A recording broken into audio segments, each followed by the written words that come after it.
Reborn a month prior to the onset of the apocalypse, Ming acquired extraordinary spatial abilities, and notably, this space could serve as a sanctuary. Outnumbered by adversaries? Not to worry within my realm. I shall indulge in wine and meat while you futilely search for me. Chapter 1. Rebirth. In an office building, a young man sitting at his workstation suddenly let out a piercing scream, his voice hoarse. His startled colleagues looked up in alarm at the abrupt outburst. "Where am I?"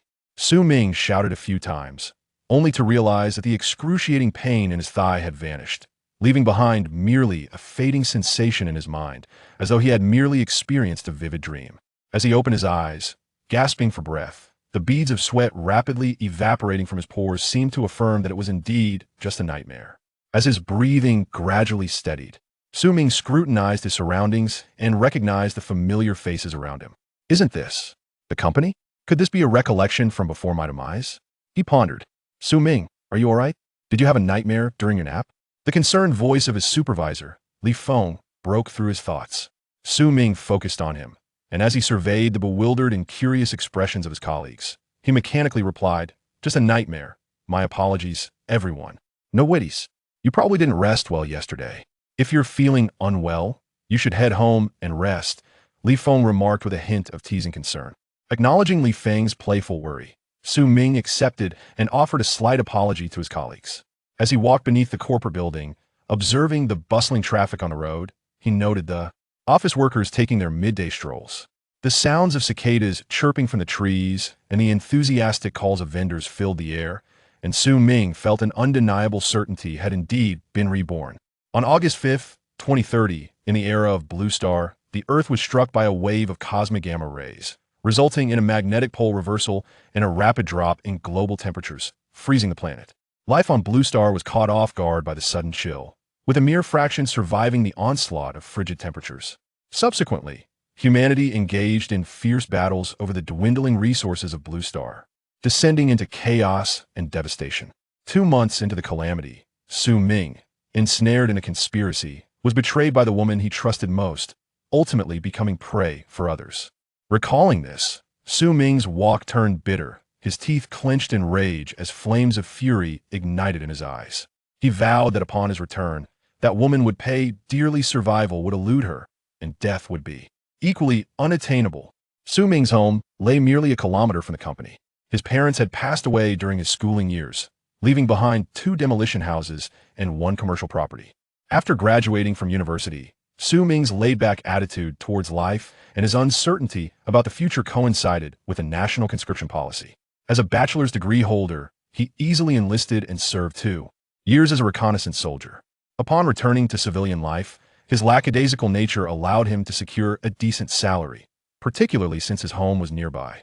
A solitary existence sufficed. He desired not wealth or grandeur, but merely to live a peaceful and happy life. This was Ming's greatest aspiration. Until he encountered the woman named Tian, Ming believed he had found his soulmate, devoting his utmost efforts and energy to her. However, when the apocalypse struck, after 2 months of desperate struggle alongside her, he found himself betrayed and ultimately killed by Tian and her friend due to his inability to procure food. In his moment of rebirth, his anguished cries echoed the horror of discovering that his beloved was preparing to roast his heart. Today marks July 1st, and with the impending doom looming just over a month away, a sense of urgency surged within Ming. It was time to devise a plan for survival in a world where humanity would turn against itself. As for Tian, he silently buried his resentment deep within, musing, "I hope you manage to survive a little longer in the apocalypse, otherwise it won't be entertaining." Beep. His phone signaled a new message. Unlocking it with a fingerprint, he glanced at the pinned message in WeChat. Tian, darling, where shall we dine tonight? Ming lowered his gaze and quickly typed a response.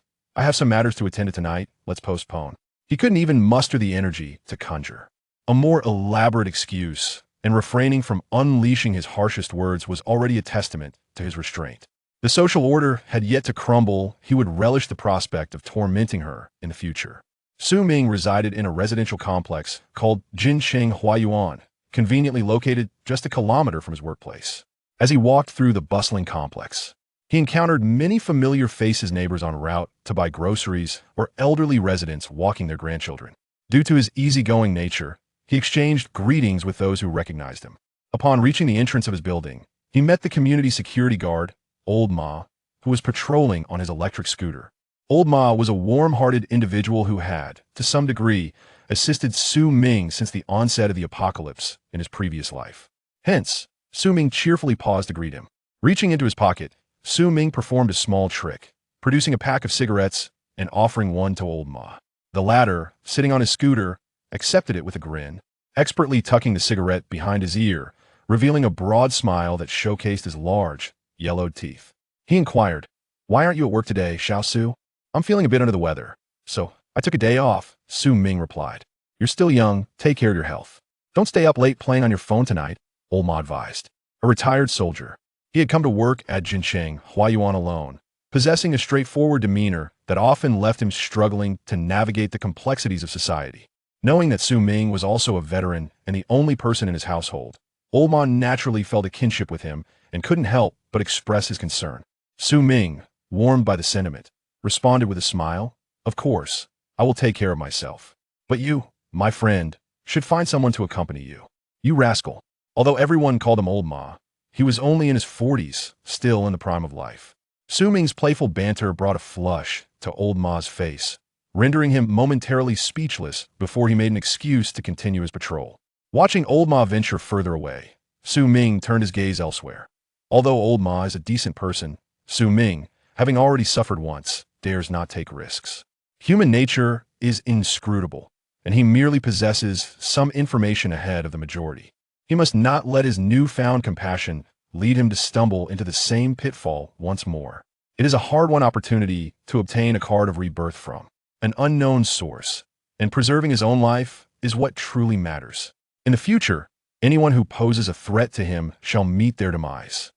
Chapter 2: The Emergence of Powers. Upon returning home, Su Ming paused at the threshold, his gaze lingering on every detail of his surroundings. The midday sunlight streamed through the window, enveloping Su Ming's world in a comforting warmth. The furniture, the bed, the computer, and the greenery swaying on the balcony all contributed to the serene atmosphere. Despite the peak of summer and the palpable heat, Su Ming felt no discomfort. Rather, he harbored a fervent obsession with the sunlight. How wonderful it would be if everything were merely a dream, he mused. Yet he was acutely aware that he had indeed traversed a genuine apocalyptic reality. While he cherished the sunlight, Su Ming was still a mere mortal, and after his journey home, he found himself parched. Hastening to the refrigerator, he swung open the door to behold a dozen cans of frozen cola. As he swallowed hard, his right hand instinctively reached for one can. Suddenly, he felt something in his grasp. Looking down, he was astonished to find a can of cola, still effervescent and chilled. Clearly, he had opened it incorrectly, he thought, as he raised his trembling hand to examine the can, then glanced back at the remaining cans in the fridge. After placing the can on the dining table, he turned to face the refrigerator again, counting meticulously. 1, 2, 3, excluding the one on the table. There were indeed 10 cans remaining. Being a seasoned online literature enthusiast, a flicker of doubt crept into his mind. While it seemed contrary to scientific reasoning, in a world where one had already experienced the apocalypse and rebirth, what was this anomaly in comparison? With a resolute slam, he shut the refrigerator door and returned to the entrance, cautiously retracing the steps he had taken to enter his home. Standing at the threshold, Su Ming's heart raced. Was it a manifestation of willpower or merely a serendipitous event? The earlier occurrence. "Yes, I am so thirsty," silently affirming his need. He quickly approached the refrigerator again, placing his left hand on the door and forcefully pulling it open while mentally invoking the cola. Success. His right hand felt heavier, and Su Ming's heartbeat quickened as he slowly lifted it to reveal yet another can of chilled cola. Mechanically, he counted again. 1, 2, 3, 4. At that moment, Su Ming finally concluded that he had acquired the legendary Golden Finger, a supernatural ability. Could it be that cosmic rays had transformed his body? Yet, in his previous life, he had never heard of a survivor possessing such powers. With this thought in mind, Su Ming repeated the process several times, each can of cola materializing in his hand until the refrigerator stood empty.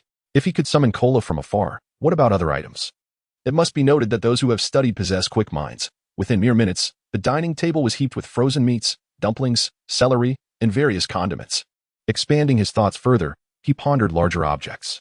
Thus, he summoned the water heater, a stool, his backpack, and even the dining table into his grasp. Wait. Su Ming gazed at the dining table in his hands, his mind swirling with questions. How could he effortlessly hold something that weighed at least several dozen pounds? Could it be? Minutes passed, and Ming discovered that there was nothing in the room that he could not lift with a single hand, including the hefty solid wood bed. This revelation sent him into a frenzy of excitement as he began to teleport various pieces of furniture around his home. However, after half an hour of this exhilarating play, Ming suddenly felt the darkness envelop him and lost consciousness. Where am I? As he opened his eyes, he found himself in a space of pure white. Curiously, he glanced around and shouted with his hands cupped around his mouth, "Hey!" But there was no echo. Panic surged within him. Having been granted a second chance at life, he could not possibly meet an untimely end here. Was this hell? Noticing the emptiness around him, Ming hastily ran in one direction, but after what felt like an eternity of running, he found no boundary. Exhausted, he sat down on the ground, disheartened. Perhaps he was merely dreaming. He recalled having overindulged in teleportation just moments ago. If this were a dream. With that thought, Ming crossed his legs and closed his eyes tightly, wishing fervently to wake up. Suddenly, a gust of warm wind brushed against his face. Opening his eyes, he realized he was seated in his own living room, the warm breeze from the balcony stirring the greenery hanging in the air. Thank goodness. He had feared he was on the verge of demise, nearly becoming the most tragically joyous reincarnated supernatural being, having just acquired his powers only to face another restart. As he stood, Ming realized his stomach was rumbling. Oddly enough, it had been less than 2 hours since he last had lunch. How could he be so hungry? Regardless, after 2 months of struggling in the apocalypse, he could hardly remember the last time he enjoyed a good meal. He hurriedly retrieved the instant noodles he always kept at home, tossing in all 5 packets. He boiled water and added 5 eggs to cook alongside. Don't ask why. After such a hard-won rebirth, he chose instant noodles. The answer was simply hunger. Ming was starving.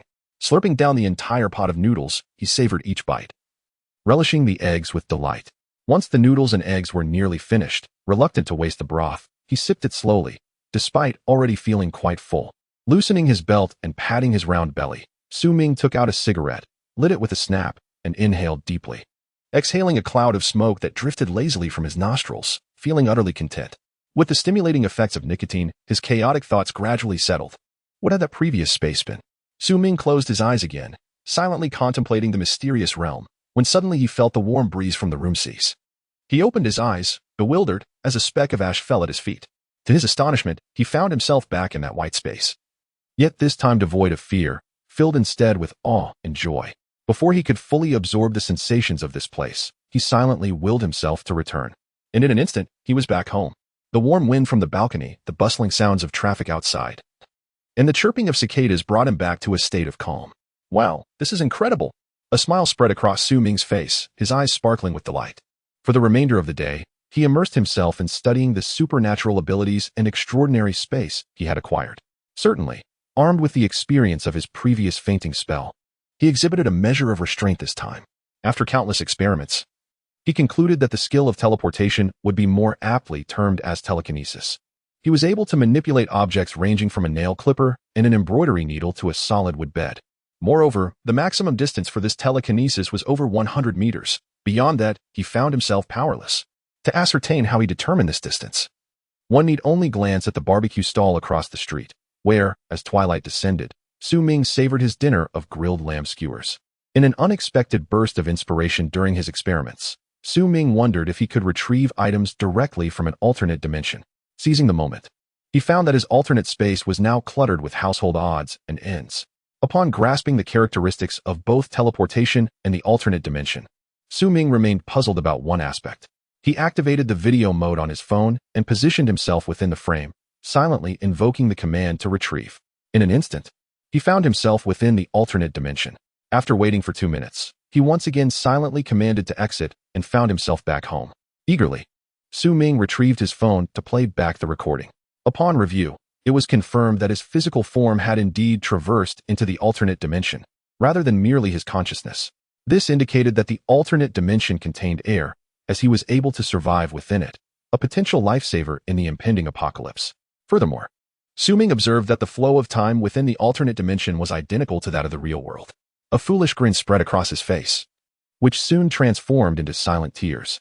Having endured inhumane torment during his previous life in the apocalypse, acquiring these 2 extraordinary abilities felt like a divine blessing.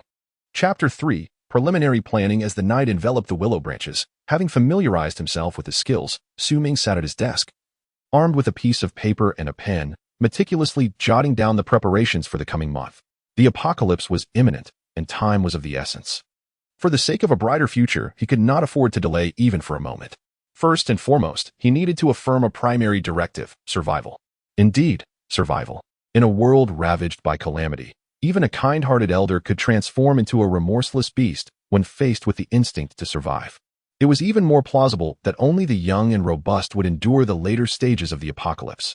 In his previous life, within the confines of Jin Xinghua Yuan, his neighbors had resorted to unspeakable acts for mere sustenance. This was no anomaly, but rather a reflection of human nature. There was a moment when Su Ming nearly succumbed to his own compassion, almost becoming prey to his desperate neighbors. Fortunately, he reacted swiftly, and they misjudged him as unconscious, allowing him the chance to flee back home while they ventured out in search of firewood to cook him. Little did he realize that while he evaded external threats, he ultimately could not escape the grasp of someone he once held dear, Tian Tian. A glint of cold determination flickered in Su Ming's eyes as he retrieved his phone, opening WeChat to gaze upon the familiar avatar that once embodied his affection. Patience, he thought. The time is not yet ripe. Returning his focus to the task at hand, the second item on Su Ming's agenda was to establish a stable and secure residence. The current dwelling was far from safe. Even a physically strong man could breach its defenses. Should he venture into desolate areas in search of a more secure home? Absolutely not. He needed to witness the neighbors' descent into chaos, to observe their suffering, for it would provide solace to his own heart. But perhaps relocating was not a necessity. He could transform this very house into a stronghold, as long as it could withstand anything short of artillery fire. With this realization, Su Ming's thoughts began to expand. He could enlist a professional company to help create a safe haven. With sufficient funds, all he needed to provide were the finances and construction requirements. First, he needed to acquire the capital. However, his salary had already been spent on the ethereal figure of Tian Tian. A sudden epiphany struck him. It is often said that if a woman truly loves you, she will not burden you with excessive expenditures. For the sake of future happiness, she would encourage you to save. Thus, Tian Tian merely regarded Su Ming as a long-term meal ticket. With a self-deprecating smile, he reassured himself. Fortunately, he had 2 apartments from a demolition project. In Sioux City, a newly emerging first-tier city, property prices remained robust, with a single unit fetching around $2 million easily. If necessary, he could also leverage some microloans for additional support. How delightful. Next on his agenda was procuring food. As a reborn survivor of the apocalypse, he understood all too well the paramount importance of sustenance. With all factories and enterprises ceasing production, the billions inhabiting Blue Star would have to rely on existing stockpiles, which was a dire impossibility. Resources would diminish rapidly, thus making this aspect a pivotal focus of Su Ming's plans. He had already formulated preliminary ideas regarding supplies. After all, with newfound abilities, it was unwise to depend solely on his limited finances for stockpiling.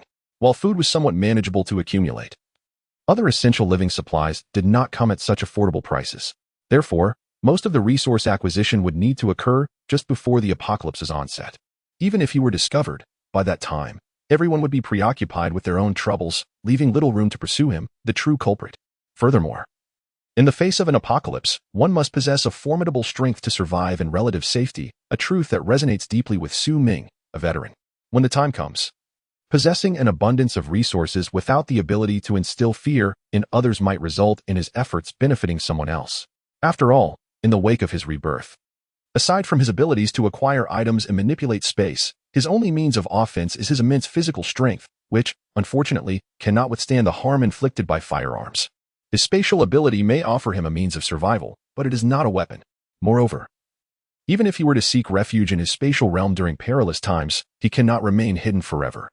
Emerging from the safety of his sanctuary would still leave him vulnerable. If an adversary were waiting for him upon his return, it could spell disaster. The adage "a man without sin may bear the blame" rings true, as Su Ming experienced a tragic demise in his previous life, and he is determined not to endure such suffering again. Thus, weapons. He inscribed these 2 words emphatically on paper. The question of where to procure arms remains, particularly within the borders of Huagua. Su Ming harbors a profound love for his country, recognizing the military's significance to its well-being. For him, having spent 2 years filled with laughter and tears, the military is akin to a second home, and he cannot fathom committing acts that would harm it. Thus, the only viable option is to seek assistance abroad. Thankfully, there is still over a month left. Ample time for Su Ming to obtain a visa and passport for his journey overseas. The memorandum nears its conclusion. After expending so much mental energy, Su Ming's stomach is now quite empty, signaling that it is time to reward himself. Grabbing his phone and keys, he exits his apartment complex and heads to the nighttime food stall at the eastern gate. He orders 50 skewers of lamb, accompanied by a bowl of spicy noodles and a bottle of Dezangwa beer, relishing each mouthful of meat, noodles, and garlic in blissful indulgence. Before long, the bowl of spicy noodles is emptied, even the broth savored to the last drop, yet Su Ming still feels unsatisfied. Boss, I'll have 3 more bowls of spicy noodles.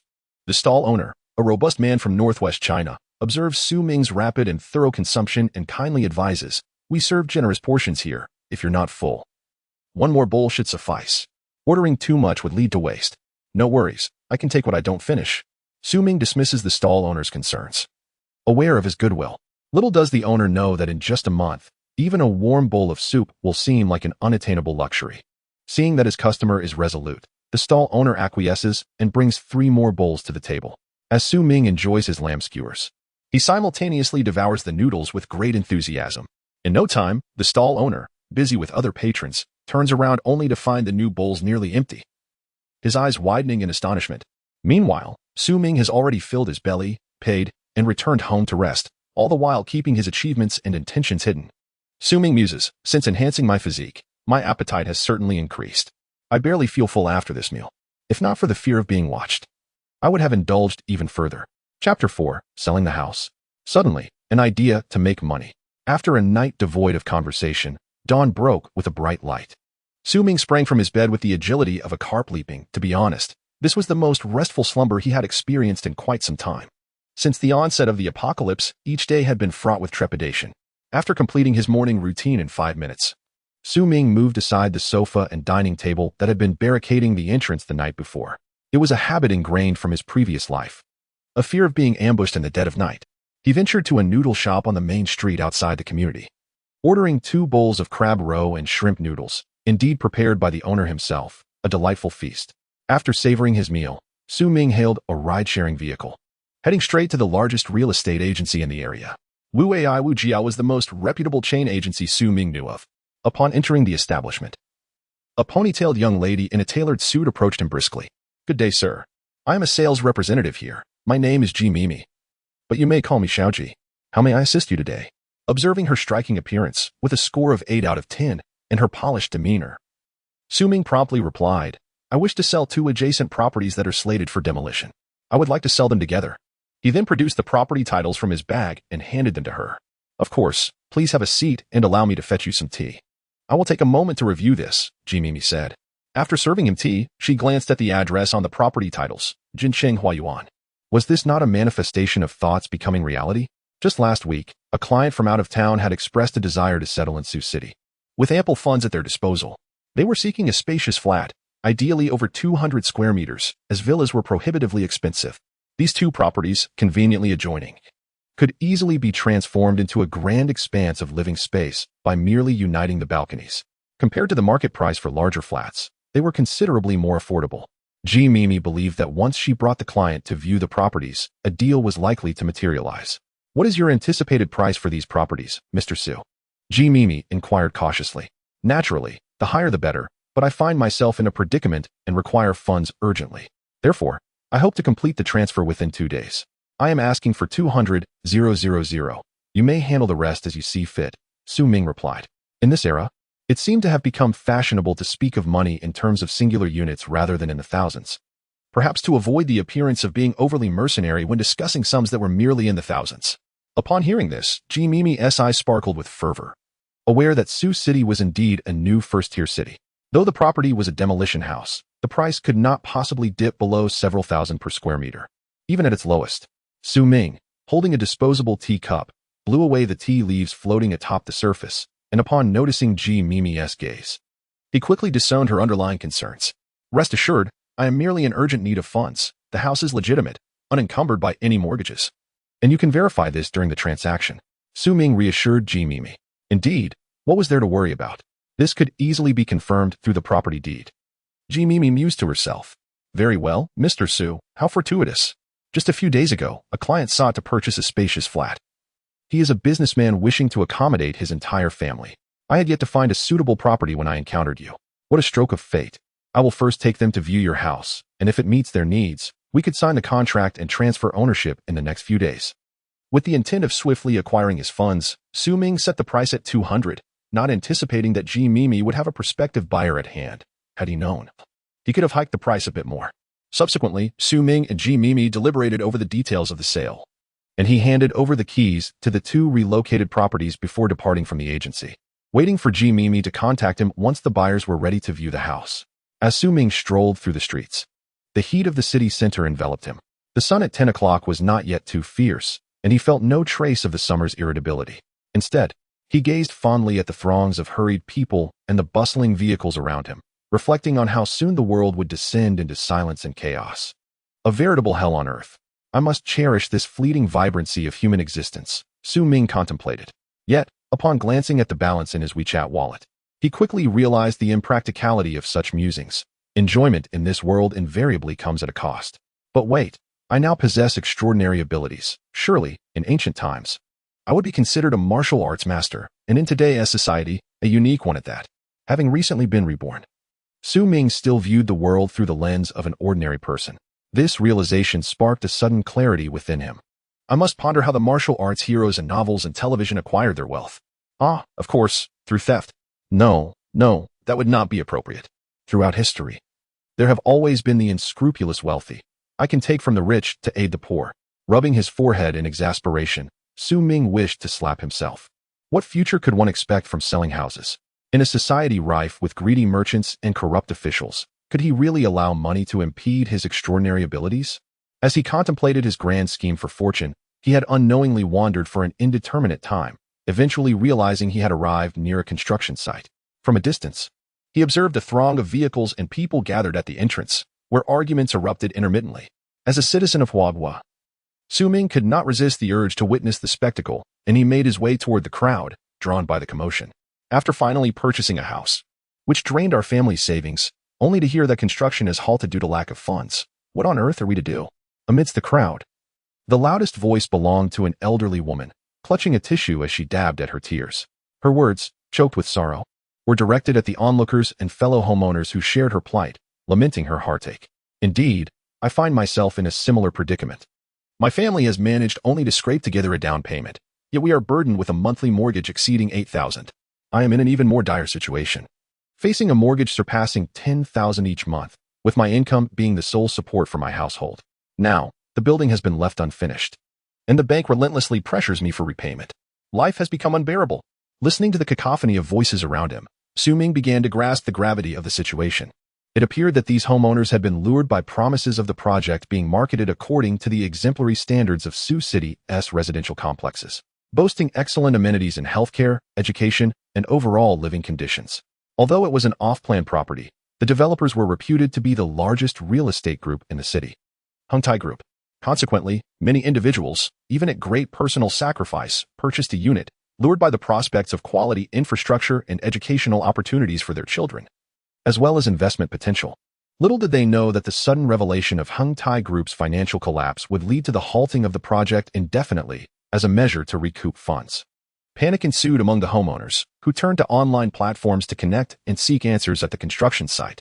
However, it seemed that Hung Tai Group had anticipated this backlash and had preemptively amassed a significant security presence encircling the site. They remained unresponsive, offering neither reassurance nor explanation, adhering strictly to a policy of silence, and ultimately involving the police. In an effort to mitigate the incident's fallout, law enforcement persuaded the assembled crowd to disperse.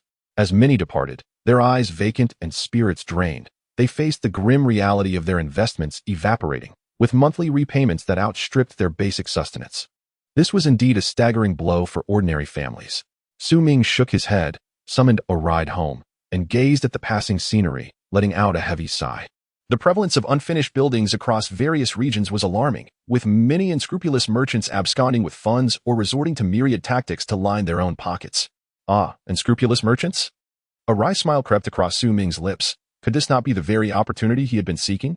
Chapter 5, Boss Su, I'm here upon returning home. Su Ming's thoughts were in turmoil. The matters concerning the Hung Tai Group had been reported in the news during his previous life, not only in Sioux City, but the entire nation of Huaghua was plagued by countless unfinished buildings due to Hung Tai's mismanagement. ultimately revealing that Chairman Su's escape plan was a cunning ploy. Su, originating from humble beginnings as a construction worker, capitalized on the rapid economic development of Huagua in the last century. With his astute mind, he ventured into various industries, including home appliances, amassing considerable wealth. By the dawn of this century, Su, with his keen market insight, invested his entire fortune into the real estate sector, heralding a golden age for property development in Huagua. To this day, housing prices have soared to unimaginable heights that were inconceivable decades ago. The speculative investors who struck it rich through Su's real estate ventures expressed their deep gratitude towards him. However, Su has never shown compassion for the ordinary citizen struggling for basic housing. Many have toiled their entire lives, even sacrificing their family's future, just to secure a single home. How tragic that is. In his past life, it was around this time that Su's Hungtai group faced a catastrophic collapse, and news reports indicated that before his escape plan could even commence, he was summoned for a meeting that would seal his fate. Unfortunately, the wealth he had drained from the populace had already been squandered abroad by his daughter, living lavishly. Ming calculated that there was still more than a week before the public would learn of Hungtai's downfall. Thus, in the interim, he could seize the opportunity to redistribute wealth from the affluent to the needy. After all, even a malnourished camel is larger than a horse. With this thought in mind, Ming quickly ordered an oversized takeout meal to satiate his hunger before commencing his work. While awaiting the delivery, he began to gather the tools he would need, selecting a black hoodie from his wardrobe.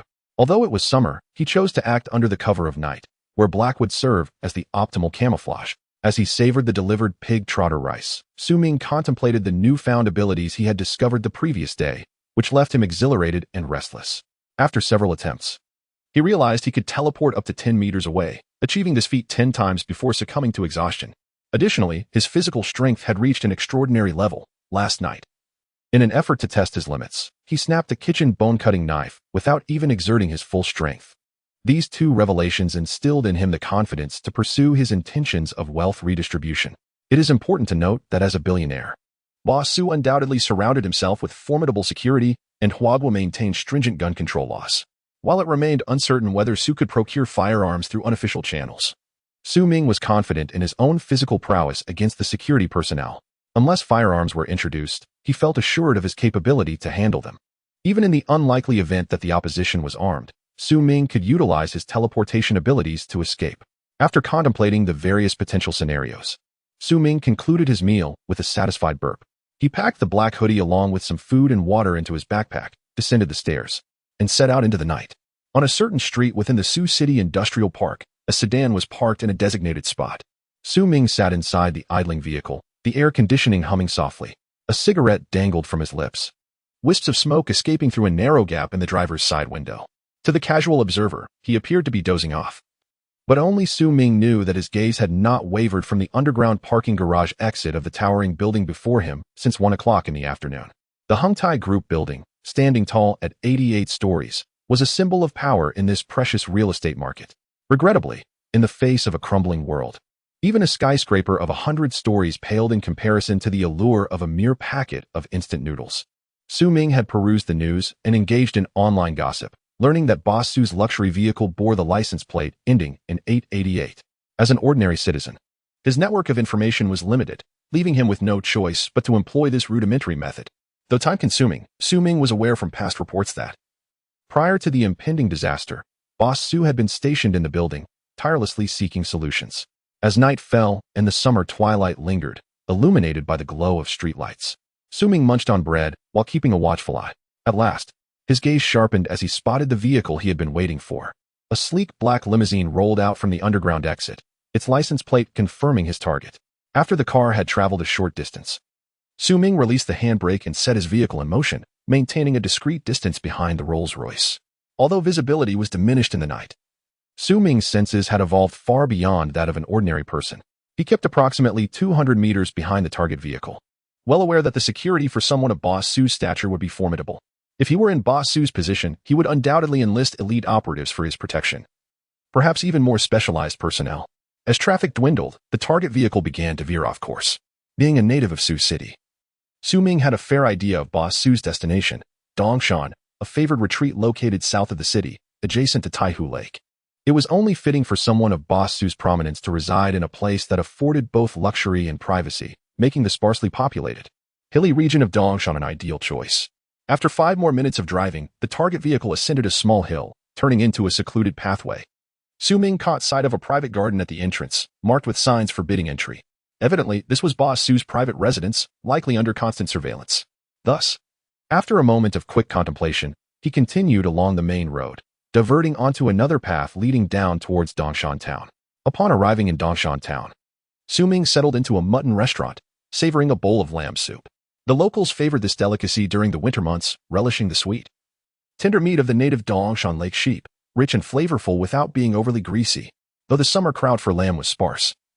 It did nothing to diminish the dish's exquisite taste. After savoring the lamb, Su Ming sipped the mutton soup thoughtfully. Contemplating his forthcoming course of action, the security at Su's residence must be formidable. To put it bluntly, the entire mountain is under his private dominion, and the roads are undoubtedly laden with surveillance. To enter carelessly would surely result in immediate detection. He retrieved his phone and opened the map, studying it meticulously. As the mountain is private property, the real-time imagery was unavailable. He switched to satellite view, but the dense foliage obscured any discernible details, likely concealing the house from view. Rubbing his scalp in frustration, Su Ming felt a wave of exasperation wash over him. Just as he was deep in thought, his hands paused in their scratching, and an epiphany struck. Su Ming fixed his gaze on a specific point on the map, a silent grin spreading across his face. Su, I am on my way. Chapter 6. Intrusion in the quiet of the night. With the moonlight scarce and the crows flying southward, there stood an unnamed hill in the northwestern corner of Dongshan Town. At this moment, Su Ming found himself on the backside of a narrow path, having lost sight of Boss Su in the afternoon. Compared to the mountainous terrain of North China, Su City is almost devoid of hills. This particular elevation, which we shall refer to as a mountain, rises merely 50 meters high. Gazing upward from the foot of the hill, Su Ming observed that the slope was nearly vertical, resembling a massive blade that had cleaved the earth. The main road ahead was undoubtedly riddled with surveillance cameras, constantly monitored by security forces. Boss Su had chosen an excellent location for his villa. The primary defense only needed to focus on the front, while the steep slope behind could deter most ill-intentioned individuals. Little did he foresee the emergence of an anomaly like Su Ming.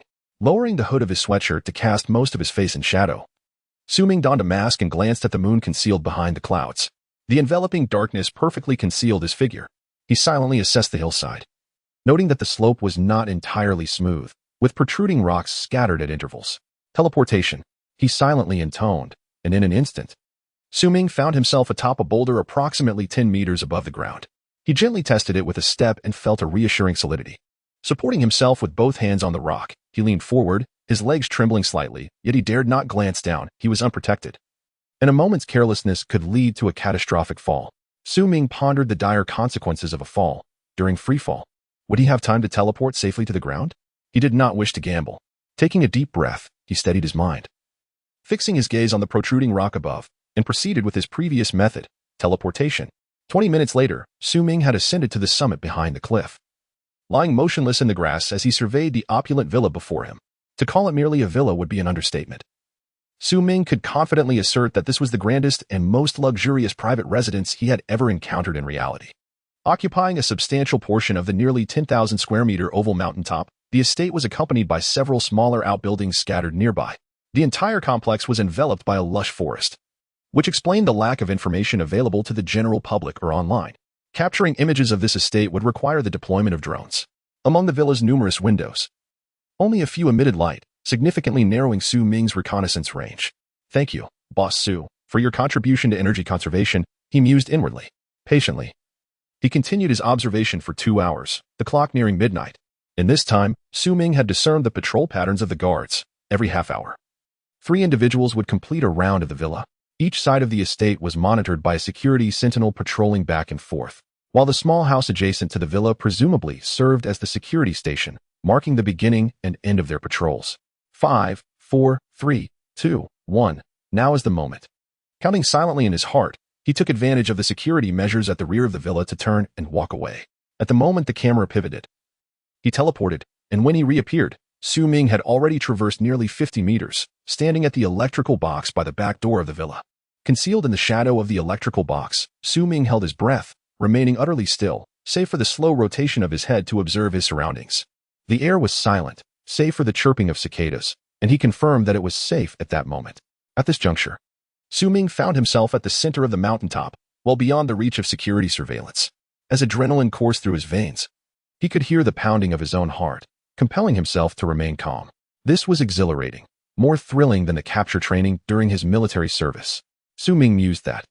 As an ordinary person in peacetime, this was the first time he had engaged in such a thrilling endeavor, aside from his earlier training. Adjusting the slightly slipping mask with his fingers, Ming teleported once more, this time entering the interior of the villa through the back door. He remained motionless, observing silently. The villa was enveloped in darkness, an eerie quiet pervading the space. Ming raised his foot, placing his heel on the ground and gradually shifting his weight to the ball of his foot. Although this method was slow, it ensured minimal noise. Having meticulously explored the first floor for nearly 10 minutes, Ming ultimately discerned that there were no surveillance cameras or security personnel within the villa. Indeed, the affluent are particularly protective of their privacy, and the presence of outsiders is most unwelcome in their private domains. This circumstance greatly facilitated Ming's endeavors. With another teleport, he ascended to the second floor, employing the same method. After a search lasting several minutes, he found the second floor equally deserted. This was puzzling. It was one thing for there to be no outsiders, but where were the family members of Mr. Su? Staring at several vacant bedrooms, Ming was at a loss. To avoid making noise on the wooden stairs, he continued to teleport to the third floor, appearing at the staircase landing. His gaze fell upon the sliver of light seeping from the door of the central room, and he felt a surge of determination. The critical moment had arrived. At this point, the third floor was illuminated solely by this room, and faint voices could be heard filtering through the door, indistinct yet present.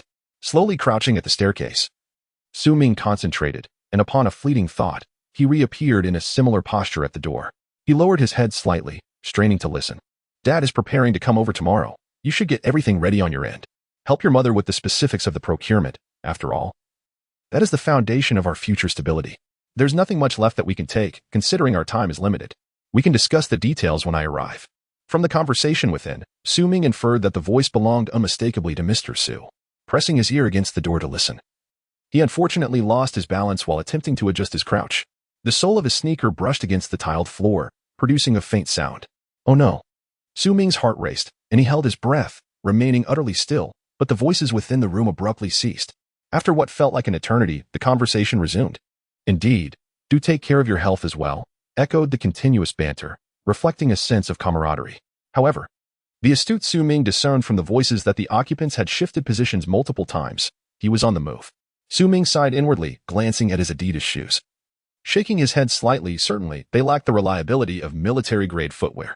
Remaining motionless, he listened intently as the footsteps drew nearer to the door, his muscles coiled with tension. A bead of cold sweat trickled down his temple, plopping onto the tiled floor with a soft thud. In an instant, the door swung open, casting a beam of light that pierced through the enveloping darkness. A handgun cautiously emerged from within, its muzzle scanning left and right in search of a target. Not finding anyone at the threshold, a polished shoe ventured out, followed by the entire figure, whose hands wielded the firearm, surveying the vacant corridor. Breathing a silent sigh of relief, he lowered his gaze. Suddenly, he halted. A drop of Ming's sweat glimmered conspicuously under the harsh light, a telltale sign of his presence. Chapter 7. I bet your gun is empty. After searching the entrance and finding no one, Boss Su initially thought it was merely a figment of his recently heightened anxiety. However, he was suddenly struck by the sight of water droplets on the floor, sending him into a state of disarray. In a moment of panic, he intended to turn and call for security, but as he closed the door halfway, his body, still in motion from inertia, caught a glimpse of an unexpected figure seated in the boss's chair at his desk. He quickly steadied himself, leveling his gun at the intruder. This series of actions transpired in the blink of an eye. The moment Boss Su stepped outside, Ming had already teleported into the room. By the time Boss Su glanced around at the doorway, Ming was leisurely seated, clad in a black hoodie, with a hat and mask obscuring his face. His hands were crossed beneath his chin as he surveyed the man before him, a celebrity he had only seen on television, dressed in luxurious loungewear and impeccably groomed. Boss Su exuded an air of authority without a hint of panic. Who are you? I don't recall inviting you, Su inquired, his tone composed yet tinged with wariness. A testament to his experience as a seasoned businessman. Fear not, Boss Su. My associate merely passed by your residence and found himself in need of some funds. I thought you might be inclined to assist, Ming replied, deliberately lowering and deepening his voice to adopt a different persona. In this era of law and order, Ming was cautious not to reveal his identity prematurely. One could never tell if such a wealthy individual had a penchant for hidden surveillance within his study. After a brief pause, witnessing Boss Su still aiming his weapon at him, Su Ming continued. If you wish to summon your bodyguards, I advise against it. They have already been dealt with by my companion. I am simply seeking financial gain, so you need not worry. We will take our leave with the funds and will not disturb you further. What do you say? Boss Su pondered for a moment. Realizing that this intruder had managed to enter undetected, it was evident that his external guards were likely incapacitated, rendering the substantial security expenses he incurred each year utterly futile. How can I be assured that you will not harm me after obtaining what you desire? Boss Su's tone softened, and he gradually lowered his gun. It was a jest.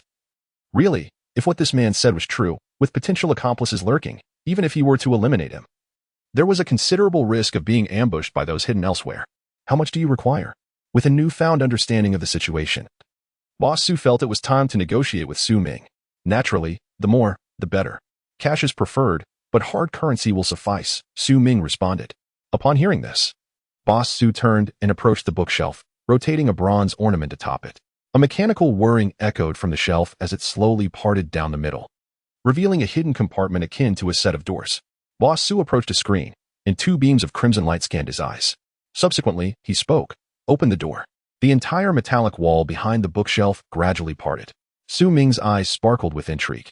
He was aware that many affluent individuals possessed secret rooms for concealing wealth and other private belongings. However, the experience of hearing about it and witnessing it firsthand was profoundly different. The shock and exhilaration compelled him to leave his desk and stroll toward the now open double doors, eager to uncover the mystery within. As Su Ming reached the bookshelf and gazed into the darkened secret chamber, he was about to turn and instruct Boss Su to illuminate the space when he was met with the ominous sight of a gun's muzzle. It became apparent that Boss Su's so-called collaboration in opening the door was merely a ruse to disarm both Su Ming and his accomplices. Young man. Boss Su seethed with a cryptic fury in his eyes, a sardonic smile curling at the corners of his lips. I don't know how you got in here. But remember, in your next life, not everyone's fortune is yours to covet. With that, he pulled the trigger. Boss Su had meticulously devised his plan. After dispatching Su Ming, he intended to retreat into the reinforced secret chamber and subsequently contact external support, ensuring he would not find himself in a perilous situation. Unfortunately, fate had other plans. The weapon in his hand did not roar as anticipated. Boss Su's smile faded, and, undeterred, he pulled the trigger again. Click. Click, click. A flicker of derision crossed Su Ming's eyes as he calmly observed the esteemed figure futilely attempting to fire the weapon. Boss Su, have you considered that there may be no bullets in your gun? At this, Boss Su's frantic movements faltered. His gaze filled with disbelief as he looked at Su Ming's outstretched right hand. Slowly, Su Ming opened his fingers, and golden bullets cascaded from his fingertips, clattering onto the floor with a sharp sound. Recovering his gaze from the bullets on the ground, the astonished Boss Su barely managed to utter, "When did you?" Before he could finish his question, Su Ming swiftly closed the distance, his right hand poised like a blade, slicing toward Boss Su's throat. At that moment, Boss Su had just lifted his head, granting Su Ming ample opportunity for his strike. With a decisive motion, the blade cut through, silencing Boss Su's half-formed question. Su Ming stood nearby, having retracted his right hand. Boss Su's eyes bulged, the whites turning crimson as he clutched his throat, gasping for air but unable to inhale. Gradually, he sank to his knees, then sat upon the ground, ultimately lying down, his body convulsing violently until he became still. From the moment Su Ming acted until Boss Su's breath ceased, he remained expressionless, his countenance calm. Yet, upon closer inspection, one could discern the tremor in Su Ming's hands, mirroring the quaking of Boss Su's eyes. In his 2 lifetimes, though he had served in the military, this was Su Ming's first experience in personally ending a life. To claim he felt no anxiety or guilt would be a falsehood. In the nation of Huagua, where gun control is enforced to an extreme degree, Boss Su's ability to carry a handgun with him and his unhesitating desire to use it against himself is not an isolated incident. It is evident that many souls have perished under his command. Over the years, this Boss Su has transformed countless citizens into debt-ridden homeowners. A parasitic creature that incessantly drains the lifeblood of the common people, truly deserving of no sympathy. Moreover, with the impending apocalypse just over a month away, chaos will soon engulf the world. Su Ming is not one to shy away from adapting. He understands that to survive in the impending turmoil, one must be prepared for bloodshed. Thus, let his journey to power begin with Boss Su. Taking a deep breath, Su Ming calms his racing heart as the influx of air steadies his pulse. He forces himself to focus on the task at hand.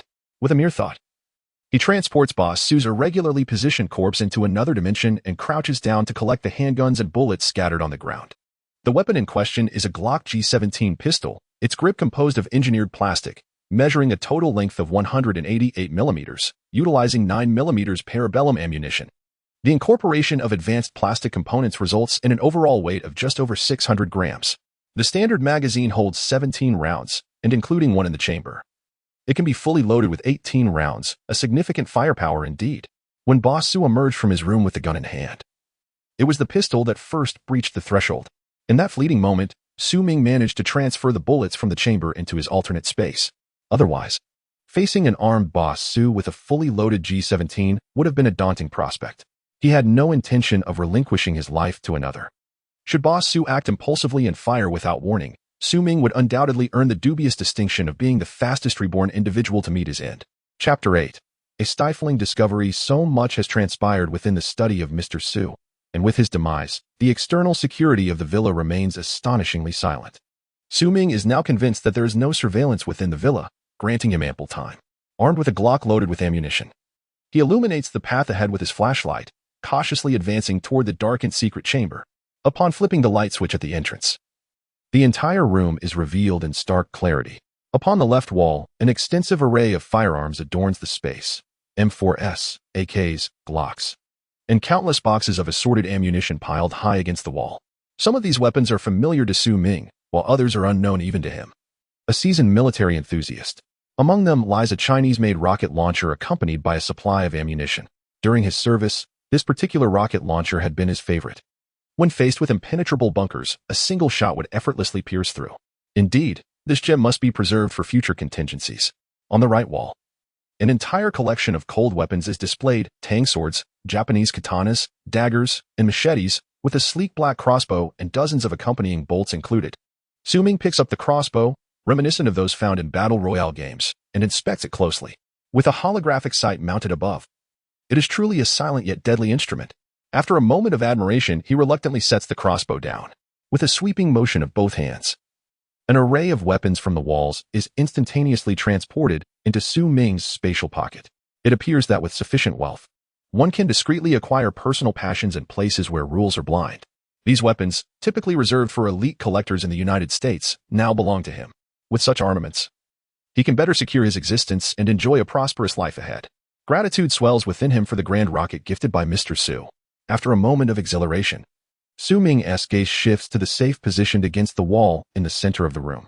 Although labeled as a safe, its size is truly astonishing.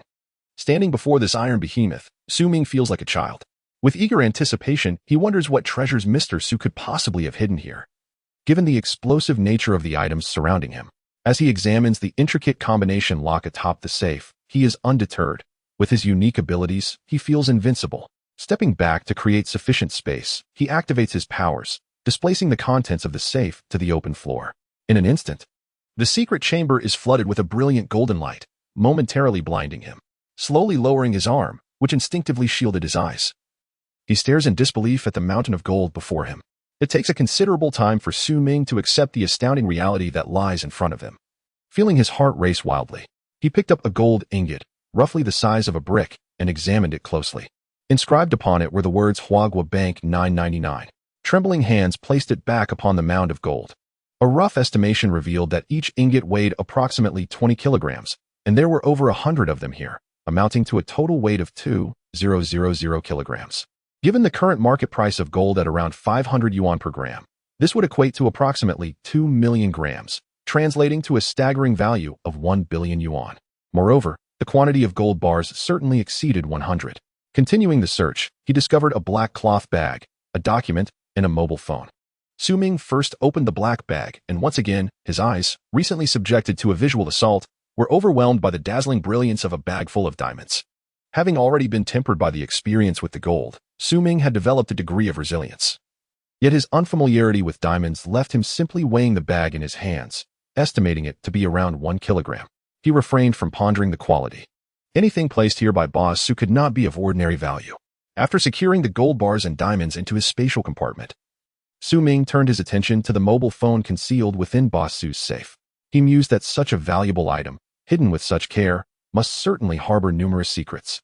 However, upon meticulously searching the phone, he found no financial or business-related information. Not even a common communication app was installed. Could it be?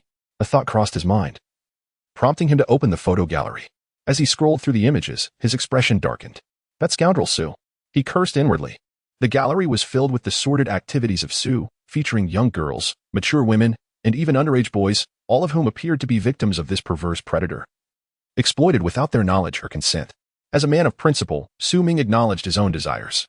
Yet he prided himself on having grown under the red flag and in the warmth of sunlight, never straying from fundamental moral and legal standards. In comparison to Boss Sue, he felt like a paragon of virtue. Sue, your demise is well-deserved. Consider this a service to the public. At this moment, he regretted not having made Sue suffer more. This contemplation lifted any burden of guilt regarding the loss of a life. With the phone now stored in his spatial compartment, Sue Ming's gaze shifted to the sole remaining item, the document bag. He scrutinized the front, where the words top secret were emblazoned in bold red, a sight that puzzled him. Private or corporate document bags would never bear such a designation. Observing the remnants of wax seal at the bag's opening, he curiously extracted the papers within. As he read, his expression grew increasingly grave, his pupils dilated, and his focus waned, hands trembling uncontrollably. This was an internal red-headed document from the military of Huagua, clearly stating that the apocalypse was imminent. It detailed the causes of this impending doom, the anticipated timeline for its arrival, and even referenced a plan known as Shinho. It outlined the necessary measures for various departments, the level of confidentiality, and the severe consequences for any leaks, equating them to treason. It turns out that those above were already aware of this matter. Sue Ming's gaze was vacant, feeling an icy chill enveloping her, akin to a sense of abandonment. How did Boss Sue acquire this document? Why was there no similar warning in the previous life? What exactly is the fire plan? Had those above already begun preparations in this lifetime? A myriad of questions flashed through Sue Ming's mind, yet she struggled to find answers. Stunned and standing in place for a while, she finally resolved to cease her pondering. Glancing at her watch, she realized it was already 3 a.m. It was time to retreat, as dawn would soon break. Sue Ming meticulously stowed away all her spoils within her space, ensuring no detail was overlooked.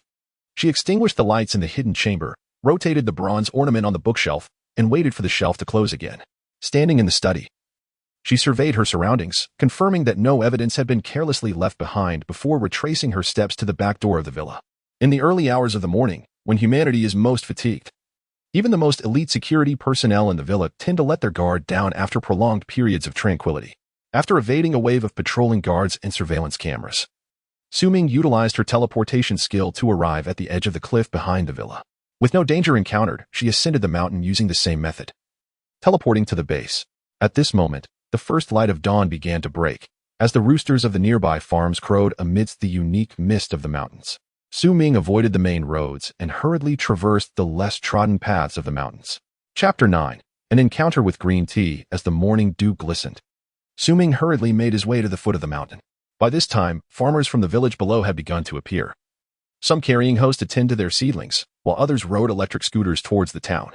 Sue Ming gradually slowed his pace, inhaling the fresh air, occasionally stopping to play with wildflowers and grasses, displaying a curious demeanor. Passers-by occasionally brushed past him, mistaking him for a backpacker from the city. Avoiding crowded paths and the sparse public surveillance, Sue Ming arrived at Dongshan Town, reaching the parking lot from the previous night. Once in his car, he started the engine and drove home. After a night of tension and toil, he returned home, too fatigued to reflect on the fruits of his journey. He threw himself onto the bed, and despite being ravenous, the overwhelming wave of drowsiness soon enveloped him, and he fell into a deep slumber. The sound of his phone ringing by the bedside roused him after nearly half a minute. Hello, Sue Ming's voice was thick with sleep, causing the caller to pause momentarily. Mr. Sue, this is G. Mimi, the agent from yesterday. Have you not woken up yet? I took a client to view the property yesterday, and they were very pleased and highly inclined to make a purchase. Would you be available to come to the office today to discuss? If all goes well, we could sign the contract and transfer ownership today. Without waiting for Sue Ming's response, G. Mimi hurriedly conveyed her message. By this time, Sue Ming had fully awakened and readily agreed. He quickly got out of bed, washed up hastily, grabbed a few bites of dry food, and drove to the agency. Upon entering the office, Sue Ming greeted the buyer with a handshake, while G. Mimi diligently served tea and water. The three parties discussed the property price, commission, and payment methods in detail, and everything progressed smoothly. Sue Ming calculated that after the sale, he would receive over $2 million, consistent with his previous discussions with the agency. After an entire afternoon spent at the Civic Center, guided by G. Mimi, both parties completed all necessary procedures, and upon exiting the housing authority, $2 million in cash appeared in Sue Ming's bank account. The day before, Su Ming had already requested an extended leave from his company, citing health issues that required hospitalization. Although his supervisors were reluctant, as losing one person placed extra strain on the entire department, Su Ming's usual humility and amiable nature garnered understanding from his colleagues. As night began to fall, Su Ming made his way to the bustling Guanshan Street in the heart of Sioux City, specifically to the renowned Yulu. Following the server's lead, he ascended to the second floor and selected a square table by the window. He ordered a signature dish from the menu. The squirrel fish. Golden and crispy on the outside while tender within, offered a harmonious blend of sweet and savory flavors, pleasing to the palate. The peeled shrimp, fresh and elastic, left a sweet aftertaste. The honey-glazed pork, with its transparent and rich sauce, was tender and sweet, leaving a delightful lingering flavor. As a century-old establishment, Yulu was a place where ordinary families rarely indulged, often opting for similar pre-prepared dishes from smaller eateries when craving struck. Today, Su Ming is celebrating his rebirth. Over the past few days, he has been tirelessly engaged in both financial ventures and property sales, leaving him quite fatigued. He believes it is time to indulge himself. Moreover, considering his previous life, it has been an eternity since he savored such a substantial meal. Given that life is fleeting, he intends to relish every moment of enjoyment. Su Ming sits by the window on the second floor of the Due building, devouring the exquisite dishes before him with voracious enthusiasm. Occasionally, he takes a sip of Shaoxing wine to ease a momentary choke. Typically, patrons dining here are either attending business banquets or enjoying family gatherings. It is rare to see someone dining alone with such, shall we say, unrefined gusto, oblivious to the gazes of others. Su Ming immerses himself in the culinary delights. Meanwhile, on the bustling pedestrian street below, two young women stroll hand in hand. One holding a meat skewer purchased from a trendy shop and the other a cup of milk tea, their eyes greedily scanning the various upscale boutiques lining the street. Tian, why has Su Ming asked you out for dinner these days? Inquires a slightly shorter girl dressed in a tank top and hot pants. This is Sun Xiaoying, Tian's close friend. He mentioned he has been feeling well lately. I suspect he has received his paycheck and is quite strapped for cash, responds Tian, Su Ming's nominal girlfriend. Clad in a fitted top that accentuates her long legs, drawing the attention of passersby. What is so special about your boyfriend? With your looks, you could easily attract a wealthier suitor. Why settle for him? Sun Xiaoying's words stir discomfort in Tian's heart. Indeed, she thinks. While Shi Wuti claimed to rival the legendary Diao Chan, she is certainly a beauty scoring above 90. If not for her initial struggles upon arriving in Sioux City, Shi Wuti have fallen for Su Ming's charm. There's no rush. I'm still young and need to gather some romantic experience. Besides, Su Ming is quite handsome. She replies, attempting to maintain her confidence despite her inner turmoil. In this day and age, what does good looks matter without wealth? ISNT manager Wang from your department infatuated with you? Compare him to Su Ming. His annual salary is several times greater, not to mention his other income. After all this time, Su Ming has only gifted you a handbag worth over 10,000, and that was after saving for quite a while. Manager Wang could earn that in just a few days. The saying goes, beware of fire, theft, and close friends, and it rings true.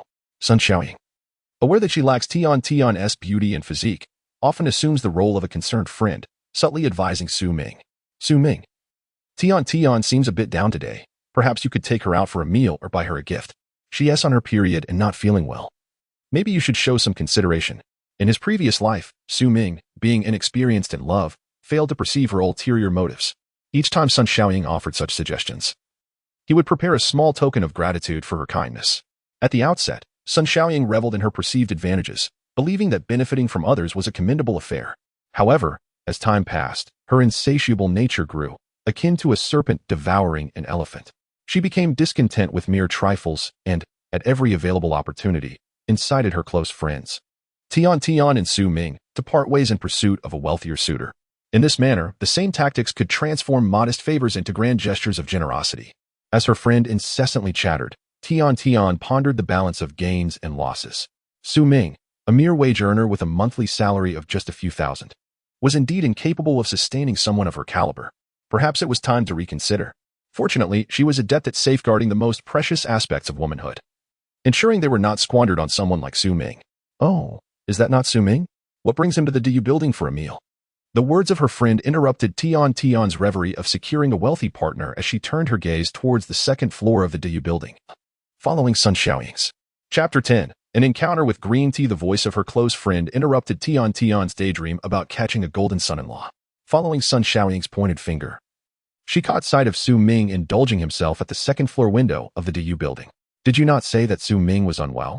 What is he doing dining at DU? Tian, do pay attention. He might be here waiting to dine with another girl, Sun Xiaoying remarked. Observing Su Ming's gluttonous enjoyment, nearly drooling with envy while slyly hinting to Tian. Upon hearing her best friend's words, Tian felt a surge of indignation. Oh. Su Ming, just a few days ago, I kindly invited you to dinner and you claimed to be busy? If you truly were unwell, that would be one thing. But now you are here gorging yourself behind my back. What do you take me for? She muttered, though deep down, she suspected he was likely here for a business meeting. Despite her inner turmoil, she offered an explanation even she found hard to believe. No, Tian as his girlfriend. You deserve to know what he is up to. You certainly don't want to end up wearing a green hat. As a woman of lesser beauty. Sun Xiaoying could see that Su Ming was not there for a date. Her intent was to persuade Tian to accompany her upstairs for a free meal. Tian. We must remain vigilant with men. I will accompany you inside to keep an eye on him.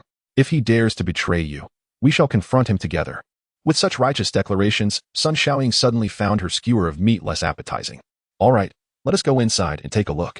Encouraged by Sun Xiaoying's dramatic words, Tian complied. Birds of a feather flock together. She was well aware of her friend's intentions, especially with her own curiosity piqued. After his rebirth, Su Ming had not only gained extraordinary abilities but also experienced a significant enhancement in his constitution, leading to an increased appetite. As he contemplated ordering more dishes while observing the quickly emptying plates before him, he suddenly heard a cheerful call, "Darling, you are here too."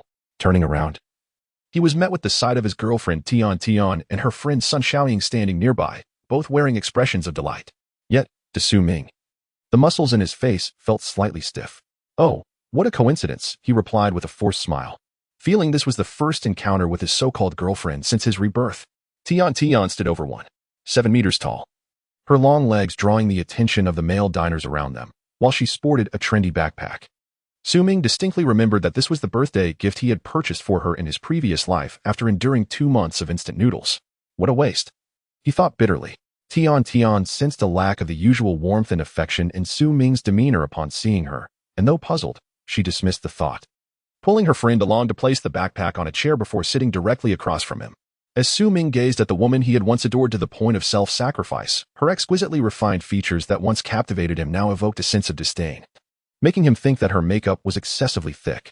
A surge of hatred welled up within Su Ming, a violent urge to thrust the chopsticks in his hand into her mouth to swiftly end her existence. The 2 green tea girls who had just taken their seats were gazing at him, their throats constricting and their eyes occasionally darting towards the remnants of food on the table, their expressions tinged with regret. Had it been the former Su Ming, he would have felt immense guilt for neglecting the fairer sex. Yet, having experienced death once and witnessed the ruthlessness of these 2 women, his perspective had shifted. After a moment of contemplation, Su Ming donned a radiant smile. What a coincidence, my dear. I didn't expect to run into you while out shopping today. Have you eaten yet? Upon seeing Su Ming's familiar, affectionate smile and his caring words, Tian momentarily set aside his previous aloofness. Perhaps it had merely been her misinterpretation. Humph. We've been exhausted from shopping, while you, heartless, are here indulging yourself, she retorted playfully. Yet her gaze remained fixated on the food on the table, nearly betraying her desire to exclaim, I want to eat too. Indeed. Indulging in delectable dishes without bringing along his girlfriend. What a heartless scoundrel. Sun Xiaoying, the plastic friend, chimed in with feigned reproach, as if questioning why he hadn't included her, the girlfriend as companion. I apologize, lovely ladies, but I've nearly finished all that is on the table. Please, allow me to clear these away. Here, take a look at the menu, feel free to order whatever you fancy, and do make sure to enjoy. Silently cursing the shamelessness of these 2 women, Su Ming maintained a facade of warmth, feigning embarrassment for having neglected the beauties. Humph, now that's more like it. Tian retorted, prideful in tone yet swift in action, soon ordering 7 or 8 extravagant dishes alongside her close friend. Su Ming glanced over, bemused. They were indeed like wild boars, choosing only the most expensive items. He calculated silently, realizing this extravagant meal would likely cost Tian half a month's salary. In the past, during their outings, Su Ming had been enveloped in a haze of affection, bearing all expenses as her boyfriend, while Tian merely indulged in food and shopping. He had deemed it entirely normal to spend on his woman. However, as he reflected on it now, he recognized that she had been treating him as a mere cash dispenser. During the wait for the dishes to arrive, the 2 women were not idle, subtly probing with questions about why Su Ming was dining alone, whether he had received his salary, or if he had come into some fortune. Su Ming replied candidly, I recently sold 2 properties from a relocation project. It pains me to think of the home where my family once lived happily being squandered away. Thus, I sought solitude, only to unexpectedly encounter you here. As Su Ming expressed his regret, Tian and Sun Xiaoying fixated on the mention of the sold properties, their minds drowning out the subsequent words. The phrase selling the house echoing in their thoughts. Tian's heart raced. This was it. He had finally sold the house. Her long-standing efforts were about to bear fruit. She must ensure that he spends his money on her. Even if cash is unattainable, that money must be devoted to her. Sun Xiaoying was equally astonished in her heart. Goodness, what extraordinary fortune does Tian possess? Given Su Ming's feelings for her, that money rightfully belongs to Tian. How is it that I cannot attract such a golden son-in-law? Chapter 11. An unexpected encounter with green tea, my dear. Did the 2 houses sell for a considerable sum? As an array of delectable dishes graced the table, the avaricious Tian found little inclination to indulge in the meal. Instead, she deftly picked up a piece of fish with her chopsticks, feigning casual interest in the dishes before her, and inquired nonchalantly, how much did you sell them for? Not much, just 2 million for both, replied Su Ming. Upon hearing Su Ming's response, Tian paused, her chopsticks froze in midair, and met his gaze with intensity. I recall those 2 houses combined are nearly 300 square meters. How could you have sold them for only 2 million, given the current market value? Even if they are demolition houses, with proper negotiation, you could have fetched 300,000. That seems terribly unfair. Are you joking? After years of attempting to carve out a life in Sioux City, I find myself still sharing a cramped apartment with my friend. In Tian's mind, these 2 demolition houses, along with everything that belonged to Su Ming, had been irrevocably marked by her. The fact that Su Ming had not consulted her in the matter, selling them for such a meager price, felt like a dagger to her heart, leaving her in profound anguish. Indeed, Su Ming, have you lost your mind? You've squandered 1 million in the difference. Sun Xiaoying continued to eat with fervor, as if each morsel consumed was critical to her survival. Listening to the shameless banter between the 2 women left Su Ming feeling exasperated and even furious. I am selling my own property. How does that concern you?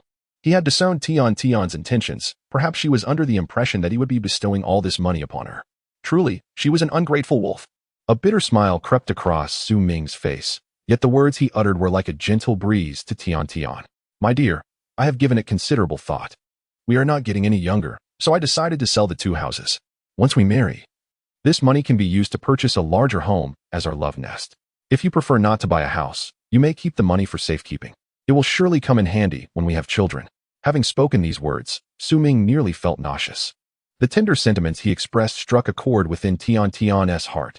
From his tone, it was evident that this money would ultimately be spent on her. Though the loss of over 100,000 was somewhat regrettable, there remained 200,000, after all. Thus, Tian chose not to dwell on the matter further. Softening her tone, her eyes shimmering with affection as she gently grasped Su Ming's hand and said, since you've put it that way, I want to hold your impulsiveness against you. Thank you, my dear. Tian was acutely aware that marriage with Su Ming was an impossibility, despite his current 2 million. How long could it sustain her extravagant lifestyle? Ever since graduating from university and moving to Sioux City, surrounded by the allure of a vibrant social scene, her aspirations had soared beyond the ordinary. The initial acceptance of Su Ming's pursuit had merely been a strategic decision, a means to secure a long-term financial support. In her worldview, her ideal partner should at least be on par with Manager Wang, if not wealthier, to truly deserve her affections. Regrettably, my colleagues at the company are now fully aware that I am already committed. Consequently, my attempts to reciprocate Manager Wang's frequent advances can only be described as a delicate dance of reluctance and invitation. Once the opportune moment arises, I intend to devise a suitable pretext to sever ties with Su Ming decisively and then embrace the warmth of Manager Wang's affections. Although such a dual approach may lack ethical integrity, one might argue that a woman's youth is but a fleeting currency. Having been Su Ming's girlfriend for an extended period, despite benefiting from his generosity, I too have sacrificed my youth, have I not? However, considering that Su Ming currently possesses a sum of 2 million, I can't afford to temper my ambitions, continuing to play the role of his girlfriend. It would be most advantageous to extract cash from him. If that proves elusive, I must ensure that he spends his money on me. With this thought in mind, I smiled sweetly. Darling, today is such a joyous occasion. We ought to celebrate. Let us order a bottle of wine. Indeed, but I've already had quite a bit. You too enjoy it. I might faint if I drink more. Su Ming, fully aware of my intentions, readily acquiesced. What a pity, I thought, as the so-called green tea bitches seldom concern themselves with a man's feelings. Excitedly, I summoned the waiter and ordered 2 bottles of red wine. the names of which Su Ming could not recall, one for each of us. Although unfamiliar with the wine, I noted the four-figure price on the menu. It was certainly not inexpensive. As time passed, Su Ming busied himself with his phone, casually responding to the various flattery offered by the two women, occasionally glancing at their unsightly dining manner. Despite their attempts to project an air of refinement, their frequent orders and boisterous consumption of wine revealed their true nature. Eventually, Su Ming stood up, saying, "You all continue. I shall step out for a moment." The two women, unsuspecting, replied nonchalantly, "All right, all right." Seizing the opportunity as they lowered their heads to order more, Su Ming discreetly approached the cash register on the first floor. "Excuse me. Could you tell me how much my table's bill totals?" he inquired, presenting his receipt. The cashier, after a brief moment of typing, looked up with a puzzled expression. "Hello. Sir, your table's total is 10,550 yuan. Would you like to settle the bill?" "Oh no, it's my friend treating me. I merely wanted to inquire about the cost." Su Ming interrupted before the cashier could finish her sentence, with the waitress still looking bemused. He exited the establishment and made his way home. Meanwhile, after Su Ming had left for the restroom, Tian and Sun Shaoing continued their meal while chatting. Tian, I envy you so much. Your taste is impeccable, having snagged Su Ming, this golden son-in-law. Your future is secure."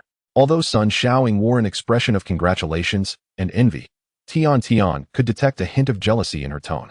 Internally, she chastised Sun Shaoing, thinking, "What a pity you lack beauty and a figure, if it weren't for the need for flowers to be complemented by greenery.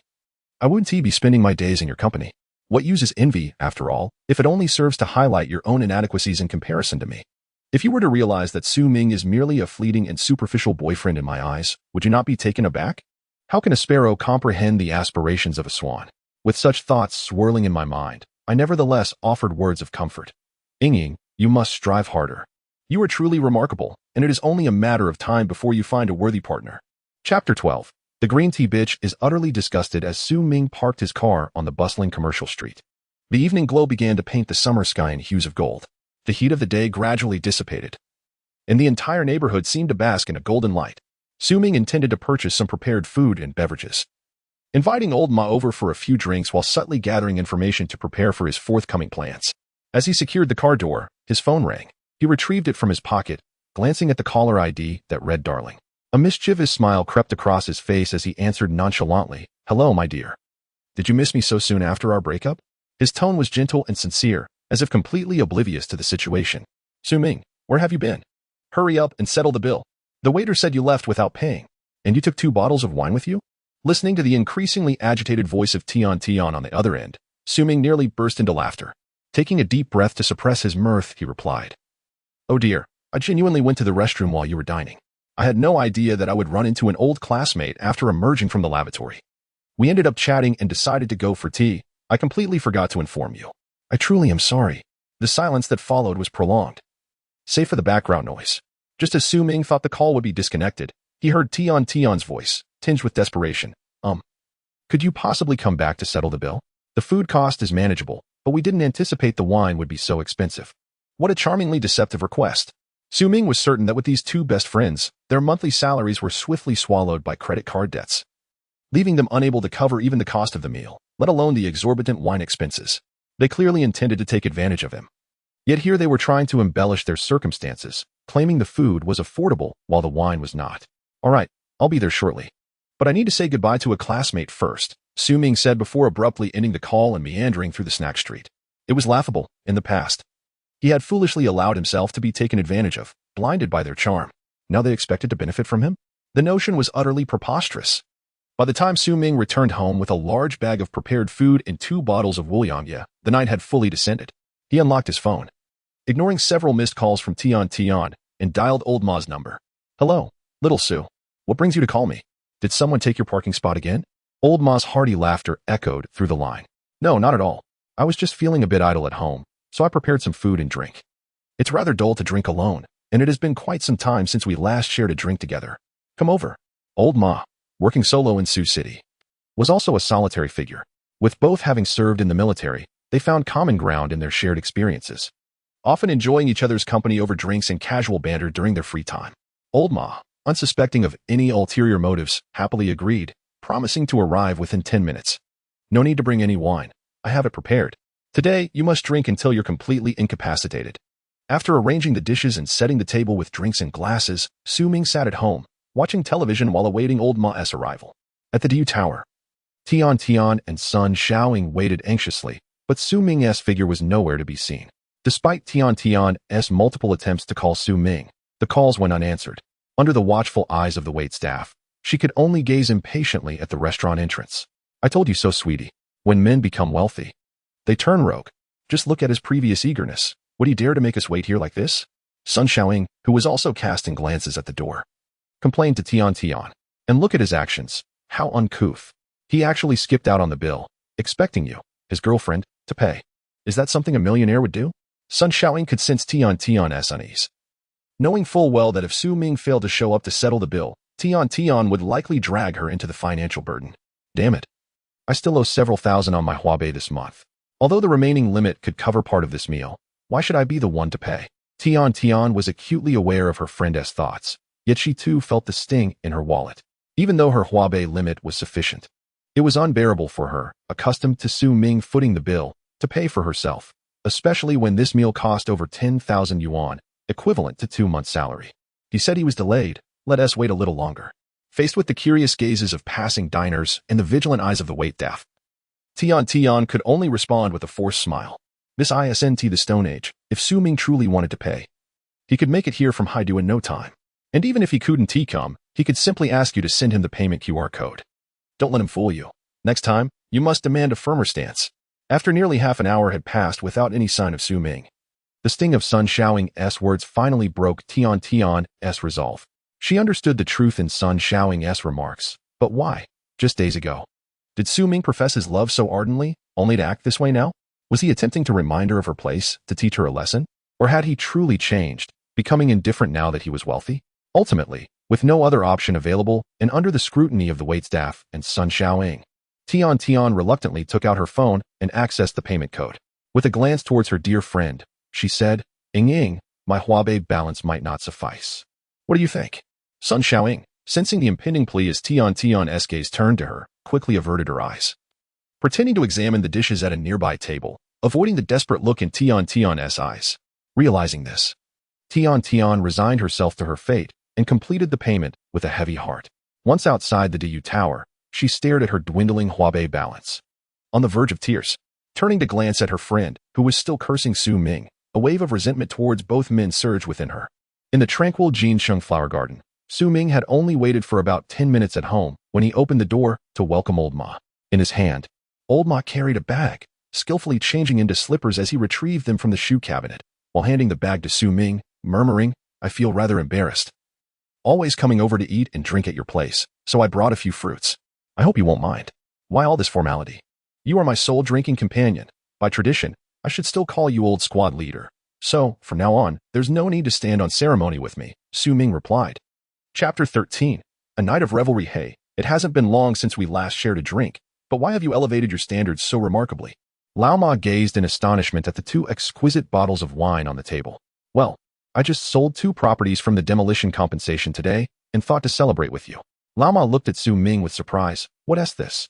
Have you encountered difficulties? Why the sudden decision to sell your house?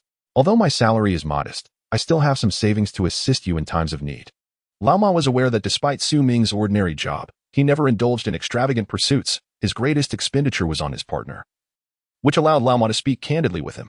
As Su Ming uncorked the 2 bottles, pouring the liquid into their glasses with a smile, he replied, Look at me.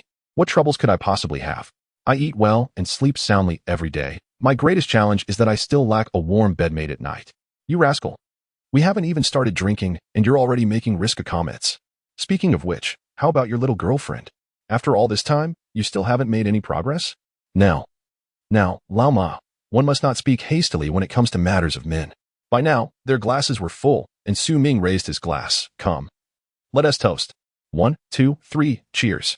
In accordance with their customary ritual, they shouted in unison and drained their 2-tail cups in one swift motion. As they savored the lingering taste of the fine liquor, Lao Ma remarked, You must try the pig's head meat at the East Gate. It's truly exceptional. After several rounds of drinks and various dishes, Su Ming produced 2 cigarettes, offering one to Lao Ma as the blue smoke wafted gently from their nostrils. Lao Ma, I find myself in need of some funds. I have some gold and silver jewelry left by my parents. Do you know anyone who could facilitate a sale? With the wine fueling their boldness, Su Ming broached the subject. Indeed, ever since he had finished rummaging through Boss Su's belongings that morning, the issue of liquidating the gold had been on his mind. He needed to utilize this gold as much as possible during this period. However, the sheer volume of gold meant that selling it at a jewelry store was only feasible for smaller amounts. He could fabricate a story about it being family heirlooms, considering that gold bricks bore no names. Yet, Su Ming aimed to sell as much of this gold as possible. The prospect of attracting unwelcome attention, not to mention the influx of several $100 million in unexplained funds into his account, was enough to raise the suspicions of the authorities. First, he could not justify the source of these funds. Second, Boss Su's body currently lay in another realm, and those in the outside world would certainly treat him as missing. He feared that someone might connect the dots between the missing person and the sudden influx of money, although the likelihood of this was minimal. Upon hearing Su Ming's request, Lao Ma shook his head, letting a plume of smoke escape from his gap-toothed grin. You're telling me you need a broker to sell some gold? Just go to a jewelry store and have them buy it directly. Besides, how much gold could you possibly have that you're worried about someone finding out? As he spoke, Lao Ma's swaying form suddenly straightened, his bleary eyes sharpening their focus on Su Ming's face. He looked intently at Su Ming. Are you serious? Yes. I am quite certain and unequivocal. Su Ming provided an accurate response. Throughout his past life and up to the present, he has consistently been a law-abiding citizen, living within the framework of societal rules. His knowledge primarily stems from what he has encountered in news reports or films, such as the presence of organized crime in certain regions and the police's efforts to dismantle such operations, or instances of undercover police infiltrating drug trafficking rings, and so forth. Therefore, the notion of locating the elusive black market for stolen goods leaves Su Ming utterly in the dark, compelling him to seek assistance from Old Ma. Despite Old Ma being merely a security guard at the lower rungs of society, his profession often exposes him to a myriad of individuals, and his character is marked by generosity and integrity, making him a more resourceful ally than Su Ming himself, as they are both men, comrades in a sense. Su Ming refrains from prying too deeply into Old Ma's affairs. Instead, he poses a straightforward question. Have you engaged in any unlawful activities? Old Ma's gaze fixed intently on Su Ming, revealing a glimmer of concern that kindled a warmth within him. What are you thinking? After all this time, do you still not know me? My greatest aspiration is merely to live quietly and happily. Su Ming met Old Ma's serious stare and lowered his voice, continuing. To be frank, I've recently come into an unexpected fortune, entirely legitimate, but I fear it may be difficult to liquidate. As he spoke, Su Ming scrutinized Old Ma's facial expressions, leaving no detail unnoticed. The allure of wealth can be compelling, although they had developed a level of trust. He could not be certain that the prospect of substantial gain would not breed ulterior motives in Old Ma. Fortunately, he discerned no trace of greed in Old Ma's eyes, only concern and a lingering hint of care. Old Ma's tense demeanor gradually eased as he raised his cigarette to his lips, inhaling deeply and stating, even if you manage to liquidate it, handling the proceeds can be tricky. Unless you require cash, once it's deposited into a bank account, the current regulations are too stringent. Su Ming felt a surge of joy within. Old Ma had not directly answered whether he had a lead but was instead considering the safety of liquidating the funds, indicating that he was aware of avenues for disposing of gold. Indeed, Old Ma continued, I happen to have a comrade from my military days who, after making a mistake in the army, was discharged. He has since navigated the underbelly of society. There are certain reservations I hold about him. Old Ma carefully chose his words. Though I occasionally stay in touch, he has not chosen the righteous path. While he left his statement unfinished, Su Ming grasped the implication. This comrade had encountered issues in certain respects, yet it might be worth reaching out to him, albeit with caution regarding safety. Your words suffice. Thank you, Old Ma. I will safeguard my interests, especially since there are still bright days ahead of me, he chuckled. Very well. I will contact him tomorrow and give you a heads up, then provide you with the address for your initial visit. However, I must emphasize safety first. My comrade and I have both seen bloodshed. Su Ming felt a jolt. Was it during your time in the army? Old Ma nodded silently in affirmation. My goodness. It appears I am in the presence of a military hero. How disrespectful of me. Su Ming playfully clasped his hands together and swayed them, lightening the slightly heavy atmosphere. Though he, too, had served in the armed forces as an elite soldier, he had yet to encounter the harsh realities of battle. Given that Old Ma had not only experienced combat, but had also claimed lives, he undoubtedly belonged to a unit of the highest secrecy. Understanding the protocols, Su Ming refrained from probing further, knowing some questions were better left unasked. As long as matters were handled effectively, he felt no need to concern himself with anything else. Chapter 14. Transforming Space, the gluttonous realm after several rounds of drinks and a medley of dishes. Su Ming and Old Ma indulged in their libations until the clock struck 1 in the morning. With a face flushed and mind muddled, Old Ma slurred his words. No need to see me off. I'll just head back to the dorm for some sleep. Once he bid farewell to Old Ma, Su Ming brewed a cup of hot tea, sipping it delicately, having shared a bottle of potent liquor with Old Ma. And feeling insufficiently intoxicated, he downed a few cans of beer. Su Ming had never been known for his high tolerance for alcohol, yet at this moment, he only felt a slight dizziness, devoid of any true inebriation. Could it be that his newfound abilities had altered his physiology? He pondered, goodness, what a loss. How much liquor must I waste to achieve a proper intoxication? Isn't that a waste of money? The mere thought of money made him recline onto his bed. With a focused thought, his physical form seamlessly transitioned into the alternate space. The first sight that greeted him was the lifeless body of Boss Su. Although he had passed less than 24 hours prior, his skin had already begun to show signs of decay. Su Ming glanced at it and immediately felt repulsed. Unwilling to linger on the site, keeping the corpse in this space was not a viable solution. What to do? After some contemplation, inspiration struck. Having attended university, Su Ming was aware that animal corpses rot and emit foul odors due to the profusion of microorganisms in an oxygen-rich environment. Based on this principle, could he not create an anaerobic environment for the preservation of the body? An anaerobic environment. Yes, a vacuum is indeed an anaerobic environment. He smacked his forehead, realizing how foolish he had been to ponder the creation of an anaerobic space when simply establishing a vacuum would suffice. Not only could he store the corpse, but also food. With a newfound determination, Su Ming set to work. Upon entering the alternate space, he had studied its dynamics and realized he was the sovereign of this realm, capable of governing all entities within it, including the fabric of time and space. Calming his mind, he closed his eyes, and a three-dimensional model of the alternate space materialized in his thoughts. With a mere thought, he partitioned half of the space and eradicated all matter within it, setting the flow of time to zero. Everything responded to his will effortlessly, and he felt no strain whatsoever. Opening his eyes and gazing into the distance, he beheld the alternate space now divided by a transparent wall. One side was where Su Ming resided, filled with fresh air, indistinguishable from the outside world. The other side, while visually similar, had transformed into a realm of utter silence. Devoid of air and even a single atom, with time halted, it lay in complete stillness. From this point forward, he would designate these two areas as the living zone and the resource zone. Excitement surged within him. This arrangement allowed the alternate space to be utilized to its fullest potential. In the impending apocalypse, resources would be paramount, especially food. Generally speaking, food has a shelf life. And even if he managed to procure sufficient supplies, spoilage was inevitable. He couldn't possibly stockpile countless military rations, while they were palatable on occasion. A steady diet would soon become intolerable. Now, with the existence of the resource zone, any food placed within can remain in its original state indefinitely.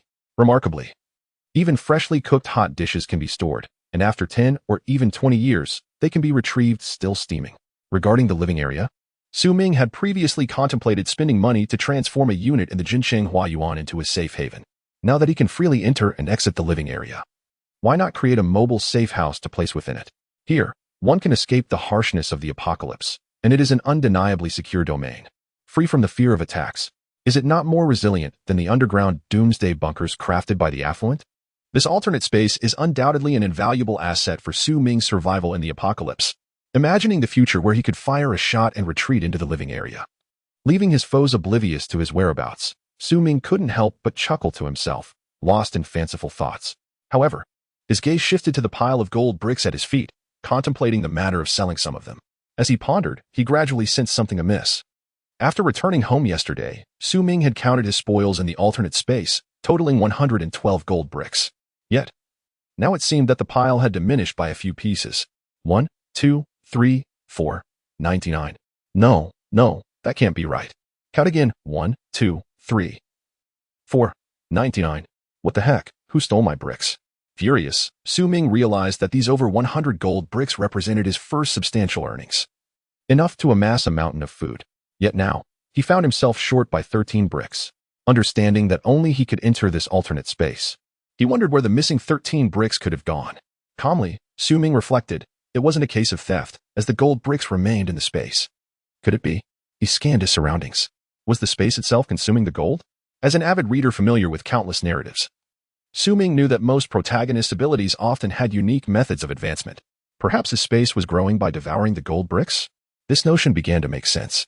He arranged the remaining 99 gold bricks neatly on the ground, ensuring they were easily countable at a glance. He decided to leave them as they were for now and check again tomorrow. Perhaps this wasn't such a bad thing after all. Though he hoped the space wouldn't consume too quickly. Calculating the time, Ming had placed the bricks in the space nearly 24 hours ago. And now he was down by 13, approximately 2 bricks every hour. No, he would check as soon as he woke up. If he waited too long, he might lose his hard-earned first fortune entirely. Resolute, Ming returned to his room, set an alarm on his phone, and lay down to sleep. The next morning, even before the alarm rang, Ming awoke and hurried to the alternate space to check the number of gold bricks. As he suspected, the 99 bricks now numbered only 97. Concerned, he realized that he had only managed a little over 4 hours of sleep, coincidentally losing exactly 2 bricks. "Hello, can you hear me?" Ming raised his voice, calling out into the void, then leaned in to listen. The desolate living area stretched infinitely, devoid even of his own echo. "This gold nugget is of use to me. Why did you consume it?" he exclaimed. "You claim you will eat it. But how could you do so swiftly? At this rate, it will all be gone in a few days." Last night, Ming had contemplated storing the gold bars at home. Yet the sheer quantity and weight posed a significant concern. There was a very real possibility that the floor might buckle under their heft, or worse, that a bar might fall through and create a commotion in the neighbor's abode, even if the flooring were sturdy enough to withstand the weight. The thought of a thief visiting in his absence was equally disconcerting. Thus, this option was discarded. In that moment, Ming could only helplessly converse with the silence surrounding him, yet the only reply was the profound stillness. Chapter 15. The mobile safe house for the moment. He chose to set aside the perplexing thoughts, for the emergence of the space had bestowed upon Ming the utmost confidence in his ability to survive in the future. Regardless of the intentions behind the space's consumption of golden bricks, it could hardly be deemed a negative development, even if the space merely indulged without yielding. He would accept it. Upon returning to the outside world, Ming hastily rose, freshened up, and departed, stopping briefly at the east gate for a bowl of noodles before driving away. In recent days, Ming had been contemplating the issue of his abode in the post-apocalyptic world. His initial plan was to convert his residential apartment into a safe house. However, due to financial constraints, his requirements for the safe house were modest, sufficient to withstand ordinary gunfire. Yet, with the advent of the alternate space and his subsequent discovery that he could reside within it, he had altered his original vision. The prospect of a converted apartment as a secure refuge, tethered to a fixed location, no longer satisfied his aspirations. Moreover, Ming's unique abilities allowed him to accommodate only independent entities. The apartment was inherently connected to the entire building, even if he wished to absorb the entire edifice. The foundation remained anchored below. Would he need to assimilate the entire planet? Thus, Ming recognized the necessity of locating a specialized company to construct an independent safe house, one that he could transport wherever he went. In times of peril, he could withdraw the safe house into the space, and when solitude weighed upon him, he could place it back into the outside world to admire the apocalyptic snow-laden landscape. "I truly am a remarkable individual," Ming mused, envisioning the blissful life that awaited him. Upon arriving at the entrance of S.H.I.E.L.D. Security Company, he found it still shy of 9 in the morning. As he stepped inside, a receptionist dressed in professional attire, with bright eyes and a radiant smile, promptly approached him. "Good morning, sir. Welcome to S.H.I.E.L.D. Security Company. How may I assist you today?" Recognizing the presence of dozens of employees, she was quick to inquire about the unfamiliar face. "I am here to inquire about your services. I wish to transform a so-called safe house," Ming stated. The receptionist's eyes sparkled at the mention of such a significant business opportunity, and she hurriedly ushered him into the conference room, offering him tea and snacks. "Please take a seat, sir. Our supervisor in charge of security will be with you shortly." As she attended to him, her eyes gleamed with admiration for Ming. In this era, the wealthy often preferred to remain discreet, while ostentatious individuals might not even possess a few coins in their pockets. Seated on a genuine leather sofa, Ming busied himself with his phone, occasionally sipping the warm tea. Moments later, footsteps approached, and the glass door of the conference room swung open, revealing a voice before the figure itself appeared. "Thank you, Ming. I will handle the client from here." "Not at all. It is my duty," the receptionist, referred to as Ming, stammered before swiftly exiting the conference room. To his surprise, Ming discovered that the supervisor overseeing the safe house operations was a woman. With her short hair framing an exquisitely refined face, she possessed strikingly bright eyes and a flawless complexion, exuding an air of confidence and professionalism. Dressed impeccably in professional attire that accentuated her statuesque figure, Manager Jean resembled a javelin. With a courteous smile gracing her lips, she spoke in a melodious tone. "Good day, sir. I am Jean Shui, the head of the Safehouse division at Shield Security Company. You may call me Xiao Jean. May I ask how you prefer to be addressed? Hello, I am Sue, but you can call me Xiao Sue, he replied. Manager Jean, in her mid-20s and possessing striking beauty, often attracted attention from admirers. Fortunately, her assertive demeanor deterred those who sought to pursue her. At that moment, she noticed Su Ming observing her, but his gaze held no hint of desire, only sincere admiration. Consequently, her professional smile softened, revealing a touch of genuine warmth. You appear to be younger than I am. I shall take the liberty to call you Xiao Su, she stated, extending her hand. Su Ming promptly rose to shake hands with Manager Jean. After the customary pleasantries, they took their seats. Before Jean could speak, Su Ming smiled and said, Sister Jean, you must have a military background. You seem so approachable. Oh, how did you discern that? Are you also from the military, Xiao Su?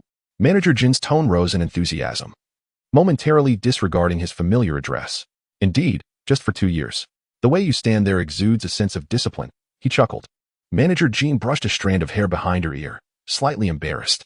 I suppose I haven't shed that habit since entering the civilian world. I apologize for any awkwardness. There's no need for embarrassment. Look at me. I've only been back a few years, and my gait has changed entirely. Those unaware might mistake me for a street thug. Su Ming teased, lightening the atmosphere. Then you must have been my old squad leader. This business discussion will be much smoother. I look forward to your guidance. Seeing Su Ming steer the conversation towards business, Manager Jean straightened her posture and replied earnestly, Xiao Su, we are comrades. I assure you that I will do everything in my power to assist you. Please trust in the quality of our services at Shield. I heard from the front desk that you wish to renovate the entire house. Do you have any specific requirements? As she spoke, she took out paper and a pen to jot down notes. Well, Sister Jean, actually I didn't convey everything to the front desk. I am indeed here to discuss Safehouse services, but what I envision might differ somewhat from the renovations you usually undertake, Su Ming clarified. Rest assured. Although our main operations focus on escort services and personal security, we possess substantial experience in the realm of safe houses. Without exaggeration, we are undoubtedly the foremost security company in Sioux City, with numerous successful cases to our credit, Manager Jean interjected, eager to reassure him. However, you may have misunderstood my intent. I am looking to create a mobile safe house, not to renovate an existing structure, Su Ming explained. Chapter 16. The mobile safe house. Upon hearing Su Ming's explanation, Sister Jean let out a sigh of relief. As long as the business could be secured, everything would be well. However, her brow soon furrowed in contemplation. A mobile safe house? To be frank, I have heard of such a concept. But our company has yet to engage in this domain. As Sister Jean recalled various cases in her mind, she elaborated. Clients seeking to create a safe house typically fall into 2 categories.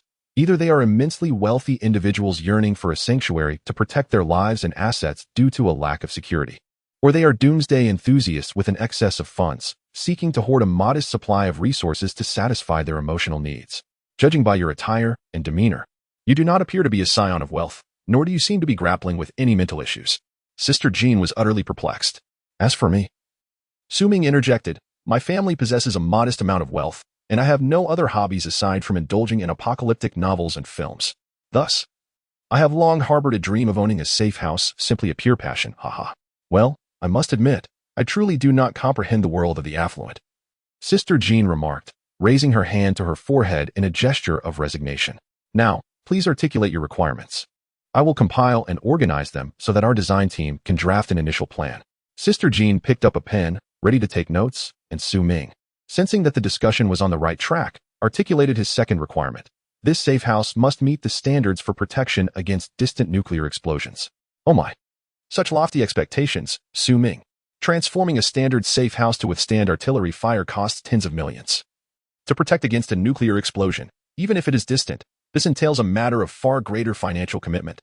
I understand, Sister Jean, Su Ming replied earnestly, locking eyes with her. As I mentioned, my family has a bit of wealth. Please do not concern yourself with economizing on my behalf. Moreover, there is one crucial stipulation. I demand completion and acceptance within 1 month. Let me reiterate, money is not an issue.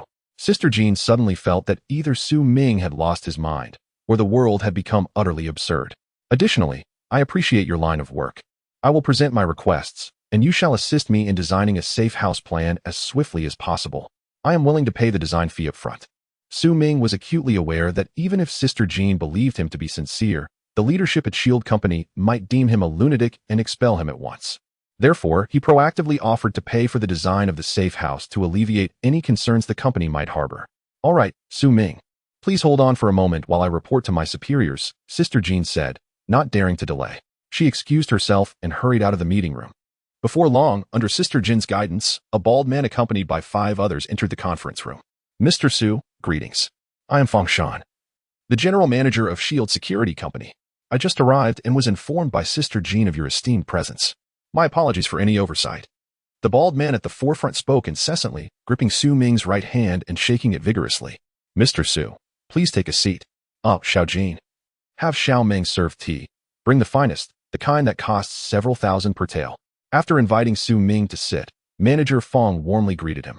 Sister Jean, observing her manager's earnest performance, felt a sense of helplessness and stepped out to arrange for the tea. Mr. Su, I hear from Xiao Jin that you wish to create a mobile safe house and are willing to purchase the design blueprint up front? Mr. Fong inquired eagerly. Indeed, however. It appears Sister Jean is hesitant to make decisions without consulting first, so I wanted to report to Manager Fong, Su Ming replied. Thank you for choosing Shield Security. We will dedicate ourselves wholeheartedly to your service. I am aware of Shield Security. It is at the pinnacle of our industry, which is why I thought of your esteemed company first. At this moment, Sister Jean had returned, bringing freshly brewed tea to the table. She stood alongside 5 other men and women, watching as Mr. Fong and Su Ming engaged in mutual commendation. Naturally, the specifics of the business would be handled by Sister Jean and the design and construction teams. Mr. Fong's presence served 2 purposes: to convey the company's upper management's regard for Su Ming's project and ascertain its feasibility. After extensive discussions, Mr. Fong and Su Ming reached a preliminary agreement. Su Ming would pay a design fee of 200,000, and the initial design of the safe house would be expedited. Upon Su Ming's confirmation, they would proceed with the procurement of materials and selection of the construction site. Su Ming had no objections to this arrangement, and thus Manager Fong took his leave, filled with joy, leaving the scene in the capable hands of Sister Jean and the 5 designers. Sister Jean and the designers gathered at the lower end of the table, their pens moving swiftly as they documented Su Ming's requirements for the safe house. I want a safe house that can withstand a nuclear explosion from several kilometers away, resembling a standalone villa. It must be constructed above ground with effective insulation to ensure warmth in winter and coolness in summer, especially capable of resisting extreme temperatures of -100 degrees in winter. The balcony should be as large as possible, as I enjoy sunlight. Additionally, all windows must be made of the finest bulletproof glass, designed to be one-way, allowing visibility from the inside out, but not vice versa, while also providing insulation and resisting attacks. There should be a fireplace in the living room, as I will need warmth during a nuclear winter when sunlight is scarce. Also, ventilation must be addressed. If the exhaust from the fireplace enters the house, it could pose a danger. One entrance door will suffice. Do you have any recommendations for that? Ideally, something akin to a bank vault door, thick and secure. By the way, do you have any foreign safe house design blueprints for reference? I want to incorporate a few weapon shooting ports. A safe house cannot solely be defensive. It must also ensure offensive capabilities, don't you think? Since Su Ming was eager to expedite the design blueprint, lunch was taken with the designers in the reception room, enjoying takeout from a prestigious restaurant. After a satisfying meal, everyone resumed their work. Listening to Su Ming's seemingly fantastical leaps of thought, Jean Jie and the designers felt a sense of dizziness. When they heard that Su Ming wanted to install weapon firing ports, everyone silently turned their gaze toward him, and the sound of recording ceased abruptly. Was this man joking? In our country, could one even acquire weapons?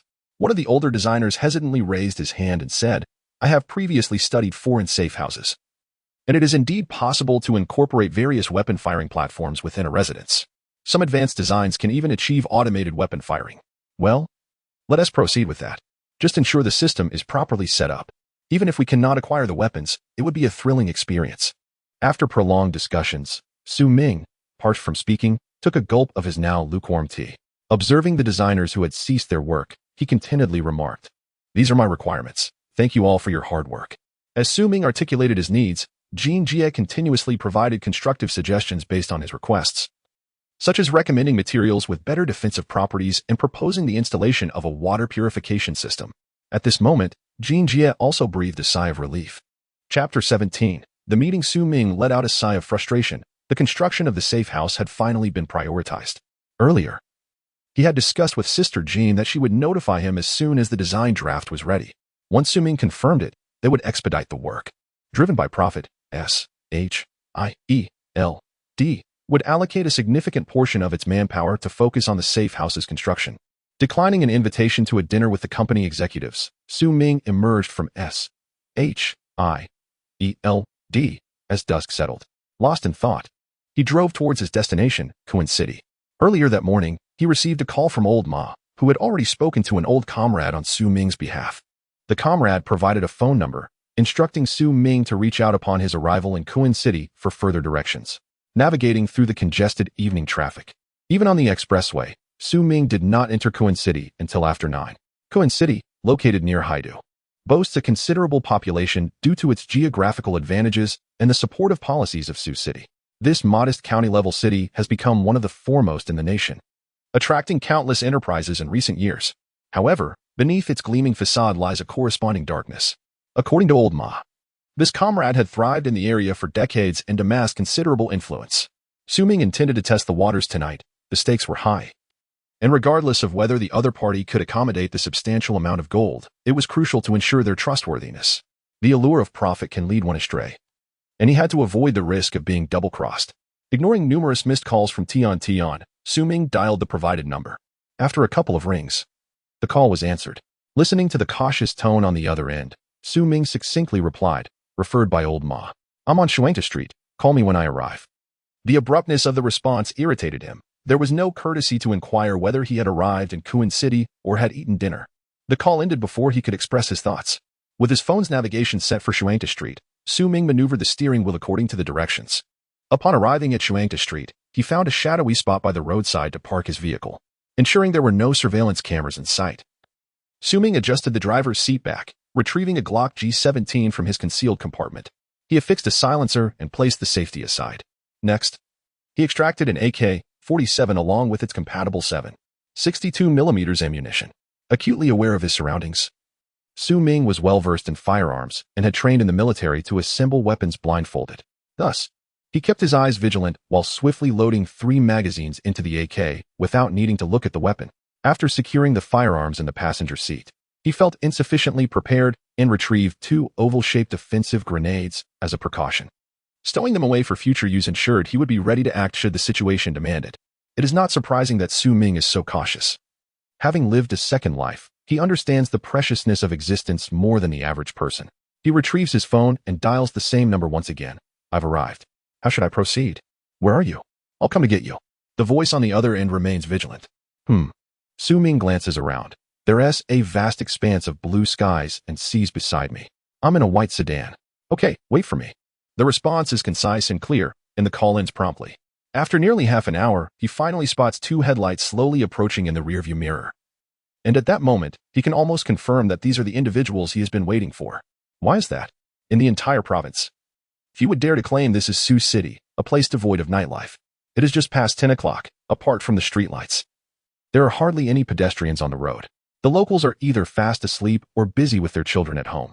The other party must have noticed Ming long ago, but out of caution, they did not approach him immediately.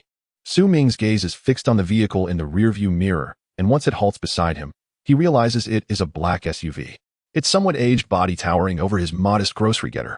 The window of the SUV slowly lowers, and the driver leans out to scrutinize the motionless Ming for a few seconds. Get in. It seems he has confirmed that Ming poses no threat. Ming does not hesitate. He opens the door, steps out, and swiftly enters the SUV, fastening his seatbelt as the vehicle already moves forward several meters. Seated within, the two are side by side. Ming turns to observe the other man, in his 40s, robust in stature, the most striking feature being a heavily lined face, with a scar running vertically down from his right eye. Complemented by a shining bald head that glimmers even in the dim light of the vehicle, he is the very image of a street boss. Brother, what's with the incessant staring? If it weren't for Lao Ma's introduction, I'd have you know why the flowers are so red, the scarred face remarks, having confirmed Ming is not a government official. And his speech regains its rough edge, laced with a hint of jesting menace. Rest assured, if I had ulterior motives, I would have taken the back seat. Ming replies coolly, revealing no sign of intimidation, as if he too were a seasoned player in this world. Oh, you seem to know quite a bit. The scarred man responds, surprised, turning to glance at Ming.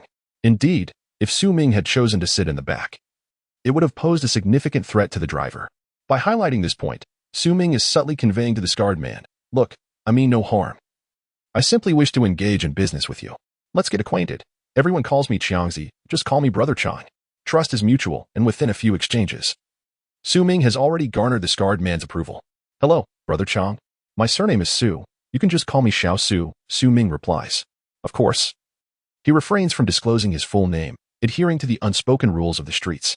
Chang turned his head and offered Su Ming a seemingly benevolent smile. Su Ming managed to muster a faint smile in response. To be fair, had Su Ming not been aware of Chang's lack of malice, any ordinary person would have been utterly terrified by Chang's sinister grin. Both men were lost in their own thoughts, and the atmosphere within the vehicle grew heavy.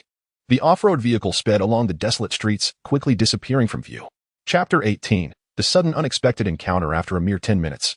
Chang Ge led Su Ming to the front of a building. The structure exuded an air of neglect, devoid of any illumination, its exterior marred and weathered, revealing a dull gray facade reminiscent of the 1980s, a testament to its age of 4 to 5 decades. This area appeared to be a former urban-rural fringe, characterized by dilapidated houses and roads long overdue for repair, rarely frequented by passers-by even in daylight. For someone like Chang Ge, engaged in this line of work, it was indeed an ideal locale. Stop looking around. Just follow me, Chang Ge remarked, noticing Su Ming's curious glances. He then proceeded to lead the way through several dimly lit corridors, where sentinels stood guard at each corner. Upon spotting Chang Ge, they would rise respectfully, greeting him with phrases like, "Welcome back, Chang Ge," their vigilant gazes lingering on Su Ming. Navigating through the corridors and ascending the stairs, they turned multiple corners until Chang Ge ushered Su Ming into a room. At the entrance, he groped along the wall until he found the switch. With a flick, a dim yellow light flickered to life, illuminating the space. A single bed lay strewn with disheveled blankets, which glistened with accumulated grime. In the center of the room stood a billiard table, devoid of balls, cluttered instead with an ashtray and unwashed dishes, clearly indicating that Chang Ge had dined here earlier. "Take a seat," Chang Ge gestured, pulling over a rickety wooden chair beside the billiard table. Once Su Ming was seated, he relaxed onto the bed, reclining with his hands propped behind him, squinting at Su Ming. "Little Su, I have been a comrade of Lao Ma for many years. We share a deep bond. He has briefed me on your situation, so I shall be straightforward." "Chang Ge, I appreciate your forthrightness," Su Ming responded, retrieving a pack of cigarettes from his pocket and tossing one to Chang Ge. He caught it one-handed, and they both lit their cigarettes, inhaling deeply. "Lao Ma mentioned you wish to sell some precious metals. How much are we discussing?" Chang Ge inquired, exhaling a plume of smoke. "Of course. I want to pry into the origins of these items. Had you not been referred by Lao Ma, I wouldn't have bothered to meet you at all." As he exhaled smoke rings, Chang Ge laid the groundwork for their impending negotiations, subtly indicating that his dealings were typically substantial. Individuals like Su Ming, venturing out alone, rarely possessed anything of significant value. For Chang Ge, this transaction was merely a trivial affair. He suspected that this young acquaintance introduced by his comrade was likely offering a family heirloom or perhaps some serendipitously acquired gold or silver. But the quantity would undoubtedly be modest. His decision to personally retrieve Su Ming and engage in this minor business deal was already a considerable favor to both his old comrade and the young man before him. As Su Ming observed that Chang Ge appeared to underestimate him, he remained unperturbed. He removed his backpack and pretended to rummage through it, but in reality, he was retrieving something from his spatial pocket. After a brief moment, he produced a gold ingot, placing it with a thud upon the billiard table. He raised his right hand, palm facing the table, and said, "Chang Ge, please inspect the goods." From the moment, Su Ming extracted the gold bar from his bag, Chang Ge's gaze remained fixated on it. The sound of the ingot meeting the table confirmed its exceptional quality. How heavy is it?" Chang Ge stammered, swallowing hard. 10 kilograms. "Chang Ge, what percentage do you think is appropriate?" Su Ming inquired nonchalantly. Chang Ge fell silent, his expression shifting from disdain to one of seriousness as he regarded Su Ming. Rising from his bed, he glanced at Su Ming before laboriously lifting the gold ingot to scrutinize it closely. Meanwhile, Su Ming feigned interest in the room's decor, gradually distancing himself from Chang Ge. Internally, he was a bundle of nerves, acutely aware of Chang Ge's demeanor. It was prudent to remain cautious, especially given that the other held a gold bar worth 10 million. One could never tell if thoughts of murder and theft might arise. Thus, Su Ming was prepared to draw a pistol from his spatial pocket for self-defense at any moment. The silence in the room was almost oppressive as they both remained quiet. After several minutes of meticulous examination, though it was more accurate to say that Chang Ge was in disbelief, he finally spoke. "At the current market rate of 500 per gram, I'll take a 30% cut. The money can be transferred directly to your account, and we can proceed now." As he finished speaking, Perhaps fearing that Su Ming might misconstrue his intentions, he added, typically, the cut is around 30 to 40%. This is already a generous offer. You must understand. It's not easy to launder something like this. Upon hearing this, Su Ming exhaled subtly, about to respond when the dilapidated door was suddenly flung open, and a somewhat panicked voice reached their ears. Changgu, something seems off outside on the street. Instantly, Changgu turned to look at Su Ming, his eyes glinting with malice. In that moment, Su Ming realized he was in peril. It was Timmy. He hurriedly defended himself as Changgu's gaze shifted toward him. However, Changgu seemed convinced that Su Ming was an undercover operative sent by the authorities. Disregarding Su Ming's feeble explanations as he continued to advance toward him alongside the messenger. Just as Changgu and his accomplice were poised to launch an attack on Su Ming, he suddenly stepped back a few paces, his right hand retreating behind him. When he extended it again, he was brandishing a handgun aimed at them. Changgu froze, scrutinizing the G-17 in Su Ming's hand, and smirked. Do you take me for a fool? Do you think the authorities are using fake guns in confrontations now? Indeed. There was a saying online, if someone in Huaguo points a famous gun at you, there is no need to fear, it's surely a fake. However, if a bizarre-looking homemade gun is aimed at you, kneel and beg for mercy immediately. Those who are easily deceived might fall for it. But trying to intimidate Changgu with such a ruse was a miscalculation. Su Ming let out a resigned sigh as he shifted the gun's muzzle to the right and pulled the trigger. The sound of the silenced G-17 rang out crisp and clear, shattering the beer bottle atop the billiard table. The sharp crack of breaking glass was followed by the soft thud of spent shells hitting the floor. Gazing intently into the bulging eyes of the two stunned men, Su Ming locked his gaze with that of Brother Chong and declared, Brother Chong, had I been a representative of the state, you would not be standing here listening to me. Compelled into a semblance of calm by the threat of force, Brother Chang regarded Su Ming with a deep, contemplative look before silently turning away and leading his men out the door. Chapter 19. The confrontation. As Su Ming witnessed the disruption of the transaction, a wave of frustration surged within him. With pent-up anger, he followed Changgu out of the room. Su Ming hastened to keep pace with Changgu and his entourage.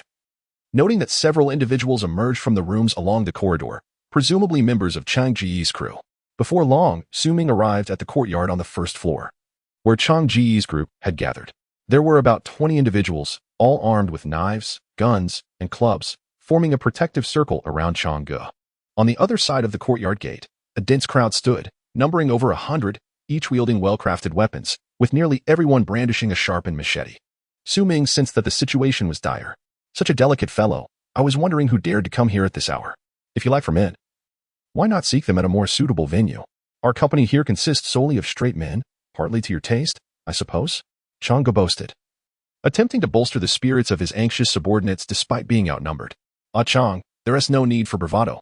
I offered you a chance, but in Kuan City, you were the last to refuse the white powder trade, making things quite difficult for everyone, spoke the leader of the opposing crowd. A figure clad in a pristine white-fitted suit. His high-pitched voice, coupled with the occasional delicate gesture of flipping his hair, sent chills down the spines of Changgu and his men.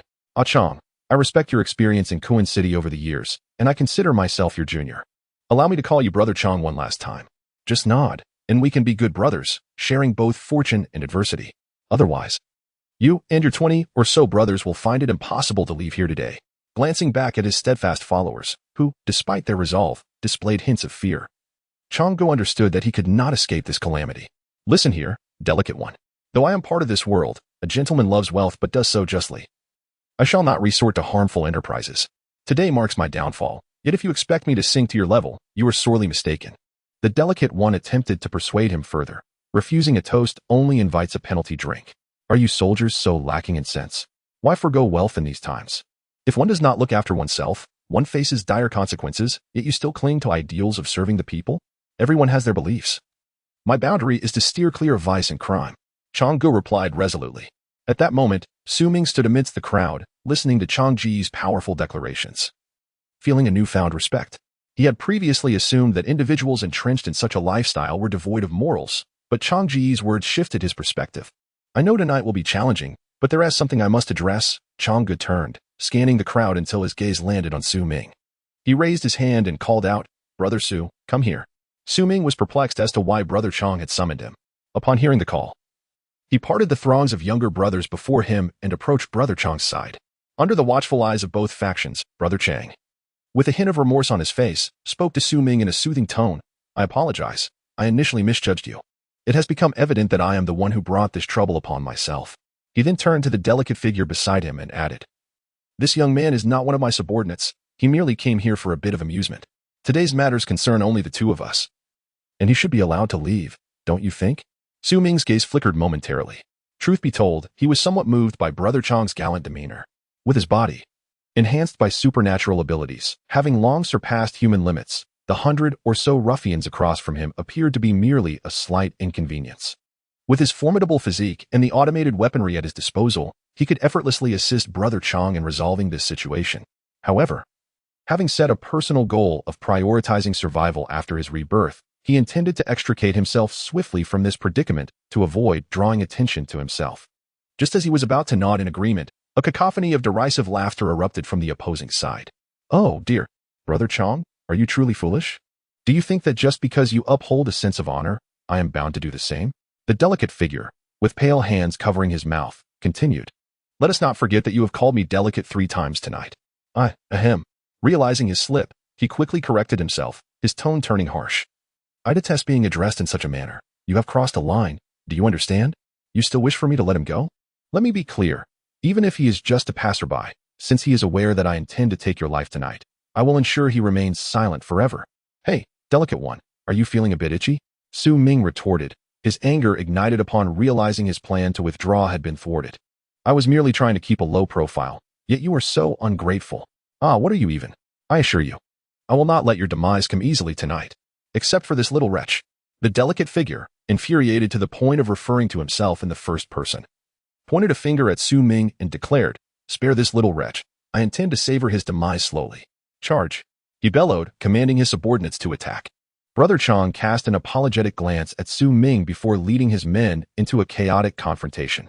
In an instant, the small courtyard transformed into a battleground, the clashing of blades and the sounds of struggle resounding incessantly. My hand. Help, help. I'm going to kill you." Su Ming remained at the periphery of the fray, his eyes scanning the crowd for the delicate figure, only to find him well guarded amidst a circle of adversaries. Before long, the opposing side, leveraging their numerical superiority, had forced Brother Chang's faction into a retreat, with fewer than 10 still able to stand. Time is of the essence. If we delay any further, Brother Chang may meet his demise. He is acutely aware of the adage that to capture the thief, one must first seize the leader. Thus, he fixed his gaze upon the direction of the effeminate figure and surged forward. Chapter 20. The clash. Su Ming propelled himself forward with great force, disregarding the throngs of minions before him. The poor wretches who stood in his path met a ghastly fate. He paid no heed to the dense crowd surrounding him, intermittently seizing the belts or arms of the hapless minions, hurling them away with relentless vigor. Their cries of terror echoed as they felt the scenery around them shift rapidly, as if liberated from the bonds of Earth's gravity, soaring into the fray. With a resounding thud, they crashed to the ground, dazed and disoriented, some losing consciousness while others lay moaning in agony, nursing broken bones. The effeminate figure, sheltered among his subordinates, had been fixated on Su Ming from the outset. Although he felt a surge of anger at being called a sissy by the senior A Chang, years of experience had dulled the sting of such insults. What truly vexed him was the audacity of this unknown upstart to provoke his ire. If he failed to assert his dominance, how could he maintain his authority in front of his underlings? Initially, the effeminate one observed the fray with his arms crossed. But it soon became apparent that the opposing side was crumbling. Victory was merely a matter of time. A cold smirk tugged at his lips as he contemplated the methods of torment he would employ against this insolent youth. Suddenly, he froze, the smirk still lingering as he watched the young man charge toward him with astonishing speed, scattering minions in his wake. Indeed, they were sent flying, as Su Ming grasped one minion after another, flinging them out of the combat zone. When his hands were occupied, he resorted to ramming his body forward, sending those he collided with soaring as if struck by a freight truck, toppling the minion ranks behind them. The resulting chaos left many either with shattered bones or spewing blood, collapsing to the ground, unable to continue the fight. The effeminate one's eyes flickered in terror, and he shouted in a panic, "Quick, stop him."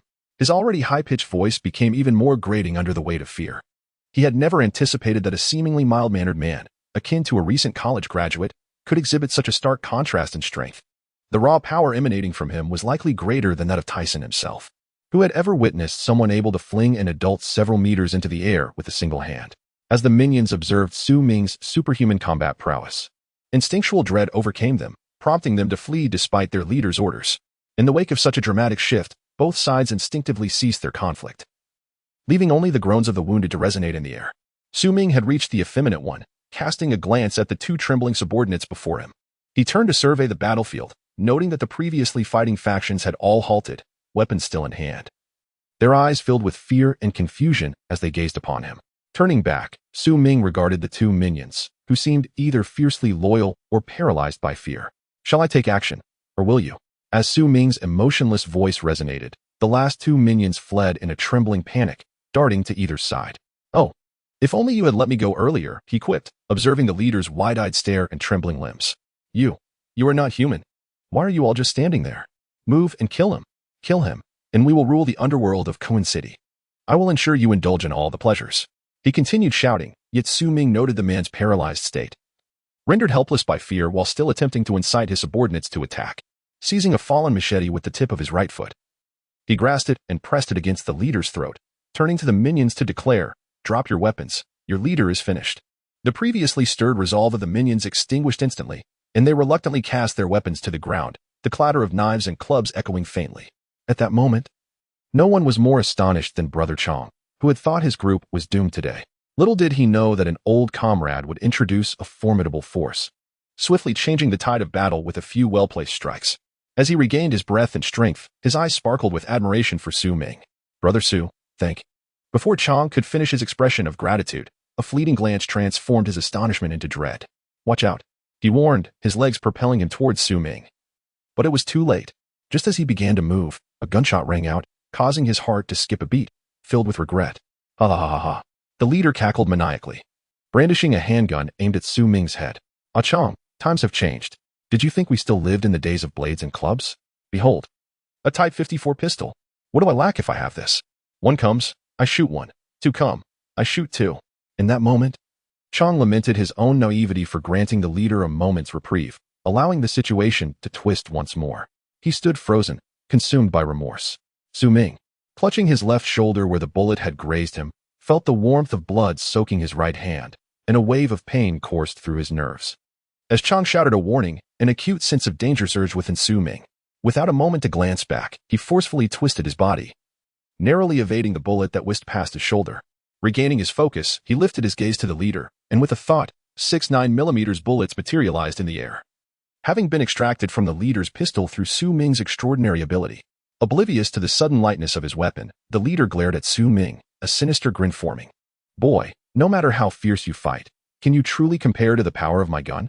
Since you have insulted me, I shall not allow you to perish so easily today." Witnessing their leader regain control of the battlefield, the henchman hastily bent down to retrieve the weapons scattered on the ground, preparing to resume the fight. A weakling is merely a weakling when one's body fails. One must rely on tools for assistance, and I understand your plight. Ha ha ha. As the tension in the air thickened, Su Ming, keenly aware that a battle was on the verge of erupting, began to mock loudly. Brother Chong was already at his wit's end, and with the enemy's morale soaring, delay would surely lead to total annihilation within mere minutes. After all, if that happened, whom would he conduct business with? Thus, it was imperative for Su Ming to stall the henchmen. Upon hearing Su Ming's taunts directed at their deranged leader, the henchmen, poised to raise their weapons, suddenly froze, turning their gazes towards their leader, eager to witness how this foolhardy lad would meet his demise. Had he lost his mind, babbling senselessly? Chapter 21. The distorted Su Ming and the terrified crowd. The effeminate man, unable to rely on his own frail body, resorted to using a weapon for assistance. "I understand you, haha." Despite being threatened at gunpoint, Su Ming continued to vocally express his disdain. The effeminate man, on the verge of losing his sanity, bellowed, "I am going to kill you." As he squeezed the trigger, he was eager to silence Su Ming, for only he knew that his aversion to women was not a mark of unique preferences, but rather a consequence of his own inadequacy. Unbeknownst to Su Ming, his mocking insult struck a nerve with the effeminate man. With a click, the trigger was pulled, the hammer fell, yet the anticipated gunshot remained absent.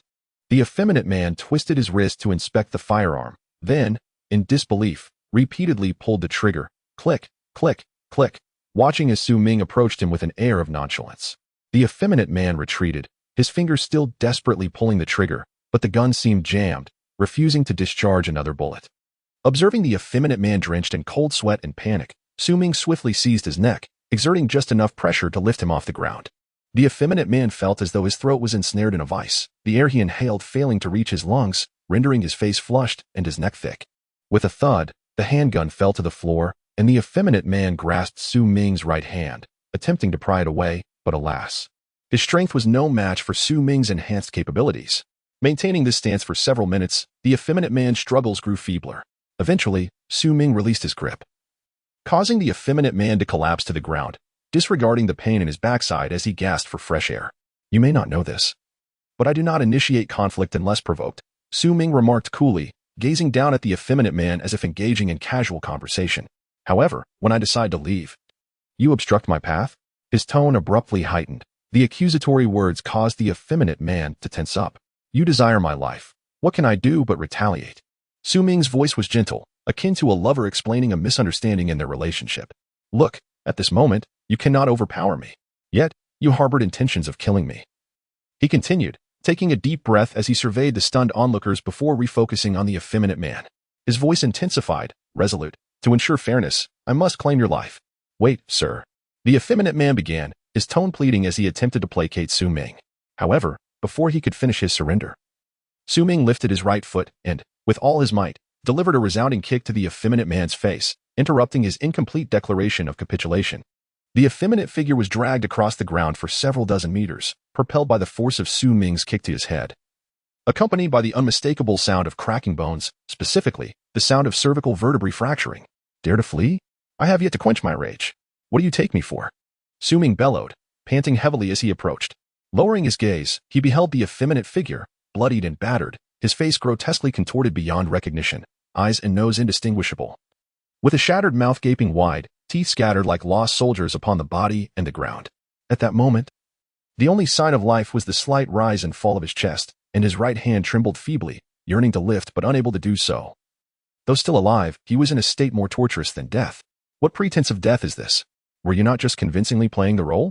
Su Ming's right foot came down heavily, accompanied by another sickening crack as he shattered the effeminate figure's arm, causing his body to arch in agony before crashing back down. I came here to conduct business. Have I become an inconvenience to you? Su Ming continued to unleash his wrath, snapping the other arm with an almost frenzied tone that sent shivers through the gathered onlookers, leaving them paralyzed with dread. For 5 or 6 minutes, Su Ming vented his fury, until the effeminate figure's limbs lay in ruins, having been broken repeatedly with not a single bone intact. His body had become as pliable as rotting meat. With a final, forceful kick, Su Ming propelled the effeminate figure against the courtyard wall, where he appeared to momentarily cling before slowly sliding down to the ground. Gasping for breath, Su Ming turned to face the stunned crowd. Since the effeminate figure fell, the onlookers, including Brother Chang and his gang, were frozen in shock, their minds halted as they stood motionless. As Su Ming's gaze shifted toward them, every individual tensed. Regardless of their allegiance, they instinctively dropped their weapons with a clatter. Some, trembling and unable to meet his gaze, felt a rush of warmth between their legs, the pungent odor of fear mingling with the scent of blood filling the small courtyard. Brother Chang, this is your territory. Do you still wish for my assistance?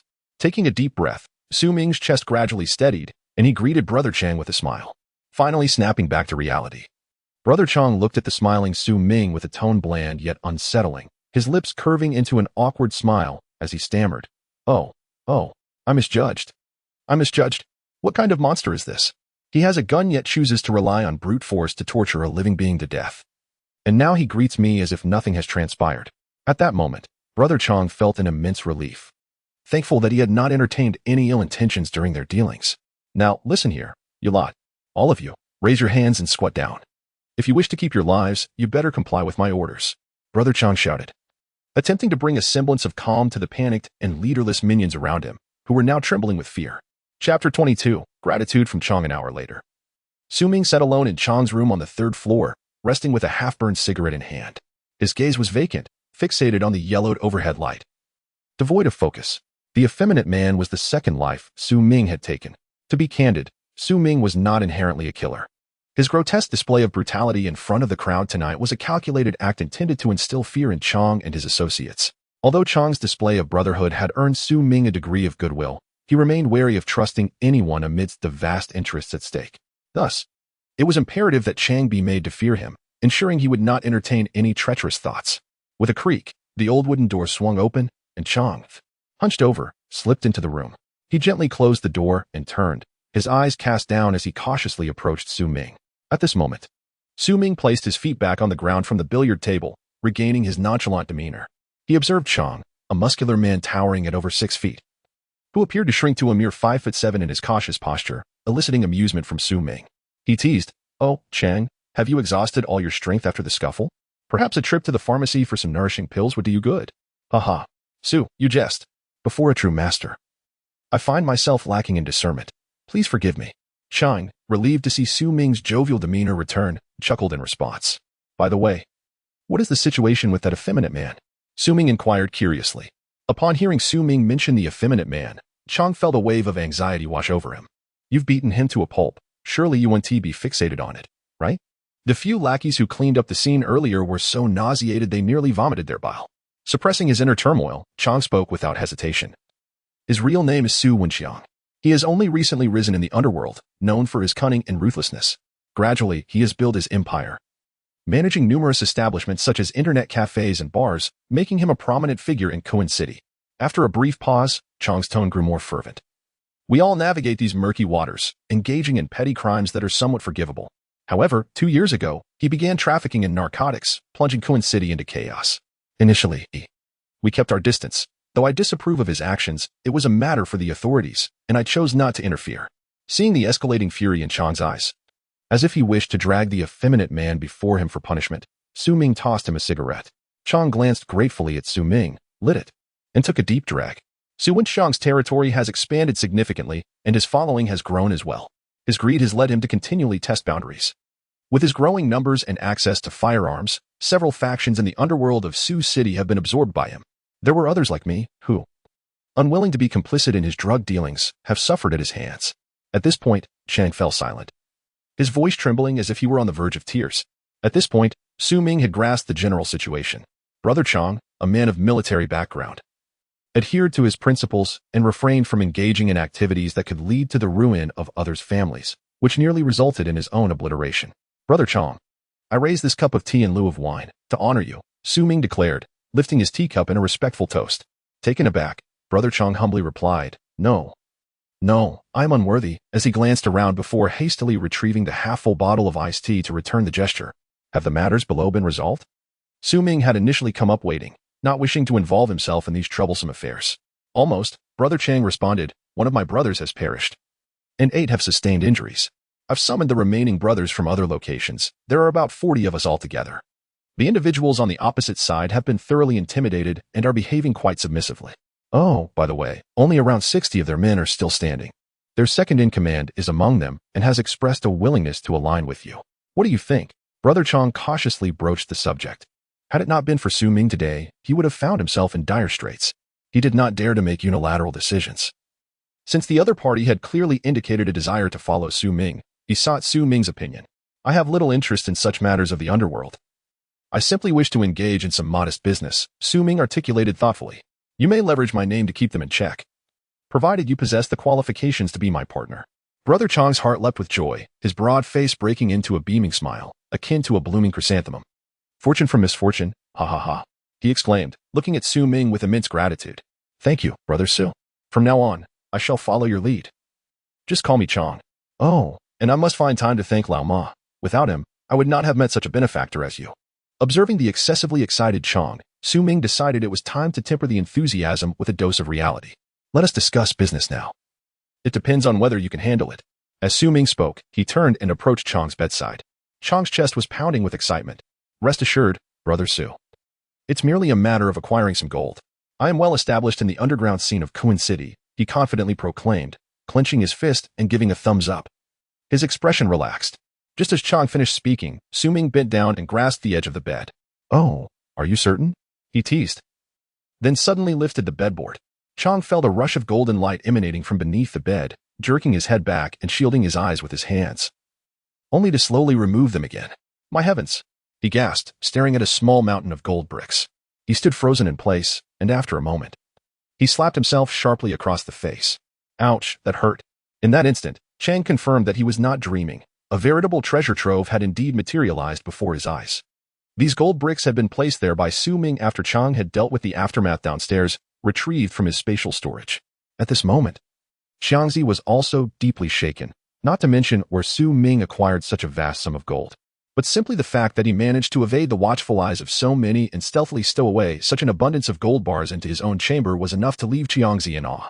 It was evident that Brother Su must possess other formidable forces, otherwise, the appearance of such heavy gold bars here could not be rationally explained. So, how about it? Can you handle this? Su Ming inquired, his hands casually tucked into his pockets. As we discussed earlier, you take 30%. What do you say? Unbeknownst to Su Ming, Qiangzi was already entangled in a myriad of thoughts. He pulled his gaze away from the mountain of gold, pondering his words. Brother Su, I am grateful for your trust. If it weren't for you tonight, we wouldn't even have the opportunity to discuss any share at all. Chapter 23, a business deal worth hundreds of millions. The gratitude I owe you is immense. As I continue to navigate this world, I cannot possibly ask for a fee. Qiangzi resolved within himself to cultivate a favorable relationship with Su Ming. Not only was Su Ming's personal strength impressive, but the formidable influence he commanded left no room for alternative considerations. However, I must admit, the scale of this endeavor is rather substantial, and the funds involved are considerable. To be frank, the most I can presently muster is just over 200 million, which has been accumulated through years of effort. Qiangzi contemplated his words carefully. Upon hearing this, Su Ming furrowed his brow. The sum of over 200 million should suffice as a deposit for the initial contract for a safe house. As construction progresses, it is likely that an additional 200 million will be required, while the final payment upon completion is not immediately pressing. Perhaps it could even be postponed until the onset of the apocalypse, at which point it may be possible to obtain it without further cost. Su Ming mused while stroking the faint stubble on his chin. Noticing Su Ming's contemplative silence, Qiangzi worried that his remarks had displeased him and quickly added, however, with the demise of the previous leader, their second-in-command has already come under our banner. It is worth noting that they have engaged in many unscrupulous dealings over the years, which surely has yielded a significant amount of wealth. Why don't you have a word with him? Su Ming's interest was piqued. Excellent. This means we have a market for this batch of goods. He then shifted his tone. By the way, I need this money urgently. How soon can it be arranged? Rest assured, everything is in my own accounts. Whenever you need it, I can transfer it to you at a moment's notice. Even now, Qiangzi replied succinctly, seemingly earnest in his commitment. Hearing Qiangzi's decisive tone, Su Ming's expression brightened, but he quickly altered his approach. Even among brothers, accounts must be settled with clarity. Please inspect the goods first. Furthermore, I cannot deprive you of the previously agreed upon 30%. As Qiangzi prepared to speak, Su Ming raised a hand to halt him and continued, no need for further discussion. This 30% is not a gift. What I require is a clean transaction. Do you understand? Qiangzi, appearing to comprehend fully, replied, Brother Su, you underestimate me. I have navigated this world for many years and would never cross ethical lines. However, your request, oh, it just so happens to be my forte. With a self-satisfied grin that spread across his face like a blooming chrysanthemum, he added, 200 million will be in your account by tomorrow morning, guaranteed to be pristine. A knock sounded at the door, revealing the previously mentioned subordinate, who entered with a tray of food, his face bruised and battered, clearly having endured a fair amount of rough treatment. Brother Strong, he stammered, unsure how to address Su Ming. The imposing and intimidating figure of Su Ming had left him psychologically scarred, so he dared not look around the room. Keeping his head down, he hastily set the table before fleeing the scene. Qiangzi, sensing his timid subordinate's embarrassment, hurried to explain, don't take offense. These fellows are simply inexperienced. He thought to himself that he was not much better than this timid lad at the beginning and feared that if Su Ming were to be displeased, he might find himself in dire straits as well. As he contemplated this, Qiangzi felt a flush of warmth on his face. Brother Su, the night is rather late. Before coming up, I sent someone to buy some vegetables. The wine is from my personal stash. Let us dine and converse. After such a lengthy ordeal. It was nearly 1 a.m, and Su Ming's stomach had long begun to rumble with hunger, to which he happily agreed. This is braised pig trotter, our most famous dish, cherished since the Ming dynasty, Qiangzi stated, as he seized a piece of the trotter and devoured it hastily. And this is a cold dish, which I personally adore. He seemed unable to restrain himself, quickly grabbing another helping. With 3 dishes and a bottle of wine, Qiangzi took the opportunity to sample each dish under the guise of an introduction, including the wine itself. What an intriguing character he was. It would be prudent to observe him further. If he proves useful, a helping hand may be valuable in the impending apocalypse. Su Ming mused, aware that Qiangzi was eager to allay his concerns about the food and drink, thus testing it in his presence to avoid any awkwardness.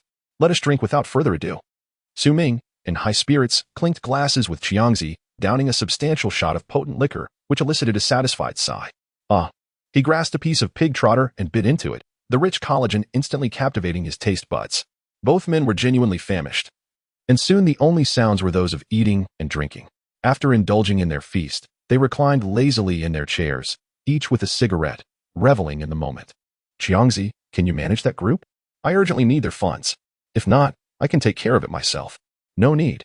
They are terrified of you now. When I took them to recuperate earlier, the second in command even expressed a desire to ally with you. In the time it took to enjoy a meal and a few cigarettes. Xiangzi's demeanor towards Su Ming had grown considerably more relaxed, speaking casually, no longer laden with fear. Tomorrow during the day, I will accompany you to their lair to assess the situation.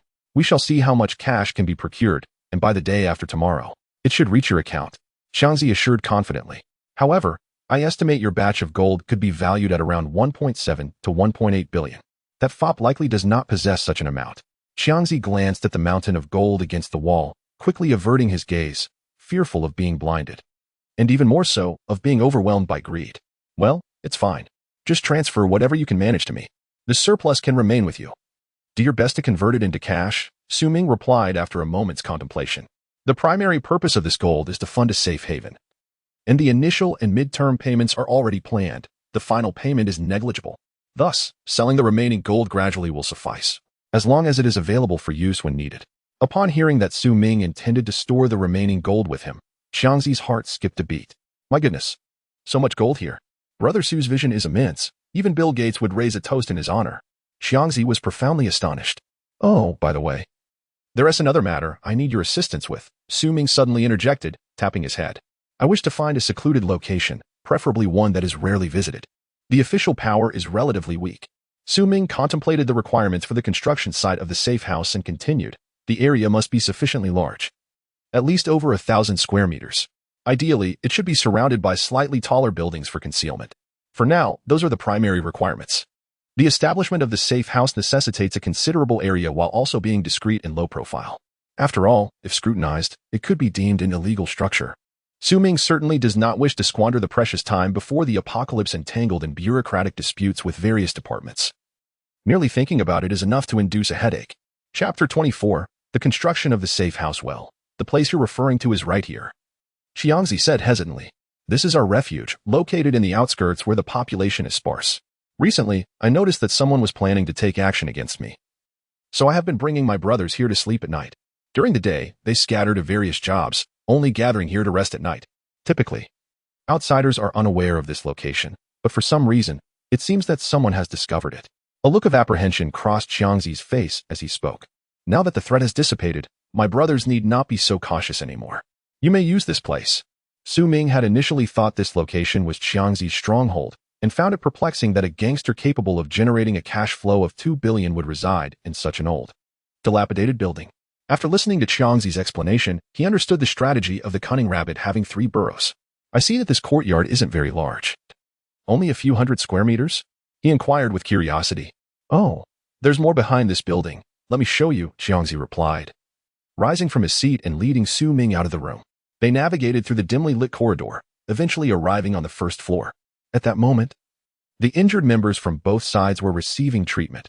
A doctor was tending to the wounds of the younger brothers. Upon seeing Su Ming and Xiangzi, the previously moaning young men immediately fell silent, lowering their heads and shrinking into the corners as much as possible. Noticing this, Su Ming couldn't help but smirk, wondering if he had performed too convincingly. Without paying much attention to the young men, he followed Xiangzi to the back of the building. What unfolded before him was a vast square, approximately the size of 2 football fields, surrounded by several 5-story abandoned factories. Su Ming surveyed the area with satisfaction, nodding in approval. The space was ample, and the surrounding factories provided concealment, making it ideal for constructing a safe house in a discreet and low-profile manner. This used to be the largest brick factory in the area. It has been abandoned since the 1990s, and I only purchased it a couple of years ago, Xiangzi explained as he followed Su Ming. Brother Su, if you don't mind me asking, Xiangzi said cautiously, what do you intend to use this place for? He dared not inquire too much, knowing that it needed to be both secluded and discreet. Who could fathom what this formidable figure intended to do? Noticing the concern in Xiangzi's eyes, Su Ming generously replied, I simply wish to build a house. You could consider it a personal hobby. Money is not an issue. He spoke as if it were indeed a mere pastime. Oh, that's good to hear. I know a few officials in this area. They won't gossip about such trivial matters.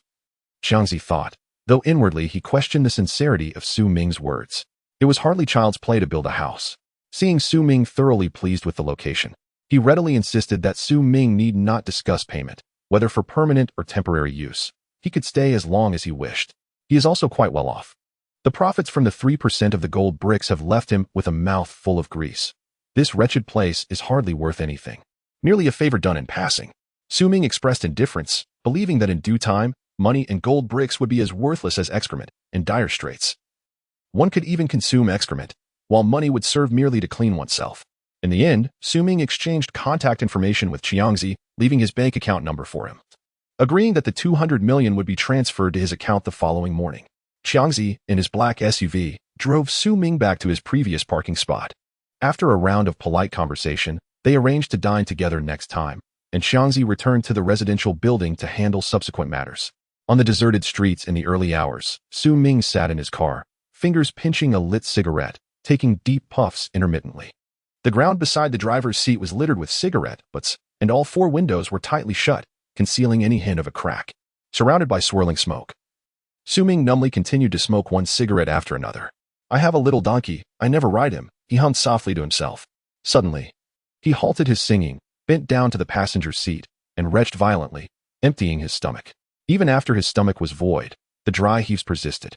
Accompanied by sporadic abdominal cramps, his once steady hands began to tremble, cold sweat soaking through his already thin summer attire within mere seconds.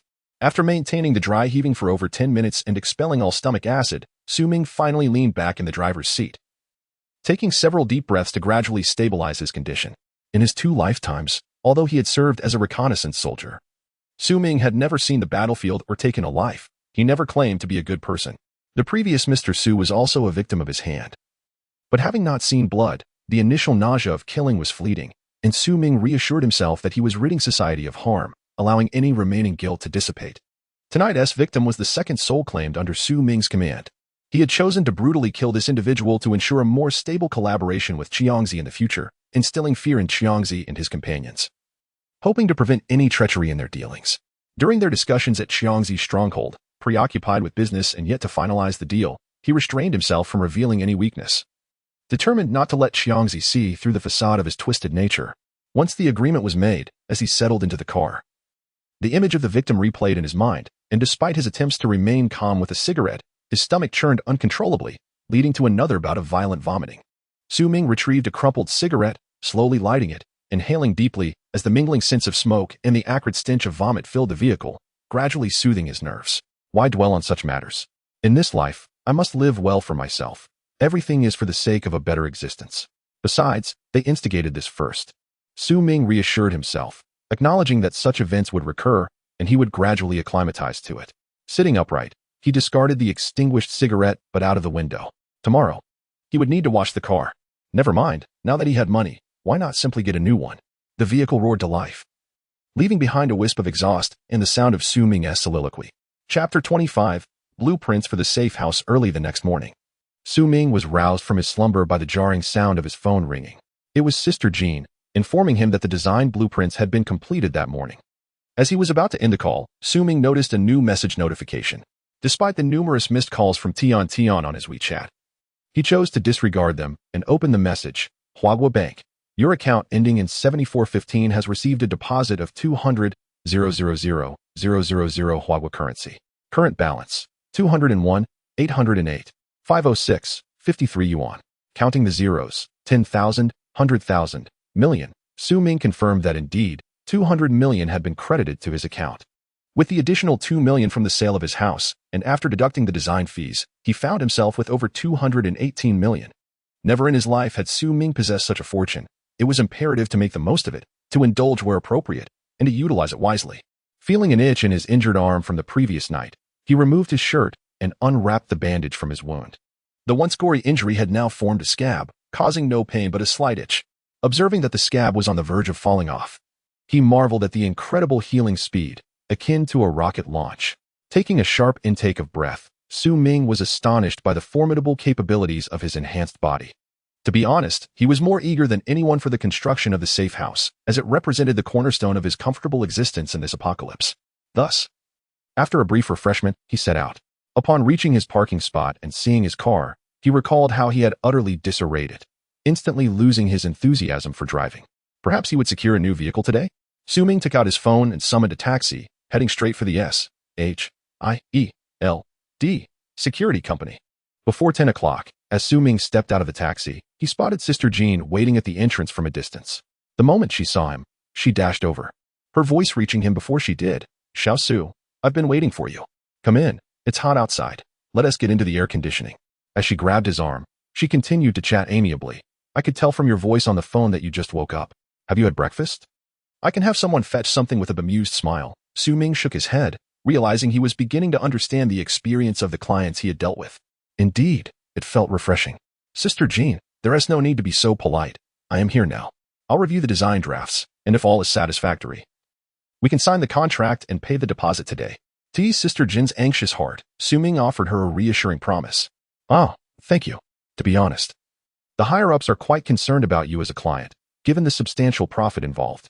Since I am the one liaising with you, the pressure is indeed a bit overwhelming." Listening to her explanation, Su Ming comprehended the situation and engaged in conversation as they hastened to the meeting room from last time.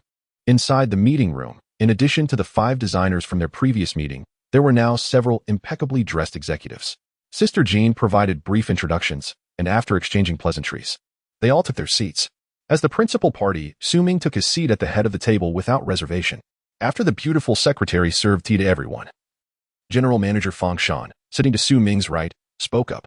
"Mr. Su, we have all gathered here to work overtime, and we hope this design will meet your expectations." With that, he presented a thick stack of A4-sized booklets, which Su Ming accepted with both hands, astonished. "So thick?" The others in attendance felt their lips twitch, thinking, "Did you really believe that our collective efforts over an entire night resulted in just a few sheets of paper?" Sister Jean swiftly adjusted her demeanor and took the lead in the conversation. "Young Su, you may not be familiar with this aspect. Designing a house involves an overview plan as well as detailed drawings for various sections. To achieve the effect you desire, our design booklet is meticulously detailed, which is why it contains more drawings than a typical design." "Ah, I see. My apologies, everyone. As a novice, I spoke out of turn." Su Ming chuckled, slightly embarrassed. Without waiting for further reactions, he lowered his gaze and began flipping through the design drafts. The first page illustrated the overall shape of the villa.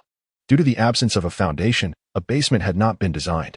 The safe house comprised 4 stories, with each balcony on the second floor and above equipped with large bulletproof glass to maximize natural light. The sides of each floor and the perimeter of the roof featured platforms for automatic weaponry, which could be controlled to open or close at any time. Most interestingly, the base installed on the ground floor stood nearly a meter high, a specification Su Ming had specifically requested, in anticipation of the future heavy snowfall on Blue Star. He wanted to ensure the safe house had a sufficient base, preventing the first floor from being buried in snow. The more Su Ming examined the design, the more satisfied he became, as if he were already inhabiting the safe house amid an apocalyptic scenario, while others struggled to survive in a frigid environment.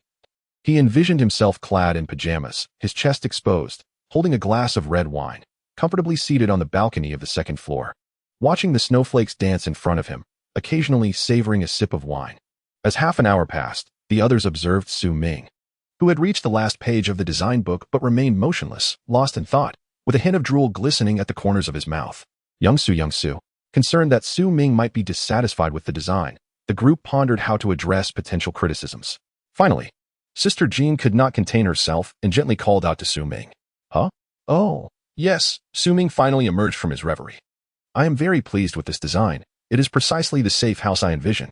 Let us construct it according to these blueprints," he affirmed. "Yay," Sister Jean exclaimed, raising her fist in a gesture of encouragement, while the senior executives and designers collectively exhaled, relieved that the design had received the principal's approval. Ensuring that the order would not slip away, "Mr. Su, we have calculated the budget, based on your specifications for the finest materials and furnishings. The total cost for completing the safe house will be approximately 1 billion. Manager Fang carefully chose his words, delicately broaching the need for payment. "Due to the necessity of contacting suppliers, we will require a preliminary deposit of 200 million. What do you think?" He awaited Su Ming's response. "No problem." Su Ming retrieved his bank card from the phone case. "Let us proceed with the contract. The password is 6 zeros. At that moment, a collective sigh of relief escaped the group as they promptly produced the prepared contract. After reviewing the completion timeline of the project, Su Ming confidently affixed his signature. Once the finance department confirmed the addition of 200 million to the company account, A light-hearted atmosphere enveloped the reception room. Moreover, I have secured a location for the construction of the safe house. He then shared the location of the apartment building along with Chang's contact number with Sister Jean. Your task is to ensure the quality and timeliness of the construction. Feel free to contact me anytime should any decisions prove challenging. The group nodded in agreement. Mr. Su, in celebration of your inaugural collaboration with our company, our senior management would like to extend an invitation for a modest gathering this evening. Might you be available? Fang Shan inquired with a smile. After a moment of consideration, Su Ming, having no prior engagements for the evening, graciously accepted the invitation. Chapter 26. Purchasing a car. As Su Ming stepped onto the street, he turned to Jean Jie beside him and said helplessly, Jean Jie, I can take a taxi myself. There's no need for you to go out of your way to give me a ride. You are now our company's major benefactor. The higher-ups have instructed me to ensure your utmost comfort, and it conveniently allows me to take a paid break, Jean Jie replied with a playful smile, covering her mouth.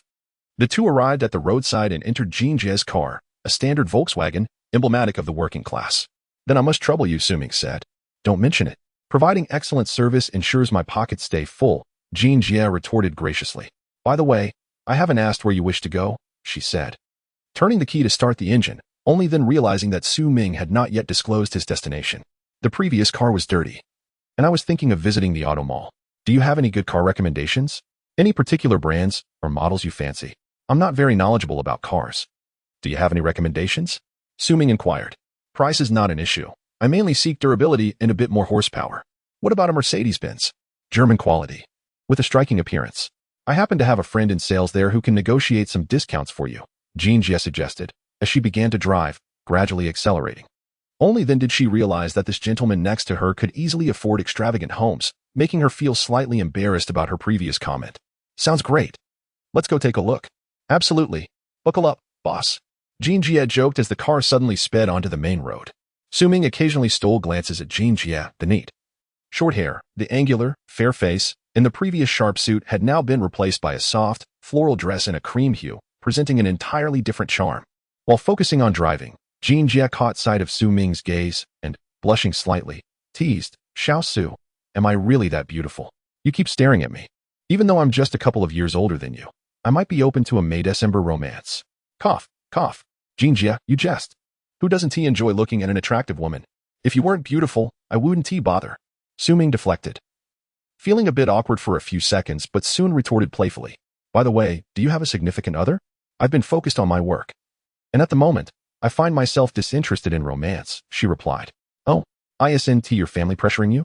Jean Jie, at around 24 or 25, should typically be facing familial urgency regarding marriage.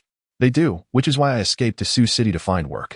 Wow, a formidable woman, Su Ming exclaimed, giving her a thumbs up with exaggerated admiration.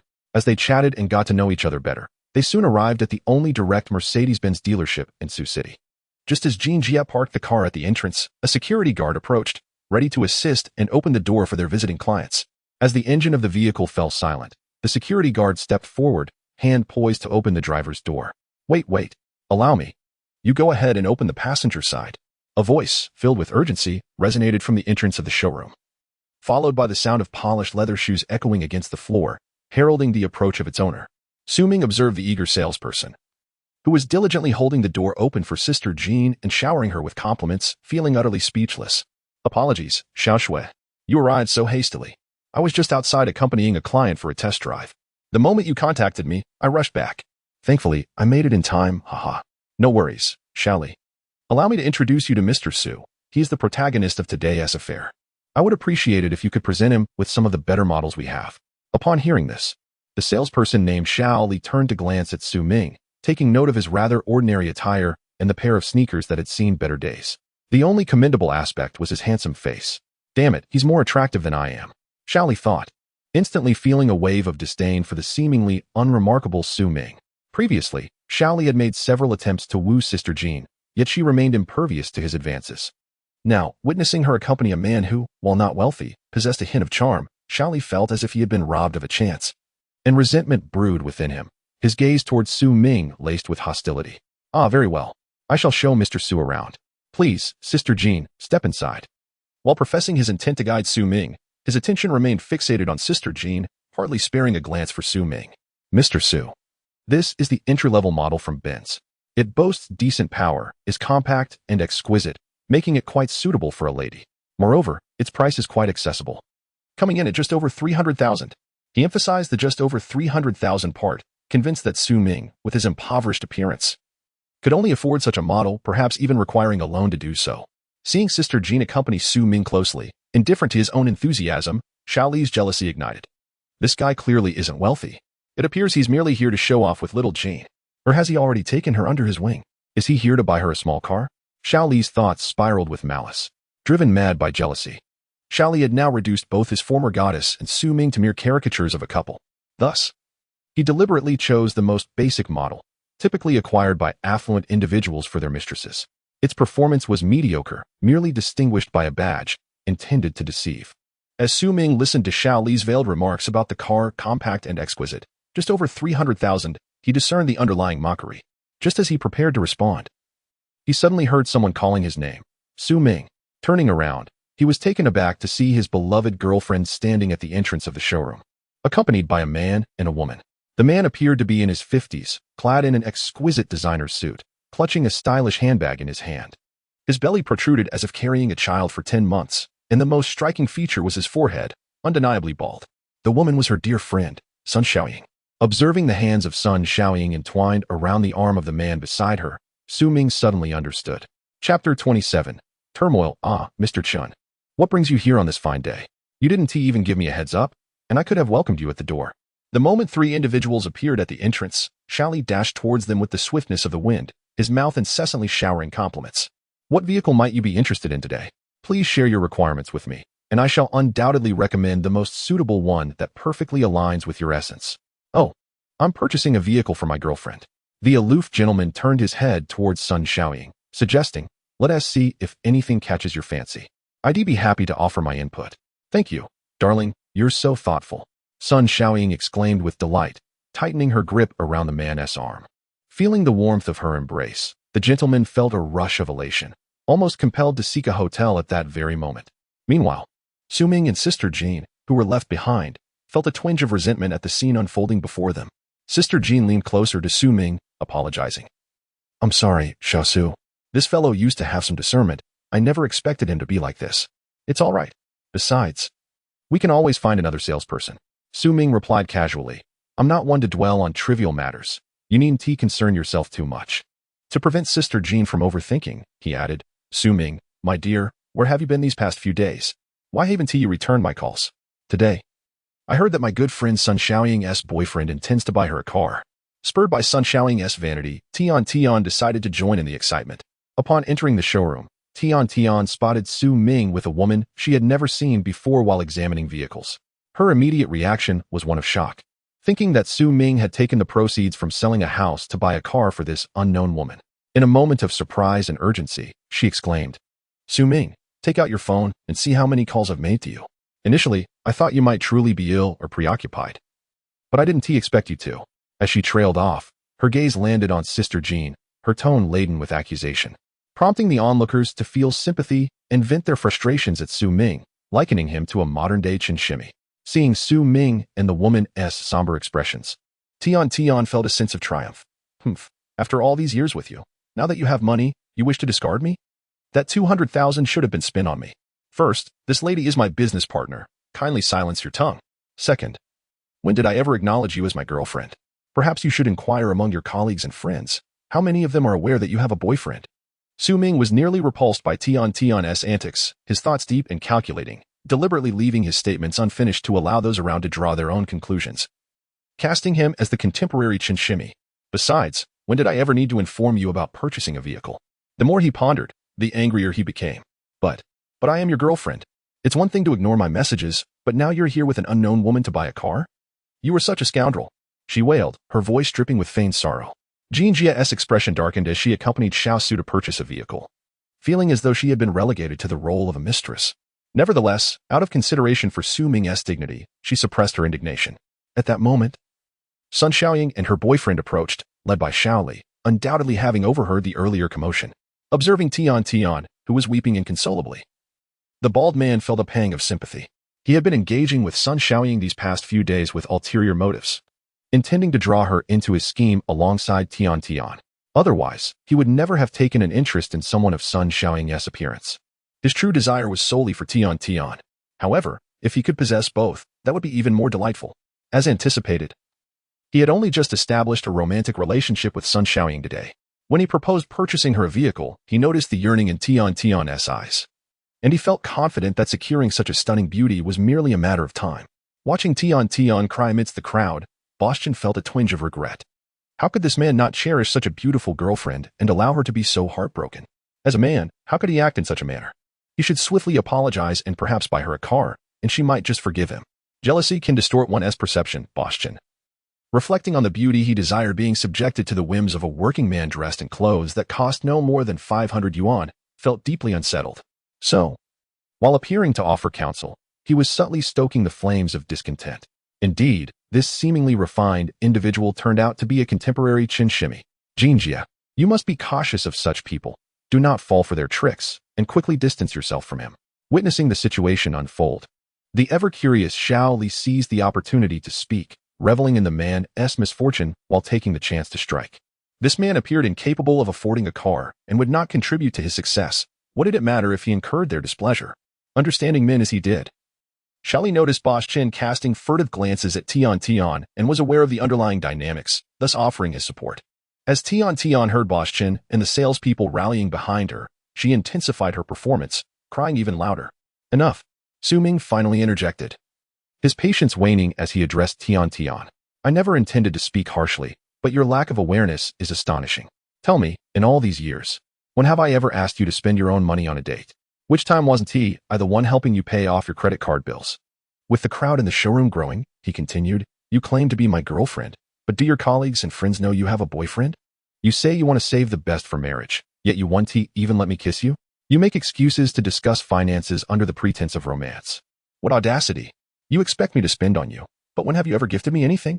Not even a simple bowl of noodles. Oh, by the way, what about the handbag that Manager Huang sent you? Why didn't you bring it out today? Upon hearing the last sentence from Su Ming, Tian Tian, who had been fervently performing her act of sorrow, felt a jolt in her heart. Her tears abruptly ceased, and she gazed at Su Ming in disbelief, forgetting to lower the hand that had been wiping her eyes. It is often said that those who are cunning and insidious tend to covet what they have while eyeing what others possess. Under Manager Wang's materialistic onslaught, Tian Tian was gradually succumbing, having already accepted numerous lavish gifts, something even her closest friend, Sun Xiaoying, was unaware of. How could Su Ming possibly know? Tian Tian's mind became a tumult of confusion as she pondered. Chapter 28. Let us break up. Are you stunned? How could I, a mere pawn, be aware that you were receiving gifts contributed by other pawns? Observing Tian Tian's bewildered demeanor, Su Ming crossed his arms. In truth, he was still oblivious to the true nature of the situation. In a past life, Tian Tian had betrayed him and was on the verge of ending his life. She had intended for him to understand the gravity of his situation before savoring her triumph and revealing her betrayal. Tian Tian, feeling disoriented under Su Ming's teasing gaze, suddenly seemed to recall something and turned to her close friend, Sun Xiaoying. Initially, she intended to quietly enjoy the drama and later feign consolation for her friend. However, upon feeling the piercing glare from Tian Tian directed at her, Sun Xiaoying quickly realized, it's not me. I know nothing of your affair with Manager Wang. She hastily shook her head in denial, thinking it would be advantageous for Tian Tian to be with Manager Wang, as it might also benefit her in the future. Regrettably, Tian Tian was unconvinced. Su Ming, since you are already aware, why even ask me? She turned to face Su Ming directly, discarding her facade of tears. At that moment, there was not a trace of sorrow upon her face. Let me be honest with you. Manager Wang has pursued me for quite some time, but alas, I am already your girlfriend. Surely, one must maintain some moral integrity, right? Thus, I have consistently rejected him. The other day, I tried to reach you, but could not find you. You didn't answer my calls, nor did you respond to my messages. And yet, you have the audacity to question me? So, I agreed to Manager Wang's advances, and now, reflecting on my youthful folly, I realize you seem decent and honest, never indulging in vices. I thought you were a promising prospect, but who could have known that after all these years? Aside from treating me to meals and gifting me a few extravagant presents, the most you ever offered was this handbag worth several tens of thousands. As she spoke, she lifted the handbag, her expression filled with disdain. I apologize, Su Ming. Since we are laying everything bare today, I ask you to let me go. Let us break up. With an air of arrogance, Tian Tian gazed at Su Ming, feeling a twinge of regret. Although Su Ming now possessed a substantial fortune of 2 million, She had initially intended to extract every last penny before concocting an excuse to sever ties. Yet, faced with the current circumstances, she felt compelled to relinquish her plans. Upon finishing her declaration, she raised her chin, feigning pride. Anticipating Su Ming's desperate pleas for reconciliation and remorseful entreaties to restore their relationship, Tian envisioned a scenario where she could thoroughly humiliate Su Ming before departing. Dismissing his attempts to retain her. "Oh, is that what you said? Then let us indeed part ways." Su Ming replied with a calm demeanor, adding, "Do not regret this decision." Su Ming's composed acceptance of the breakup took Tian by surprise. She had believed that her beauty and Su Ming's sentimental nature would compel him to plead for her return, even if she could not bring herself to ask for reconciliation. The carefully rehearsed lines she had prepared, such as "You can find someone better," and "I'm sorry, you're a good person," went unspoken, leaving Tian with a sense of suffocating frustration lodged in her chest. As it appeared that procuring a vehicle had consumed an inordinate amount of time, Su Ming turned to Xiao Li and inquired, "Do you have any car recommendations? I'm afraid you'll have to seek assistance elsewhere. I already have a client." Xiao Li replied coldly, as if serving someone like Su Ming would diminish his own stature. After all, the esteemed Mr. Chen, who frequently arrived with his mistress, was a significant patron, consistently purchasing vehicles worth over 300,000. This was all about performance. Xiao Li was quite clear in his priorities. Spending time on someone like Su Ming, who was unlikely to afford a car, was not worth it compared to catering to loyal clients. Thus, Xiao Li promptly ushered Mr. Chun and his two friends into the showroom, causing the onlookers to disperse. Returning to their own affairs, Su Ming had anticipated Xiao Li's dismissive response. Ever since stepping out of the car, Xiao Li had treated him with disdain. He was not one to suffer fools gladly, and had it not been for Jin Jie's influence, he would have lost his temper long ago. Moreover, just earlier, Chang Zi had informed him that his account had been credited with an additional 500 million. Thus, he was determined to purchase a fine vehicle and not allow someone like Xiao Li to reap the benefits of his sale. When he placed his order and signed the contract, Xiao Li would surely regret his attitude. With a sudden thought that amused him, Su Ming turned to the somewhat sullen Jin Jie. "I apologize, Jin Jie, for the spectacle I've created. I seem to have dragged you into this." "It's quite all right. I've inadvertently involved you as well," Jin Jie replied with a gentle smile, maintaining her composure. "Are you still planning to buy a car?" "Of course, why wouldn't I?" After glancing around, he was approached by a young saleswoman. "Good day, sir. I'm Sun. I see you're interested in viewing some cars. May I assist you?" The young lady, in her early 20s, sported a ponytail and had a few freckles adorning her face. Noticing that no one had attended to Su Ming, she approached with professional zeal. "Which is the most expensive car you have?" "I want it immediately," Su Ming inquired, fully aware of the opportunity to impress. The most expensive?"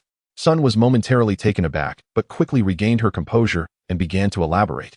"Well, currently, the priciest vehicle in our showroom is..." She gestured and led them toward a magnificent SUV while explaining, the Mercedes G63, equipped with a 4-liter twin-turbo V8 engine, boasting a staggering 585 horsepower, a wheelbase of 2,585 millimeters, and a fuel tank capacity of 96 liters, ensuring excellent range.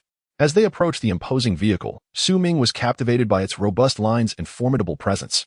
At that moment, the bald man, accompanied by his two friends, also wandered into the vicinity. Seeing how enamored Su Ming was with the luxury car, Tian glanced at the price tag, over 3 million. Dreaming of a car worth over 3 million when you only have 2 million at hand? I'm fortunate to have distanced myself from him today, she thought, feeling a sense of relief, then could not resist the urge to taunt. Well, the car is indeed impressive, but one must be able to afford it. Her biting remark shattered Su Ming's reverie as he remained fixated on the G63. Indeed, the current youth seem oblivious to the vastness of the world around them. A vehicle worth over 3 million is a luxury that, once acquired, one might find challenging to fuel. The bald man, witnessing the woman of his dreams speak, seized the moment to highlight his own wealth by contrasting it with the vulnerabilities of others, feeling a sense of triumph in his performance. True, not everyone possesses the success of a husband like yours. Some individuals remain unaware of their own worth. Observing her close friend part ways with Su Ming, and now having secured a wealthy benefactor herself, Sun Xiaoying, who has always maintained her demure image, could not resist a subtle jab. Chapter 29. The astonishing green tea. At this moment, Su Ming had also taken notice of Tian and her companions, effortlessly filtering out their scornful remarks. The password is 6 ones. Please proceed with the card. He calmly produced his bank card and handed it to the dazed Xiao Sunday.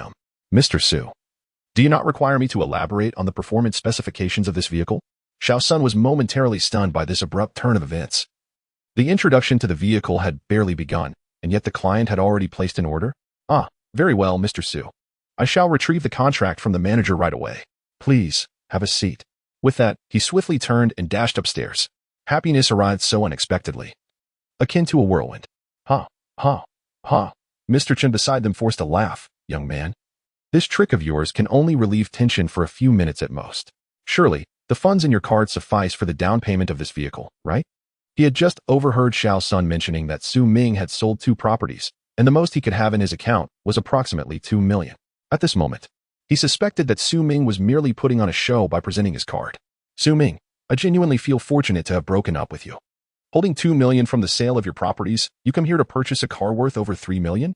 Have you no self-awareness? Tian disparaged Su Ming while subtly flattering Mr. Chen. Indeed, Su Ming, I never anticipated you to be this sort of person.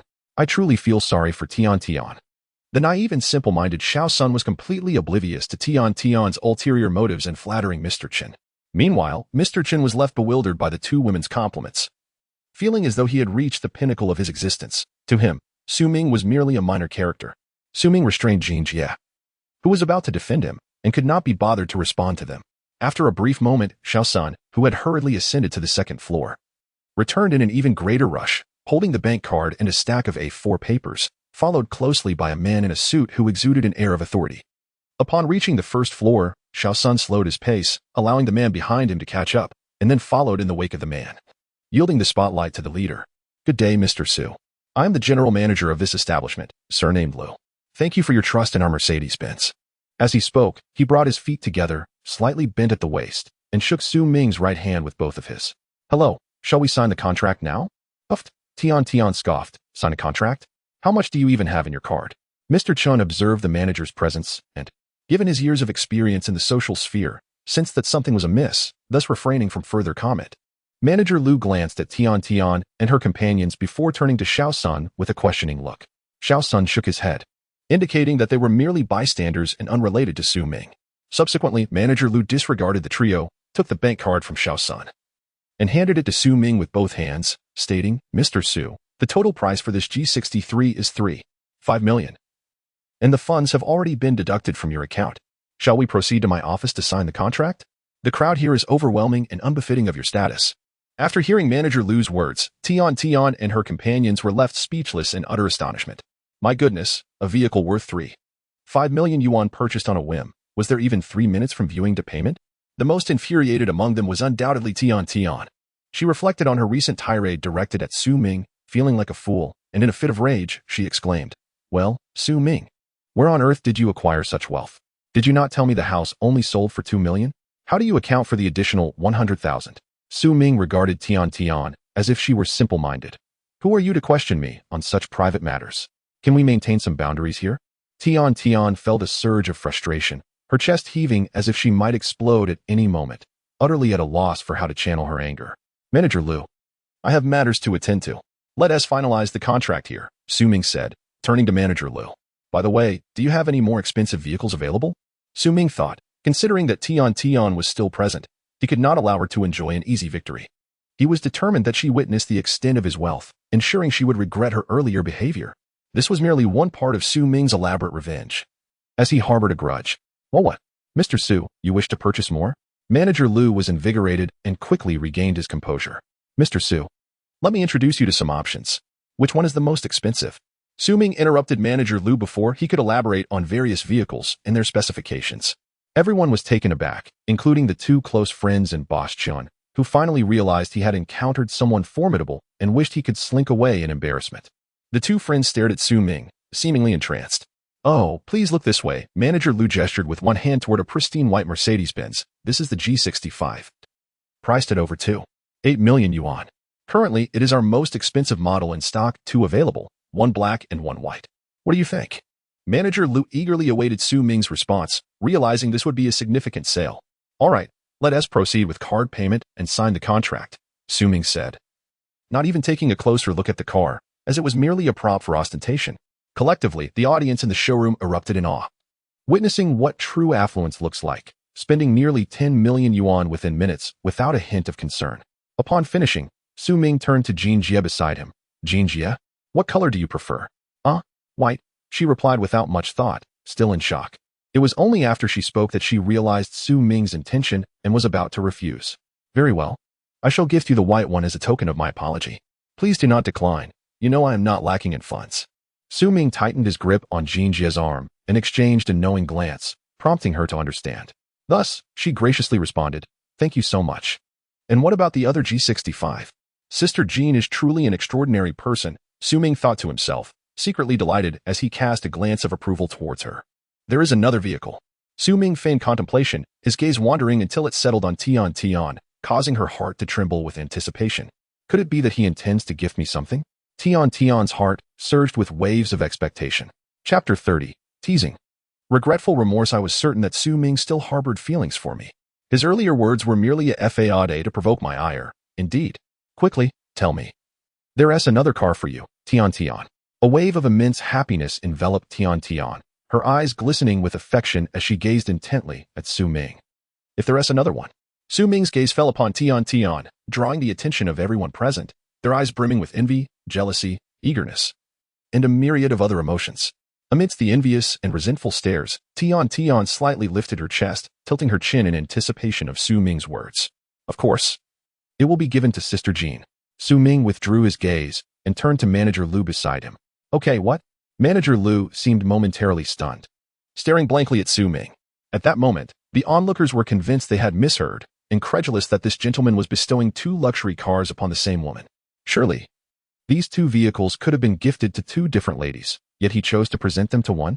Upon noticing Tian Tian's incredulous and resentful expression, the crowd quickly understood. It appeared this wealthy man was indulging in a game of regretful pleasure. No doubt, this was a classic display of the affluent. I mean, the other one is to be registered under Ms. Jean's name, understood? Su Ming confirmed emphatically to Manager Lu. Now, go and process the payment. Bring the contract for my signature. Oh, yes, Mr. Su. Recognizing the gravity of the situation, Manager Lu promptly instructed Xiao Sun to fetch the bank card for the transaction, simultaneously bringing the contract for signature. While Su Ming was preoccupied, Tian Tian felt utterly disheartened upon discovering that the second vehicle was also destined for that woman surnamed Jean. The drastic shift in emotions was akin to plummeting from heaven to hell. Clenching her teeth, she stood aside, glaring at Su Ming. Just moments ago, she had triumphantly declared their breakup, relishing the prospect of openly accepting Manager Wang's affections. However, with Su Ming now extravagantly purchasing 3 luxury cars, Tian Tian was engulfed by regret, feeling that she had ended things prematurely.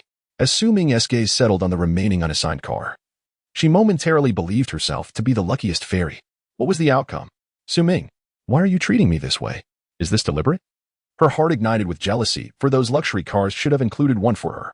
No, they were rightfully hers. Observing Tian Tian on the verge of an emotional explosion, Su Ming felt a surge of delight. This was precisely the reaction he sought. Miss Tian, what are you saying? Are we that familiar?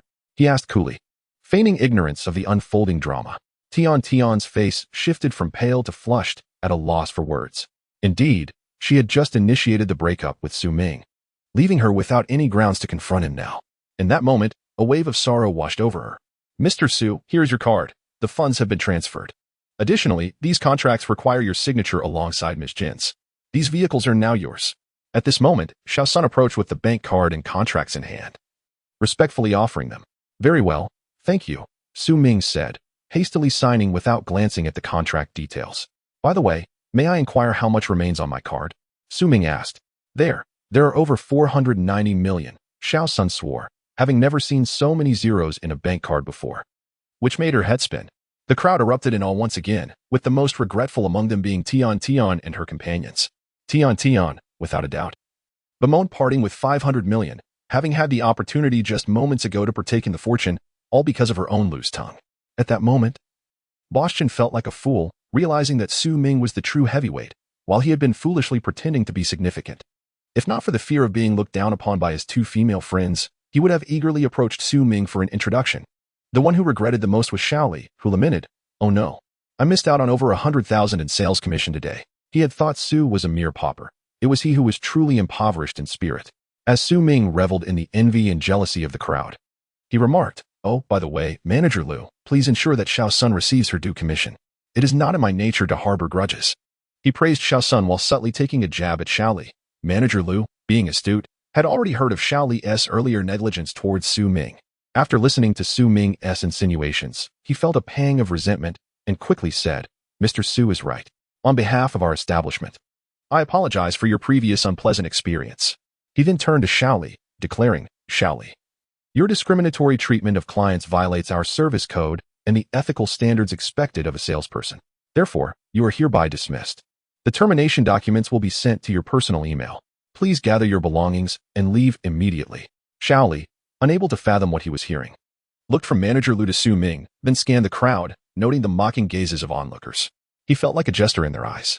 To his colleagues, he was merely a cautionary tale. The legend of a salesperson who squandered 100,000 in commission would echo through the halls of this establishment for years to come.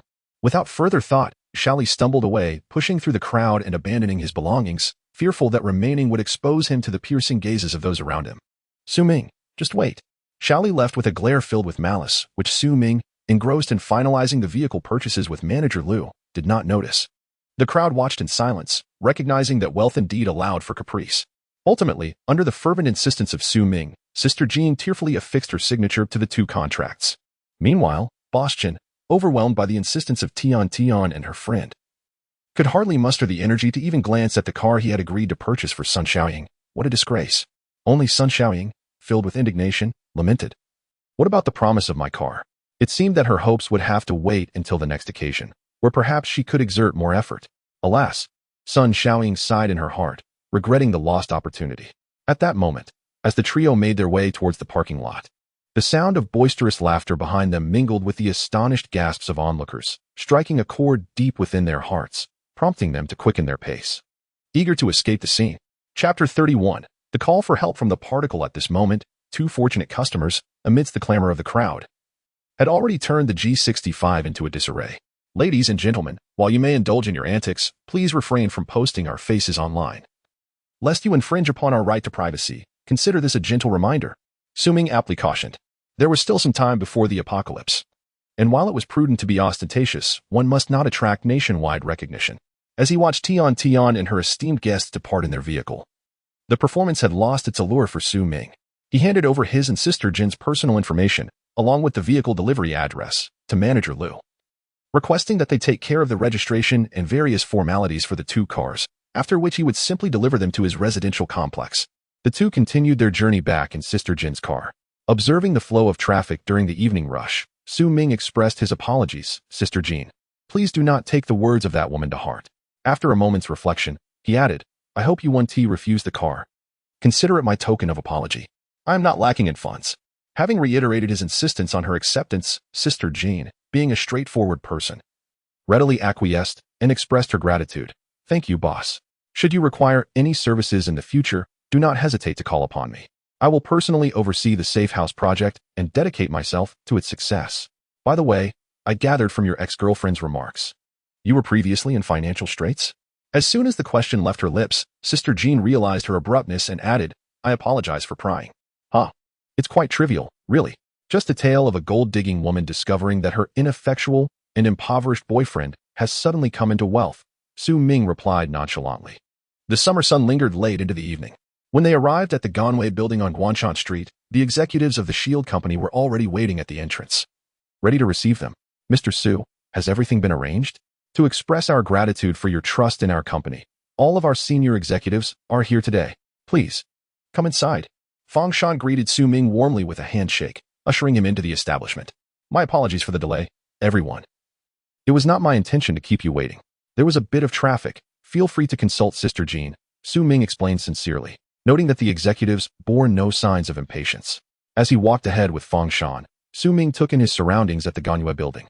Once, such extravagant venues were beyond his imagination, yet now, merely days later, he found himself approaching the status of a regular patron. Indeed, wealth has its advantages. Ascending the staircase to the reserved private room, he admired the exquisite wooden doors, windows, and floors, all showcasing a refined Su-style decor. Dining here was undoubtedly a great pleasure, and it was no wonder that Ganwei building commanded prices that deterred many. There were truly justifiable reasons behind it. Fang Shan introduced the middle and senior management to Su Ming. Once everyone was seated, Fang Shan personally filled each glass with wine, proclaiming, "Today's VIP is Mr. Su. Here, We express our gratitude to Mr. Su for his trust in our Shindan security with exquisite food and fine wine. Let us raise our glasses in honor of Mr. Fong. The crowd lifted their glasses in salute, and Su Ming warmly replied, "Thank you, everyone. May we all prosper together." As the rich and smooth liquor slid down his throat, Su Ming savored its sweet essence, reminiscent of silk, leaving a lingering aftertaste. He comfortably squinted his eyes in appreciation. It seemed that Mr. Su was indeed a connoisseur of fine wines. Fang Shan, noticing Su Ming's enjoyment, brightened with excitement. "This is a 20-year-old Maotai from my personal collection. I usually only take it out to admire. It is an honor to serve it to Mr. Su tonight. Manager Fong is being too kind. I am truly flattered." Su Ming responded, filling his glass with the Maotai. "I would like to propose a toast to everyone, wishing for a smooth collaboration and mutual prosperity." The crowd rose in return, insisting, "No, it is our pleasure. Here's to everyone's success. Come, let us enjoy the dishes." Fang Shan enthusiastically served food and poured wine for Su Ming. The atmosphere was vibrant, filled with the clinking of glasses and lively chatter. As they savored the delectable cuisine and exquisite wine, Su Ming and the others gradually engaged in more conversation, discussing the construction of the safe house and envisioning a bright future, all in high spirits. As the revelry continued, nearly 2 hours passed unnoticed. Suddenly, a phone rang, disrupting the joviality. Su Ming checked his phone and saw it was a call from Xiangzi. He excused himself from the group and stepped outside to take the call. "This is Su Ming. What is up, Xiangzi?" "Brother Su, I have something to discuss." Xiangzi hesitated. "Just speak plainly. No need for stammering," Su Ming replied, feeling a bit annoyed at Xiangzi's reluctance. "Oh, right. After last night, Brother Chang managed to recruit the second-in-command of the flamboyant gang, known as the Fire Gang. Hearing the name of this gang last night, Su Ming found it hard to associate it with the flamboyant individual, thus the name lingered in his mind. Today, following Su Ming's instructions, Xiangzi had been consolidating the assets of the Fire Gang. Under the leadership of the second-in-command, tangible and intangible assets from various strongholds were seized, resulting in a 500 million transfer to Su Ming's bank account. Everything had been proceeding smoothly until this afternoon when the second-in-command and several trusted subordinates ventured to the largest stronghold of the Fire Gang, the Fire Bar. And then all communication ceased. Xiangzi waited anxiously, making countless calls without any response. His instincts told him something was amiss. He promptly dispatched 10 more men to ascertain the situation at the Fire Gang, but the outcome was evident. They too vanished without a trace. As Su Ming commenced his journey to the banquet, Chang'e personally ventured to the Lihua Bar, observing the surroundings for a while. Hesitant to make any unilateral decisions, he opted to call Su Ming for assistance. Chapter 32. Investigation. As Su Ming arrived near the Lihua Bar, following Xiangzi's directions, he was greeted by a somewhat apprehensive Xiangzi, who sheepishly scratched the back of his head and said, "Brother Su, I feel embarrassed to trouble you once more. It's difficult to explain over the phone. Could you please reiterate the situation?" Su Ming responded noncommittally. Instead of alighting from the taxi right at the entrance of the Lihua Bar, Su Ming chose to disembark at the street corner, separated by an alley. Xiangzi, leading the way, lowered his voice and remarked, "In the past, the Lihua Bar was a bustling hub, filled with patrons indulging in lavish spending. But today, the doors are tightly shut, and not a soul is in sight. I've been here for quite a while, and not only have I not seen anyone enter, but the dozen or so who went in earlier have yet to emerge." He continued with a solemn tone, "Given that the Lihua Gang deals in illicit substances, they might be armed. I can't help but worry about my brothers. They are good men, many of whom have established families over the years. If they were to meet their demise here," Xiangzi's eyes glimmered with unshed tears, his concern palpable.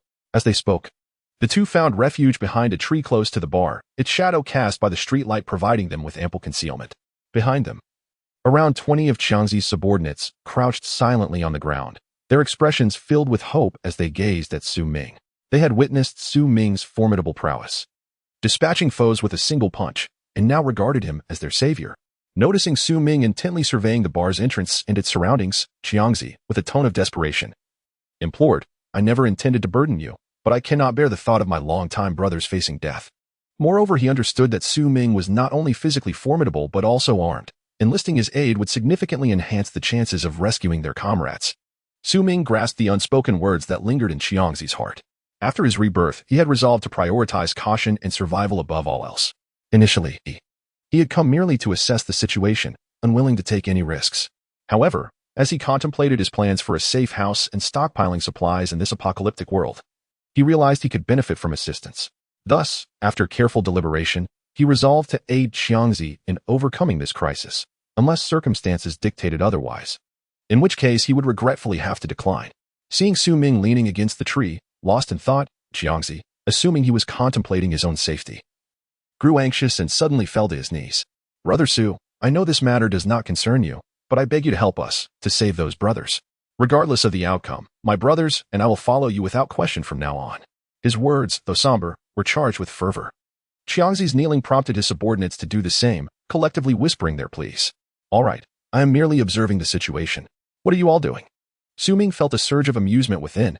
Even before he had uttered a word, they had come to him, displaying remarkable insight. Upon hearing this, Xiangzi and the other younger brothers became animated. Brother Su, what shall we do? Xiangzi inquired eagerly. Have the others keep their distance. You will accompany me to scout the surroundings, Su Ming instructed. He and Xiangzi concealed themselves in the shadows, traversing the alleyways surrounding the blazing fire bar several times. The establishment had only one entrance facing the street. The remaining 3 sides were connected to adjacent shops, leaving no opportunities for a stealthy infiltration, not even a chance to scale the walls. The only potential entry was a small door at the rear of the bar, which Su Ming surmised would be guarded. Returning to the large tree at the bar's main entrance, Su Ming's mind was already formulating a plan. Wait here, he commanded, reaching behind his waist to produce a G-17 pistol. Much to Xiangzi's astonishment, Su Ming tossed the firearm lightly, gripping it by the barrel as he handed it to the still-dazed Xiangzi. The sensation of the silencer-equipped G-17's polymer grip nearly caused Xiangzi to drop it, and he caressed the weapon as if it were a stunning beauty. You know how to use it? Su Ming inquired. Absolutely. I've got it down, Xiangzi replied, his excitement rendering him nearly speechless. It is said that a gun is a man's finest toy, he added, his enthusiasm palpable. I will find a way to get closer for reconnaissance. To be frank, no one can harm me with cold weapons, especially since I have a gun, Su Ming asserted, brandishing a Walther P99 with a silencer that had inexplicably appeared in his hand. He carefully chose his words before continuing. You stay here, and if you hear gunfire, be ready to support me. Yes, Xiangzi responded, as though he had returned to military duty, promising with firm resolve. All right, we shall proceed as planned, Su Ming said, preparing to turn away. Oh, and take this, he added, suddenly remembering. He reached into his pocket and retrieved an egg-shaped object, placing it directly into Xiangzi's hands. Recognizing the familiar texture, Xiangzi's eyes widened in disbelief, and he nearly gasped aloud, stopping himself just in time to stifle a sound. Good heavens! Who is this man? Not only does he carry a gun, but grenades as well. Xiangzi thought wildly, already mourning for those inside the bar. This is an offensive grenade. Remember, it is to be used only as a last resort. It should suffice to breach the bar's main door, Su Ming explained calmly, then glanced at Xiangzi with a hint of sorrow. If I do not return, well, let us not dwell on that, he added, as if preparing to leave behind final words, yet refrained from finishing his thought. With a grateful gaze from Xiangzi, Su Ming vanished into the dark alley beside the bar. After this incident, the loyal-hearted Xiangzi would undoubtedly become Su Ming's most ardent admirer. What a performance, Su Ming thought to himself, awarding himself an internal commendation. Chapter 33, Infiltration based on prior reconnaissance. Su Ming discovered that the only surveillance camera at the blazing fire bar was positioned at the front entrance, with the other 3 directions devoid of any monitoring devices. The incompetence of the thugs was laughable. He scoffed inwardly. Su Ming retrieved a bulletproof vest and helmet from his spatial storage, donning them meticulously. He then stealthily approached the bar's back entrance, lightening his steps when he was still over 20 meters away. Lowering his posture slightly, he first placed his heels on the ground, then gently distributed his weight to the center of his feet, minimizing the sound of his approach. The 20 meters felt like a century as he neared the back door, his back drenched in cold sweat. Taking a slow, deep breath and exhaling deliberately, he sought to calm his slightly erratic breathing. In his right hand, he held a P99, carefully pressing his ear against the small iron door to listen intently. In that moment, the world seemed to fall silent. The faint yet clear sound of snoring echoed in his ears, resonating like 1,000 horses in the stillness, deafening in its clarity. After a moment's deliberation, Su Ming confirmed that only one guard was stationed at the back door. He stowed the P99 back into his spatial storage and replaced it with a triangular military dagger from Boss Su's collection, once again straining to ascertain the guard's position behind the door. With a swift thought, he vanished, reappearing inside the bar at the back entrance. Crouching low, he scanned his surroundings warily. The back door led to a corridor that extended directly to the stage on the first floor of the bar. Turning slowly, he observed a gang member sprawled across a chair, blissfully asleep. Perhaps in another life, he would sleep soundly again. Su Ming felt no sympathy for these drug-dealing thugs. He crept forward, stopping just in front of the slumbering figure, gripping the dagger firmly in reverse. He aimed for the exposed neck of the thug and struck down with ferocity. The soft sound of the dagger piercing flesh was followed by the thug awakening in pain. In an instant, Ming deftly covered his mouth with his left hand while pressing his right knee forcefully against him, rendering him immobile. His vigilant gaze swept the area, alert for any other thugs who might investigate the commotion. At that moment, only the muffled whimpers from the thug's throat broke the silence. After nearly a minute, feeling the struggles beneath him gradually cease, he released his grip on the thug's mouth and slowly withdrew the dagger. The sound of blade against flesh was startlingly clear. Yet Ming remained unfazed.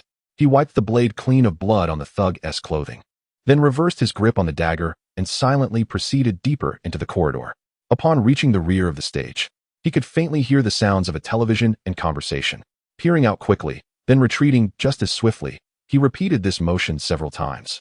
Absorbing the scene unfolding in the bar's first-floor hall, two thugs were stationed at the front entrance, smoking and drinking beer, engrossed in a football match playing on the television, discussing the game animatedly. Apart from them, the hall was devoid of any other patrons. On the second floor of the bar, there exists a corridor shaped like a concave letter, flanked by private rooms, all of which are currently closed. At this moment, Ming has yet to ascertain the whereabouts of Qiangzi's subordinates, and he is uncertain whether they are alive or dead. Logically, Ming could enter through the front door and confront them directly. However, the presence of firearms on the other side necessitates a stealthy approach. He is also concerned that a prolonged confrontation could lead to the adversaries resorting to desperate measures, potentially using Qiangzi's men as hostages, thus placing him in a precarious situation. Having contemplated this, Ming, using the sounds of the football match on television as cover, stealthily approached the positions of two henchmen. "I must say, that kick was utterly atrocious. Even I could perform better," commented henchman A, fixated on the player on screen. "Come on, with that physique of yours, you'd be better off chasing women than running a few steps on the field," retorted henchman B. "You're talking nonsense. You didn't see me after 3 days and nights without getting out of bed. My stamina surpasses yours." "Oh, indeed, you're only good at boasting," laughed henchman A, when suddenly henchman B was about to drive the car. "Huh, that reminds me of that girl from last time. Let me tell you." The two continued their banter, engrossed in the television, oblivious to the door behind them. However, as henchman B awaited henchman A's tale, he noticed a sudden halt in his companion's speech. Turning around, he urged, "Come on, spit it out." At that moment, henchman B's words were abruptly cut off as he caught sight of a sharp object protruding from henchman A's throat, who was making a gurgling sound, his eyes wide open as if pleading for help. Henchman B was momentarily paralyzed by the shocking scene, and just as he was about to sound the alarm, he felt a vice-like grip on his cheeks, a powerful force prying his mouth open, rendering his tongue immobile and silencing him. Desperately, he attempted to wrench free from the grip on his arms, but he soon realized a blunt object was pressed against the back of his head. Having dealt with narcotics for a considerable time, he quickly deduced that it was a gun, compelling him to surrender to the inevitable. "Good, you are quite astute. Answer a few questions, and you may live," the deep voice from behind him promised. In a bid for survival, he nodded vigorously in agreement. "Now, I will release you. But should you utter a sound, I assure you, no one will come to your rescue." He nodded again in response.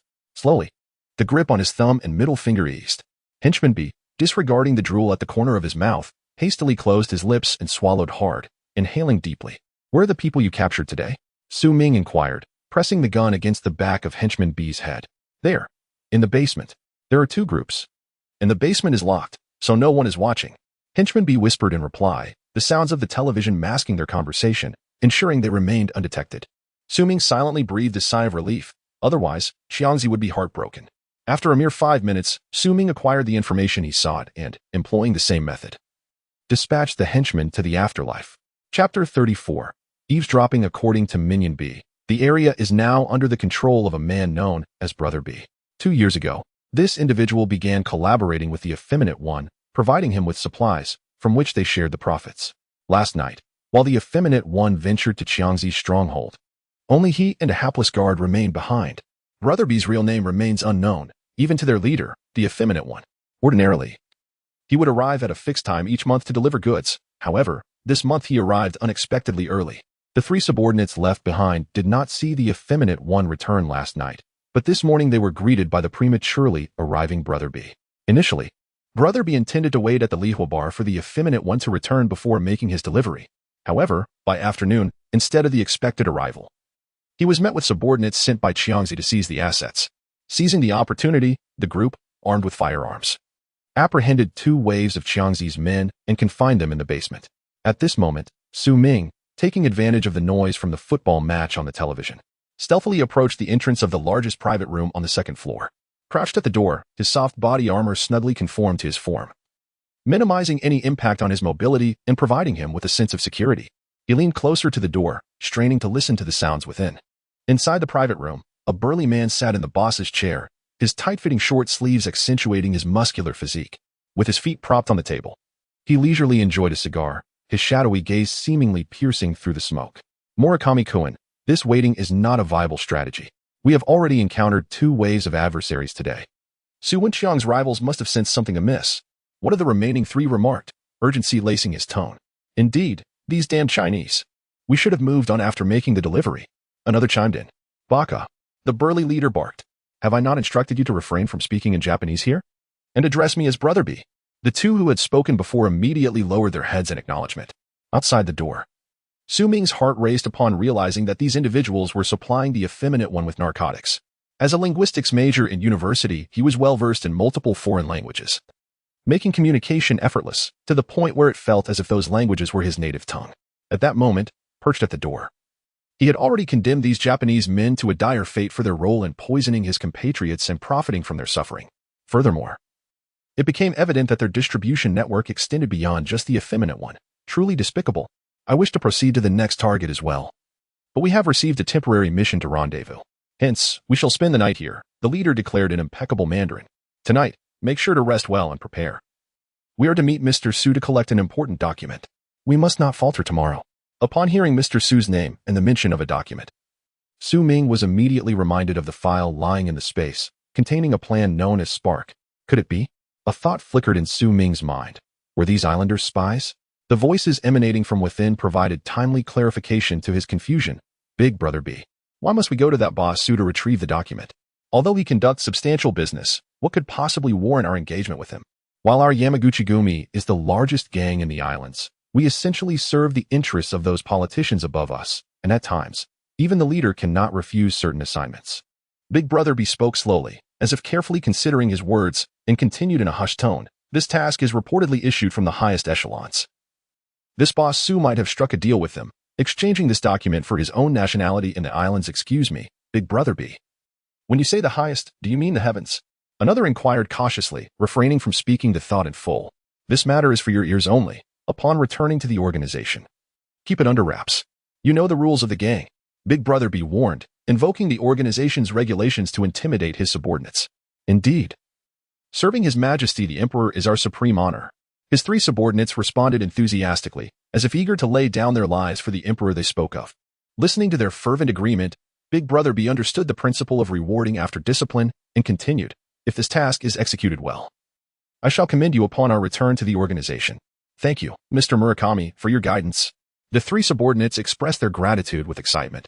In his elation, Big Brother B completely overlooked that his subordinates had spoken in the language of the islands.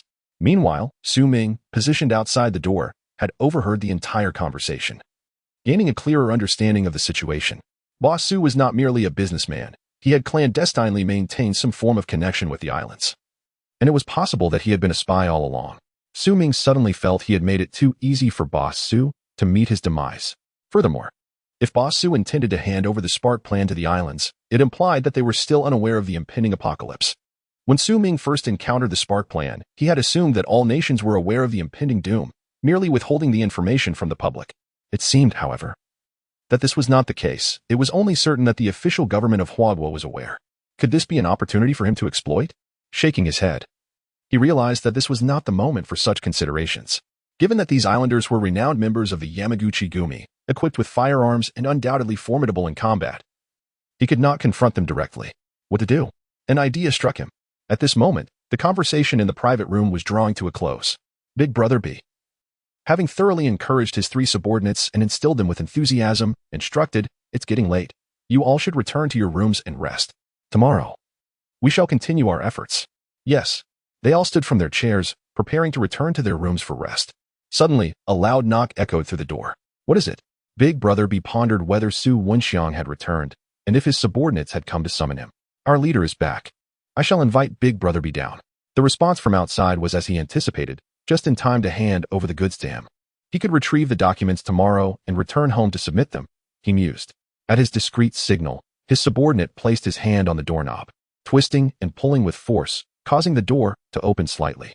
However, in that very moment, a cylindrical object was abruptly hurled through the gap. Shortly thereafter, the door was yanked with tremendous force from the outside, slamming shut once again. Chapter 35 Interrogation. As the four adversaries in the private room continued their deliberations, Su Ming contemplated how to subdue them. It was presumed they were armed, making it exceedingly difficult for Su Ming to eliminate them one by one before they could react.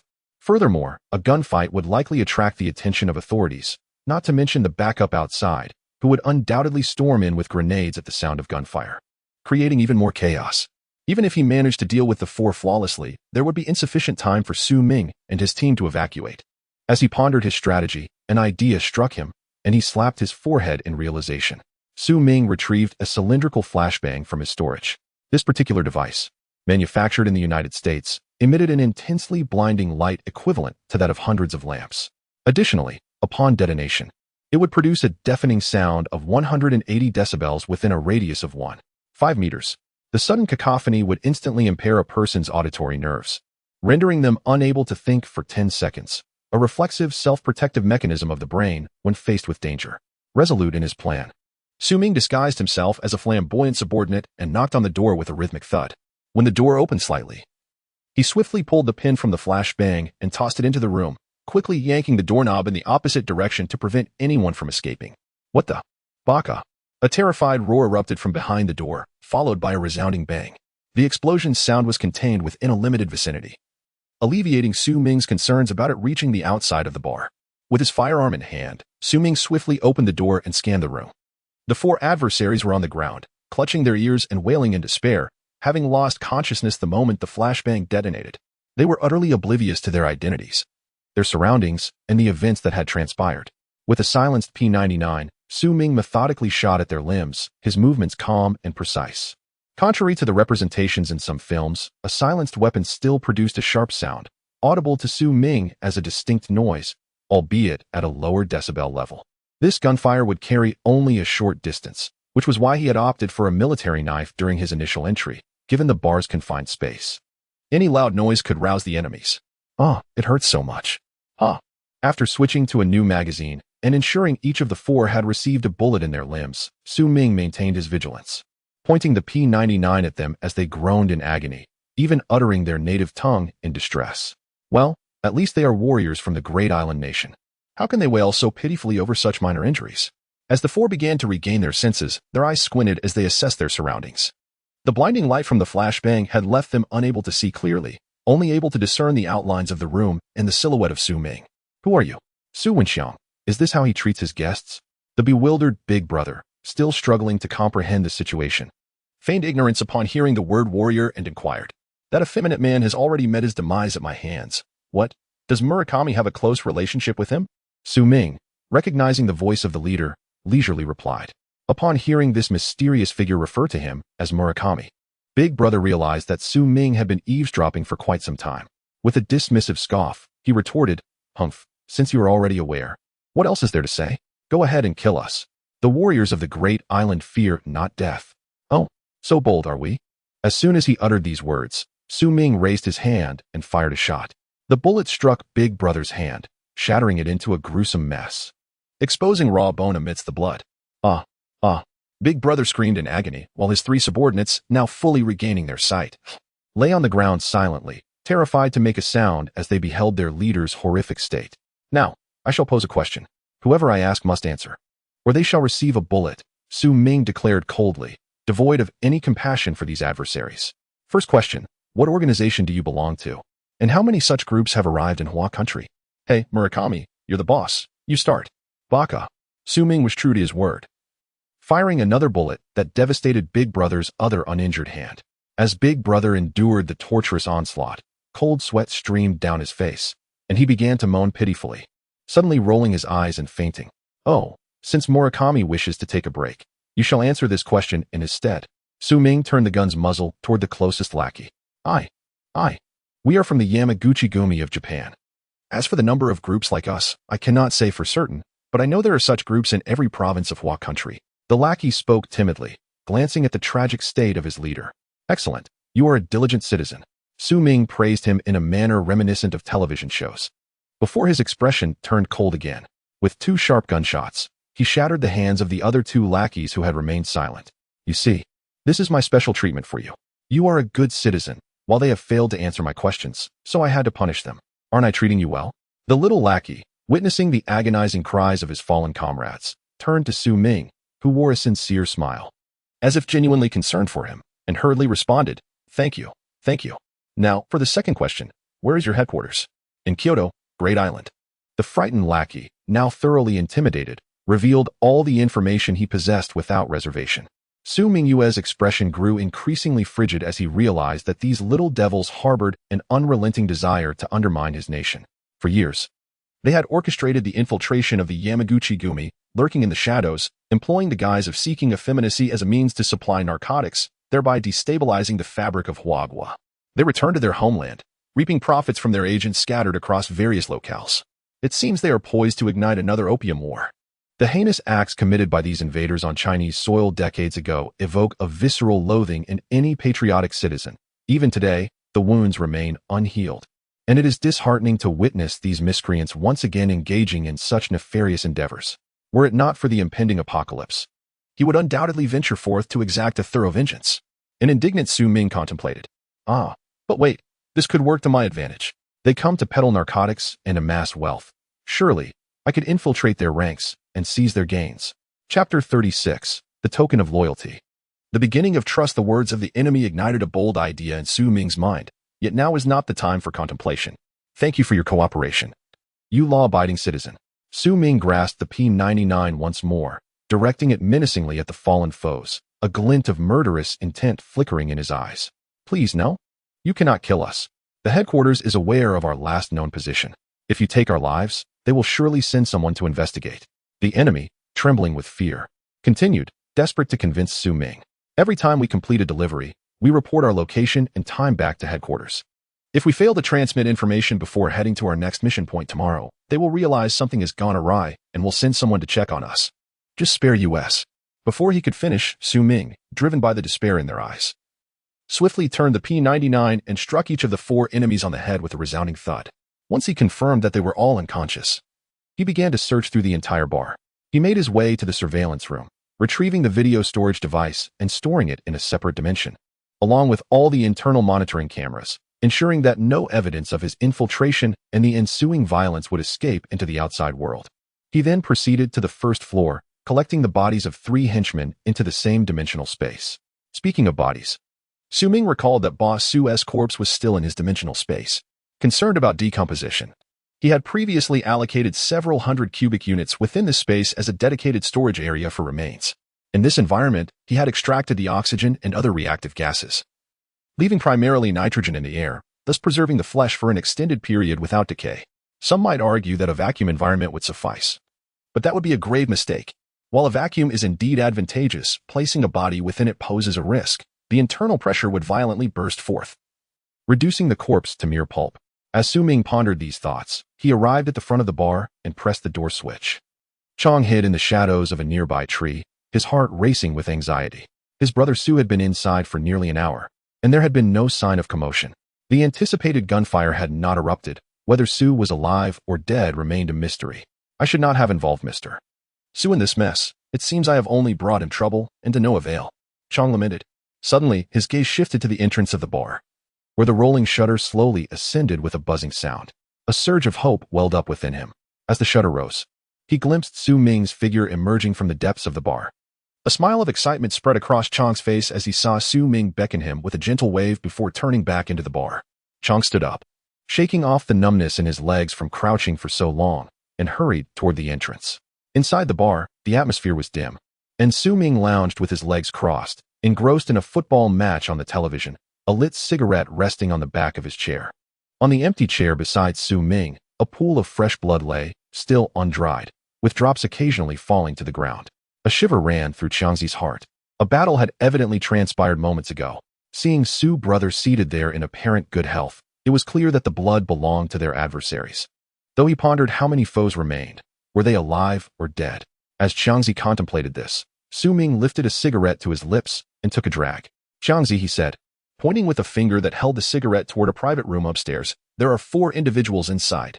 I leave them to you. Use your gun. Su Ming spoke with an air of indifference, his gaze returning to the television screen. Upon hearing those words, Qiangzi instantly grasped their implication. He was being asked to pledge his allegiance. To be frank, Qiangzi felt an overwhelming sense of gratitude. Even without this request, he would have found another way to express his appreciation to Su Ming. Without further thought, he tightened his grip on the G-17 and swiftly ascended to the 2nd floor. Su Ming remained focused on the television, listening to the faint sounds of gunfire, followed by the dull thuds of bullets piercing flesh, gradually finding solace within. Before long, Qiangzi's hurried footsteps echoed down from the 2nd floor. He approached Su Ming, urgency etched on his face as he asked, Su brother, what about my men? At that moment, his primary concern was the safety of his subordinates, prompting his hasty inquiry. Noticing Qiangzi's genuine worry for his comrades, Su Ming felt a slight increase in his trust for him. He replied softly, they are all alive, locked in the bar's basement.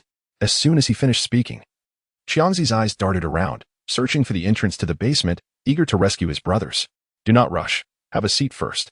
There are matters I wish to discuss privately with you, Su Ming urged, sensing Qiangzi's impatience. The fewer people who knew the forthcoming details, the better. Thus, the trapped brothers would have to remain where they were for a while longer. All right, Qiangzi replied with a resigned sigh, understanding Su Ming's intent. He then found a piece of rag on the floor, wiped the blood from the chair beside Su Ming without a second thought, and sat down. Qiangzi, we are in somewhat of a predicament. Do you know who those 4 individuals you dealt with upstairs were? Su Ming inhaled deeply, the smoke curling from his mouth. They were members of the Yamaguchi-gumi, the largest Yakuza organization in Japan, the very one supplying Su Wenxiang, Su Ming stated, not waiting for Qiangzi's response. Good grief. I was wondering how that effeminate fool developed so rapidly. So he was colluding with the Japanese. Qiangzi exclaimed, his disdain palpable. I have always loathed those little devils. Su brother, thank you for allowing me to take down 4 of them in one go. If that effeminate coward hadn't already been dealt with, I would have made sure to give him a proper reckoning. It would have been far too lenient to let him die so easily. What a treacherous wretch. Watching Qiangzi curse vehemently, Su Ming empathized with his sentiments. As fellow veterans, they both abhorred such treachery, particularly the betrayal of their homeland by colluding with foreign enemies. Chapter 37. Discussion and new ideas. Now the question arises. We have eliminated 4 members of the Yamaguchi-gumi. Su Ming observed that Qiangzi had nearly vented his frustrations, and thus continued his analysis. It was you who urged me to carry out the act, wasn't it? Qiangzi seized upon the flaw in Su Ming's words. Admiring his audacity, seemingly oblivious to Qiangzi's disdainful gaze, Su Ming continued, I interrogated them. These 4 were merely a task force. By tomorrow, when the headquarters fails to receive their routine report, they will dispatch the nearest team to investigate, and the last reported location was right here at the fire bar. Regardless, this is your territory now, and it is not unlikely that the Yamaguchi-gumi will target you for retribution. Listening to Su Ming's analysis, Qiangzi's previously fervent indignation suddenly cooled. After all, this is our land. What can they do to me? He stubbornly retorted, once tonight passes, we can clean this place up and hide the bodies somewhere. No one can pin this on me, right? It's not like it's an official investigation. Does the Yamaguchi-gumi really care about evidence? Su Ming remarked with a hint of melancholy. Moreover, while one can evade a direct attack, it is the hidden dangers that are most perilous. Qiangzi found himself at a loss for words upon hearing Su Ming's insights. Indeed, if he were alone, it might be manageable. But with so many brothers relying on him for their livelihoods, some even with families to support, even if he could barely cope. What about the welfare of his brothers and their dependents? The Yamaguchi-gumi was notoriously ruthless on the international stage, known for their brutal methods and even severing their own fingers as an act of defiance over trivial disputes. Could he possibly rely on the authorities? Setting aside his underworld ties, he had just killed several members of their faction. The bodies were still warm. Was he really going to drag these corpses to the police? Contemplating various possibilities, Qiangzi dismissed them all one by one. Ultimately, he could think of no solution and sighed, casting a despondent glance at Su Ming. Brother Su, what do you suggest? The question arose purely from his inability to devise a plan, yet upon seeing Su Ming's enigmatic smile, a glimmer of hope ignited within him. Not wishing to continue the riddle, Su Ming stated plainly, there is no such thing as a foolproof defense against thieves, rather than living in constant fear. It is better to take the initiative and eliminate the threat. You, Brother Su, are you serious? This isn't a joke, is it? Qiangzi quickly grasped that Su Ming intended to confront the Yamaguchi-gumi at their headquarters to resolve the issue fundamentally. He had heard of the Yamaguchi-gumi, a group frequently depicted in films, and knew that their ranks swelled to over 1,000,000. Just the two of them, how could they possibly contend with that? Qiangzi felt an instinctive sense of doubt towards Su Ming's proposal. No, it was more than doubt. It was utterly implausible, a fanciful notion. However, he recalled that the Yamaguchi-gumi was not a monolithic entity. Within it lay numerous factions. As long as they identified which faction was responsible for this incident, they could follow the trail and strike at the heart of the matter. It was entirely feasible. Su Ming provided a thorough analysis to Qiangzi, as he had already formulated a preliminary plan. This time, the objective extended beyond merely targeting the Yamaguchi-gumi. The vast expanse presented an opportunity not to be squandered. It was the perfect occasion to stockpile supplies from the island nation. The domestic resources within China were equally abundant, particularly in terms of food and weaponry.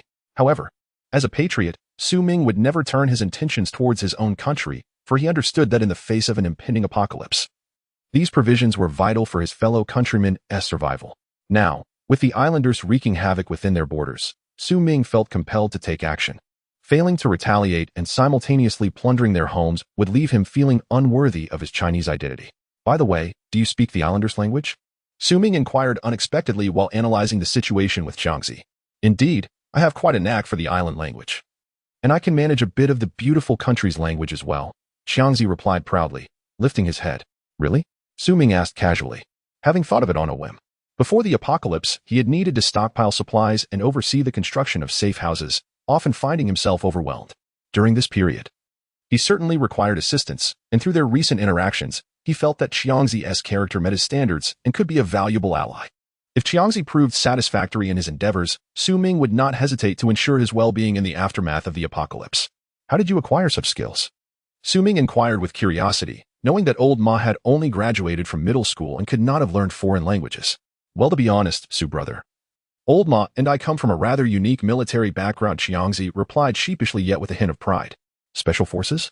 Su Ming exclaimed, his eyes lighting up with excitement. Yes, I cannot divulge too many specifics, Qiangzi assured him. I suspected as much, just by looking at old Ma and your physique. It was clear you were not ordinary soldiers. You both have managed to keep such a low profile. Su Ming was immensely thrilled, realizing that Qiangzi was now on the same team. Initially, he had contemplated going to the island alone without a cover, but with Qiangzi's proficiency in their language, that flaw was now rectified. Now, go release the brothers and thoroughly clean out the fire bar, especially regarding those 4 corpses. What do you propose for their disposal? I have a solution. There are organizations that specialize in handling such matters. It's quite straightforward as long as the payment is settled, Qiangzi promptly replied. Noticing Su Ming's surprised expression, he quickly elaborated. Su brother, please don't misconstrue my intentions. I, Chang, only engage in business that is within my ethical bounds, and I have never crossed my limits. Besides, those in the underworld can easily facilitate contact if necessary with your words. It seems we are now both in the same boat. Who else would you trust if not me? Su Ming reassured him. By the way, when you infiltrated, were there only these 4 islanders inside? Qiangzi suddenly recalled. Oh, there were 3 more, but I took care of them. Qiangzi's gaze wandered around. Yet he found no trace of the 3 corpses. Instead, he merely observed several pools of fresh blood on the ground. However, his keen intellect prevented him from inquiring further. The air of mystery surrounding Su Ming had already sown seeds of intrigue in his mind, leading him to assume that Su Ming had a cadre of subordinates dedicated to tidying up. After a brief exchange regarding the cleanup, Su Ming departed in a taxi. Before leaving, he advised Qiangzi that the Liwa bar would temporarily cease operations and instructed a few of his underlings to serve as sentinels, vigilant for any unfamiliar individuals approaching the establishment. Indeed, it was imperative to eliminate the Yamaguchi group that had come to investigate. Chapter 38. Su Ming's resilient physique. The following day, Su Ming awoke to the gentle morning breeze, rising from his bed and stretching his arms in a grand yawn. It had been a long time since he had enjoyed such a leisurely and comfortable slumber. Feeling invigorated, he made his way to the balcony, leaning against the window to observe the bustling traffic below, soaking in the warmth of the summer sun. He lingered in this tranquil moment, contemplating the fleeting nature of such serene days. July 10th was upon him, and in less than a month, this peaceful existence would vanish. He resolved to savor every moment. In the kitchen, Su Ming turned on the gas and poured water into a pot, intending to prepare a simple bowl of instant noodles for breakfast. As he watched the water gradually come to a boil, he opened the noodle package, ready to add the noodles. After the onset of the apocalypse, the former version of himself had initially survived on a few boxes of instant noodles. However, as time passed, the lack of water, electricity, and gas forced him to resort to eating raw grains to stave off hunger. Lost in thought, Ming found himself reminiscing about those days of scarcity. He vowed to stock up on ample food in this lifetime, for his personal space was his greatest asset. With a newfound determination, he snapped back to reality. Adding the noodles and seasoning to the pot, he retrieved his phone, intending to contact Xiangxi. Upon unlocking his device, he was greeted by a message from Tian. Sent the previous day, Ming, you ruthless fiend. I must have been blind to have ever liked you. So, you discard your faithful partner once you're wealthy, do you? Have you no shame? A series of messages followed, venting her grievances. As Ming ignored her barrage of messages, hours passed. Perhaps still clinging to the hope of rekindling their relationship, her tone softened. Ming, I have always held a place for you in my heart. Please believe me. My interactions with Manager Wang were merely for show, intended to make you care for me more. When I suggested breaking up yesterday, it was said in anger. I didn't expect you to be upset as well. Let us reconcile, shall we? I know you acted out of spite too. Interspersed among her words were various coy and flirtatious emojis, nearly making Ming feel nauseous. Little did Tian know the depth of Ming's disdain for her. Her punishment would be far too lenient. As he read through her messages, a cold glint flickered in his eyes. Just wait, you insufferable green tea. Our story is far from over. When the apocalypse begins, I shall deal with you. A sinister smile crept across Ming's lips as his fingers danced across the phone screen, crafting a response brimming with feigned tenderness. Of course, let us reconcile, my dear. Dear, you truly still love me. Ming sent the message, never anticipating Tian's instantaneous reply. Wow, is she watching her phone for my response 24/7? He scoffed. Indeed, as Ming surmised, Tian lay in bed, laughing heartily. Having spent the night without sleep, her eyes were bloodshot, and dark circles hung beneath them, resembling a ghostly figure rather than the polished urban beauty she typically portrayed. So, my dear, when are you free? It's been ages since we last went on a date. She typed, not waiting for Ming's reply. Damn it, Ming is now immensely wealthy. I must secure his attention. Several hundred million. Enough to indulge myself for a lifetime. Manager Wang, with his monthly income of several thousand, has been cast aside by Tian. Well, I have indeed been quite busy lately. I'll let you know once I am free. Ming has no time to spare. He has a plethora of matters to attend to. The inventory plan and the construction of the Safehouse have only just begun. And he certainly does not wish to squander his time on a superficial flirt. All right then, you are now engaged in significant affairs, I understand. I shall await your return. Ming put away his phone, refraining from replying to the insipid messages, for his noodles were ready. After finishing his meal, he disrobed and entered the bathroom. He removed the bandage from his left arm and discovered the gunshot wound from 2 nights prior. The dried blood had mysteriously vanished, revealing slightly pale skin beneath. Is my recovery ability truly so extraordinary? Standing before the bathroom mirror, he admired the increasingly defined six-pack abs, occasionally flexing his arms to accentuate his robust biceps, then turning to observe the strength of his triceps. Wait. Suddenly, Ming's realization dawned upon him. He recalled the day he resurrected at home, when he first discovered his spatial abilities and the surge of strength. Yet, in the days following his resurrection, his physique had not been as pronounced as it was now. Years of a leisurely life post-military service had reduced his six-pack to a mere 4, teetering on the brink of merging into 1. So, I have not exercised recently. And even with high-intensity workouts, it is implausible to transform from 1 to 8 abs in mere days. When did this transformation occur? Ming pondered these discrepancies in his mind. Could it be? He recalled that day visiting Boss Su, upon returning home. He felt an inexhaustible energy coursing through him. Ever since that day, Ming sensed a steady increase in his physical strength and mental state. Boss Su. Gold. The vanished gold. The issue likely lies here. The gold he had pilfered from Boss Su had been partially consumed by the space. And ever since he placed the gold into the otherworldly realm, his physical prowess had been steadily amplifying, culminating in the discovery of his physique akin to that of a bodybuilding champion. If this hypothesis holds true, could the consumption of gold by the spatial realm fortify Ming's corporeal form? At that moment, Ming felt an overwhelming urge. All the gold bars were stored with Chang, and he was eager to retrieve one for experimentation. If the otherworldly space possesses sufficient gold to devour, would his physical form continue to grow more formidable? Just as he had healed from the gunshot wound in less than 2 days. Ultimately, might he become impervious to bullets? In the event of another apocalypse, envisioning Tian wielding a bone knife, unable to breach his defenses, made Ming chuckle with gleeful mirth.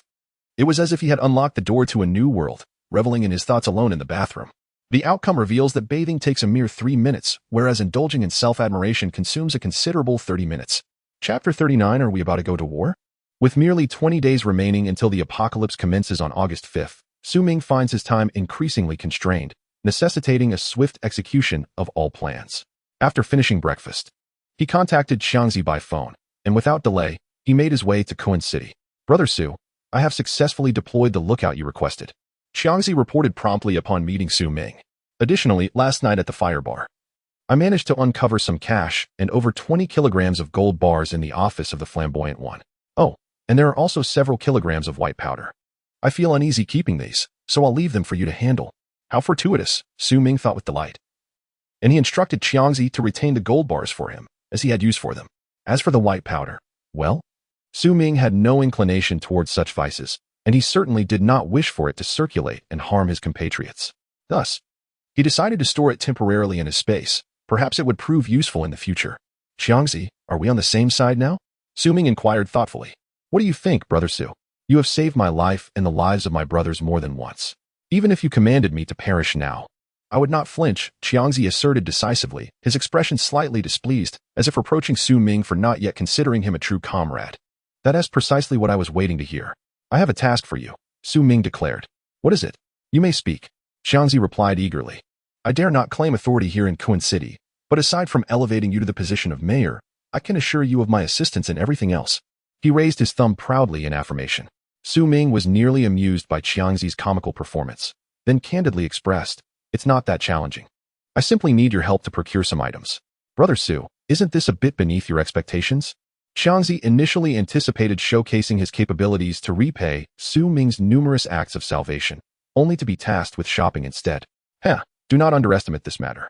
Acquiring these items might prove more arduous than becoming a mayor, Ming cautioned, as he rummaged through his pocket to retrieve a sheet of A4 paper, which he placed in Xiangzi's hand. Given the gravity with which Ming presented the request, Xiangzi curiously unfolded the paper and began to read aloud the list of items: rice, flour, cooking oil, salt, various seasonings, fresh vegetables such as cabbage and greens, apples, bananas. As he read, Xiangzi's frown deepened. Ultimately, the list was so extensive that he interrupted his recitation, raising his gaze at Ming in confusion. Brother Su, are you certain you haven't mistaken the paper? He had expected Ming to request some scarce commodities, only to discover that the items listed were mundane necessities.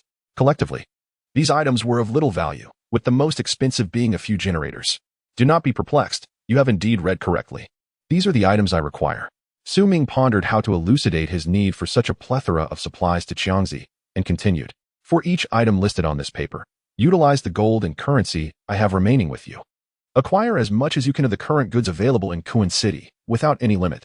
Xiangzi gazed at Ming with a face full of bewilderment, as though numerous large question marks were floating above his head. Brother Su, are you venturing into business? But this doesn't seem right. Who engages in such a hodgepodge of goods?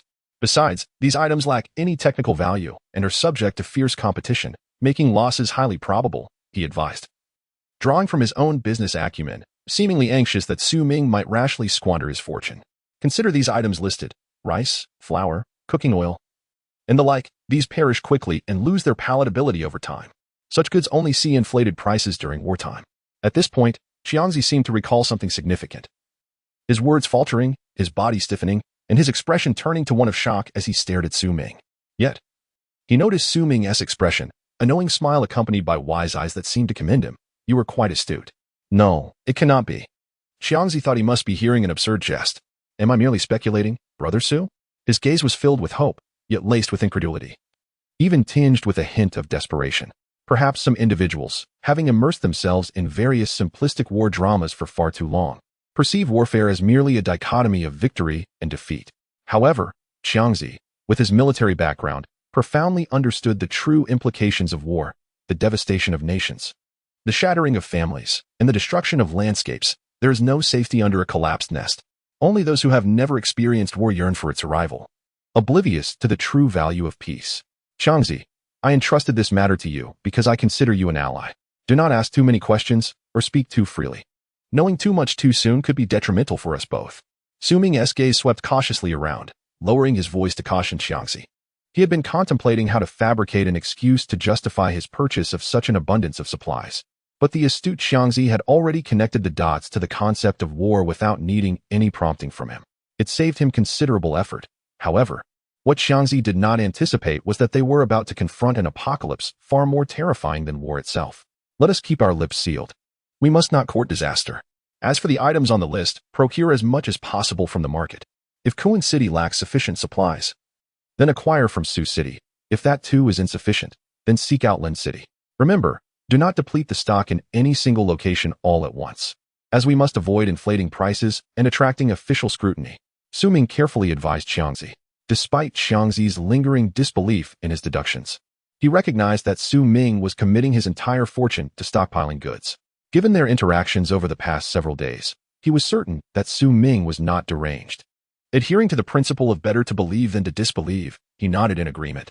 Even if Su Ming received erroneous information, he could simply sell the goods later, ensuring that he would not incur total losses. Recently, I utilized the fees I earned from you and also leveraged my original savings for this operation. Chang pondered for a moment and boldly made a decision. Oh, are you really investing so heavily? Su Ming teased with a smile. If I can't trust you, who else can I trust? We are like grasshoppers on the same string, he mused, though he realized this metaphor was inadequate.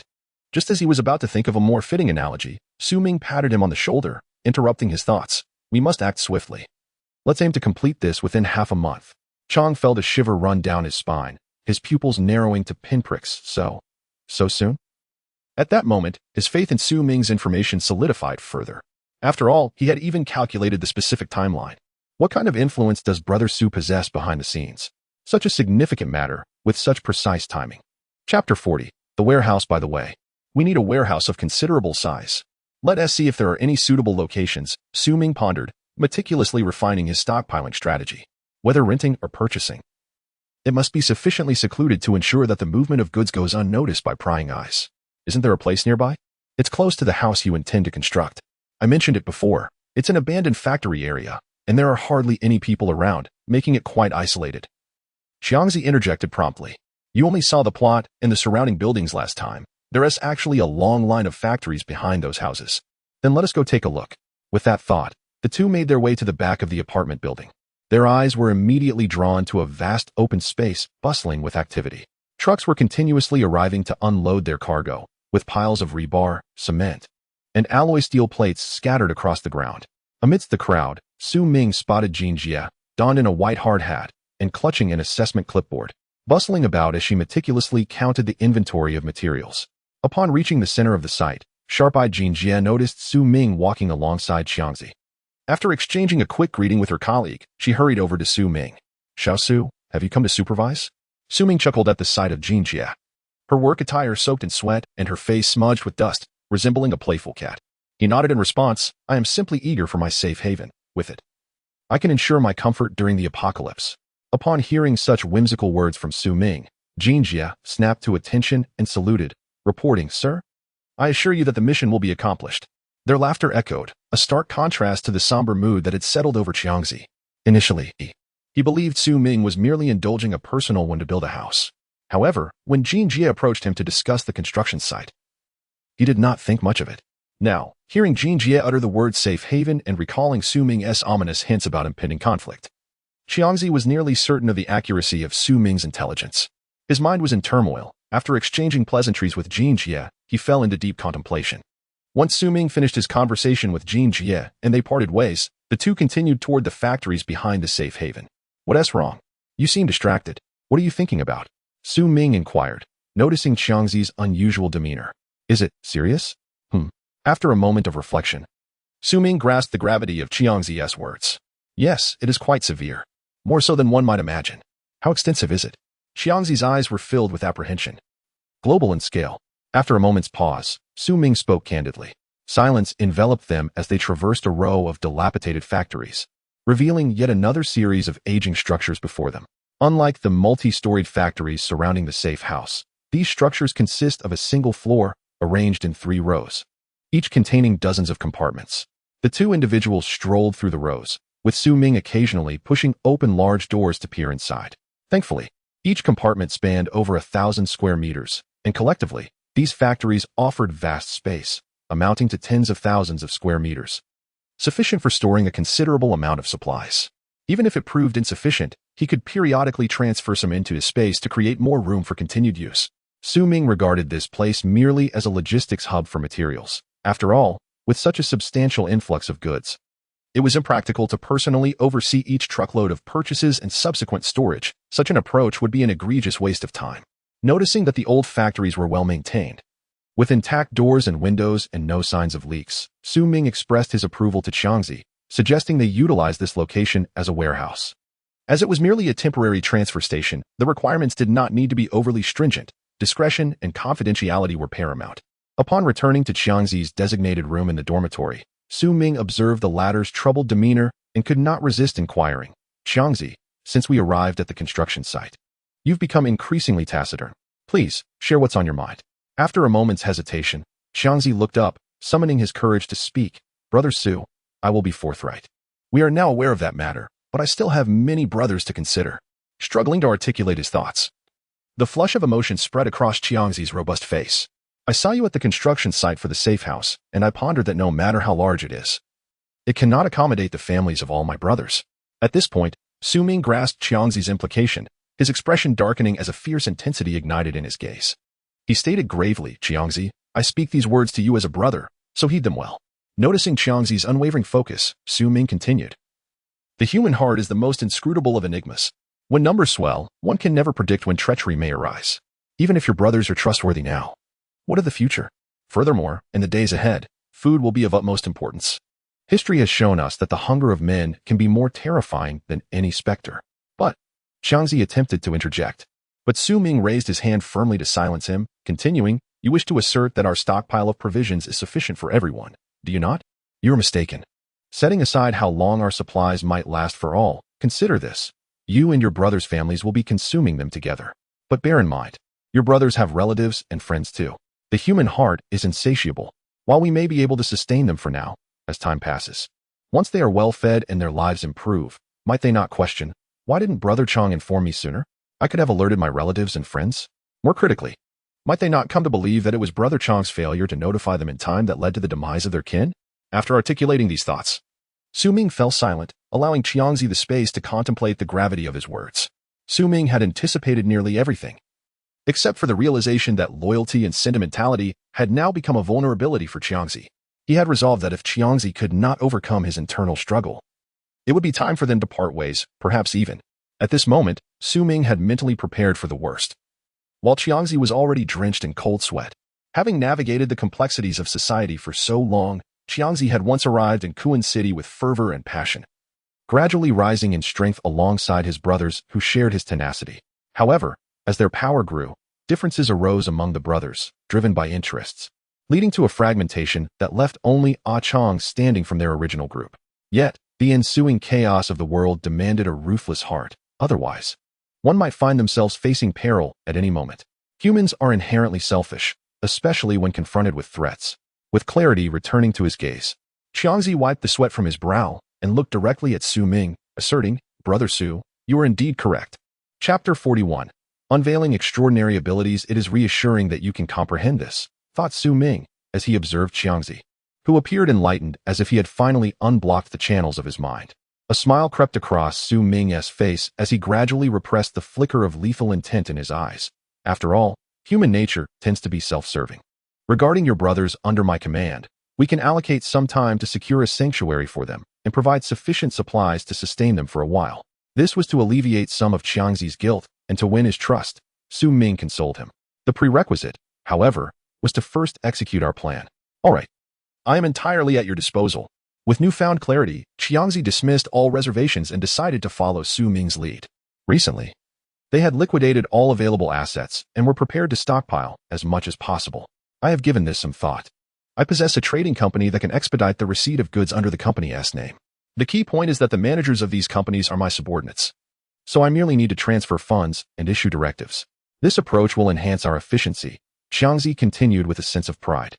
"We can simply command from the comfort of our homes and await the day," he added. Hearing Qiangzi's somewhat relaxed tone, Su Ming resolved to share his forthcoming plans. "As fellow veterans, have you forgotten something important?"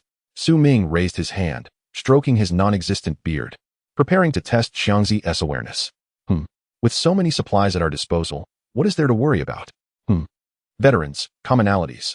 Are you suggesting?" Xiangzi stared at Su Ming in astonishment, failing to complete his thought. Indeed, weapons. Without the means to protect ourselves. No matter how much we stockpile, we will ultimately become someone else's pawn, Su Ming asserted. As for weapons, I can procure a few handguns through certain channels. And there are plenty of knives available. Xiangzi muttered, furrowing his brow. Broaden your perspective. A few handguns are insignificant. Su Ming encouraged him.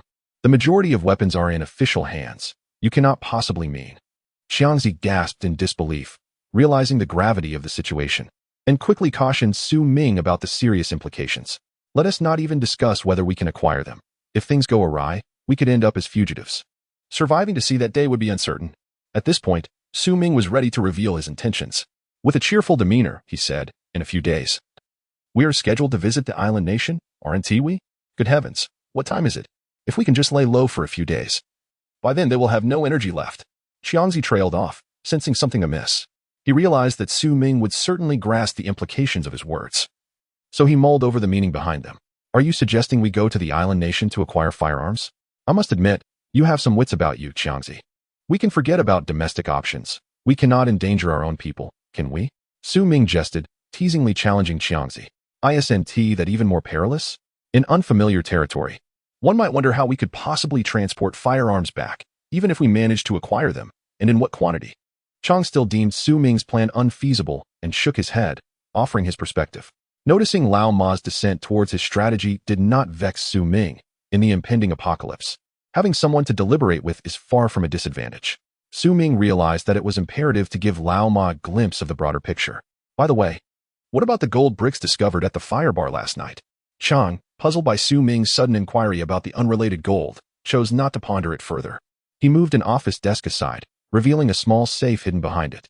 After turning the combination lock and opening the safe, Chang placed the gold bricks, one by one, onto the billiard table, alongside a considerable number of gold necklaces and diamond rings, clearly the possessions of some addicts who had sold their valuables to procure narcotics.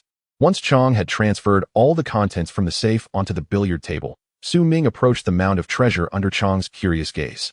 Brother Su, what do you intend to do with these? You need not liquidate them for supplies. As Chang spoke, he suddenly noticed that the small mountain of gold before his eyes had vanished. His unfinished sentence faltered into incoherence. At that moment, Chang's expression morphed into astonishment. His eyes wide as saucers, alternating between the now empty billiard table and Su Ming, who stood observing him intently. Do you see clearly now? And no, I didn't see. Chang swallowed hard and continued this. This trick is quite impressive. Su Ming chuckled softly, shaking his head in resignation. As he stepped back from the billiard table, with his arms crossed, he indicated that his hands had not moved. Looking back at the table, Chang, following instructions, glanced at the billiard table, his heart racing again, as the treasure that had mysteriously vanished reappeared before his eyes. Was this still a mere trick? Su Ming inquired once more, and almost instantly, the mound disappeared again, only to reappear moments later, with Su Ming performing this act repeatedly in front of Chang. This? What the hell? Are you a deity? Chang exclaimed, laughter escaping him. Su Ming, caught between amusement and exasperation at Chang's superstitious question, explained. This is not magic, nor am I a deity. I possess a certain unique ability, a skill that will allow us to thrive in a world reminiscent of an apocalypse. You may liken it to superpowers depicted in films.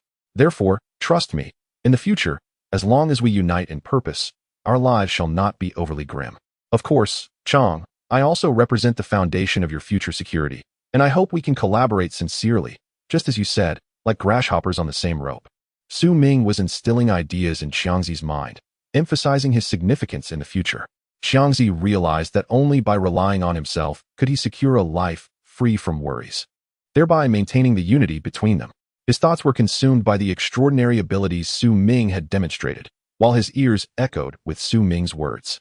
At that moment, Xiangzi comprehended the importance of Su Ming in the times to come. Finally regaining his composure, Xiangzi exclaimed, Brother Su, I was just contemplating the safety of hoarding so many supplies in the warehouse. I never anticipated you could provide such a magnificent surprise. No wonder you were able to single-handedly confront 100 adversaries that night. I was wondering how someone could be so formidable, having experienced much in life. Xiangzi swiftly accepted the reality of Su Ming's extraordinary abilities and felt an overwhelming sense of joy for it. Chapter 42. Dream Car. After meticulously discussing the specific steps for stockpiling with Xiangzi and urging him to arrange everything at the quickest pace, Su Ming took a taxi back to his residential complex. The reason for his haste was a phone call from the Mercedes dealership, informing him that the G63 he had ordered had arrived. As Su Ming alighted from the taxi and approached his building, he noticed a crowd gathered around the parking space. Oh my, what a stunning car. It must have cost a fortune. Look at that emblem. It's a Mercedes. Just a few of those models can run into hundreds of thousands. Indeed, this one is so long and grand. It must be nearly $1 million. Which neighbor is wealthy enough to make such a purchase? Just like that, they bought it. Impressive. You all know nothing. This is the G63, which costs nearly $4 million upon delivery. A young man in the crowd scoffed at the ignorance of the others, loudly proclaiming the car's specifications while caressing its sleek lines. Murmuring softly, "This is a globally limited edition. There's only one in our city. I can't believe it's here. Xiaowang, is this your car? How impressive. Where have you struck it rich lately? Yes. Share your secrets to wealth with us. Indeed. Haha, Xiaowang. I've known since childhood that you're a money-making prodigy. I never imagined you'd truly amaze us." As the neighbors observed the young man, referred to as Xiaowang, boasting about the car as if he were intimately acquainted with its details, they began to engage him, hoping to glean some secrets to his apparent success. "Oh, it's just a small investment I made recently, haha." Xiaowang grinned widely, completely forgetting that the car was not his at all. Suddenly, a distinct sound pierced the air, the unlocking and opening of the car door. A sharply dressed young man emerged from the driver's seat. He was a sales representative from the dealership. Following Su Ming's earlier instructions, he had been waiting inside the vehicle for Su Ming to arrive and confirm the delivery. He had parked the Mercedes without exiting, and due to the one-way tint of the windows, the crowd was unaware of the presence inside. As the sales representative stepped out, the crowd was momentarily taken aback. He navigated through the throng with a courteous demeanor and approached Su Ming, extending the car keys with both hands. He then produced a contract and announced, "Good day, Mr. Su. Your ordered vehicle is ready for you. Please inspect it for any damages, and if all is well, kindly sign the receipt." "No need for inspection. Thank you for your efforts," Su Ming replied calmly, taking the pen to sign his name. Su Ming indulged in the commotion among the onlookers for a while, yet he refrained from interrupting their fantasies. Although he understood the inherent selfishness of humanity, how survival in extreme circumstances could lead to mutual destruction, this realization did nothing to diminish his disdain for his neighbors. Xiao Su, it turns out the car is yours. I always thought that little Wang, that good-for-nothing, could never afford it. Indeed, it is young Su who has achieved something." The neighbors, witnessing the once arrogant little Wang sneak away for some unknown reason, scoffed at him and immediately turned to flatter Su Ming. In their eyes, wealth equates to power, regardless of how one acquired it. A few insincere compliments might just forge a connection, perhaps even lead to Su Ming offering assistance. Su Ming, however, had no intention of engaging with such hypocritical neighbors. He found it beneath him to waste words on individuals whose lives seemed to last only 2 months. He promptly unlocked the car, settled in, and pressed the ignition button. The roar of the engine filled his ears as he eagerly pressed the accelerator, speeding out of the parking space and leaving behind a group of envious neighbors choking on exhaust fumes. What was so remarkable about it? Who knew how he earned that money? The moment one becomes wealthy, they become insufferable. In all my years, this is the first time I've witnessed such arrogance. That kid won't last long. He is too light-hearted. Having failed to gain anything from Su Ming, the neighbors felt their pride wounded and began muttering in jealousy. Some even spitting on the ground in curses directed at him. Meanwhile, Su Ming, driving his luxurious vehicle through the community, paid no heed to their thoughts. As he navigated the streets in his dream car, he grew increasingly adept at handling the G65. Preparing to take a leisurely drive outside the neighborhood when he spotted old Ma, who was busy at work. Su Ming parked by the roadside and, through the tinted glass, observed old Ma diligently maneuvering electric bikes that were improperly parked in the hallway, neatly arranging them in the designated bike shelter. Today, he had learned that Chang was part of the special forces, and as a comrade, old Ma must surely be a skilled individual as well. Sitting in his car, Su Ming began to contemplate, could he possibly recruit old Ma? Having experienced betrayal in his previous life at the hands of Tian Tian, Su Ming understood that in a world where humanity preys upon itself, one could only rely on oneself. However, during these days since his rebirth, with the slow progress of his plans, he had come to appreciate the significance of having allies. Moreover, should the apocalypse descend, even if humanity dwindled to a mere handful, one must not only endure the solitude but also be prepared for encounters with formidable foes. Trustworthiness remained paramount. After a moment of contemplation, an idea formed in his mind. He honked the horn, and upon seeing old Ma glance his way before returning to his task, Su Ming rolled down the window. "Old Ma, hey old Ma." Hearing the familiar voice, old Ma turned, immediately recognizing Su Ming, who was smiling and waving from the luxury vehicle. "Oh, it's you, kid."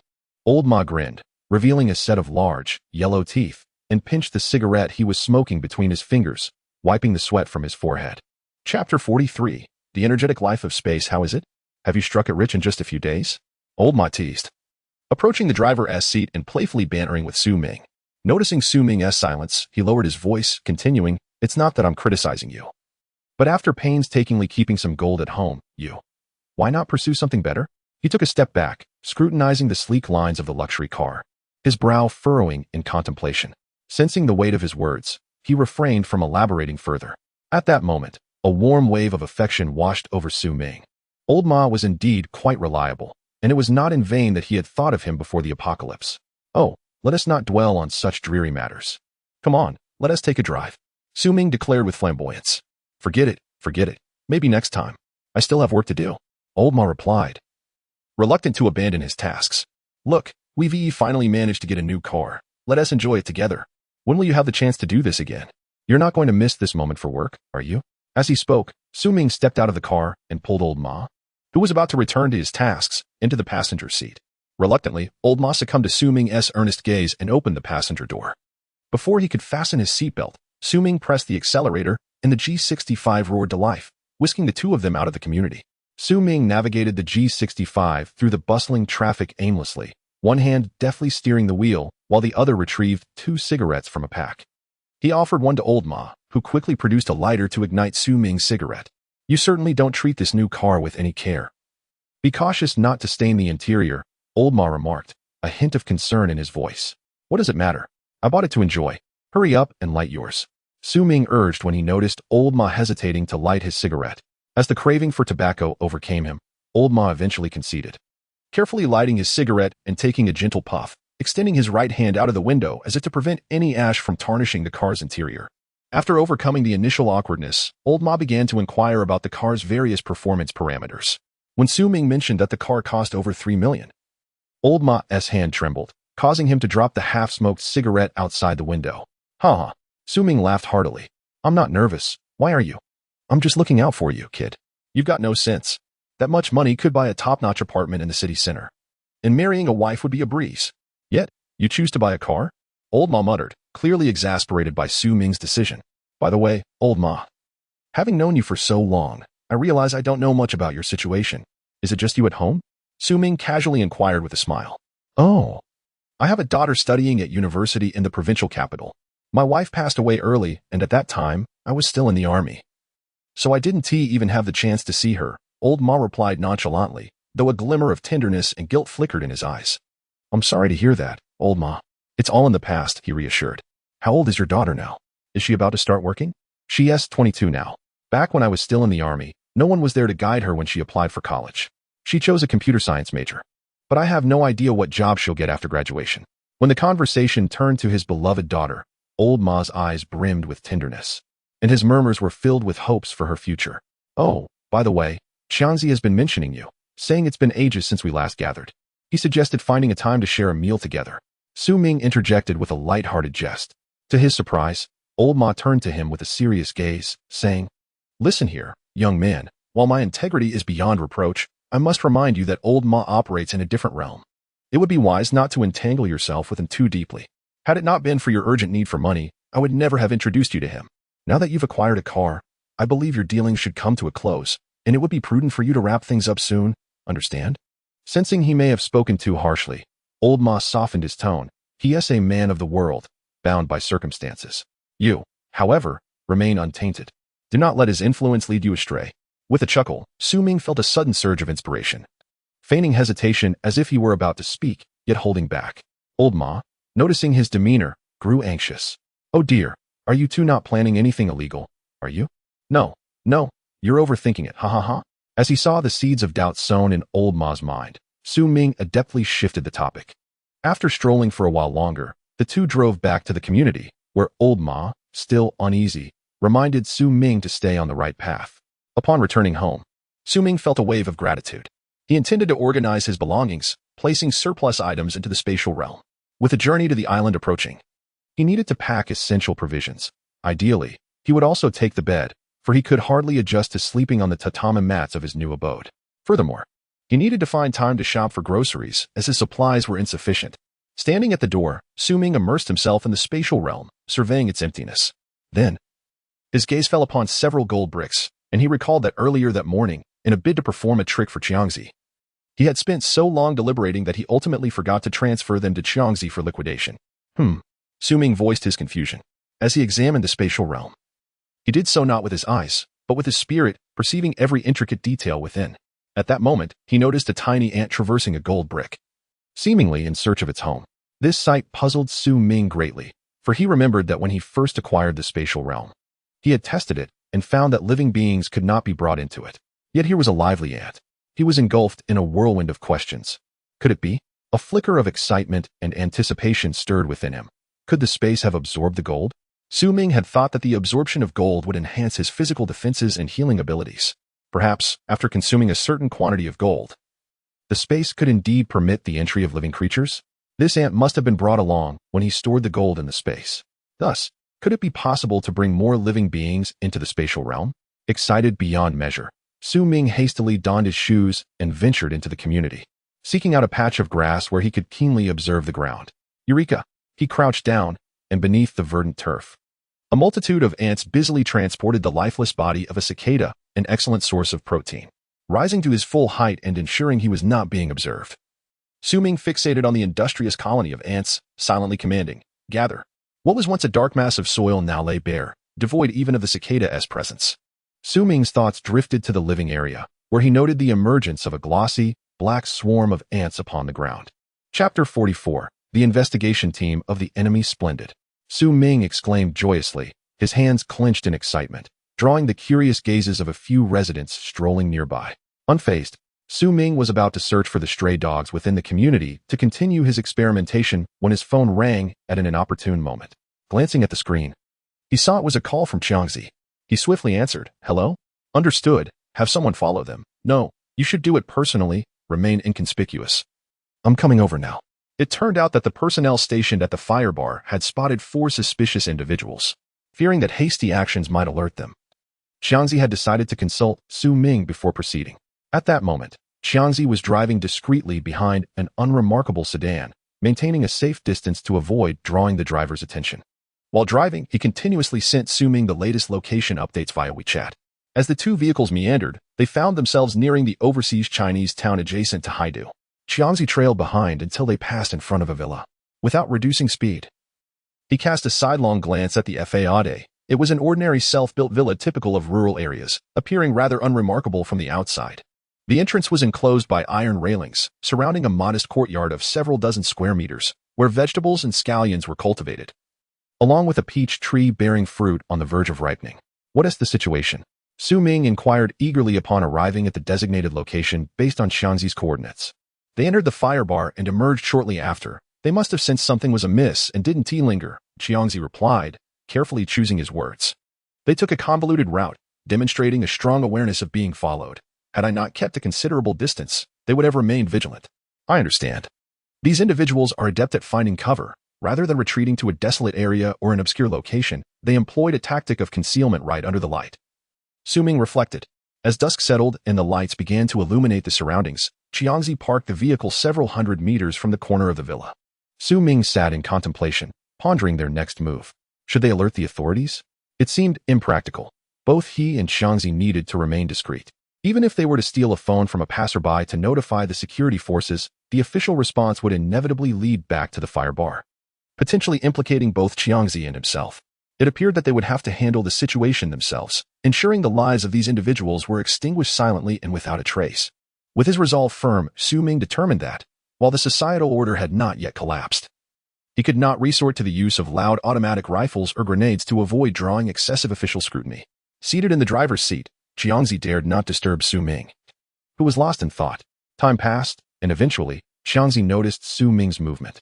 With a swift motion, a set of body armor and a ballistic helmet appeared in Ming's hands, accompanied by an AK-47 assault rifle, along with the G-17 and grenades he had previously provided to Qiangzi. At this moment, Qiangzi was indeed armed to the teeth. Indeed, it appears that the previous weapon was acquired in a similar manner. Although this is not the first time I have encountered such sorcery, Qiangzi remains thoroughly astonished. Here, Su Ming hands Qiangzi a fully loaded AK and a set of armor, then instructs, just like last time, try to rely on your handgun as much as possible and provide support from behind me. Understood, Qiangzi nods, as if he has something to express. Noticing Qiangzi's hesitation, Su Ming ponders briefly and discerns his thoughts. He softens his tone and reassures him, it is not yet your time to act. In these times of peace, the sound of gunfire signifies a major incident. We must remain as inconspicuous as possible. Having discovered the ability to store living beings in an alternate space earlier, Su Ming had initially intended to use a stray dog for further testing. However, with the current turn of events, he has conceived a more promising idea, albeit still in need of verification. Upon arriving, he had also driven past the villa and, under the cover of night, conducted a cursory inspection. Noting the presence of surveillance cameras at the entrance, it is reasonable to assume that such a spy stronghold would have robust security measures, including cameras at the back entrance. The two parked their vehicle at the villa's entrance and turned off the engine. Su Ming confidently exited from the passenger seat, clad in operator's attire, with a work bag slung over his right shoulder and a cap atop his head, resembling a technician carrying network cables. Approaching the door, he rang the doorbell and patiently awaited a response. After a moment, feigning impatience, he called out to Qiangzi, who remained in the driver's seat, say, "Is this the right time you scheduled? I hope no one is home." "How could that be?" Qiangzi innocently lifted his phone to check the time, while tightening his grip on the loaded AK with his other hand. "This is indeed the correct time. Why don't you ring the doorbell again?" Perhaps they didn't hear it. Just as Su Ming turned to press the doorbell once more, the villa's door creaked open, revealing a pale-faced man. "What is it?" "Hello. I'm here to fix the gas." "Oh, I mean the broadband, as we arranged over the phone. It's not broken. You've made a mistake." As Su Ming's disjointed words echoed, the man behind the door felt an increasing sense of alarm. They had detected Su Ming and Qiangzi as soon as they parked and had been monitoring them closely, which explained the delay in responding to the doorbell. "What? Your broadband isn't broken?" Su Ming feigned retreat, glancing at the house number. "It's 28, isn't it? Are you trying to play us for fools? We were told everything was fine, and now we've come for nothing. My apologies, my apologies." "It might have been a child who dialed the wrong number," the man replied, though irritation bubbled within him. Nevertheless, he sought to defuse the situation and offered an apology. "I'll be more careful next time." As Su Ming pretended to turn away, the man behind the door felt a wave of relief wash over him. As long as the visitors were not official personnel, there was no cause for concern. Moreover, Su Ming's performance was so convincing that those inside the house gradually lowered their weapons, at the very moment the door was about to close. Precisely when the vigilance of those within the room had reached its nadir, Su Ming, halfway through turning, swiftly pivoted back and raised his right leg to deliver a powerful kick. Chapter 45, The Manifestation of Powers, Killing in Silence with a Resounding Crash. The solid alloy door was propelled from its frame by Su Ming's tremendous force, soaring several meters into the room. The individual behind the door was sent crashing to the ground, subsequently pinned beneath the weight of the door, leaving only their trembling legs visible. As crimson blood slowly seeped out from underneath, the occupants within the room, taken aback by this unforeseen turn of events, had not anticipated the network technician's sudden and lethal intervention. Casting a glance at their incapacitated comrade, they immediately assumed defensive stances, raising their firearms towards the entrance. "Stay alert. Xiao Tian, destroy the evidence. You, buy me some time." Believing that their stronghold had been compromised, they instinctively thought to obliterate all incriminating evidence at the cost of their own lives. As the tense commands echoed in their ears, Su Ming did not linger at the main entrance. After delivering that decisive kick, he turned without a glance at the aftermath and sprinted towards the back door of the villa. While the others trembled with fear inside, Su Ming had already arrived at the back door. A quick glance at the concealed surveillance camera confirmed his suspicions. He wasted no time and, employing his abilities, instantaneously appeared on the second floor of the villa. Surveying his surroundings, Su Ming realized he was in the bathroom of the master bedroom. He pressed his ear against the door, straining to listen. They're likely all on the first floor. Reassured by the silence from above, Su Ming cautiously emerged from the restroom, searching diligently while his eyes scanned for any overlooked threats on the second floor. After ensuring the area was clear, he approached the staircase, crouching down as he swiftly peered around the wall, mentally mapping the scene below. Two individuals were concealed behind the furniture on the first floor, lurking in the blind spot of the entrance, their guns protruding, ready to strike at any moment. One more was preoccupied in a side room, likely a surveillance control room, where multiple monitors displayed the scene outside the villa. This individual was hurriedly attempting to erase the evidence stored on the computer, while a fire pit behind him consumed countless papers in a fierce blaze. Oblivious to Su Ming's presence just behind them, The three were consumed by their own anxious thoughts, contemplating how to eliminate the threat with minimal noise. Xiao Tian, how's it going?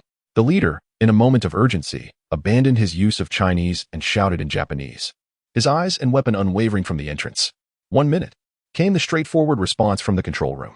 With that, the leader's mind raced. The evidence was nearly destroyed, and thoughts of martyrdom were no longer on the table. They intended to escape. Noda, you cover us from the back as we attempt to breach the rear exit. You think I'll just cover your escape without a word? You really think so highly of yourself. Though disgruntled, the remaining individual begrudgingly complied with the order, silently cursing as he prepared to respond. Ha! Before he could utter a word, a sudden wave of dizziness engulfed him, shaking his head vigorously. He opened his eyes only to find himself in an expansive, vacant space. Panic surged within him as he intended to call out to his companions. But the moment he opened his mouth, an overwhelming sensation of suffocation swept over him. Gasping for breath, his mouth agape and eyes wide with terror, he clutched at his collar with desperate hands, as if attempting to carve a hole in his throat. The oxygen in his blood dwindled alarmingly, and he knelt helplessly on the ground, pounding his fist against the floor in a futile attempt to escape his fate. Gradually, he collapsed, his movements ceasing as his bewildered gaze fell upon the pristine whiteness of the space, remaining oblivious to the circumstances that led to his demise. Meanwhile, in the reality of the villa, the leader issued commands and awaited responses from his subordinates. However, he was startled by a faint sound. His subordinate's voice seemed to interrupt the stillness, sending a jolt of alarm through him. Without a moment to glance back, he instinctively curled into a defensive position and rolled away, rising once more with his gun aimed at the villa, his arm maneuvering with precision. A fleeting glance revealed that the subordinate, who should have been positioned at his flank, was nowhere to be seen. Xiao Tian, he called, focusing intently on the potential threats, desperately shouting for the subordinate in the surveillance room. Xiao Tian, Xiao Tian. His calls echoed unanswered, and the once familiar sound of keyboard clicks in the monitoring room had vanished into silence. Ming crouched at the corner of the second-floor staircase, observing two fresh corpses in the alternate realm with a sense of quiet exhilaration. Initially, he had contemplated using stray cats and dogs for his experiments, but now that was unnecessary. Upon entering the villa, he had instantaneously shifted the bullets from the guns of the three individuals below into the other dimension. Although he possessed a silenced handgun that could have effortlessly neutralized them without risk, he decided against harming the strays of Huagua, opting instead to utilize these few creatures for his experiments. Thus, Ming effortlessly transported one individual from the hall into the alternate space, keenly observing as they succumbed to asphyxiation. He swiftly transferred Xiao Tian from the surveillance room into the same realm. Good brother, if we are to perish, let us do so together, he thought, surveying the only remaining living figure in the hall, a desperate enemy, paralyzed by despair. Rising confidently, Ming strolled out from the corner of the wall, appearing at the balcony of the staircase. The moment his figure caught the edge of the enemy leader's peripheral vision, the latter instinctively aimed his weapon at Ming, terror evident in his eyes. Who are you? He inquired in flawless Huagua, his hands trembling uncontrollably around the gun. Are you Chinese? Ming replied, crossing his arms with a teasing tone. Baka Yuru. Despicable Huagua people, why do you not dare to confront us head-on? You are all cowards. With 3 of his subordinates dead and 2 missing, he realized the situation was dire and prepared himself for a desperate fight. Though only one adversary had appeared, he understood that the villa was likely surrounded by layers of foes, and he could only hope to drag down a few more Huagua individuals with him. Although such a foolish individual from Huagua has only just emerged, it suffices that he is eliminated, even if not multiple. Without allowing his thoughts to linger, he abruptly pulled the trigger, a glint of madness flashing in his eyes, as if he could already envision a bloodied hole appearing on the forehead of that arrogant young man. Long live His Majesty the Emperor. Yet, to his astonishment, instead of the anticipated fiery projectile, the weapon merely emitted a series of hollow clicking sounds. Chapter 46. The Anxious Old Ma on a Summer Night. The streets were transformed into a beautiful tapestry through the interplay of light and shadow. Under the street lamps, the dappled light cloaked the avenues in an air of mystery. The silhouettes of passers-by elongated in the glow, creating an aura of dramatic suspense. In the distance, buildings loomed, partially obscured by the nocturnal haze, enhancing the enchanting atmosphere. Inside a stalled vehicle, Qiangzi was oblivious to the beauty of the sultry night, seated in the sweltering driver's seat, drenched in sweat. Wiping his perspiring hands on his short sleeves, he firmly grasped the handle of the AK-47, his gaze fixed intently through the window at the dilapidated door of the villa. Within lay an abyss of darkness, reminiscent of a monstrous maw waiting to consume the unwary. Suddenly, his eyes brightened as Ming's figure emerged at the villa's entrance, waving toward Qiangzi from a distance. Minutes later, the two stood in the villa's living room, where Qiangzi surveyed the 4 lifeless bodies scattered about, 2 intact, unscathed yet curled up, their eyes wide in terror, a gruesome sight indeed. One body was riddled with bullet wounds, blood still oozing from the wounds. The last was the unfortunate soul crushed by the door, who had met a mysterious end. Though the area was secure, Qiangzi had initially considered leaving a survivor to interrogate but ultimately decided against it. Time was fleeting, and reinforcements from the island nation would not arrive in time to investigate their whereabouts. Ming casually explained to Qiangzi that he could have suffocated the last leader in the spatial pocket, but opted instead to grant him a swift passage to the afterlife with a bullet. Prior to Qiangzi's arrival, Ming had absorbed the villa's surveillance equipment into an alternate dimension to prevent any information from leaking, and had staged the 2 corpses within the space to create a chilling scene of a gunfight. Seizing the opportunity, Ming intended to exploit this excellent setting for their purposes. What studio? Qiangzi looked at Ming, confusion evident, his mind swirling with questions. In the shadows, Ming's bright eyes regarded Qiangzi with a smile playing at the corners of his lips, yet he offered no explanation. Instead, he turned to retrieve his phone, activating a voice-altering application before dialing a number. Hello, Xiao Su. What's the matter so late at night? I'm quite busy here. I doubt I'll have time for a drink today. Before Ming could respond, Old Ma's jovial voice resonated from the receiver. At that moment, within the Jin Qinghua Yuan community, Old Ma was at a resident's home, assisting in unblocking a clogged drain when his phone rang, freeing a hand from his task. He checked the caller ID and, upon recognizing Ming's name, quickly answered, Hello, Xiao Su. What's the matter so late at night? I'm quite busy here. I doubt I'll have time for a drink today. This seems quite the connection. As the atmosphere grew increasingly tense, Lao Ma listened intently to the cold and frenzied voice emanating from the phone. A tightening sensation gripped his heart as he confirmed that the call was from Ming. Aware of the gravity of the situation, he exchanged a knowing glance with his colleague, quickly moving to a secluded corner while placing the phone back to his ear. The ominous voice continued, Your friend is in dire straits. Bring enough money to ransom him. The address is. You have 2 hours. Otherwise, prepare to collect his remains. By the way, do you know someone named Chang? Lao Ma, don't come near. They're drug traffickers. Don't. Ming's frantic screams echoed before the call abruptly ended. Inside the villa, Chang observed Ming, who oscillated between menacing threats and frantic pleas, his mind growing increasingly muddled. Noticing Chang's confusion, Ming smiled and explained, I just called Lao Ma. You know, we are short on manpower and still need trustworthy comrades.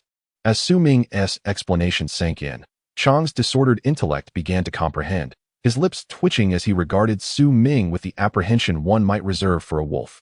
Come on, don't look at me like that. When the day comes, people will go to great lengths to survive.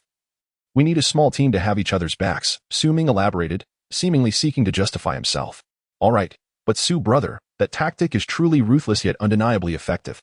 Cheng quickly amended his tone as he observed the growing indignation in Ming's eyes. Lao Ma, staring at the disconnected phone, hesitated for a moment before resolving to explain his urgent matter to his colleague and departing hastily. He returned to his dormitory, though it was merely a suite rented by the company for the security team at Jinqing Huayuan. Each had their own room, and the conditions were relatively decent. He rummaged through his belongings, eventually uncovering several tens of thousands of yuan in savings, originally intended to be deposited soon and to send some living expenses to his daughter. However, given the peril facing his dear friend Ming and his best comrade Chang, such material possessions seemed trivial. Lao Ma hesitated momentarily, but thinking of Ming's affectionate calls of Lao Ma and Brother Ma, as well as the camaraderie forged through their shared trials in the military, he swiftly made up his mind. Gathering all his savings, he hurriedly rode his electric scooter to the nearest ATM, withdrawing every last bit of his savings. Almost half an hour had elapsed by the time he stepped back onto the road. He hailed a taxi, settled into the front seat, provided the destination, and urged the driver to hurry, gazing solemnly out at the flow of traffic. Upon hearing the destination, the driver's eyes sparkled with excitement. This was a lucrative fare. Buckle up, my friend. My car is the fastest in all of Sioux City, he proclaimed, brimming with enthusiasm, as he released the clutch and pressed the accelerator. The taxi surged forward like an arrow released from a bow. Lao Ma paid no heed to the driver's enthusiastic flattery, his mind consumed with contemplation. What mischief had Ming and Changzi been up to behind his back, and had they perhaps even crossed paths with drug traffickers? He couldn't help but wonder if they had also become embroiled in the illicit trade. If he managed to rescue them, he would implore them to abandon their nefarious ways. However, if he failed, he grimly considered, perhaps he too would meet his demise tonight. A wave of sorrow washed over him as he thought of his dear daughter, What would become of her in the future? Lost in these tumultuous thoughts, Lao Ma shook his head, attempting to dispel the cloud of pessimism that enveloped him. After all, he owed Chang a life from years past. Merely surviving until today was a blessing in itself. Resolute, he cast aside his worries and focused intently on the road ahead, hoping the taxi would hasten its pace. Chapter 47. The loyal old Ma. As the taxi arrived at the designated location, old Ma, filled with anxious anticipation, hastily paid the fare without even collecting his change, leaving the taxi driver beaming with delight. With a swift press of the accelerator, the driver sped away, as if fearing old Ma might have a change of heart. Standing at the entrance of the villa, old Ma gazed at the house devoid of any light, its ominous black door wide open, as if it awaited him with a ravenous appetite. He raised his wrist to check the time, relieved to find he had arrived within the allotted time frame. Forcing down a lump in his throat, he approached the grand entrance, where the damaged alloy door stood ajar, revealing an unsettling silence within. His clenched fists were already damp with perspiration. Is anyone there? I have arrived, and I bring the money. Please release the hostages. He inhaled deeply, suppressing his unease, and summoned the courage to call out. After a moment of silence, with no response from within, old Ma had no choice but to step inside. Though night had fallen outside, the faint glow of nearby houses and distant streetlights provided some illumination. However, as he entered the pitch-black villa, a sense of dread enveloped him. After a few moments, his pupils dilated slightly, as if the sight before him had frozen the blood in his veins. A chill racing up his spine. The missing door lay in the center of the living room, presumably atop a body, with only 2 legs protruding and a pool of liquid staining the floor beneath. Its nature was all too clear. Suppressing the instinct to flee, old Ma squinted to continue observing. On the ground lay 2 corpses, sprawled in irregular shapes, their hands clutching their throats, as if they had strangled themselves in a desperate bid for life. The dim light obscured their expressions, but the agony of their demise was unmistakable. The final body slumped on the sofa, limbs splayed wide, resembling someone who had collapsed from exhaustion. If only the chest still rose and fell with breath. With cautious steps, old Ma approached the sofa, bending down for a closer look. The man's eyes were wide open, a dark bullet hole marking his forehead, black blood trickling from the wound. Seeping slowly from the ruptured skin, he had been dead for less than an hour, old Ma concluded. His gaze scanned from top to bottom, and with determination, he swiftly retrieved the handgun that lay on the sofa beside the man's right hand. Using his body to shield himself as he quietly chambered around and disengaged the safety, making not a sound. In the darkness, it felt as though countless eyes were upon him, and he could hear the thunderous pounding of his own heart, adrenaline surging through his veins. Among the 4 bodies, he did not see Qiangzi or Su Ming, leaving him bewildered. Were these 4 individuals foes or allies? Where had Qiangzi and Su Ming gone? Were they alive or dead? Though he had once been a member of a special forces unit, having experienced covert operations during peacetime, and had blood on his hands, he now found himself merely a lowly security guard, inadvertently entangled in this gang conflict. Despite the firearm in his possession, old Ma felt an overwhelming sense of vulnerability. What courage you possess. Have you brought the money? In the darkness, the vigilant old Ma, armed with a handgun, suddenly detected a familiar, ominous voice. It was the very individual who had made the call. As he spoke, applause resonated in the air, as if the speaker were confident of victory. Old Ma lifted his gaze towards the railing on the 2nd floor of the villa, where he beheld a figure cloaked in a dark mantle, the large hood obscuring the face, evoking a sense of both mystery and dread. Su Ming had sensed this presence long before old Ma arrived at the villa's entrance. While waiting for Qiangzi, he and Qiangzi had positioned 4 corpses to create an atmosphere reminiscent of a gang confrontation.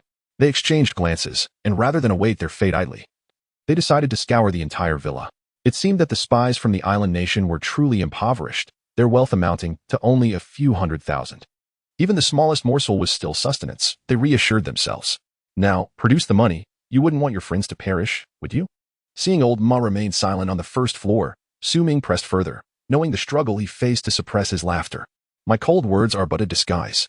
Where are my friends? There are 2 of them. You must let me know they are alive. Old Ma inquired hesitantly, his voice deliberately quivering. Yet, his gaze remained steadfastly fixed on the shadow above. Should the figure make any perilous move, he was confident he could deliver a bullet to their forehead within 0.5 seconds. For now, he needed to maintain his composure. After all, the fates of the 2 troublemakers remained uncertain, given the gruesome scene before him. Old Ma had already lost hope for their survival, but he persisted in portraying himself as a simple, honest man to lower the shadow's guard. Ha ha ha. Truly loyal of you. Your friend has thwarted our plans. I must inform you. On his way here, he attempted to stir up trouble, so I Even while embodying a ruthless killer, Su Ming was on the verge of laughter, yet he managed to stifle it. Thus far, Old Ma had demonstrated commendable loyalty, which pleased him.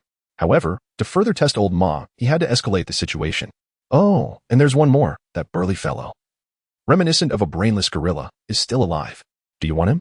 At that moment, Xiangzi, concealed in the shadows on the second floor, struggled to suppress a grin that threatened to split his face in two, his expression a mix of confusion and disbelief. Yes, gorilla, are you referring to me?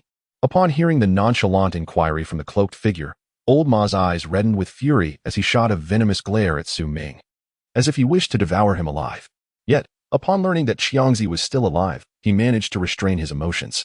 Little Su, having grown up without parents, had always led a solitary life, never looking down upon his position as a security guard. He had maintained a friendship over the years, akin to that of a mentor and mentee. What a wonderful person he was, and now he was gone. You all. Old Ma's heart seethed with rage, but considering Xiangzi's safety, he slowed his tone and slowly produced a stack of money from his pocket, placing it gently on the corner of the sofa. I have brought the money, all of which is from the underworld, where honor and trust are paramount. With Xiao Su now gone, I refrain from saying much more. Yet, with Chang still alive, I beseech you to allow me to take him away. Lao Ma spoke with a tone laden with sorrow, tears glistening in his eyes. At that moment, Su Ming, cloaked in darkness, felt an overwhelming sense of gratitude. Lao Ma's regard was invaluable to him, an orphan without parents, worth more than gold. Ah, the bond of brotherhood is indeed enviable. How profoundly touching. However, I merely stated that I would exchange money for that young man's life, not for the life of a gorilla. So, I believe my integrity remains intact, does it not? Su Ming steadied his swirling thoughts, a teasing tone slipping from his lips. Chapter 48, A Life for a Life, Are You Willing? You all. Old Ma felt his blood surge as an ominous premonition enveloped him. Observing the circumstances, it was evident that the adversaries had no intention of releasing Xiangzi. They likely aimed to silence him, an outsider, as well. Yet, one aspect eluded his understanding. Su Ming had previously cried out, revealing that he had fallen into the hands of drug traffickers. Logically, the dealers were not in dire need of his several thousand yuan. In his anxious haste upon receiving the call, Old Ma rushed over without contemplating this detail. What, then, was the purpose of luring him all the way here? Was it merely to inform him of the demise of his beloved friends, to relish in the spectacle of his heart-wrenching sorrow? Amidst his chaotic thoughts, Old Ma gradually regained his composure, boldly addressing them without a trace of the earlier feigned panic. Stop beating around the bush. You have no interest in my few thousand yuan. Just tell me plainly what I must do to retrieve my friend. I will not shy away from what is within my power. Old Ma was weary of their mockery and sought to unveil the true intentions of the drug trafficking group before him. In the shadows, he subtly shifted his right arm, ensuring his hand remained poised for action, ready to take down the figure in black should negotiations falter. Whether the trafficker was alone or had accomplices lurking in the darkness, he was determined to ensure that at least one would pay the price alongside him. No sooner had Old Ma spoken than, from a hidden angle, a cold arrow shot forth, thudding into the floor beside his foot with a resounding thud. A cold sweat broke out on Old Ma as he noticed the arrow vibrating ominously, a clear testament to its formidable power. I advise you not to harbor any other intentions. That gun in your hand was intentionally left for you. Did you think we would leave such a flaw? Old Ma's heart plummeted at the taunting words of the cloaked figure.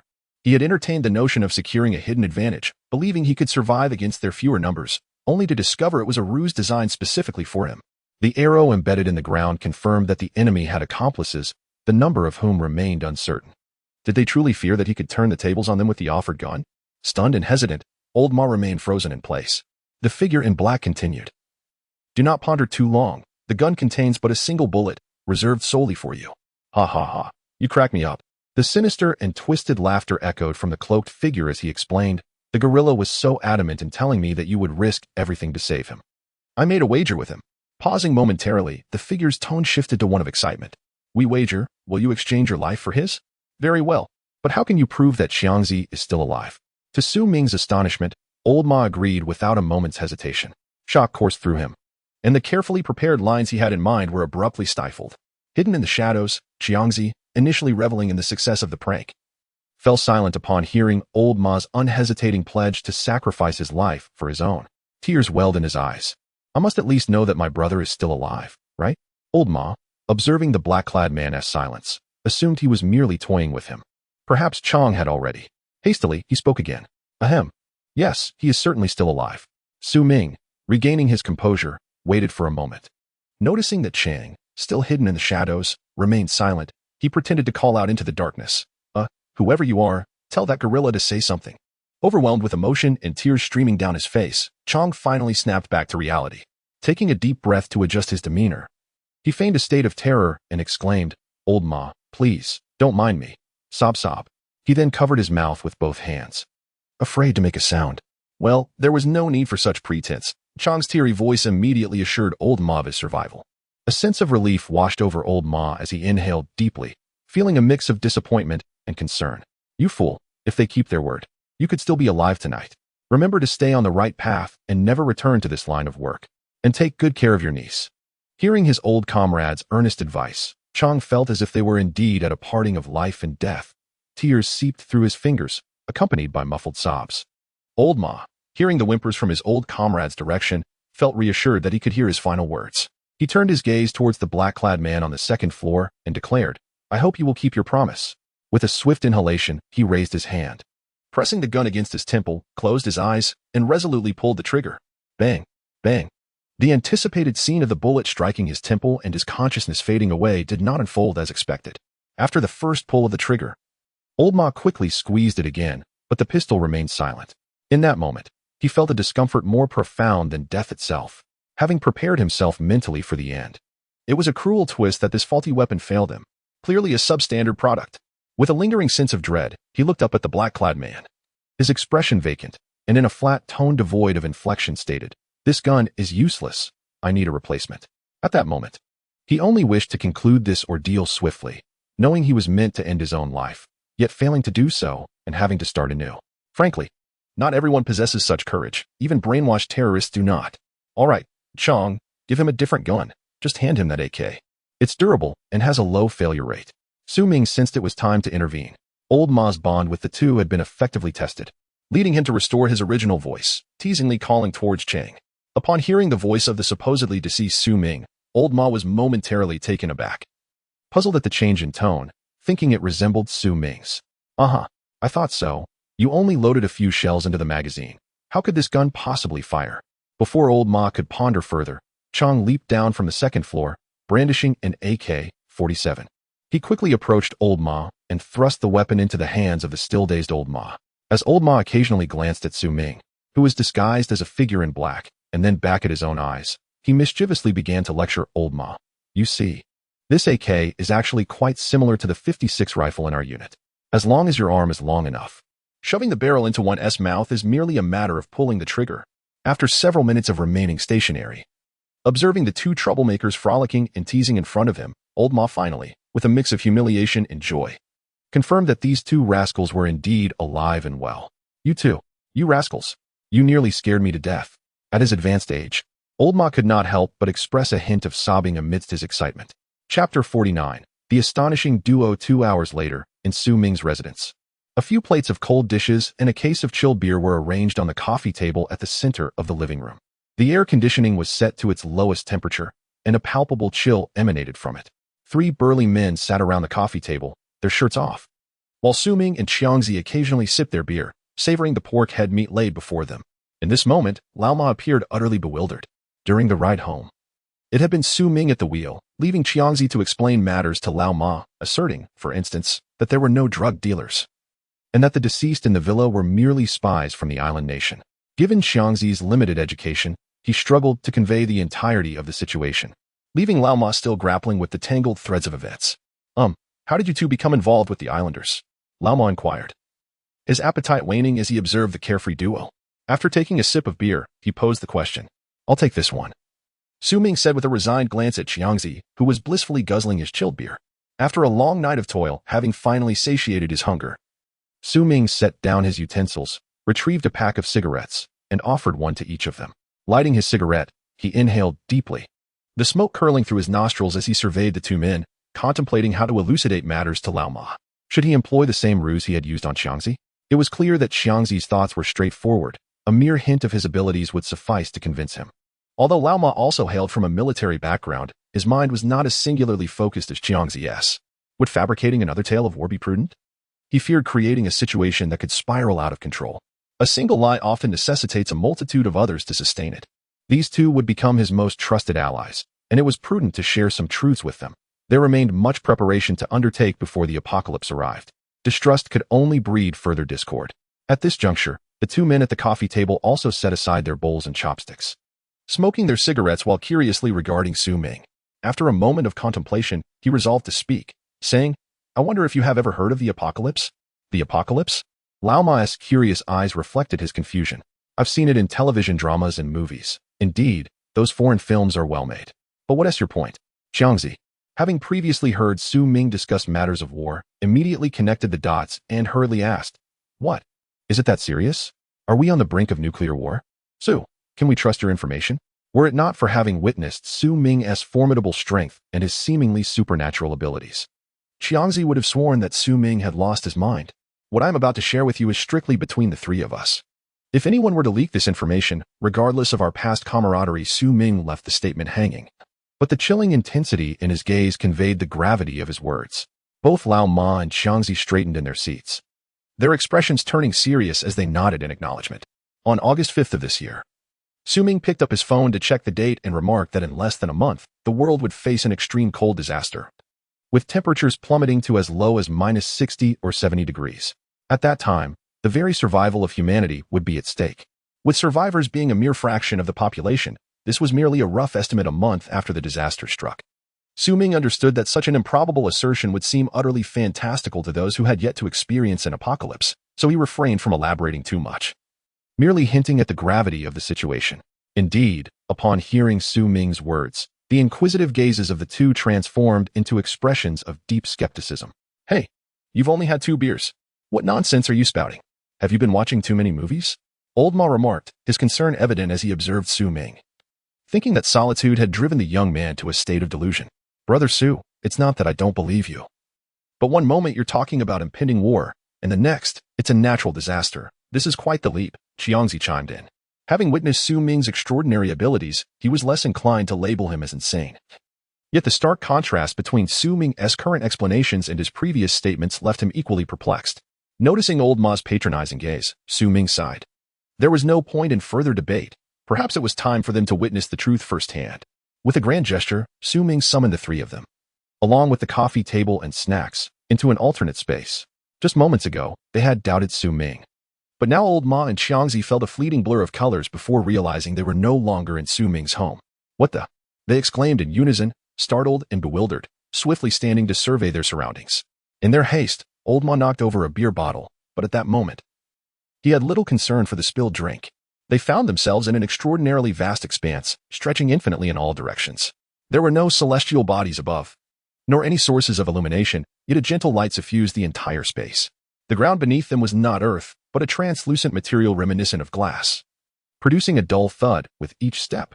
Nearby lay various household items, including pots, bowls, and some furniture.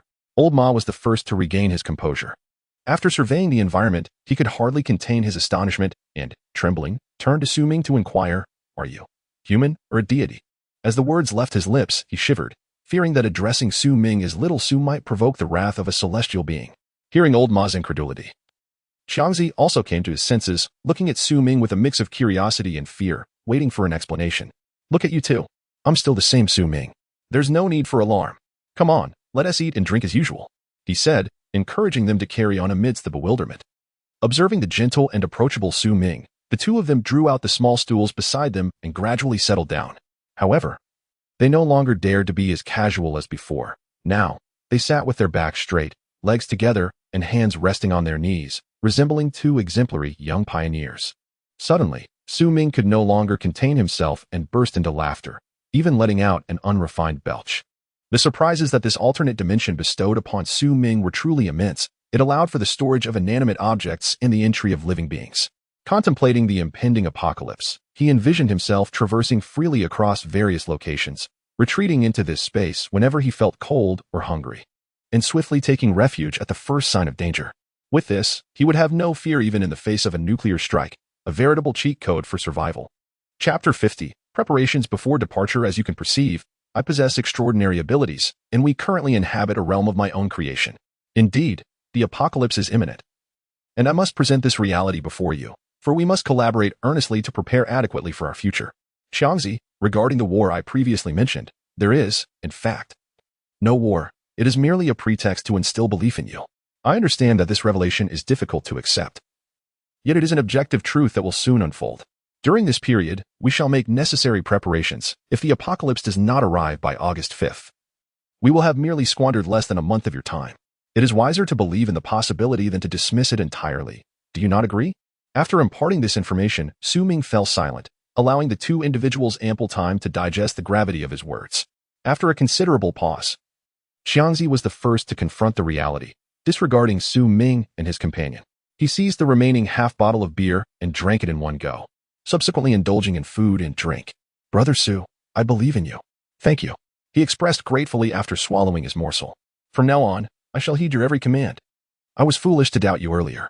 You could have hoarded sufficient supplies and remained here in peace, untouched by the cold and hunger. Yet you chose to take me along for survival. Little did he know, Ming had been deeply mistrustful since being betrayed by his girlfriend in a previous life. In this incarnation, he was more vigilant than anyone else, preferring solitude in the face of impending doom. He had carefully considered and assessed both Xiangzi and Lao Ma. No matter the circumstances before or after the arrival of the apocalypse, he would require assistance. With only a month to gather essential supplies, construct a secure shelter, and eventually procure resources and weaponry from the islands, he realized that one individual could not operate artillery alone. Nor could one manage to drive a tank while simultaneously firing its main cannon. In summary, to confront the myriad crises that may arise, Ming needed to prepare for all contingencies.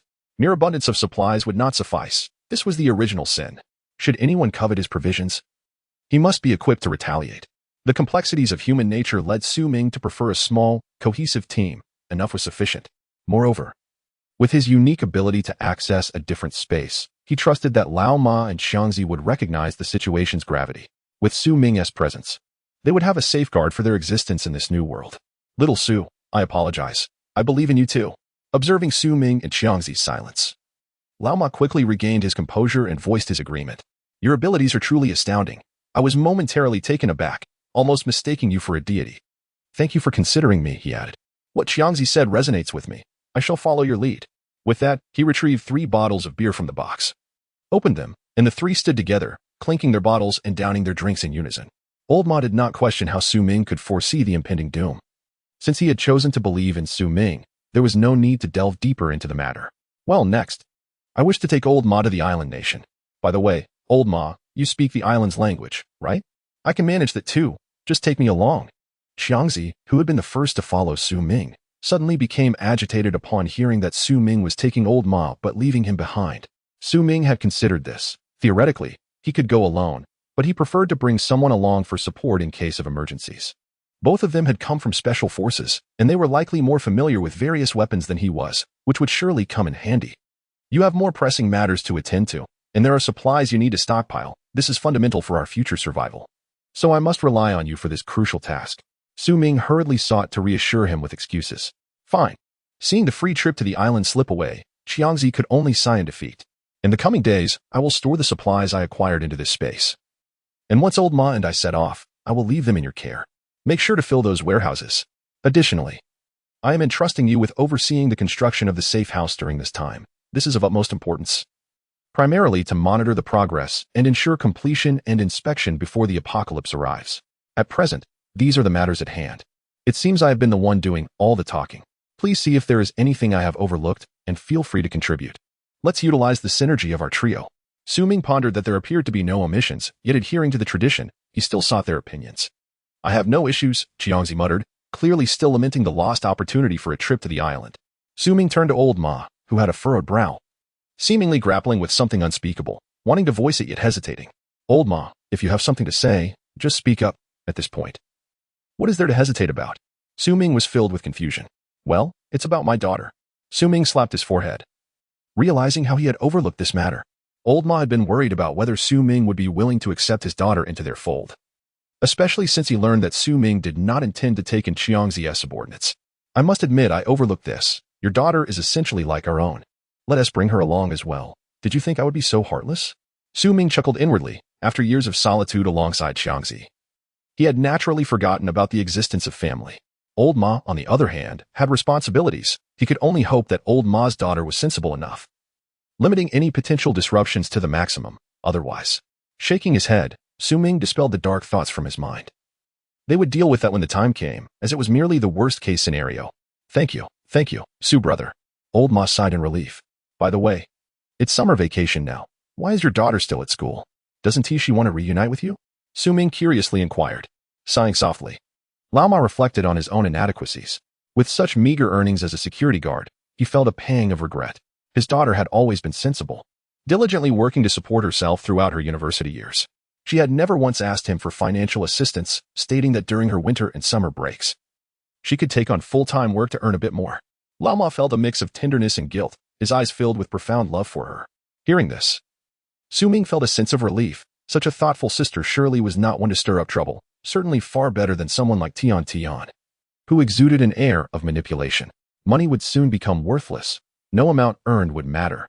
It would be best for her to come over in the next few days, allowing for early preparations in case of any unforeseen circumstances that might lead to missing the final opportunity. With a sigh of relief, Ming promptly made a decision on behalf of Lao Ma. Chapter 51. The Journey to the Island. Ladies and gentlemen, welcome aboard Flight CB-1817 from Haida to Tokyo. Operated by the Huawei National Airlines. This flight will last for approximately 3 hours and 22 minutes.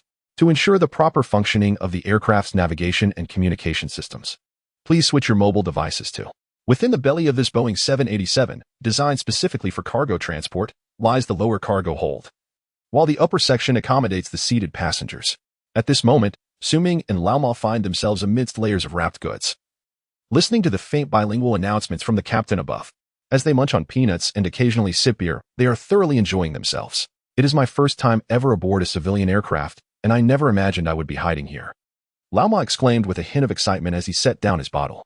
To be honest, it is also Ming's first experience of such clandestine travel. His original plan had been to follow the proper procedures to secure passports and visas for both of them, departing to the island under the guise of tourism. However, given the time required for obtaining these documents and the necessity of discretion for their mission, which demanded minimal traceability, they decided otherwise. After a discussion at Ming's home the previous evening, inspiration struck him, revealing the potential of this alternate space. The next morning, after Xiangzi departed for the housing complex to arrange for the pickup, Ming incorporated Lao Ma into the alternate space. He then checked for the nearest flights to the island on his phone and took a taxi to Haidu Airport, utilizing his teleportation ability. He bypassed airport security and reappeared in a restroom stall. Timing it perfectly, he waited in the stall for several minutes before making his way to the departure hall. Through the glass, he spotted the target aircraft, estimating its distance from the restroom to be just under 200 meters, well within his teleportation range. He quickly returned to the restroom, closed the stall door, visualized the aircraft's location in his mind, and with a silent incantation, he reappeared inside the cargo hold. It would be splendid if the apocalypse never came, he mused. Thereafter, traveling anywhere would cost him nothing. After nearly 3 hours of airborne travel, both Ming and Lao Ma sensed a slight feeling of weightlessness. The seasoned Lao Ma spoke up. We are preparing for descent. All right, we've eaten quite enough. The announcement echoed. Ming stood up, storing the remnants of their meal within the alternate space. 20 minutes later, Ming teleported outside the terminal at Tokyo Airport. Dressed in casual attire, sporting a baseball cap, and donning a large N95 mask that concealed his entire face, he appeared as a typical tourist, complete with a canvas bag slung over his shoulder. At this moment, Ming blended seamlessly into a group of domestic tourists heading to the island, predominantly consisting of young female students, interspersed with several middle-aged couples, clearly representatives of the middle class. In recent years, the allure of the island's trends has captivated many in Huawei, prompting numerous young women to experience the exotic charm firsthand. The members of the tour group were oblivious to the presence of an additional individual, Ming, among them. At that moment, a female tour guide, brandishing a small flag, was communicating in a halting Mandarin with a distinct accent from her homeland, outlining important information for the group. Dear guests, this is our first stop. I will lead you on a tour of the economic and cultural center of our nation. Please remember to respect the local culture and customs, and adhere to the laws and regulations, as this will ensure a smooth and enjoyable journey. As the group approached a tour bus parked by the roadside, the guide began checking off names as the tourists boarded, realizing that his plan to hitch a ride had fallen through. Ming squeezed his way to the front of the crowd. Excuse me, I am also here for tourism. I realized after exiting the airport that I had mistakenly joined the wrong group and lost my guide. Could you please tell me how to get to downtown Tokyo? I have a meeting arranged there. Upon finishing his plea, Ming appeared somewhat sheepish, scratching the back of his head. The Japanese guide regarded the clumsy tourist before her with a flicker of disdain in her eyes, thinking to herself, this foolish Chinese person is so lost, even in a simple outing.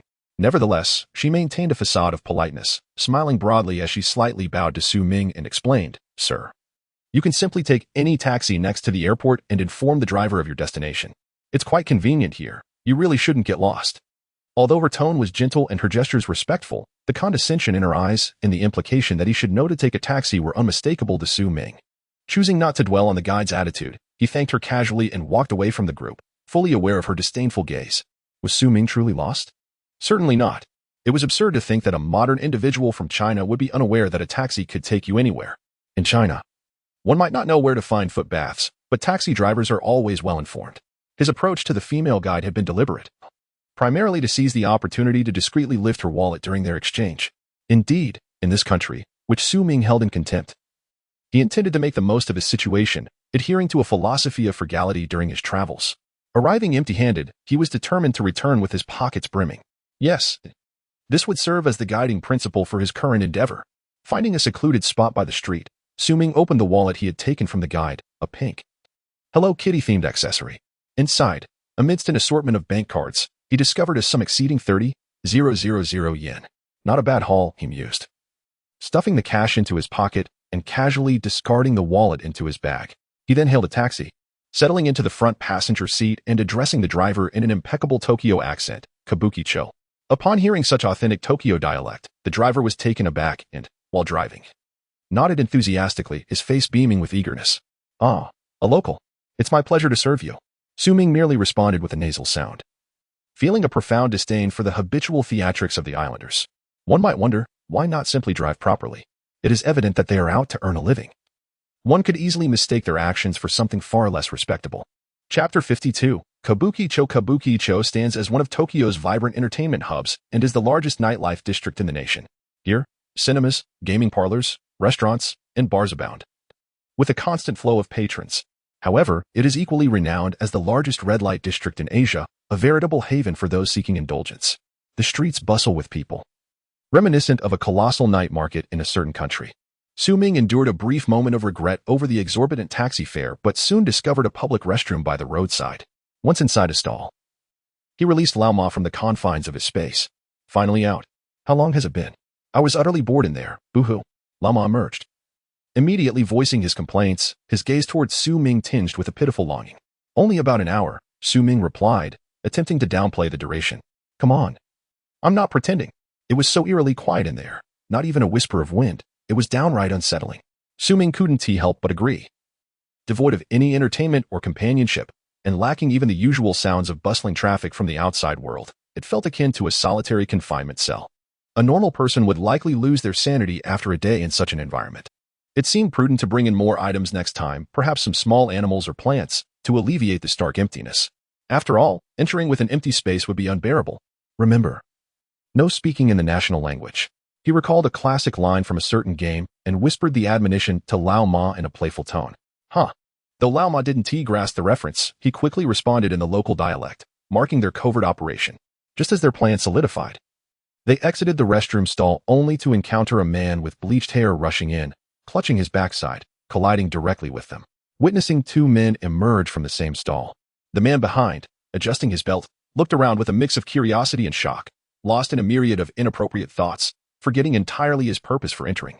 What the hell? The three stood frozen for several seconds, until the bleached-haired man regained his composure and began offering greetings and apologies. Su Ming and Lao Ma, their faces flushed with indignation, were appalled by the lewdness of the local mindset. Bakairu, Su Ming exclaimed, his face reddening with frustration as he spat heavily onto the ground. Ignoring the man's reaction, the two ventured outside into the street. It was afternoon in Kabuki-cho, the heat akin to that of Sioux City, yet the streets remained lively with pedestrians and tourists. Yamamoto-kun, it's been a while since we landed. Let us find a place to eat. Noting the time was still early, Su Ming, fluent in the local language, sought Lao Ma's opinion. Sure, Takeshita-kun. But what delicious food is around here? As they strolled along, exchanging their prearranged aliases, the two engaged in light conversation while meandering through the vibrant streets. The island nation is indeed an island nation. Whether it be the narrowness of the streets or the modesty of the buildings, it exudes an air of parochialism. The streets are both small and cramped, and the houses are unremarkably low, evoking in Su Ming an endless contempt. The two casually selected a sushi restaurant by the roadside, hastily ordered a few plates, and consumed them. To be frank, the sushi lacked flavor. Aside from the rice, everything was raw, unless one was seeking a novel experience. Consuming such fare continuously would surely lead to nausea. Lao Ma was particularly disheartened, his mournful gaze nearly piercing through Su Ming, who reflected that had it not been for the mission at hand, he would have preferred to simply eat the rice alone. Having hastily appeased their appetites, both donned casual attire and continued their stroll along the streets, occasionally referencing their map. Su Ming, inexplicably, had acquired a camera, which he slung across his chest, stopping intermittently to pose and capture the streetscape, resembling a quintessential tourist. However, this was merely a FAA day. He had spent the afternoon traversing Kabukic and its surrounding streets, focusing his observations on various supermarkets and convenience stores. It was only upon arriving here that Su Ming realized the absence of large supermarkets akin to those in China or America, due to the barren land. The area primarily featured an array of 24-hour convenience stores. His initial plan had been to deplete a few large supermarkets under the cover of night, but it was apparent that such a scheme could not be realized. Thus, Su Ming had to settle for a more feasible alternative. Opening his mobile map to search throughout the Tokyo metropolitan area, with a resident population of 37 million, it was certain that at least one large warehouse was necessary to supply daily consumables.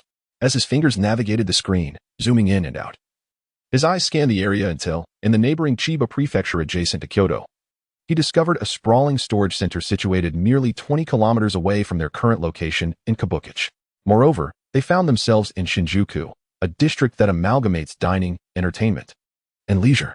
Tokyo also hosts a harbor area, and upon examining satellite imagery, it became evident that the coastal region boasted a significant port, undoubtedly facilitating substantial import and export activities. Thus, these two locations emerged as prime targets. Resolute in his decision, Su Ming set aside his phone and continued to explore Kabukic alongside Lao Ma. In comparison to the radiation emitted by countries that discharge waste into the sea, our effluent is markedly less toxic. Having resolved to release it into the ocean, the water is, after all, safe to consume. As Su Ming and Lao Ma each sipped their chilled beverages, they suddenly heard news broadcasting from an electronic screen on a nearby building, prompting them to pause and watch for a moment, filled with righteous indignation. The Fukushima nuclear power plant's leakage had persisted for years without resolution, and from the spokesperson's words, it seemed they were soon to disregard all concerns and discharge it into the sea. Recalling that initially, the Bear Nation had advised the island government to detonate a hydrogen bomb at Fukushima to resolve the issue, Su Ming noted that the obstinate island government had utterly dismissed such a proposal. Now, in an even more shameless manner, they invoked the non-existent radiation levels of China and the Bear Nation, implying that the radiation they released was still less than that of others, urging others to mind their own business. Alas, has the audacity reached such heights? Observing the bustling throngs on the streets, one cannot help but notice that no one seems to care about the impending disaster. The populace remains indifferent, reveling in the pleasures of Kabukic. Although there are citizens within the archipelago who protest against their government's willful ignorance, they remain a minority, and the elite, under the sway of capital, do not permit dissenting voices to emerge in the media. Consequently, the politicians continue their course unabated. Su Ming felt a profound sorrow. Perhaps the approaching apocalypse serves as a form of retribution for humanity. Nevertheless, as long as one can navigate through the chaos of the end times, that is all that truly matters. Of course, should the opportunity arise to take a stand against the island nation's government, Su Ming would seize it without hesitation. Chapter 53. Target Chiba Prefecture. The bathing culture of the island nation is a cherished tradition. It is a country that places great importance on cleanliness, and bathing has become an indispensable part of the lives of its inhabitants. This culture has now been nominated for recognition as an intangible cultural heritage by UNESCO. On a summer night, although it was nearly 9 p.m., Kabukicho shimmered with a vibrancy that surpassed its daytime allure. Su Ming and Lao Ma entered a bathing establishment, akin to a bathing center back home, lacking any identification documents in a country where room registration is exceptionally stringent. The two could only find a bathing center to rest briefly, as their plans for the night would not commence until after midnight. Konbanwa. Upon entering the bathing establishment, they were warmly greeted by a beautifully dressed hostess, who not only welcomed them but also assisted Su Ming with his backpack and camera. "We have been exploring all day and are quite fatigued. We need a soak. This way, gentlemen." The hostess retrieved 2 forms from the front desk, graciously handing a pen to the 2 men. Su Ming, somewhat perplexed, understood they were to play the role of genuine islanders and refrained from voicing any questions. Glancing down, he noted that the form primarily required their names and contact information. Signaling to Lao Ma to remain still, Su Ming swiftly filled in their details. The hostess glanced at the information, her eyebrows raising slightly as she read the names: Takahashi Metsujitsu and Yamamoto KK. She couldn't help but feel a flicker of curiosity. Although islanders might not fully grasp the meaning behind the combination of Chinese words, they could surmise some implications. "Ah, please, do not misunderstand, madam," Su Ming hastily explained, seeking to provide her imagination with ample space. "Our elders have suffered greatly from the ravages of war, hence." Realizing the context, the hostess nodded in understanding. Indeed, many islanders harbored sentiments of opposition during that war, so it was understandable for their descendants to bear such names. After all, post-war Japan is considerably more open-minded than before. One need only observe the prevalence of the Japanese Communist Party in the streets. Under the attentive service of the staff, the two men ascended to the second floor and casually selected a pool to relax in. To their surprise, the atmosphere of this island bathing establishment bore little resemblance to the depictions of gangsters and domestic dramas. Most patrons were tourists, Chinese nationals, locals, and even some individuals of African descent, including tattooed gang members. The bathing area offered an array of snacks, a cinema, and even figurines. Remarkably, for those willing to spend a little extra, personal maid services were available. However, Su Ming and Lao Ma were not in the mood for such distractions. They needed to conserve their energy for the evening's endeavors. After soaking for a while and having a light snack, they proceeded to the lounge to rest. At midnight, with the hostess bidding them farewell and wishing them an enjoyable experience, they stepped onto the street. Hailing a taxi, Su Ming succinctly relayed their destination. The taxi started up, gradually distancing itself from the ever-bustling Kabukicho. 10 minutes later, Su Ming and his companion alighted from the taxi. Su Ming, feeling the emptiness of his pockets, cast a disdainful glance at the taxi service of the island nation once more. They found themselves at the entrance of a residential area near the outskirts of central Tokyo, where the streets were nearly deserted save for the occasional passing vehicle. The two sought refuge in a shadowy corner devoid of surveillance cameras. And under the melancholic gaze of old Ma, Su Ming once again transported him into an alternate dimension. Subsequently, he concealed himself amidst the grass by the roadside, awaiting the arrival of passing vehicles. After 2 hours had elapsed, Su Ming emerged within the bounds of Chiba Prefecture, in another residential area situated less than 3 kilometers from their target location. He had released old Ma from the spatial confinement. Over the course of those 2 hours, Su Ming had employed his extraordinary abilities to teleport into the trunks and back seats of various vehicles, hitching rides on dozens of passing cars, thereby inching closer to their objective. This meticulous strategy was devised to obliterate any trace of their presence. In an era rife with advanced surveillance technology, such measures were essential to minimize the risk of exposure. Now, concealed within the shadows of the residential area's walls, the two changed into a new set of clothing, donning caps and face masks. "Old Ma, can you procure a vehicle?" Su Ming whispered, gesturing towards a line of parked family cars under the night sky. "Okay," Old Ma replied succinctly. Within 30 seconds, he had managed to start a Suzuki family car, whisking the duo towards their destination. 10 minutes later, they arrived at the outskirts of an industrial park, where they stowed the Suzuki in the alternate dimension. Under the cover of darkness, they navigated through the industrial area, turning left and right until they reached the entrance of a massive storage center. Donghai International Logistics. Su Ming murmured the company name written on the wall in the local language, retrieving various pieces of equipment from the spatial realm.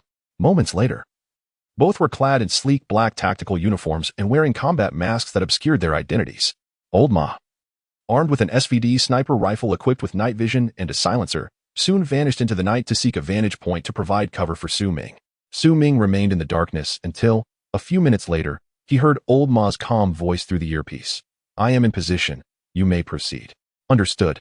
Su Ming responded softly. He owed a debt of gratitude to Boss Su. All this gear had been scavenged from his secret chamber. As one of the world's top 10 logistics companies, Donghai Logistics boasted formidable strength, with several security personnel stationed even at night in the logistics hub. Inside the security guard's duty room at the storage center, the air conditioning hummed coolly, and several guards were gathered around the television, sipping on chilled beer, occasionally commenting on the players' skills on the field, thoroughly enjoying their leisure. "Hey, Noda, after finishing this beer, we should switch shifts. Tanaka will be getting anxious soon." "Ah, what are you saying, Inzaijuan? There are still several minutes until the hour strikes. Why the rush? Let us wait for another goal," he replied, glancing at his slightly inebriated colleague.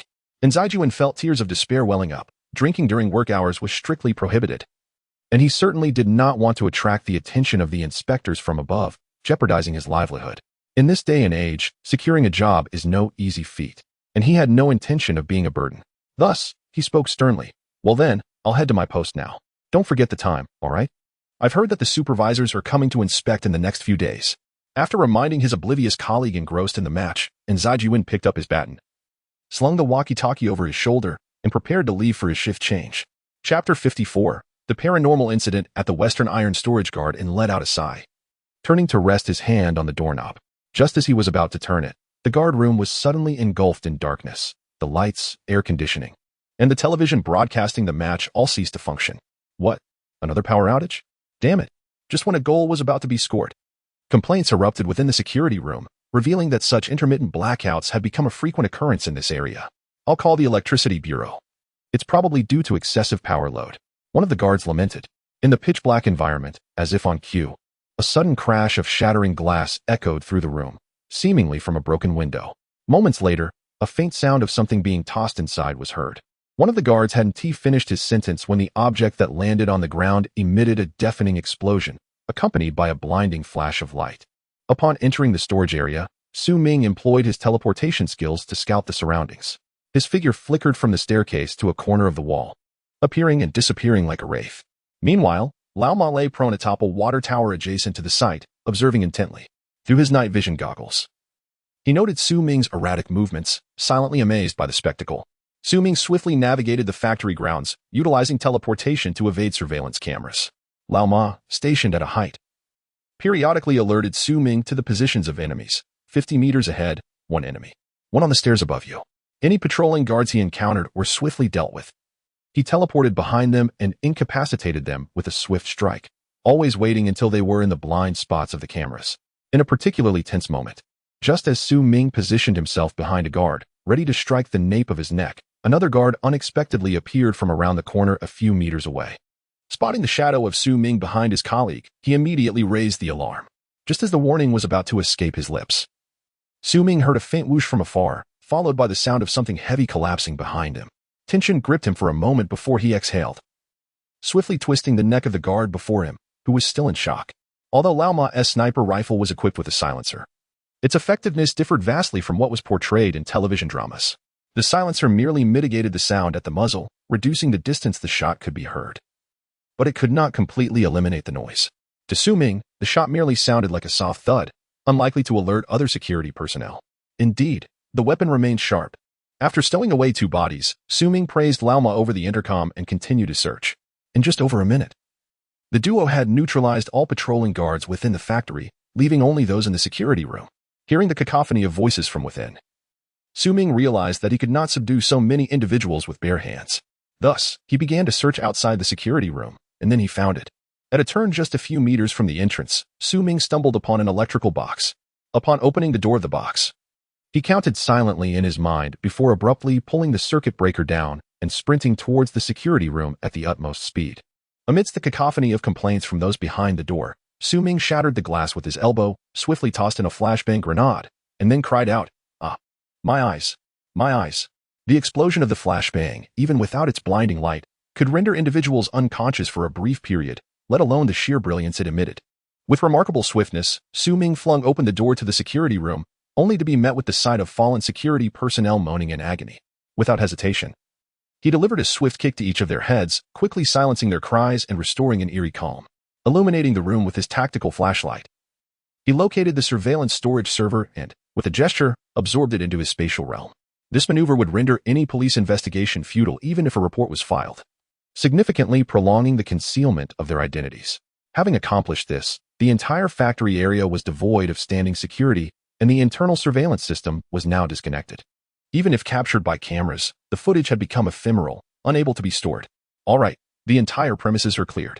Maintain vigilance at the perimeter and notify me of any developments. Understood, came the concise response from Lao Ma.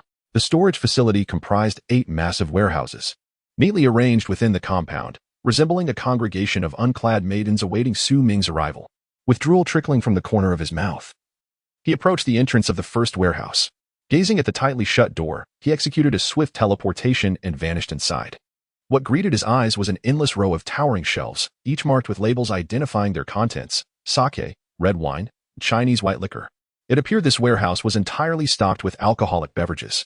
As he softly recited the labels, his footsteps never faltered, and with each stride, the items on the shelves vanished at an astonishing pace, absorbed into the boundless space. After nearly 10 minutes, Ming had harvested every last item from the first warehouse, including the shelves themselves, which he did not disdain. Without a moment's pause, he hurried to the next warehouse. Upon entering, a chill ran down his spine. The temperature here was noticeably lower.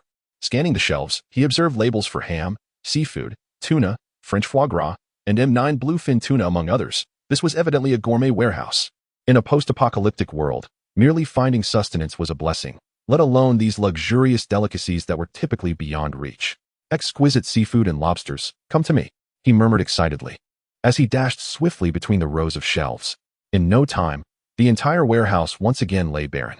Ming, in a state of exhilaration, navigated through the storage area with remarkable agility. Within just over an hour, he had completely emptied 8 warehouses. Meanwhile, Lao Ma, stationed at a vantage point, listened to the incessant sound of Ming's maniacal laughter emanating from his earpiece, sending a shiver down his spine. He pondered whether Ming had truly lost his sanity. Apart from the initial 2 warehouses filled with beverages and seafood, the remaining 6 contained a substantial quantity of chilled and frozen meats, convenient ready-to-eat foods, and an array of exquisitely packaged export garments. Essentially, anything that could be of daily use to people could be found here. Chapter 55. It's exactly you, little princess. Upon returning to the storage park, Ming reunited with Old Ma. They drove back along the same route to the residential area, parking the vehicle in its original spot. Old Ma thoughtfully restored the forcibly dismantled ignition switch of the steering wheel and wiped away their fingerprints with a cloth. Checking his phone, Ming noted it was already past 2 in the morning. It would be too late to hitch a ride to the port to collect supplies. Not only would the journey consume time, but summer days dawn early, and the port workers commenced their shifts at dawn, rendering their plans inconvenient. With their original plan thwarted by time constraints, they resolved to wait until nightfall. They needed to set out earlier that day, as the cargo throughput at the port was significantly greater than that of the West Railway logistics. A brief rest during the day would enable them to work diligently through the night. Thus, Ming once again concealed Old Ma within his space, crouching in the shadows to await passing vehicles for a lift. By midday, the two re-emerged among the throngs of people. After a series of fortunate rides, Ming finally returned to Kabukicho around 7 in the morning. He found a secluded corner to retreat back into his space, where he and Old Ma enjoyed a brief nap. To facilitate their movements later that night, Ming discreetly pilfered the wallet of a lecherous middle-aged Japanese man. Once Old Ma was released from the space, the pair took a taxi to the port, thus avoiding the time wastage of hitchhiking later. At this moment, they blended into the crowd, each sporting a camera around their necks, resembling tourists. Observing the throng gathering densely along the streets, they discerned faint drumming sounds emanating from a distance, piquing their curiosity as they mingled with the crowd. Gradually, a chill crept into Ming's gaze, his expression darkening with the approaching drumbeats. When a line of performers came into view, a palpable murderous intent surged within him, seemingly ready to burst forth from his eyes. "What is wrong with you?"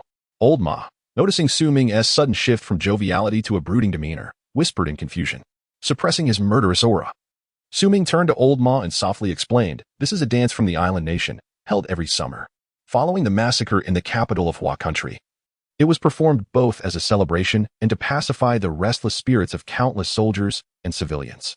The island's troops staged this in Hua country's capital as well. Although Old Ma was also a veteran, his age rendered him less familiar with online information, leading him to misconstrue this as mere cultural expression of the island nation.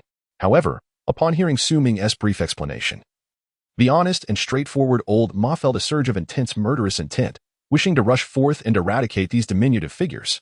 As the performance troupe drew nearer, onlookers could clearly see the performers, their faces plastered with thick white powder, bright red lips, and adorned with shell-like decorations atop their heads. These individuals moved with bent knees, stepping in a peculiar rhythm, occasionally clapping in time with the drumming. The crowd erupted with applause and shouts of admiration, accompanied by exclamations of awe. Amidst the cacophony, the melodic strains of the Chinese language could be discerned. Wow, how impressive. Indeed, it is said that this tradition has been passed down for thousands of years. Ming turned towards the source of the sound and discovered 4 young women, their eyes alight with admiration, incessantly exclaiming in Chinese while adorned in the traditional attire of the islands. If not for their speech, one might easily mistake them for women of the islands. Seething with indignation, Ming clenched his fists tightly, his gaze fixed on the older gentleman leading the performance, subtly shaking his head in disapproval. He then maneuvered through the crowd, swiftly approaching the quartet of women in kimono. "Excuse me, ladies, may I inquire if you're from China?" The leading lady cast a pleading glance towards her companions as she regarded the man before her, who was seemingly greeting her in a warm manner in Japanese. What is this gentleman saying? I cannot comprehend, she mused, mistakenly believing that this man from the islands had taken a fancy to her and had come over to flirt.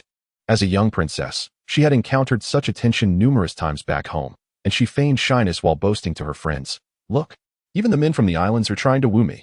In her heart, she delighted in the notion that being approached by a man from the islands was a mark of prestige. "Oh my. I believe this gentleman might indeed be smitten with you," her friends chimed in. "Yes, yes. How enviable. Quickly, he might be a golden husband. Perhaps in the future, our dear friend might even visit Japan to seek you out." Observing these four naive girls, Su Ming was now certain they were indeed Chinese, yet they were four misguided souls, oblivious to their heritage. No wonder, as a victorious nation, they were still looked down upon by the islanders. It was individuals like these who perpetuated such disdain. Filled with resentment yet maintaining a facade of warmth, Su Ming feigned a clumsy command of the Chinese language, addressing the four with a smirk as he noted their infatuated, somewhat sycophantic expressions. "Do you understand the meaning of this dance?" "What? This dance is beautiful and rich in cultural significance. Does it carry any other implications?" They stammered, blushing at the thought that perhaps he had understood their earlier words.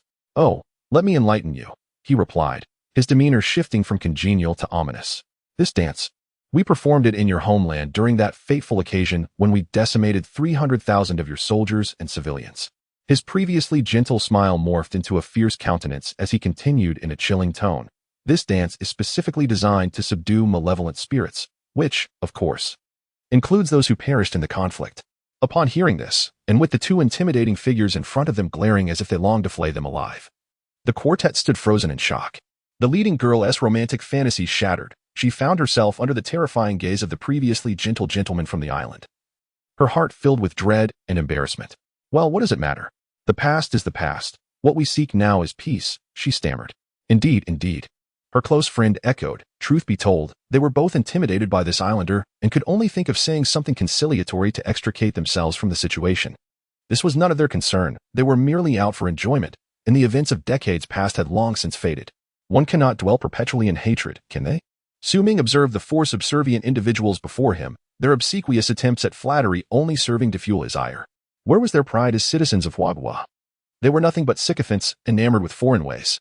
At that moment, both he and Lao Ma were engulfed in frustration, unable to find an outlet for their emotions. Countless ancestors had fought valiantly, sacrificing their blood for the peace they now enjoyed.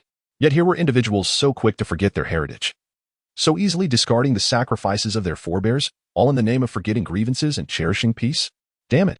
Su Ming's anger surged, and he could no longer contain himself. With a booming voice, he shouted, the exclamation tinged with a quivering intonation. He seized the foremost woman, channeling all his strength, delivering blows to her face with relentless ferocity. The sound of slaps resonated in the air, and onlookers were frozen in shock, retreating several meters away, watching the scene unfold with wide eyes. Su Ming continued his onslaught for nearly half a minute, witnessing the once exquisite face before him swell grotesquely, transforming into a visage reminiscent of a pig's head, blood seeping from her nostrils and mouth, her swollen cheeks constricting her eyes into mere slits, emitting muffled sounds of distress. Having vented his fury, Su Ming finally ceased his attack, releasing her and allowing her to collapse onto the ground. "Ha, damn it," he exclaimed, spitting onto the fallen figure. With a fierce demeanor, he pushed through the crowd of spectators, striding away alongside Lao Ma. Chapter 56. Persuasion at its finest. Su Ming and Old Ma swiftly navigated through the throngs of people, weaving through alleyways and entering a shopping mall. They exited through the back door, deftly evading various surveillance cameras, utilizing restrooms multiple times to change their attire, employing an array of counter-surveillance techniques. The duo spent an hour before finally exhaling a sigh of relief. By the time they re-emerged, they had distanced themselves several kilometers from the earlier incident. Fortunately, the supplies they had looted the previous night included a variety of clothing and cosmetics. At this moment, Su Ming was dressed impeccably in a suit, his face painted with makeup to resemble a middle-aged man with a dark complexion, an appearance not uncommon for salesmen conducting business in the island nation. Old Ma mirrored this disguise. Both were adept at their craft, altering even their gait to avoid recognition, resembling two quintessential corporate workers from the island. "Old Ma, I'm furious. I couldn't hold back." Su Ming regained his composure, reflecting on his impulsiveness during the earlier confrontation. Acting in plain sight could easily lead to the other party filing a report, and if the island's police mobilized their surveillance to investigate, it would spell trouble. "Don't blame yourself. If it weren't for you holding me back, I might have charged right into the fray. Quite right. Yet, I'm still unsatisfied. Those 3 didn't receive their due punishment. It's a shame. Su Ming offered an explanation, while old Ma remained indignant. I must admit, my actions were not entirely honorable. Though those women are unworthy, they are still compatriots. It hardly makes me a man to vent my frustrations on them. Despite feeling a sense of relief, Su Ming lamented the missed opportunity, justifying his actions to himself. However, I argue that striking those girls was also a means of avenging millions of wronged souls. It wouldn't be unjust. Still, I feel more retribution is warranted. Noticing old Ma's similar indignation, Su Ming's eyes brightened. Since we are on the brink of an apocalypse, why not orchestrate something grand? The island will hardly have the resources to investigate us then. Moreover, should we not settle this score now? Shall we wait until they perish in the cold of the impending end times? I cannot bring myself to be so merciful. Old Ma's lips twitched at Su Ming's audacious words. Do as you wish. At that moment, Su Ming contemplated the naval bases of the beautiful nation he had researched online prior to their arrival, pondering which target to select. After much deliberation, he found his thoughts tangled, deciding to postpone any conclusions until after tonight's looting. Thus, the 2 hailed a taxi to the port area. Arriving in a district that was not particularly bustling, characterized by a sparse flow of people and culinary establishments nestled within humble buildings. Most importantly, Su Ming noted on the map that this location was a mere 2 kilometers from the port, allowing ample time for their operations and subsequent looting. Seated in a modest Lanzhou beef noodle shop, Su Ming gazed greedily toward the port, where containers were stacked high. My goodness. Hello, sir. Your noodles are ready. Be careful. They're hot. The establishment, run by a couple, occupied a mere few square meters. The sturdy male proprietor served 2 bowls of noodles to Su Ming and old Ma, cautioning them about the heat. The diligent proprietress was tidying up the leftover dishes in the dining hall, swiftly wiping the tables with a cloth. The couple worked in perfect harmony, managing their family-run establishment with remarkable efficiency. Boss, do you have any garlic? Old Ma inquired after taking a bite of his noodles and sensing something was amiss. Are you Chinese? Although old Ma posed the question in the language of a distant land, certain phonetic nuances were still recognizable to those familiar with the Chinese tongue. Thus, a spark of recognition ignited in the shopkeeper's eyes as he tentatively responded in Mandarin, observing the shopkeeper's animated expression upon encountering a fellow countryman. Both Su Ming and old Ma nodded in confirmation. I knew it. Life here isn't complete without garlic in your noodles. The shopkeeper exclaimed excitedly in his native language, only to realize he had perhaps overstepped, casting furtive glances at other patrons and lowering his voice slightly. Just wait a moment. These folks really do have a peculiar taste. Eating plain noodles. Wife, bring some garlic. We have fellow countrymen here. He called out loudly in Mandarin. The shopkeeper's wife, equally thrilled, quickly fetched several cloves of garlic. Please enjoy, gentlemen. This meal is on us. But that is too generous. It's not easy being away from home. Su Ming instinctively declined, aware that their compatriots endured hardships abroad. Before he could finish, the shopkeeper interrupted with a wave of his hand. No need for formality. It's a joy to meet a fellow countryman in a foreign land. What is a bit of money for noodles? We're all family out here. Well, thank you. Su Ming and old Ma were touched, despite the looming apocalypse, where compatriots might turn against one another for a morsel of food. The bond of shared nationality felt profoundly genuine in that moment. How long has it been since you returned home? Su Ming casually asked.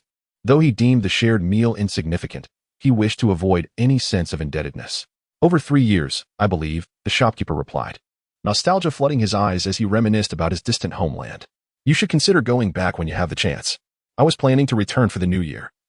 Just a few months left. I want to earn a bit more. Seeing that the shopkeeper was not heeding his advice, Su Ming feigned vigilance, scanning the surroundings before leaning closer to the shopkeeper and whispering, things are not too stable around here for the time being.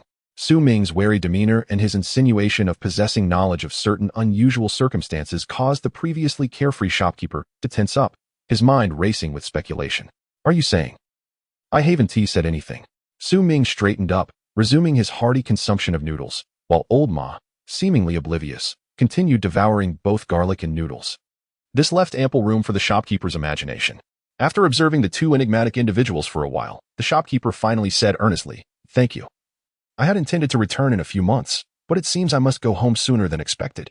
Embracing a mindset of cautious belief, and considering it merely a matter of timing, the shopkeeper acquiesced to Su Ming's suggestion. Indeed, it is always better to persuade than to remain silent. For Su Ming, it was but a simple matter. The ties to one's homeland are deeply ingrained. Even though the apocalypse would claim many lives, The notion of returning one's soul to the land of origin is a sentiment deeply rooted in the hearts of the Chinese people. It would be best if the shopkeeper could survive. If not, at least they would find solace in returning to their roots. Su Ming is no saint. He does not believe that simply because the shopkeeper and his spouse are decent people, he is obliged to save them and ensure their eternal peace. For that would be absurd. Allowing them to perish in the land that nurtured them is the utmost he can offer. After the two finish their noodles, they bid farewell to the shopkeeper and his wife, who warmly saw them off as they vanished at the end of the food street. With their bellies now satisfied, Su Ming and his companion strolled leisurely through the foreign streets, occasionally glancing towards the bustling port awash and the golden hues of the setting sun.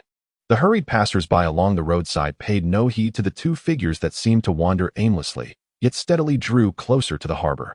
Chapter 57. The pillaging of Tokyo Port. Tokyo Port, the largest hub of trade for the island nation, ranks prominently among the ports of Asia, handling tens of thousands of tons of goods daily destined for both domestic and international markets.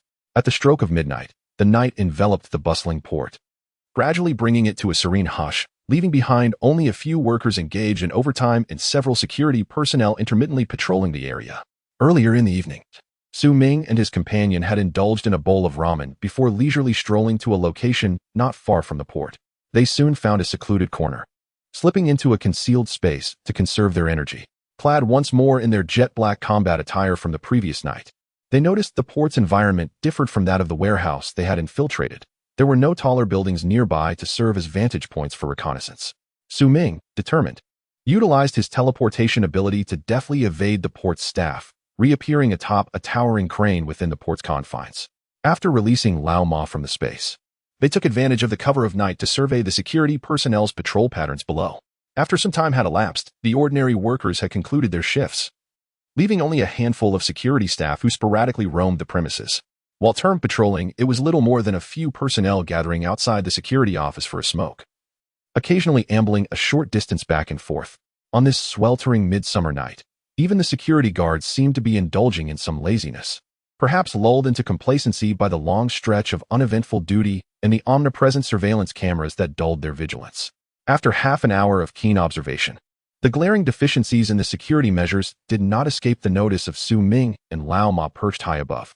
It appeared that the task would be simpler than the previous night.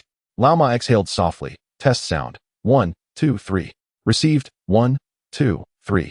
After confirming that their communication signal was robust, he assumed a watchful stance atop the crane while Su Ming vanished from sight. When he reappeared, Su Ming found himself atop a shipping container. The port, vast as it was congested with an overwhelming number of goods, necessitating the stacking of containers in layers. He deftly employed his teleportation skills several times, swiftly moving toward the distant security office. The guards who had been smoking and chatting at the entrance had retreated inside to enjoy the cool air conditioning. Once again, Su Ming sought confirmation regarding the security outside. Is it safe? He whispered into his earpiece. Safe, there is not a soul outside. These guys have become extraordinarily lazy, Lao Ma reported from his elevated position, having surveyed the area through night vision goggles. Standing outside the deserted entrance, Su Ming strained to hear the clamor within. Employing the same method as before to locate the main power switch and deactivate it, he then teleported back to the doorway. Just as the complaints from inside began to rise, he cracked the door open slightly and swiftly hurled a flashbang into the room. The method was the same. The result familiar, as the blinding explosion resonated within, followed by the anguished cries of those collapsing to the floor. Su Ming hurriedly opened the door. He charged in, incapacitating the security personnel with well-placed kicks, rendering them unconscious.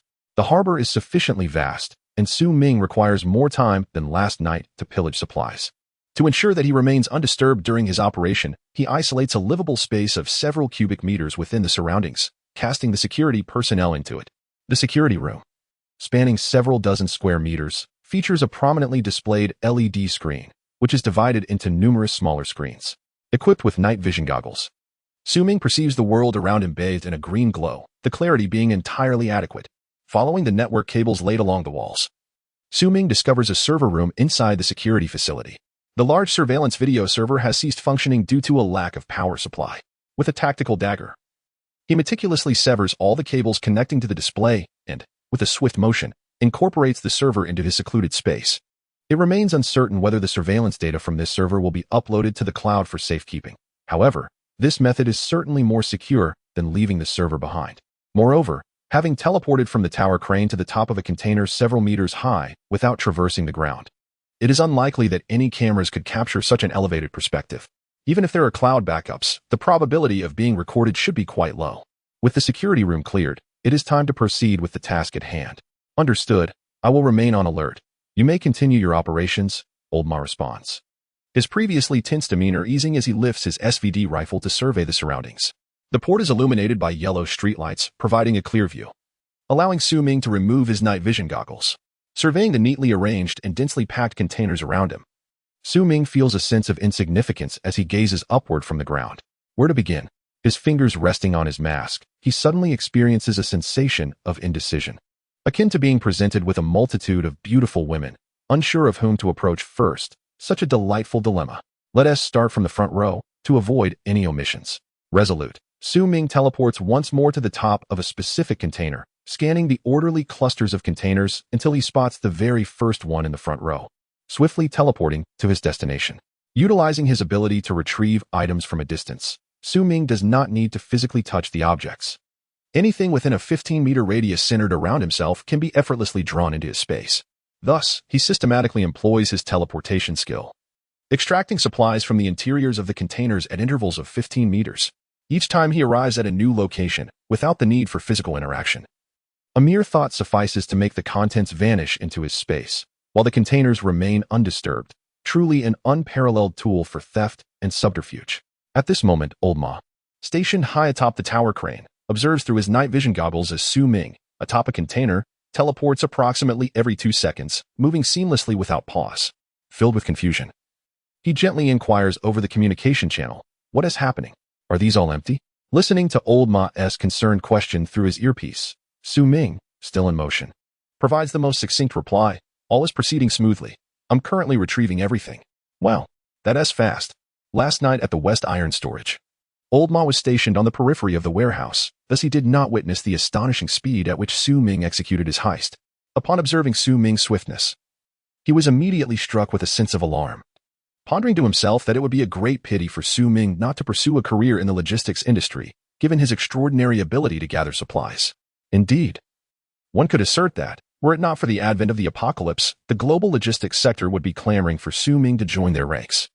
With such a remarkable talent, clearing out an entire small nation within a matter of days would hardly be a dream. Chapter 58. Tokyo Port. After the pillage in the stillness of Tokyo's early morning, the temperature had dropped significantly from the warmth of the day. Atop a crane, the seasoned soldier tightened the collar of his combat uniform as a cool breeze swept through the heights. He turned his gaze towards the brightly lit expanse of Tokyo's cityscape, where vehicles continued their relentless flow along the streets. The weary pedestrians, having set aside the burdens of the day, indulged in the hedonistic pleasures of the night. Was it true that these invaders were unaccustomed to retiring early? With a resolute thought, he shifted his focus back to vigilance. Nearly 2 hours had elapsed, and at that moment, Su Ming remained industriously occupied atop the containers. Initially, he had reveled in the exhilaration of the newfound supplies within the space, an array of electronic gadgets, the latest models of Apple phones and laptops, high-end clothing from the islands, and gourmet foods hailing from around the globe, Bordeaux red wine, Australian lobsters, cherries, durians, French foie gras, and Evian mineral water, among others. These luxuries were not essentials for Su Ming at present, yet he would not let them go to waste. He would accept them all. Gradually, his excitement waned, giving way to a mechanical numbness as he moved from container to container, reciting the names of the various goods in a robotic manner. Here was a bicycle, useless, but accepted nonetheless. Inside this one were television dramas. What on earth would he do with so many? Accepted. And here are Canada Goose jackets, the coveted winterwear that had taken the world by storm. Quite impressive, indeed, as he surveyed the mountain of Canada Goose jackets. Even if he wore a different one every day, he would never exhaust them. But he wouldn't complain. More was merrier. Within this container lay generators. Generators? Su Ming halted abruptly. In his preoccupation with food and clothing, he had forgotten that power had ceased less than 2 weeks after the onset of the apocalypse. To utilize various electronic devices and heat food, generators were indispensable. He had neglected this crucial detail. He quickly tallied the contents: 200 gasoline and diesel generators. These were among the most vital supplies in this desolate world, second only to food.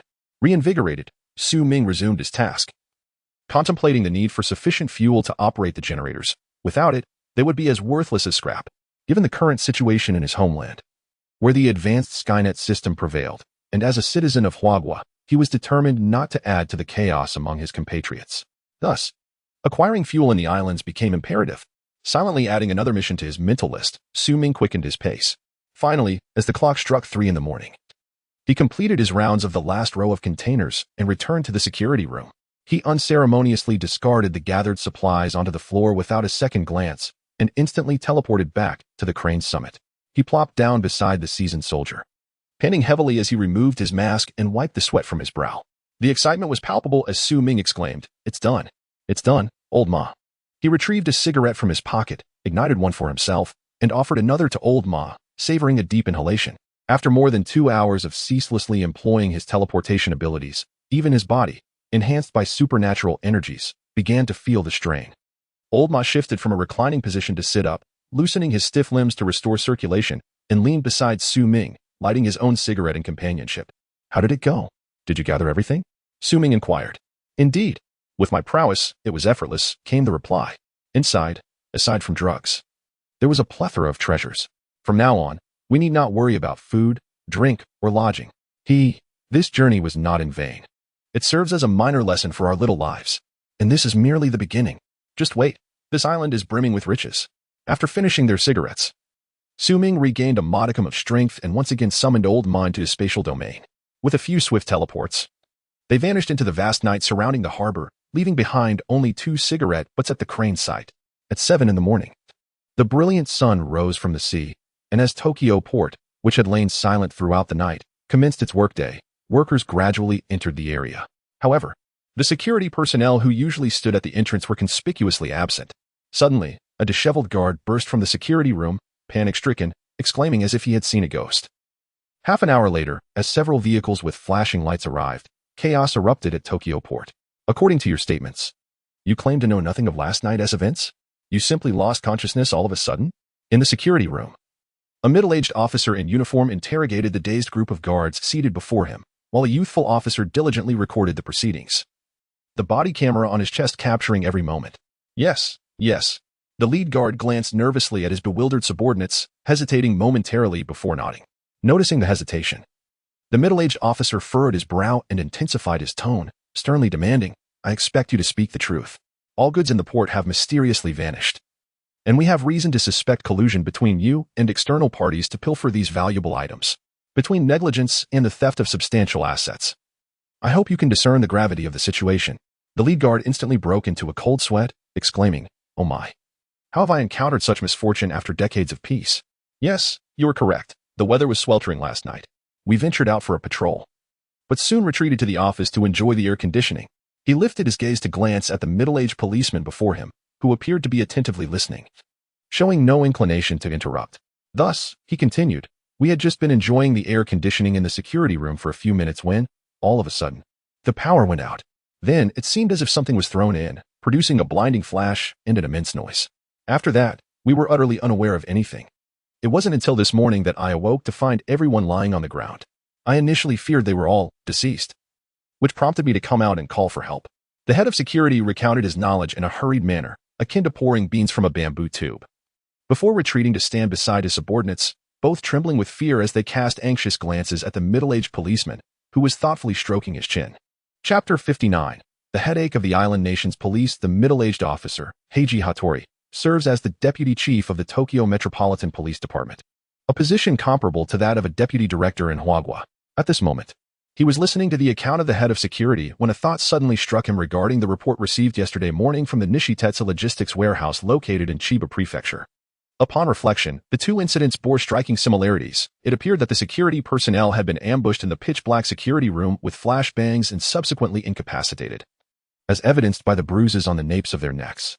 All materials at the crime scene had been looted within a few hours, and the server containing the surveillance footage had vanished without a trace. Initially, the higher-ups at the police department suspected that it was an inside job, as 2 security personnel had indeed gone missing afterward.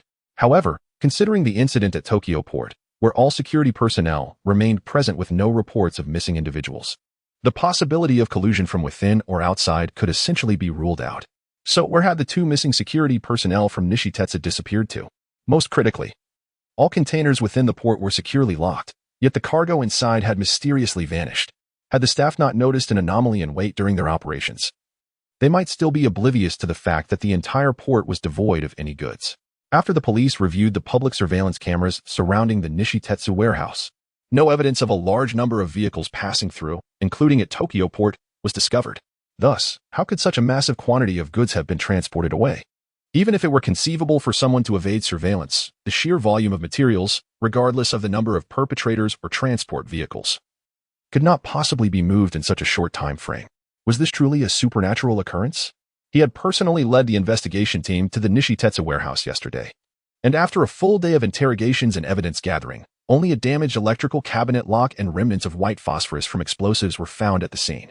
The perpetrators displayed remarkable professionalism, leaving not a single fingerprint, which posed a significant challenge to the investigation. Report to Deputy Chief Hattori, we have reviewed all surveillance within a 5-kilometer radius, and there has been no sighting of a large number of transport vehicles since the port closed last night. A junior officer's report interrupted Hattori's contemplation. He sighed lightly upon hearing the update. I understand, Hattori replied, turning to face the gathered management of the police department. He took a moment to gather his thoughts and began issuing commands. Continue to review surveillance footage, extending the search radius to 10 kilometers from the crime scene and adjusting the time frame to 12 hours prior to the incident.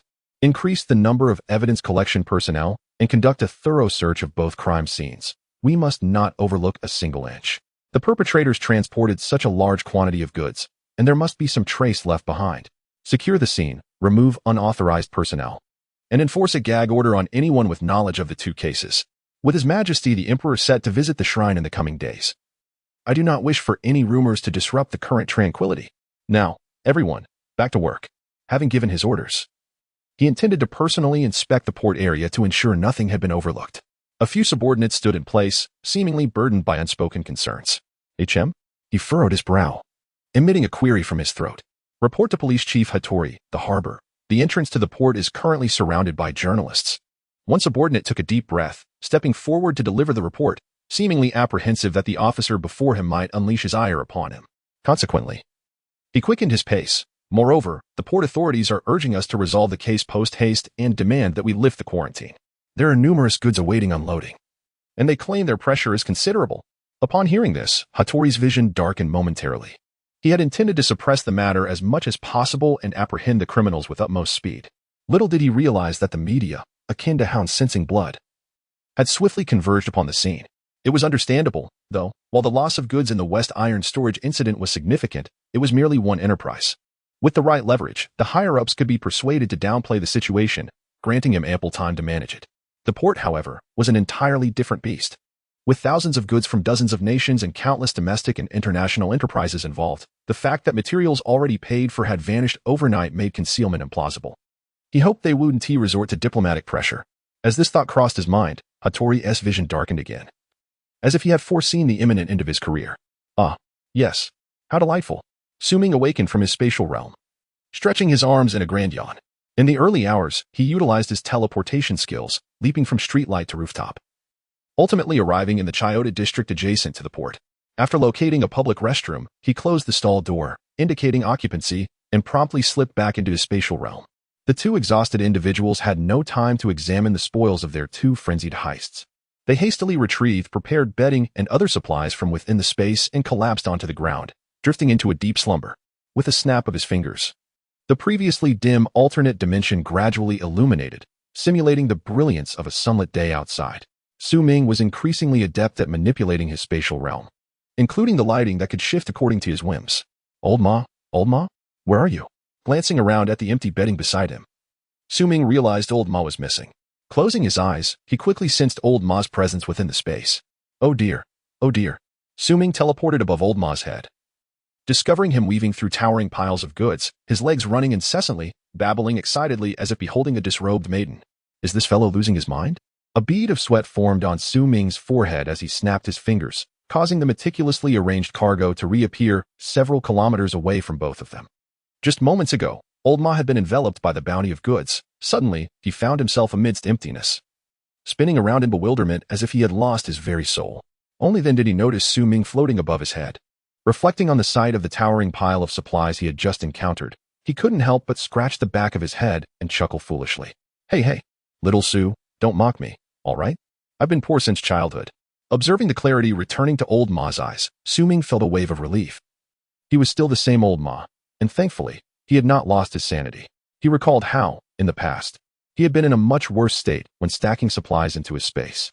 Fortunately, he possessed that tenacity. Otherwise, the mere thought of managing so many warehouses and containers would have been exhausting. Look at your meager accomplishments. This is merely a fraction. And there is much more to come. Seemingly forgetting his own disheveled appearance, Ming feigned a look of disdain, scolding old Ma for not living up to his potential. Chapter 60. A moment of leisure. 10 minutes later, the two of them wandered amid neatly arranged piles of goods, roughly tallying their spoils. Ming held a piece of French foie gras in his left hand and a can of Coca-Cola in his right, intermittently savoring a bite of the delicacy followed by a sip of soda, murmuring to himself, "Well, it seems we have quite an assortment here, all high-end fare. And at the very least, there's fast food." After speaking, he cast a disdainful glance at old Ma, who was cradling a bowl of Kong Shui Fu braised beef noodles, with several sizable pieces of foie gras submerged within. "You claim to have good things but don't indulge. How did that foie gras end up in your instant noodles?" "Heh. In my youth, when conditions were dire, I developed a fondness for rice and noodles. Now, regardless of what I eat, I feel compelled to pair it with some staple to truly satisfy my hunger." Ming chose not to comment further, recognizing that his own pairing of soda and foie gras was hardly superior. The sight of such abundant provisions was appetizing. As they ambled along, Ming halted, contemplating the hundreds of generators stacked nearby. Old Ma, trailing behind, paused as well, slurping a noodle. "Aren't those generators? They must have some utility. They hold immense importance." Shortly after the apocalypse commenced, aside from a few cities that could still offer minimal electricity, the country would largely succumb to widespread blackouts. Just imagine, with temperatures outside plummeting to minus 60 or 70 degrees, coupled with gas and power outages, even if there is some food, how on earth will people survive? Recalling the harrowing struggles endured in extreme cold during his previous life, Ming felt a shiver of apprehension wash over him. Old Ma, sensing the gravity of the moment, stowed away his playful demeanor and regarded the generators with newfound seriousness. "You've come to the same realization, haven't you? While we can retreat into this space, it is far removed from the reality outside. Here, there are no mountains, rivers, or skies, and certainly no human presence, just a few souls. Occasionally staying here for a few days is manageable, but if we linger too long, madness will eventually set in." At this juncture, Ming abruptly recalled the need to contact Xiangzi, urging him to procure additional saplings and plant seeds to enrich the interior of their space. He also considered the possibility of introducing small animals. "Thus, we should also incorporate fuel into our current plans." Kabukicho, noon. Ming and his companion returned to this locale, realizing that their resource accumulation strategy was best suited for nighttime. With nothing to occupy their time during the day, the two, feeling restless in the confines of their space, decided to take a leisurely stroll to unwind. Naturally, they had changed into another set of attire, donning caps, for they could not waste the plethora of designer clothing available in the space. They now resembled newcomers to the island nation. Observing the conspicuous increase in police presence and the occasional wail of passing patrol cars, Ming understood that their consecutive operations had drawn the attention of the island's law enforcement. According to Asahi Shimbun reports, a theft incident occurred last night at Tokyo Port, located in the Minato district, where all cargo mysteriously vanished. The Tokyo Metropolitan Police Department is currently working tirelessly to investigate the case, a police spokesperson emphasized. Once again, the enormous screen displayed the news, with the announcer articulating in a distinctly Tokyo accent. The next headline revealed that His Imperial Majesty would pay a visit to the Yasukuni Shrine on July 25, Tokyo time, to offer prayers for the spirits of the deceased, accompanied by the Prime Minister and members of the National Diet. In response, Huagua, Bangua, and several Southeast Asian nations collectively voiced their protests, urging His Majesty to refrain from this visit for the sake of national sentiments. Today, the Imperial Palace has issued a clear decree, rejecting the demands of various countries. Standing on the street, Ming and Lao Ma watched the news unfold. Initially, they felt a sense of accomplishment regarding the Tokyo port theft incident. But upon hearing about the visit to the Yasukuni Shrine, their fists clenched tightly, and a surge of indignation coursed through them. What kindness should we extend to this nation? Ming turned to Lao Ma, his voice barely above a whisper, yet Lao Ma could sense the overwhelming rage emanating from Ming. "Come on, Yamamoto-kun. Since we're in Kabukicho, let us not dwell on those troubling matters. I'll show you a good time." Ming suppressed his fury and, with an enthusiastic tone, pulled Lao Ma along as they ventured deeper into Kabukicho.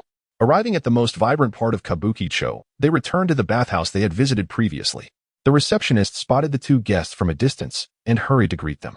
Upon recognizing their faces, she paused momentarily, then awkwardly exclaimed, "Ah, Mr. Anti-Japanese and Mr. Destroy Japan, welcome back." The peculiar names elicited a twitch at the corners of their mouths. The service staff in this island nation often struggled with names, but they could certainly remember faces. Although the receptionist had initially forgotten Su Ming and Lao Ma's pseudonyms, the absurdity of such names made them unforgettable. Having become somewhat accustomed to the bathing process in the island nation, they filled out a simple form and were led to the second floor by an attendant. After a soothing half-hour soak, they felt their bodies relax, shedding their fatigue entirely. Su Ming discreetly summoned the attendant standing at the entrance and whispered a few inquiries. Soon after, they donned the bathhouse's signature loose garments and followed the attendant to the fifth floor. In stark contrast to the cramped first floor, the fifth floor sprawled expansively, filled with the clear sounds of island music. Soft, yellow tatami mats covered the floors, with individual compartments lining the corridors. As Su Ming and Lao Ma advanced behind the attendant, they noticed some doors ajar while others were firmly shut, with faint, seductive sounds drifting from within, including the occasional cries of women that seemed to oscillate between pleasure and pain. Lao Ma, trailing behind Su Ming, was visibly affected, his legs trembling and his dark cheeks betraying a sudden flush of color. As someone who has experienced this before, he immediately understood the situation. Initially curious about Su Ming's discreet instructions to the attendant, he soon grasped the essence of the matter. A knowing smile, one that only a man could comprehend, emerged on his face as he followed behind. "Gentlemen, welcome to the exclusive leisure area. Each private room accommodates only one guest, and these 2 rooms are reserved for you. Please, take a moment to relax. Our geisha will join you shortly," the attendant announced with courteous flattery. After exchanging a bold glance with Lao Ma, Su Ming stepped into his designated room. He had anticipated a scene reminiscent of what he had seen on television, where a line of geishas awaited selection. To his surprise, the establishment assigned geishas at random. Nevertheless, Su Ming refrained from questioning the process. After all, it was his inaugural visit to such a venue, particularly in this foreign land. He decided to feign familiarity with the proceedings. Chapter 61. Indulgence. Seated in a room adorned with tatami mats, Su Ming sipped the complimentary tea offered by the establishment, contemplating his next course of action. To his surprise, the matcha served here possessed a unique flavor. Before long, 2 gentle knocks echoed at the door, followed by a soft, melodious voice. "Pardon the intrusion, may I come in?" As the words trailed off, the sliding door was opened by delicate hands, revealing a geisha clad in a kimono. Su Ming set down his teacup and raised his gaze in curiosity. Unlike the heavily painted faces often depicted in films, her complexion was bare, her round visage fair, and her pink cherry blossom kimono accentuated her gentle and sweet demeanor. Were it not for the low-cut neckline, she could easily be mistaken for a quintessential neighborhood girl from Japan. As she closed the door and turned to face Su Ming, she caught his inquisitive yet somewhat mischievous stare, yet her eyes remained twinkling with mirth, secretly delighted. Initially expecting yet another balding middle-aged man, she was pleasantly surprised to find a youthful and handsome, sun-kissed boy as her guest. Her joy was evident, and her professional smile became infused with warmth. "Good evening, esteemed guest. I'm Yuki Okawa, at your service," she exclaimed, bowing gracefully upon kneeling on the tatami. However, as Su Ming recalled the sight of her unevenly spaced, prominent yellow teeth when she smiled, his elevated spirits swiftly dimmed, returning to a state of composure. Of course, this establishment was not the kind of place portrayed in risque films, and Su Ming was not the type to be desperate. He merely wished to take advantage of the final moments of civilized life amidst an impending apocalypse, seeking to unwind and perhaps indulge in the company of a Japanese girl to satiate his emotional needs. Yet, upon witnessing Yuki Okawa's characteristic dental display, his desire for enjoyment swiftly dissipated. Observing the geisha more closely, he found himself increasingly disenchanted. It was said that Japanese women often had legs resembling radishes. Even if her mouth were to be temporarily silenced, he feared the sight of her legs might be disheartening during any intimate encounter. Miss, I'm rather fatigued today. Do you offer any dance performance services?" "Just a simple dance, if you please," he inquired after a prolonged moment of contemplation, having lost all interest in even a mere massage. "Huh?" Yuki Okawa's mouth slightly agape, she was taken aback. This guest, whose eyes had gleamed like a wolf's upon entering, had suddenly turned so earnest. Could it be he was not capable?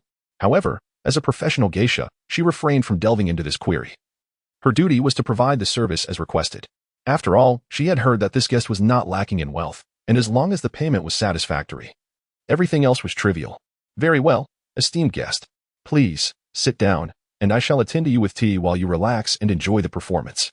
Su Ming mused that as long as the money flowed freely, he might as well spend it without reservation, dismissing the quality of the performance as inconsequential. He decided to treat it as an opportunity to unwind. Sog. He obediently settled onto the mat laid out on the tatami, closing his eyes and allowing the service of Xiaochuan.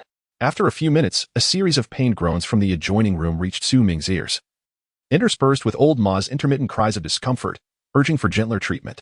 A smile crept into his heart. Sometimes, his enhanced auditory perception, a result of his unique abilities, proved to be more of a curse than a blessing. Old Ma, typically so docile, was now revealing a rather lascivious side. Inside the private room, Xiaochuan Yui shed her outer kimono, revealing modern attire beneath. The room filled with the rhythmic beats of island music, which Su Ming found utterly unappreciable, prompting him to close his eyes and feign slumber. As Yui danced, her gaze remained fixed on Su Ming, but he remained oblivious, his eyes firmly shut. Were it not for the occasional sip from his teacup, she might have mistaken him for a meditative monk. Ignoring the lamentations of Xiaochuan on the tatami, Su Ming oscillated between pleasure and torment, too disinterested to even glance in her direction. A tinge of regret began to brew within him. This was hardly indulgence, more akin to torture. To distract himself, he tuned into the news broadcast emanating from the television in the room, casually commenting, "I heard on the news that a notorious thief has struck in Tokyo, Miss Xiaochuan. Have you heard?" "Ah, yes. I saw the news too. The police suspect it's the work of a gang, and it seems that Tokyo port is under strict surveillance." Yui responded, immersed in her dance, her movements ceaseless, instinctively replying to him. "Oh, it's said that even now the number of culprits remains unverified, and all the surveillance cameras have been destroyed. Today's thieves are quite something. They can evade so many cameras." She continued, "However, I heard the police have enlisted the Yamaguchi Gumi to assist in finding clues. I believe it won't be long before they apprehend these individuals." Initially, Su Ming's aim was merely to divert his attention, to avoid losing control. Yet upon hearing this news, his body stiffened momentarily before regaining its languidness. Casually, as if it were a mere afterthought, he inquired, "Oh, Miss Xiaochuan, you seem quite well informed. We hadn't heard of this. After all, us ordinary citizens are quite distant from the Yamaguchi Gumi." A soft murmur escaped Xiaochuan Yui, seemingly confident in her dance, yet oblivious to how her guest had shifted from a state of meditation to drawing her into conversation. "Our establishment offers exceptional service, and we frequently have guests from the Yamaguchi Gumi seeking relaxation. I heard from a colleague who attended to 2 of their members today." "Oh, is that so? With the assistance of the Yamaguchi Gumi, it's only a matter of time before these petty thieves are caught. This brings reassurance to us citizens, haha." Su Ming replied with a faint nonchalance, before once again closing his eyes. He had not anticipated drawing the island's largest gang into the conversation. It seemed the police were indeed under considerable pressure. The Yamaguchi Gumi holds a unique position within the islands, having been permitted to exist due to historical circumstances following a great conflict decades ago. For reasons encompassing economics and public safety, the organization was ultimately legitimized. Even in the modern era of global peace, the Yamaguchi Gumi has permeated various facets of societal life in the islands, often becoming a go-to for the government in situations where direct intervention is inconvenient or resolutions are elusive. Consequently, a close relationship has developed between the Yamaguchi Gumi and official entities, to the extent that the organization can influence certain governmental appointments and decisions. In a sense, the Yamaguchi Gumi serves as a parallel government within the islands. Su Ming is currently beset by headaches. The existence of the Yamaguchi Gumi parallels the island's version of a people's maritime strategy. Despite his and Old Ma's efforts to operate discreetly within the islands, the omnipresence of the Yamaguchi Gumi makes it nearly impossible to avoid detection. Should they attract attention, they would face relentless pursuit. Initially, before departing from their homeland, Su Ming had contemplated engaging with this organization, but in the flurry of stockpiling resources, he had neglected this aspect. Moreover, he is reluctant to compound the risks surrounding his accumulation plans, leading to his hesitation. Given the current circumstances, it appears imperative to seek an opportunity to address this matter before attending to other concerns. Chapter 62. Bad Taste. Ding Dong, Ding Dong. Disturbed by the zombie-like dance of Yukari Ogawa and the enchanting music, Su Ming found himself preoccupied with thoughts of his forthcoming itinerary in the island nation. Suddenly, the chime of a WeChat notification shattered his reverie. He reached for his phone, which lay nearby, and after unlocking it with facial recognition, he discovered a message from Qiangzi. "Brother Su, how are things going in the island nation?" As Su Ming read Qiangzi's message, the continuous cries of anguish from the neighboring room, where Old Ma had been lamenting for several minutes, filled his ears, making him feel somewhat guilty towards Qiangzi. Thus, Su Ming exited the WeChat page, turned his back to Yukari Ogawa, and opened the camera app on his phone, switching to the front-facing camera. He raised the phone above his head to capture both his face and the geisha dancing behind him. After adjusting the angle, he clicked the shutter. Yukari Ogawa, lost in the beauty of her dance, suddenly froze, her serpentine body stiffening as she turned her gaze towards the phone that Su Ming held aloft. The screen clearly displayed her smooth back. "Sir, that is not permissible. We have regulations." Yukari's expression darkened, her tone becoming urgent. But she had not finished her sentence. In a swift motion, Su Ming pulled several bills from his wallet without even glancing at the captivating beauty beside him, simultaneously offering words of reassurance. "I apologize, Miss Ogawa, but you are simply too adorable. I merely wish to capture this memorable moment." The instant he extended the cash, Yukari swiftly snatched it from his grasp, her demeanor shifting from stormy to sunny. "Thank you for your appreciation. Serving guests is our duty." Disregarding the avaricious geisha, Su Ming reopened WeChat, sending the artistic photograph to Qiangzi. He then casually browsed through several days' worth of unread messages. Among them were updates from Sister Jean regarding the progress of the Safehouse construction and detailed expenditure reports. Under Su Ming's financial influence, the Safehouse had nearly completed its main structural framework. Remarkably, this was no ordinary building. It required no foundation work. The various components were measured, cut, and then assembled directly. Su Ming expressed his satisfaction with this progress, sending Sister Jean a thumbs-up emoji befitting a client of considerable stature. Before he could finish reading Sister Jean's messages, his phone chimed with Qiangzi's reply. "Heavens, aren't you supposed to be working? Why aren't you bringing me along? Beast, are we still brothers?" Meanwhile, thousands of miles away, Qiangzi's room echoed with the sound of his frustrated lament as he pounded his empty bed with his fists, subsequently burying himself beneath the covers to endure the long, lonely night. No longer indulging in the frivolous pleasure of teasing Qiangzi, Su Ming continued to peruse his WeChat messages. The majority of unread messages belonged to his ex-girlfriend, Tian. Now, he finally had the time to sift through the hundreds of unread messages, only to discover that shortly after their breakup following the car purchase, Sun Xiaoying's husband had found an excuse to cast her aside. At that moment, Sun Xiaoying realized that this man was married. Of course, it was likely that the little boss felt humiliated in front of Su Ming and vented his frustrations on Sun Xiaoying and Tian. In an effort to cultivate conversation topics with the indifferent Su Ming, Tian stripped away the facade of her money-loving best friend. It seemed that these two close friends had once again set their sights on Su Ming. The evolution of Tian's address for Su Ming was telling. She transitioned from derogatory terms like beast and chin shimmy to endearments such as darling, let's reconcile, and my dear, why haven't you replied? This transformation nearly made Su Ming nauseous. Hadn't she once deemed him unworthy, fit only to be an ornamental fish? Now, perceiving his newfound wealth, she eagerly approached him, as if he were still that innocent young man. Reflecting on this, Su Ming adjusted his phone's angle and captured a photograph of Yui Kobayashi, who was gracefully dancing with her back turned to him. By now, Kobayashi had grown accustomed to this kind of attention, continuing her friendly service. What peculiar taste did this customer possess? Did he intend to savor the image later? Su Ming swiftly sent the innocuous photo to Tian, feeling no inclination to respond further, allowing her to indulge in fantasies of regret over her former relationship. At that moment, in a modest rental apartment in Sioux City, Tian, on the verge of drifting into slumber, awoke abruptly to the sound of a notification. Upon seeing an unread message from Su Ming on her phone, her drowsiness vanished. Eagerly, she unlocked her device, filled with joy. Ever since learning of Su Ming's success, she had been drowning in regret, initially harboring resentment. She and Sun Xiaoying had been subtly influenced by one another, both desiring to rekindle their connection with Su Ming. Thus, for several days, she had sought topics of conversation, inquiring daily about his meals and well-being. Had it not been summer, she would have reminded him to stay warm and drink hot water. Finally, her persistent efforts bore fruit. Su Ming had replied to her message, and she could hardly contain her longing to express her feelings. "Ah, Su Ming." With a bashful heart, she opened the message, only to be met with an image of a young woman's body. Su Ming had said nothing, as if the image spoke volumes. "What's wrong, Tian?" Sun Xiaoying in the adjacent room heard Tian's furious outburst, seemingly about Su Ming, and rushed over, feigning concern. "See for yourself. Boo-hoo." At that moment, Tian felt utterly wronged. After investing so much time and emotion over the past few days, this was the outcome she received. Sun Xiaoying picked up the phone that Tian had thrown onto the bed, glancing at it briefly to grasp the situation. "Oh dear, this is quite normal. When a man comes into wealth, this is how he behaves. Tian. You must remember that the woman in question and Su Ming could hardly possess any genuine feelings for each other. After all, how long could they possibly have known one another?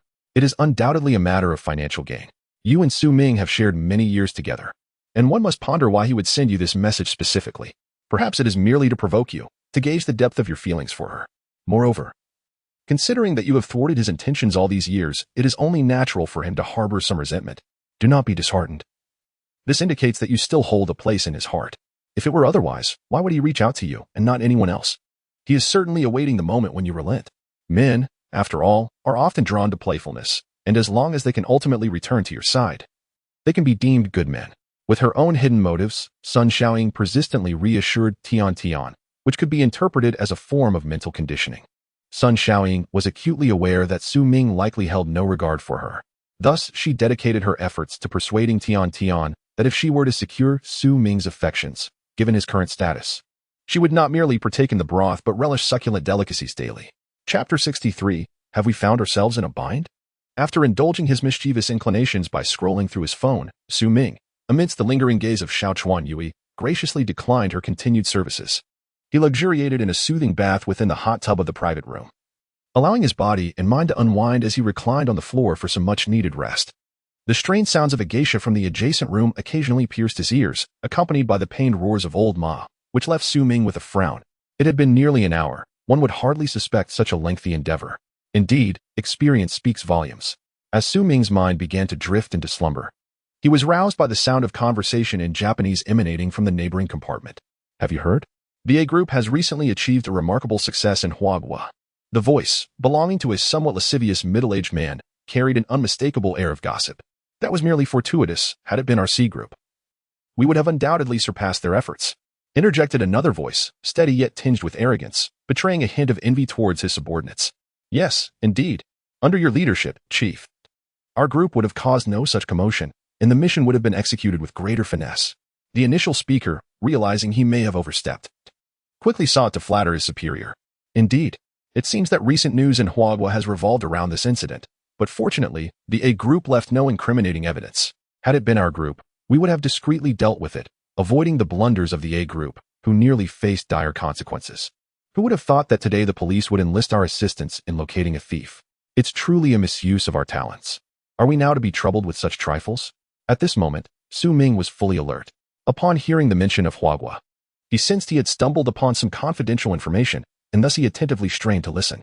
The two men in the adjacent room were oblivious to the remarkable acuity of his hearing. Even their deliberately lowered voices reached his ears with clarity. These Huagua individuals are quite unaware of their own imprudence. With such vast territory, they possess countless varieties of medicinal herbs each year. Yet they refuse to sell to our empire. It is merely a commercial transaction. One wishes to buy, the other to sell. What could be better? They are not being deprived of their finances. Since they are unwilling to engage with us, let us all forego their resources. Behold, this is the audacity of our empire's decision-makers. Had we a larger expanse, we would not need to beseech them for transactions. The chief of Group C seemed to relish the opportunity to vent his frustrations regarding Huagua. So, our Yamamoto group is, in essence, aiding the government in this endeavor. Is that correct? Baka. With a swift motion, the head of Group C seized his subordinate by the collar and delivered a sharp slap. Mind your position. Do not indulge in baseless speculations. Such thoughts could invite calamity upon yourself. Focus on your designated tasks. My apologies, Chief. It was unwise of me to speak out. You must enjoy yourself thoroughly tonight. Allow me to treat you to the bill as an act of contrition. Subsequently, the geisha from the adjacent room entered to commence her service, prompting the two to cease their discussion and immerse themselves in enjoyment. At that moment, Su Ming had no inclination to continue sleeping.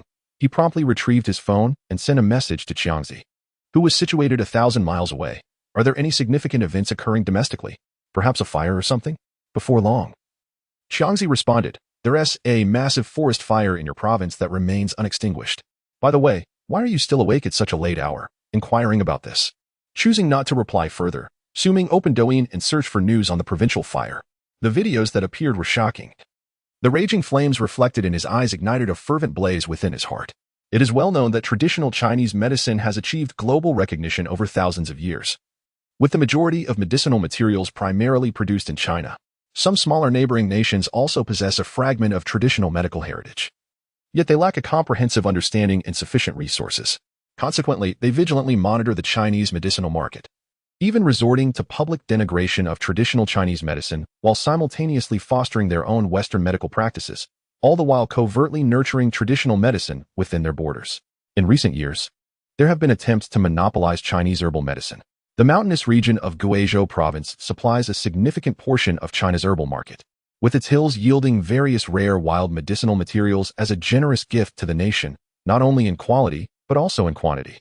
The recent forest fire in Guizhou erupted unexpectedly, with an extensive area affected, impacting nearly 30 cities and causing immeasurable losses to both Guizhou and neighboring provinces.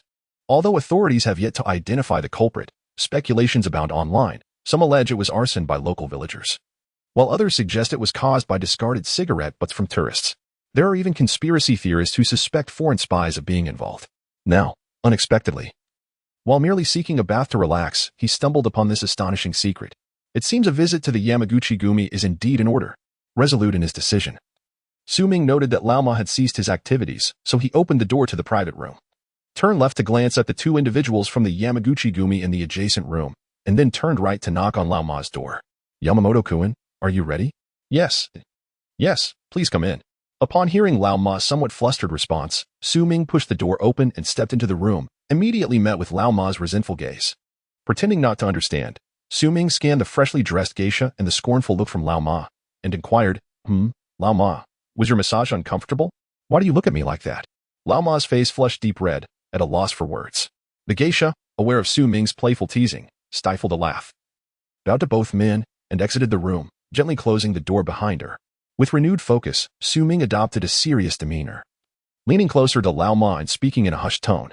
Upon hearing Ming's earnest words, Lao Ma disregarded the embarrassment of having his private moment interrupted, straightened his posture, and looked intently at Ming.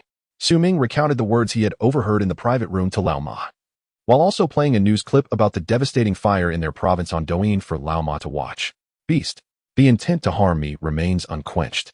Understanding the gravity of the situation, Lao Ma was equally filled with indignation and muttered under his breath, "I must have been too gentle just now.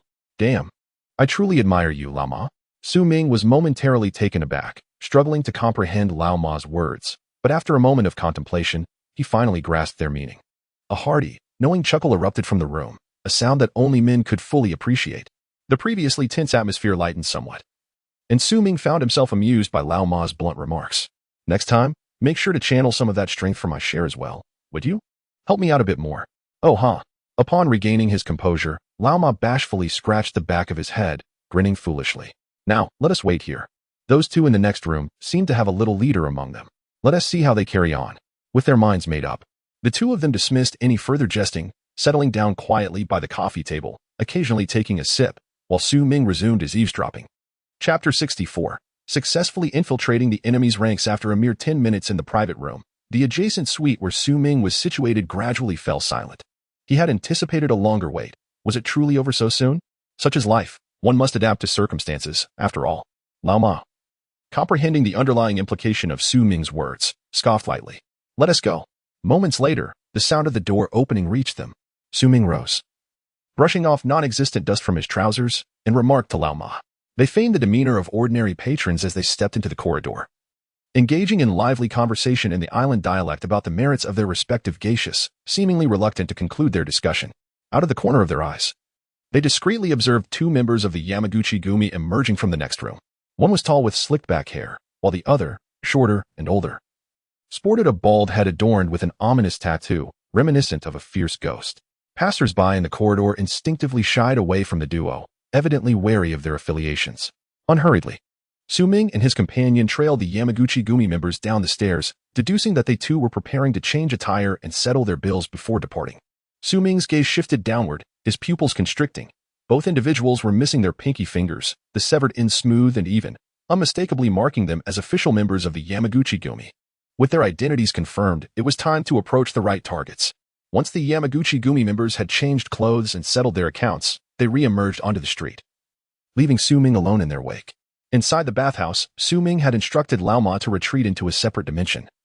Such dealings were best conducted with as few participants as possible, and with Ming's ability to teleport, Lao Ma would only be a hindrance.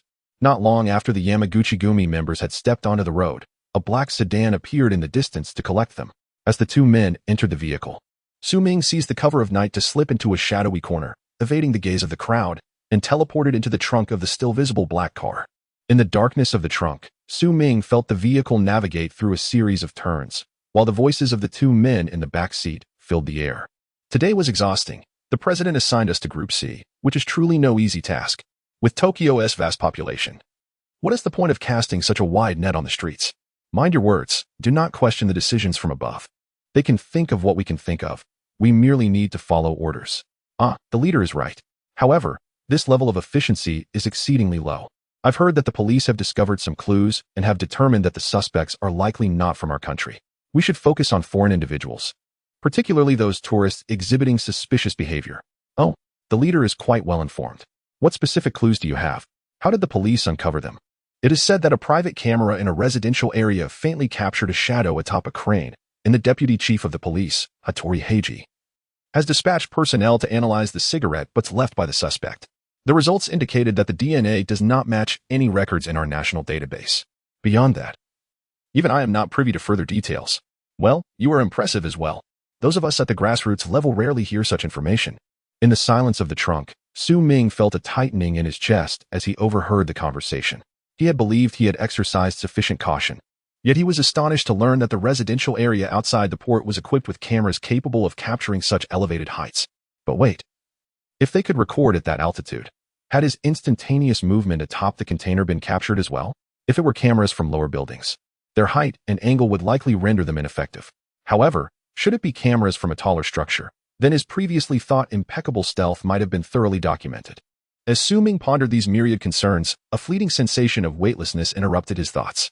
An instinctual familiarity informed him that the vehicle was now entering the underground garage of a building, indicating they had arrived at their destination. Within a minute, the engine's vibration ceased, followed by the sound of doors slamming and footsteps receding. Su Ming understood they had reached their destination. Hoping fervently that these two individuals were workaholics and would not take him to their home, he had no desire to be subjected to interrogation in their residence. Extracting the location of the Yamaguchi-gumi headquarters, as that would be an utter waste of time. Although he had extracted the location of the Yamaguchi-gumi's base in Tokyo at the fire bar, it still felt insufficiently secure. What if that person had set a trap for him just before dying? Upon reappearing, Su Ming found himself at the fire escape of the underground parking lot. After teleporting out, he had swiftly moved here in mere tenths of a second. This way, even if security cameras in the parking lot caught a glimpse of him, the guards would likely dismiss it as a trick of the light. He took out his phone and checked the map. Indeed, it matched the location described by the little man from the fire bar. This was undoubtedly the Tokyo headquarters. With this realization, Su Ming slipped into an alternate space. Just as he was about to instruct Old Ma to prepare the equipment, he was surprised to find that Old Ma was already fully armed. Here. Those on the ground are yours. Hurry and put them on, he said, loading bullets into the M4 magazine with an unruffled demeanor. You're quick. How did you know I was coming? Su Ming inquired. Isn't it obvious? The Yamaguchi-gumi is something every Chinese person has heard of. Better to be cautious. Old Ma replied without missing a beat. Su Ming wasted no time and quickly donned his bulletproof vest and helmet, swiftly checking the M16 in his hand, which had been equipped with a silencer. He felt gratitude towards Boss Su. The weapons in his collection were top-notch, though regrettably, each version was unique. Today, while Old Ma wielded the M4, he was left with the M16. He had initially intended to use an AK, as he was accustomed to Russian firearms. But since Old Ma lacked an AK silencer, he opted for the American version instead. As both men pulled down their masks, Su Ming reiterated, eliminate targets silently. Oh, and this time, using Mandarin is permitted. With that, the two emerged from the alternate space, reappearing at the entrance of the fire escape on the first underground level. As the two emerged at the entrance of the fire escape, they discovered an individual at the underground passage, facing the corner, with his back turned towards Su Ming and his companion. The ground emitted a faint, splashing sound. They exchanged glances, both wearing expressions of disbelief. What a coincidence! Was this individual from the island's underworld so lacking in decorum that he preferred such places for his indiscretions? At that moment, the man, clad in a suit, was engaged in a rather precarious act, his body shaking slightly in sync with his hand movements. Just as he was about to tuck himself away, a subtle sound of metal clinking reached his ears from behind. Although urinating in public is not considered particularly shameful by men worldwide, this lowly thug felt a pang of anxiety, fearing his comrades would mock him if they were to witness this embarrassment. Hastily, he concealed himself and turned to ascertain who was behind him, but before he could react, a sharp crack resonated, and his vision abruptly shifted to the side and rear. Oddly, he mused, I haven't moved at all. Why? At that moment, he had no time left for contemplation. as his pupils dilated. The world around him plunged into darkness. After the initial shock, Lao Ma was the first to regain his composure. With a swift leap, he charged forward and, before the thug could fully comprehend his situation, executed a deadly maneuver that snapped his neck, sending him to meet the deity Amaterasu. Su Ming observed that the corpse was missing its pinky finger, and a blue tattoo was visible at the collar on the back of the neck, unmistakably indicating membership in the Yamaguchi-gumi. They had indeed not erred in their judgment. Su Ming gave Lao Ma a thumbs up, impressed by his swift reflexes, truly the mark of a soldier. Lao Ma, seemingly unfazed, signaled with a tactical gesture for Su Ming to follow him up the fire escape. Without further delay, Su Ming stored the thug's body in a spatial pocket and promptly followed Lao Ma, the two advancing in a tactical formation, alternating their search as they proceeded. Chapter 65. A night visit to the Yamaguchi-gumi headquarters earlier, while utilizing a mobile map for positioning in the underground parking lot. Su Ming discerned that the so-called headquarters of the Yamaguchi-gumi was a modest 10-story building, nestled within the bustling heart of Tokyo and merely a few kilometers from Kabukicho. Its exterior, as depicted in the street view, resembled that of an ordinary commercial office building. In fact, a trade company sign was prominently displayed at the entrance as a guise. In this era, even organized crime has adopted a semblance of legitimacy. The real Yamaguchi-gumi evidently deviates from the grandiose portrayal often seen in films and television. Typically, one would expect the decision-making echelon of such an organization to be situated at the pinnacle of the structure. Furthermore, given that the entire Yamaguchi-gumi was engaged in a manhunt for suspects involved in a theft, Su Ming surmised that the upper echelons must be orchestrating their efforts from within this headquarters. Although night had fallen, he anticipated that the decision-makers were still actively directing operations. Thus, without hesitation, Su Ming and his companion ascended the fire escape, methodically advancing from one floor to the next. Occasionally, they would encounter the sounds of movement from certain floors. Even when the stairwell doors stood ajar, they silently navigated the pitch-black fire escape, undetected. Minutes later, they reached the topmost level of the fire escape, where Su Ming confronted a locked stairwell door. While all other passageways were accessible, the fire door on this level was secured from the opposite side, indicating that the core area of the Yamaguchi-gumi lay beyond. With this thought in mind, Su Ming leaned against the door, closing his eyes to attune himself to the subtle sounds emanating from behind it. After a brief moment, he turned to the vigilant Lao Ma behind him, signaling with tactical gestures under the dim glow of the night vision device. Lao Ma nodded in understanding, gesturing for Su Ming to prioritize caution before resuming his watch. The only sound emanating from the entire floor beyond the door was a solitary breath, affirming that this was indeed the realm of the Yamaguchi-gumi's decision-makers. After all, during their ascent, they had encountered varying numbers of individuals on the floors below. But it was only within a hierarchically structured organization like the Yamaguchi-gumi that one could find an individual monopolizing an entire floor. Taking a deep breath, Su Ming found himself on the other side of the fire door. He crouched low, swiftly surveying his surroundings. The entire top floor had been opened up, devoid of load-bearing columns, and lacking the expected layout of an office building, offering an expansive vista. It had been transformed into a Japanese garden, replete with artificial hills, flowing water, and a grove of bamboo. At this moment, Su Ming concealed himself behind the bamboo in the central area of the floor, where an office space was situated alongside a tatami mat for relaxation.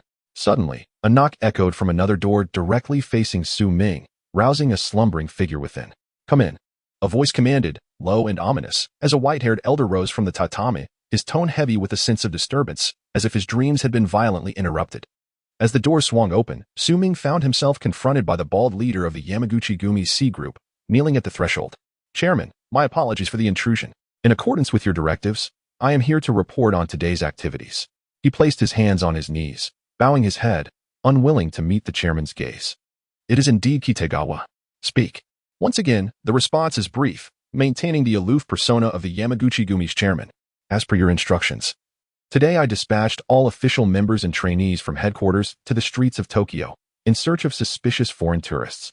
After thorough scrutiny, we identified 21 individuals exhibiting unusual behavior. However, subsequent investigations in collaboration with the police have cleared them of any suspicion." After the bald-headed man finished speaking, he waited for a considerable time without receiving a reply from the chairman. Assuming the chairman might be dissatisfied with his work, he hastily explained, "The brothers are still out there searching. The suspects are exceedingly cunning. Please grant us a bit more time." "Kitagawa-kun, I am aware that you harbor grievances regarding my previous decision not to dispatch your C group into the esteemed lands of China." "No, not at all. Rest assured, I am devoted to serving the organization until my last breath. I would never dare voice any complaint without waiting for the chairman to finish. The bald-headed man hurriedly denied the implication. Good heavens, how could I possibly admit to that? In the Yamaguchi-gumi, one misstep can lead to dire consequences. The chairman, uninterested in his continued explanations, began to speak slowly. Do not be so quick to deny. To be honest, if I were in your position, I would feel a bit perturbed as well. However, let us speak candidly. His Majesty the Emperor has been closely monitoring the traditional Chinese medicine industry domestically. Is His Majesty the Emperor? Kitagawa raised his head, his eyes widening in astonishment as he fixated on the chairman, seemingly forgetting his fear of this imposing figure. This mission has been personally directed by His Majesty, hence the elders have decided to send the A group, known for their highest mission success rate, to ensure the task's efficacy. Only they possess the capability to infiltrate the mountainous regions of China, ignite the fire, and retreat without a trace. The precise motivations of His Majesty, whether to bring mutual destruction or merely impede the development of traditional Chinese medicine, are not for mere mortals like us to comprehend. The chairman appeared to have spoken extensively in one breath. After a few labored coughs, he continued, his voice strained. Very well, proceed with your duties. Remember, do your utmost. After all, we are merely assisting the police in this endeavor. Understood, replied the subordinate. I shall take my leave now. I need to rest. With a bow, the bald-headed man retreated, pulling the wooden door closed behind him. As he reached the doorway, Ming discreetly activated the recording function on his phone. Concealed behind the bamboo grove, Ming, observing that the recording was nearing completion, aimed his finger to stop it. However, as he pressed the red button, the phone emitted a faint notification sound, a subtle yet jarring interruption in the stillness of the building. Who goes there? The chairman, who had just intended to lie down, sprang up, drawing the katana from its stand by the bed, ready to confront Ming's location. Oh dear, I merely wished to witness the renowned Yamaguchi-gumi in action. Who would have thought that you would prefer a chat with me? As Ming observed that he had been discovered, he no longer concealed his presence and boldly emerged from behind the bamboo grove, his hands slowly applauding. However, the sound was muffled due to the tactical gloves he wore. Lacking any clarity, the unexpected guest, clad in American-style combat attire, with a mask and helmet obscuring his face and wielding an M16, seemed to leave the president unfazed. Since you are aware that this is the Yamaguchi-gumi, you should also know who I am. Once you have seen enough, please take your leave. I swear upon my honor as a samurai that you may depart here safely. Realizing that Ming was fully armed and held a silenced automatic weapon, the president understood that he stood no chance. The adversary could easily eliminate him without his subordinates being any wiser. Consequently, he relinquished his katana and, though his demeanor was fierce, he attempted to intimidate Ming with the reputation of the Yamaguchi-gumi. Chapter 66, The Demise of the Yamaguchi-gumi Leader. Old man. It's quite remarkable that you've navigated the underworld for so many years. After all my efforts to visit your abode, you wish to expel me before we've even exchanged a few words? Do you take me for a fool?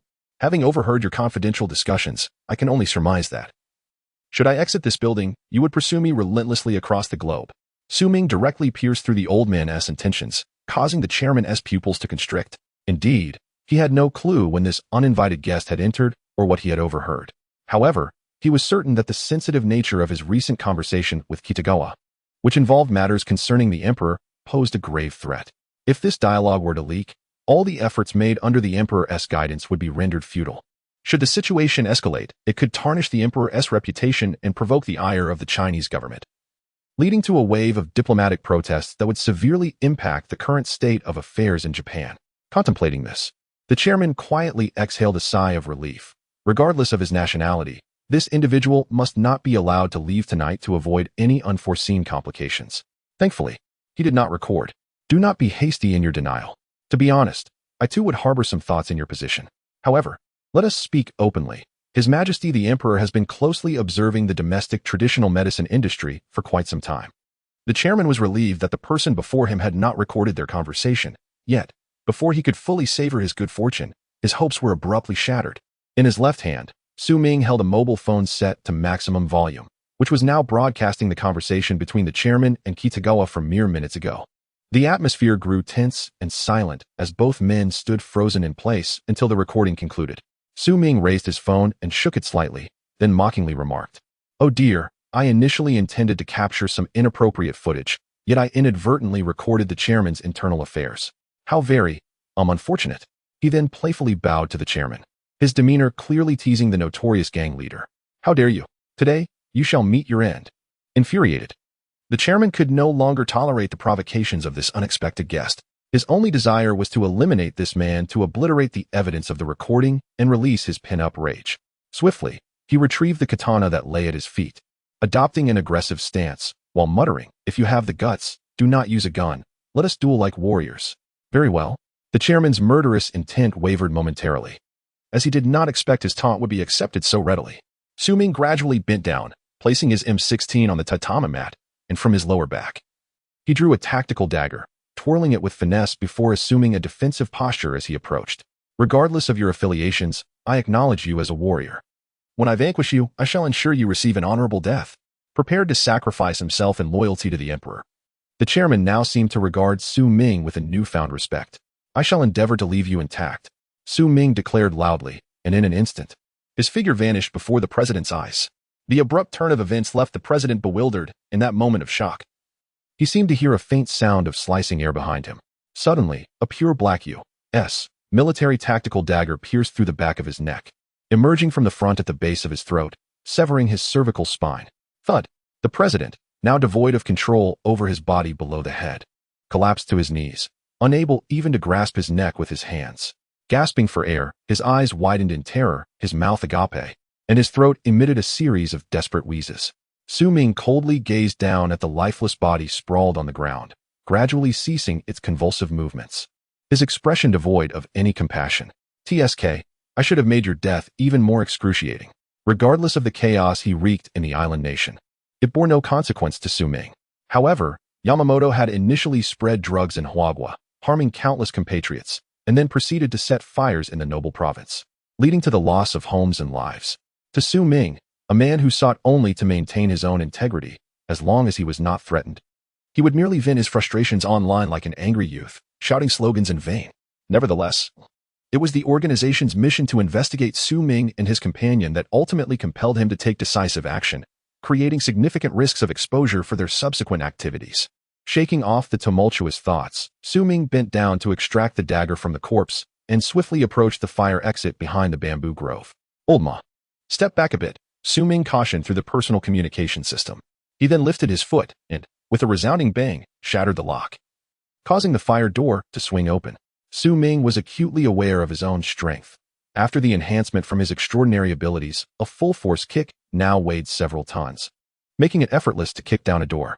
The communication system between the two remained active, so Old Ma was privy to everything that transpired after Ming entered. He turned to close the fire door behind him, astounded by the lavish decor of the floor, and inquired, "What shall we do next?" "You heard it. What else could we do? We must cut through them." Ming answered without hesitation. "Wait, there's something else to attend to." After a moment of thought, he began to survey his surroundings. Old Ma stood still as he watched Ming approach the bed covered with tatami mats. He picked up the bedding and with a swift motion, tore a piece of the duvet cover, forming a ball in his hand. He then proceeded to the president's corpse, flipping it from its prone position to lie on its back. The sight was horrifying. The president's eyes bulged, his tongue protruding grotesquely, and blood flowed profusely from the wound, pooling around him. Ming soaked the cloth ball in the blood and began to inscribe several large characters on the tatami beside the body. He then retrieved his phone, raising it above his head and capturing several different angles of the scene. Finally, he didn't forget to take a selfie, pressing the phone close to his face. "All right. It's done." With his fingers gliding across the screen, Ming nodded in satisfaction after admiring his work for a moment.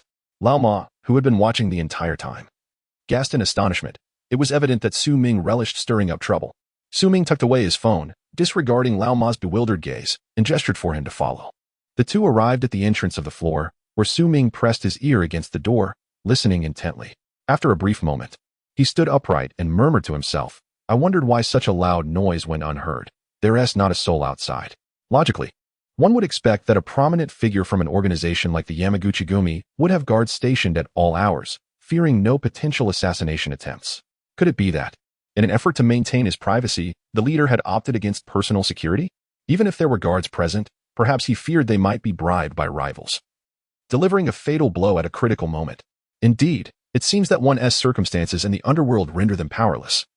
The trope of a powerful figure sleeping with guards stationed at the door, as depicted in television dramas, appears rather implausible in reality. So, could there be surveillance cameras outside? With this thought illuminating his mind, Ming swiftly turned and began searching vigorously. Chapter 67. a taste of 2 grenades before long. Su Ming discovered a laptop on the tea table beside the tatami mat. Upon opening the closed screen, he found that it had not yet powered down and lacked a password lock, a testament to the owner's age and neglect of digital privacy. This proved beneficial to Su Ming, who began to search the desktop and soon stumbled upon a surveillance software application. With a mere click, dozens of monitoring feeds filled the screen, clearly labeled from first floor to the top floor elevator entrance.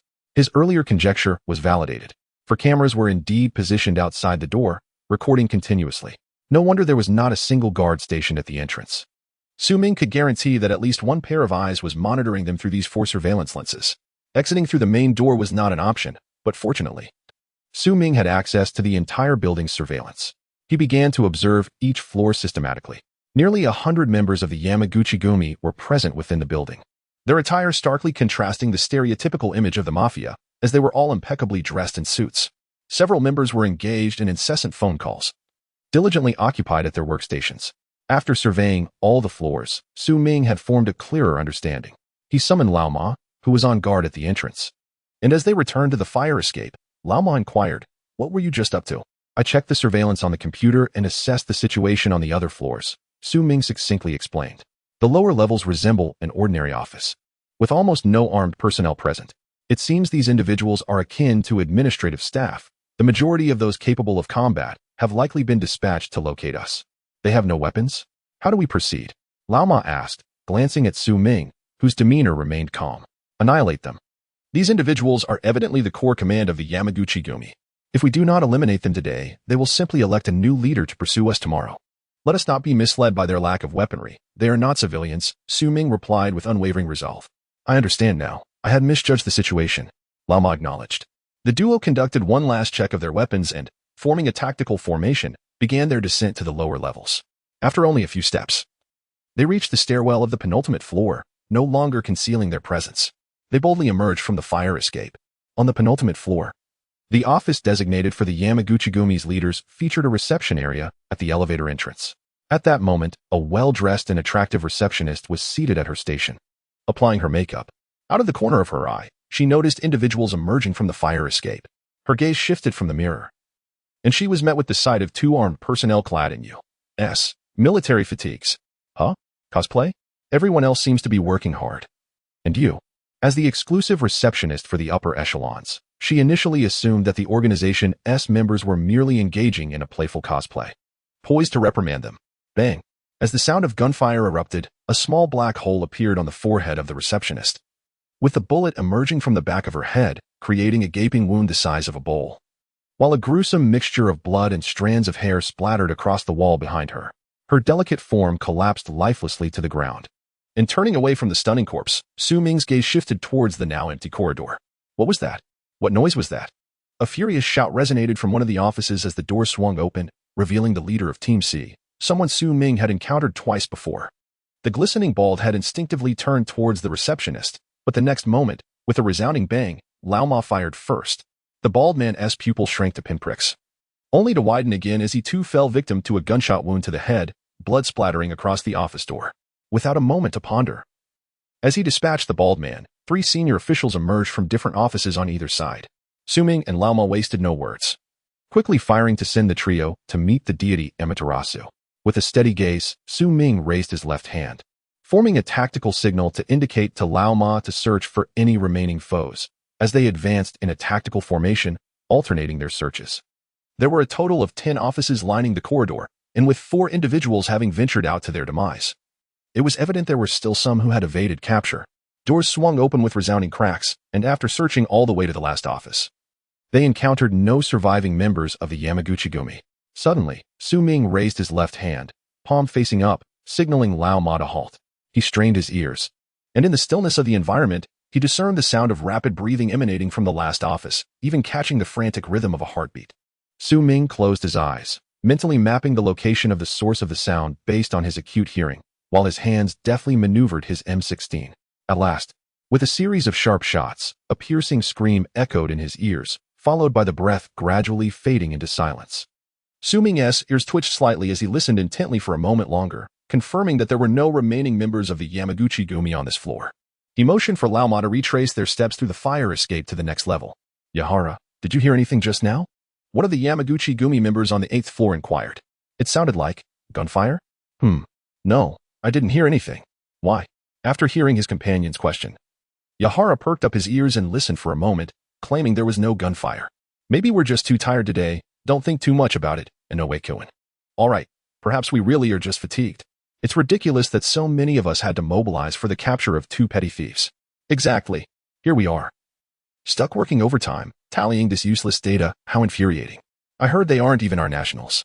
Once we catch those thieves, I hope we can hand them over to the Yamaguchi Gumi. I would love to make them suffer. Haha, Inoue-kun, you're as violent as ever. The bustling and noisy 8th floor, filled with the most office personnel in the building, was indifferent to the idle chatter of the two, as everyone was immersed in their own tasks. A sudden, jarring sound akin to the thud of an object striking the ground reverberated through the bustling 8th floor, an intrusion into the otherwise vibrant atmosphere. Did something fall? With a kind heart, Yera alerted his companions, prompting everyone to instinctively cease their tasks and glance around in bewilderment. Observing that nothing had dropped, Yera rose from his workstation, his eyes darting across the floor in search of the source of the disturbance. Suddenly, his pupils constricted to pinpoints as an American grenade rolled ominously to his feet. He instinctively raised his head and shouted with all his might, "A grenade!" But before the words could fully escape his lips, the fuse ignited with a deadly delay. And in an instant, Yahara's world was engulfed in darkness amidst the cacophony of a violent explosion. Chapter 68. Breaching their defenses at the entrance of the passage. 2 armed personnel disguised as American soldiers leaned out, and Old Ma remarked, "The Americans truly have superior gear. The shrapnel is plentiful. In my early days of service, we were still using wooden-handled grenades from the 60s. Enough chatter, focus on sealing the gaps. The noise is too loud. They must have noticed downstairs." Ming interrupted Old Ma's musings and led the way towards the center of the floor. The power of the 3 grenades was substantial. The bodies of the Yamaguchi group members at the epicenter were either missing limbs or grotesquely disfigured, the air thick with the stench of blood. Some members further from the blast, though still alive, were riddled with shrapnel, blood gushing from their wounds as they moaned helplessly, incapacitated. The relentless sound of explosions filled the air as Ming and his companions swiftly sent the remaining survivors to meet their fate. 8th floor. What is going on up there? Respond quickly. An urgent voice crackled through the intercom on the ground. After dispatching the last survivor, he picked up the device and pressed the talk button. "No worries. We're just throwing a party. You should join us." Silence enveloped the intercom. No one responded to Ming's dark jest. He quickly summoned 10 grenades, alongside 2 flashbangs, onto a relatively intact workstation. Among them were the 67-style wooden-handled grenades and British grenades from the last century. These were the final treasures in the possession of Boss Su, as all other throwing weapons in his space had been depleted.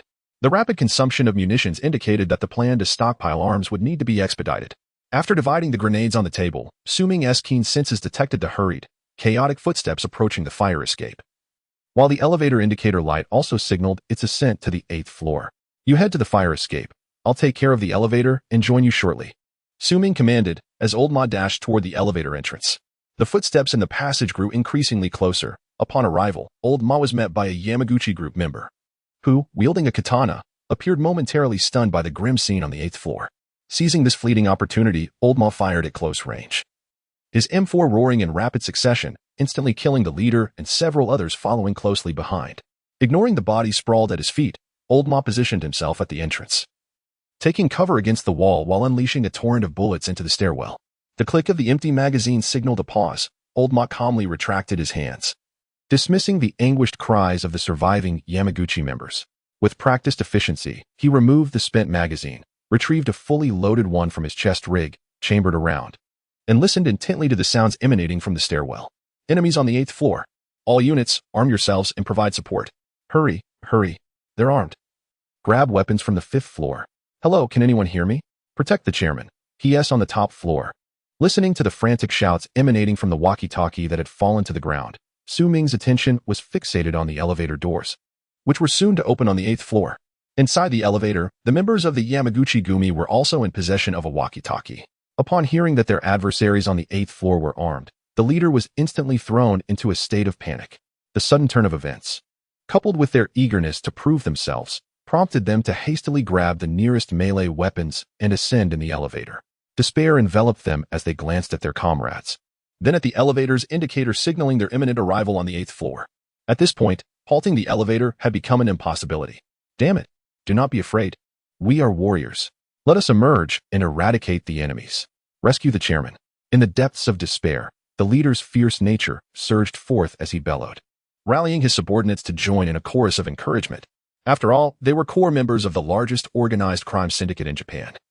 Notorious for their nefarious deeds and bloody exploits, they were accustomed to instilling fear in others rather than experiencing it themselves. Ding! The elevator reached the 8th floor, and the doors began to slide open. Ming, who had been waiting, pulled the trigger. Bang! Bang! Bang! The sound of successive shots rang out as the elevator doors widened. The once menacing roars from within transformed into desperate cries of ah and baka as despair set in. In the span of merely 10 trigger pulls, the 30-round magazine was expended, and an eerie silence descended upon the elevator, now littered with the bodies of Yamaguchi-gumi members, their blood pooling and seeping out from the elevator doors. Ming produced 2 grenades, removed their pins, and tossed them into the elevator before swiftly retreating behind an overturned desk. Boom! Boom! The deafening explosions reverberated within the elevator, scattering the corpses and splattering blood and body parts across the 8th floor space. Even the ceiling was transformed into a grotesque dark red, with small remnants of flesh plummeting to the ground due to gravity. The weight of the devastation caused the elevator to sink several inches, severing both cables at the top. Fortunately, the now irregularly shaped casing became lodged against the floor, preventing the entire structure from plummeting into the shaft below. The enemies below were rendered unable to ascend via the elevator. Casting a fleeting glance at the hellish interior of the elevator, Ming withdrew his gaze, rapidly reloading his weapon as he strode towards Old Ma's position. What is the situation? Ming inquired, taking cover behind Old Ma as they both pressed against the wall, armed and listening to the faint sounds of footsteps and chaotic conversations from the 7th floor. He had been preoccupied with the elevator and had neglected to monitor the situation at the fire escape, trusting in Old Ma's expertise. We've taken them down. The little devils are hiding on the 7th floor and don't dare to come up, Old Ma replied in a hushed tone, his gaze remaining vigilant. Just as Old Ma finished speaking, the footsteps below grew more numerous, accompanied by murmurs of caution and cover. As the sound of approaching footsteps grew ever closer, Ming recalled the message he had overheard on the intercom, to retrieve weapons from the 5th floor. It appeared that the firepower of the Yamaguchi-gumi headquarters was far more sophisticated than he had initially perceived from his surveillance. He surmised that the members of the Yamaguchi-gumi ascending the stairs were armed with firearms. Thus, it would be unwise for him and his companion to engage them in a gunfight. After a fleeting moment of contemplation, Ming devised a plan. He swiftly retrieved 2 grenades from the pouch at his lower back, gripping them with the 3 fingers of his right hand. He pulled Lao Ma back a step, then quickly removed the safety pins from the grenades, extending his hand to toss them into the corridor before retracting it with haste. Bang! Bang! In the instant Ming withdrew his hand, bullets struck the wall beside him, causing debris to ricochet and sting his face. Evidently, among these individuals were skilled marksmen with remarkably quick reflexes. However, no matter how adept one might be with a firearm, grenades posed a formidable threat. Simultaneously, the 2 grenades tumbled down the staircase. Those among the Yamaguchi-gumi with keen eyesight had spotted the grenades the moment Ming's hand emerged. Grenades! Be careful! They shouted in alarm, descending into chaos. Yet, the narrow confines of the stairwell forced them into a tight cluster, leaving them helpless as the grenades rolled beneath their feet. Devoid of time to react. Boom! Boom! The explosions erupted in rapid succession, interspersed with the sickening sounds of flesh being torn apart and the occasional anguished cries of the wounded. My leg! Where is my leg? Ah! Help! Chapter 69. The grenade blossoming at the center at the staircase, Ming and Lao Ma remained steadfast, undeterred by the explosion of the grenades. Each stood at opposite sides, weapons poised towards the inky abyss of the corridor. Ming crouched low, granting him a partial view of the passageway. His gun incessantly shifted, vigilant against any desperate adversary that might dare to charge forth. Bang! Bang! Bang! The remaining members of the Yamaguchi group below were nearly paralyzed with fear from the 2 grenades, blindly firing at the corridor above. The cacophony of gunfire echoed. Yet the sporadic debris that ricocheted from the walls elicited no reaction from Ming and Lao Ma, who silently maintained their positions. After a brief interval, it became evident that this erratic gunfire would yield no harm to their foes, and the sounds of shooting suddenly ceased. The tumult from below faded, leaving only the faintest sounds of footsteps and the relentless thumping of heartbeats. Ming signaled to Lao Ma, who was on alert across from him, with a tactical gesture, indicating to hold the line while he ventured to assess the situation behind enemy lines. Lao Ma raised his left hand in acknowledgement, though a flicker of confusion shone in his exposed eyes beneath the mask. He could not fathom how Su Ming intended to scout the situation when the fire escape was the only means of descent, and the elevator had been rendered inoperable. Disregarding Lao Ma's puzzled gaze, Su Ming prowled the 8th floor, drawing his pistol to methodically dismantle the surveillance cameras lurking in every corner. Once the cameras were neutralized, he began to rummage through the corpses on the ground, ultimately discovering one body that remained relatively intact. Flipping the corpse over and conducting a thorough examination, he confirmed that the suit was in decent condition. He stashed the M16 in a storage space and swiftly stripped off all his equipment and clothing, leaving only the bulletproof vest. After shedding down to his undergarments, Su Ming donned the soft American-style bulletproof vest snugly against his body and quickly removed the shirt and suit from the corpse, hastily dressing himself in the garments. The entire process took less than 2 minutes. Now, clad in a somewhat disheveled suit paired with leather shoes, albeit dusted with grime and stained with a trace of blood, Su Ming was effectively transformed into a living embodiment of a Yamaguchi group member, capable of seamlessly infiltrating enemy ranks. Lao Ma, on high alert, cast a quick glance at Su Ming's clothing change and grasped his intent, choosing to remain silent and focused. Su Ming scrutinized the layout of the 8th floor, piecing together the scenes he had observed on the surveillance feeds, and approached a corner situated to the left of the elevator exit. This area represented a blind spot for the entire floor's cameras, and it was reasonable to assume that the 7th floor bore a similar design. Even upon reaching the 7th floor, he would remain concealed from view. With both hands nestled in his pockets, one clasping a loaded pistol and the other gripping the final American egg-shaped defensive grenade, Su Ming inhaled deeply, casting his gaze downward at the ground, and focused his thoughts. When Su Ming reappeared, he found himself once again at the same position on the 7th floor. Startled by the scene before him, he felt a wave of trepidation wash over him. Just 10 centimeters ahead stood a group of fully armed members of the Yamaguchi Gumi. Fortunately, Su Ming had positioned himself against the wall on the 8th floor, thus granting his sudden appearance on the 7th floor enough space. Had he been a mere few centimeters closer, he would have inadvertently toppled the member in front of him. With a minimal rotation of his eyes, he cautiously surveyed his surroundings and exhaled softly.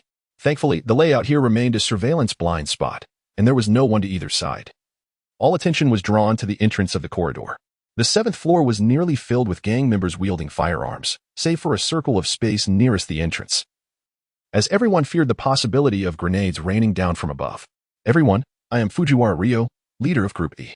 The enemy is on the 8th floor, and we have lost contact with the entire 8th, 9th, and 10th floors, including our esteemed leader. Therefore, you will all follow my commands." A stocky man among the crowd raised his voice, rallying the spirits of those around him.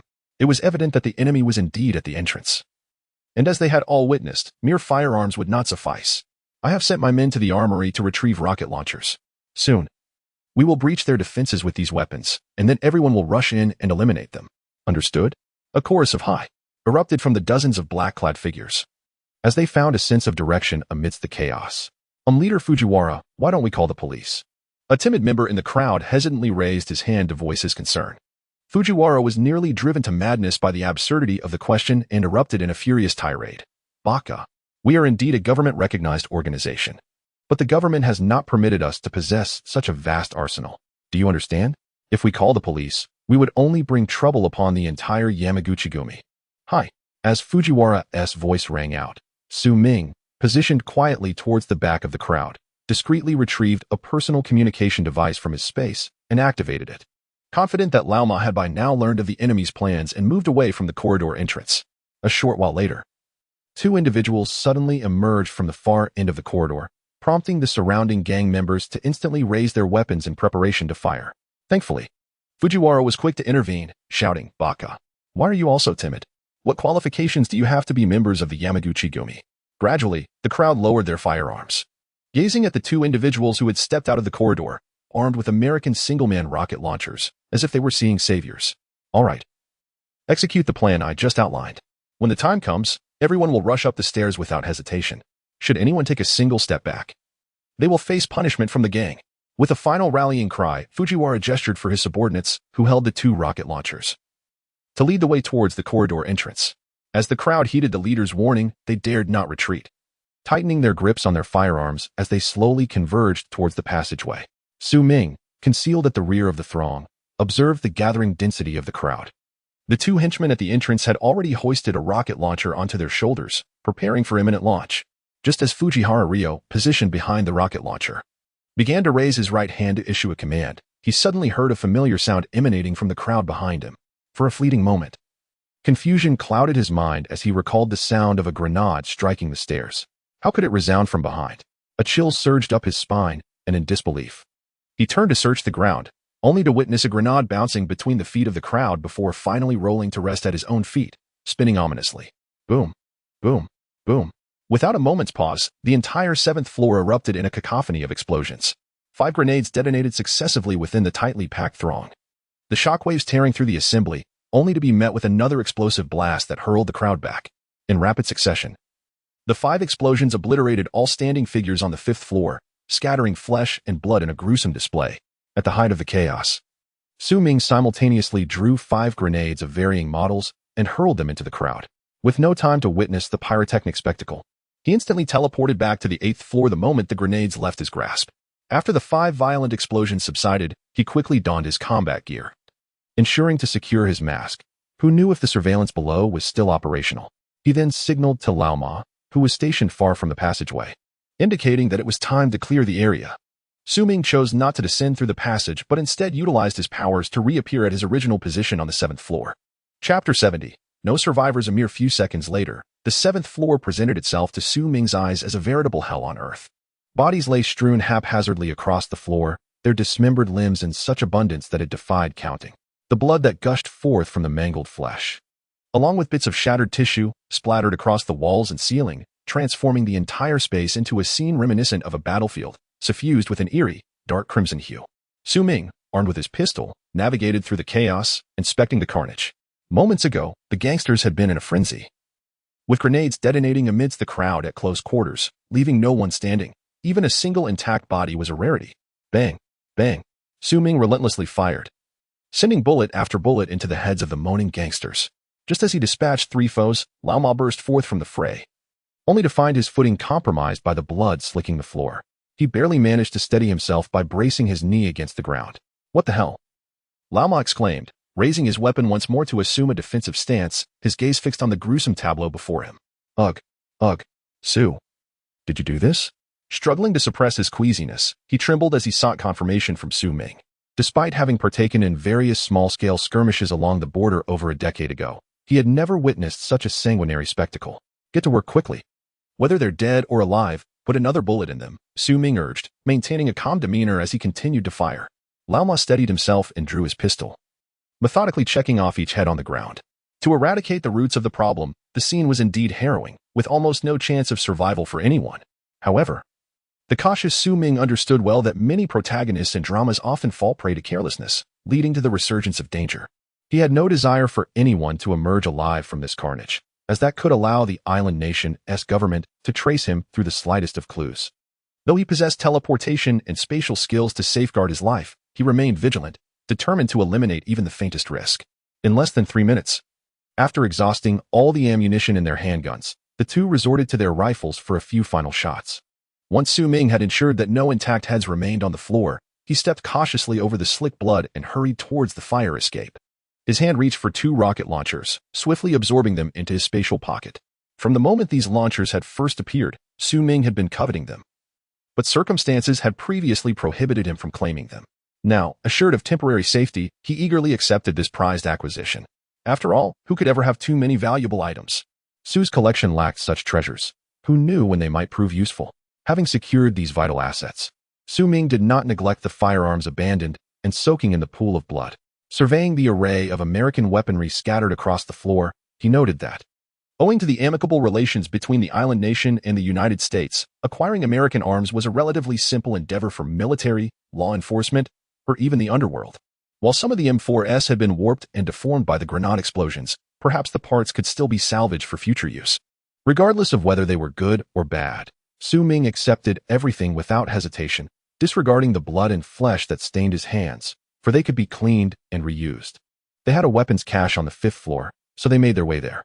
After securing all the weapons on the 7th floor, Ming patted Lao Ma, who was on guard at the corridor entrance. As they spoke, the two re-entered the fire escape, maintaining a tactical formation as they cautiously advanced to the 5th floor. Ming was confident that most of the members of the Yamaguchi-gumi in the building had been eliminated by him and Lao Ma, but it was likely that some had not yet made their way up. Caution was paramount, so they resumed their search floor by floor. By the time they reached the first floor, they had taken down dozens more Yamaguchi-gumi members, including 2 young women who were merely serving as receptionists in the lobby. They were not combatants and had not been called to participate in the ambush. However, it was absurd to think that anyone serving the Yamaguchi-gumi could be innocent. Even beautiful women had to be eliminated. Showing mercy would be a reckless disregard for one's own life. After dispatching all the surviving members in the building, the 2 returned to the 5th floor via the fire escape. Ming had already confirmed the location of the weapons cache while clearing the 5th floor. From the outside, it appeared to be an ordinary office, but when Ming forcefully kicked open the wooden door, he discovered a heavy, reinforced door behind it, rivaling that of a bank vault. Ming kicked it with all his strength, only to leave a mere footprint on the solid alloy, his foot throbbing in pain. Giving Lao Ma a knowing glance, Ming temporarily stored him in a different space, then utilized his abilities to appear inside the weapons cache, releasing Lao Ma once again. As they surveyed their surroundings, they found the weapons cache to be a small storage room of about 10 square meters. Inside were 4 gun cabinets and stacks of ammunition taller than themselves against the walls. At that moment, 3 of the cabinets were open and completely empty, presumably having just been emptied to deal with Ming and Lao Ma, unaware that they would be wiped out before firing a single shot. In a rush to secure their findings, Ming did not bother to check the cabinets further and directly stored the remaining firearm in his space. Scanning the room again, he casually opened another cabinet and discovered it filled with hand grenades, roughly estimating around 50. There were 5 more cabinets of this type, and Ming collected them all. "Look here, what a treasure!" Lao Ma exclaimed in delight as he rummaged through the cache. Ming turned to see Lao Ma pointing towards the last corner, where 2 plastic boxes were placed, marked with the letter C4. Ming's heart leaped with joy. These were powerful weapons indeed. Any American-made grenade paled in comparison. He pried open one of the boxes and was greeted by neatly arranged C4 explosives and their corresponding timers. A broad smile spread across his face, without a second thought. He packed them into his space, recognizing their undeniable value. "Do you know how to use these?" Lao Ma inquired. "I've only seen them on television," he added. "Of course I do. I'm quite familiar with these. I've used them plenty in the past," Lao Ma replied, brimming with pride and excitement, now possessing another formidable weapon. Having meticulously checked for any oversights, Ming and Old Ma utilized the same method to instantaneously transport themselves to the corridor outside the weapons cache. At that moment, Old Ma seemed to have transformed into a veritable aficionado of wealth, as a retired member of a special forces unit. His obsession with weaponry brought him greater joy than the substantial supplies he had previously acquired at Tokyo port. "Ha, we've struck gold. But let us not celebrate prematurely, let us make our escape first," Ming wisely cautioned. As they descended to the first floor, they found themselves in a building disguised as a foreign trade company, the ground level shrouded in darkness, with towering glass doors locked from within. It appeared that the Yamaguchi-gumi had intended to ensnare Ming and his companion, but instead had committed all their available forces to a futile endeavor. However, this inadvertently facilitated Ming's plans. Had the Yamaguchi-gumi alerted the authorities and summoned reinforcements, Ming's operation would not have proceeded so seamlessly, and they might have been forced to retreat in disarray. Seeing no way to exit through the main entrance, Ming guided Old Ma to the restroom located off the side of the hall. Given that this was the headquarters of the Yamaguchi-gumi, even the restroom lacked windows for reasons of discretion. Of course, Ming did not intend to escape through a window. He had previously examined the street view maps and was surprised to find no windows here. His primary motivation for choosing this location was the lush greenery outside the restroom, coupled with the fact that the narrow alley was nearly devoid of pedestrians at this hour, ensuring ample concealment. However, his remarkable strength was undeniable. Without waiting for Old Ma to voice his inquiries, Ming raised his right foot and delivered a powerful kick to the wall. Bang, bang, bang, with 3 forceful strikes. Visible cracks appeared in the wall, leaving Old Ma in a state of astonishment, his eyes nearly bulging. Is this something a mere human can accomplish? With each successive effort, the fissures multiplied and intensified, until, finally, with a resounding crash, a half-human-sized hole emerged in the wall. Ming turned to grasp Old Ma's hand, bent down, and crawled through the opening, taking advantage of the darkness of the alley to slip away into the night. Chapter 71. The Police Response. Commencing the investigation, the urgent ringing of phones resonated within the Chiyoda Police Headquarters. The beautiful operator, as customary, answered through her headset. "Moshi Moshi. This is the Chiyoda Reporting Center." Half an hour later, outside a commercial building in the heart of Tokyo, police cars were densely parked, their red and blue lights flashing incessantly. Passers-by slowed down their pace, intrigued, while a few who recognized the location as the headquarters of the Yamaguchi-gumi hastily accelerated away. fearful of attracting trouble. Report to Chief Hattori. We received the call and dispatched officers immediately. The scene is now secured, and the forensic team is conducting an investigation. Just returned from the theft case at Tokyo Port, Hattori Heiji had barely caught his breath when his subordinates approached to provide a briefing. How was it discovered? Several staff members attempted to return for overtime, only to find the door locked from the inside. They were puzzled and spotted the receptionist lying on the floor through the glass door, prompting them to call the police immediately. What is the casualty situation? Overwhelmed. Hattori Heiji listened to the briefing in the vehicle, unaware of the severity of the situation. As a senior officer of the Capitol Police, he was acutely aware of the true nature of this office building. Moreover, he had contacted the chairman of the Yamaguchi-gumi that very morning, requesting assistance in locating the suspects involved in the theft. Thus, despite his busy schedule, he felt compelled to personally visit the scene to maintain a faade of diligence. Furthermore, through his channels, he had gleaned that there was some connection between the Yamaguchi-gumi and the Imperial Palace. After a moment of waiting without a response from his subordinate, Hattori's brow furrowed in dissatisfaction, emitting a disgruntled sound. Sir, you should see for yourself, the scene is rather gruesome. The only elevator on the first floor had been damaged by the assailants. As the portly Hattori Heiji huffed and puffed up the fire escape to the 7th floor, he was met with a sight reminiscent of hell itself. Unable to suppress the turmoil in his stomach, he turned and hunched over, violently retching, disregarding the presence of his subordinates. After 5 minutes of heaving, expelling all the contents of his stomach, he felt a slight relief. Observing the additional pools of vomit on the ground, he surmised that his subordinates had fared no better, and his embarrassment diminished slightly. Why are you all just standing there? Quickly gather evidence. Are there any survivors at the scene? As he finished speaking, an unsettling thought crossed his mind about the number 1 figure of the Yamaguchi-gumi. Could it be that he? Without waiting for his subordinate's response, he hastened towards the fire escape, striding purposefully upward. As Hattori Heiji stepped out onto the top floor's corridor, his eyes scanned the area, and in the distance, he spotted a motionless figure lying on a tatami mat. Ignoring the salutations of the forensic officers, he sprinted forward in disbelief, his trembling legs nearly causing him to stumble. Upon reaching the body, darkness clouded his vision, and he nearly collapsed. The corpse at my feet lay in a pitiful state, though it was a slight improvement over the dismembered bodies on the 7th floor. Its neck was pierced by a sharp weapon, dark blood oozing from beneath, nearly congealed. Written in blood on the ground beside the body were several large characters: island, nation, dog, all should die. The script, derived from the language of Huagua, was not commonly spoken in daily life, yet Heiji Hattori was still able to recognize it. After painstakingly reading each character, darkness engulfed him, and his body stiffened before crashing to the ground. His final thought before losing consciousness was a desperate realization: it's over. They won't let me off the hook. After leaving the Yamaguchi-gumi headquarters, Su Ming and Old Ma did not venture far. They quickly procured a domestic vehicle parked by the roadside and brazenly drove it down the main road. Once they had exited the limits of Tokyo, Su Ming absorbed the vehicle, along with Old Ma, into his spatial realm.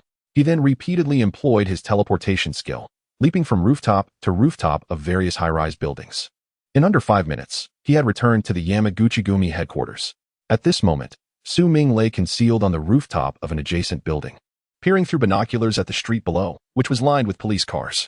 It appeared that a significant portion of the police force in Chiyoda Ward had gathered here, providing ample time for their next move. Upon exiting the building earlier, Su Ming had not contemplated much. A sudden inspiration struck him in the car. Given the magnitude of the events unfolding that night, it was an opportune moment to divert some police resources, which would allow him to gather fuel. Acting on impulse, Su Ming retreated a few steps and teleported to a shadowy corner of the street, releasing Old Ma from the spatial realm. They then acquired another vehicle parked by the roadside. Old Ma started the engine, and even though it was nearly 1 in the morning, the bustling streets of Tokyo were still teeming with pedestrians, perhaps even more crowded than during the day, as citizens and tourists reveled in the vibrant nightlife. As they navigated through the traffic, Old Ma adeptly maneuvered the vehicle while Su Ming sat in the passenger seat, his phone open to a map application. Searching for gas stations throughout Chiyoda Ward, stroking the stubble on his chin, he muttered to himself, "Here, let us head here first, and then to this one." The gas stations on the map gradually formed a route in Su Ming's mind. All right, just like that. Old Ma, turn left at the upcoming intersection. The Toyota minivan let out a shrill screech as it executed a sharp drift, swiftly darting away, leaving startled drivers behind, who honked in outrage. Within 2 minutes, the minivan arrived at a gas station where Old Ma slowed the vehicle, stopping just 10 meters from the station itself. In the bustling night market, numerous vehicles were still refueling, with a few waiting in line, making their presence at the station unremarkable. Su Ming's gaze was fixated on the area where the fuel nozzle resided. He was quite adept at telekinesis, but had never attempted to extract an underground fuel tank, which left him feeling somewhat apprehensive. With a mental command, he silently invoked the act of retrieval, only to find the spatial realm still devoid of any substance. Su Ming felt a surge of anxiety within, having failed to succeed. Why was it that he could retrieve items from a distance with ease during his previous 2 stockpiling attempts, yet this time it eluded him? Could it be that the fuel's liquid state was the hindrance? That seemed implausible, for he had previously managed quite adeptly with an array of beverages. Or perhaps the thought could not penetrate the concrete floor. Yet, that too appeared incorrect, as the metallic containers at Tokyo Port were still lying there undisturbed. And he had successfully retrieved items through concrete walls at home. Surely, something must be different. But what could it be? Observing Su Ming lost in contemplation, Old Ma grew curious and inquired, "What troubles you? Is there a problem? No need to rush. Take your time. After all, once the traffic eases, we can proceed swiftly." Huh? Proceed? Why the urgency to flee? Initially ensnared in his thoughts, Su Ming inadvertently caught Old Ma's question and suddenly realized he might have overlooked something significant. Chapter 72. The objective, Yasukuni Shrine Toilet. What did you just say? Flee. Why should we flee? Su Ming seemed to grasp the crux of the matter and hastily inquired of Old Ma. Well, while the attendant was humming a little tune and refueling, the fuel nozzle suddenly vanished. Wouldn't he that necessitate our escape? Feeling as if Old Ma regarded him with the eyes of a simpleton, Su Ming, far from being offended, pulled Old Ma into a fervent embrace. "You poor thing, Old Ma." Old Ma, startled by Su Ming's unexpected hug, recoiled towards the driver's seat. Crossing his arms and shivering involuntarily, he gazed at Su Ming with a wary look, wondering if the young man had lost his mind. Oblivious to Old Ma's doubtful expression, Su Ming pondered. The supplies collected earlier had been independent entities, allowing for straightforward acquisition. However, the fuel storage tank was undoubtedly connected by pipes and nozzles, which explained the failure when he attempted to absorb the storage tank moments ago. Unless he could retrieve the nozzle along with the piping, success would elude him. Yet, with so many people at the gas station, any irregularity would soon be discovered, prompting an alarm. Under such circumstances, it seemed that their night would be spent in flight. And with only a few gas stations to rob, discovery was inevitable. It was no wonder Old Ma was perpetually prepared to bolt. With this thought in mind, he once again focused intently on the concrete ground beneath the fuel inlet, silently chanting, "Absorb. Success." His consciousness plunged into the space he had created, revealing that a substantial area, including the base of some supplies, was saturated with gasoline. Due to the absence of a container for storage, the gasoline had freely fallen to the ground upon entering the space. However, this did not deter Su Ming. He concentrated his mind and delineated a cubic space measuring 100 by 100 meters. With another thought, the gasoline that had been flowing chaotically on the ground gradually coalesced, forming approximately 8 cubic meters of liquid, which then soared into the newly designated storage area. Thus, the first barrel of fuel was successfully secured. Why has it stopped? The gas station staff looked perplexed at the numbers on the fuel gauge, noting that the figures ceased to fluctuate and no fuel emerged from the nozzle. It was indeed puzzling. What is going on? Is it broken? Fill it up quickly. We are in a hurry to grab a late-night snack, grumbled an irritable driver nearby. The gas station attendants bowed repeatedly in apology, temporarily reporting to the manager, then indicating for the vehicles that were half-filled to advance a few meters to use another nozzle. However, as soon as the new nozzle was inserted into the refueling port, there was still no response, sending the attendant into a panic. Feeling disrespected, the driver could no longer contain himself, erupting into loud complaints and curses. Meanwhile, Su Ming had completely absorbed the storage oil from this gas station, estimating it to be around 10 tons. Having successfully completed the operation at the first gas station, the proficient Su Ming and Old Ma had already distanced themselves significantly, eager to seize the opportunity to pilfer from as many establishments as possible before the majority became aware of the situation. After traveling nearly 5 kilometers, the two successfully collected close to 10 tons of fuel, including diesel, using the same method. Su Ming specifically constructed a space to store the diesel, measuring 100 by 100. With the successful experience of their first gas station, their cooperation became increasingly seamless. Typically, as they approached a gas station, Lao Ma would maneuver the vehicle as close as possible to the storage tank, within a distance of 15 meters. At this point, the vehicle would remain stationary, merely reducing speed to allow Su Ming sufficient time to scrutinize the ground near the storage tank. In less than a second, Su Ming could deftly siphon off all the fuel. Eventually, Lao Ma only needed to bring the vehicle within 15 meters of the gas station without stopping. allowing Su Ming to swiftly gather the fuel in an instant. The two worked diligently from 1 o'clock in the morning until nearly 4, plundering over 20 gas stations. And the fuel in their storage now exceeded 300 cubic meters. Su Ming, glancing at his phone, meticulously plotted their route on the map. Even though the space was just beginning to fill with a layer of fuel, he felt it was still insufficient. The efficiency was too slow. They had been in action for nearly 3 hours, and given their limited personnel and sluggish responses, it was likely that the island's police had already noticed something amiss. This was evident from the police cars occasionally zipping by with flashing lights, with dozens of gas stations simultaneously alerting the authorities. It would be peculiar if the police did not respond. Observing the last gas station on the map, located 2 kilometers directly ahead, Su Ming resolved to finish collecting fuel as quickly as possible before temporarily retreating. Suddenly, his gaze sharpened as he looked up through the windshield towards the right front of the vehicle. Find a safe place to park about 500 meters ahead. He instructed Lao Ma, who understood the gravity of the moment and refrained from asking questions. After driving 500 meters, Lao Ma sharply turned the steering wheel, bringing the vehicle to a stop in a secluded alley. You stay alert in the car. I'll be right back. Neither of them had changed clothes. Still clad in blood-stained combat gear with masks covering their faces. What's going on? Lao Ma asked, puzzled, glancing outside while tightening his grip on the M4 resting on his lap. Hey, relax. Look where we are, Su Ming said, patting Lao Ma's shoulder for reassurance and handing him his phone. Following the cue, Lao Ma lowered his head to examine the screen, muttering to himself. Is there a large gas station nearby? The closest one should be. Suddenly, he looked up at Su Ming, incredulous. The Yasukuni Shrine? Are you serious? This is insane. A wild thought flashed through his mind, and he stared at Su Ming in disbelief. Of course, tonight's events are already monumental. The more lice, the less it itches. This will be something to be remembered in history. If my family had a genealogy, it would definitely warrant a page of its own. Impressive. Upon hearing Su Ming's words, Lao Ma could no longer contain his excitement. Just yesterday, the two had been indignant while watching the news about the pilgrimage to the sacred toilet. Was this not the opportunity they had been waiting for? Without a moment's hesitation, they sprang into action. The clock had already struck 4 in the morning, leaving them with little time before dawn broke. Soon, the streets would be bustling with pedestrians and vehicles, complicating their escape. With a swift motion, Su Ming once again summoned Lao Ma and the minivan into the spatial realm, teleporting them to the rooftop of a mall situated over 100 meters from the sacred toilet. Once Lao Ma emerged from the space, he donned his night vision goggles and exchanged his M4 for an SVD sniper rifle equipped with a scope. Maintain vigilance here. If anything arises, fire to cover my movements. But avoid discharging your weapon unnecessarily, Su Ming instructed before vanishing from sight. Lao Ma lowered the visor of his goggles, and through the dim green-tinted view, he caught glimpses of Su Ming's silhouette flickering on the rooftop of the building. At that moment, his heart raced with anticipation. The thought of achieving what 1,400 million compatriots had long desired but could not accomplish left him almost unable to grip his weapon in exhilaration. Chapter 73. The Inferno of the Sacred Toilet. The Yasukuni Shrine has existed for a long time, and it was not until the end of World War II that the government of the island nation brazenly enshrined numerous war criminals there, inciting widespread outrage.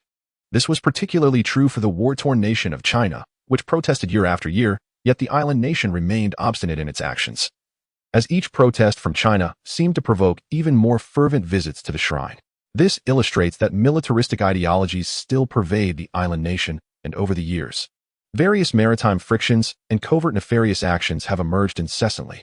Utilizing his ability to teleport, Su Ming quickly arrived within the shrine. It could be described as a large-scale traditional Japanese temple, distinguished only by the enshrined war criminals and the tight security measures surrounding it. The gentle breeze of a summer dawn rustled the bamboo leaves in the courtyard, adding a chill to the air. Without further contemplation, Su Ming skillfully navigated through the internal surveillance, appearing only in the blind spots of the cameras. From his earlier vantage point, he had observed that all security personnel were stationed outside the shrine, seemingly to avoid disturbing the resting spirits of their deities. Thus, the interior of the shrine was devoid of any guards, greatly facilitating Su Ming's endeavor. He soon found himself in the main hall of the shrine, surveying the surroundings. There were no surveillance cameras in sight, and he gazed upon the numerous memorial tablets placed high on the altar, each bearing the names of infamy he had encountered in history books and films. Disgusted, he spat disdainfully, casting a derisive glance before averting his gaze. Unwilling to sully his vision with such filth, he then leaped onto the altar, striking left and right, knocking the meticulously arranged tablets to the ground with a series of resounding thuds until the altar was entirely bare. As he prepared for his next move, a thought struck him. He pulled out his phone and activated the video recording mode, capturing the desolate altar and the scattered tablets strewn across the floor. He then switched to the front-facing camera, raising his phone above his head to include his masked and helmeted visage in the frame. July 2030, in the island nation. I have ignited the Yasukuni shrine. No need for thanks, little devils. He cackled. Ming did not stop the recording. Instead, he adjusted the camera back to the rear view, pointing it toward the ground before raising his gaze to the towering altar above. Suddenly, a surge of gasoline inexplicably cascaded from the air, spilling onto the altar and slowly flowing toward the scattered tablets below, saturating them rapidly. Having completed this, he lifted the camera once more to continue filming. In the frame, a gloved hand emerged, retrieving a silenced pistol, which was then aimed at the pooling gasoline. With a decisive pull of the trigger, a muted gunshot echoed within the shrine, barely disturbing the security personnel stationed over 100 meters away. The bullet, propelled at several hundred meters per second, struck the ground, sparking a flicker of flame. A diminutive spark ignited the gasoline on the ground, and the pale blue flames swiftly spread throughout the grand hall. Initially, it was merely the combustion of gasoline, but soon the wooden plaques began to burn fervently, the flames transforming from an inconspicuous azure to a vibrant orange red. In mere seconds, the potency of the gasoline became evident, and a roaring blaze erupted within the hall. As the inferno threatened to engulf the entire structure, Ming finally switched to the front camera, extending his left hand to hold the phone towards himself. Report. Ancestors of the anti-Japanese war. You may rest in peace. I, a descendant of Huaxia, have avenged you. Completed. With a crisp salute, Ming halted the recording and stowed the phone away. Without casting another glance at this place of sin, he utilized teleportation to swiftly ascend to the rooftop where Lao Ma waited. Quickly, let us go. Ming suddenly appeared behind Lao Ma, startling him. Through the sniper scope, Lao Ma had been intently observing the growing flames within the shrine when Ming's sudden arrival made him tremble. Haha, I knew you had it in you. Why not blow the place up? Ming froze momentarily, his expression darkening. He hadn't anticipated Lao Ma to be such a thrill-seeker. Let us not dwell on that. They've already discovered us, and soon this area will be sealed off. We must make our escape. Listening to the rising commotion in the distance, they could see security personnel frantically running about, shouting about extinguishing the flames. Ming understood that if they didn't leave soon, they would be trapped here. Although they could potentially shrink into the space if necessary, this lockdown would certainly last longer than a day or two. With the apocalypse drawing nearer, he had no time to hide in the space for days playing hide and seek in the island nation. Once again, he placed Lao Ma into the space and emerged in the previous alley, releasing him once more. The two quickly drove their vehicle away from the Chiyoda district. Ming remained in the passenger seat, activating the phone's map to navigate for Lao Ma, who was eager to flee the area swiftly. As they passed the final gas station that had initially been overlooked, Ming gestured for Lao Ma to pull closer. They could not afford to waste the several tons of fuel on their escape. Just as Ming began to siphon gasoline from the storage tank into the space using his prior method, his acute senses detected something amiss. It was nearly 5 in the morning. Although dawn had yet to break, they had encountered hardly any vehicles along the road. Yet, with a casual glance, Ming noted 6 private cars refueling at the gas station, while several others discreetly surrounded it, forming a near encirclement. Quickly, speed up. Ming reacted swiftly, urging Lao Ma to accelerate. Lao Ma had sensed something was off as well, but couldn't quite grasp the significance. However, upon hearing Ming's urgent tone, he instantly comprehended the gravity of the situation. He pressed the accelerator to the floor, and the sound of tires screeching against the pavement filled the air. The already rapid speed of the vehicle surged even higher, and within mere moments, the gas station vanished from the rearview mirror. Report. We have identified the suspect vehicle. We may have been detected. He is currently fleeing towards Chiyoda district. A fully armed officer swiftly exited the passenger side of the refueling vehicle. He pulled the nozzle from the fuel tank, only to find that the once flowing fuel had now ceased to drip. Promptly, he activated the radio attached to his shoulder to relay the situation. All personnel, mobilize for pursuit. Requesting the monitoring center's cooperation for real-time updates on the target vehicle's location. Expedite the report. A flurry of commands followed in quick succession. Chapter 74. The Pursuit. Heiji Hattori's speculation. At this moment, Ming sat in the passenger seat, meticulously monitoring the weaponry. A sense of regret washed over him. He lamented his greed for those few tons of fuel. Life seldom grants the opportunity for a second chance. All he could do now was to exercise greater caution in the future. Since they had already been discovered, their only option was to escape as quietly as possible. They needed to find a place to switch vehicles. As dawn broke, the nanny car drove several hundred meters before Lao Ma abruptly turned the steering wheel. guiding the vehicle into the underground parking lot of a shopping mall. Once parked, Ming selected a Mercedes sports car from the garage. Lao Ma swiftly unlocked the car door and, within 10 seconds, disconnected the wires beneath the steering wheel. The engine roared to life, and moments later, they emerged from the underground parking lot. Inside the car, the sound of approaching sirens grew increasingly louder. Ming remained remarkably calm, directing Lao Ma with composure. Drive back. But take your time. Go slowly. Lao Ma instantly grasped Ming's intentions, turning the car around to retrace their route. The sirens drew closer, culminating in the sight of 2 police cars leading a convoy of several private vehicles, racing toward the intersection directly ahead of them. Ming had deliberately chosen this particular car, not only for its exceptional performance conducive to escape, but also because its windshield was one-way, concealing their presence from outside view. Given that both men were still fully armed, a two-way glass would have allowed any passerby to see them clearly. As the convoy approached, Ming's anxiety intensified, beads of sweat forming on his palms despite the ultimate skill of spatial awareness that offered them a semblance of safety. Both men kept their eyes fixed ahead, scarcely daring to turn their heads, fearful that the police might catch a glimpse of them through the windshield. The blaring sirens and the thunderous roar of pursuit vehicles whizzed past, the rapid speed creating a frictional symphony with the surrounding air, until silence enveloped the car once more. Only then did Ming and Lao Ma allow themselves a slight relaxation, gradually leaning back against the leather seats. How exhilarating! Ming exhaled a deep breath, then refocused on the navigation system to chart their course, signaling Lao Ma to accelerate, urging a swift departure from Chiyoda District. He understood that the pursuing vehicles, having lost track of the nanny car, would soon realize the situation, possibly even requesting technical support to review surveillance footage. Thus, time was of the essence. Meanwhile, at the Yasukuni Shrine, a fierce blaze raged uncontrollably, the cacophony of firefighting efforts rousing nearby residents from their slumber. Awakened, they either stood at their windows or spilled out onto the streets, gazing in disbelief at the burning shrine, a sight revered across the nation. Some were gripped by anguish, while others knelt, eyes vacant, as the reality sank in. A few quick-thinking individuals, not even bothering to dress, grabbed buckets of water and rushed toward the shrine, desperate to extinguish the inferno and rescue the so-called deities of their island nation. Upon returning to the Tokyo Metropolitan Police Department office after surveying the headquarters of the Yamaguchi-gumi, Heiji Hattori had scarcely taken a moment to catch his breath and sip some water when he heard the news of a fire at the Yasukuni Shrine. Without delay, he hurried to the scene, now standing at the entrance of the shrine, his eyes devoid of light, silent tears trickling down his cheeks. "Grandfather," he murmured, for it was revealed that his grandfather had been a member of the invading Japanese army and was enshrined there. No wonder he appeared as if mourning a profound loss. Suddenly, his phone rang. Mechanically, he brought it to his ear.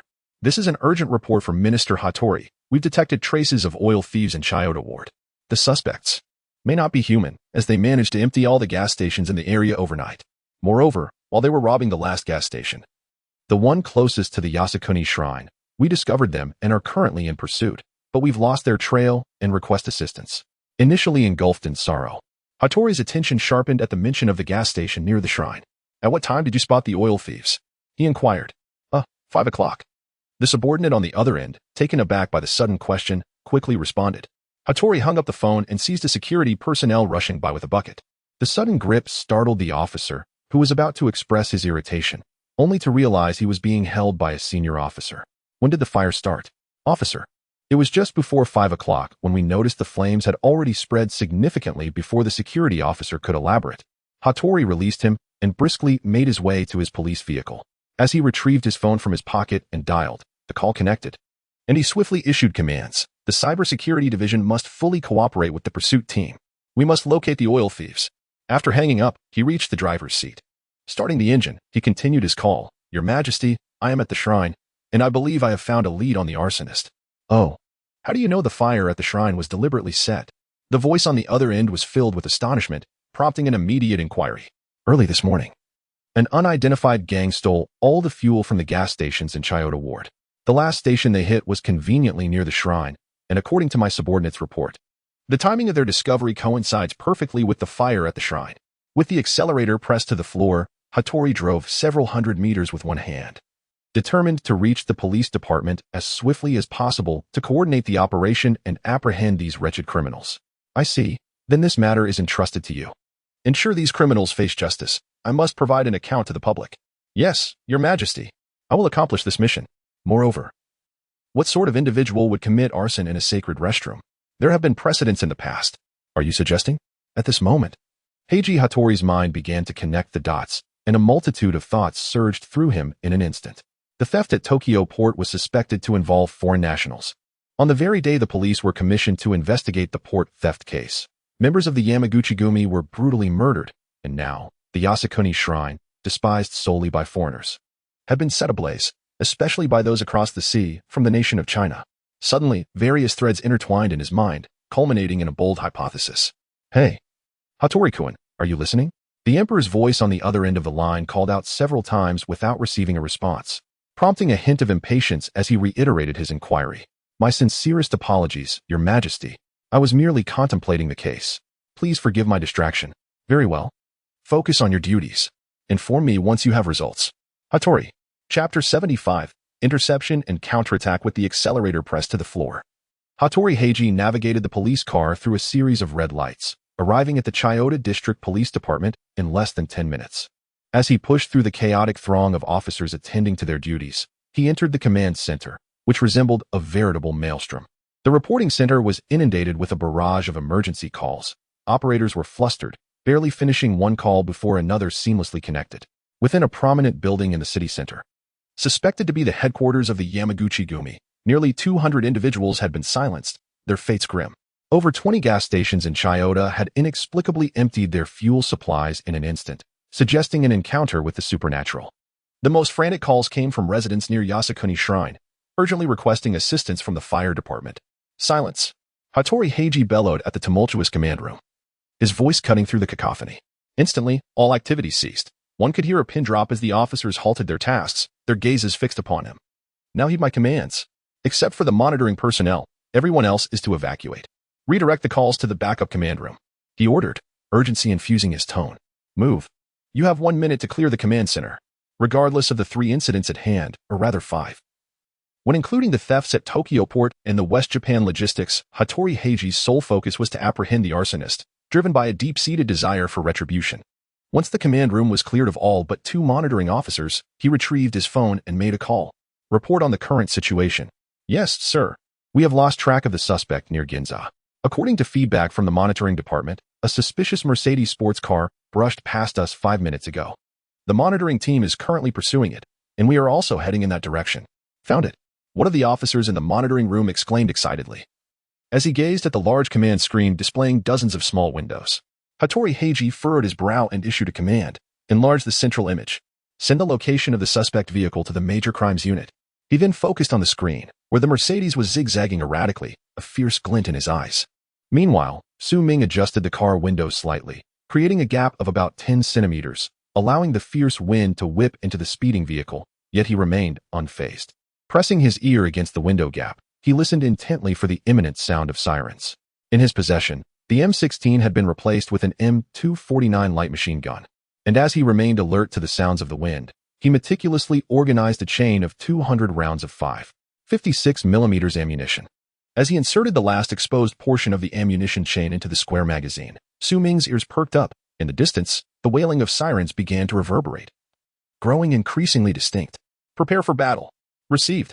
As Old Ma skillfully manipulated the steering wheel, he swiftly maneuvered the vehicle in front of a sluggishly moving family car, accelerating the Mercedes once more.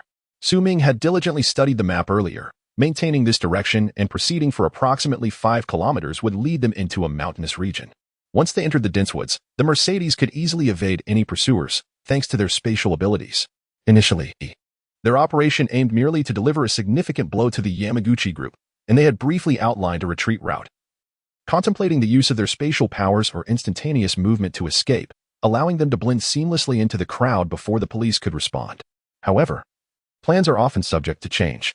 Just after exiting the Yamaguchi headquarters, Ming had a sudden inspiration. Such a major incident would undoubtedly divert a substantial portion of police resources, providing an excellent opportunity to stock up on fuel. Little did they expect to encounter such an unexpected complication. As fervent patriots of Huagua, who could resist such temptation? After fueling up at the last station, Ming realized he had underestimated the efficacy of the island nation's police. While their frustrations were temporarily alleviated, being pursued relentlessly meant that it was too late for negotiations. They were left with no choice but to confront the situation head-on. In Tokyo, one of the most densely populated regions in the world, it was still before 6 o'clock. The streets were gradually filling with vehicles, and despite Old Ma's impressive driving skills, the speed of their escape continued to decrease. The sirens of police vehicles were drawing ever closer, both behind and ahead. Su Ming placed another M249, laden with ammunition, onto Old Ma's lap while stowing away the M4 he had been holding. The suddenness of the situation left them ill-prepared for the M249's ammunition, forcing them to make do with what they had. We have limited 56 rounds, 200 each. Let's conserve them. There is more ahead. Old Ma understood immediately. With the police sirens blaring, civilian vehicles ahead yielded to clear the road, allowing the police cars to catch up swiftly. Now, through the rearview mirror, Old Ma could discern the expressions of the officers within the police vehicle. Here, get out. Upon reaching another traffic light, with several rows of vehicles halted before the Mercedes, Su Ming decisively commanded. Fully armed, they exited the vehicle, each wielding a light machine gun. The civilians, unsure of what was transpiring, were beginning to yield their positions, only to witness the Mercedes door swing open. Two fully armed soldiers, clad in American military attire, descended, their machine guns in hand. The soldiers crouched, aiming their weapons forward, maintaining tactical formation as they advanced toward the rear of the traffic flow. What is going on? Is this some sort of cosplay? Some bystanders murmured, bewildered. How unethical to stage a cosplay during rush hour. The lack of public decorum was apparent. Beep, beep. Some disgruntled drivers honked, attempting to alert the two cosplayers to move their vehicle along and not impede the traffic. Only a handful of citizens, possessing a keen sense of crisis, linked the distant wail of sirens to the two soldiers.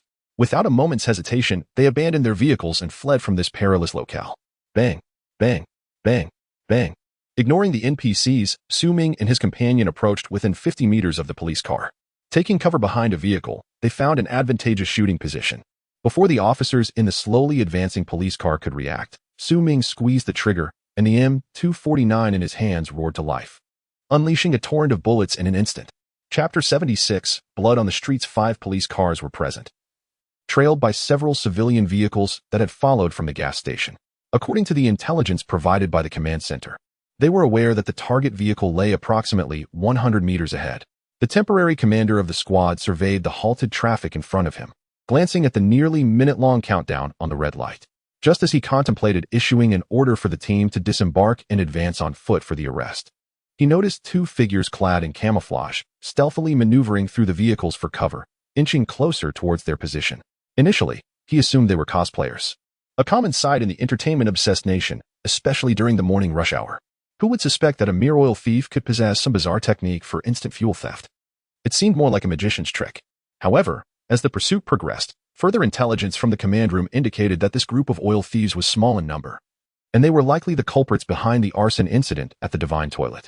This arson case was not an isolated occurrence. Several years prior, a Chinese national had set fire to the same location. Although the outcome remained unknown, the colleague who had uncovered evidence during that incident was promoted twice within the month. With this thought in mind, the commander was eager to issue the arrest order, but before he could speak, the 2 figures masquerading as American soldiers halted, dropping to one knee while raising their machine guns. What? Gunfire erupted, bullets piercing through the windshield and striking his chest, splattering blood across the glass. The M249, with a firing rate of 700 to 1,000 rounds per minute, could deplete Su Ming's 200-round magazine in less than half a minute. Therefore, Su Ming did not hold down the trigger but employed a controlled burst, repeatedly pressing and releasing it. Each squeeze sent 3 rounds of 5.56 ammunition swiftly into the target vehicle. In mere moments, the 5 police cars were riddled with bullets. Most rounds penetrated through the windshields, striking the drivers and passengers. The powerful penetration continued through their bodies, slightly slowing the bullets' velocity as they traveled onward into the rear vehicles. At this point, the crowd on the street began to realize the gravity of the situation, erupting in a cacophony of screams that failed to deter Su Ming and his companion. Citizens scrambled from their cars, fleeing towards the safety of the sidewalks.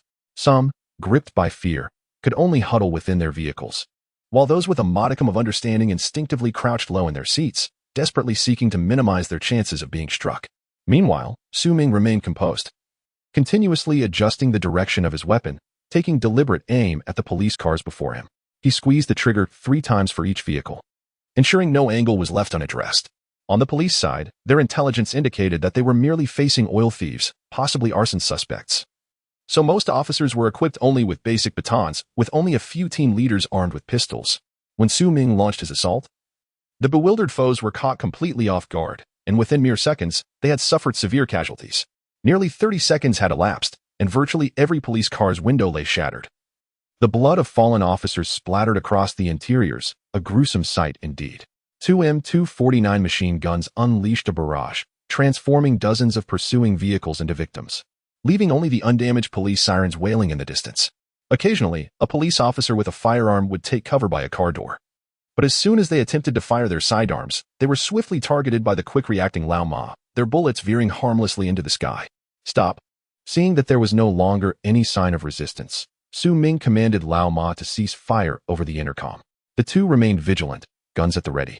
As the vicinity within 100 meters of the scene was thoroughly cleared, only the distant echoes of terrified cries remained, gradually fading away.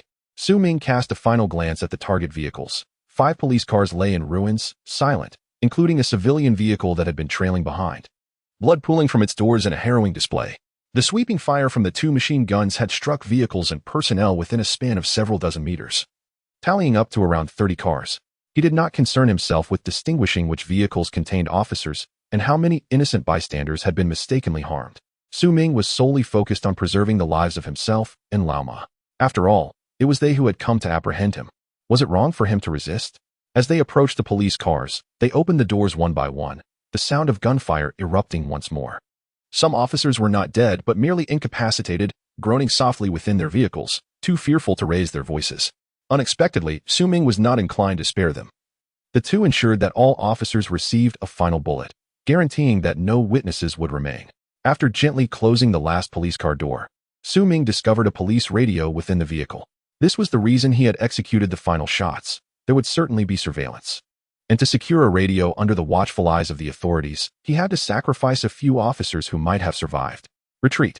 He issued the command through the intercom, raising his weapon as he turned and sprinted back, devoid of any remorse. Lao Ma maintained a defensive posture, covering their rear while swiftly withdrawing. Upon reaching the Mercedes, they found several cars halted at a red light ahead, obstructing their path, with the owners having long since fled. Ming awaited the opportunity to continue, making his way to the intersection where he spotted a Nissan parked at the front. Hearing the engine running, it was evident that the owner had fled without even removing the keys. Ming turned to cover Lao Ma, who faced him as he swiftly approached. Without the need for words, they executed their movements with seamless coordination, taking positions on either side of the vehicle. Lao Ma released the handbrake, and the Nissan surged forward, continuing towards their intended destination in the mountains. In the command hall of the Chiyoda Police Department, Heiji Hattori remained silent as he gazed at the surveillance footage. Accompanied by several investigative officers who had arrived shortly thereafter, they had anticipated a mere burglary operation, only to discover that the thief was responsible for setting fire to the Yasukuni Shrine restroom. The deployment of such a substantial number of police vehicles seemed to guarantee success. It was only moments ago that they had observed this one-sided massacre from various angles, utilizing traffic cameras and public area monitors. Heiji's face had turned pale, his lips quivering as they parted slightly. The loss of so many officers, compounded by the fact that this incident occurred in the capital's most bustling district, was alarming. It had been years since such a heinous shooting had transpired in the entire nation. Initially believing they were merely dealing with a rat, they had thought it was only a matter of time before capturing the perpetrator. To their shock, these 2 rodents had transformed into ferocious leopards, turning to devour the pursuing tomcat. At that moment, Heiji's mind was a chaotic jumble, for as the commander of this operation, he had made a grave error, and accountability was inevitable. Yet, there remained a glimmer of hope. As long as he held the position of commander, there was still time to apprehend or eliminate them, perhaps allowing him to atone for his misjudgment. Chapter 77. Live coverage by the media. This has escalated into a terrifying incident. Immediately contact the SWAT team. The opposing force is heavily armed, and ordinary officers can no longer manage to contain them. If necessary, we may need to reach out to the self-defense forces for deployment. Oh, and prepare for a press conference. Such a significant event will undoubtedly attract media attention. In a state of urgency, Heiji Hattori managed to regain his composure and promptly issued commands to his subordinates. He recalled the emperor's numerous instructions just half an hour ago, to which he had confidently assured compliance. Now, the grim reality struck him like a slap to the face. Heiji lacked the courage to call the imperial residence and explain the situation, fervently hoping to bring the 2 perpetrators to justice swiftly in order to quell the rising ire from above. As he anticipated a rout ahead of him, The sounds of police sirens gradually faded into the distance. Ming, glancing at the increasingly close forest on his phone's map, felt a wave of unease wash over him. The police had entirely abandoned their encirclement strategy, with the tightening noose around them dissipating. Yet, Ming was certain that their whereabouts were now compromised. Countless cameras lining the streets were tracking his movements. The navigation indicated a straight-line distance of 4 kilometers, but with the winding roads, the total journey stretched to 7 kilometers. Estimated to take around 25 minutes. The adversaries would undoubtedly launch another assault within this time frame, likely deploying military forces. As the assailants armed with M249s would not be met with a mere squad armed with sticks. With this thought, Ming urged Old Ma to accelerate. While retrieving 2 hard bulletproof vests from his storage, initially, both had opted for soft body armor for mobility's sake, which, although enhancing agility, compromised their protective capabilities. Disregarding traffic signals and rules, Old Ma navigated the road with reckless abandon, eliciting a chorus of Japanese expletives from other drivers. After donning the hard vests, Ming took several unopened boxes of 5.56 ammunition from his storage, deftly loading each round onto the M249's belt. His phone lay in his pocket, intermittently announcing navigational prompts. Turn left ahead, traffic ahead, automatic route change. Ming found himself exasperated by Tokyo's traffic conditions. He picked up the phone left in the center console by the previous owner, swiped to unlock it. Fortunately, there was no password, and he dialed the emergency number, 110. Beep, beep, beep. What are you doing? Do you have relatives in the island nation? Old Ma asked, puzzled as he noticed Ming making a call while concentrating on driving. Look at this traffic. It's absurd. I'm calling the traffic police to file a complaint. The police here are just wasting taxpayers' money. Old Ma waited impatiently for the call to connect, eventually switching the phone to speaker mode and placing it back on the console. Continuing to reload ammunition. At a certain moment, Ming felt a subtle tremor in his ears as the relentless rumbling sounds echoed around him. As he lifted his head and gazed through the passenger window, Ming observed a white helicopter hovering several hundred meters above the Nissan, maneuvering in sync with its direction. The Asahi Shimbun. With his enhanced vision, a result of his extraordinary abilities, he was able to discern the text on the helicopter with ease and murmured it softly. Old Ma, look, we're about to make the news. He was astonished by the swiftness of the media in this island nation, outpacing even the police. No wonder they were profitable. At that moment, Old Ma was utterly speechless. He began to wonder if Ming had always been a bit unhinged, fearing that perhaps the apocalyptic events were merely figments of his imagination. The Nissan sped along. Yet the number of vehicles on the road diminished significantly, which seemed improbable during Tokyo's morning rush hour. Ming gazed out at the increasingly desolate streets, lost in thought. The police response had indeed been prompt. They understood that, for the time being, they could do nothing against them. Besides, this was a bustling urban area, and any confrontation would undoubtedly result in innocent casualties. Thus, Ming's eyes sparkled with realization. Could it be that the island's police shared his perspective? Certainly. They must have decided to tail them, waiting for the right moment to strike when they reached a more secluded area. Hey, don't rush, Old Ma. Slow down a bit. It's a good time for a break. What's wrong? We're in the midst of an escape. Old Ma inquired, puzzled. Ming then articulated his hypothesis, suggesting that this might grant them a moment to clear the area. Such a privilege in this nation was typically reserved for the emperor. Upon hearing this, Old Ma comprehended and relaxed, shifting to one-handed steering as he leisurely continued driving. Meanwhile, in the Asahi Shimbun broadcasting studio, the television screen displayed footage captured from the helicopter above. Ladies and gentlemen, you can see below that the silver Nissan vehicle is the one driven by the suspect who engaged with the police 20 minutes ago. The audience could observe the police sealing off the roads in the direction of the suspect's vehicle, evacuating nearby traffic, and swiftly forming a perimeter. The charming on-site host leaned against the helicopter window, signaling the camera to zoom in. As the camera shifted back to the ground, the area surrounding the Nissan was increasingly devoid of vehicles and pedestrians, replaced by an increasing number of police cars that gradually encircled the Nissan. Those familiar with Tokyo's geography would recognize that the Nissan was heading toward a mountainous forest. I boldly speculate that the police are attempting to drive the criminals into the woods to minimize civilian casualties. Moshi Moshi? Just as the host was passionately narrating the live broadcast, she was abruptly interrupted. With one hand pressed to her earpiece, she listened intently for a moment before her expression shifted to one of horror and disbelief. Tears welled in her eyes, and her voice trembled. Ladies and gentlemen, breaking news, a fire has erupted at the Yasukuni Shrine in Chiyoda Ward. Preliminary investigation suggests that the arsonist may very well be inside the Nissan below. Upon hearing this dreadful news, even with the utmost professionalism, she, as a citizen of the island nation, could no longer restrain her emotions. I am so sorry. Please allow me a moment to regain my composure. After taking a few deep breaths and wiping away her tears with one hand, the host, her voice laced with indignation, continued to report. Let us bear witness to the justice served as the criminals within the Nissan vehicle are apprehended by the police. As the sun began to rise, casting its gaze over the heart of Tokyo, dark smoke billowed from the Yasukuni shrine, engulfed in flames, while the surrounding streets were crowded with firefighting vehicles and onlookers. Several media helicopters hovered above, broadcasting the scene live, their images reaching not only the island nation but the entire world.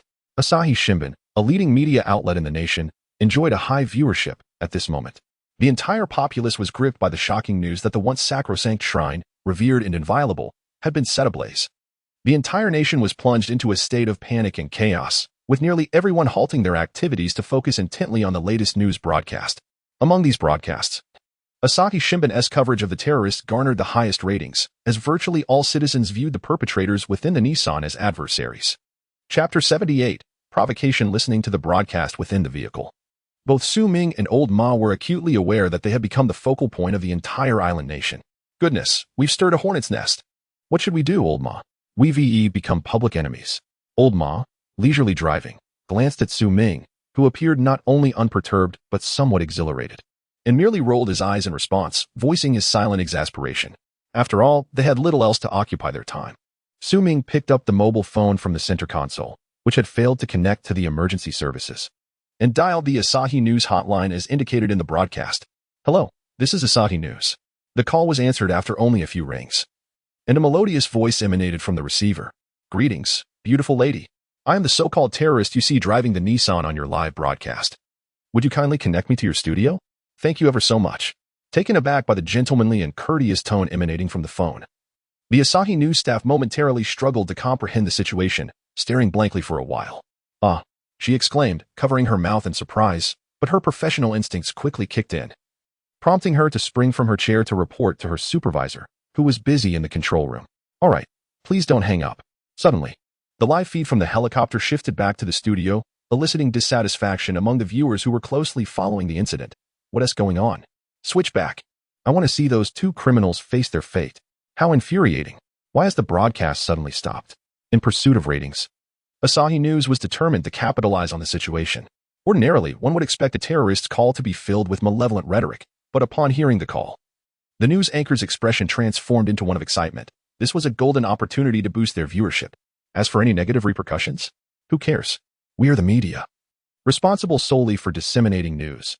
Apprehending criminals is the police's responsibility, after all. Dear viewers, breaking news. The suspect responsible for the fire at Yasukuni Shrine is calling from within a Nissan vehicle. Let us listen to his final words. In the studio, the sweet-voiced news anchor maintained her smile as she delivered this announcement, igniting a spark of intrigue among the previously irate audience. What? Did I hear that correctly? He asked, calling the television station while being pursued by the police. How cool. I can almost sense the vibe of an American blockbuster. Meanwhile, seated inside the vehicle, Su Ming remained blissfully unaware of the spectacle he had created, casually resting the phone against his ear. Greetings to you, esteemed denizens of the island. It is I who deliberately set fire to the Yasukuni Shrine. After all these years, perhaps you have been blinded or perhaps you are merely speaking nonsense. But I have not forgotten the heinous crimes committed within those hallowed walls. Originally, I intended to embark on a journey to your beautiful island nation. However, I must mention the allure of your women. The sound of Su Ming's tongue licking his lips echoed through the television. How outrageous. That wretched creature must be from Huagua. I shall eliminate him. One can only imagine the outrage displayed by the islanders before their screens. Su Ming continued. Oh, where was I? Yes, I came here merely to travel, but upon witnessing your so-called Bobo dance, I was utterly repulsed. I thought perhaps I could indulge in the company of a few island women to relieve my frustrations. Little did I know that your emperor would announce plans to pay homage to that restroom. I simply cannot abide this. After all, how can the emperor debase himself by venerating a place of excrement? After much contemplation, I resolved to take matters into my own hands and assist the emperor by preemptively incinerating that restroom. Hehehe, dear young emperor. No need to thank me. Is this truly the language of man? Not only does he propose to destroy a sacred site in the eyes of the islanders, but he also glorifies it as an act of honor for the emperor.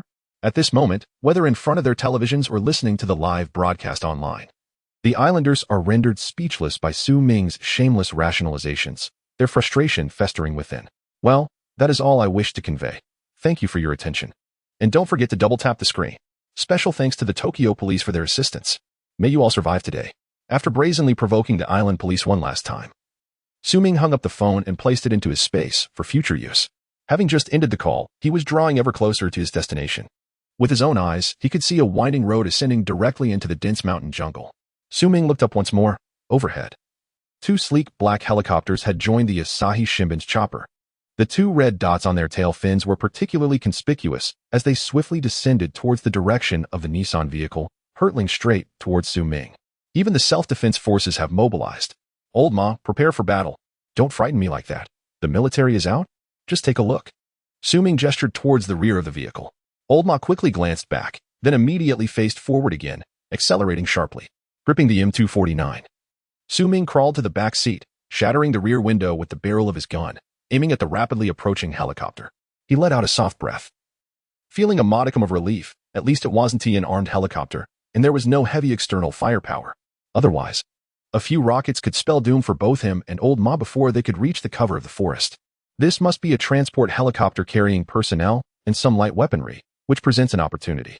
With the Nissan vehicle now less than a kilometer from the forest, Ming knew they could not be cornered on the road leading into the mountains. Otherwise, they would be at the mercy of their adversaries. As he prepared to fire, he observed 2 helicopters approaching rapidly from over 200 meters behind Nissan. Bang, bang, bang, bang, bang, bang, bang, bang, bang. Ming relentlessly pulled the trigger, unleashing a barrage of bullets towards one of the helicopters. At this moment, Ming's physical prowess was nothing short of extraordinary. The immense recoil of the M249 felt negligible to him. Thus, he was able to maintain his aim without the need to control the rise of the barrel or readjust between shots, significantly enhancing both his accuracy and speed. The left helicopter, struck by bullets, echoed with the sound of impacts as the soldiers inside crouched down in search of cover. Through the comms, the pilot's incredulous shouts rang out. 0-1 under attack. 0-1 under attack. How could his marksmanship be so exceptional? Damn it, the steering is malfunctioning. And the radar has been hit. Chapter 79.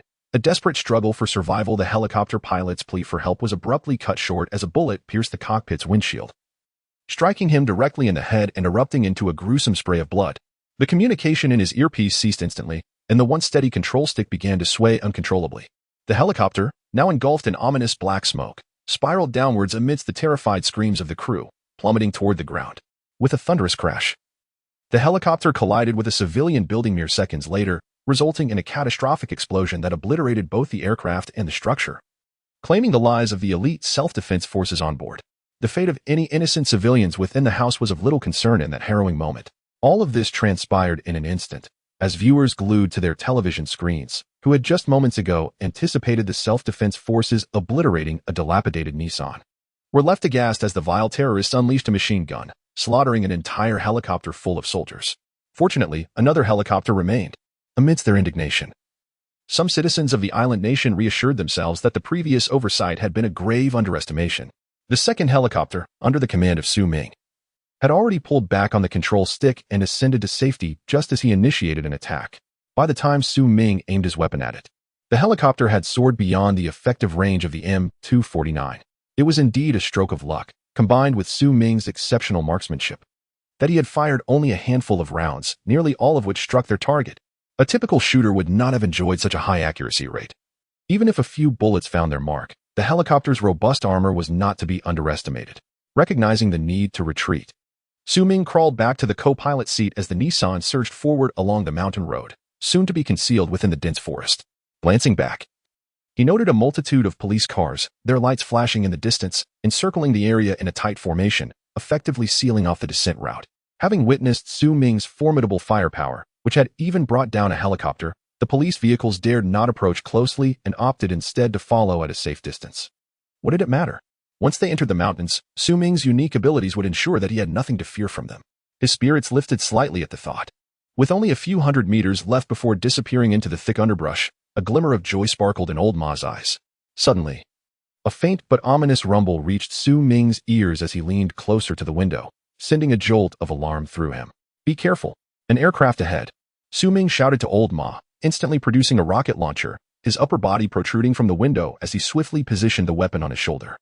Old Ma reacted with commendable speed, yanking the steering wheel to the left as Su Ming prepared to fire. The Nissan coming to a halt with the passenger side facing their previous direction. The rumble grew increasingly intense, and then, out of the treetops directly before the Nissan, a sleek black helicopter emerged. It had been flying low, skimming the tree line, and the dense foliage had concealed its presence from both Su Ming and Old Ma. In the fleeting moment when the helicopter came into Su Ming's line of sight, he swiftly disengaged the safety on the rocket launcher, calculating the necessary lead with precision before squeezing the trigger. With a sharp whoosh, the rocket surged forth, its tail flame blazing as it hurtled towards the helicopter. Simultaneously, the helicopter pilot, under the incessant urging of the navigator, pressed the launch button the instant the Nissan appeared in their view, releasing 4 rockets in unison. 1 against 4. The rockets from both sides crisscrossed in midair, racing towards their intended targets. Boom, boom, boom, boom, boom. The helicopter was struck midair, erupting in a catastrophic explosion and disintegrating into a shower of debris that rained down upon the ground. The unfortunate silver Nissan was also directly hit by 2 rockets, vanishing from sight amid the wreckage of the mountain road, leaving only a plume of black smoke in its wake. Oh joy! May the sun goddess Amaterasu bless us. Those wretched terrorists have finally been eradicated. Indeed, the Empire is invincible, and the combat prowess of its forces is undeniably formidable. The citizens of the island nation, who had been anxiously watching the live broadcast, could finally set aside their trepidation and began to celebrate joyously. Meanwhile, at the command center of the Chiba Prefectural Police, Heiji Hattori, observing the colossal screen displaying the obliterated Nissan, breathed a sigh of relief. With this, coupled with His Majesty's protection, perhaps the scales of justice could finally balance. Were Su Ming and Old Ma truly obliterated by the rocket fire? Of course not. At that moment, in the alternate realm, Old Ma sat bare-chested on the ground, biting down on a piece of towel, beads of sweat rolling down his face as he endured excruciating pain. Not uttering a single sound. With a soft thud, Su Ming wiped the cold sweat from his brow, extracting a car part that had lodged itself in Old Ma's back and carelessly discarding it on the ground. He then tore several strips from his clothing to perform a rudimentary bandage. The conditions in this space were limited, and with no first aid supplies at hand, this would have to suffice for the moment. Fortunately, it had only penetrated slightly over an inch, sparing any vital organs. However, once they returned, he would need to procure some medicine to prevent infection. Such minor injuries were trivial. After all, he had endured 2 gunshot wounds in the past without a whimper. Oh. So why are you still biting down on that towel? Hearing Old Ma's bravado, Su Ming retorted. You doubt me, don't you? Come. I'll show you. After all these years, I still have a bullet lodged in one of my wounds. Old Ma, agitated, made to pull down his trousers to demonstrate his ironclad past to Su Ming. All right, I believe you. Hey, we're both grown men. What are you trying to pull? Having narrowly escaped death, the 2 men transitioned from their initial fear to a state of relaxation, finding leisure to jest with one another. I'm well aware of this minor injury. The pain from physiological reactions is unavoidable. Look at me now. It doesn't impede my movements at all. Sensing Su Ming's lingering disbelief, Old Ma promptly began to jump in place, performing movements as if partaking in a calisthenics routine. The recent events were nothing short of exhilarating. After Su Ming launched the rocket launcher, he witnessed the helicopter simultaneously fire its own projectile. In that fleeting moment, time offered him little opportunity for contemplation, prompting him to swiftly grasp Old Ma and teleport. When they reappeared, they found themselves concealed within a thicket, a mere 50 meters from the Nissan vehicle. The dense foliage adeptly concealed their figures, yet at that very moment, 4 rocket launchers detonated in unison, reducing the Nissan to mere fragments. Just as Su Ming secured both of them within the spatial realm, a piece of shrapnel from a Nissan's catastrophic explosion grazed the edge of Old Ma's bulletproof vest, embedding itself in his back. Once inside the sanctuary of their space, as Old Ma patted his chest in relief, he soon became aware of a discomfort in his back, leading to the scene where Su Ming temporarily assumed the role of a physician to extract the shard. Having endured a night filled with tension, it was prudent to rest for a while. They would address matters upon awakening. After observing Old Ma for a moment, Su Ming concluded that he was indeed not gravely injured. Thus, he resolved to take a moment to recuperate and regain their strength. Although they had retreated into the spatial realm, any attempt to re-emerge into the real world would see them return to their original location. Given that law enforcement would undoubtedly be at the scene, it was the perfect opportunity to remain hidden in their sanctuary and recuperate. Everything could wait until they had rested. Chapter 80. A moment of respite. Preparing to stockpile weapons when Su Ming awoke on the makeshift bed, he felt as if his bones were about to crumble. It had been a long time since he had engaged in such intense training. He glanced at his phone and noted the time, around 8 in the evening. Goodness. He had slept for a full 12 hours. Approaching the soul bed, he leaned closer to the old man lying there with his eyes tightly shut. Su Ming bent down and gently prodded the old man's nose with 2 fingers. "What are you doing? You nearly startled me." The old man, now awake and looking at Su Ming with a puzzled expression, exclaimed, "Oh, nothing much. Just saw you lying still and wanted to check if you were still alive." Su Ming replied with a chuckle, "Get lost. I told you, you're not a good sort." After exchanging a few playful jabs, the 2 men, with empty stomachs, began to casually search the seemingly endless shelves for something to eat. Their search was indeed quite haphazard. Kobe beef from Japan, Spanish royal ham, Caspian caviar, abalone, and more. Although all these delicacies were raw, Su Ming had long since stored some kitchenware in his space, including several gas canisters. He lit the stove and poured in a few bottles of Evian mineral water. Once the water reached a boil, he added the luxurious ingredients along with a few packets of instant ramen, emptying the accompanying seasoning packets into the mix. Just before everything was fully cooked, he tossed in 2 packets of noodles. Before long, the 2 men were slurping up bowls of extravagant instant noodles. These delicacies were insubstantial. After just a few bites, they felt as though they had consumed nothing at all. After finishing his portion, the old man gazed at the empty pot and complained, "We should cook some more. We need to fill our stomachs before we work tonight." Curious, the old man asked, "Are we still gathering more? Isn't this enough?" Looking out at the vast expanse of supplies that seemed to pile up like a mountain, Su Ming replied, "This is just the beginning. Who would complain about having too much? Although we have enough provisions here to last us a lifetime, who knows what the future holds? We have no idea when this apocalypse will end, and I feel we can never be too prepared." True enough. So where are we going today? Do you have a plan? I haven't figured it out yet. Japan is so vast. We'll take it step by step. Su Ming mused for a moment, then had a new thought. What about our weapons? Do you think we have enough? Upon hearing this, the old man fell silent. To be honest, had it not been for Su Ming's extraordinary abilities and quick reflexes, they would have already met their demise, long before the apocalypse even began. It was a grim thought. With a wave of his hand, Su Ming summoned the remaining weapons and ammunition from his space, laying them out before them. While there were indeed a fair number of firearms, the accompanying ammunition was nearly depleted. After all, Boss Su was merely a collector, not an arms dealer. The 2 had already used up a significant amount of ammunition, leaving them with only a few boxes of 5.56 rounds and some of Boss Su's 7.62 rounds, along with a handful of 9mm pistol ammunition. Next, there are grenades. These contrivances are still abundant, with several boxes at the Yamaguchi-gumi headquarters remaining untouched. Additionally, there is a box of C4 explosives and a remaining rocket launcher. The C4 is rarely utilized, and in this island nation, its application is uncertain.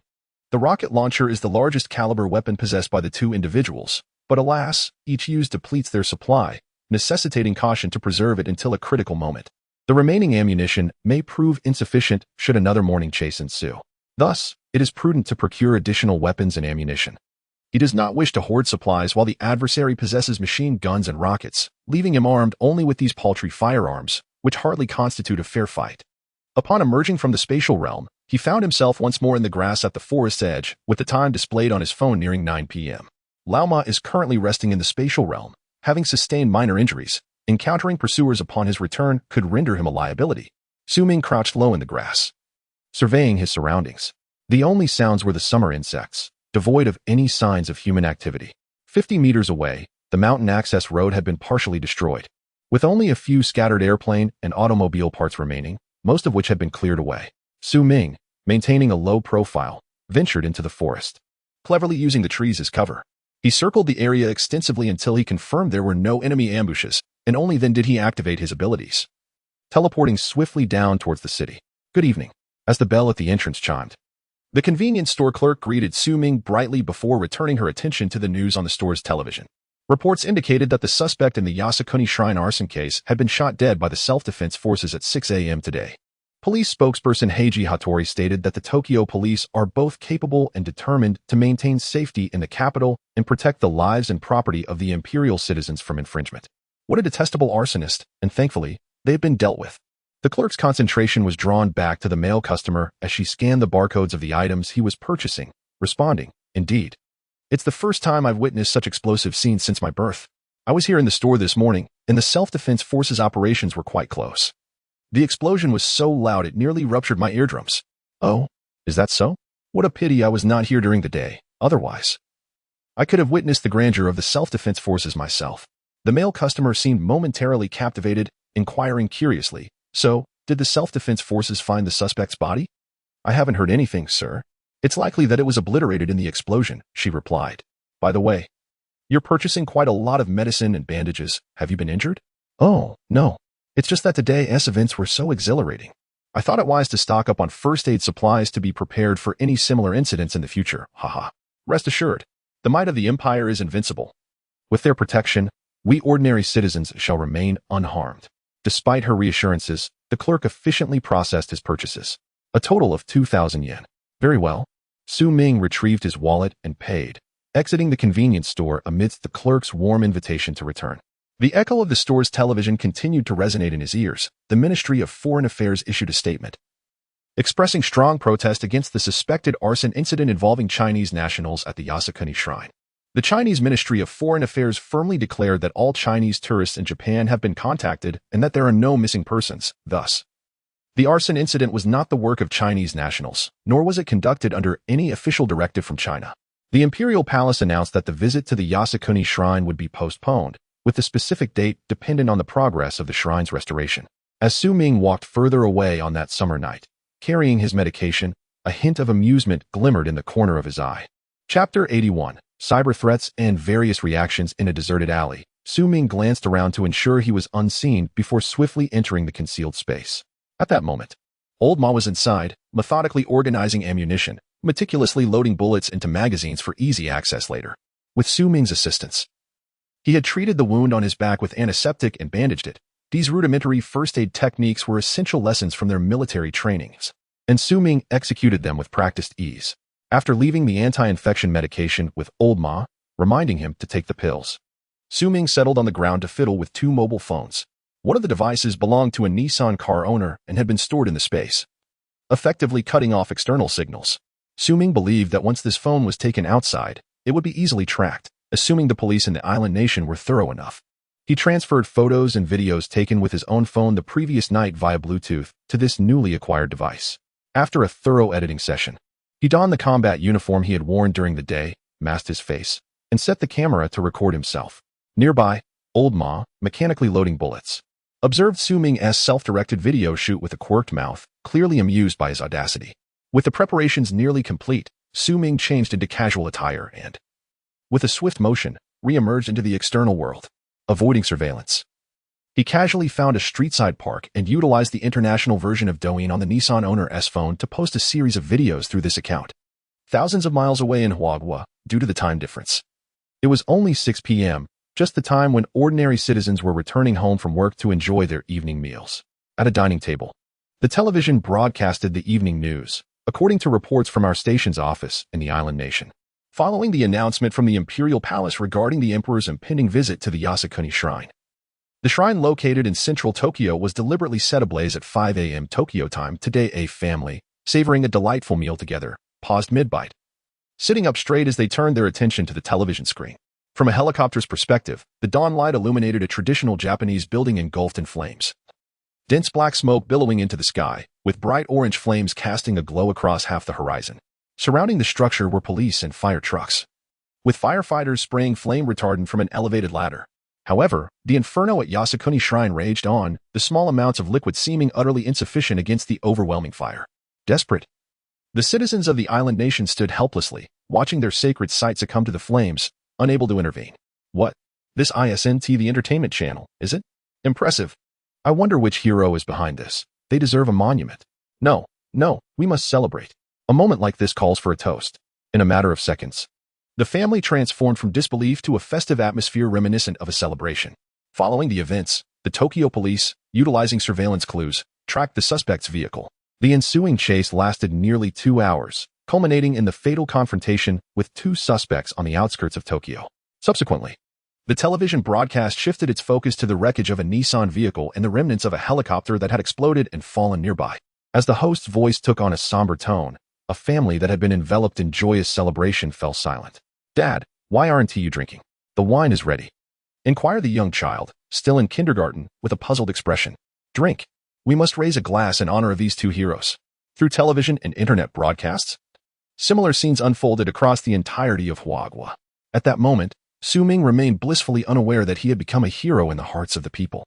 He leisurely navigated through the crowd, one hand clutching a skewer of Odin while the other held a smartphone. Checking the locations of all military bases of the beautiful country stationed on the island nation. The island nation is home to the largest number of foreign military bases of the beautiful country. The willingness of the island nation to serve as a subordinate to the beautiful country is significantly influenced by the presence of these military installations. Although the beautiful country has been gradually reducing its troop presence in the island nation, over 120 U.S. military bases still dot the landscape, firmly controlling the strategic choke points of the island. With a total force of 53,000 personnel, the island nation bears the burden of financing 80% of these soldiers' expenses. Not only must they fund these troops, but the beautiful country's military, while formidable in combat, lacks the stringent discipline found in Huagua. Each year, countless young girls from the island nation fall victim to the predations of U.S. soldiers, and the local police are powerless to apprehend or prosecute these perpetrators. At most, they receive a trivial reprimand from the military command. The island nation spins to support these troops, who in turn exploit its citizens. One cannot help but feel a sense of indignation. In this era of mobile connectivity, where everyone possesses a smartphone, Su Ming is not alone in strolling through the streets while engrossed in his device. What? No way. That criminal is still alive. As he walked, he was met with gasps of astonishment from passers-by, and soon more and more people halted, their eyes glued to their screens. Let us not be too quick to dismiss this. To be honest, I might have some thoughts about it too. However, let us be frank, the emperor has been paying close attention to the traditional Chinese medicine industry for quite some time now. The emperor? The voice emanating from Su Ming's phone was a recording of his clandestinely captured video, featuring a conversation between the leader of the Yamaguchi-gumi and the leader of Team C. Report. To the ancestors of the anti-Japanese war, you may now rest in peace. I, a descendant of Huaxia, have avenged you. Over and out. This was footage he had recorded during the fire at Yasukuni Shrine, a moment that had stirred his youthful passions. Hearing it now from another's phone, he couldn't help but feel a sense of embarrassment. Never mind. They don't know I am the protagonist. If it sounds childish, so be it. As long as it feels satisfying. I must confess, dear compatriots, you did not truly believe me to be deceased, did you? Let me enlighten you. We have persisted. I recently stumbled upon the news and learned that aged sovereign still harbors his nefarious intentions, seeking to pay homage at the Yasukuni Shrine. Is he? This matter should have concluded here, but since you exhibit such shamelessness, do be cautious, for next time I may well send you to the Yasukuni Shrine, allowing your citizens to pay tribute to you. Oh, and as you may have observed, it is you who have perpetually plotted against our great nation, even dispatching spies from the Yamaguchi-gumi to ignite flames upon our cherished province. The burning of the shrine is my response to your provocations. I hereby declare that our esteemed Bureau of Strategic Deception takes full responsibility for this act. It is a mere retaliation against the vile conduct of your government and bears no relation to the government of our nation. If you possess any courage, direct your ire towards me. Citizens of the island nation, I urge you to speak cautiously, for our Bureau of Strategic Deception is ever present amongst you. As Su Ming concluded his self-directed monologue in the vast expanse of cyberspace, the once boisterous and cursing citizens of the island nation fell silent, retracting their necks and glancing nervously around, as if the figure depicted in the video were truly among them. Meanwhile, within the Chiyoda police headquarters, Heiji Hattori clenched his phone tightly, cursing vehemently, "Baka!" With a crash, the device shattered upon the ground. He was confounded. How could those two terrorists, who had perished in plain view within their vehicle, now re-emerge online? It could not possibly be a pre-recorded video, for he had witnessed the news just an hour prior regarding the Emperor's impending visit. Hence, is this an organization? Were those two merely a fragment of a larger entity? Contemplating this, Heiji felt a mix of dread and anxiety. What manner of organization has set its sights upon the island nation? A wave of panic began to spread across the skies of the entire nation. Chapter 82. Yokosuka Port, Stakeout Yokosuka, situated on the shores of Tokyo Bay in Kanagawa Prefecture, lies merely 50 to 60 kilometers from Tokyo. This port houses the largest naval base of the United States in the archipelago. At this moment, Lao Ma was at the wheel of a commandeered vehicle, the original owner, unfortunately, bound and placed in the backseat to avoid attracting the attention of law enforcement. Su Ming, holding his phone for navigation, initially intended to set their sights on the American base in Tokyo. However, the atmosphere in Tokyo was fraught with tension, with the number of patrolling officers more than doubling, making it highly probable that any slight disturbance would lead to their encirclement. As the car navigated through the wooded terrain, Su Ming's thoughts wandered. They had amassed a considerable stockpile of supplies, yet their fuel reserves were a mere few hundred tons, far from the amount required for their needs. Turning to glance at Lao Ma, he recalled the necessity of medical supplies, which had slipped his mind until now, only resurfacing when Lao Ma had been injured. Thus, he dialed Xiangzi's WeChat voice message. "What is your father's name?" Within seconds, the voice message was promptly connected, and before Su Ming could utter a word, he was met with Xiangzi's exuberant and anxious voice. "Brother Su, I was so worried. I saw the news during dinner and feared something had happened to you too. There's chaos in Tokyo, did you know?" "Yes, I'm aware, Xiangzi. Lao Ma and I are involved in it." Silence ensued on the other end for several seconds, just as Su Ming contemplated hanging up and redialing due to a poor connection. Xiangzi's excited exclamations broke through. "Oh my goodness. It's really you two. The news said those two were dead. I was too scared to call you. Fortunately, you know now that you two are heroes. The whole nation is singing your praises. All right, let us celebrate later. We have important matters to attend to." Su Ming interjected, cutting off Xiangzi's exuberance. "I just remembered we need to procure more medical supplies, bandages, cold medicine, antibiotics. Everything must be arranged. Lao Ma got injured this morning, otherwise, I might have completely forgotten." "What? Lao Ma was injured? Is it serious?" "It's nothing, just a minor injury. He is perfectly fine now." Su Ming had the phone on speaker, and Lao Ma chimed in to affirm his well-being. "Ah, how are you still alive, you troublemaker?" Upon hearing Lao Ma's robust voice, Xiangzi immediately felt reassured and retorted. "By the way, your daughter came to visit me a few days ago. I've temporarily arranged for her to help in the warehouse. And let me tell you, despite your rather unconventional looks, she has quite a catch." "Is she really your daughter?" "Get lost." Lao Ma nearly lost control of the steering wheel, stifling laughter at the unexpected compliment. The jesting had nearly run its course, and Xiangzi had finally adopted a more serious demeanor. "Old Ma, your daughter is quite adept at her work. She even developed a software system that meticulously tracks the daily inflow and outflow of supplies. Thank goodness for her presence. Without her, I, a mere brute, would be utterly lost amidst such an abundance of materials." "Oh, she possesses such skills? Remarkable. It seems we shall undoubtedly require her in the future." Su Ming chimed in with flattering remarks, though his inner thoughts diverged from his words. Regardless of gender, appearance, or competence, character remained paramount. If old Ma's daughter was diligent and rule-abiding, that was commendable. However, if she proved to be a troublesome individual, Su Ming would have no qualms about severing ties, even with old Ma himself. Unbeknownst to old Ma, who sat at the helm, Su Ming's thoughts were far from his mind. Hearing his two companions extol the virtues of his obedient daughter seemed to lighten his foot on the accelerator. "By the way, she is currently in the warehouse. Shall I arrange a video call for you parents to meet her?" Old Ma glanced at Su Ming with a hint of intrigue, then gently shook his head in refusal. "No, we must focus on the task at hand. Distractions are unwelcome. Perhaps when we have a moment of respite." All right. What are you two up to? Share it with me. I'm curious." Upon hearing this, Xiangzi leaned closer to the screen, as if attempting to peer through the lens to discern Su Ming's surroundings. "Have you forgotten the confidentiality rules? I must refrain from discussing it further." Su Ming replied, not out of a desire to withhold information, but rather due to the awareness that we live in a digital age where every action leaves a trace. Discussing such sensitive matters on social media was fraught with peril. Silence enveloped them until the call ended. Several minutes later, the vehicle officially entered Kanagawa Prefecture. After about 20 minutes of eastward travel, through the partially open window, Su Ming detected the briny scent of the sea breeze. The number of vehicles had noticeably increased, and traffic began to slow. Most storefronts sported English signage and subtitles, and the architectural style shifted from distinctly Japanese to a more Western aesthetic. Everywhere, one could see American soldiers in their uniforms mingling with local beauties, frequenting various leisure spots. It then dawned on Su Ming that it was the weekend, and the American servicemen were out enjoying life.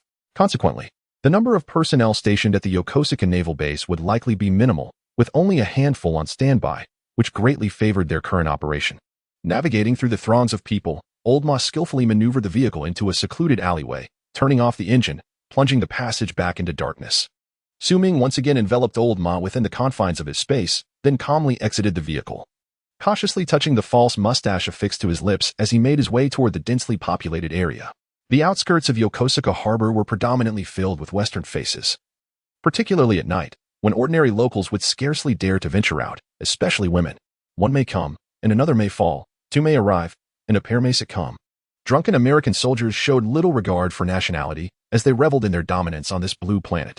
When the mood struck, abducting a woman for a public display was a trivial matter. Such incidents had occurred before. Disguised, Su Ming casually approached the entrance of a bar. settling himself on the steps opposite the door to indulge in a cigarette. This shadowy corner concealed him well, rendering the surveillance cameras incapable of capturing his visage. It was just past 10 o'clock, and the nightlife of the soldiers was just beginning, well before the time for returning to the barracks. This marked Su Ming's inaugural visit.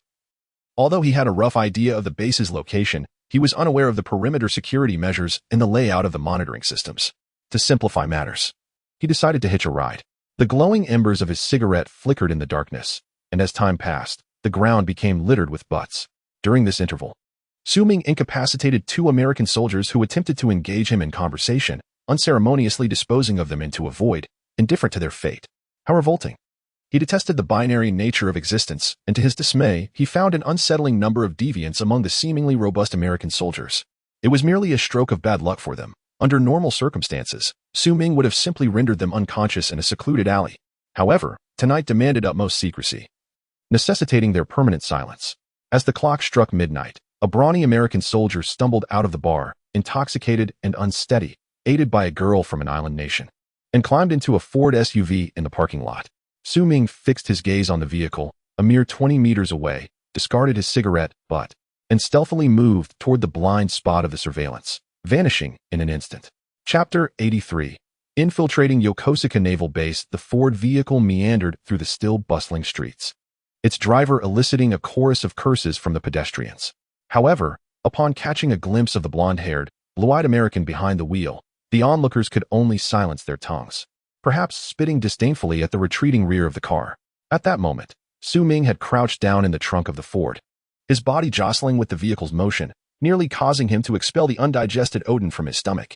He found himself cursing the driver incessantly, his hand brushing against a hard object that had struck his back. It appeared to be a rifle, accompanied by some clothing that, by its material, seemed to belong to the American military. Regardless, he decided to treat it as a medical expense, promptly stowing away the weapon and its components into his space. After about 10 minutes of this jostling, the vehicle had presumably arrived at the base's entrance. As Su Ming could overhear snippets of English, such as "the base is about to close, and if you return this late again, you must buy me a coffee." The Ford roared back to life and endured several more minutes of bumps before finally coming to a halt. With the sound of the door closing and the driver's footsteps fading, Su Ming, uncertain of the situation outside, listened intently for a moment and confirmed that there was no sound within a 20-meter radius. Exercising caution, Su Ming dismantled the rear seat buckle and pushed the seat forward, wriggling from the trunk into the back seat. Observing through the surrounding windows, he noted that the vehicle was parked next to a building with neatly arranged doors, likely the barracks for American soldiers. This area was distanced from the shore, and glancing to the other side, he saw a brightly lit expanse where numerous vessels were docked.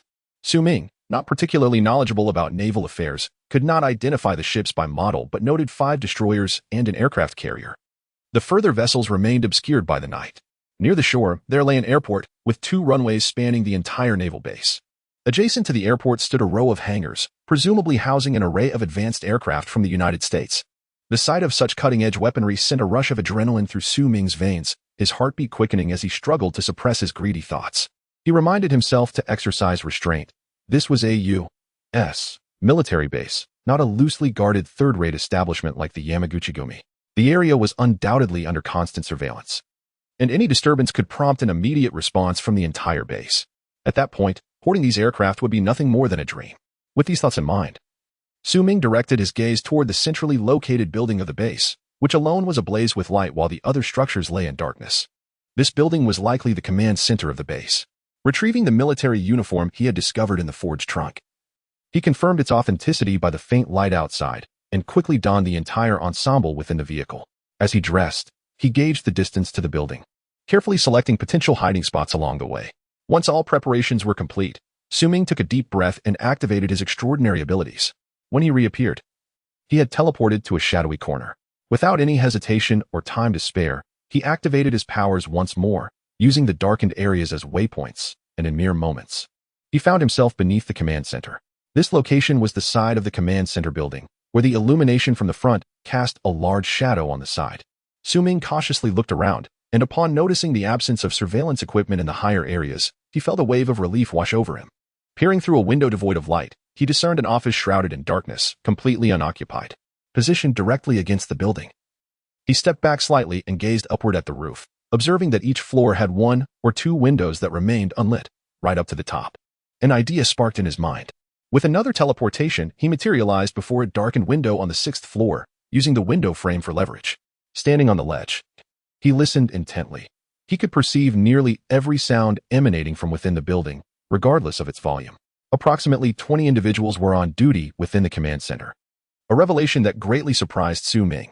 In a building spanning several stories, it was astonishing that such a few personnel were on guard. Clearly, the years of unbroken victories had led to a certain level of complacency among these soldiers. Once again, he activated his teleportation, this time appearing at the edge of the top floor of the command building. Just as he materialized and prepared to step into the center of the upper level, he caught a glimpse out of the corner of his eye and halted in his tracks. Two fully armed soldiers lay prone at the edge of the rooftop, one a sniper, the other an observer.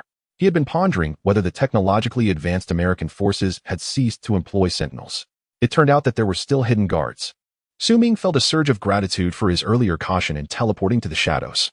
The two American soldiers were idly lying on the ground, conversing about their girlfriends, families, and the geishas outside the base, blissfully unaware of the looming threat behind them. As they engaged in their lively discussion, the surroundings suddenly illuminated, despite it being night. What was happening? Just as they began to look up in confusion, they were struck by a sudden wave of pain. With four swift, resounding cracks, Su Ming had shattered the soldiers' hands with his fists. "Ah, my hand. Oh God!" They cried out, the realization of their predicament dawning on them too late. Before they could scream further, they felt a hard object pressed against the back of their heads. "Good evening, gentlemen. I have a few questions for you." When Su Ming and Lao Ma reappeared at the top of the command building, the two soldiers had already been rendered lifeless. The bodies were ready for use. "Let us proceed as usual," Su Ming instructed Lao Ma, who was responsible for vigilance while he focused on gathering resources. This building stood as the highest point on the base, allowing Lao Ma to provide timely intelligence on personnel movements, and thus, there was a designated lookout spot here as well. At this moment, Old Ma's heart raced uncontrollably, a tumultuous blend of excitement and trepidation. For he was aware that this was the overseas garrison of the most powerful nation on Blue Star. He never imagined he would find himself in such a situation. Su Ming descended the staircase leading from the rooftop, maintaining communication with Old Ma through their previously utilized individual soldier communication system, to avoid any interference with the communications within the American military base, which would surely be a source of amusement. Just moments ago, the two sentinels had not required any excessive measures when faced with the peril of death. They would be willing to divulge even the color of their mother's undergarments to safeguard their lives. After all, the current American military, particularly the overseas forces, had enlisted primarily for the enticing benefits. According to the two sentinels, each post underwent a shift change every 3 hours, synchronously across the entire base. And this particular shift had only just begun less than an hour ago. Thus, the time left for Su Ming to scavenge amounted to 2 hours, which should suffice. Chapter 84. Ammunition. Hoarding from the whispers of two sentinels, Su Ming learned that the surveillance control room of the entire base was situated on the 9th floor. He descended the staircase until he reached the 9th floor landing. Taking his identification card from around his neck, he swiped it at the corridor door, causing the bulletproof glass door to slide open. Lowering the brim of his tactical cap, Su Ming traversed the brightly lit corridor, absorbing every sound from the 9th floor. Approaching one of the doors, he noted that it was the only room emitting any noise on the entire floor. He twisted the doorknob, but it did not budge. It was locked from within. "Who is out there?" a voice inquired from behind the door. Su Ming, disinterested in responding, lifted his handgun and, with 2 sharp reports, shattered the surveillance cameras on either side. Although he had equipped a silencer, the distinct sound of gunfire reached the ears of those inside. One of them, about to reach for the large red emergency alarm button beside him, had barely turned when, bang, bang, 2 shots rang out, and both guards fell lifeless in the control room. After disabling the surveillance, Su Ming instantaneously entered the control room and swiftly dealt with the 2 guards. He then approached the control panel, meticulously scrutinizing the numerous screens displaying live feeds from various angles of the base, along with the deployment of sentinels. He matched the visuals in his mind with the testimonies of the 2 sentinels he had overheard. With urgency, he spent 5 minutes memorizing the details of the screens before teleporting out of the control room. Retracing his steps, he returned to the rooftop, opening the door to find Old Ma, vigilant with a silenced handgun aimed in his direction. "Good vigilance. I'm coming from this side," Su Ming remarked as he closed the rooftop door behind him, commending Old Ma for his professional demeanor as he resumed his silent observation of the surroundings. Su Ming moved to the right side of the rooftop, overlooking several warehouses approximately 400 meters away. Recalling the surveillance footage, he identified several transit points before vanishing from sight. This location housed the base's arsenal, a series of enormous square warehouses constructed in the most open area on the far right to mitigate the risk of accidental explosions. After numerous instances of teleportation, Ming finally arrived at the perimeter of a security fence. The ammunition depot, encircled by a formidable barbed wire barrier, featured cameras at every corner, leaving no blind spots. Complemented by heavily armed guards at the main entrance, truly an impregnable fortress. Fortunately, he had identified this particular blind spot through the surveillance footage. Otherwise, he would have run out of teleportation points. Focusing on the outer wall of the warehouse at the edge, he activated his abilities and reappeared inside the warehouse. Donning a low-light night vision device atop his head, the darkness yielded a clear view of the entire interior. AM missiles, bunker busters, cluster bombs, 80mm mortar shells. Goodness, there are even white phosphorus munitions. What on earth are the Americans thinking, possessing such internationally prohibited weapons? Excited whispers escaped his lips as his hands moved incessantly.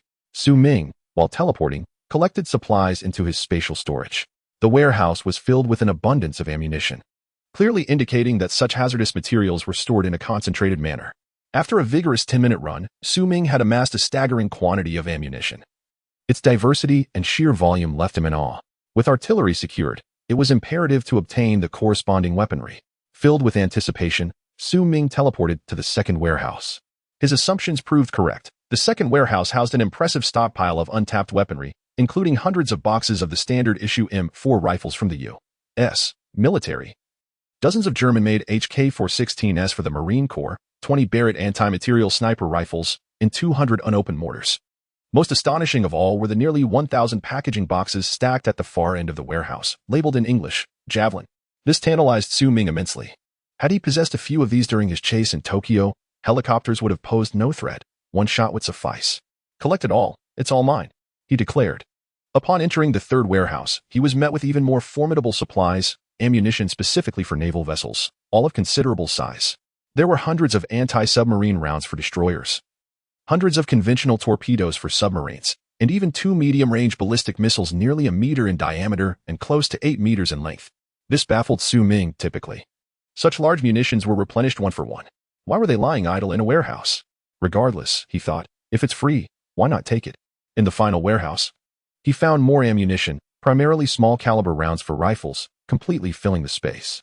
There were 5 56mm rifle cartridges, 5 56mm tracer rounds, and armor-piercing shells. The Barrett-specific 20,102mm ammunition included various types such as tracers and armor-piercing rounds. The sheer volume of these two types of ammunition filled half the warehouse, reflecting the U.S. military's substantial demand for them during live-fire training. The remaining half was filled with an assortment of firearm accessories, silencers, range extenders, various scopes, stock supports, maintenance tools, and more. Finally, near the entrance, neatly arranged on several shelves, were dozens of boxes containing thrown weapons, including fragmentation grenades, smoke bombs, and flashbangs. Time was of the essence, and Ming could not afford to linger. After thoroughly ransacking the last warehouse, he paused to catch his breath. In the darkness, he glanced at the time and realized nearly 45 minutes had elapsed. Anxiously, he teleported back to a discreet corner outside the ammunition depot. With the less conspicuous weapons and ammunition procured, Ming now aimed to explore aircraft and naval vessels. It was just past 1 a.m. With over an hour remaining until the next shift of sentries. This time of night was when most people succumbed to slumber, and he hoped for a smooth operation. As he searched for blind spots in the surveillance, he continued to teleport, gradually making his way toward the helipad on the left side of the base.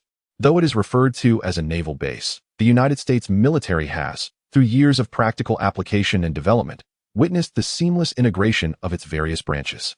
Gazing longingly at the rows of hangars in the near distance, Ming felt an insatiable desire. While these aircraft may not necessarily prove useful, having them is certainly preferable to their absence, is it not? Upon returning, he planned to download some information online to further his studies, for in a potential apocalyptic future, he might just find himself piloting a fighter jet soaring through the skies, chuckling to himself. With safety as his companion, he eagerly anticipated the journey ahead. Under the guidance of old Ma, Ming found himself standing before the exterior of the hangar closest to him. Chapter 85. Aircraft and Vessels. Upon arriving at this location, Ming became increasingly cautious. Having acquired a modicum of military knowledge, he was aware that a combat aircraft typically has an operations room nearby, staffed 24 hours a day by at least 2 armed pilots, prepared for any sudden deployment. Moreover, the fighter jets housed within the hangar were loaded with live munitions, ever ready for engagement. Crouching beside the hangar, Ming closed his eyes to listen intently. With a 20-meter radius devoid of personnel, he utilized his ability to teleport into the first hangar, where an F-22 lay quietly, its wings devoid of ordnance. Naturally, their ammunition was currently stored in his spatial domain.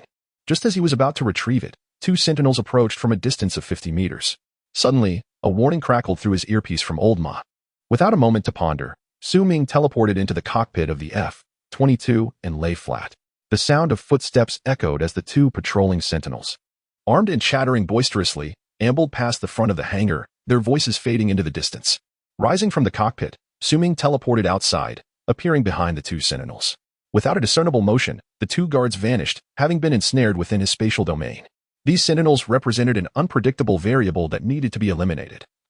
Ming had no desire to be caught pilfering supplies while the U.S. military discovered their assets had been stolen, complicating his escape.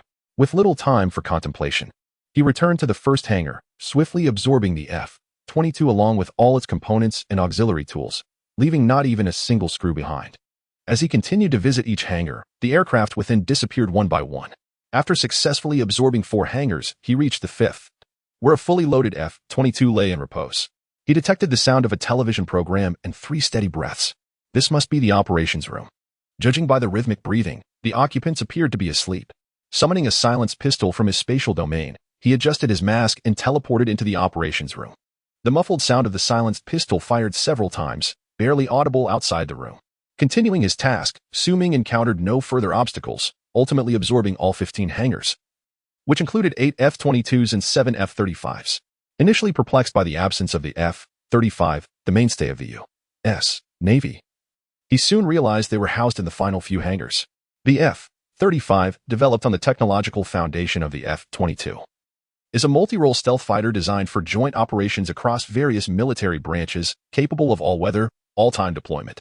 Ming's anticipation for this aircraft stemmed primarily from its vertical takeoff and landing capability, which would prove invaluable in a future world beset by extreme cold, where airport runways would be buried beneath ice and snow, rendering the launch of a fighter jet an arduous challenge. Thus, the F-35, a fighter jet capable of vertical takeoff and landing, may indeed become the swiftest man-made means of long-range strike or personnel deployment in the future world. After securing these 15 aircraft, Ming shifted his gaze toward the 5 V-22 Ospreys stationed in front of the hangars. The 15 hangars formed a semicircular arrangement, encircling the 5 Ospreys on the tarmac. Ming gazed longingly. These machines excelled in transporting personnel or launching assaults and would undoubtedly prove invaluable in due time. However, he realized that action could not yet be taken, as the 5 Ospreys and the nearby vessels remained exposed. If 1 or 2 were missing, it might go unnoticed. But if they all vanished, any American soldier or sentry on night watch might see and raise an alarm. Considering this, Ming glanced at the time. There was still ample opportunity, nearly an hour to spare. He pressed his earphone to initiate communication. Have all sentry positions been identified? Yes. There are 5 mobile sentries within the interior. Understood. Guide me. We need to eliminate the sentries. Received. Following Old Ma's directions, Ming utilized his ability to teleport, flitting from shadow to shadow throughout the base, evading surveillance while awaiting the mobile sentries to approach within 15 meters. At a corner, they appeared. Now, in front of you. 5, 4, 3, 2, here they come. Now. The duo executed their plan flawlessly, swiftly capturing 5 groups of sentries before they could discern the enemy, confining them to the realm of silent oblivion. Confirming the area was clear of sentries, he was now free to act, provided he avoided detection. Why bother evading surveillance? I should have eliminated those sentries upon entry to avoid this anxious state, he mused, feeling both relieved and frustrated.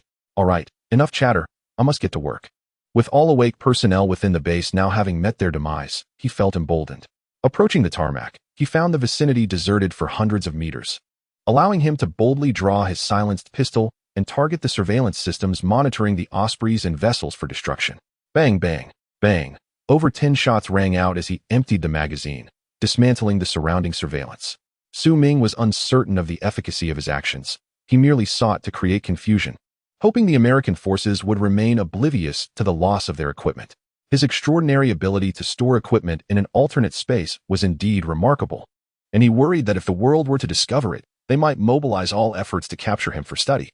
He could not bear the thought of perishing before the apocalypse even began. Such an end would be profoundly unjust. Although he was aware that some military satellites could monitor significant bases in real time, he hoped fervently that none were capturing images at that very moment. Shoving aside thoughts of the future, Ming teleported beside the 5 ospreys and waved his hand, drawing them into his spatial domain. His form shifted incessantly as he teleported to the seaside port, initiating a teleportation every 50 meters. The surrounding structures vanished in parallel with his silhouette. Ming understood that the naval sailors mainly resided aboard the vessels. Thus he ensnared these ships within a realm of oblivion, indifferent to the number of sailors suffocated within. From this day forth, he resolved to embody a ruthless persona. Yes, that was the way.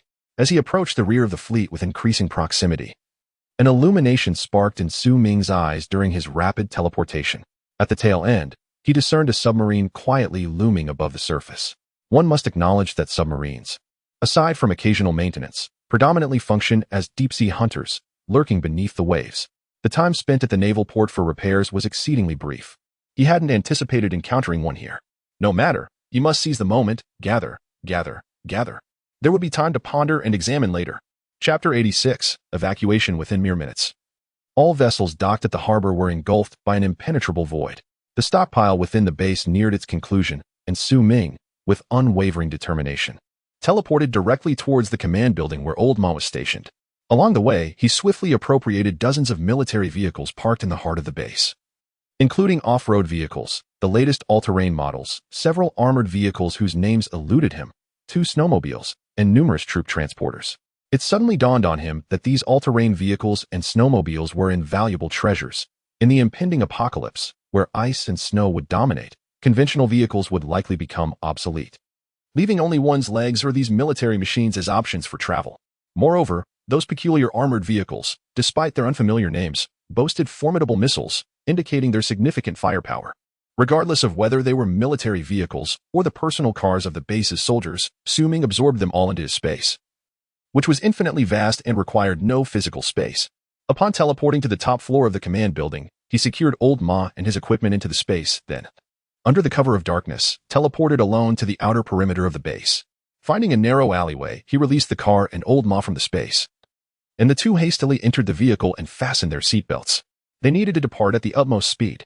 With urgency, Ming glanced at his phone. Less than 20 minutes remained before the Sentinels changed shifts. At that moment, Kanagawa Prefecture had already succumbed to slumber, with few vehicles on the road. Ignoring the red lights along the way, it wasn't long before Old Ma drove the car onto a winding mountain road. "Do you know how to operate any of that gear from the space?" Ming inquired. Old Ma, a veteran of the Special Forces, might possess some operational knowledge. After all, it would be a shame to hoard such military equipment without any expertise to utilize it. They would be better off as mere scrap metal. "Do you truly hold me in such high regard? I've only been on a single infiltration mission, and during the retreat. I once sat in a 2-seat J-10 of the Allied forces. How am I supposed to pilot it myself?" Old Ma shot Ming a sardonic glance, as if to say that not all who emerge from special forces are omniscient.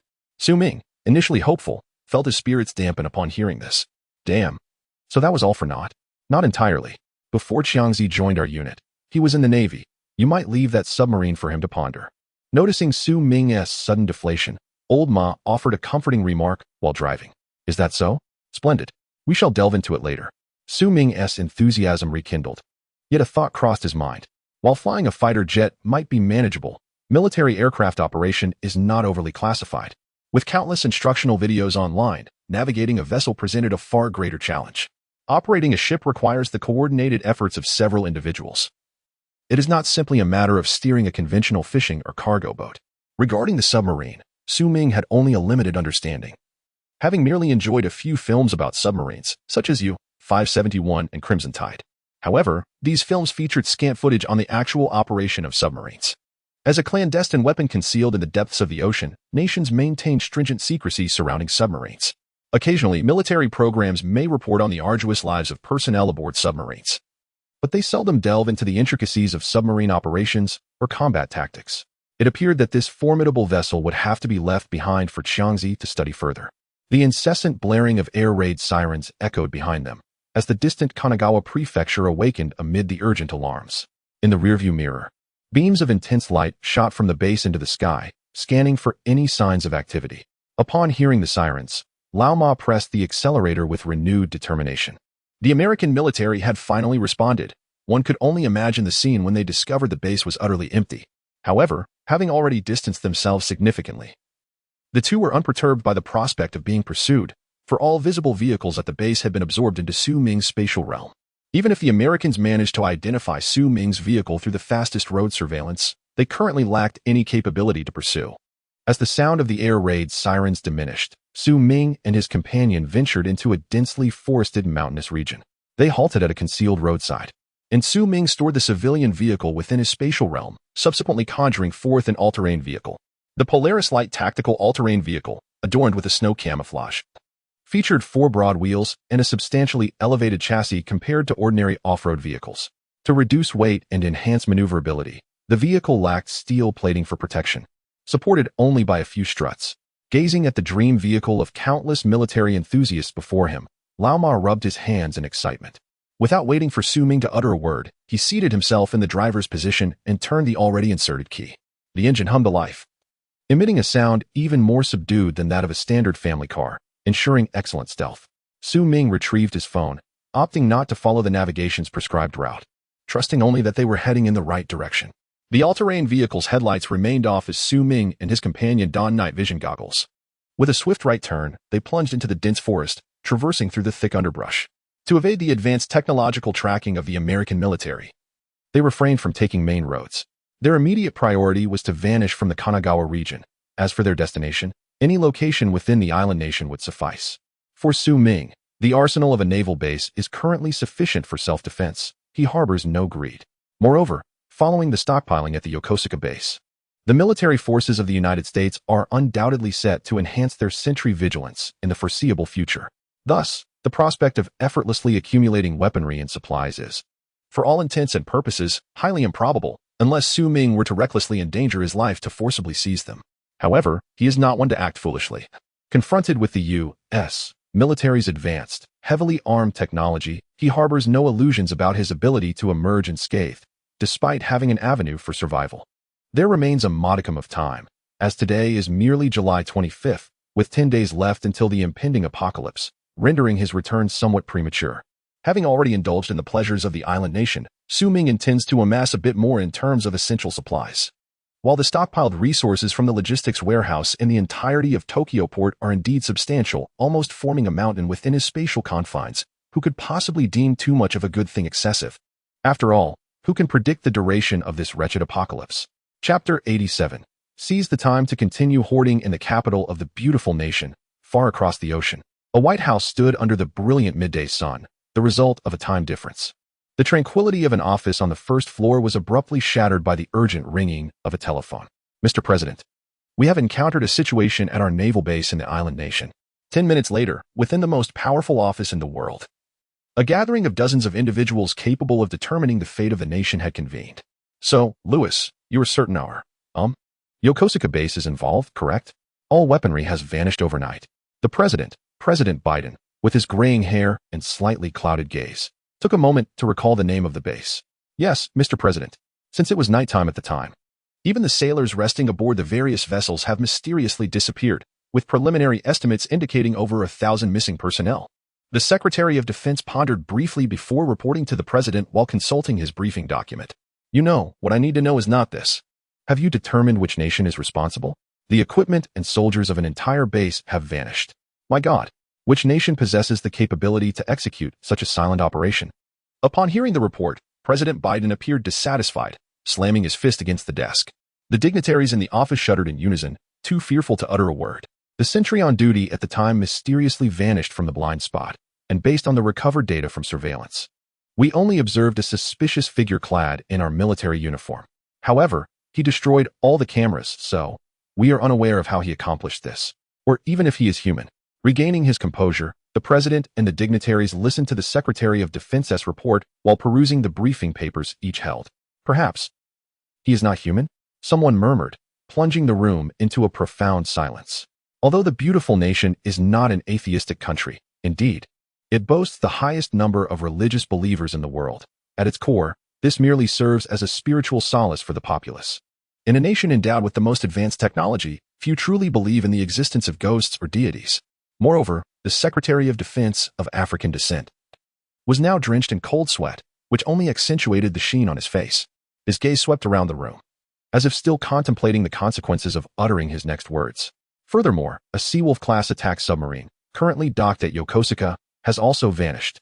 Resolute, he delivered this weighty intelligence in one breath, then tightly shut his eyes, wishing he could close his ears as well, lest his anxiety become too evident.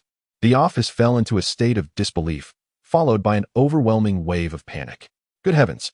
As he observed his subordinates engulfed in panic and disarray. Seated at his desk, Biden suppressed his own burgeoning fears and exclaimed, "Silence.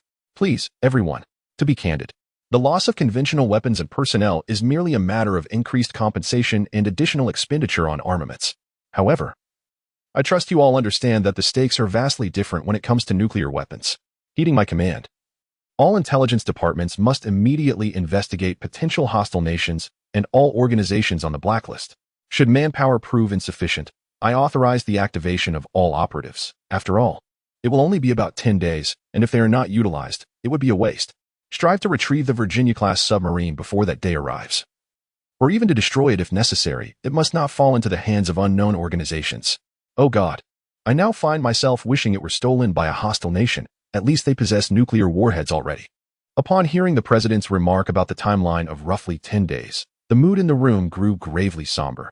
Compared to the lost nuclear submarine, what lay ahead seemed the true test. Given the circumstances, we must expedite our plans. Lewis, recall all overseas troops today? Yes, Mr. President. According to the previously established plan, the entire military will assemble at designated points near the equator. Meanwhile, on the other side of the ocean, Ming remained oblivious to the concerns of a group of individuals fretting over his stockpiling operations. It was around 3 a.m, and after several hours navigating mountainous terrain, the two had distanced themselves from Kanagawa Prefecture. According to their mobile map, they were currently within the bounds of Nagoya Prefecture. Under the cover of a thicket, Ming summoned the Polaris into his spatial realm and subsequently released a civilian off-road vehicle. The vehicle sped towards the urban area of Nagoya, as Ming aimed to stockpile as much as possible before dawn broke. Nagoya, the 4th largest city in the archipelago, boasts a population of 2.3 million and serves as a crucial port city. Nagoya Port is also one of the 5 major trade ports of the nation. Given that even the U.S. Navy base had been compromised, a modest port like Nagoya posed little challenge for Ming. Following the navigation directions, the two arrived at the port within a mere 20 minutes. Clad in the latest military gear acquired from Yokosuka, they strode confidently to the entrance of the port area. Ming raised his hand to use a silenced pistol to shatter 2 surveillance cameras, then, as before, teleported to a vantage point, releasing Laumata's stand guard. Half a minute had elapsed since the cameras were destroyed, yet the port remained eerily quiet. Could it be that the internal security was asleep? Ming speculated, observing from his elevated position before teleporting again to the door of a building that appeared to be a security room. Straining to listen, he discerned several even breaths within. Indeed, they were all asleep. This time, Ming opted for simplicity and turned the doorknob. How absurd. They had even locked the door while being lazy and asleep. Hello? Who's there? The anxious voices from within were tinged with the guilt of a slacker. I was just passing by lost. Could you please open the door? Ming fabricated a casual excuse, indifferent to whether they believed him or not. With a soft thud, as footsteps approached, a security guard opened the door. When he peered through the crack, confronted by the fully armed Ming, he seemed momentarily stunned, his pupils failing to contract in time. Bang! The silenced gun erupted, the bullet piercing his forehead and exiting through the back of his skull, creating a plume of crimson mist. Ignoring the gradually collapsing body, Ming swiftly maneuvered into the security room. Bang, bang, bang, bang, bang. Chapter 88. The route back home within a mere 2 seconds. The remaining 5 security guards in the security room fell lifeless to the ground. Unlike the security personnel at Tokyo Port, each guard at Nagoya Port was armed with a small handgun at their waist. It is likely that, in the wake of the theft incident at Tokyo Port, various ports had heightened their defenses. However, these guards exhibited a regrettable lack of vigilance, caught off guard by Ming's swift gunfire. All 6 of them perished before they could even draw their weapons. Having grown adept at the task, Ming repeated the procedure he had employed at Tokyo Port. First dismantling the surveillance systems and securing the servers within his spatial domain. Although Nagoya Port was not as expansive as its Tokyo counterpart, its throughput was still half that of Tokyo's.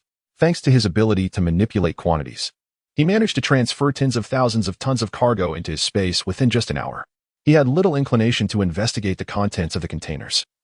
More was always better, especially since it cost him nothing. Moreover, the goods involved in import and export activities were often cutting-edge products from various nations, many of which would be deemed luxury items in the eyes of ordinary citizens. By the time it was past 5 in the morning, the eastern horizon began to blush with the first light of dawn. Ming once again stored Old Ma in his space, and, after a few minutes of using his teleportation ability, reappeared far from the port, in the mountainous woodlands on the outskirts of Nagoya City. Retrieving a vehicle from his spatial domain, the two of them swiftly plunged into the forest, vanishing from sight. Half an hour later, within his space, Ming and Old Ma sat on the ground preparing breakfast. In one pot, they boiled some Japanese rice, creating a soothing porridge, while a small frying pan sizzled with 2 pieces of Kobe beef, the rich aroma of the beef fat wafting through the air. The fuel was a fortunate find from the containers, a small canister of camping gas. As they awaited their meal, Ming moved an F-35 fighter jet beside them, and they marveled at the beauty of this pinnacle of American technology. It was said that each takeoff of such a jet cost millions. Could they truly afford such a luxury? Ming gazed upward, lost in thought. I have heard this as well, Old Ma responded, drawing from his limited experience of having once flown in such an aircraft and boasting with the pilot. A small portion of the cost is due to the fuel consumed, but most of the expense comes from the replacement of parts, as each flight necessitates new components. While they had gathered an assortment of parts from several armories, identifying which parts belonged to which aircraft and their specific functions was beyond their non-specialist knowledge. Let us eat first. We have been hungry all night, Ming declared, deciding not to dwell on the complexities any longer. After satisfying their hunger, he advised Old Ma to take a short nap while he emerged alone from his space. They were nestled in a mountainous woodland area near Nagoya, utterly exhausted from the previous night's endeavors, and thus could only retreat into their space for rest. With a sense of anticipation for the newly acquired equipment, Ming fought off his drowsiness and leaned against a large tree. The location was not far from the main road in the mountains, where he could faintly see cars passing by. He took out his phone and began to search online, particularly on YouTube, for various videos demonstrating the operation of fighter jets. Although this was a mountainous area, the mobile signal remained strong. He continually entered keywords such as F-35 piloting and F-22 cockpit view into the search bar. As the videos refreshed, he had no time to watch them thoroughly and hastily downloaded them all onto his phone, while waiting for the instructional videos to download. Ming gazed vacantly at the distant road, when suddenly an idea struck him. He lowered his head again to search for information on how to operate submarines and battleships. Upon a cursory glance, he realized that the United States did not treat its weaponry as a closely guarded secret. The details about submarines, including the cockpit and torpedo bay usage, were laid out clearly. Ming felt a surge of excitement, realizing how poverty had limited his imagination. He had assumed such advanced weaponry was heavily safeguarded, yet the United States had showcased it on television. What astonished him further was that, by comparing the submarine in his possession with images online, he discovered that it was indeed a genuine Virginia-class nuclear submarine. His heart raced uncontrollably. What incredible luck he had. A nuclear submarine, designed to strike unknown enemies with lethal precision from the depths of the ocean, was inexplicably docked at a port. However, his exhilaration quickly waned. Even if this submarine was equipped with nuclear warheads, he would have no means to utilize them. Did he not see in films how launching a nuclear missile required a labyrinth of passwords and iris verification? If it were as simple as pressing a button, the planet would have likely been obliterated long ago. Nonetheless, even under these circumstances, the submarine was not entirely without merit. Given Ming's commotion, the entire island nation was likely on high alert. It should still be possible to return home via a favorable flight, provided he evaded surveillance and police eyes along the way. What he feared most was that the island government would become desperate, willing to shut down international flights just to capture him and his companion in a fit of rage. In such a scenario, he would have no choice but to abandon air travel, and with his return date approaching, Ming was not keen on being trapped in this frigid post-apocalyptic island. Should such extreme circumstances arise, the Virginia-class submarine could indeed prove useful. If necessary, he could take to the seas to return home. The only concern was what to do if he encountered American nuclear submarines or even destroyers at sea. No matter, he decided to take it one step at a time. After all, at the very least, he still had a means of survival in this precarious situation. He wondered how his compatriot Chong was faring with the stockpiling. Ideally, the construction of the Safehouse should be nearing completion. After spending several days in the island nation, Ming began to feel a pang of homesickness. He eagerly yearned to return and catch a glimpse of his former girlfriend, wondering how she was faring. Alas, I shall always treat you well in this lifetime, Tian Tian. A flicker of nostalgia crossed Ming's eyes, and a smile graced his lips. To an unknowing observer, one might believe he was reminiscing about a lover far removed by distance. As his phone awaited the completion of a download, Ming resumed scrolling through the news, seeking to ascertain the external reactions to the events unfolding in the island nation. Chapter 89, International News. Ming's speculation in the aftermath of the incendiary incident at the Yasukuni Shrine, the Tokyo police have intensified their security measures, deploying additional personnel to scrutinize every intersection. Determined to apprehend the conspirators behind the arson and ensure the safety of the emperor's capital, the chief of the Tokyo Metropolitan Police, Heiji Hattori, has stated, "In breaking news, a homicide occurred at the port of Nagoya in the early hours, resulting in the tragic deaths of 6 security personnel, with a significant quantity of cargo mysteriously vanishing from the containers within the port." At 3 p.m. local time, U.S. Secretary of Defense Louis Williams convened a press conference, announcing that in order to uphold regional peace across various parts of the world, a global recall of stationed troops would be executed. The recall orders have already been dispatched to military forces stationed worldwide, and upon receiving the directives, troops are vigorously consolidating their numbers. The most responsive units are already en route home. Strangely, all U.S. forces stationed abroad have discarded their logistical equipment, retaining only their food supplies and a limited array of self-defense weaponry, with their assembly points all situated near the equator, at several large new bases established by the U.S. military. In response to the announcement of the troop recall, the Chinese Ministry of Defense promptly issued orders for military exercises, with nearly all units concentrating towards Taiwan. Gazing down at a series of foreign news articles, Ming's expression was inscrutable. During his early days of rebirth, he had indeed discovered a confidential document in Boss Su's secret chamber, which contained information regarding the impending apocalypse and a file concerning the Spark Plan. Preoccupied with stockpiling resources, Ming had not given it much thought at the time. Such state-level maneuvers felt too distant for him. However, witnessing the current news, he could now piece together part of the puzzle. The two nations with the world's foremost expertise in space exploration, namely the United States and China, must have been acutely aware of the impending apocalypse long before. After considerable research and deliberation, they concluded that this was a natural disaster beyond human control. Thus, they hastily devised a plan reminiscent of a torch-passing initiative, opting to abandon the majority of the populace while preserving most technological advancements and a select few elite individuals, along with the privileged. This scenario bears a striking resemblance to depictions in certain disaster films, where, in the interest of the continuity of human civilization, clandestine operations are undertaken, sacrificing the survival chances of the majority.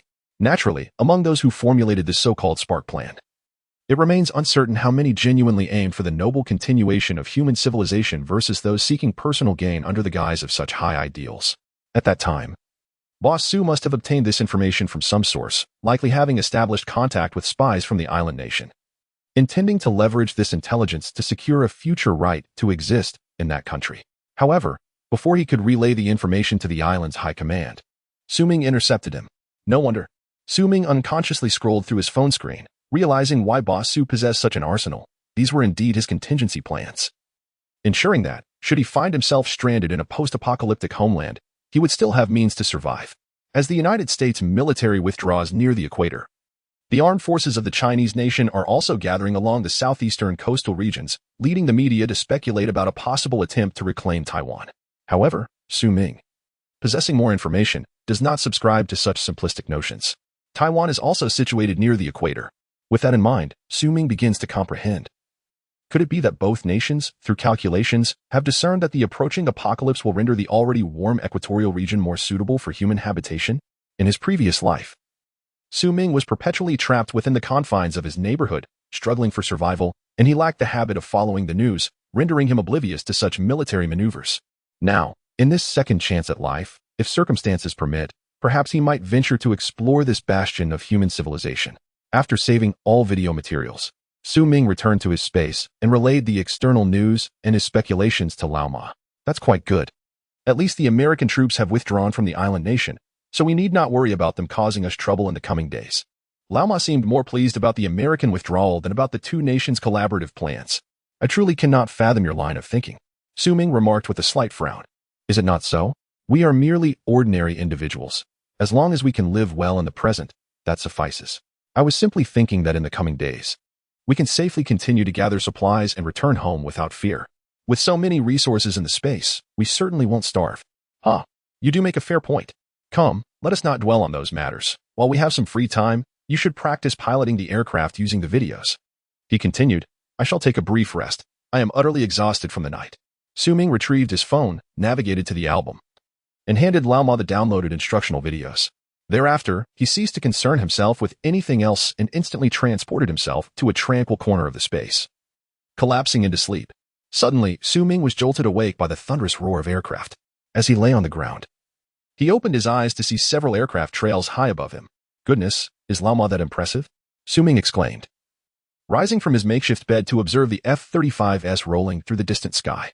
He had merely intended for Lao Ma to study them, yet unexpectedly, he had taken to the skies himself.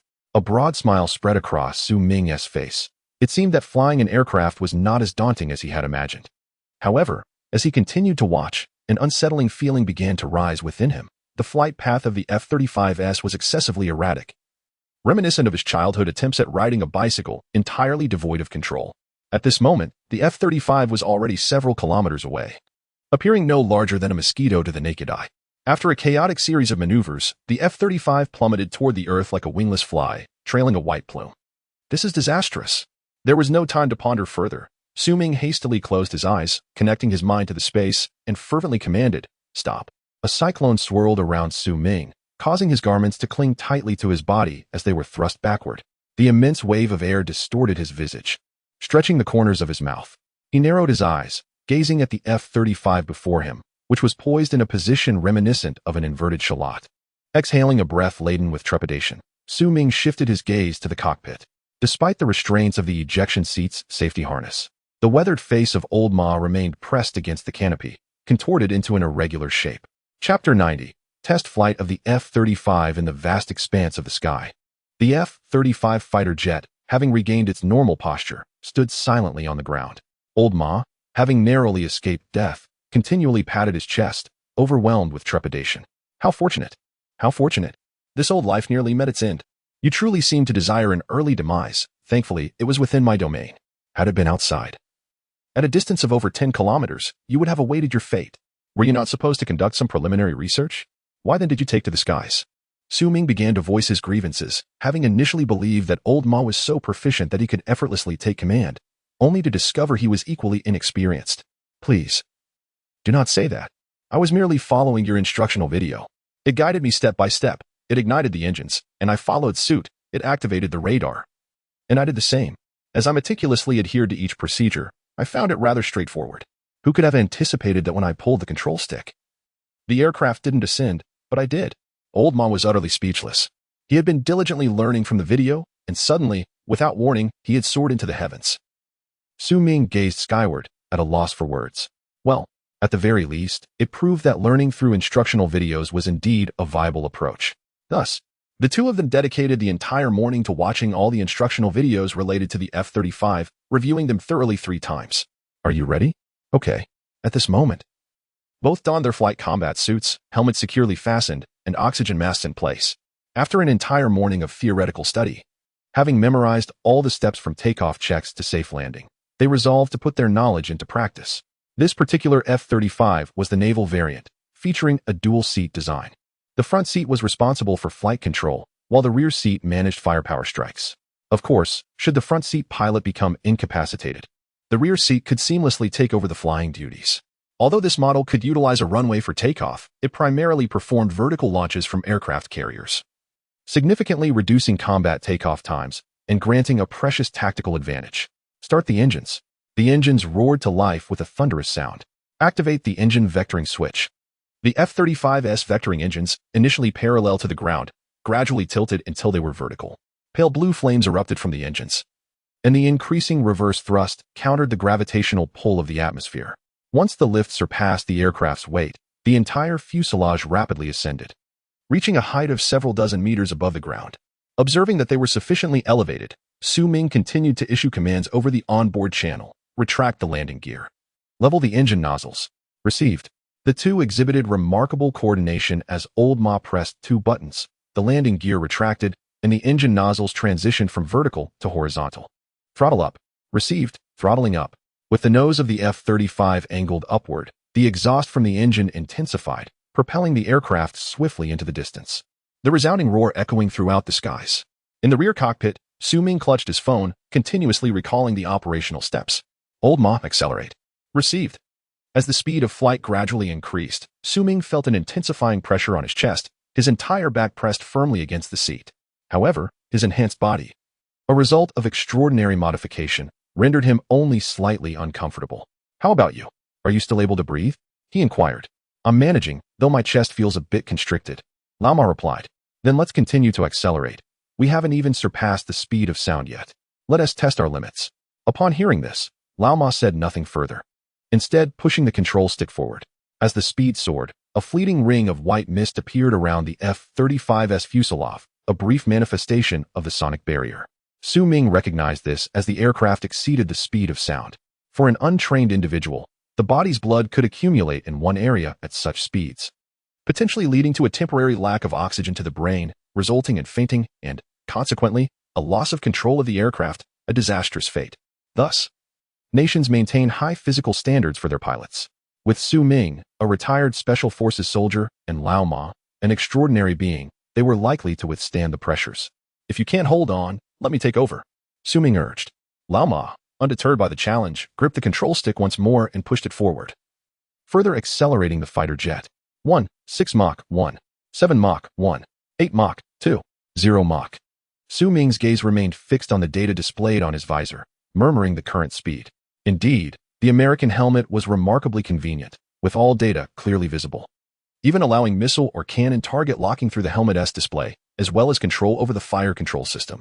The speed continued to rise until it surpassed 3 Mach, prompting Ming to signal Lao Ma to decelerate. Lao Ma, reduce speed and maintain around 1 Mach. Let me test the attack systems. Okay. As the engine's exhaust flames gradually diminished, the speed decreased. Ming connected his mind to the spatial realm, effortlessly teleporting a vehicle to the ground 10 kilometers ahead in the flight direction. Target vehicle located 10 kilometers ahead. Dive. Received. Lao Ma slowly pushed the control stick forward, lowering the aircraft's nose and gradually descending in altitude. Despite the advanced technology of 5th-generation fighter jets, in certain respects, they were not much different from their 3rd and 4th-generation counterparts without intelligence support. For bombing or precision strike missions, real-time target coordinates were typically transmitted through satellites, allowing targets to be locked from beyond visual range. In this instance, the F-35 was limited to locking onto targets within visual range via the helmet, leaving those beyond its sight utterly helpless. It was a sobering reality that such a high-tech aircraft, lacking satellite intelligence support, had to rely solely on visual confirmation to ascertain target positions. At least, in this apocalyptic scenario, it still retained the ability for vertical takeoff and landing, with remarkably simple conditions for such maneuvers.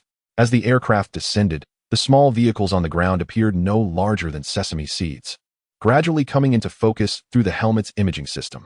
Slow down, Ming urged, noticing that the speed of Mach 1 was still too fast for him to accurately calculate the lead. He prompted Lao Ma to reduce the speed further. After all, the F-35 could even hover in midair, and at such low speeds, the danger was minimal. At last, the F-35 approached the target vehicle from an oblique angle at nearly Mach 0.3, equivalent to a velocity of 100 meters per second. Ming mentally estimated the lead, and in an instant, he pressed the red button beside the control stick. Bang, bang, bang, bang. A torrent of large-caliber cannon shells erupted forth, with spent casings cascading down from the aircraft's underside to the ground. Simultaneously, the red civilian vehicle below was riddled with countless holes, and Ming estimated that at least half of the cannon shells had found their mark, while the remainder were deflected off into the surrounding space. Good, he thought. After advancing a short distance, I shall return and test the missiles. Chapter 91. The Seawolf-class submarine, the F-35, maintained its speed as it soared over the derelict cars, continuing its flight for another 2 kilometers before gradually decelerating. The Vector engine slowly oriented itself vertically to the ground until it hovered in midair. With Old Ma deftly adjusting the controls, the Vector engine realigned parallel to the fuselage, while the embedded propeller beneath the left wing began to hum to life. The F-35 awkwardly altered its course, executing a 180-degree turn. With a push of the joystick, the aircraft surged forward. For a fast-moving fighter jet, 2 kilometers vanished in an instant, and the 2 pilots, having practiced firing once before, grew increasingly adept. Open the bomb bay. The stealthy doors of the bomb bay beneath the fuselage swung open, revealing 6 neatly arranged missiles within. Launch preparation.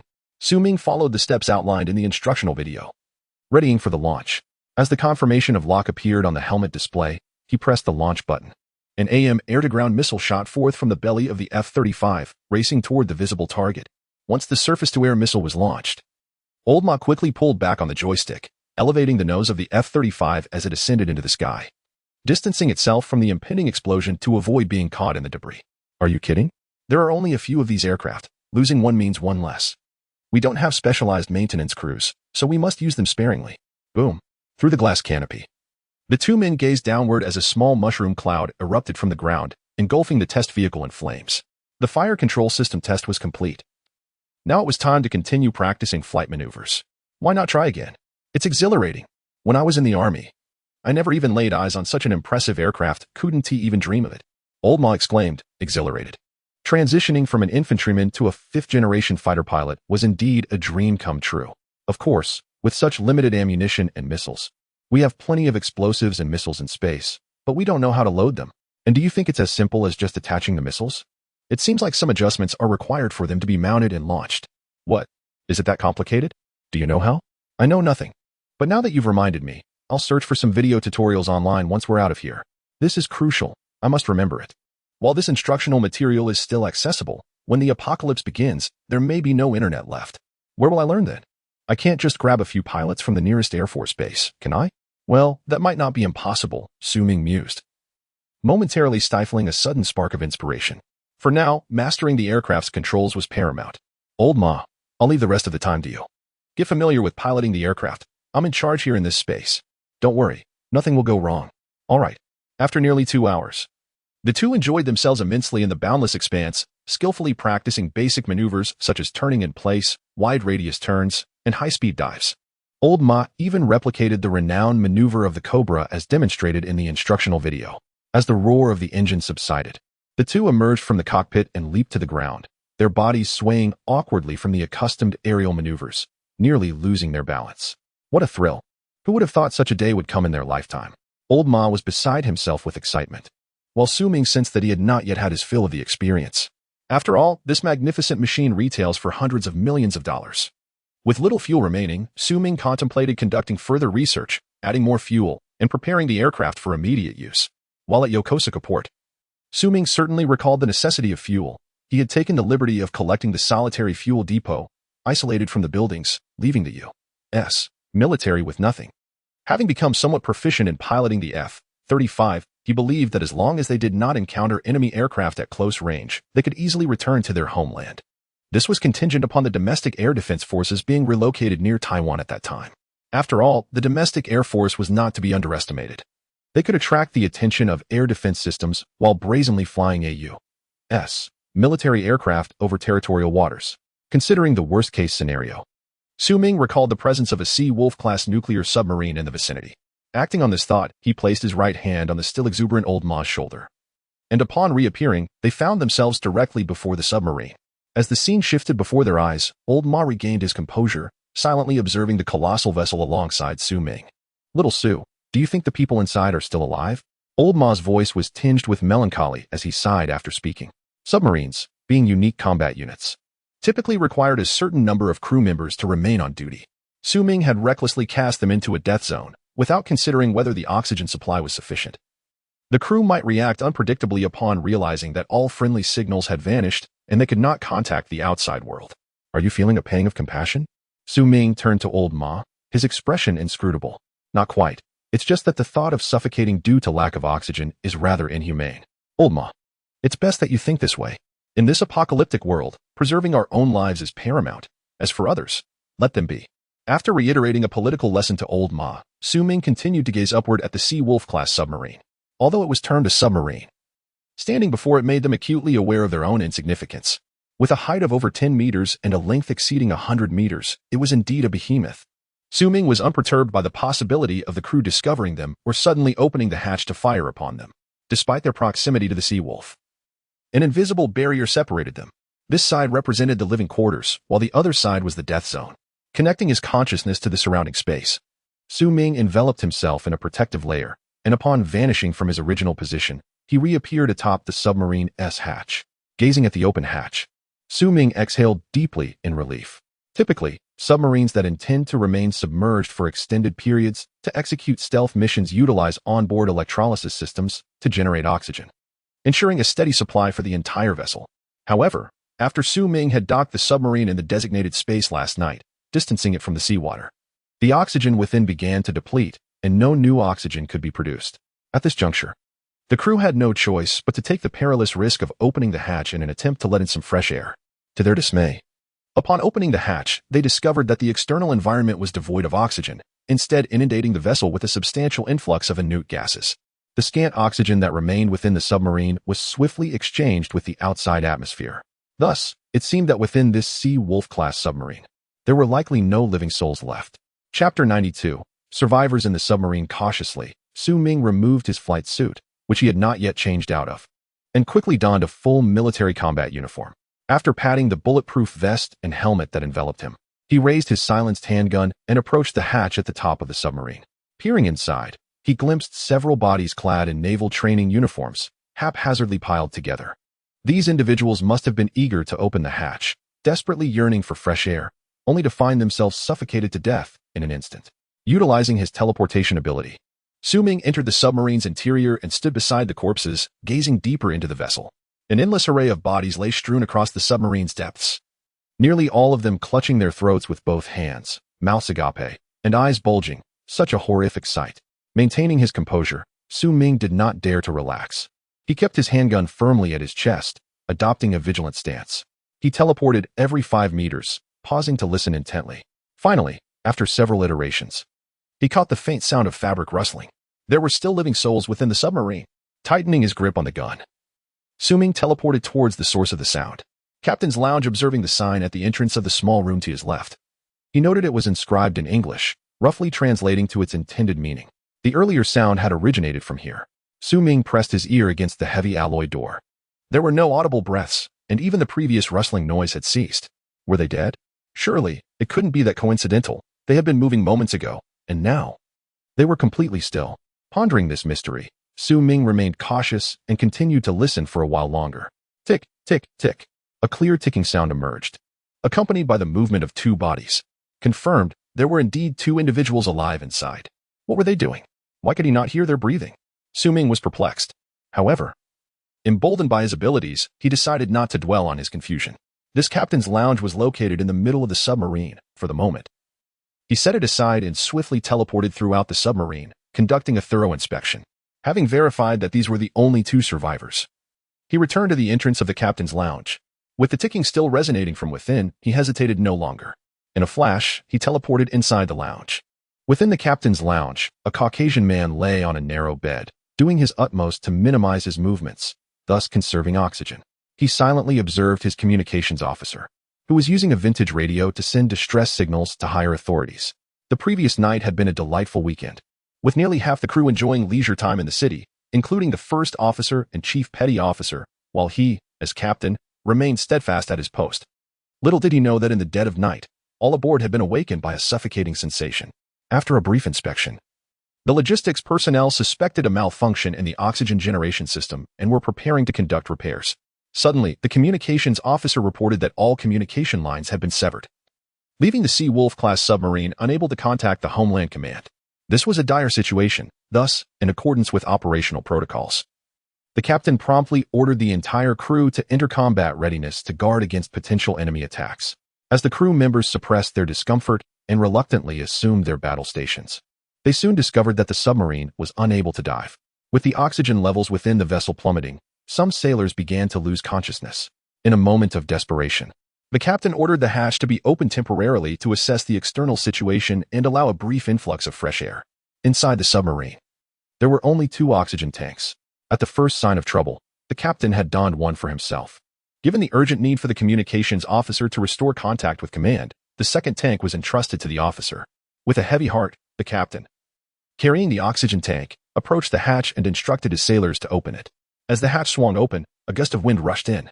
In that moment, despite the crew members holding their weapons at the ready, an overwhelming sense of hope surged within them as they anticipated the sweet breath of fresh air. Suddenly, 2 sailors who had been leading the effort to open the hatch stumbled down the ladder, disregarding their painful falls. They clutched their throats, gasping for breath like fish out of water, faces flushed. Like a chain reaction, the sailors around the captain began to succumb, one after another. until the entire submarine fell eerily silent within mere moments. Looking down, the captain saw the lifeless bodies strewn across the floor, and it dawned on him what had transpired. He had no time to close the hatch. He dashed towards the sonar control station where the communications officer was located, pulling the terrified officer into his quarters. He slammed the hatch shut behind them. It was almost certain that the Sea-Wolf-class submarine had come under attack and had lost its offensive capabilities. Survival was now the priority. Just then, Ming appeared in the captain's quarters. The middle-aged Caucasian captain bolted upright in bed, frantically searching for his sidearm. "I advise you to halt, esteemed colonel, for your own safety," Ming said, aiming his gun at the captain's head. No. I meant you all." The captain's insignia clearly marked him as a colonel. Ming then turned his gaze to the communications officer, who was using an antiquated telegraph machine.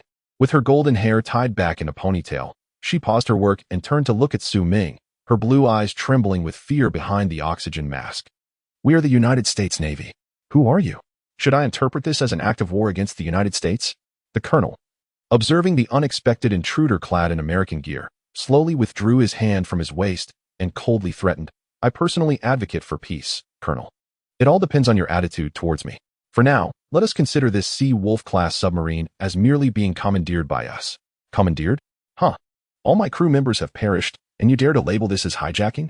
The slaughter of so many active-duty soldiers of the United States is a crime, and it can be interpreted as a declaration of war against the United States." The middle-aged colonel, upon hearing Ming's calm and nonchalant words, seemed to scoff, though his expression remained concealed behind an oxygen mask, leaving Ming unable to discern his reaction. "Enough of this verbosity. Our original plan was for everyone aboard this Sea-Wolf-class submarine to meet their maker. Now that there are two fortunate soldiers favored by the divine, I'm willing to grant you a chance at survival. The oxygen in the tank is running low." Initially, Ming had been troubled by the uncertainty of whether this submarine would even be operational, but the revelation of two survivors invigorated his thoughts. Setting aside the possibility of finding online tutorials on piloting a submarine, maneuvering such a colossal vessel solely through trial and error with old Ma would undoubtedly pose significant challenges. Thus, these two active-duty U.S. submarine operators might prove to be invaluable assets. "You scoundrels, this is an act of terror for the honor of our soldiers. The military of the United States will never surrender to you." Chapter 93. I only desire obedient captives to attain the esteemed position of a nuclear submarine commander. One must possess a high degree of political awareness, not to mention the fact that Ming had executed all of his subordinates. The inherent honor of being a soldier forbids the captain from capitulating to him. With a furrowed brow and a sudden surge of lethal intent in his gaze, Ming lifted the arm that had previously shifted downward, directing his weapon towards the captain's head. "Colonel, are you certain?" he inquired. "Let us afford him another opportunity. Perhaps he is merely embarrassed to be a captive," Ming mused internally. In response, the colonel's eyes reflected a blend of terror and defiance. With a resigned sigh, Ming pulled the trigger. Bang! The bullet penetrated the colonel's forehead, exiting through the back of his skull, creating a gaping wound the size of a bowl. The colonel's rigid form collapsed onto the resting bed, his eyes still revealing an expression of disbelief at the moment of his demise. "No, is this really happening?" perhaps echoed in his mind as his final thought. Logically, as the commander of a nuclear submarine, whether captured by regular troops or held hostage by terrorists, one would never expect to be executed without due process. He understood his worth. How many true martyrs exist within the ranks of the American military, which venerates the sanctity of life and embraces a policy that does not shame surrender.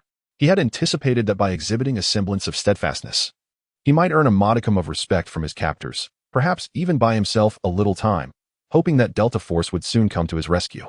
With a witness to his communications, he envisioned a promising career trajectory culminating in the rank of general in the years to come. Little did the colonel anticipate that Ming had no intention of preserving such a proud American officer. Time was of the essence, and with the imperative to gather more resources, there was no opportunity for indoctrinating this captive. "Now, my beautiful lady, it is your turn. I only require an obedient captive. To live or to perish, that is the question. Which of these actions is nobler?" Without casting another glance at the corpse on the resting bed, Ming aimed his firearm at the white female soldier, still frozen in her chair. "Sir, I am willing to cooperate, but you must inform me of what you require." The soldier stammered, slowly rising from her seat and cautiously raising her hands, not wishing to provoke any misunderstanding with the uninvited guest who had just executed her captain. She deliberately moved at a measured pace until her hands were above her head. seeing that his execution of the captain had yielded the desired effect. Su Ming exhaled in relief, grateful that this soldier seemed to value her life. "Are you familiar with this Virginia-class submarine?" he inquired, weighing his words carefully. Feeling a twinge of anxiety within, he hoped that he had not captured someone utterly ignorant, limited to merely sending telegrams. "My position is a communications officer." As I observed the slight furrow of the brow beneath the mask of the female soldier, I hastened to speak, considering my own survival. "No. But I can indeed pilot a submarine. I studied it comprehensively at military school. Please believe me, even though I lack practical experience, give me a little time, and I will be able to navigate it." In her desperate attempt to preserve her life, the soldier eloquently conveyed her worth. "Excellent. Thank you for your cooperation. Will you teach me?" Su Ming expressed his satisfaction, having pondered how to operate the submarine, and now finding the solution effortlessly presented to him. "Respected sir," the female soldier began, but Su Ming interrupted, "Let us dispense with the formalities. You may simply call me Su, which is my surname. And what shall I call you?" As he would soon be the instructor for both himself and Old Ma in submarine operations, Su Ming felt no reluctance to cultivate a closer rapport with her. "I am Helen Keller. You may call me Helen, Mr. Su." The slightly accented pronunciation of Su diminished the distance she felt between herself and this gentleman. A flicker of guilt stirred within her. Her comrades had perished at the hands of this very man, yet she found herself devoid of any profound animosity. Only a fleeting sense of relief for her own survival. "Very well, Helen. Time is of the essence. Shall we commence our lesson?" Mr. Su. Piloting a submarine requires the coordination of several individuals, a helmsman, a sonar operator, a navigator, and so forth. Each role is indispensable. Before she could elaborate further, Su Ming had already grasped her implication. If we were to eliminate unnecessary positions, such as navigation, how many individuals would be required to merely set this colossal vessel in motion? I mean, just to start it up, without any need for vigilance or combat. Helen's eyes widened beneath her mask, her mind momentarily stalling before she could respond. If it is merely to get it moving, then only one person would suffice. "Okay, please wait a moment." Su Ming focused his mind to connect with the spatial realm, maneuvering the submarine to the living quarters. After approximately 30 seconds, once the air from the living quarters had gradually permeated the submarine, he teleported Old Ma directly into the corridor of the vessel. He then opened the heavy alloy door of the lounge and called out, "Old Ma, over here, come." Still bewildered by his sudden appearance within the submarine. Surrounded by the corpses of American sailors, Old Ma quickly grasped the situation upon hearing Su Ming's call and made his way towards the lounge. "Helen, this is my companion. You may call him Ma." "Old Ma, this is Helen, who will now instruct us on how to operate this submarine." Both Su Ming and Old Ma were proficient in English, eliminating any barriers to communication. After exchanging greetings, the atmosphere fell back into an awkward silence. "By the way, Miss Helen, the oxygen levels inside the submarine are adequate now. You may remove your oxygen mask." Su Ming felt compelled to break the silence. Helen had just been enveloped in terror, unable to divert her thoughts to why the two individuals before her were unencumbered by oxygen masks. It was only upon hearing Su Ming's prompt that she raised her hand to the back of her head, unfastening the rubber strap of the mask. As the strap fell away, taking her hair tie with it, the oxygen mask was removed, and her golden tresses cascaded down like a waterfall. Her lips, resembling exquisite jewels, set against her face, and her cerulean eyes still bore a hint of fear, quivering slightly. The contrast of her porcelain skin highlighted the freckles at the corners of her eyes, adding a touch of vivacity. Though clad in oversized military attire, Helen's remarkable figure remained undeniably apparent. "Su Ming, Old Ma, that rascal, I wondered why only one of them was left alive. Ahem, let us commence." Su Ming could swear that it was unintentional. While Helen was undeniably beautiful, he had merely been momentarily dazzled by the splendor of the ocean horse. He and Helen were still unfamiliar with one another, and having endured the pain of betrayal by beauty in a past life, Su Ming steeled his resolve, allowing his tone to turn somewhat detached. With such a promising hand in this life, he could not afford to be distracted by allure. He hadn't even played his kings and jokers yet, and he could not risk a total loss. Chapter 94. The Coercion of the Oceanic Mare's Female Soldiers. This is the command room, where the captain typically orchestrates operations. This is the driving station, where, as you mentioned, a single individual can operate the submarine. At this moment, Helen is guiding two individuals to familiarize themselves with the layout and structure of the entire vessel. Here is the sonar room, which is my post. Generally, I monitor from here and occasionally handle external communications. Upon hearing this, Su Ming seemed to recall something and inquired, "I truly didn't expect the presence of female soldiers within the U.S. Navy submarines. Are you exceptionally skilled? Were you specially recruited?" "Oh, not at all. Historically, There have indeed only been male soldiers. However, in recent years, it has been recognized that in certain roles, females excel beyond their male counterparts. Moreover, I am not the only female soldier aboard this Virginia-class submarine. As she spoke, the naval officer glanced around, searching for the remains of her fallen comrades. At that moment, the bodies of her previous companions had completely vanished, of course, collected by Su Ming into the realm of the deceased. A hint of sorrow flickered in her eyes. She wondered if, after teaching these two, she too would meet her maker. Su Ming caught the glimmer of melancholy in Helen's gaze and offered a comforting remark. Miss Helen, please trust us. We are not terrorists. As long as you impart your knowledge to us to the best of your ability, you need not fear for your life. Helen nodded in a non-committal fashion and continued her introduction. This is where the sailors rest. The beds are quite narrow, aren't they? Because adjacent to these beds, on either side, lie 2 intercontinental ballistic missiles, each armed with a yield of 10 megatons. Suddenly stopping, realizing she had divulged too much, Helen quickly covered her mouth, her eyes trembling, glistening with unshed tears. Oh dear God, what am I doing? Having indulged in countless American blockbusters, Helen was well aware of the narratives depicting terrorists seizing nuclear warheads and unleashing global devastation. Though she feared death, she understood that her own demise was trivial compared to the potential for worldwide catastrophe. She could only hope that the two before her had not noticed her slip of the tongue. Would they truly remain oblivious? Su Ming and Old Ma crossed their arms, staring at the adorable American girl before them. She was simply too charming. Su Ming felt an overwhelming joy, yet his gaze bore an icy intensity. Miss Helen, I shall reiterate, we are advocates of peace. The circumstances we find ourselves in are entirely unavoidable. Nuclear warheads, you say? It is not as though we are unaware that this Virginia-class submarine is armed with them. To be candid, we are merely 2 ants striving to preserve our lives. We have never contemplated using nuclear weaponry to massacre the innocent. Su Ming's eyes locked onto Helen's, signaling Old Ma to remove their masks, revealing their eastern features. We are from China. I believe you might possess some understanding. For thousands of years, our nation has never initiated aggression against another country, nor are we a people known for slaughter. Having expressed their intentions, Su Ming removed his headgear as a gesture of sincerity, hoping that Miss Helen could be easily persuaded. Just kill me. Oh God, I shall not open this Pandora's box, Helen exclaimed, seemingly resigned to her fate, and then disregarding everything else, she closed her eyes, surrendering to whatever might come. With a sharp clap of his hands, Su Ming interjected, then let us converse in a different manner.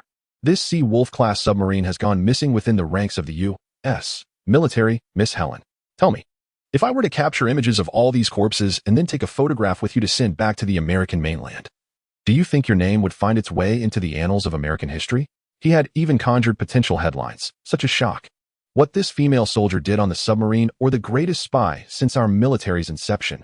Helen, the submarine's sonar operator, the most notorious traitor. Enough, you scoundrel. Wretch.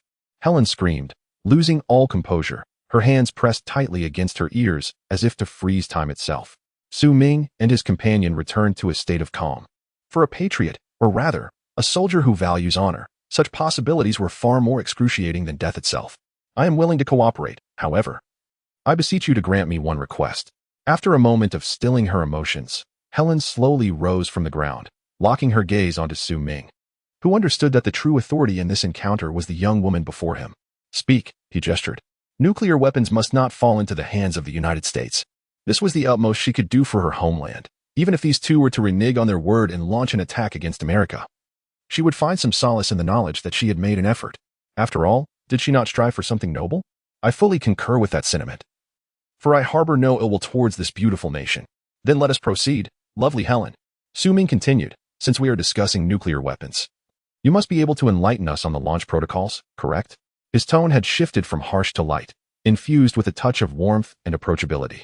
It was essential to maintain the persona of a peace-loving individual, thereby alleviating Helen's psychological burden. As he spoke, he cast a glance at Lao Ma, signaling him to temper his fierce demeanor. Having finally established a rapport, he must not frighten the young lady. Lao Ma, belatedly grasping Su Ming's intent, dropped his menacing posture and scratched the back of his head with a sheepish smile. Having calmed her nerves, Helen steeled herself mentally. The trio continued to familiarize themselves with the inner workings of the submarine. After a thorough introduction to critical areas such as the torpedo launch room, weapon storage, and periscope, they returned to the command center. Now, would you both prefer to learn about piloting first? At this juncture, Helen had resigned herself to the situation. She had contemplated why their own forces had yet to locate the Sea Wolf-class submarine and initiate a rescue operation. Moreover, Given that only 2 individuals from this unknown organization had appeared thus far, it should be relatively easy to resolve. Unless, of course, they were part of a larger organization that had, unbeknownst to them, concealed the entire submarine. As thoughts flooded her mind and time slipped away, the flicker of hope within her gradually extinguished, leaving her to drift with the current. Naturally, the immediate priority was to learn the operation of the nuclear missile. Though anxious within, Ming maintained an air of nonchalance, for displaying excessive urgency or intention might sway this peacekeeper to alter her decision once more. Realizing that rescue was futile, Helen led the 2 individuals to the control panel situated on the left side of the command room. The protocol for launching the nuclear missile was intricate and stringent. It began with receiving orders from the White House. Subsequently, both the captain and the first officer would unlock a safe using their respective keys to obtain the launch code. They would then simultaneously turn their keys to open the missile silo and prepare for launch. Finally, the captain would complete an iris authentication, set the target coordinates, and press the launch button. How unexpectedly intricate this process turned out to be. Chapter 95, the nuclear launch procedure. Wait a moment, first officer? Which one is the first officer? Ming, feeling a hint of unease, had a sudden realization. He knew who the captain was, the colonel. But who was this first officer? Where was his key? Well, the first officer went on leave to a bar in the city last night. What the hell? Is that not a waste? What use do I have for this submarine? Old Ma exclaimed. Damn it, what a waste of time. Both Ming and Old Ma felt more disturbed than if they had swallowed a fly, a curse escaping their lips. He couldn't even bring himself to ask if there was a spare key. The answer would undoubtedly be no. Could there possibly be a backup for the key to Pandora's box? I have the first officer's key. Helen contemplated feigning ignorance, thinking it might be better to act as if the key was lost, yet she feared losing her utility and being slain by the enraged Ming. She could muster the courage to face death, but after her mental preparation for survival, she had lost the resolve to die, merely hoping these 2 wouldn't ignite a world war. This was basic knowledge regarding nuclear submarines. 2 keys must always be present on board to prevent an unexpected outbreak of war. Hence, whenever either Calder left, they would leave the temporary key with the communications officer, who would assume their responsibilities in the interim. As Helen explained, Ming and Old Ma both exhaled in relief. That's good, that's good. Immediately, Ming darted back to the captain's quarters, lifting the still warm body of the captain with one hand and returning to the command center. Helen regarded Ming, carrying the corpse of his former superior as if it were a dead dog, a flicker of sorrow crossing her eyes, though she remained silent. I'm sorry, he was a soldier deserving of respect. I meant no offense, Ming said, noticing Helen's expression and realizing that such actions were inappropriate. I cannot forgive your disrespect on his behalf, Helen replied, her gaze flickering, seemingly rejecting Ming's apology. Who are you 2? Ming mentally grumbled. If it weren't for your decent appearance and the fact that I still need you, I wouldn't bother saying another word. Is this a melodrama? Apologizing and appeasing you? In this apocalyptic world, do you think I care to indulge your whims, as if I were trying to romance you? He smiled outwardly while inwardly seething. Now, let us proceed with the protocol. First, we can skip the step of receiving orders from the White House. From now on, this submarine will only heed my commands. Helen and Old Ma replied in unison. You are absolutely right. Then, both keys were used to simultaneously unlock the safe. Ming retrieved a set of keys from the captain's neck, following the cinematic trope that suggested one of them was the right key. Simultaneously, Helen produced her key, leading Ming to a safe beside numerous monitors. They both inserted their keys into the designated slots on either side of the safe. 1, 2, 3, Helen counted. As both keys turned simultaneously, the safe door swung open automatically. Helen extracted a card containing the password and, facing Ming earnestly, stated, after entering the password, the signal will be immediately transmitted back to the White House. It's fine. This submarine cannot transmit any signals at present. Before Helen could finish her explanation, Ming confidently interjected. Indeed, what force could this possibly be? Helen had previously speculated that the Virginia-class submarine had unknowingly been deprived of communication signals, and it was quite possible that it had long since departed from the naval base. Very well. Then, I wish you good fortune. In a bid to save their lives. Insincere words slipped out. No, let us wish ourselves good luck. Ming corrected, for if they were truly located by the White House, the 3 aboard the submarine would inevitably face a barrage of long-range firepower. Unfortunately, they were currently within their own domain. Hence, there was no cause for concern. Entering the password, HKRN6J73KMY, Ming received the card and read it aloud, while Helen swiftly inputted it into the central control panel.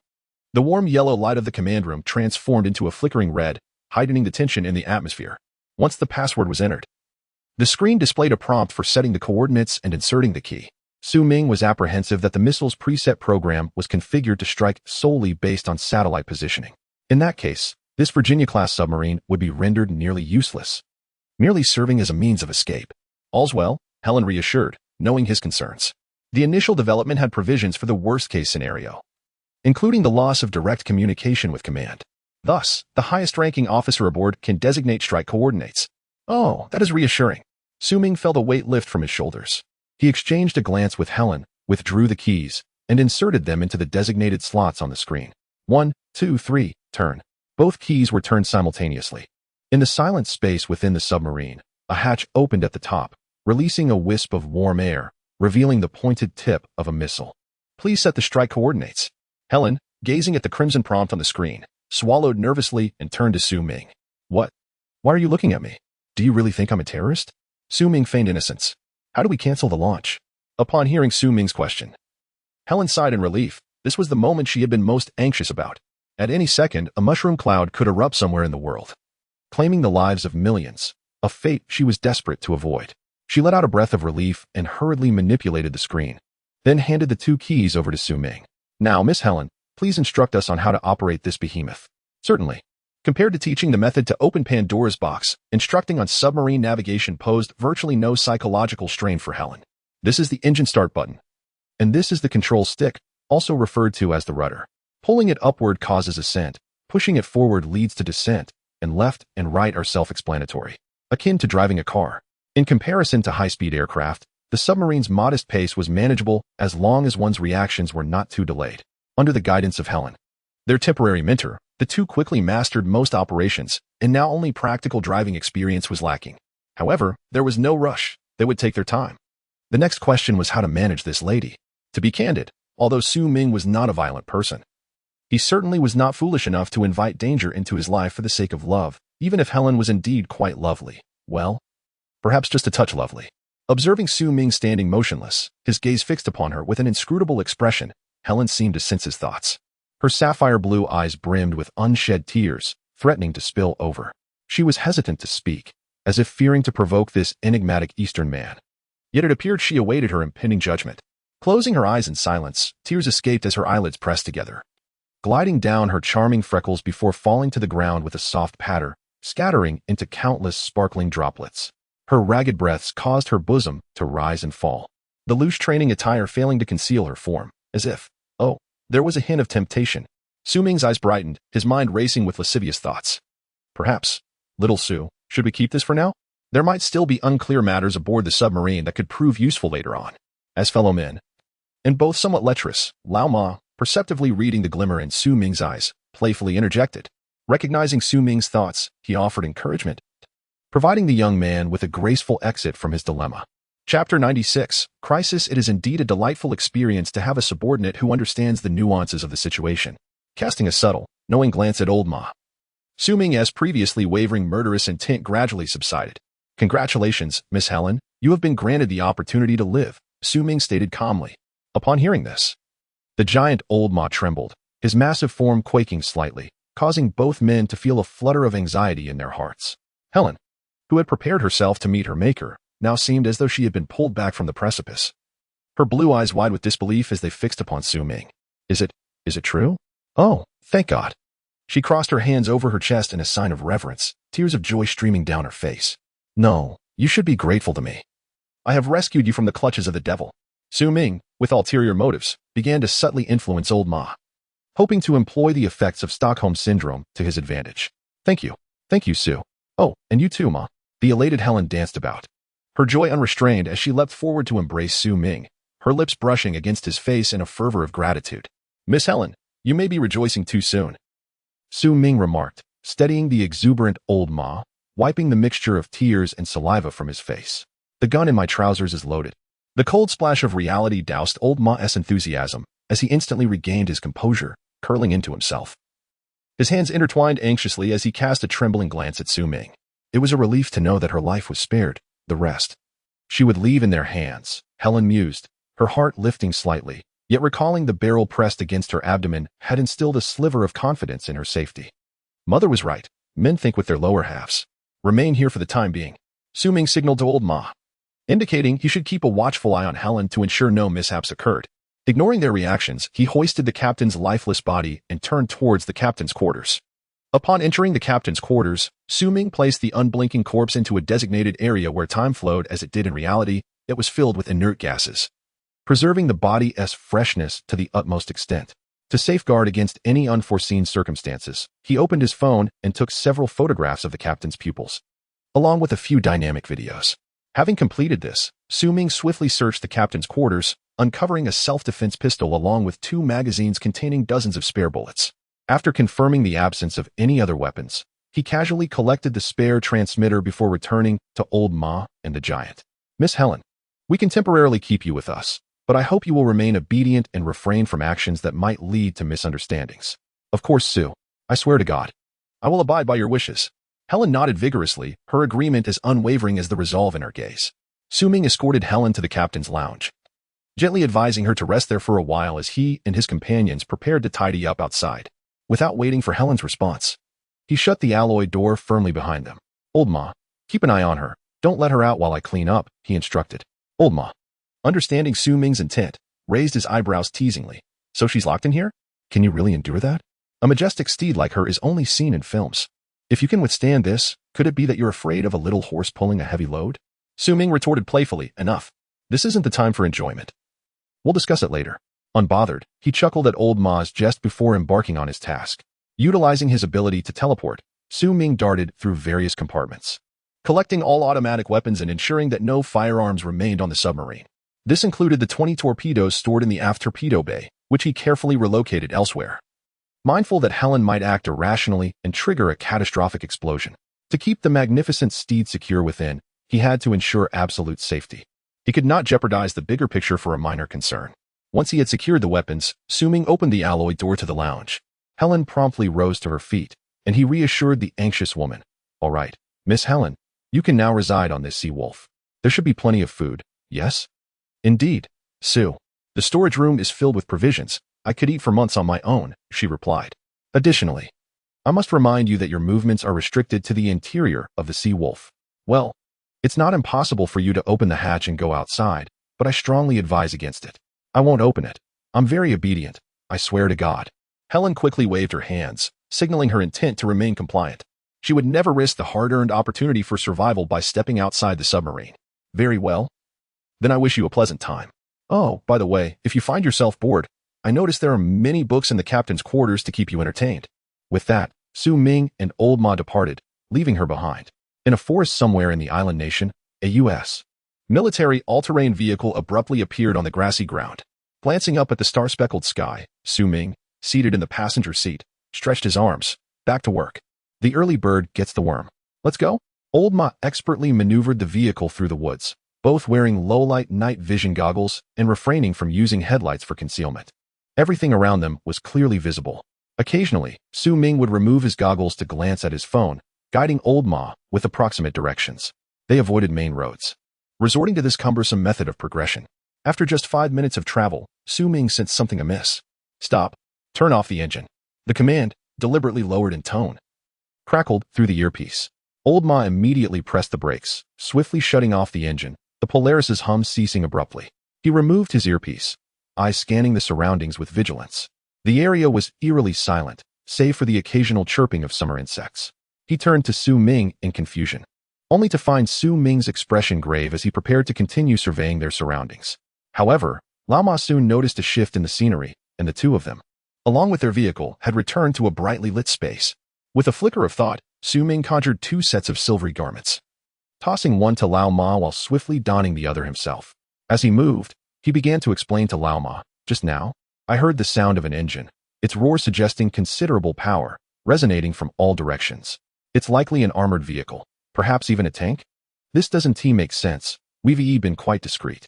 Could it be that the island nation's military is conducting exercises?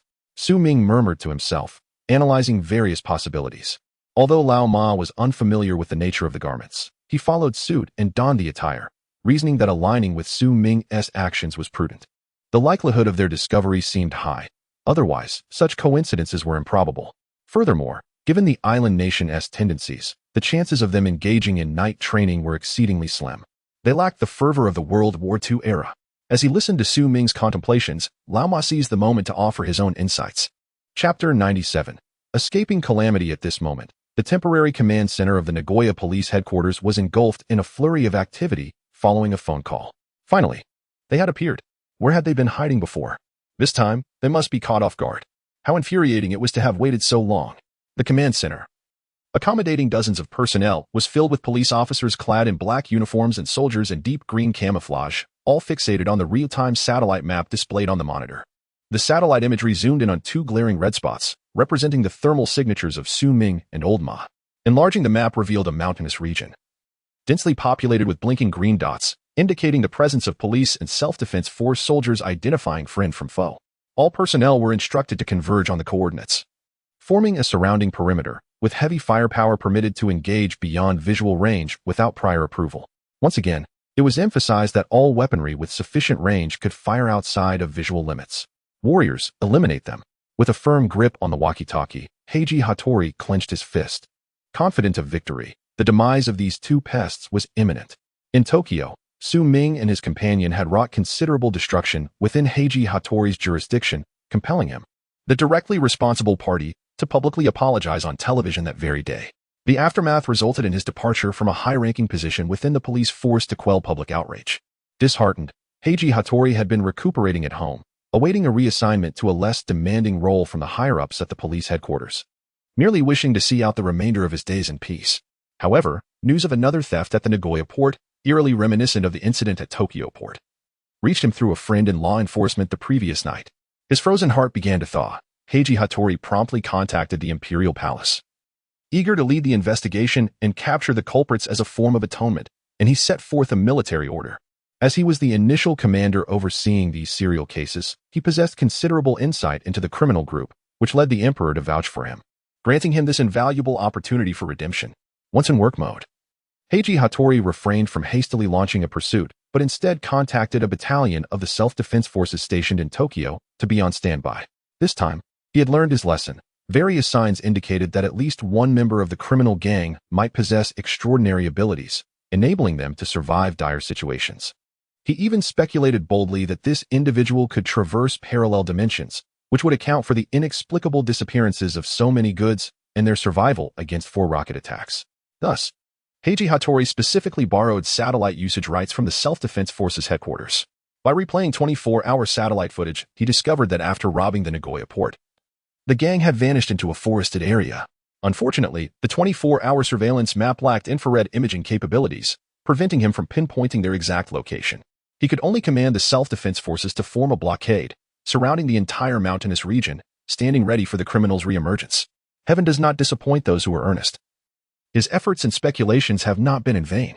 Now, one can only hope that the self-defense forces can execute a barrage before the enemy realizes their predicament, obliterating them completely. Gazing at the 2 red dots on the satellite map, Hattori Heiji's eyes gleamed with a savage delight.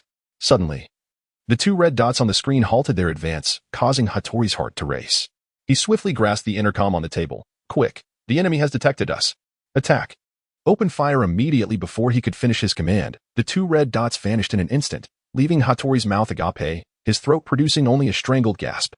At that very moment, in the dense mountain forest, the sound of explosions erupted. Boom, boom, boom, boom, boom. The relentless roar of artillery filled the air, intermingled with the furious gunfire of countless heavy machine guns. An immeasurable number of Type 10 tanks unleashed their main cannons, while dozens of Type 16 armored vehicles discharged ammunition from their turret-mounted guns, weaving through the dark woods. Tracer rounds sliced through the night, leaving long trails of red that clearly indicated and corrected the trajectory, crashing down precisely where Su Ming and his companion had been moments before. The overwhelming cacophony of artillery startled the insects and birds in the forest, silencing all armed personnel present. No one heard Commander Hattori Heiji's furious shouts over the intercom. Cease fire. Cease fire immediately. Damn it. Do not waste ammunition. The enemy has vanished. The barrage continued unabated, reverberating throughout the valley for several minutes before gradually subsiding. The tank barrels glowed faintly red from the heat, while the machine guns of the armored vehicles shone a brilliant crimson in the night.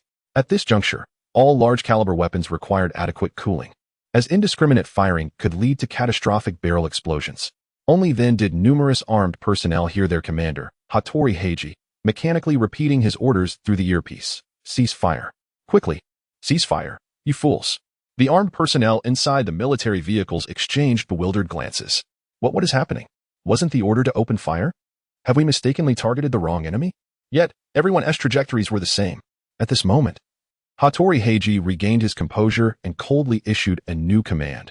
Return to the previous coordinates, prepare for launch, and await my command to fire. Sir, our gun barrels are overheating and require cooling. In truth, the quality of the tank barrels was exceptionally high, with a minimal risk of explosion. The training manual merely stipulated the need for timely cooling, yet this soldier had spoken out of turn. Baka, do not concern yourselves with the damn barrels. If they explode, they explode. There will always be explosions. That is an order. Soldiers of His Majesty the Emperor need only to obey. Hattori Heiji, in a fit of exasperation, continued to issue commands, his eyes fixed on the screen where the two red dots had disappeared, ready to issue the order to fire at any moment. Hi. After all, even if there were explosions, the losses would be borne by the Empire's military budget. Inside the thick armor, the soldiers were not in significant danger. Thus, they continued to receive orders through the communication system. In the present space, Su Ming and his companion donned 2 sets of silver combat uniforms, their heads enveloped in the same metallic fabric, revealing only a pair of eyes and nostrils. These were supplies from a warehouse at the Yokosuka Naval Base. Su Ming had encountered them in a military program, recognizing them as advanced American infrared camouflage suits designed specifically for snipers. They effectively conceal the body's emitted heat, evading detection by infrared sensors. Moments ago, upon hearing the distant roar of armored engines in the forest, Su Ming was perplexed as to how they had been compromised.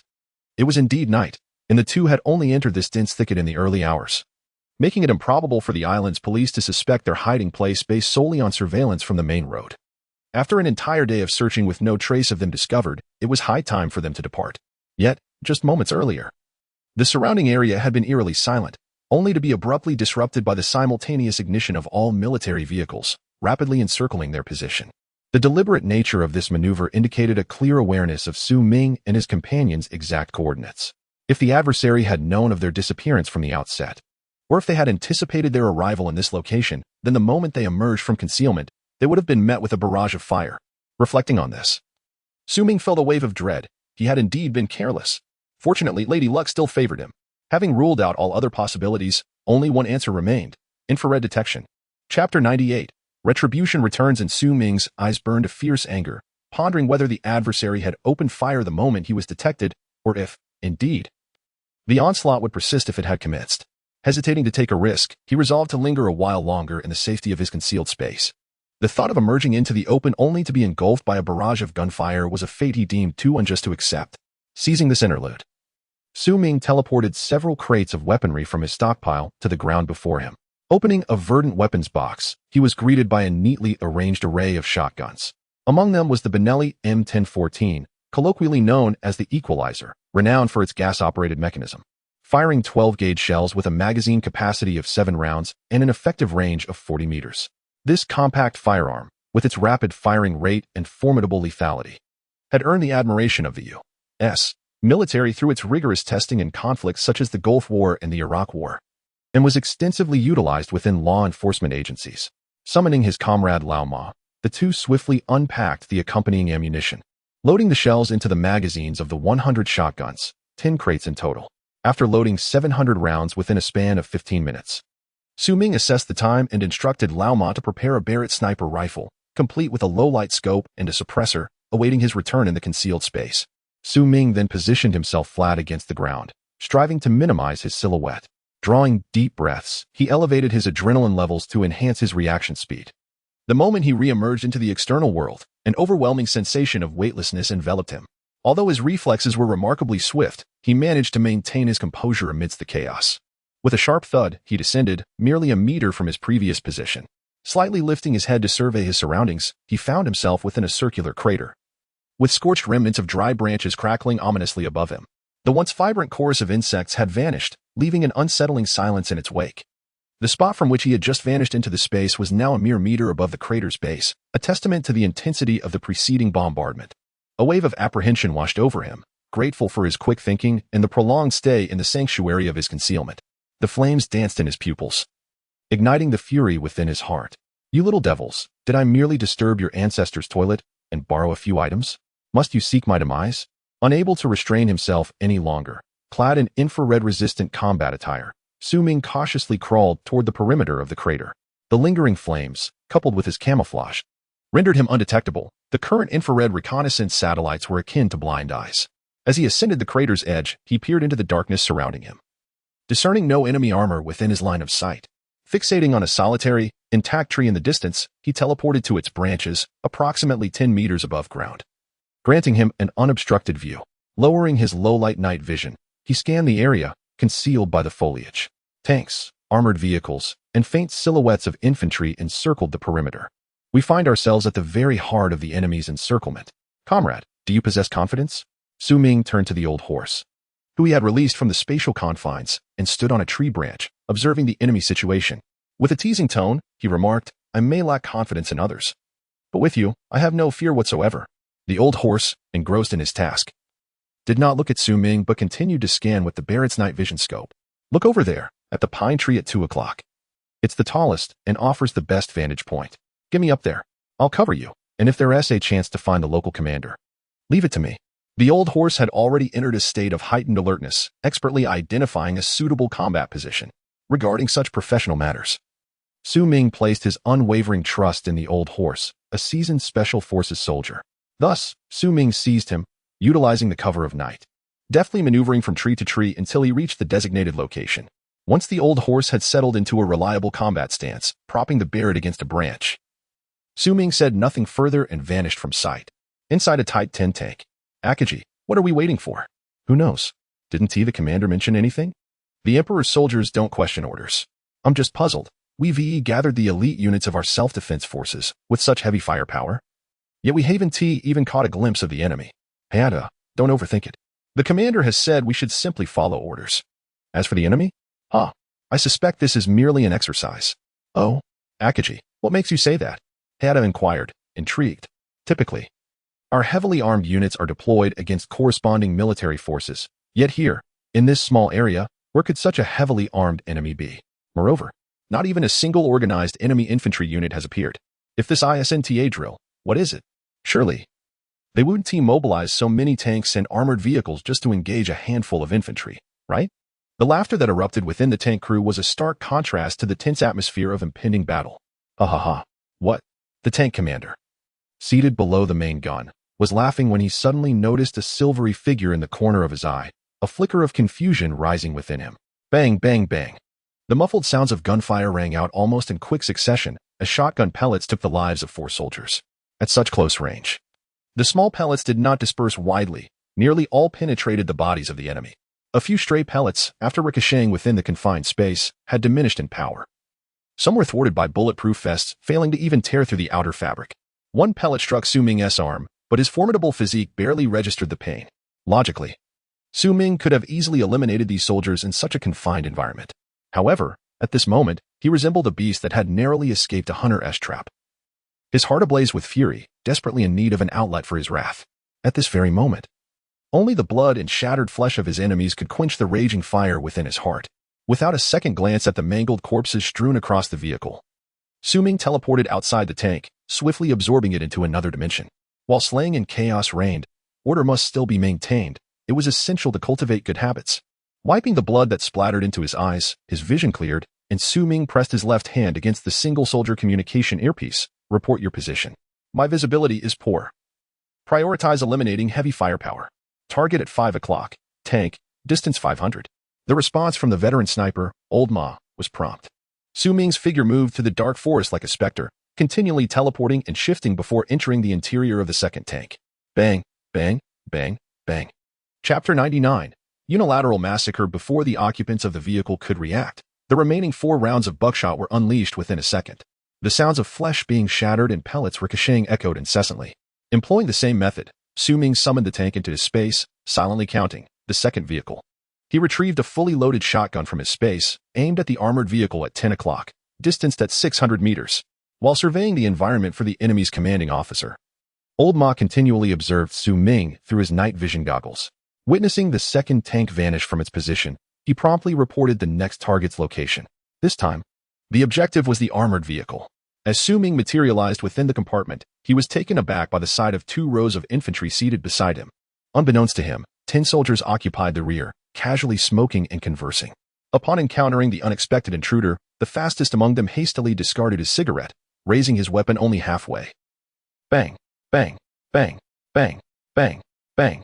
Su Ming, reacting with remarkable swiftness, discharged 7 rounds in under a second. "Ah, my eyes. I can't see," cried a soldier, barely alive, as he lay beside the mangled body of his comrade. The 2 soldiers in the driver's seat of the armored vehicle finally registered the situation, just as they opened the small window connecting the compartment to fire. Yet, Su Ming had already vanished from sight, disdaining to finish off these minions. He simply engulfed the entire armored vehicle into the realm of death, suffocating them. The 3rd vehicle, continuing his silent count, before Su Ming could catch his breath. Old Ma called out again. 6 o'clock, tank, distance 700. In the darkness, Su Ming transformed into a reaper, relentlessly claiming lives and seizing war machines. In the temporary command room of the Nagoya Police Department, Hattori Heiji's heart was fraught with anxiety. Extracting the last crumpled cigarette, he tossed the crushed pack to the ground with a thud. Taking a deep drag, he slowly exhaled the smoke. Having gone 2 days and nights without sleep, his eyes were bloodshot, yet he forced himself to remain vigilant, fixated on the satellite live feed, unwilling to miss a moment. The command room was eerily silent, with dozens of colleagues utterly exhausted, lacking any sense of alertness. He could sense it without even looking. Naturally, he could not rely on them. Hattori's hatred towards Su Ming and his companion deepened, for his grandfather was enshrined in the Yasukuni shrine. To him, it represented the pinnacle of his family's honor, igniting a fervor within him, for his grandfather was revered even by the emperor himself. It was through the legacy of this esteemed ancestor that he had ascended to his current position. Higher ranks would have been merely a matter of time. Now obliterated by these arsonists. Damn it! Seething with rage, he slammed his fist onto the table, oblivious to the pain in his knuckles. Just wait, this time. I shall make you taste the wrath of the Imperial artillery. I refuse to believe that such heavy firepower. What? His eyes widened in astonishment as he stared at the screen, suspecting that he might be hallucinating. He raised his hand and rubbed his eyes vigorously. Once again glancing at the screen, he caught sight of 4 green dots vanishing in an instant. A sudden chill gripped his throat, as though an unseen force had constricted it. In that moment, he felt as if he had encountered a specter. Regaining his composure, Heiji Hattori focused his gaze into the distance, no longer fixating on the coordinates of the vanished red dots. It was confirmed. It was not an illusion. The green dots representing his side had diminished significantly since the beginning, now reduced to nearly half. Without time to ponder how the enemy had achieved this, Hattori swiftly alerted via intercom. All personnel, heed my warning. The enemy is on the move, and we have sustained severe casualties. Pay attention. The adversary is attacking us. The armed personnel on site, receiving the transmission, wore expressions of bewilderment. Was this temporary commander mad? Did he understand the nature of warfare? They had not heard gunfire or cannon blasts. Truly, the police were incompetent. Inside a Type 10 tank, the commander was cursing the unseen police commander. Before he could finish his thought, a series of dull gunshots rang out, bang, bang, bang, bang. Moments later, the tank vanished without a trace. On high alert, Hattori observed the sudden disappearance of those 4 green dots through satellite broadcasting. Naturally, other senior military and police officials in the command room also witnessed this bizarre scene. Frustrated, he stomped his foot repeatedly. His blood surged with anger as he stared at the combat personnel on screen, who stood frozen like fools, wishing he could shoot them one by one. Fools. A herd of fools. Everyone, move. Do not remain stationary. Be vigilant. Those with night vision goggles, put them on. The enemy may be right beside you. So many combat personnel had vanished without even the chance to warn their allies. A chill crept up the spines of everyone in the command room. Were we truly facing humans? I have located the enemy commander. An excited whisper filled his earpiece, tinged with bloodlust. What is the distance? Do you need me to guide you? It's a bit far, over 3 kilometers, beyond effective range. The old man adjusted the magnification of his night vision scope, zeroing in on a middle-aged man who had just exited the command vehicle. Wearing night vision goggles and scanning the surroundings, attempting to visually locate his own combat vehicles or search for the enemy's position. 49. Su Ming silently counted the results while hastily asking, "Where are you?" "I'm lost." Moving back and forth, left and right. Su Ming could no longer remember the old man's location. However, the old man had been following and covering Su Ming, quickly reporting, "I am at your 7 o'clock. 1,200 meters. Okay, I'm on my way." Once again, an armored vehicle was stowed away in the void of space, and Su Ming swiftly teleported towards Lao Ma's position. In mere moments, he found himself beside Lao Ma. Following Lao Ma's guidance, Su Ming gazed through the Barrett rifle, observing a vast open area beyond the encirclement, where a command vehicle and several troop transports were stationed. At that moment, all personnel had exited their vehicles, and hundreds of fully armed soldiers formed a large perimeter, steadfastly protecting the on-site commander. Initially, Su Ming had envisioned taking advantage of the night to stealthily approach for a decapitation strike. However, given the current circumstances, he had dismissed that plan. The expanse of the open area was too extensive. Although his teleportation range had slightly increased to over 200 meters, it was still insufficient. There were no trees or other forms of cover in the vicinity to serve as concealment. Before he could draw near, he would undoubtedly be detected by hundreds of vigilant eyes. Faced with the concentrated fire of countless rifles, even his remarkable speed would not guarantee his safety, as several bullets would inevitably find their mark. He dared not, nor could he afford to gamble with his life. Chapter 100. Decapitation Operation. The notion of employing heavy firepower in the spatial realm was swiftly suppressed by Su Ming. Almost all heavy weaponry emits smoke and flames at the moment of discharge, especially on this pitch-black night. Should we launch an attack? Even if we succeeded in eliminating the enemy commander, we must not forget the considerable number of tanks and armored vehicles still present at the scene. We would then face a barrage of retaliatory fire. Even if we sought refuge in the spatial realm, the external situation would remain unclear, leaving us in uncertainty for an indeterminate period. The objective of tonight's operation is to annihilate the enemy's living forces, instilling fear to safeguard our remaining supplies for the last few days. To achieve this, we must first render the enemy leaderless. It is not that Su Ming fears a collective assault from the enemy. He is merely concerned that the on-site commander, witnessing the dire circumstances, might issue orders for a scattered retreat. Therefore, the only option is to let Old Ma take the lead, utilizing the Barrett for long-range engagement, maintaining a firing distance of over 1 kilometer. The Barrett, equipped with a specially designed silencer from the U.S. military, minimizes both muzzle flash and sound, making it unlikely to be detected by the enemy. With this thought, Su Ming concluded his observation, returned the Barrett to Old Ma, and grasped his arm, directing their movement towards the enemy command. After a few breaths, the two had concealed themselves atop a tree approximately 5 or 6 meters high. A tree shielded their front, beyond which lay an open area leading to the enemy command center. How far? Su Ming inquired. About 1,300 meters. Old Ma replied after a moment of observation through the scope, slowly adjusting the magnification to center the enemy commander within his sights. His right eye maintained a prudent distance from the scope. The Barrett's recoil was notorious for having shattered countless shoulder blades. At this moment, a kilometer away, the commander of the island nation's forces, through the Nagoya command, learned of the inexplicable disappearance of nearly half of his armored personnel. In a flash of inspiration, he promptly issued a directive, commanding all armored vehicles to converge towards him to avoid being systematically eliminated. Upon receiving the order, the previously silent mountainous terrain erupted to life. The roar of engines echoed throughout, and beams of headlights flickered among the trees. Nearly 100 lights converged towards the open area, and Su Ming understood the enemy commander's intention. It must be said, this maneuver posed a significant challenge for Su Ming. Unable to devise a countermeasure against him for the moment, the enemy sought to consolidate their forces, doubting Su Ming's ability to execute an assassination amidst such a multitude. Without dwelling further on this, Su Ming held the Mark 460X observation scope, assisting Old Ma in measuring wind speed, humidity, and other variables. Target at 12 o'clock. Distance 1350, wind speed 2 meters, humidity 43. Prepare to fire, Su Ming relayed in professional terminology, while Old Ma slowly adjusted his aim based on the provided data. Bang! Within mere seconds, the Barrett roared, its body recoiling violently, nearly causing Old Ma to lose his balance and fall.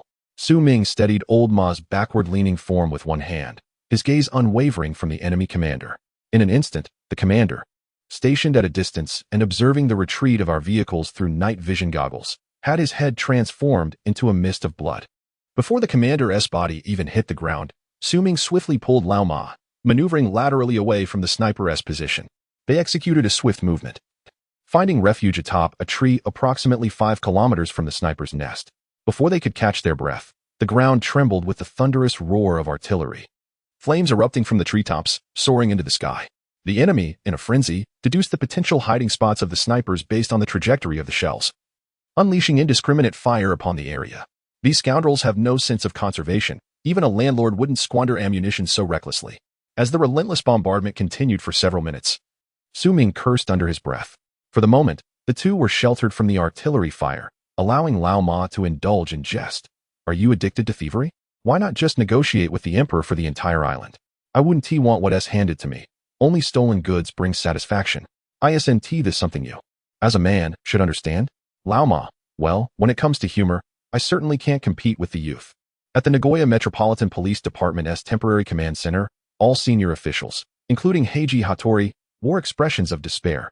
Hattori-kun, order the troops to retreat. We've lost so many elite soldiers of the Empire without even knowing the enemy's whereabouts. Even Mariki-kun has perished. The so-called Mariki was the commander who had been shot in the head. A middle-aged, stout man in military attire approached the panting Hattori and was about to pat his shoulder. However, lost in his feelings of defeat, Hattori sidestepped, leaving the man's hand awkwardly suspended in the air. Hattori surveyed the command room, where the atmosphere was thick with despondency. As he cast his gaze over the defeated faces, everyone lowered their heads or averted their eyes to avoid his stare. Their expressions were mournful. How had the Empire's army fallen so low? With just a minor setback, thoughts of retreat and fear emerged. Yet, Hattori clung to a glimmer of hope. Though he remained perplexed by the enemy's seemingly miraculous ability to cause such chaos among the Empire's elite.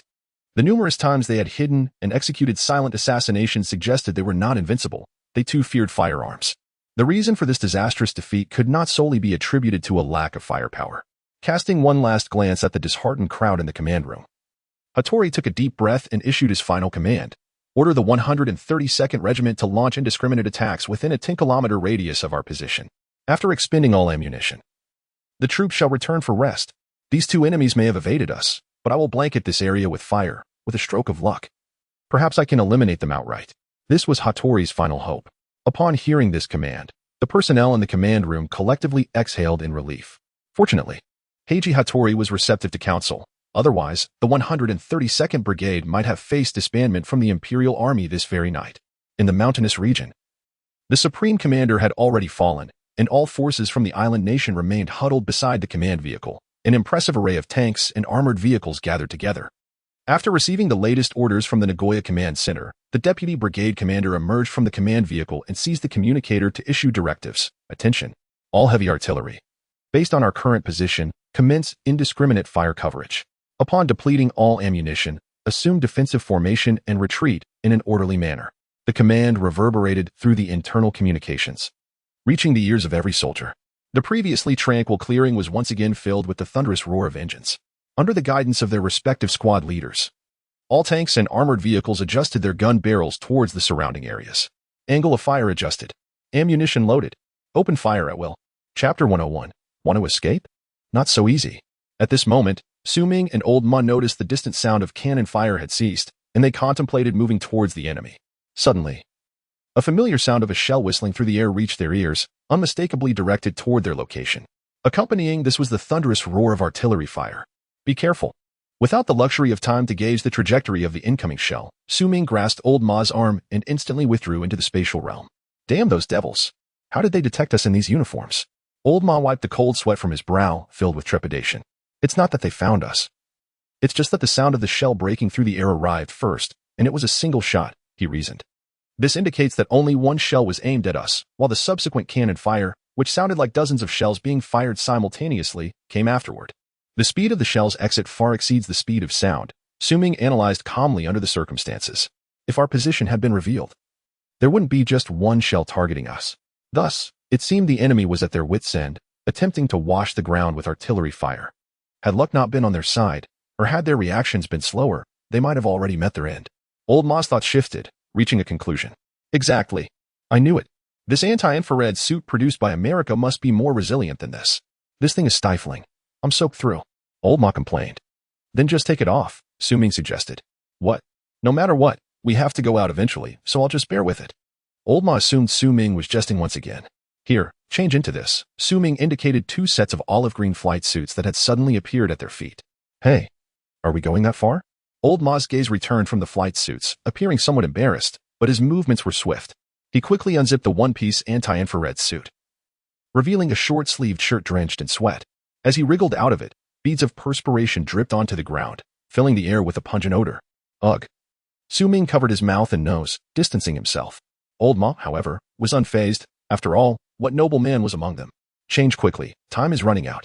I'll go check outside. Not waiting a bit longer? What if? Oh right, let us wait a few more minutes. A tank typically carries only a few dozen shells, and after 3 rounds of fire, They should be nearly exhausted. However, with old Ma's reminder, Ming decided to wait a little longer, wary of the possibility of being struck by a stray shell. In moments of recklessness, prudence must still prevail.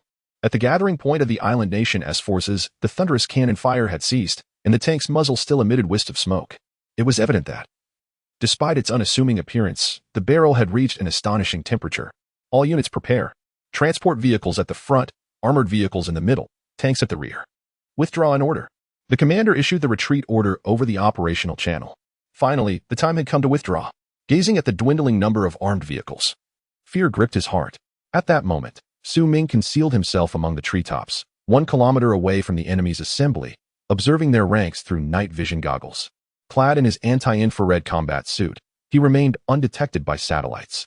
Various vehicles, differing in model, moved slowly, shifting formations, indicating the enemy's preparations for retreat.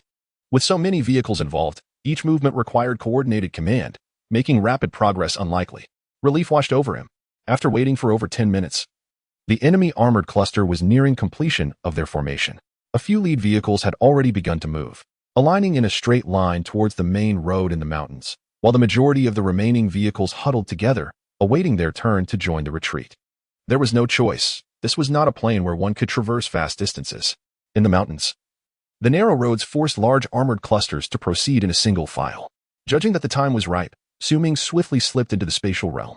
He quickly removed his anti-infrared suit, donning his flight suit in less than 20 seconds. Lao Ma had been on standby in the cockpit of the F-35. Upon Ming's appearance in the spatial realm, he ignited the engines and the vector control system roared to life, lifting the F-35 into the air. Just as Ming completed his attire, he teleported to the fire control seat of the F-35. After donning his flight helmet and activating the internal communication system, he reminded Lao Ma, "Are you ready? Prepared for battle." Instantly, the F-35 vanished from the spatial realm. At the temporary command center in Nagoya, Hattori Heiji felt a mix of anxiety and anticipation. May the final barrage obliterate those two devils. Though he understood the likelihood was slim. Meanwhile, the large screen in the command room displayed real-time infrared satellite imagery, captivating most onlookers. The 132nd Heavy Armored Brigade was methodically completing their formation, and the lead vehicles were about to embark on the main route through the mountains. This agonizing day was finally drawing to a close. Most hearts were still heavy with trepidation. They paid little mind to whether the enemy lay in ambush. The military merely hoped to minimize personnel and vehicle losses, while the police calculated the safety of their officers. As for those two enemies, let them perish. The temporary commander from Tokyo, Hattori Heiji, was there to shoulder any calamity. Watching the orderly movement of the retreating convoy on the black and white satellite screen, a collective sigh of relief washed over the room. It seemed the ordeal was nearing its end. Long. Commander, what is that? A panicked shout from a black-clad officer at the control panel jolted everyone's attention once more. The gaze of the crowd followed the young officer's pointing finger. There was no need to search specifically. The satellite camera's focus had narrowed, nearly filling the screen with the image of their armored cluster. A collective gasp echoed through the command room, a chilling realization dawning upon them. In the upper right corner of the screen, a kilometer away from the armored cluster, 2 red dots abruptly materialized. Behind these 2 points, a vibrant blaze of crimson emerged. The intense heat generated by the vector thrust engines casting a glaring tail flame that stood out starkly against the monochromatic thermal imaging. Gradually, the temperature surrounding the unidentified vehicles began to rise, and on the screen, a patch of red deepened, quickly revealing the silhouette of a fighter jet. Could it be a fighter aircraft? Perhaps an F-35? A young officer clad in military attire ventured this opinion, yet his words fell on deaf ears. This aircraft could not possibly belong to the U.S. military, for it was well known that the stationed American forces had already returned home, leaving only a handful of logistical personnel to wrap things up. Nor could it be the Air Self-Defense Force coming to provide assistance. The current divisions of the Self-Defense Forces, land, sea, and air, were still plagued by significant rifts, and it would be a stretch to expect them to extend help, let alone receive a request for air support from the command center. Thus, the only conclusion that remained was a wave of despair washed over the collective minds of the observers as the atmosphere in the command room plummeted to a chilling standstill. Chapter 102. Bombing the armored cluster. Ming deftly maneuvered the already activated F-35 into the open air, instantly appearing above the treetops. The thrust from the vector engines sent the trees beneath swaying in disarray. Peering through the cockpit canopy, Ming surveyed his surroundings. The area bore little resemblance to a forest. Most of the trees had been shattered and toppled by shellfire, and as far as the eye could see, countless craters marred the ground.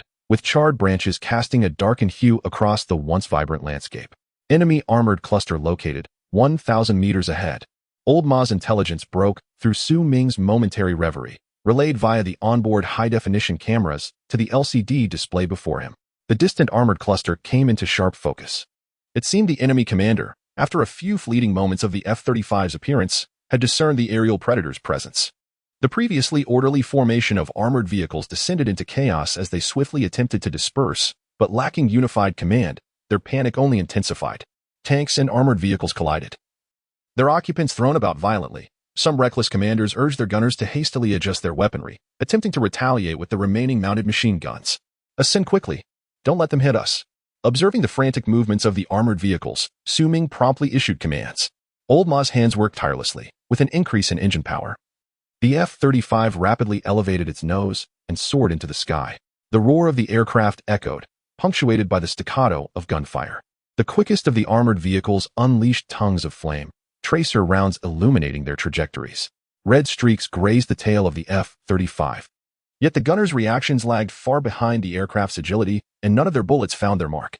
In less than half a minute, the F-35 ascended to several thousand meters, its formidable speed distancing it from the armored cluster by dozens of kilometers. Proceed forward a bit further, then turn back. Received. The F-35 flew away from the armored cluster for nearly 10 kilometers, gradually decelerating until it hovered motionless in the air. At this moment, the F-35 was positioned directly above downtown Nagoya, the city aglow with lights, with stars twinkling in the night sky. In its combat state, the F-35 had extinguished all navigational lights. Below, not a single citizen noticed the aerial hunter circling thousands of meters above them. Old Ma skillfully maneuvered the engines beneath the wings, executing a 180-degree turn. With a thrust of the throttle, the F-35 surged forward, breaking the sound barrier in mere seconds. Su Ming had no time to admire the beautiful nightscape of the city below. His fingers danced across the fire control system's keyboard. The high-definition camera beneath the F-35 continuously panned, intelligently scanning for enemy targets. Moments later, the screen before Su Ming emitted a yellow flashing alert. Target detected, please confirm.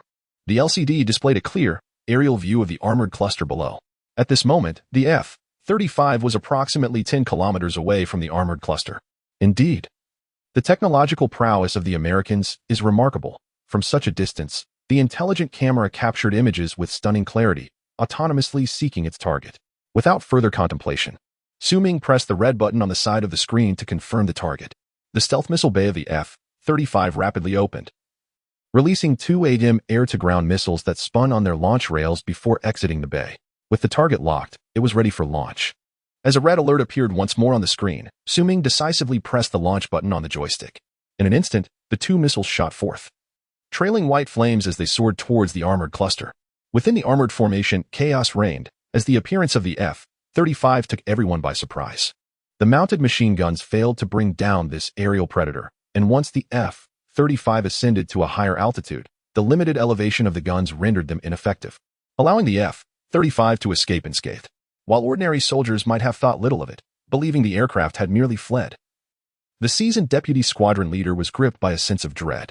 He immediately issued commands through his earpiece, instructing all vehicles to disperse. The urgent orders, coupled with the frantic words of the commanding officer on site, reached the ears of every soldier, plunging the armored cluster into further disarray. And the dispersal slowed instead of hastened. Some soldiers, seasoned in combat and witnessing the F-35 take flight, abandoned their vehicles, recklessly fleeing towards the distance. This left behind driverless machines that obstructed the escape routes of other vehicles, exacerbating the chaos. Under the dim moonlight, as the two white contrails elongated rapidly towards the armored cluster, a few individuals, including the deputy squadron leader, took notice. Their gazes filled with despair at this moment. There was scarcely time to evade. Most soldiers hastily dismounted their vehicles, sprinting towards the periphery in a desperate attempt to escape the lethal range.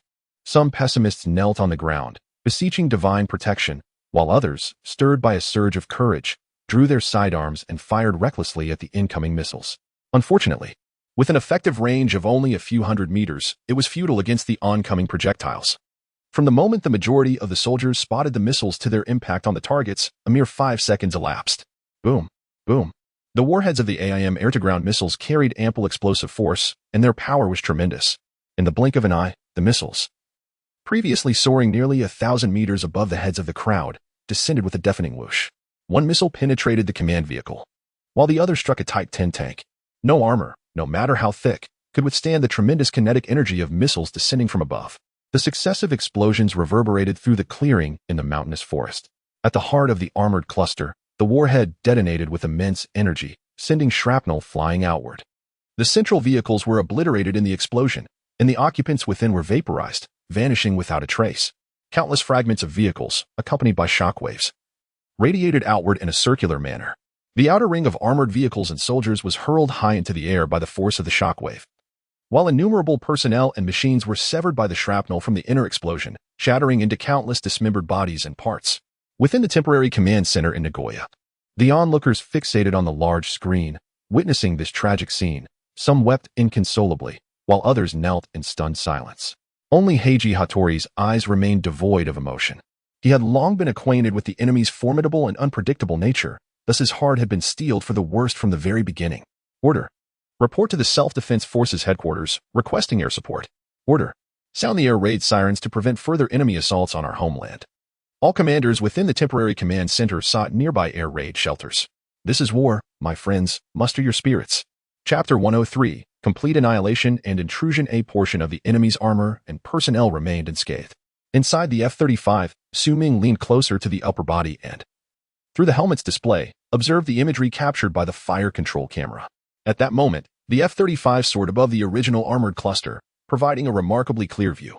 Most threats had been eradicated, leaving the enemy to abandon their armor and scatter in disarray. A few remnants of vehicles remained, with personnel fleeing in every direction, leaving behind several armored vehicles devoid of drivers. Once more, Ming commanded coldly, his gaze profound. Understood, although Lao Ma did not comprehend the significance of Ming's orders. His commendable obedience led him to execute them without further inquiry. The F-35 soared several kilometers further before descending to a height of 2,000 meters, where the fire control camera had an excellent field of view, free from the fear of enemy ground fire. Naturally, given the mountainous terrain, there were no anti-aircraft artillery or surface-to-air missiles deployed. It was almost amusing. Had the fleeing soldiers possessed such weaponry, they would have utilized it by now. Who could have anticipated that an entire regiment, with hundreds of war machines, would be dispatched merely to hunt down two insignificant thieves? Even more astonishing was the transformation of these two petty criminals into airborne specters, leaving their pursuers utterly vanquished. After the F-35 hovered momentarily to change direction, it surged towards the retreating army. Ming set the automated fire control system to seek high-value targets and then relinquished further involvement. Before long, the system identified two high-value targets, a pair of closely aligned armored vehicles. One consisted of 2 tanks and 3 armored vehicles, while the other comprised 4 armored vehicles. The preponderance of armored vehicles was due to their superior agility compared to tanks, which had allowed the initial escape of these few vehicles from the cluster. The mountain road was only so wide, and the frantically fleeing enemy had no regard for maintaining formation. With a press of the launch button, 2 AIM missiles shot forth, swiftly striking the targets. Boom, boom. The missiles hit their marks within a second of each other. Both missiles autonomously selected optimal impact points mid-flight, accurately striking the center of the convoy, maximizing the resulting devastation. The convoy, consisting of merely a handful of armored vehicles, was no match for the nearly 100-meter blast radius of the AIM missiles. As the dust from the explosions gradually settled, only 2 deep craters, each with a radius of several dozen meters, and scattered vehicle debris remained. The missile strikes also severed the sole route down the mountain, causing the surviving soldiers to panic and scatter in all directions. Observing this through the fire control camera, Ming promptly ordered Lao Ma to lower the aircraft to a mere 20 meters above the ground. Lao Ma, pilot as you wish. I shall operate the cannon to eliminate the remaining foes. Understood. Lao Ma mused. Little Sue's temperament is quite unforgiving. Not a single enemy shall be spared. It appears I must tread carefully in the future. While contemplating this, he continued with his maneuvers. The F-35 glided through the air at an extremely low altitude, its movements serpentine as it pursued fleeing soldiers on the battlefield from an elevated angle. The rapid-fire cannon beneath its fuselage unleashed a relentless torrent of flames, obliterating the bodies of struck enemy combatants into countless fragments. As the heavy shells rained down from the aircraft, the cacophony of terrified screams gradually subsided, leaving the surroundings in eerie silence. Ascending once more to a height of 100 meters, the fire control camera scanned the vicinity, failing to detect any residual infrared signatures from surviving foes. At that moment, Ming and his companion were convinced that all adversaries had been annihilated. Without waiting for Ming's command, Lao Ma ceased his actions and activated the aircraft's radar to remain vigilant against potential enemy aircraft that might ambush them unawares. The F-35 hovered silently in the sky as Su Ming retrieved his phone and opened the map application. Upon magnifying the map, he discovered that there were no significant military installations in the vicinity of Nagoya. Where could this armored contingent have originated? As he pondered, it dawned on him that he wished to retaliate, to strike fear into the enemy by infiltrating their base. However, he found himself at a loss, utterly unaware of the enemy's stronghold. Just then, a flash of insight struck him. Prior to the skirmish, there had been a group of armed personnel clad in black on the periphery of the encirclement. Their uniforms were distinctly different from military attire, suggesting they were likely a special police force. It all made sense. Previous incidents of theft and arson were mere criminal cases that fell under police jurisdiction, not that of the self-defense forces. Thus, it was highly probable that the police were orchestrating this encirclement. Rapidly deducing, he realized that the enemy had likely utilized reconnaissance satellites and discovered his presence in the wooded area near Nagoya. Consequently, when the police located him, they must have requested support from the self-defense forces. Following this line of reasoning, it was almost certain that the enemy's command center was situated at the Nagoya police headquarters. With nimble fingers, he scrolled the map to search for the headquarters. Moments later, the results appeared, and he zoomed out to reveal that he was a mere 32 kilometers away. Lao Ma, set the strike coordinates to XXXX and prepare for takeoff. Regardless of the outcome, we must act decisively. At that moment, the air raid sirens echoed throughout Nagoya, the urgent wails rousing the slumbering citizens of the island nation. With the haunting memories of past bombings ingrained in their consciousness, the populace reacted instinctively. The city seemed to awaken in an instant, with some citizens hastily donning their garments and rushing out of their homes in search of the nearest air raid shelters. Meanwhile, at the temporary command center within the Nagoya police headquarters, a distress signal had been dispatched to the Ministry of Defense, and a response had been received, instructing the 132nd Brigade to ensure the elimination of the two terrorists, even if it meant sacrificing their own lives. 2 minutes prior, a request for assistance sent to the Air Self-Defense Force had yet to receive a response. Thus, there was little hope for support from the nearby airbase. Everyone gazed at the satellite screen, where the F-35 remained suspended in the air, devoid of any green dots below. All personnel had perished. A wave of despair washed over them. Who could possibly eliminate these two despicable terrorists? Suddenly, the previously motionless F-35 began to fly again, vanishing from the satellite's view in an instant. The satellite monitoring operator hurriedly typed on the keyboard, and moments later, the F-35 reappeared on the screen. With trembling hands, the operator turned and shouted, "Report. The F-35 is rapidly approaching Nagoya City." The senior officials in the command center regained their composure. As a cacophony of hushed whispers filled the air, they dared not speak loudly, for in such moments, the one who spoke could easily become the scapegoat. Is it going to bomb the city? It can't be that reckless, can it? It's not a bomber. How much ordnance can an F-35 carry? At most, just a few missiles left. The last statement, though spoken softly, was distinctly heard by the tense crowd. Everyone seemed frozen in place, the atmosphere suddenly thick with silence. "Run. Its target is here." Hattori Heiji, the first to react, shouted with a heart-wrenching urgency, as he swiftly dashed toward the command center's entrance. Chapter 104. Enemy aircraft assault. The target coordinates have been established. The objective has entered missile range. Within the rear seat of the high-speed F-35, intelligent English prompts echoed continuously. Su Ming gazed at the aerial view of the buildings displayed on the LCD screen, the characters of the Nagoya police headquarters distinctly visible above the entrance. Without the slightest hesitation, he pressed the launch button. The remaining two surface-to-air missiles in the F-35's cockpit detached from their launch rails, maintaining parallel flight beneath the aircraft for a fleeting second before accelerating sharply toward the predetermined target. The F-35 then elevated its nose, executing a wide turn to disengage from the battlefield and soared into the distance. Success! What a thrill! Su Ming exclaimed with elation within the cockpit, knowing that the Nagoya police headquarters was destined to be reduced to ruins within mere seconds. The night had proven to be incredibly fruitful, and he was too exhilarated to slow down and relish the destruction of the police headquarters. At this moment, the priority was to swiftly exit the battlefield and find a safe location to land. It was crucial to remember that the F-35 was now devoid of ammunition, and there might be satellites surveilling the area around the clock. Survival was paramount. According to the flight log, the F-35 was currently soaring at an altitude nearing 10,000 meters. Looking down from the cockpit, the city of Nagoya was shrouded in darkness due to the air raid sirens. Nearly all lights had been extinguished, save for a few small patches of illumination that had not been turned off in time. "Little Sue, what is our next move?" Old Ma asked anxiously. still dazed by the surreal experience of participating in a one-sided massacre against the enemy. Well, let's find a forest to hide in, then I'll teleport away. But first, let me check the map. Ming was about to pull out the map to study the route when suddenly, a barrage of orange flames erupted around the F-35, accompanied by a cacophony of deafening explosions. Boom, boom, boom, boom, boom. It was anti-aircraft fire. Oldmar realized this, his arm trembling in fear, and the aircraft shuddered in response. Stay calm. Ascend immediately. The effective range of anti-aircraft fire barely exceeds 10,000 meters. The F-35 can soar to 18,000. Ming, having acquired some military knowledge and researched F-35 data online in recent days, quickly alerted the crew on the communication channel. As Oldmar regained his composure amidst the initial panic, he seized the control stick. The F-35's nose lifted once more. The entire aircraft angled nearly 90 degrees as it weaved through the hail of anti-aircraft fire, rapidly climbing higher. Has little Japan become so fearful of bombings since World War II? Such a small place as Nagoya has an astonishing number of anti-aircraft guns. By this point, the F-35 had distanced itself from the airspace above Nagoya. Ming glanced back over his shoulder, a lingering sense of dread remaining.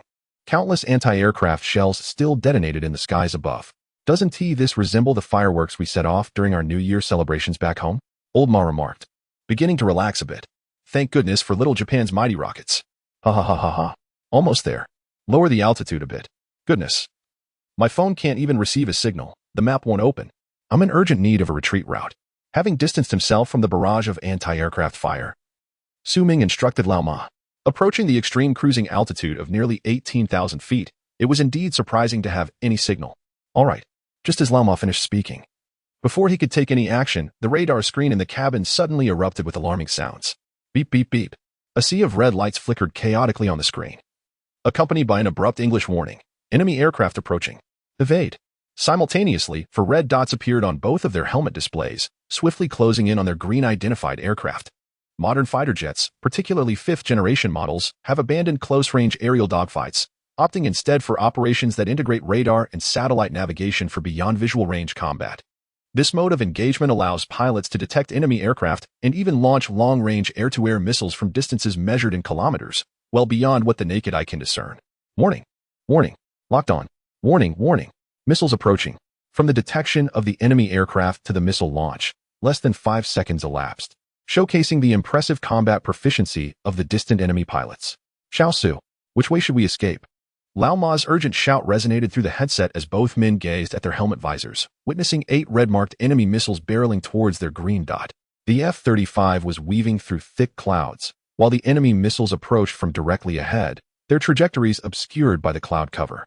In the midst of the chaos, Ming spotted a missile with a white tail flame piercing through the clouds first, followed closely by the remaining missiles, all racing towards the F-35, now within visual range.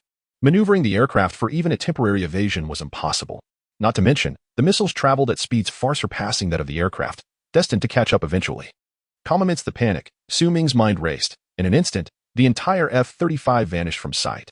At the moment of its disappearance, the 8 missiles, trailing slender flames, swept through the space where the F-35 had just been. Deprived of their target, the missiles floundered in the sky like blinded creatures, tumbling erratically in all directions. After several moments, once the propulsion had been exhausted, the missiles continued their flight for a brief distance before self-destructing in the high altitude, erupting into brilliant bursts of fiery crimson. Moments later, four F-35s arrived in the area, their tail fins emblazoned with red patches, unmistakably indicating the arrival of the self-defense forces of the island nation. Tower, A1 reporting. The enemy aircraft have vanished from radar. Repeat. The enemy aircraft have disappeared from radar. Observing this peculiar scene, the lead pilot hastily relayed the information via onboard radio to their superiors. A1, this is the control tower. According to intelligence, the enemy is a missing F-35 of the U.S. military. Logically, as you are both part of the F-35 squadron, the opponent's stealth capabilities should be ineffective against you. It is possible that the enemy aircraft has employed some new tactics that have deceived your onboard radar. For now, you are to fly in pairs and refrain from relying on onboard radar. Conduct a thorough visual search of the surrounding airspace. Upon spotting a target, engage it immediately. The headquarters will simultaneously employ reconnaissance satellites to assist in your search and will promptly inform you of any findings. Remain calm and search diligently. The enemy's munitions have been exhausted. This is our unilateral slaughter. Acknowledge. A2 form up with me, while A3 and A4 will form their own squadron. We shall trace a large circle in the sky. Upon discovering the enemy aircraft, engage without seeking further authorization. Acknowledge. The 4 aircraft will use the last known coordinates of Su Ming's F-35 as the center, dividing into 2 routes, tracing 4 arcs in the air for the search. Chapter 105. Aerial combat. At the same moment, in the vastness of space, the F-35 gradually reduced its speed until it hovered and descended to the ground. The cockpit opened, and Su Ming instantaneously transported himself to the ground below, while Lao Ma first steadied himself by gripping the cockpit's edge, then released his hands and leapt down with a thud. What a thrill! What a thrill! Initially, I believed that safety would be assured with the withdrawal of the American forces, yet I had not anticipated the presence of the island nation's air force. Su Ming incessantly patted his chest, sheepishly attempting to explain to Lao Ma. Lao Ma remained speechless, casting a resentful glance at Su Ming. What sort of gaze is that? Am I to blame here? Did you not also overlook this matter? You were even more enthusiastic than I. Lao Ma actually wished to express that he had indeed considered the island nation's air force. However, day after day, he had complied with Su Ming's commands, which had led him to habitually cast aside his vigilance. Let the young one vent his frustrations, Lao Ma mused. After all, at his advanced age, having experienced numerous battles, he possessed a better capacity for acceptance. Su Ming was merely in his early 20s, having never encountered such situations before. If he needed to vent, so be it. Once Su Ming grew weary of his tirade and noticed that Lao Ma had refrained from retorting, his enthusiasm waned and he fell silent. 2 cans of energy drinks appeared in his hands. He handed one to Lao Ma and opened the other for himself. Let us drink a bit to recover. That was exhilarating. Gulp, gulp. After a few swigs, still unsatisfied, he instantaneously transported an entire case, opening one can after another to drink. To be candid, the excitement the two had experienced in their lifetimes paled in comparison to today's events. Including this incident, they had narrowly escaped 2 life-threatening crises. While they ought to enjoy a drink to unwind, they had yet to truly escape danger and could only settle for beverages instead. What is our next step, Su Ming? As their emotions began to stabilize, barely uttering the words, Lao Ma could have slapped himself. There I go, speaking thoughtlessly again, lacking any independent thought. Su Ming, however, was oblivious to Lao Ma's inner turmoil, sitting on the ground with 2 fingers idly shaking the drink can, deep in contemplation. First and foremost, although they had not spotted any enemy aircraft, it was certainly not the American forces. I initially thought that with the American withdrawal, our F-35 would lose the enemy identification radar warning from the American base. Yet, it appeared that despite their retreat, the radar left behind at the base was still operational, inadvertently saving our lives. Solely relying on the onboard radar of our F-35 would not suffice to identify the Self-Defense Force's 5th-generation fighters. Considering that the island nation's 5th-generation aircraft were all products of the American lineage, rendering them indistinguishable, the Self-Defense Force's aircraft were able to lock onto us precisely because they possessed their own ground-based radar. Thanks to the ground-based radar gifted by the Americans, you young people certainly have your wits about you. Lao Ma interjected at the opportune moment. Su Ming cast a fleeting glance at old Ma, his earlier jesting demeanor replaced by a serious focus as he continued his analysis. Since the radar at the American military base remains operational, we are capable of identifying friend from foe. Consequently, the American F-35s will undoubtedly be able to lock onto and engage our Self-Defense Forces aircraft. It remains uncertain whether the island nation is aware that we have concealed ourselves in the spatial realm and whether we will re-emerge at the same location. Regardless, it is a gamble worth taking. With this thought, Su Ming crossed his legs, his tone invigorated. When we manifest in the external world, we must launch an immediate attack. Should the enemy aircraft linger in place, waiting for us, we will fire our missiles and promptly return to the spatial realm. If the enemy has not acquired intelligence regarding my spatial abilities, that would indeed be fortuitous. At that moment, in the lofty expanse outside, for F-35s had executed a maximum turn radius maneuver, interweaving in pairs through the skies. Report to the tower, A1 reporting. We have searched a circular airspace within a 100-kilometer radius and have yet to detect any enemy aircraft. Requesting tactical guidance. The radio fell silent for nearly 30 seconds, until the pilots finally heard an urgent command crackle through their headsets. A1, return immediately to the coordinates where the enemy vanished. We have received reliable intelligence from the Nagoya police indicating that the enemy F-35s may reappear at the same location. A1 promptly complied with the orders, maneuvering the radar to locate the previously recorded coordinates of the enemy aircraft. All units, coordinates XXXXXX, advance. The 4 fighter jets decelerated, pivoting in place before heading in the same direction. Tower, when can we expect the target to appear? These F-35s launched from the Hokkaido Air Force Base and had already scoured this airspace for an extended period, with half of their fuel depleted and considering the return journey. Their time aloft was limited. Thus, A1, as the battlefield commander, prudently posed the question to the tower. Forget about the fuel. If navigation fuel runs low, you can land on-site, or even parachute if necessary. Acknowledged. A1 felt a shiver run down his spine and refrained from further inquiries.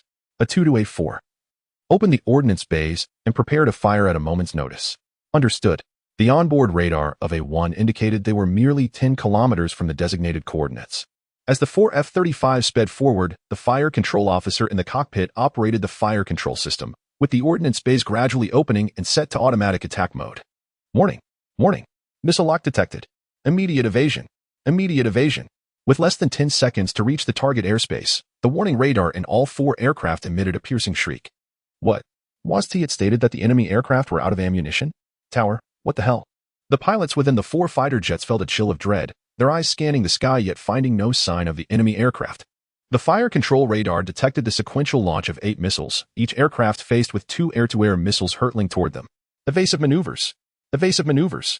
There was no time to lament the erroneous intelligence over the radio. A1 issued frantic commands through the radio. The 4 aircraft swiftly executed a roll, maneuvering rapidly to the side and from a higher altitude, for white trails streamed out in opposite directions. Each missile locked onto its designated target, relentlessly pursuing the trajectory of its prey. Deploy decoys. At this moment, the island nation's aircraft had completed a wide turn in the sky. A1 glanced at the missiles rapidly approaching from behind. He quickly launched a series of decoy flares while simultaneously elevating the nose of the aircraft, attempting to shake off the missile lock. Chapter 106, all shot down. Boom. Boom. A1 glanced down at the aerial expanse below, where the decoy missiles had effectively intercepted 2 air-to-air missiles, resulting in a catastrophic detonation that unleashed 2 massive crimson fireballs, illuminating the sky for several kilometers. Hush.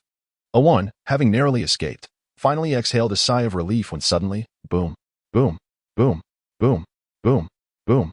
6 muffled thuds resonated from afar, emanating faint explosions of red light through the clouds from 3 distinct directions. His heart tightened. In his frantic pursuit of survival, he had neglected to check on his comrades. Report your status, he urged, anxiety gnawing at him as a foreboding sense of dread crept in. A2, A3, A4. Respond quickly. Repeat. A2, A3, A4. Report your status. After a moment of silence on the radio, despair washed over him. A1 steeled himself. This was not the time for sorrow. He adjusted the communication channel to the tower. Tower, tower, A2 to A3 all have perished. A1 requests tactical guidance. Help me locate the enemy aircraft. I seek vengeance. The F-35's belly munitions bay could accommodate 8 missiles, and he was aware that the enemy aircraft had confirmed they were out of missiles. With the adversary unable to launch further missile attacks, fear dissipated. This airspace was now A1's hunting ground. A1. Our military satellite is scanning the surrounding airspace and has yet to detect any enemy aircraft. The search continues. The tower's commander replied, suppressing his alarm while directing radar and reconnaissance personnel to search the area. Upon hearing the report of no enemy sightings, A1 felt a wave of apprehension wash over him, an ominous premonition stirring within. Suddenly, the tower's voice, tinged with urgency and disbelief, broke through. Found it. Oh no, it has suddenly appeared. A1. The enemy aircraft has emerged at your 8 o'clock position, 18 kilometers away, obscured by clouds and out of visual range. Received. My radar has also locked onto it. Missile lock successful. Launching missile. Driven by a thirst for retribution, A1 refrained from uttering any vengeful oaths, his training compelling him to swiftly execute the missile launch. Warning. Warning. Missile lock detected. Immediate evasion required. As A1 pressed the launch button, the cockpit was once again filled with the blaring alarm. What? How does it still have missiles? 8 of them. There was no time to ponder the implications. 6 air-to-air missiles erupted from A1's belly, depleting his entire arsenal. With 2 missiles previously expended in a failed ambush on the U.S. F-35, he now had 6 remaining. As the missiles shot forth, A1 quickly elevated the nose of his aircraft and fled into the distance. In a dire situation of 6 against 8, A1 was engulfed in despair. The decoy missiles had already been expended, leaving no possibility of evading the incoming missiles. Furthermore, 8 missiles were simultaneously in pursuit. Control tower, your intelligence is erroneous. However, I had launched all missiles. The enemy aircraft would surely meet its demise this time. Time was slipping away. A1 turned to glance back. witnessing 8 white trails spiraling towards him, drawing ever closer. Long live the Empire. Long live the Emperor. Boom, boom, boom. The first missile caught up with the tail flame of a one's engine, leading to a catastrophic explosion that obliterated the entire aircraft. The subsequent 7 air-to-air missiles erupted in a chain reaction amidst the inferno of the initial blast. Inside the control tower, the airbase commander held a communicator. His gaze fixed on the radar display, where the last green dot representing a 1 had vanished. Almost simultaneously, the red dot denoting the enemy F-35 also disappeared. Tragically, a 1 perished without witnessing the downfall of the detestable enemy aircraft. But had the enemy truly been shot down, or had it merely vanished as it had before? In a most enigmatic manner, the commander stood frozen, akin to a statue, with an inscrutable expression in his eyes. Order. Immediately organize a search and rescue to ascertain if any of our pilots ejected and survived. Report to higher command. Mission accomplished. The enemy aircraft has been downed. Additionally, report the loss of 4 F-35s and their pilots. Furthermore, stand down from combat readiness. Let the aircraft on the runway return to a state of rest. The radar need not monitor that airspace any longer. Apart from the on-duty personnel, everyone else should return to rest. After grappling internally for an extended period, he ultimately resolved to issue a series of commands to his subordinates. Alas, his squadron could scarcely endure further losses. The sudden loss of 4 of the most advanced aircraft and their elite pilots weighed heavily on his heart. No matter the circumstances, he had discerned through the enemy's flight patterns that this F-35 was merely attempting to escape and bore no intent of attack. Why cling to it any longer? Reporting the mission as completed would still count as an achievement. As for whether this F-35 would reappear, what did it matter? With so many produced, how could one ascertain that this particular aircraft was the same? As the last fighter jet of the island nation's self-defense forces launched a missile at Ming and his companion. Ming did not rush to return to the spatial realm. Instead, he executed a swift evasive maneuver, maintaining this flight posture until 6 missiles were merely meters from his aircraft's tail. At this moment, Ming summoned all his acuity and reflexes. The leading missile's warhead was poised to detonate upon contact with the vector engine's flames. In that fleeting instant, Ming activated his extraordinary abilities, drawing the F-35 into the spatial realm. At this moment, Ming and his companion had once again switched to a fully armed F-35. As the missiles in the previous 2 aircraft had been entirely expended, they had yet to find the time to learn how to load missiles, and thus were compelled to deplete one aircraft after another.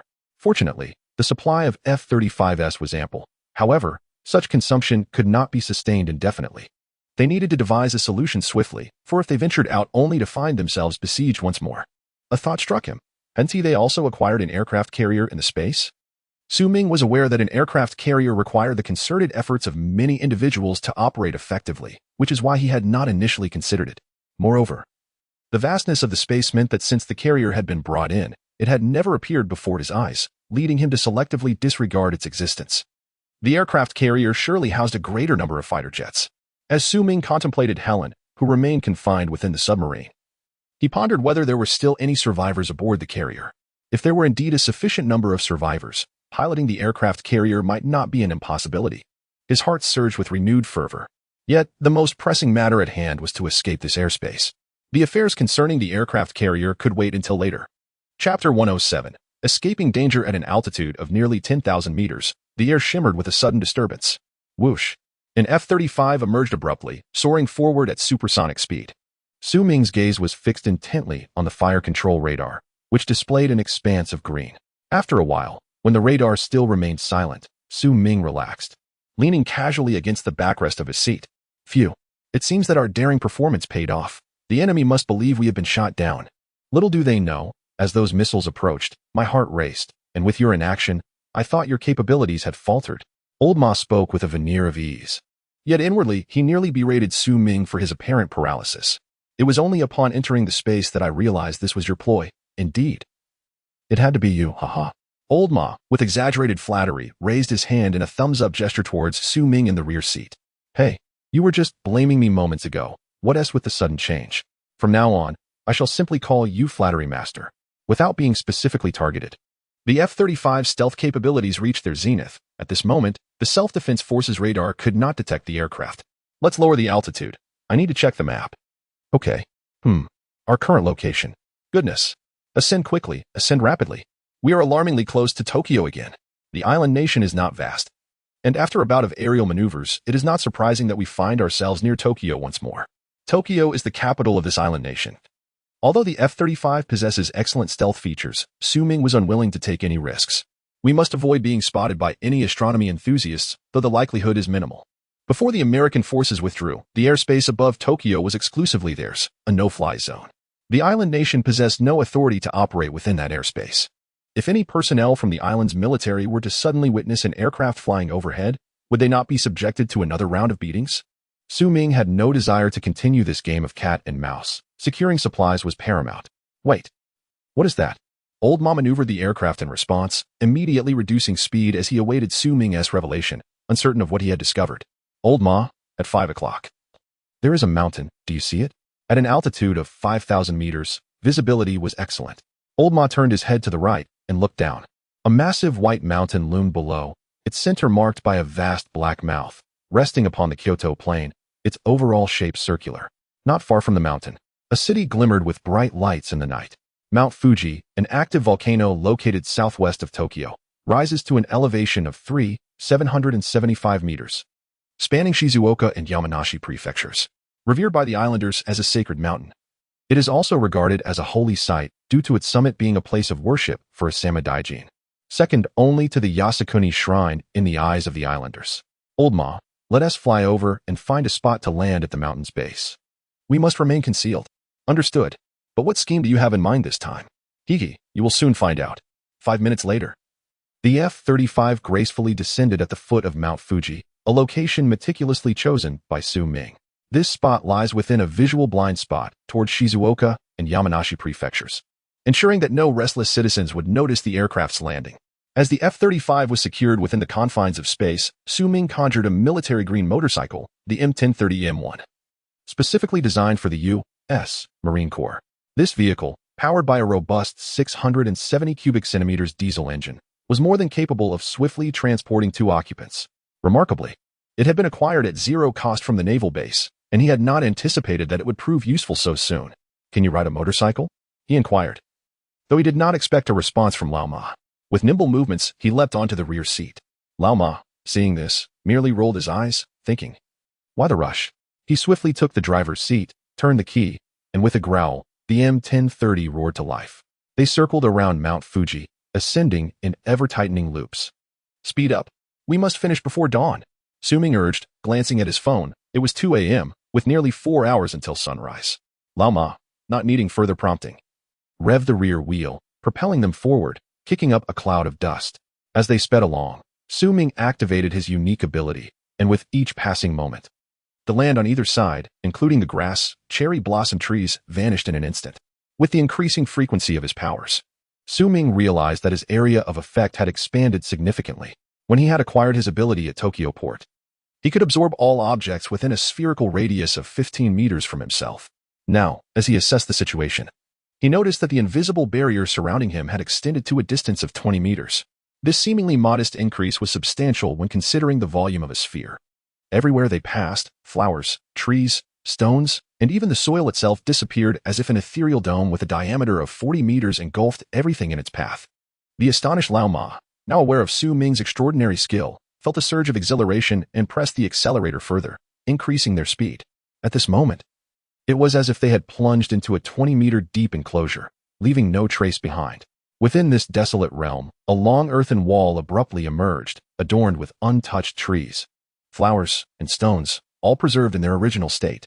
Ming had deliberately absorbed these lifeless entities into the void, concerned that he might inadvertently include living beings in his space. The thought of a mishap was too perilous to contemplate. Through sheer concentration, he monitored the interior of his space, elated to see his spontaneous idea becoming reality. Lao Ma, accelerate further. From now on, our home shall rely upon the majestic Mount Fuji. In the depths of the ravine, there are no jagged stones to impede our path, and the motorcycle's performance has been pushed to its limits, nearing a breathtaking speed of 150 kilometers per hour. I long for even greater velocity. Yet that towering wall ahead obscures the road beyond. Old Ma turned his head and shouted loudly, his voice mingling with the howling wind. Ming retrieved his phone, activating the navigation and magnifying the map until only Mount Fuji remained on the screen.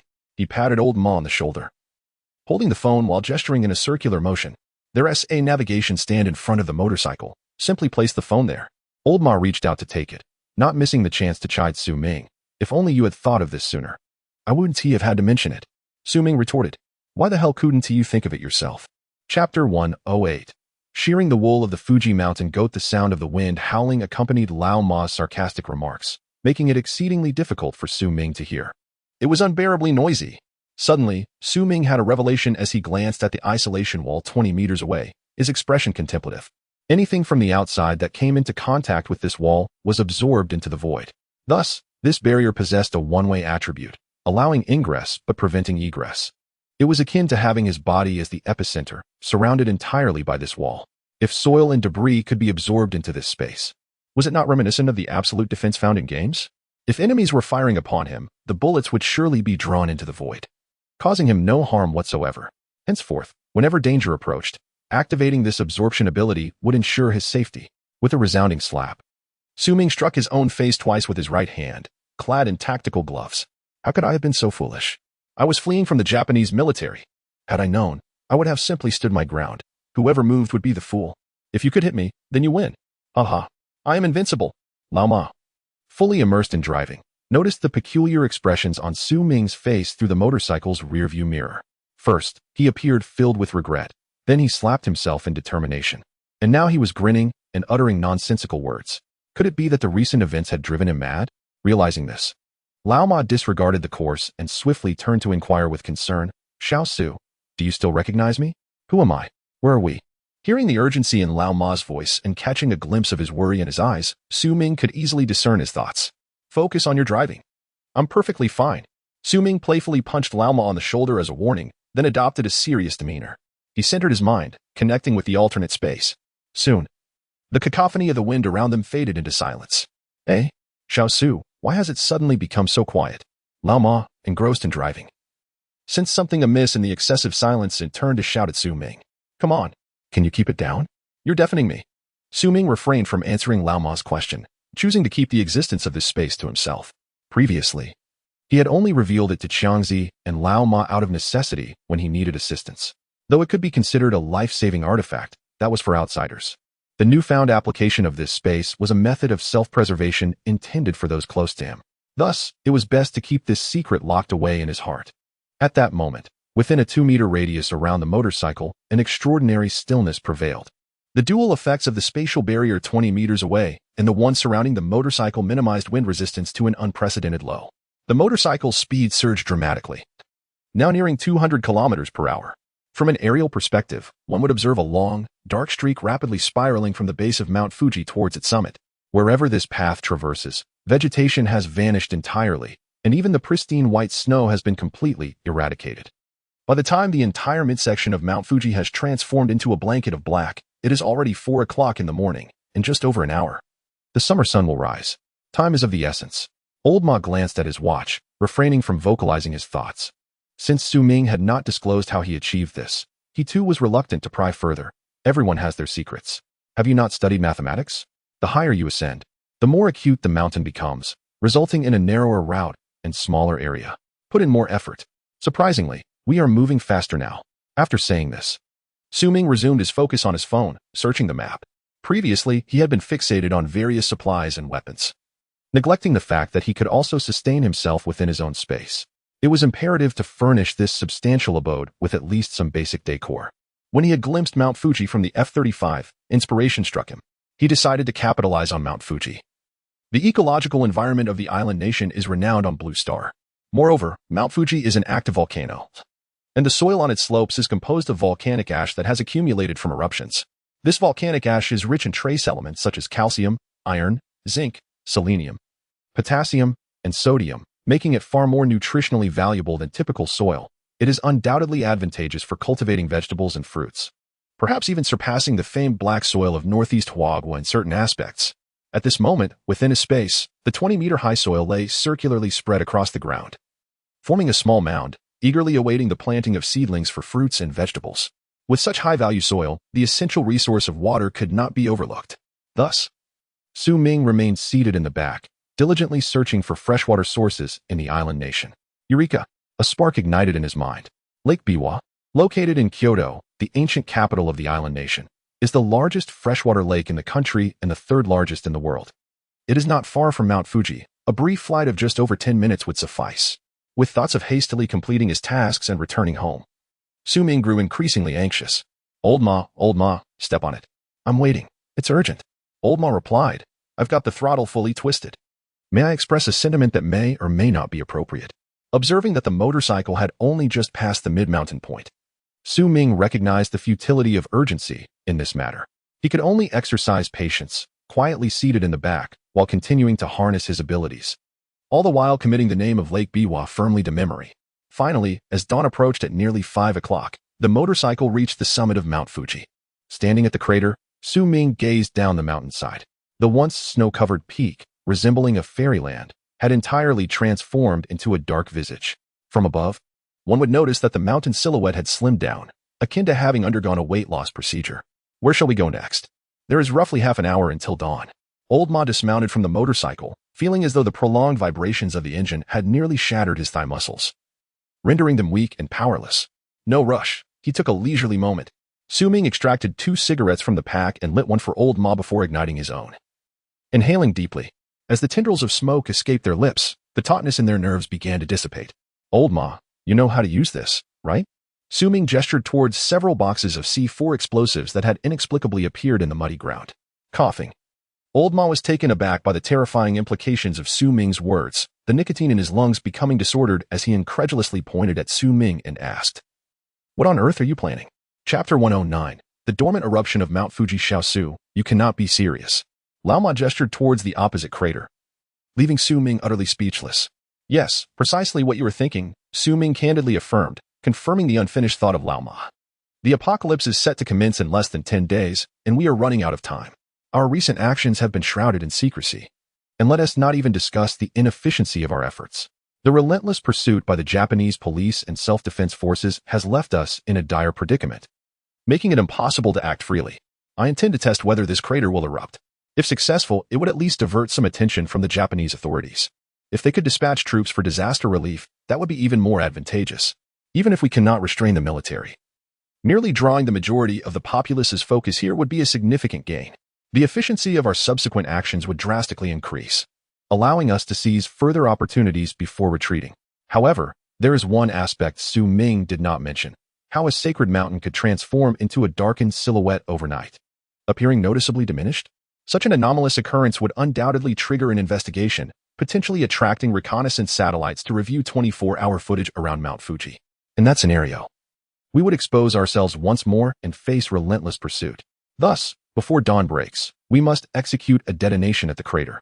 If it can incite a volcanic eruption, obliterating the mountain entirely, that would be ideal. Should the C4 explosives prove ineffective, we can always return home early, as we have already stockpiled ample supplies. The existing provisions in our possession would sustain Ming and his companions for several lifetimes, not to mention the considerable stockpile of valuable goods amassed by Chang back home.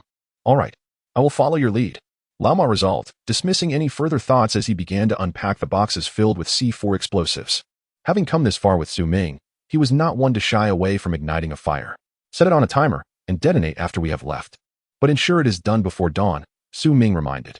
We cannot allow anyone to witness this darkened mountain at daybreak. That would lead to numerous complications. Rest assured, the timers are readily available in the boxes. Lao Ma replied, a cigarette but dangling from his lips as he took occasional puffs, while working quickly, still finding time to engage Ming in conversation. How should I know? In any case, the Japanese have few redeeming qualities. Reflecting on the atrocities they have committed against our nation, we are merely collecting a bit of interest for our ancestors. Ming reassured Lao Ma and himself, as his gaze surveyed the 2 towns nestled at the foot of Mount Fuji, Shizuoka Prefecture and Yamanashi Prefecture. My apologies, but I have no other choice. Remember to seek revenge on me in your next life. Just past 5 o'clock in the morning Tokyo time, an F-35 ascended from the mountaintop, taking flight towards the distant horizon as the first light of dawn began to emerge. In a quaint residence nestled in the outskirts of Shizuoka Prefecture, the village gradually awakens to the crowing of roosters. This serene locale, distanced from the bustling city, lies at the periphery of Shizuoka, being the nearest settlement to the majestic Mount Fuji. An elderly man, clad in traditional kimono, leisurely pushes open the wooden door of his home and stretches his arms wide, savoring the morning air. Ah, another splendid day. I am grateful to the sacred mountain and the emperor for bestowing such a wonderful life upon us. He murmurs, stifling a yawn as he prepares for a devout homage to the mountain. Suddenly, his movements halt, and he rubs his eyes, astonished to discover that the once pristine, snow-capped peak has transformed entirely into a foreboding black, devoid of its sacred purity. No, it must be that I did not sleep well last night. My vision is blurred. In disbelief, he raises his hand to rub his eyes once more. Boom, boom. A deafening explosion reverberates from a distance. The elderly man's previously closed eyes spring open as he gazes toward the source of the thunderous sound, if one could still call it Mount Fuji.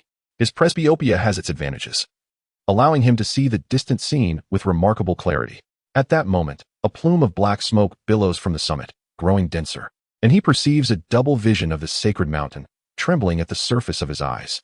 No, it is not my eyesight playing tricks. The mountain god is enraged. The mountain god is furious. Wake up. The mountain god is angry. An earthquake.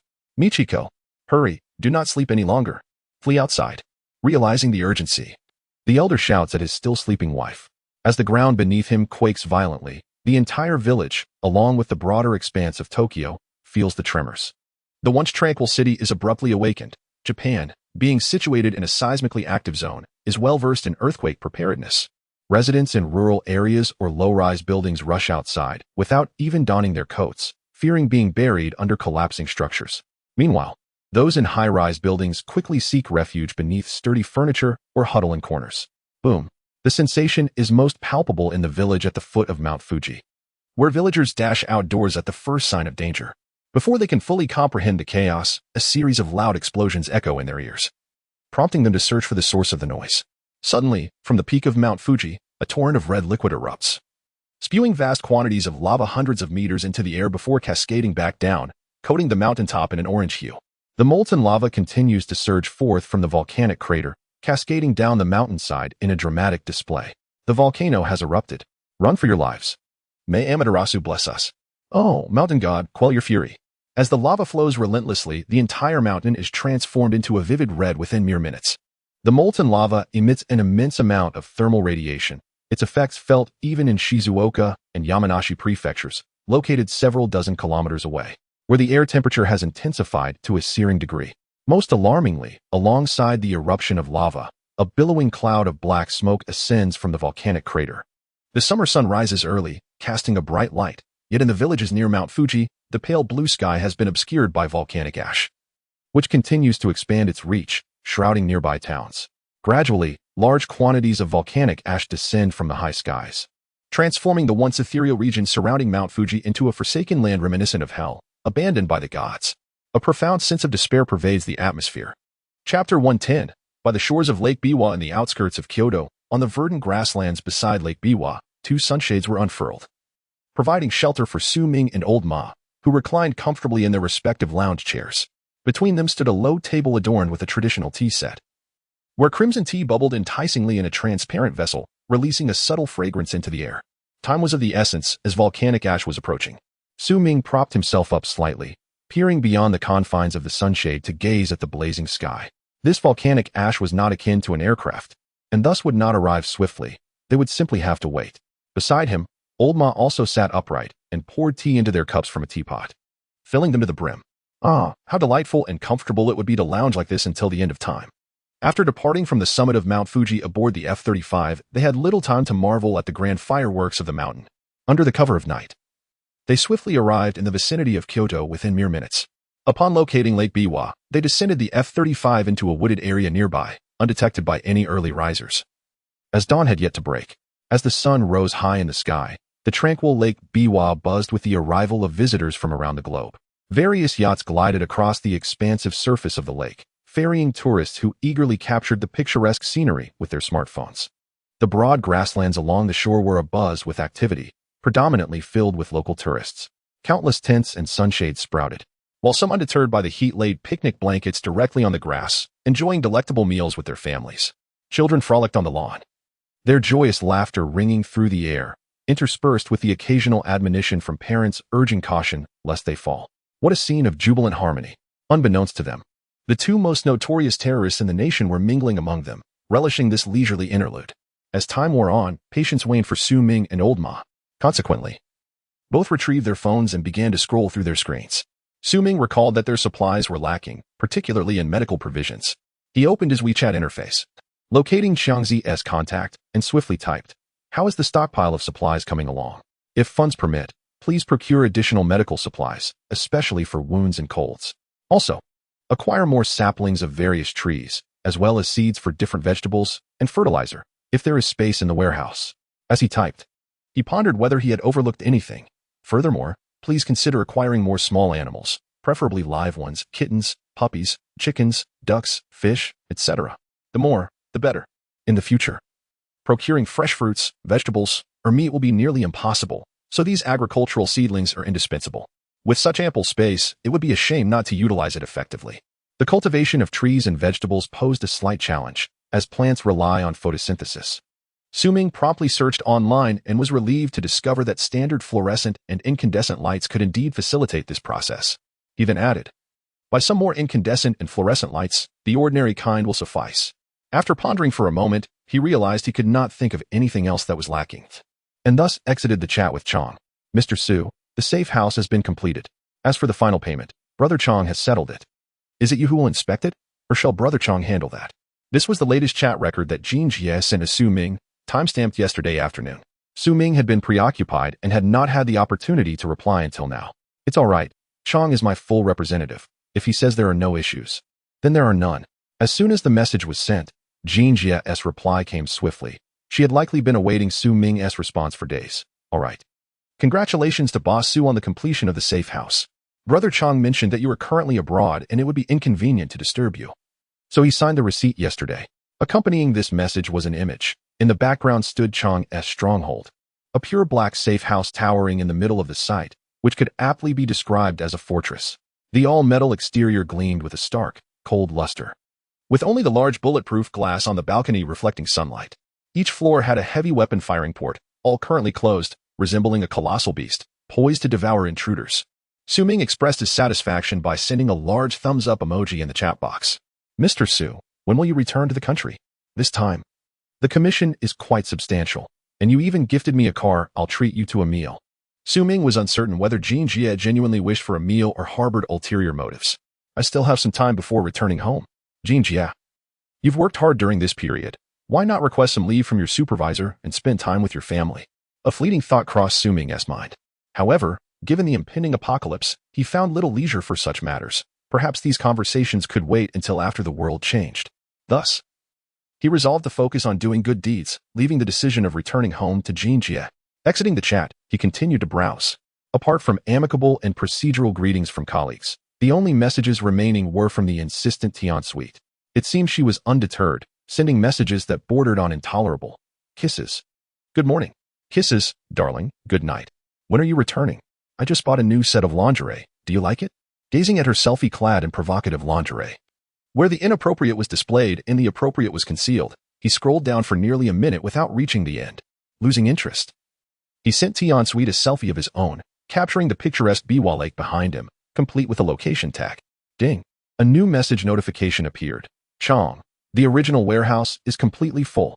I've arranged for several temporary shelters through my contacts."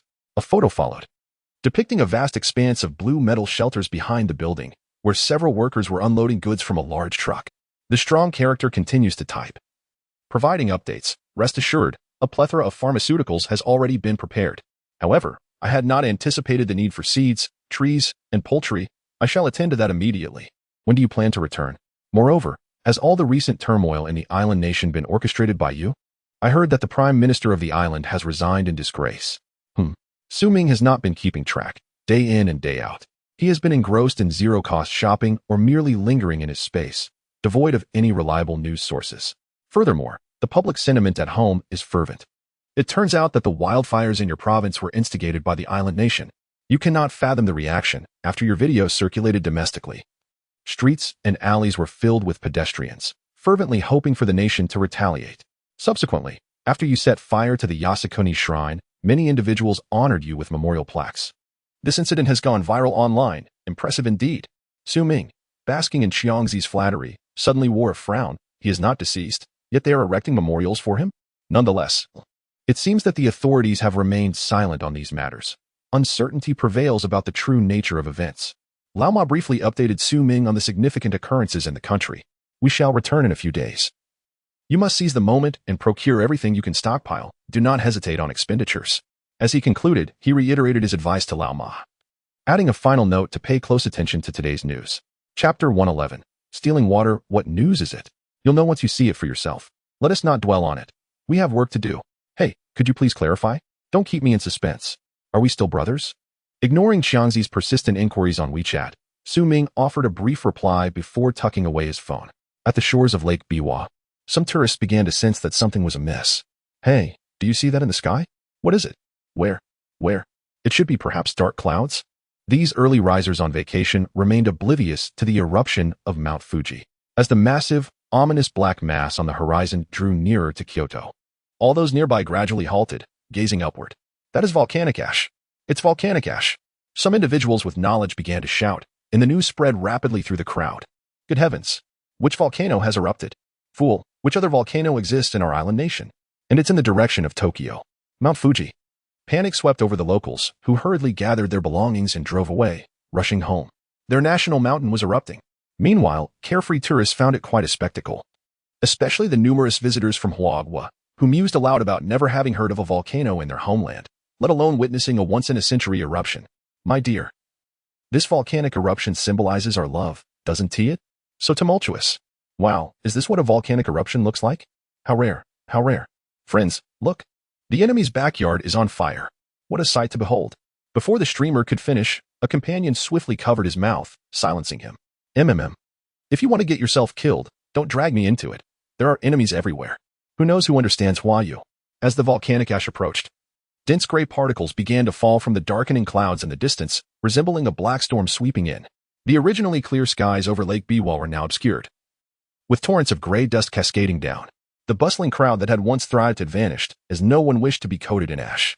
Even those with tents found themselves unable to pack up in time, opting instead to return home, as the apocalyptic scene discouraged any further exploration. All right. I can rest easy now. My dear daughter, you must heed your Uncle Chang's advice and not wander about. Things are unstable outside. Understand? As for me, I'll be back in a day or two. I don't want to return only to find my beloved daughter has left Sioux City. Let us not linger on this. I must return to work with my boss. I'll hang up now. Seeing that he had garnered Su Ming's attention, Lao Ma hastily exchanged a few pleasantries before ending the call. Lao Ma, is that your daughter? Indeed. How amusing. Su Ming noticed that old Ma was hesitating, as though he were concealing something from him, which piqued his curiosity. What could possibly be the matter? Why do you appear like a thief? Are you feeling guilty? Not at all. What are you thinking, you rascal? Goodness. Could it be that you're afraid I might take an interest in your daughter? No, not at all. Old Ma's expression stiffened. He genuinely harbored such concerns. During this period, Xiaosu had not been in contact with his girlfriend, and it was likely that their relationship had fizzled. Furthermore, his daughter was indeed quite the beauty. How could you think me so base? I would never lay a hand on my brother's daughter. Whoever dares to do so is a dog. Phew. Well, that essay relief. Su Ming, you truly are wary of me. Aren't you? At the bottom of Lake Biwa, Su Ming donned a diving suit, an oxygen tank strapped to his back, and an oxygen mask covering his face. These apparatuses were retrieved from his spatial realm. The Yokosuka Naval Base was truly a treasure trove, offering an array of equipment, including this frogman suit. Standing at a depth of over 10 meters, the water pressure exerted no strain on Su Ming, who possessed extraordinary abilities. With arms outstretched and feet pressed into the silt by the water pressure, he stabilized his position. Activating his powers, he opened the spatial barrier, and instantly, thousands of cubic meters of lake water surged into the space he had meticulously prepared, a cubic space with a base area of 1,000,000 square meters and a height designed to match the lake's depth of 50 meters. Once filled, it would provide an inexhaustible supply of water for Su Ming and his companions for generations to come. Through the oxygen mask, the underwater scenery was vividly visible. The dense seaweed, swayed by the swift currents, leaned towards Su Ming, while various fish of differing sizes were drawn toward him by the potent gravitational pull emanating from his center. Su Ming's eyes sparkled with delight. What was once stagnant water was now teeming with life. When boredom struck outside, he could simply retreat to his space and indulge in a few days of fishing, a delightful prospect indeed. Originally intending to stockpile water, a new idea sparked in Su Ming's mind. Why not create a genuine lake within his space? Without hesitation, he lifted his feet from the silt and advanced forward. As he moved, the lake bed beneath him sank an instantaneous 20 meters, the displaced silt swiftly drawn into the vast water tank within his space. This was feasible. Su Ming's excitement grew as he continued to stir the lake bed. Meanwhile, in the outside world, Old Ma perched atop a tall tree for surveillance. Watched the enormous whirlpool forming at the center of Lake Biwa with a pained expression. Goodness, such a commotion. If discovered, it would spell trouble. Fortunately, the nearby residents had all returned home. Now, he finally grasped Su Ming's intention behind triggering the active volcano on Mount Fuji. It indeed mitigated many unnecessary risks. At least he no longer had to worry about being caught while gathering supplies. Let us hope this young man hastens his efforts. Old Ma smacked his lips and raised his silent sniper rifle once more, vigilant of his surroundings. Meanwhile, at the bottom of the lake, Su Ming was not faring much better. The immense water pressure weighed heavily upon him as he endeavored to move swiftly. Even with his body augmented by supernatural abilities, he was struggling. At that moment, the oxygen indicator on his arm began to tremble, indicating that his air supply was nearly depleted. Damn it, is it consuming so quickly? He realized that his movement at the lake's depths was the cause of such rapid oxygen depletion. It seemed that this tank of oxygen would not last much longer. How he wished for a larger oxygen tank. A larger oxygen tank. Chapter 112, Water Source Collection completed. A sudden flash of insight illuminated Su Ming's mind. How foolish of me to have forgotten this. Just this morning, I had learned a new skill, and now it had slipped my mind. Su Ming felt an overwhelming urge to slap himself. Without further contemplation, he halted his steps and connected his mind to the space around him. Instantly, a circular area materialized within a 20-meter radius. This newfound space brimmed with oxygen. And as the tumultuous lake water made contact with its boundaries, it vanished, flowing into another realm, shedding his damp frogman suit. Su Ming inhaled deeply the crisp oxygen within this space. What a refreshing sensation. He donned a discreet leisure outfit, suitable for the outside world, and began to sprint forward. Before him, the lake's water and muddy sediments visibly receded, as though a solid earthen wall stood just 20 meters ahead. Beneath his feet lay the original riverbed, now 10 meters deep. Although still somewhat damp, it was far more navigable than the mire he had traversed earlier. To the old man outside, the colossal whirlpool at the heart of the lake had inexplicably begun to churn rapidly, swirling left and right without pause, accompanied by the resounding roar of lake waves. These youngsters, they certainly know how to have fun. From morning to afternoon, the sky remained shrouded in a somber gray. The ash from the volcano still swirling overhead. The area surrounding Lake Biwa, including the entirety of Kyoto, was cloaked in a heavy, gray haze. Most people huddled indoors, seeking refuge from the volcanic ash, with only a few brave souls venturing outside. Those who did barely had time to step out before their teeth became the only visible white on their faces. Noticing the absence of any irrelevant individuals around Lake Biwa, the old man perched atop a tree grew exceedingly bored. Chewing on an energy bar, his gaze wandered across the lake's surface. From a distance, the changes might not have been apparent, but the old man, having closely observed the area for several hours, noted that the blackened lake, now blanketed with volcanic ash, had revealed the original water line, which had plummeted nearly 15 meters since the morning, almost 20 meters by rough approximation. My goodness, to think this is the world's third largest freshwater lake. How on earth did young Su do this? Unbeknownst to the old man, Su Ming had effectively acquired not only the lake's water, but also the very ground beneath it, leading him to believe that the water level had dropped solely due to the removal of the lake's water. Suddenly, the old man's hand froze, energy bar in mid-bite. As he hastily tucked the unfinished snack into his pocket, he raised his Barrett sniper rifle, peering through the scope towards the opposite shore. A man clad in a white security uniform, shielded by an umbrella, approached the lake's edge. Judging by his attire, he was likely a member of the security staff for the Lake Biwa scenic area. At that moment, the man crouched on the grassy bank, examining the unexpectedly lowered waterline. When his gaze was drawn to the chaotic whirlpool in the lake, through the high-powered lens, the man's expression shifted to one of growing alarm. He quickly stood and stumbled backward, falling onto the grass. Mind your own business. I advise you not to meddle, the old man muttered under his breath, as he gradually applied pressure to the trigger. The security guard finally recalled something important. He reached for the walkie-talkie hanging from his belt, poised to press the talk button when, bang, the head of security exploded like a watermelon, followed by a faint gunshot from across the way. Old Ma released the trigger, his gaze calm and devoid of any mercy, tinged only with a hint of regret. I warned you against meddling. Now look, you've thrown your life away. He pulled back the gun's mechanism, ejected the large shell, and tucked it into his pocket. Once again, Old Ma peered through the scope to survey the surroundings, ensuring that no one would be drawn to their location by the sound of the gunfire, thereby avoiding unnecessary complications. After observing for a while in the profound silence, with no one else arriving, he breathed a sigh of relief. Pressing his finger on the earpiece, he timely communicated with Su Ming. I just eliminated a bystander. I wonder if anyone will come looking for him. How much longer do you need? I'm almost there.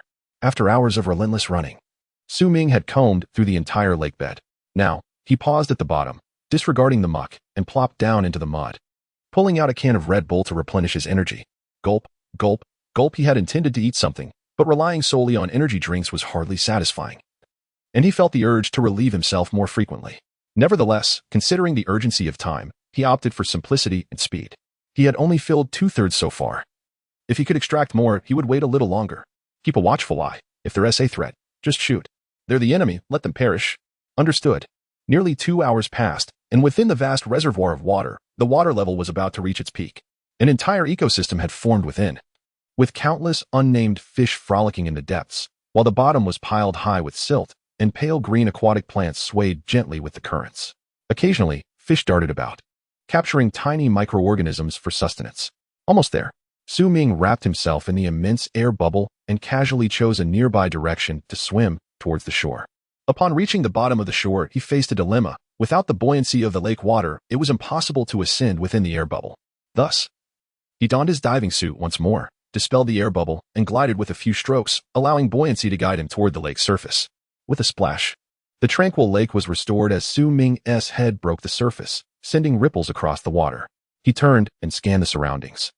It was no wonder that visibility at the lakebed had diminished over time, becoming increasingly dark, requiring a flashlight to see clearly. A thick layer of volcanic ash had accumulated, transforming the once azure lake into a pitch-black expanse. Old Ma, can you see me? Which direction are you? I'm coming over. I'm exhausted. I'm at your 8 o'clock diagonal. You finally decided to show yourself. I see you. Look this way. Su Ming gazed towards the 8 o'clock direction, only to find the entire world cloaked in darkness, making it difficult to discern Old Ma's position. Suddenly, a glimmer of light flickered to life, and Su Ming realized that Old Ma was signaling his location with a flashlight. I see you. Wait for me. Before he could finish his sentence, Su Ming teleported to the shore.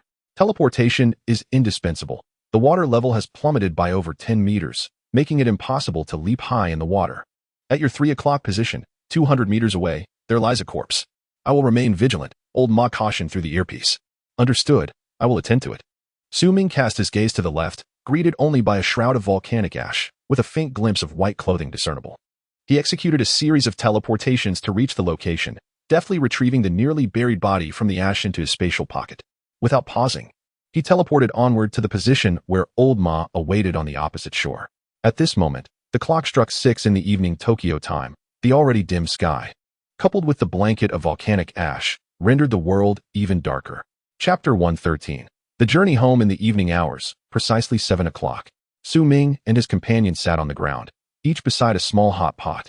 The crimson broth, infused with fragrant beef tallow, bubbled enticingly as Su Ming deftly placed a piece of Kobe beef into the simmering liquid. He poured half a glass of Bordeaux red wine into 2 elegant goblets. Tonight, we shall indulge in just this. No more, he declared.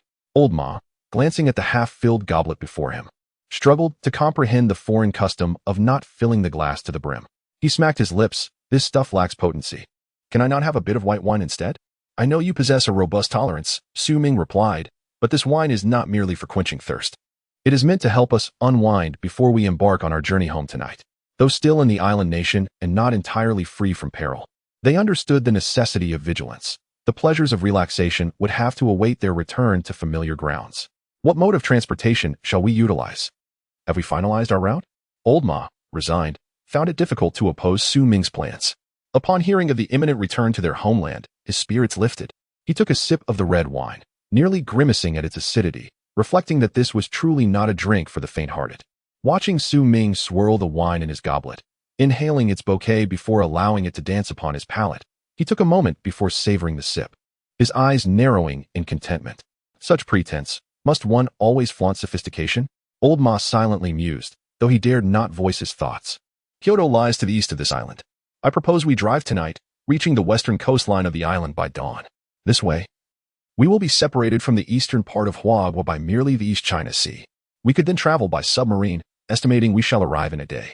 Su Ming, a rather unrefined individual himself, was merely seeking a way to relax his taut nerves with a touch of indulgence in the luxurious experience of wine tasting. After his moment of pretentiousness, he turned to old Ma, sharing the route he had devised for their return. "What do you think?"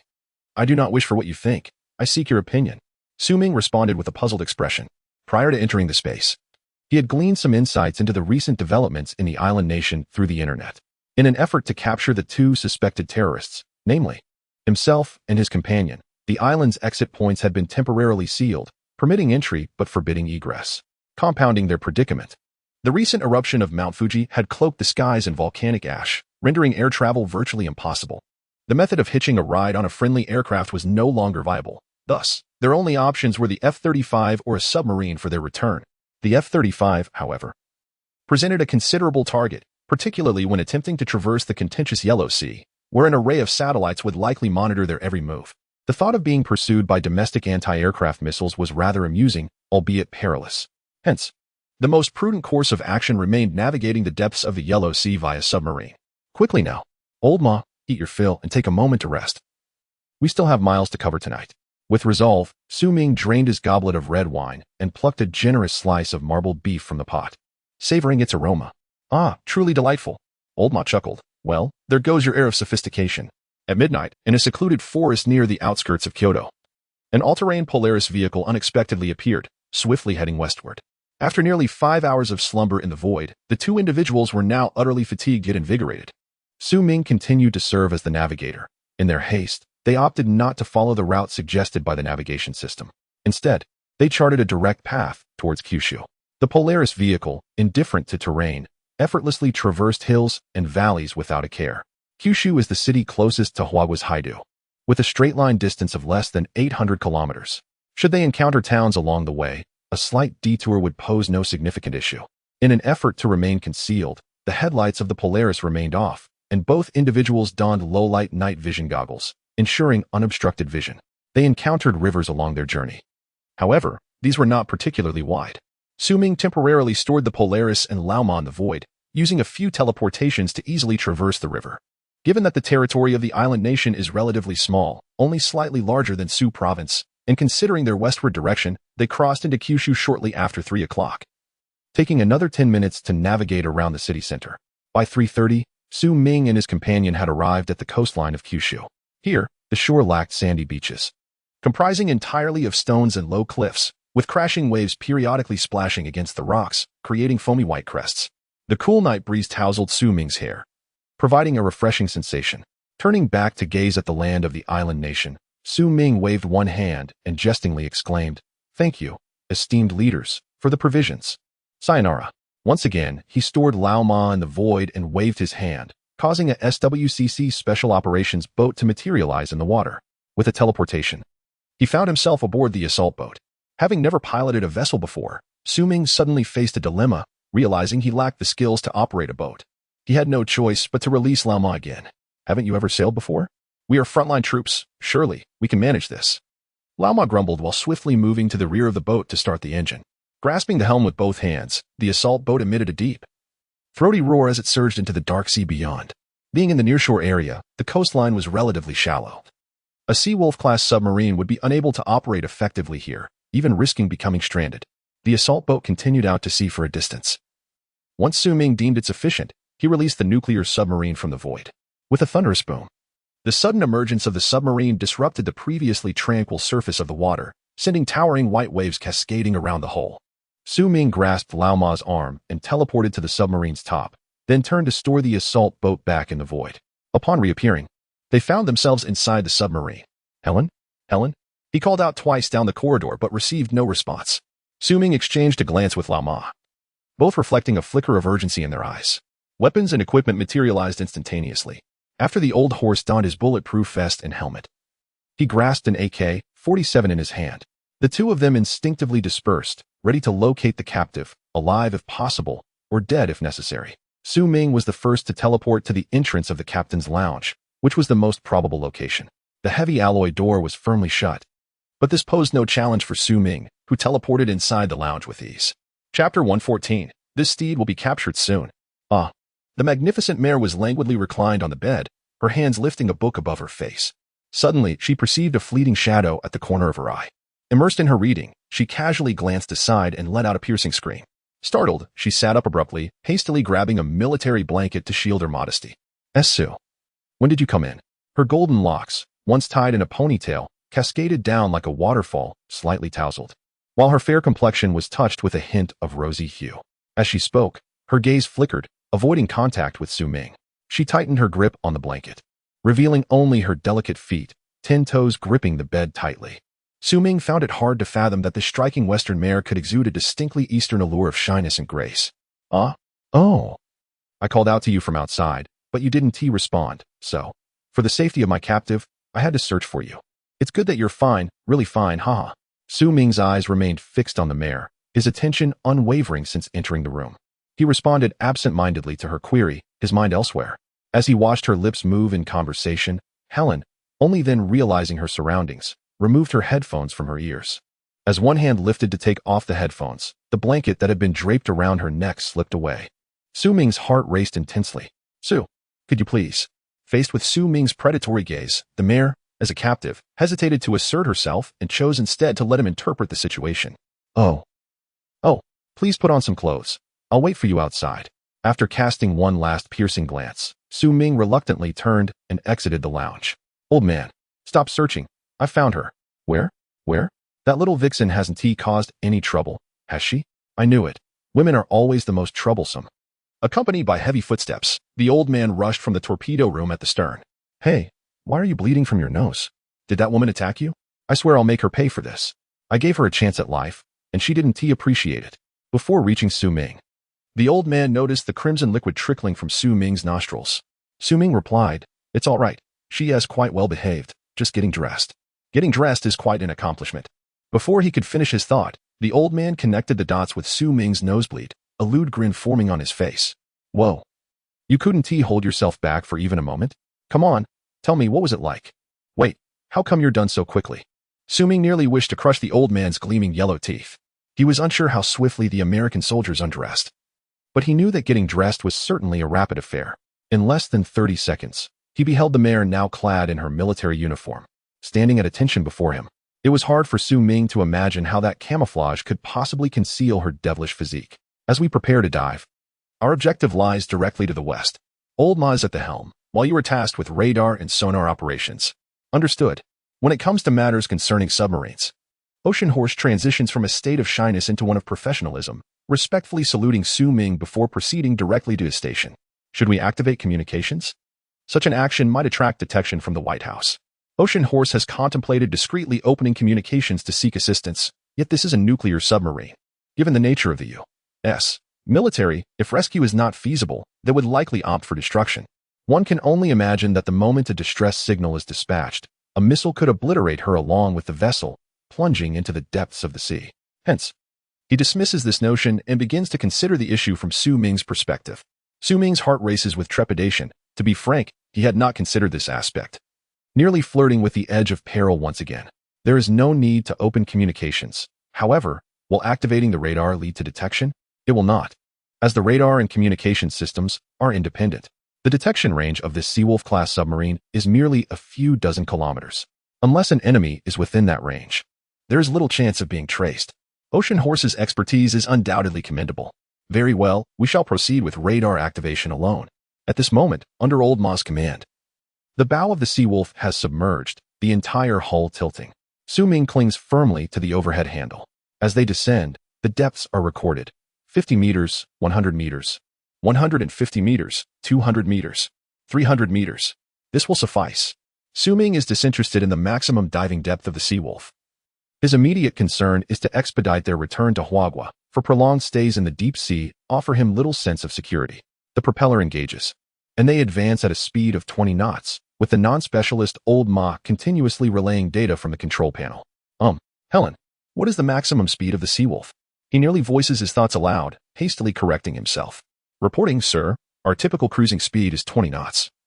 But we can reach a maximum of 40 knots. Helen, donning her headset and fixated on the radar display, responds without turning her head.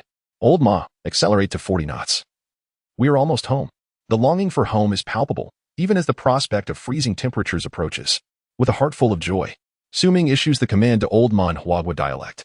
Engrossed in her tasks, Helen turns upon hearing the Huagua dialect. Meeting Su Ming's clear gaze, her expression wavering. Su, are we heading towards Huagua? Indeed. Is there a problem? I have already informed you that we are Huagua nationals. Oh, that is not what I meant. Given the level of defense maintained by the Huagua Navy, we have not yet entered Huagua territorial waters, and there is a high probability we will be detected. She seems to carefully consider her words before speaking slowly. Su Ming paused for a moment, contemplating the meaning of DYM, and then smiled. Helen, if you have any doubts, you may inquire directly. There is no need to beat around the bush. We are not representatives of the Huagua government. Nor do we belong to any particular faction. If you must categorize us, consider us as the cowboys of the American West, living solely for ourselves. Thus, you are merely my captive, not a slave, nor a traitor. It appears that YM still believes she has been captured by the Huagua military. I must once again enlighten her. Is that truly the case? If so, that would be incredibly thrilling. Her eyes sparkled with excitement as she clenched her right fist and swung it vigorously. Su Ming had anticipated that DYM would wallow in self-pity. Yet she had unexpectedly become so exhilarated. Indeed, the spirit of romantic heroism is deeply ingrained in the minds of the American populace. Chapter 115. The Sakura-class destroyer, however, I strongly advise you to contemplate this matter. The nation has always maintained a stringent defense of its coastline. Just last month, we nearly. As the words escaped Dangma's lips, she abruptly realized her indiscretion, hastily covering her mouth, her trembling eyes revealing her trepidation. Su Ming felt as though he had inadvertently stumbled upon knowledge he was not meant to possess. Do not worry, the past is behind us. Even if we were to venture into the coastal waters of Hua country, it is highly probable that we would encounter little resistance. Visions of recent news regarding Hua country's large-scale military mobilization towards the Taiwan Strait surfaced in his mind, shrouding his gaze in an inexplicable gloom. He found himself torn between two conflicting hopes. One, that the coastal defense forces had vanished, indicating that the civilian populace had indeed been forsaken. The other, that these forces remained, suggesting that the authorities still cared for the survival of the common people. Caught in this extreme inner turmoil, he resolved to take each step as it came. After all, with the space at his disposal, should they be discovered, he could simply retreat into it, emerging only when the apocalyptic events arrived. By the way, Helen, do you possess knowledge regarding aircraft carriers? For instance, your Little Eagle-class carrier? Observing the Sea Wolf-class vessel cruising at its maximum speed of 40 knots, Su Ming settled down in a small chair he had procured from the sailor's lounge. Positioning himself behind Old Ma and Helen, suddenly recalling the small Eagle-class carrier in his possession, he casually inquired of Helen. Dangma turned her head, her large eyes blinking in confusion. After a few seconds of contemplation, a dreadful realization seemed to dawn upon her. Su, you haven't gone and hijacked the Little Eagle, have you? At the time the Sea Wolf class was docked at Yokosuka for maintenance, the underwater escort vessel of the Little Eagle carrier was also undergoing repairs concurrently. Ahem. Indeed, Miss Helen, you are remarkably astute. However, do you not think your curiosity is rather excessive? Currently, I am the one posing inquiries. Yet you have yet to address my question. Su Ming feigned a menacing glare, his gaze wandering over Dangma. I am sorry, Commander.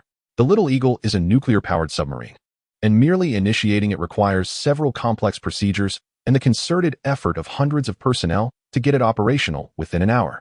Therefore, if there is a shortage of manpower, it is utterly unattainable. Dangma quivered slightly at Su Ming's intimidation, her words tumbling forth in a rush. However, during my time at naval school, I did dabble in matters regarding aircraft carriers. If there is sufficient manpower, I could assist you in exploring this, truly. You will certainly find my assistance invaluable in the future. Woo-woo, please believe me. Do not take my life. Seeing Su Ming remaining silent and motionless, Dangma became increasingly anxious, striving to demonstrate her worth. All right, cease your tears.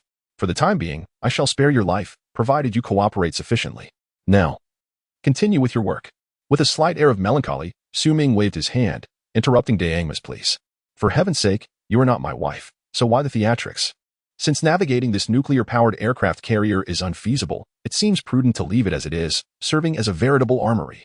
In the future, should we find ourselves in need of weaponry or munitions, we can simply venture aboard and search for what we require. It is well known that the arsenal of a single aircraft carrier is sufficient to sustain a medium-scale conflict. Initially, I had entertained the thought of exploring the carrier to see if there were any survivors like Helen. However, that notion has been unequivocally dispelled. It has been 2 days since we brought the USS Independence into this desolate realm, and although there may be some oxygen reserves aboard, they are unlikely to suffice for the needs of thousands. It is probable that most have perished by now. At best, only a handful might remain, which is of little utility. It would be better for them to perish together. Report. Vessels detected at the 9 o'clock position, 10 kilometers away, rapidly approaching our location. Just as Su Ming was contemplating the future utility of the aircraft carrier, he was interrupted by Helen's urgent report. He immediately rose from his stool and gazed at the blue radar screen before Helen, even though he could not decipher it. Is it possible to ascertain whether it is a civilian vessel or a military ship? He inquired. As Helen tilted her head back, she met Su Ming's shadowy gaze, which bore a hint of menace. She hesitated for a moment before hastily clarifying, her golden locks swaying rapidly. It's not me. I am in this with you. I would never contemplate such a thing. Besides, even if I had covertly reported, our naval forces could not possibly arrive so swiftly. Helen felt utterly wronged. She had assured him of her loyalty, yet why were the men of Huagua so suspicious? Upon hearing her words, Su Ming retracted his gaze, acknowledging that his paranoia was excessive. Once bitten by a snake, one is fearful for 10 years, is it not? He mused. Can we confirm whether it is a civilian vessel or a military ship? No, Helen replied. The distance is too great, and we have lost long-range intelligence support. This Sea Wolf-class submarine is nearly blind in such conditions. If it were closer, we might have a chance to discern its identity through sonar. Old Ma. Execute a 90-degree turn to see if the vessel follows us. Understood. Let us observe its response. Maintain real-time monitoring. If the enemy launches long-range weaponry, inform me immediately. Su Ming instructed Helen. Understood.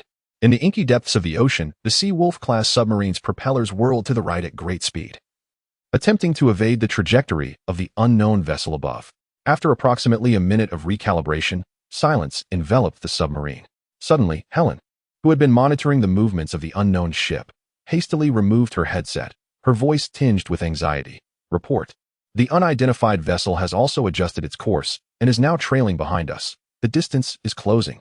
If that is the case, the opposing vessel possesses some means of detection, confirming that it is certainly not a civilian craft. Given that the Sea Wolf-class submarine has only recently departed and we remain within the territorial waters of the island nation, this vessel must belong to either the self-defense forces of the island nation or the United States Navy. Su Ming leaned towards the idea of it being the self-defense forces, for the world is well aware that the United States military has withdrawn from all overseas bases, making it nearly impossible for American vessels to operate in the current waters of the island nation. Hence, only one possibility remains. It is the self-defense forces of the island nation. As she was lost in thought, Helen suddenly stood up and handed her headset to Su Ming. Report, an unidentified vessel is making a radio call in plain language. Su Ming casually accepted it and donned the headset, through which a voice with an island accent spoke in English. Submarine ahead. We are the Sakura-class destroyer of the island nation maritime self-defense force. You have intruded into our territorial waters. Please immediately identify yourself and surface to surrender. Submarine ahead. We are the Sakura-class destroyer of the island nation maritime self-defense force. You have intruded into our territorial waters. Please immediately identify yourself and surface to surrender. Chapter 116. Deep-sea navigation. The persistent warning signals reverberating in his earpiece led Su Ming to conclude that the discovery by the destroyer was merely a fortuitous event. A fleeting thought crossed his mind. Should he simply absorb the destroyer into his spatial realm? After deliberation, he dismissed the idea. The apocalypse had yet to arrive, and satellites might very well be monitoring him from above. If the world were to learn of his extraordinary abilities, could he expect the major powers to tolerate his existence? For now, it would be prudent to remain inconspicuous. With this in mind, a different plan began to take shape. Under Helen's guidance, he seized the communicator from the sonar table and articulated in precise American vernacular. Sakura Destroyer. This is the U.S. Navy Seawolf-class submarine, currently undertaking a reconnaissance mission in the waters of Huagua. Please vacate the area immediately. I repeat, vacate the area immediately. After broadcasting this clear message twice, Su Ming placed the communicator down. Helen, continue monitoring the enemy vessel's movements and report at once. Yes, he replied, hoping that donning the guise of the U.S. military might instill some hesitance in them. Less than 8 kilometers behind the Seawolf, the Sakura destroyer sliced through the waves. Within the command room, the captain of the Sakura held the microphone in silence for an extended moment. According to intelligence from headquarters, despite the Prime Minister's earnest pleas, all U.S. vessels and aircraft had already vacated the territory of the island nation. Now suddenly, a so-called Seawolf-class submarine had emerged. While sonar readings indicated that it conformed to the characteristics of a Seawolf, the absence of an activated friend or foe identification system made it impossible to technically confirm its allegiance. However, even if it were indeed a U.S. naval vessel. How could they claim to respect the dignity of the island nation by withdrawing from its territory while quietly navigating the imperial waters? Was this not akin to rubbing the empire's face in the dirt? Furthermore, the presence of an unidentified submarine in the waters near Huagua, which did not dare to activate its identification system, raised suspicions that this could very well be a third-party submarine disguised as a U.S. Seawolf. There was a considerable likelihood that it was, in fact, a spy submarine from Huagua, renowned for its prowess in technological replication. There was no need to contact the U.S. Navy for verification. They could simply pursue and ascertain the truth. Full speed ahead. Sakura. The destroyer has suddenly accelerated and is projected to converge with our vessel in 10 minutes. Although submarines are often hailed as the hunters of the deep, their speed pales in comparison to that of a destroyer. It was only a matter of time before they were caught. It seemed the Japanese were more astute than he had anticipated. Helen, follow me. Old Ma, maintain maximum speed. Given the urgency of the situation, Helen did not inquire further as she followed Su Ming towards the torpedo room at the stern of the ship. As they ran, Su Ming queried Helen, "Do you know how to load torpedoes? Are you familiar with the launch procedures?" "I am," she replied. As they entered the torpedo room, Su Ming waved his hand, and the once empty space instantly filled with 10 torpedoes. "Su, how did you do that?" Helen was taken aback by this sudden turn of events, her eyes sparkling with astonishment at the extraordinary man from the east. There was no time for explanations that could wait. "Quick, teach me how to launch the torpedoes." "Oh. All right. First, unlock the door latch, then turn it like this, and pull it back to insert it." Su Ming effortlessly lifted a torpedo several meters long and weighing hundreds of kilograms. His face unflushed and breathing steady as he swiftly aimed and inserted the entire torpedo into the launch tube. "Wow, Su, you're amazing," Helen exclaimed, realizing the urgency of their situation and that now was not the time for idle chatter. As Su Ming bent down to grasp the second torpedo, she hurriedly opened the remaining 3 torpedo hatches. In less than 2 minutes, all 4 torpedoes were positioned in the launch tubes. Helen quickly returned to monitoring. Witnessing the formidable capabilities of this enigmatic Eastern man, Helen now followed his orders without question. The two hurried back to the command room, where Helen once again donned the headset. "The enemy ship is only 2 kilometers away. Should we surface for an attack?" "Not yet. Wait." "Understood." After several more minutes, the enemy ship closed in, now directly above them. The enemy vessel slowed its speed, moving parallel to their submarine. "Su, the enemy ship is calling us again." "Unknown submarine. I represent the Empire and command you to cease your advance and surface immediately for inspection. Otherwise, you will face dire consequences." The commander of the Sakura, speaking in stilted English, echoed throughout the command room. Helen gripped her hands tightly, feeling that this was not how things should unfold. They could have surfaced and launched the torpedoes, yet now they were directly beneath the Sakura, and the Wolf-class submarine had no means of attack. In stark contrast to Helen, who appeared pale and on the verge of collapse, the seasoned captain, Old Ma, remained calm and collected, even taking the time to light a cigarette. He believed that this minor obstacle would be easily overcome by Su Ming, trusting that there was a reason for his actions. Old Ma, raised to a depth of 30 meters. Received. The Wolf-class submarine tilted prominently as the depth gauge indicated. 250 meters, 200 meters, 100 meters, 50 meters, 30 meters. Old Ma, we have reached the designated depth. Report. The Sakura is transmitting signals to the outside world. Su Ming furrowed his brow, wondering if they intended to report their achievements prematurely. Were they notifying the Navy or Tokyo? There was no time to ponder further. As the command room broadcast the commander of the Sakura's haughty voice, dripping with the arrogance of a victor. "Unknown submarine, we have moved our ship away from yours. Continue to surface until you reach the surface, shut down your engines, and prepare for inspection." "Commander, what should we do?" Helen was torn. She wished for Su Ming to surrender so she could return home, yet the thought of being branded a traitor by the Americans filled her with hesitation. With a heart full of trepidation, she turned to look for Su Ming. But where had he gone? The man who had been right behind her had suddenly vanished. At the pinnacle of the Sea Wolf-class submarine, having ascended to a depth of 30 meters, the surrounding water pressure was relatively low. Su Ming activated the space, and instantly, the seawater within a 20-meter radius vanished, placing him at the very center of an air bubble. Within this realm, thousands of cubic meters of seawater surged in every second, prompting Su Ming to temporarily establish a vast reservoir to accommodate it. Unfortunately, once the space was opened, it became a one-way conduit for the passive collection of external resources. Standing atop the Sea Wolf class, he surveyed the surroundings. At that moment, the Sakura had approached to approximately 200 meters behind the submarine. Su Ming gazed at the enormous shadow of the ship's hull on the surface of the water, activating his teleportation ability to move towards it. Upon reaching the underside of the Sakura, he retrieved several timed mines capable of adhering to the hull from his space. These mines were unearthed at the Yokosuka Naval Base, and the inventory was limited, consisting of merely 2 boxes, totaling 20 mines. Ming could not recall the name of these mines. He only recognized a similar weapon from a video game.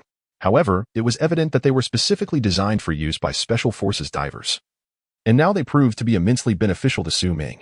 After disengaging the safeties on these mines, he meticulously twisted the triggers to activate the timers. One was affixed to the now stationary main propeller of the Sakura, rendering it incapable of movement. He then executed 3 successive teleportations to install 3 more mines at the bow, midsection, and stern of the Sakura. Having completed this task, Ming swiftly returned to the upper deck of the Sea Wolf-class submarine, and in an instant, the drenched Ming reappeared in the command room of the submarine. "Old Ma, heed my command and prepare for a rapid ascent at any moment. Helen, prepare the torpedoes for launch." Chapter 117, The Demise of the Sakura. Bang, bang, bang, bang. 4 consecutive explosions reverberated through the air. And as the sound waves were dampened by the ocean, only faint echoes reached the command room of the Sea Wolf-class submarine. Nevertheless, the shockwaves generated by the blasts caused the entire vessel to tremble violently. "Now, ascend," Ming commanded swiftly, lowering the periscope and positioning his eyes to capture the target. With a decisive push of the control yoke by Old Ma, the Sea Wolf surged upwards like a colossal whale, breaking the surface with a massive white crest, while the rear of the submarine followed suit and emerged from the depths.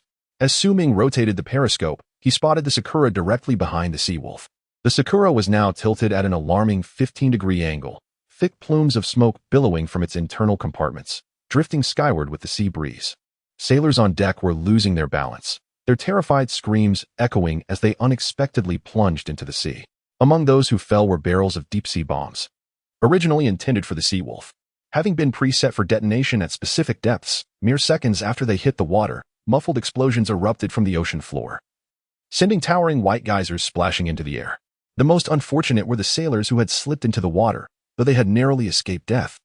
The overwhelming power of modern deep-sea bombs unleashed shockwaves that mercilessly shattered their insides. Those who had moments ago thrashed for help now lay motionless on the surface, resembling lifeless fish, their cries extinguished. Ming observed the harrowing scene through the periscope, his expression unfazed. The Sakura was engulfed in chaos, its angle of inclination steadily increasing, and it was estimated to sink within the hour. He centered the periscope's scale on the Sakura and calmly issued his orders. "Helen, I have locked on to the enemy vessel. You may launch at any moment." Time was of the essence to strike down the floundering adversary. The Sakura was momentarily disoriented, and who knew if it would attempt a final desperate attack before succumbing to despair. "Received. Torpedoes 1, 2, 3, and 4 are ready. Launch ports are open. Fire." Helen, stationed at the attack position, meticulously set the parameters while reporting the target with expertise, ultimately pressing the red button on the control panel. The Sakura, in its hubris, had underestimated the Sea Wolf, carelessly retreating a distance, thus granting an opportunity to the Sea Wolf, which was limited to horizontal attacks. However, even had the commander of the Sakura been sufficiently cautious and remained directly above the Sea Wolf, Ming could have utilized his abilities to maneuver the Sea Wolf into a firing position. Simultaneously, 4 torpedoes shot forth from their launch ports, trailing white wakes as they raced towards the bow of the Sakura, 200 meters away. The sailors, fortunate enough to grasp the nearby railing and avoid plunging into the abyss, simultaneously discovered the 4 lethal torpedoes. "Torpedoes, quickly, change course," they cried, invoking the protection of Amaterasu. Some sailors, reacting swiftly amidst the chaos, leapt from the deck into the inky depths of the ocean, believing that a plunge into the water might offer a chance of survival, rather than being obliterated by the impending explosion. In an instant, the deck echoed with desperate cries. But alas, the torpedoes afforded no time for contemplation. The 4 torpedoes approached with alarming rapidity, their formidable warheads bursting through the ship's steel bow and burrowing into the hull. In that fleeting moment, the sea regained its stillness, and an eerie silence enveloped all aboard the Sakura, as if their hearts had ceased to beat, leaving only wide, despairing eyes. Boom. The first torpedo detonated, creating a gaping hole in the bow of the Sakura, sending the vessel soaring several meters into the air. A circular shockwave radiated from the ship across the surface of the sea. Before the hull could crash back into the water, boom, boom, boom, 3 successive explosions erupted, shattering the bow of the Sakura midair. Countless fragments of the ship, including the anti-submarine helicopter secured on the deck, were propelled into the sky, scattering outward with the force of the shockwave, finally plunging into the ocean. Bang! The remaining aft section of the Sakura plummeted towards the sea under the relentless pull of gravity. Water surged into the breached hull, and numerous sailors scrambled desperately from the rupture, only to be swept back inside by the onrushing tide, engulfed in the depths. Those with a modicum of luck leapt into the ocean, attempting to escape the perilous vicinity of the ship. However, as water continued to flood the interior, the remaining hull lost its equilibrium, the stern rising ever higher. From the breach, the aft section gradually submerged beneath the waves, a monstrous whirlpool voraciously consuming the fleeing sailors, drawing them into the inky abyss. Through the periscope, Ming observed the tragic demise of the Sakura. Inside the Sea Wolf-class submarine, only a few explosions echoed, muffling the anguished wails of countless sailors outside. It was a pity, for the anti-submarine helicopter on deck was indeed a valuable asset. It seemed that the notion of zero-cost purchases had seeped into Ming's subconscious during their travels in the island nation, unbeknownst to him. Old horse. Dive to maximum depth immediately. Then, proceed at full cruising speed away from this area. Received. With no desire to linger or strike a final blow, he deemed the foolish enemy should perish in their despair. The Sea Wolf-class submarine surged forward, reaching a depth of 600 meters before accelerating at maximum cruising speed. Do we even know which direction we are heading? Helen and Old Horse exchanged glances, perplexed. Weren't we supposed to be heading to the eastern coast of Huagua? Old Ma was the first to react, glancing at the LCD monitor on the control panel. We are currently heading east, and we will enter Huagua's territorial waters in approximately 2 hours. We should change course and head north for a while. The two were perplexed by Ming's intentions, but dared not inquire further. Old Ma immediately adjusted the rudder. Helen, you mentioned earlier that the Sakura had sent a signal to the outside world before we launched our attack, correct? Ming, still gripping the balance bar with his right hand, spoke calmly, his eyes filled with contemplation. Yes, Commander, Helen affirmed. Can we ascertain where the signal was sent? Or is it possible to decipher its content? Ming followed up, grappling with conflicting emotions. He wished to ensure his safety while simultaneously hoping to avoid the unnecessary deaths of innocent people, for he was not a killer. Commander, they are using encrypted communication. I have never dealt with such matters, and I cannot confirm the direction of the signal. Sighing, Ming stood still for a moment, counting his breaths until he felt the curious gazes of Helen and Old Ma upon him. Finally, he exhaled softly, as if having made a resolute decision.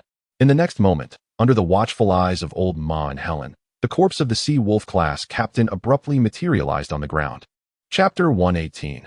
Nuclear launch. Upon encountering the stark sight of the corpse of the white captain on the ground, Helen was initially taken aback by Ming's extraordinary abilities.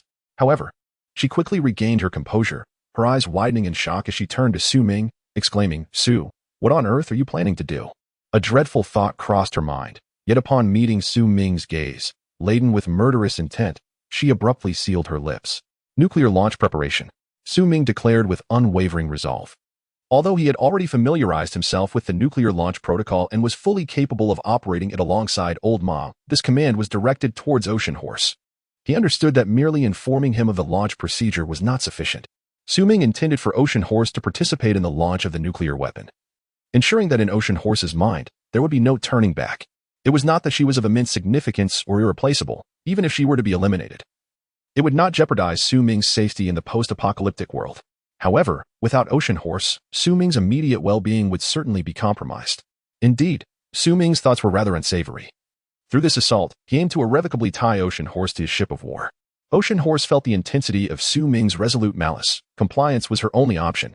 Should she refuse, her life would remain forever entangled in this pitch-black night, possibly meeting a grim fate. Valuing her life, she decisively chose the former, albeit with lingering concerns as she quietly inquired, Sue, where do you intend to strike? If it's America. She was acutely aware that her family resided in America, and she could not sacrifice their lives for her own survival. The target is Tokyo, Japan. As she spoke, Ming retrieved his phone to check the coordinates of Tokyo on the offline map. The Sakura sent out a message, contemplating the worst-case scenario. Perhaps this was intelligence concerning the Sea Wolf-class submarines. If that were the case, their position would be completely exposed. The challenge was that they still had nearly 2 hours before entering Chinese territorial waters, a window ample enough for the surrounding self-defense forces, led by Helen, to encircle and intercept them. Under such circumstances, their lives would be in grave danger. Ming did not mind offering Helen a brief explanation, including Old Ma. Phew. As long as it's not America. If I must be an accomplice, then so be it. Helen consoled herself as she grasped the situation. Immediately standing at attention and saluting, "Understood, Commander. Nuclear launch preparation." Ming was pleased to see Helen comprehend the gravity of the situation. He felt a strong urge to praise her in a Japanese accent. Those who recognize the times are indeed wise. The nuclear launch codes had long been retrieved, allowing them to bypass that step. "Helen, you mentioned before that after entering the codes, the White House would receive a signal?" "Yes, Commander." "Then, how much time will the Seawolf class have to warn us if it comes under attack from the White House?" "The detection range is 50 kilometers. If a missile approaches, the Seawolf will issue an early warning once it enters that 50-kilometer radius." "All right, that gives us ample time." Ming handed the password card to Helen, and after she completed the input, he relayed the coordinates of Tokyo's urban area displayed on his mobile map, set the strike coordinates, east longitude, north latitude.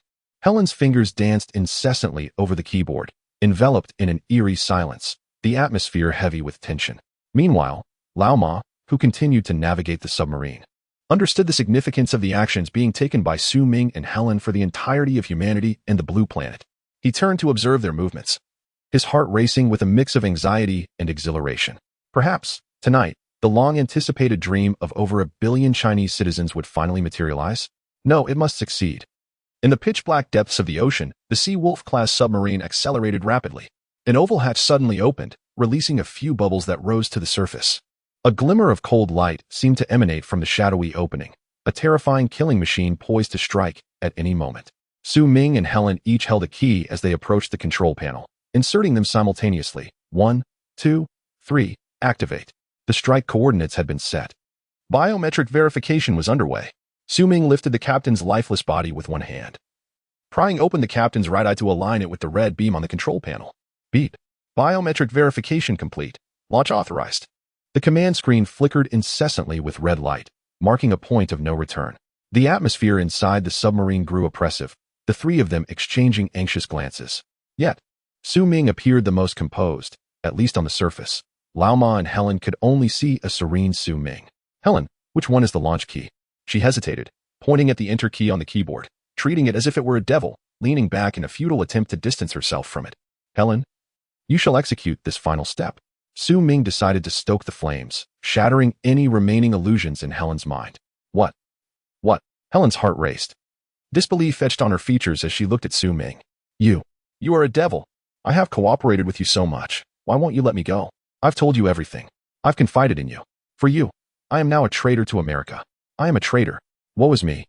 With her emotional turmoil approaching a breaking point, Helen, her face streaked with tears, crouched on the ground, her words spilling out uncontrollably. In that moment, Ming produced a handgun, chambered around, and pressed the muzzle against Helen's head, her beautiful golden hair sinking under the pressure. To live or to perish? This is the question, Madam Helen. The gun gradually descended to her face, and I would hate to mar such a lovely visage with a small hole, only for the bullet to emerge from the back of your head, rendering your beautiful golden locks incomplete. As Ming's words dripped with both seduction and threat, Helen's hands, which had been clutching her knees, fell away, her previously trembling shoulders gradually calming. The time left for you is. As Ming's last words of pressure lingered unspoken, Helen swiftly rose and dashed to the keyboard, her fingers striking it simultaneously. Launch.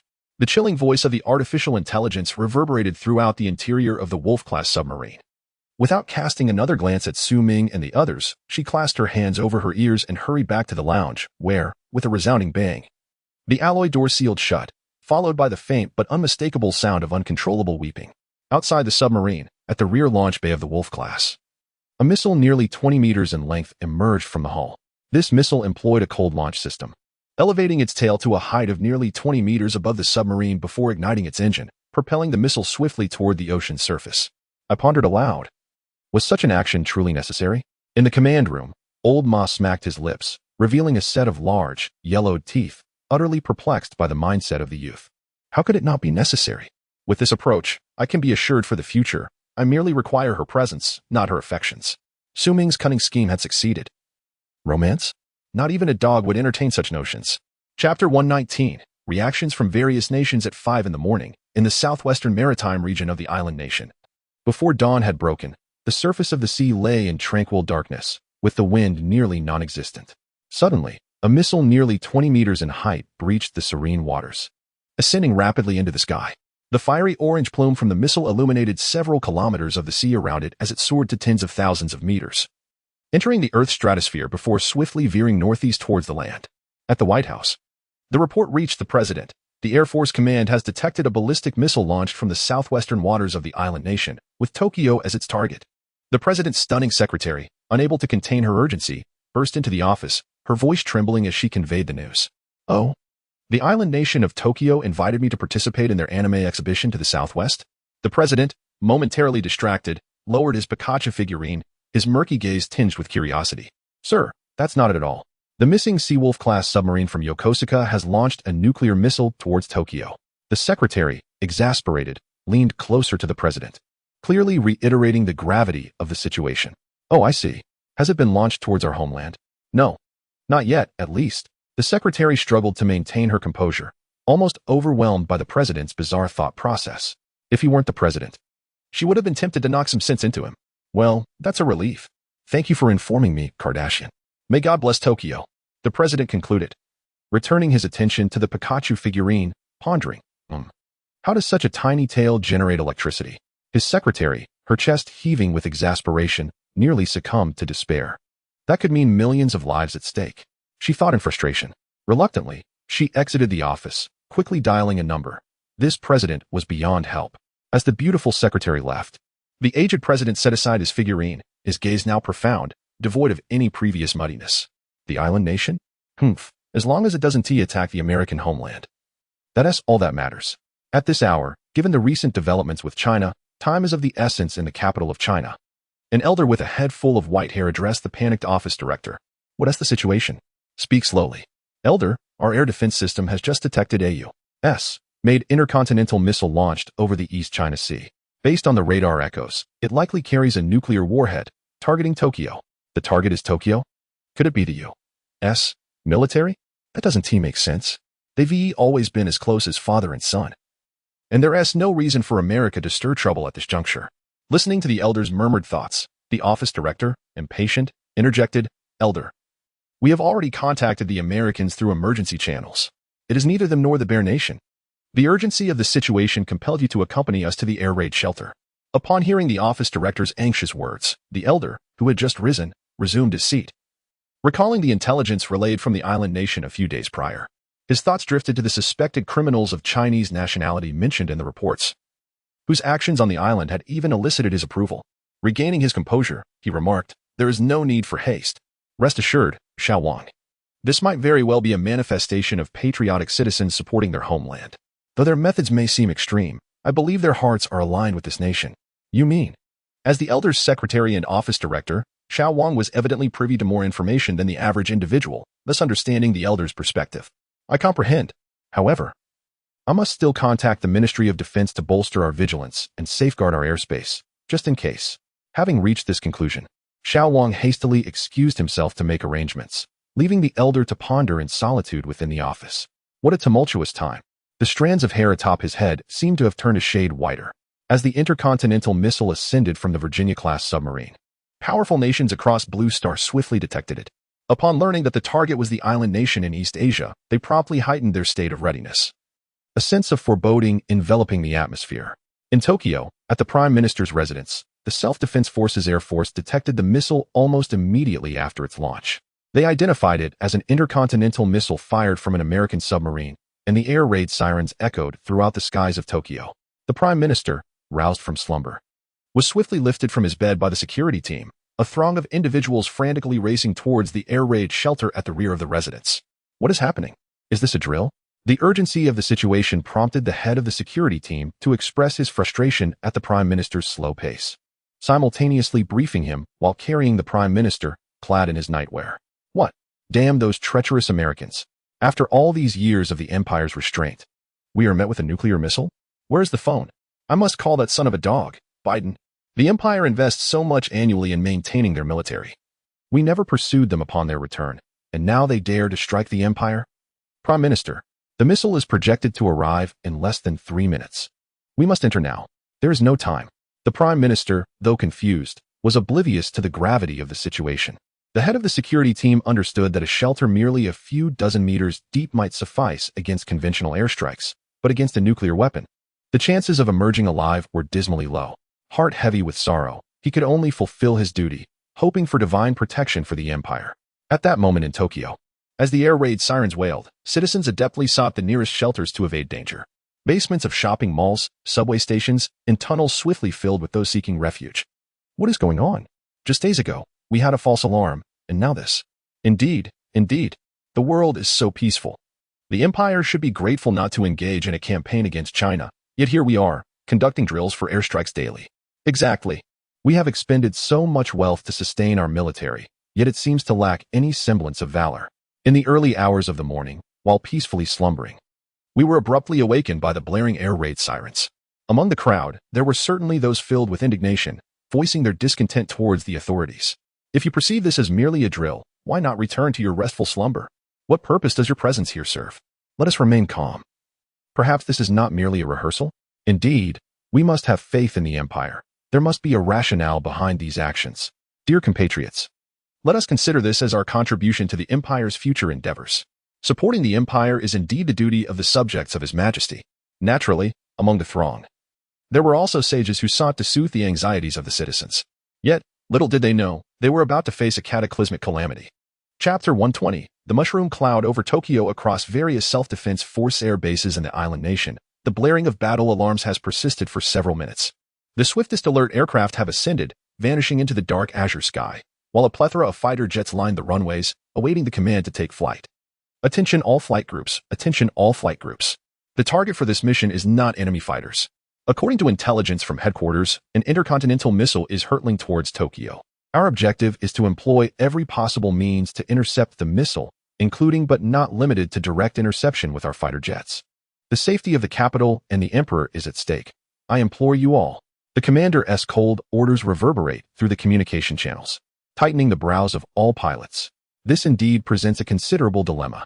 Although the cruising speed of fighter jets is impressive, it pales in comparison to the nearly 10 Mach speed of an intercontinental missile. Even the fastest missiles aboard our aircraft would be akin to a child's pace when juxtaposed with the missile's velocity. Due to technological embargoes, the United States has not provided our nation with intercept missiles capable of countering intercontinental threats through military sales in recent years. Thus, we are left with the rudimentary method of attempting to block the missile's trajectory using our fighter jets. If one were to gaze down from nearly 10,000 meters above, they would witness numerous fighter jets converging from all directions towards a singular point, which is alarmingly close to the erupting Mount Fuji. In the far southwestern sky, a missile hurtles toward the center of the encircled aircraft at an astonishing speed. This is the calculated trajectory determined by the nation's air defense authorities. Despite the ongoing eruption of Mount Fuji, the missile's launch site is not far from Tokyo, meaning the entire journey would last mere minutes. In a desperate bid to minimize damage to the city, this interception point was deemed the most suitable. We can only hope that the volcanic ash from the eruption will be minimal, allowing our pilots to maintain clear visibility. Hurriedly, a formation of dozens of diverse aircraft has arrived in the airspace surrounding Mount Fuji, while more jets continue to arrive from behind. In the pilot's line of sight, the distant southwest sky reveals a faint trail of white smoke, marking the missile's approach. All squads, prepare. The target is bearing at our 12 o'clock position and is descending rapidly. My lead aircraft will advance towards the target. The intercontinental missile is now plummeting from a height of 10,000 meters, poised to strike from a diagonal descent. Focus. Open the weapon bays and prepare for launch. All aircraft converging from different directions turn, elevating their noses and climbing higher in pursuit of the lead aircraft heading southwest. Missile locked. Launch. With that, the first fighter jet releases 6 air-to-air missiles from its belly, followed closely by a barrage of missiles from the trailing aircraft. In an instant, hundreds of missiles are launched simultaneously, speeding towards the southwest at great velocity, distancing themselves from the formation of fighter jets. The trails of exhaust from the missiles form a spectacular display in the brightening sky. Warriors, the time has come to serve our Emperor. Follow me, and let us engage the target. At the 12 o'clock direction, intercontinental missiles are soaring forth. Long live His Majesty the Emperor. Alas, the atmosphere is one of tragic grandeur, and the vision is splendid. Yet, in the face of absolute speed, these sentiments become futile. The air-to-air missiles, reaching a maximum velocity of merely 3 Mach, and fighter jets, peaking at 2 Mach, are utterly inadequate when compared to intercontinental missiles. As the foremost air-to-air missile breaches the 20-kilometer range of the intercontinental missile, it is detected by the missile's internal radar system, swiftly followed by the detection of additional incoming missiles at high velocity. In an astonishing display, the intercontinental missile alters its flight trajectory with remarkable speed, raising its descending nose to a horizontal line, thereby increasing its velocity further. This transformation occurs in less than 2 seconds, yet due to the rapid acceleration of both parties, the intercontinental missile evades the oncoming swarm of missiles with ghostly swiftness, mere hundreds of meters separating them. Now exceeding 10 Mach, the intercontinental missile, in conjunction with the speed of the air-to-air missiles, generates immense relative velocity, resulting in a violent disturbance in the air as they narrowly pass each other. This turbulence diverts the missiles from their intended path, sending some closer to the intercontinental missile, plummeting earthward as they lose power in an instant. Damn it. The target has eluded capture. Command Center, first echelon interception has failed. Please dispatch the second echelon to continue the engagement. The island nation never anticipated the advanced technology of their American benefactor, which proved insurmountable. Such cutting-edge weaponry had never before been embraced by the island nation. In the command center, everyone gazed at the radar, watching the red dot rapidly approaching Tokyo. With a mere few dozen kilometers remaining, filled with despair, the intercontinental missile had breached the first and final line of defense. There was simply no time left to intercept. Even if interception were successful, it would only result in an explosion above Tokyo, differing only in the magnitude of destruction. This was a nuclear weapon. In mere moments, the intercontinental missile, bearing the colossal kinetic energy from tens of thousands of meters above, shot towards the heart of Tokyo. Hovering several hundred meters above the site of the Yasukuni Shrine, the entire world seemed to fall silent in that instant. The sharp wail of air raid sirens and the panicked cries of citizens witnessing the missile's descent vanished without a trace. Boom. The entire East Pacific seemed to be illuminated by the sun as a fireball, nearly 10,000 meters in diameter, erupted into the sky. Within a 2,000-meter radius of this inferno, all structures and living beings in Tokyo were instantaneously vaporized, spared even the sensation of agony before their demise. The fighter jet formations that had been attempting to intercept the intercontinental missile found all their electronic instruments rendered useless in an instant. Engine stalled. They were thrown back by the shockwave of the explosion, igniting and disintegrating mid-air, plummeting to the ground. The searing heat of millions of degrees radiated outward from the epicenter of the explosion, engulfing skyscrapers a kilometer away in an instant, reducing them to mere ashes. Citizens caught outdoors, unable to seek refuge in bomb shelters, were vaporized by the intense heat, leaving only charred silhouettes etched upon the ground by thermal radiation. In the more distant suburbs of Tokyo, trees ignited spontaneously, while the rivers boiled violently, their waters evaporating almost instantaneously. The most tragic fate befell the inhabitants here, as their skin ignited rapidly, accompanied by agonizing cries. Within mere seconds, the overwhelming temperatures reduced their bodies to nothing but a blackened, human-shaped carbon remnant. Some individuals, sensing the infernal heat, desperately leaped into nearby rivers, yet they too could not escape the grim fate. The boiling waters swiftly cooked their corpses, culminating in a grotesque explosion that sent scalding water surging forth, leaving behind only a charred, human-like skin. This place had transformed into a hell on earth. Tokyo, as it once was, no longer existed. Chapter 121, The Aftermath of the God of Death within the confines of the Sea Wolf-class submarine. The operational display illuminated with the confirmation of a successful target strike. Ming, who had been anxiously rooted to the spot, exhaled softly, pondering whether he was indeed cruel. Furrowing his brow, he turned to Lao Ma, grappling with the weight of his thoughts. After all, his actions had resulted in the erasure of countless lives, perhaps hundreds of thousands, while they lay in slumber. Despite the blood that stained his hands, he remained acutely aware of his humanity. Just a month prior, he was an ordinary office worker in Sioux City, never having even contemplated the act of killing a chicken. In the blink of an eye, a month had elapsed, first taking one life, then several, and subsequently dozens, culminating in the annihilation of at least several 100,000 in a mere instant. Ming had experienced moments of doubt. He was no protagonist from a novel, a cold-blooded killer who ruthlessly eliminated anyone in his path. He too was a living, breathing human being. How had he devolved into such a state? Overwhelmed, he clutched his hair and sank to the floor, the atmosphere thick with tension. A lit cigarette was offered to Ming, resting between his lips without him drawing a breath from it, his gaze reflecting his torment. Little Sue, Lama began. As you have said, we may indeed have been forsaken by the world. Humanity is inherently selfish. I see no fault in our actions. Are we to simply wait for the apocalypse, doing nothing, only to starve in a few months or be slaughtered and consumed? Thus, we must stockpile resources, particularly those of the enemy, who not only deny us, but actively pursue our demise. We cannot afford to remain passive. Ultimately, they have brought this upon themselves. Laoma, A man of simple means, found himself at a loss for how to console Su Ming. The truth was that every decision made during this tumultuous period had rested solely on Su Ming's shoulders, while on the surface, it appeared that Lao Ma was merely following his lead. However, considering the circumstances, each of these choices in peacetime would have been a matter of life and death. Su Ming bore the burden of all these sins alone, and Lao Ma felt an immense gratitude towards him. Having reached this point, he hoped that the end-of-days scenario was genuine, and that Su Ming's reasoning was sound. Moreover, the lives taken were those of the enemy. A mere fraction of the millions of military and civilian casualties from years past, a price paid for the preservation of their own lives. In modern terms, Su Ming was akin to the legendary killer by Qi. What was there to hesitate about? Had he not spoken of the great legacy yet to be written? A monumental achievement. Cease your lamentations. Can the lives of the enemy truly be deemed valuable? Rally your spirits. I, along with Changzi, will rely on you in the future. Lao Ma, lacking finesse in the art of consolation, resorted to crude humor. Noticing Su Ming's grip on his hair slackened slightly, he seized the moment to stoke the flames. Come on, cheer up. I must tell you, my daughter is as beautiful as a celestial being. I shall introduce you to her someday. The moment the words left his mouth, he regretted them, wishing he could slap himself in dismay. Why on earth did he mention his daughter? As Su Ming lifted his gaze towards him, Lao Ma realized it was too late to retract his statement. What did you say? He stammered, flustered. What did I just say? No, absolutely not. Old Ma is being utterly unreasonable. Damn it, you old beast. You've ruined my good mood. Su Ming, filled with indignation, rose and forcefully kicked Old Ma between the legs. Taking a deep drag from his cigarette, he turned and made his way to the captain's lounge. Old Ma, having received a solid kick, bore no ill will and instead chuckled lightly, thinking, well, as long as he can pull himself together. He turned back to his seat, managing the submarine as it continued its descent into the deep sea. Men's emotions are fleeting.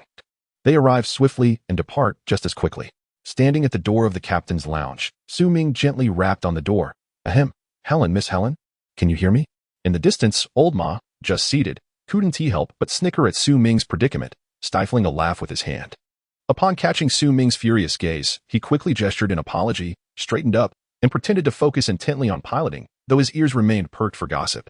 Su Ming, indifferent to Old Ma and wishing to avoid becoming the subject of ridicule, swiftly vanished, only to reappear inside the captain's quarters. The sound of glass clinking startled the guilt-ridden Old Ma, who immediately propped himself up on the bed. Looking up, he beheld the terrifying Eastern demon, Su Ming, holding two elegant goblets, gazing at him with a calm and gentle demeanor, devoid of the fearful malice he had exhibited when launching a nuclear strike.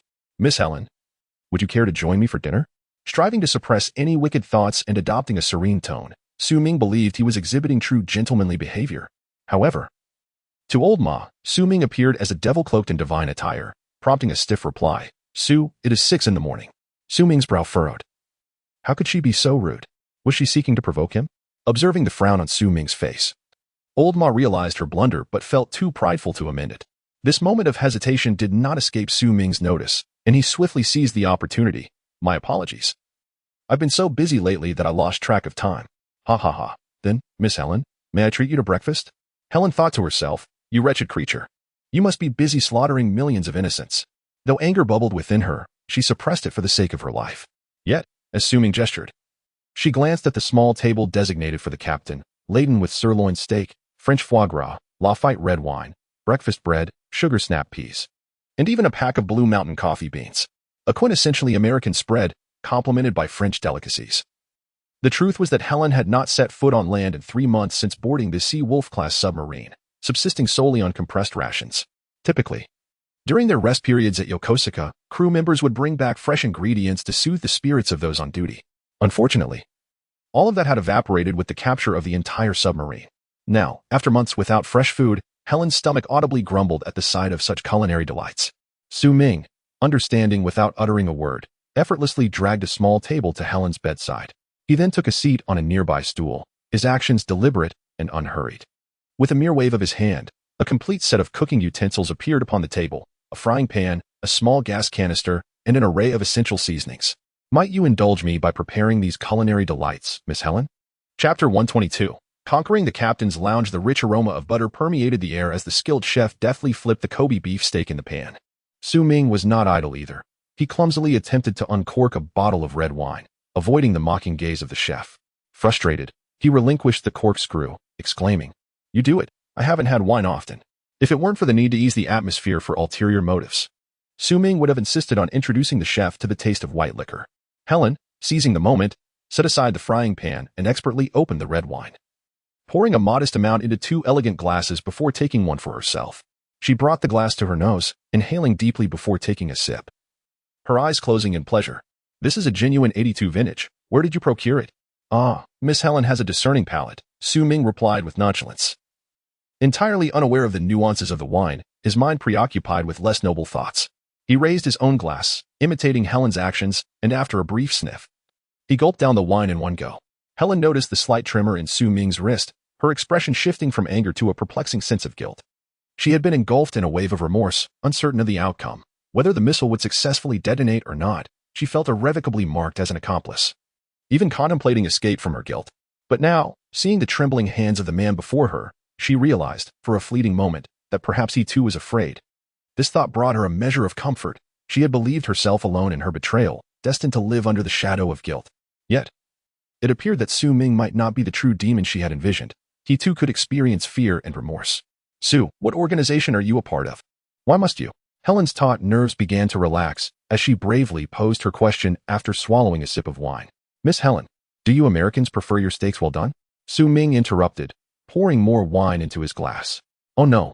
Realizing her oversight, the chef hurriedly moved the frying pan away from the heat, as the steak had begun to emit a slightly burnt fragrance. I'm so sorry. I let it cook too long and lost track of time. This steak may be ruined.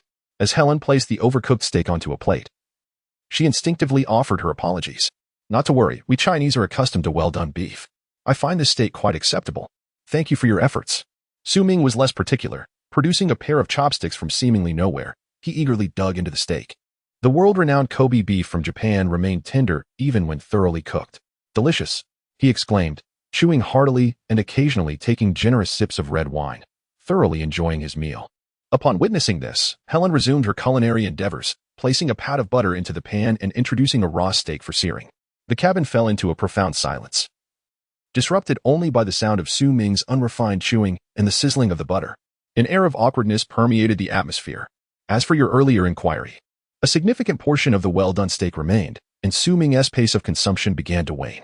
Helen lifted her gaze from the skillet to Su Ming, her expression imbued with a glimmer of hope. I previously mentioned that we are not part of an organization, but rather lone wolves. It is merely Ma and myself. Having addressed the first question, Su Ming took another sip of red wine, a hint of inebriation beginning to color his complexion. As for why we are undertaking such actions, you being a naval officer should comprehend, in the current situation, the enemy has signaled outward.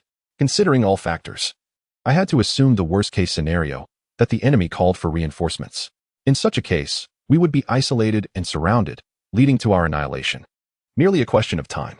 Therefore, striking directly at the enemy's command center is the only viable option. With the influence of alcohol, Su Ming became increasingly loquacious. Su, you know that is not what I'm asking. After transferring the perfectly seared steak onto her plate, Helen met Su Ming's gaze with a look of dissatisfaction. Then what is it that you wish to inquire? I mean, why would you take action against the American military? You mentioned that you do not belong to any organization. So what is the purpose behind your actions? You even resorted to launching nuclear missiles. Do you not fear igniting a world war?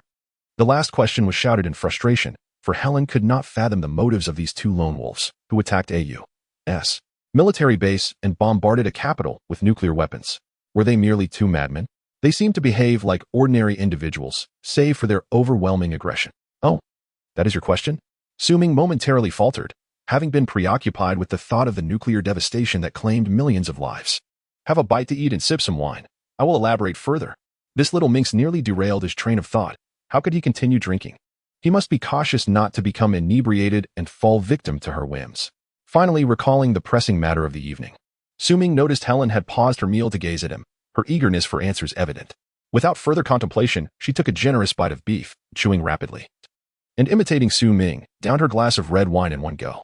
Seizing the moment, Su Ming filled both glasses to the brim and handed Helen her glass, the two elegant goblets producing a delightful chime as they collided. To the beautiful lady of shares, with Su Ming's continual toast of let us drink again, and we shall converse more, the proud mare was consistently encouraged to partake. By the time the bottle of red wine was emptied and the two steaks devoured, the wary expression on the mare's face gradually faded, replaced by a soft haze of intoxication. Her responses to Su Ming's inquiries became sluggish, Sue, Sue, what are you really after? Under the influence of alcohol, Helen incessantly babbled, occasionally inquiring about Su Ming's identity and then questioning his intentions. This left Su Ming utterly perplexed. Should he reveal that the world is on the brink of collapse and that his efforts, including the devastation of Tokyo, were solely to stockpile resources? If he were to respond in such a manner, he was certain Helen would regard him as a lunatic. Fortunately, Su Ming had a commendable tolerance for alcohol, and despite their lengthy conversation, he did not lose sight of his primary objective. As Helen succumbed to slumber after depleting nearly half a bottle of red wine, Su Ming finally found the long-awaited opportunity he had been anticipating. He chuckled to himself. Chapter 123. Return to Sioux City. Knock, knock, knock. Xiao Su. Xiao Su. The persistent rapping at the alloy door roused Su Ming from his slumber. He sat up in bed, his eyes sparkling with clarity, all remnants of gloom evaporated. Casting a glance at the still slumbering De Yong Ma, a sense of accomplishment washed over him. Quickly donning his attire, Su Ming swiftly materialized outside the door. Xiao Su. Xiao. Goodness. You nearly scared me to death. Old Ma, hunched over with his ears nearly pressed against the door, jumped at Su Ming's sudden appearance. What are you afraid of? I am not afraid of anything. Then why the nervousness? What am I nervous about? Old Ma retorted with righteous indignation. Before blinking with a rather lascivious expression, he queried Su Ming. What does it feel like to bring glory to the nation? The commotion you made is truly impressive. What are you envious of? I'll help you find a foreign lady companion tomorrow. Su Ming, reveling in his own triumph, couldn't help but provoke Old Ma further, evoking a look of envy upon him. Hey, that's what you said. I'll remember it. Isn't that obvious? In a little while, a pack of instant noodles could exchange for a life. This is no mere boast. By the way, why did you call me? After exchanging playful banter, Su Ming shifted his tone. There better not be any unforeseen complications. Didn't you mention that if we proceeded at maximum speed for another 2 hours, we would enter Chinese waters? I've been counting the time. It's about right. But I'm feeling uneasy. I'm just afraid of encountering. Once in Chinese territorial waters, the patrols of the Chinese Navy were not to be trifled with. Old Ma feared that they might be mistaken for intruders and shot down, which would be a grave injustice. Upon hearing this, Su Ming adopted a serious demeanor. He approached the submarine's control station. When the Seawolf-class vessel had departed from Jiuzhou, Su Ming had already inputted the coordinates of Jiuzhou and their destination, Haidu, into the navigation system. Although the Seawolf-class could not utilize military satellite navigation with the initial and destination coordinates, the system could automatically calculate the route and distance. If the system's calculations are accurate, we are currently 20 kilometers off the coast of Haidu, Old Ma. We're almost home. Excellent. We are finally back. A wave of relief washed over both men. Though the future still loomed as a formidable challenge, China was their true sanctuary. Returning to their homeland felt like a grounding embrace. At this moment, Haidu, near Sioux City, was alive with exuberance. The streets were adorned with vibrant decorations, and the sound of firecrackers echoed in jubilant bursts. Crowds filled the streets, celebrating boisterously. The luxurious vehicle carrying Su Ming and Old Ma found itself ensnared in the throngs of people, unable to move forward or retreat. Earlier, on the sea, after retracting the Seawolf class, Su Ming had released a motorized rubber dinghy from his spatial storage, deliberately avoiding the bustling metropolis and the massive vessels on the water. Having landed on a deserted coastline, he had intended to drive directly back to Sioux City in the luxurious car, but unexpectedly found himself trapped in a small township in Haidu. Brother, why are we stuck in traffic? What are you celebrating? An anxious Old Ma hastily descended from the vehicle, grabbing a middle-aged man by the arm and inquiring, "Are you truly unaware of such a significant event? Tokyo has vanished. Oh no, it has been obliterated." His laughter echoed. How exhilarating. Old Ma. Su Ming. Indeed, it is quite thrilling. If this middle-aged man were aware that the instigator was right beside him, would it not be even more exhilarating? Noon, Kuan City, the tenement building. As Su Ming and Old Ma unexpectedly appeared before Chiangzi, who was directing workers in the transfer of fertilizers, Chiangzi nearly succumbed to a heart attack. My goodness. Just last night, I mentioned your imminent return, and now here you are. While Chiangzi busied himself with stockpiling goods, Su Ming and Old Ma engaged in their own pursuits, occasionally squabbling, and none of them ever paused. Days of relentless activity passed swiftly, yet amidst the whirlwind of events, they collectively felt as though a century had elapsed. Have you all eaten? Shall we go for a drink? Chiangzi was the first to regain composure. Or perhaps we should first check if you've been slacking at home. Show us. All right. You two doubt me? They set off together. Being grown men, they were not overly sentimental, and the trio quickly fell into a productive rhythm. Behold, this is your safe house. With so many workers coming and going, I feared it would draw too much attention, so I had them conceal it with color steel sheets. The once tranquil tenement was now bustling with activity, large trucks queued for unloading. And the area was alive with nearly 100 workers engaged in the loading and unloading process. The Safehouse, shrouded in color steel, was inconvenient to inspect. And since it could accommodate people, Ming found himself less eager to explore it. Nonetheless, the Safehouse was not without its utility. They could not remain in this space forever, after all. It was essential to experience the biting chill of the human realm, was it not? Dad, Daddy. As the three traversed the central area of the tenement, preparing to inspect the vast stockpile warehouse, a melodious voice called from behind. Old Ma halted abruptly, spinning around. Tears glistening in his eyes. Yeah. The young maiden, with bright eyes and white teeth, sported a high ponytail. Clad in a white short-sleeved shirt and fitted jeans, her athletic form was accentuated as she ran. Her sun-kissed complexion was beautifully complemented by a prominent nose, exuding a spirited vigor. Ming and Xiangzi stood aside, allowing the father and daughter their moment of embrace, while old Ma, usually a rugged figure, appeared somewhat awkward in the public display of affection, gently prying his daughter's arms from around him. He scrutinized his still exuberant daughter. You've lost weight. Yeah. Why have you tanned even more? Dad, can you not speak? You start with my shortcomings right away. The girl feigned annoyance, pouting as she grasped old Ma's arm and shook it playfully, wiping away tears from the corners of her eyes.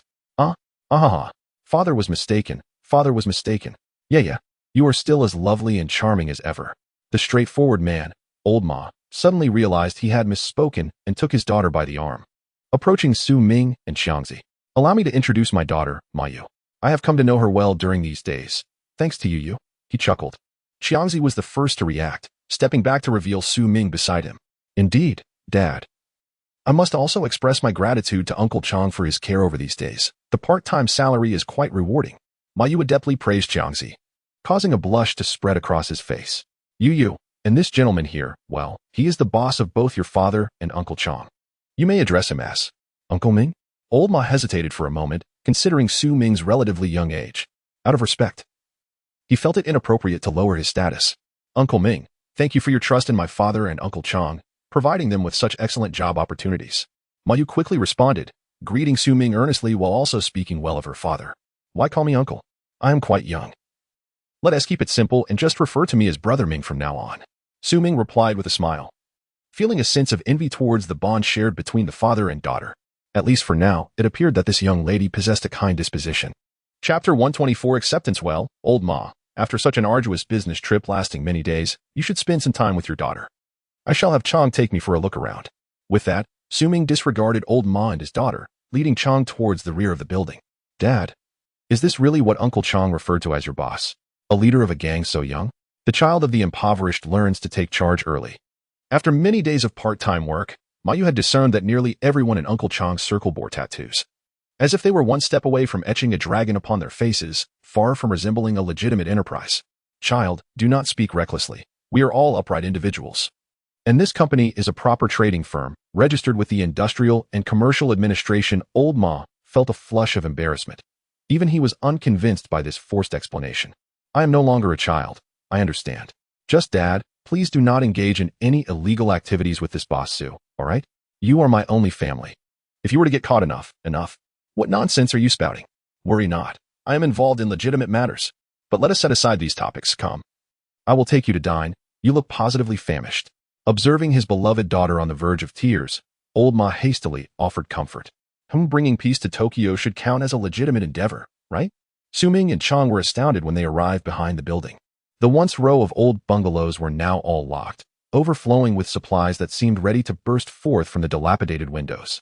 On the opposite side of these decrepit structures, several hundred makeshift housing units had been erected, resembling temporary accommodations for workers at a construction site.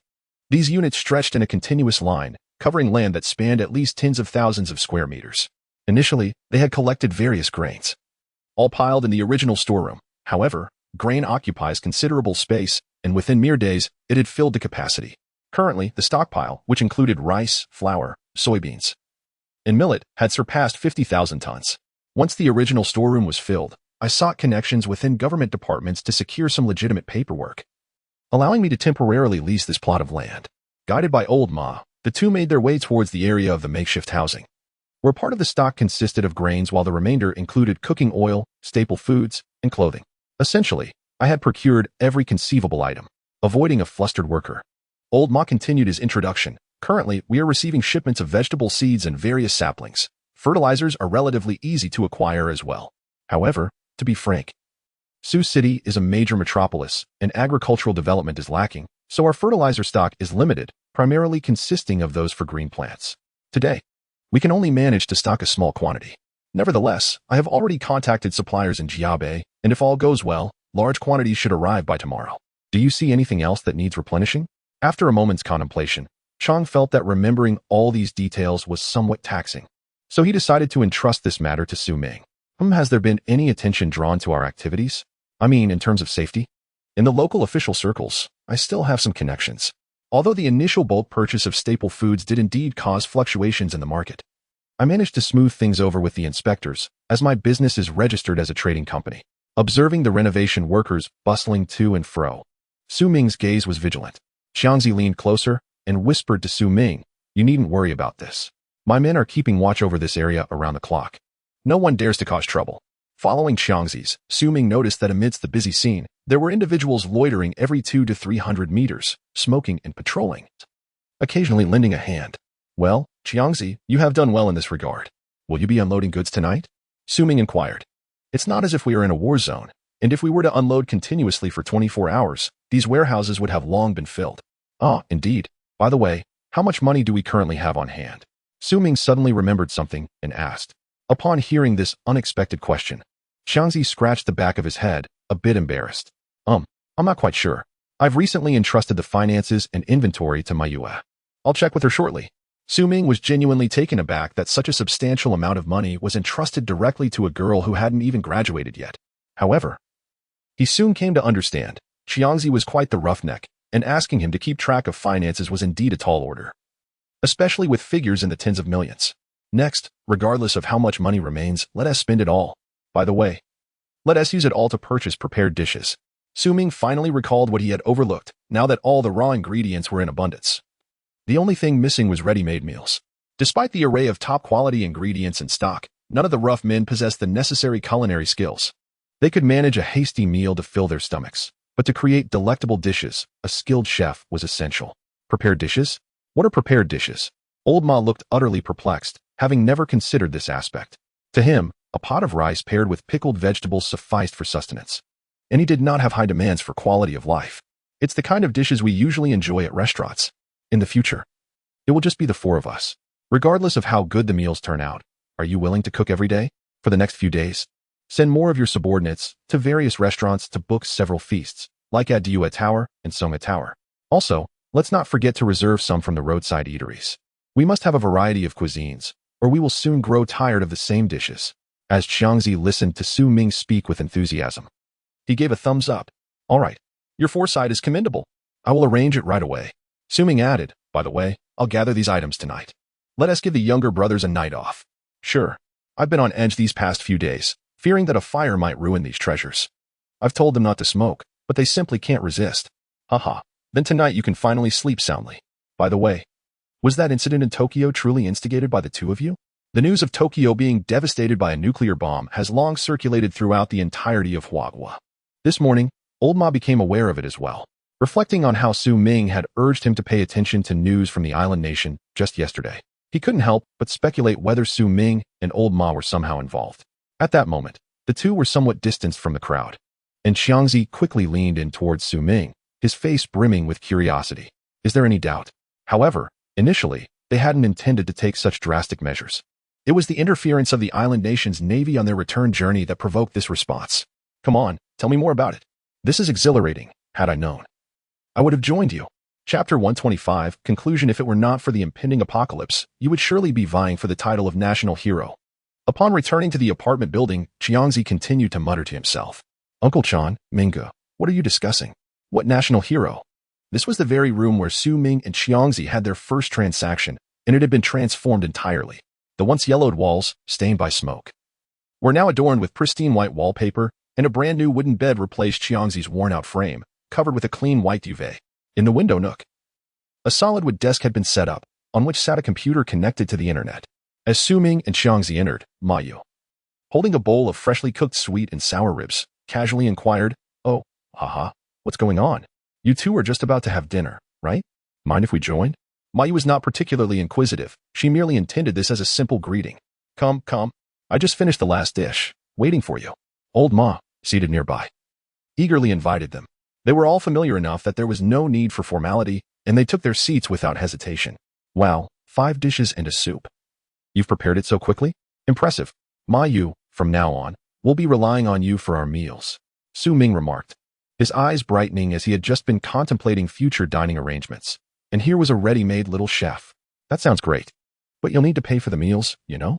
I bought all these ingredients myself and didn't take advantage of the public funds. Mayu replied playfully. By the way, Minggu, how much stock do you still need? I should recruit a full-time person to help familiarize them with the process. Otherwise, once school starts, it will be difficult for someone else to take over right away. While busy serving Old Ma, Mayu rambled on. Su Ming cast a curious glance at Old Ma, silently asking if he had informed Mayu yet. Old Ma, lost in the joy of watching his daughter grow, was still chewing on a piece of rib. Noticing Su Ming's gaze, he subtly shook his head to indicate that he had not yet managed to mention it. Well, let it be. There are still a few days left, and Mayu won't be able to leave anyway. These scrambled eggs are wonderfully tender. Delicious. Yes, they are. Su brother, could you leave some for me? It must be said that Mayu's culinary skills were exceptional, offering a comforting home-cooked flavor. By the way, Mayu, how much funding do we currently have in the account? After the 3 men devoured an entire pot of rice, Su Ming, having taken a puff of smoke, suddenly asked Mayu. Upon hearing this, Mayu paused in clearing the leftover food and approached the desk, deftly typing on the computer. In total, the inventory purchases have amounted to 930, 208, 650, all of which has been settled. Of course, this does not include the cost of the Safehouse, which Uncle Chong settled separately.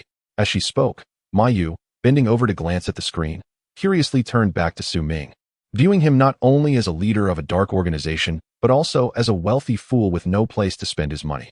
Forget it, considering the financial aspect. Both my father and I are currently relying on his provisions. Shaking her head, Mayu continued her report. The company's account balance stands at 16,700,900 yuan. Is there anything else we need to purchase? Su Ming nodded appreciatively. Having a talented individual like Mayu around makes a significant difference. The financial statistics were precise to the last digit, which was truly commendable. Well, I just conferred with Uncle Chong about this. Please transfer the remaining funds to his personal account. He will arrange for his subordinates to handle the other matters. Chong, I entrust this money to you. Remember what I told you earlier, be creative with it.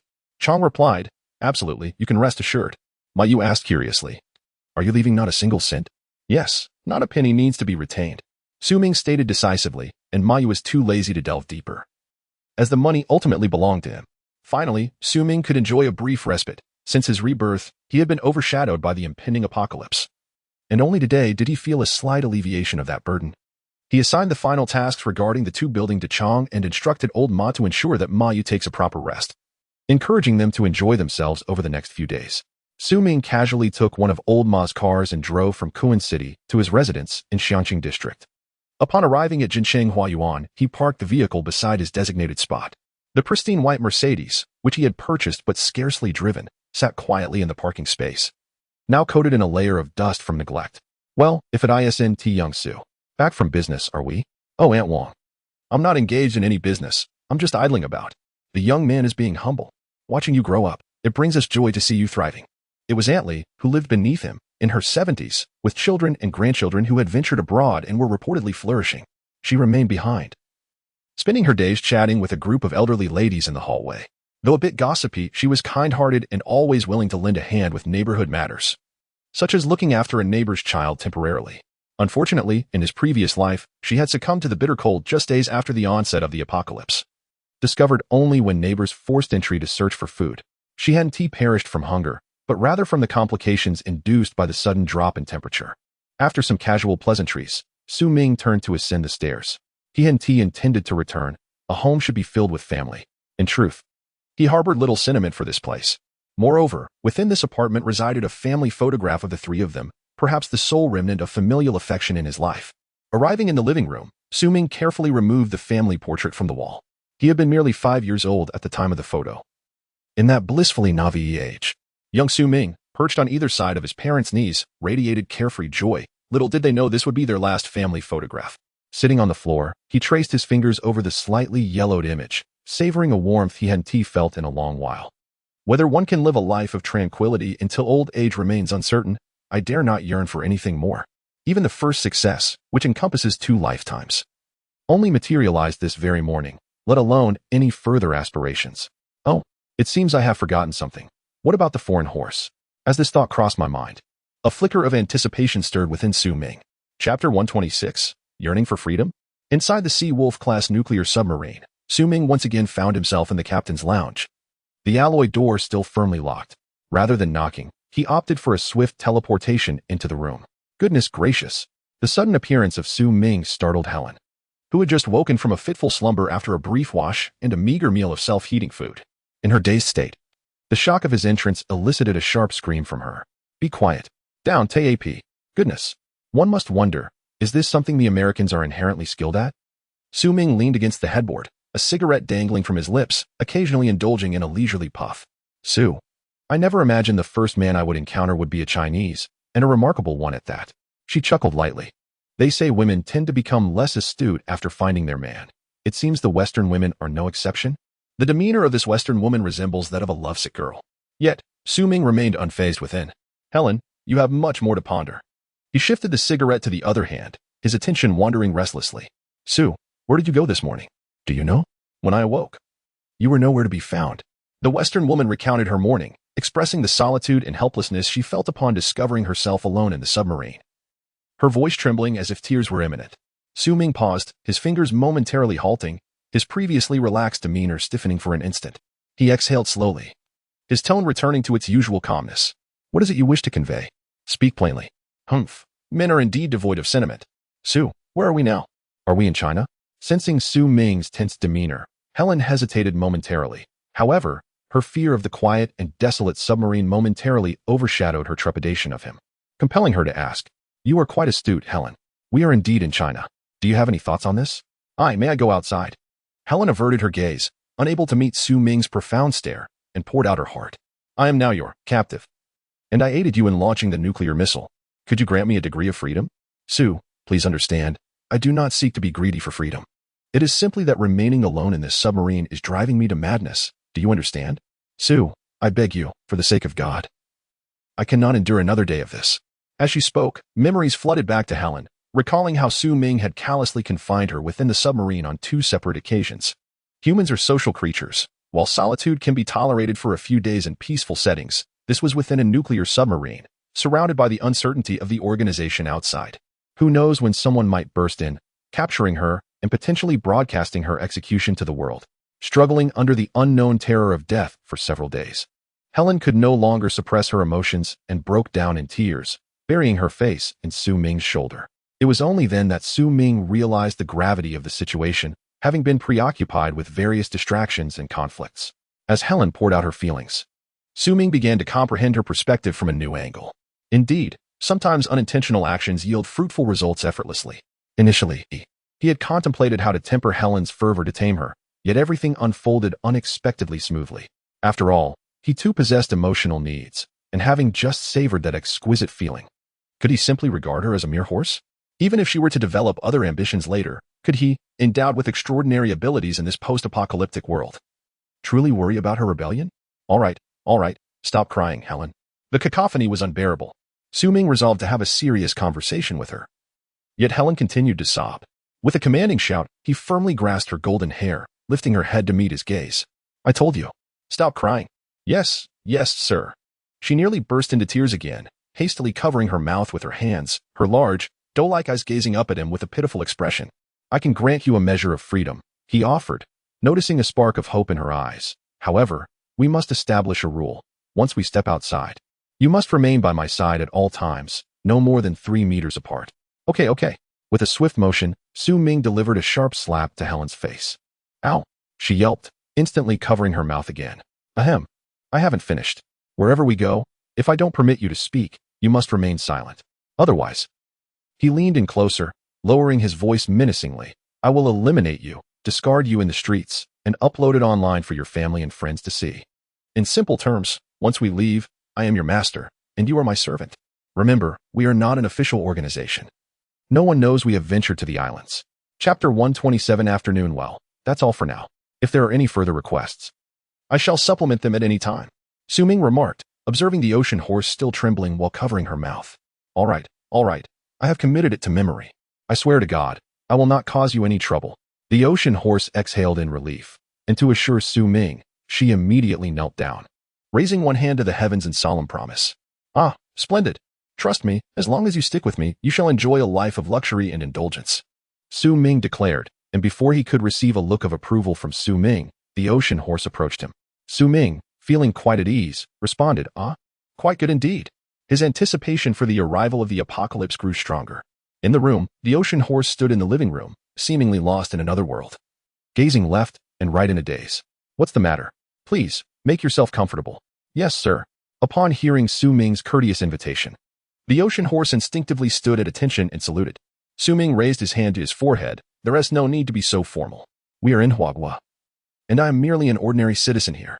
Oh, by the way, with a flourish, Su Ming produced a dress and a pair of white leather sandals from his spatial pocket. These are supplies from Tokyo port, originally destined for export. Please wear this. Your camouflage outfit is far too conspicuous. All right, Su.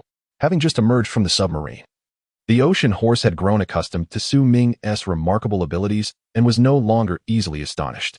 Without waiting for Su Ming's reaction, she swiftly unzipped her camouflage uniform, shedding the top with remarkable speed, and changed into a short-sleeved training shirt. Whoa, hold on a minute. Su Ming, who was about to admire the ocean horse's graceful form, suddenly realized and rushed to the balcony to draw the curtains. Phew. All right, you may continue.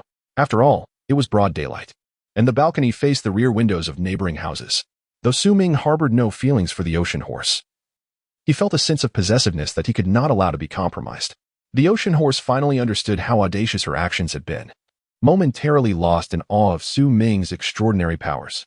After glancing around, she picked up the dress from the floor and dashed to the bathroom, slamming the door behind her. That girl. It's not as if I haven't. Isn't it said that Westerners are quite open-minded?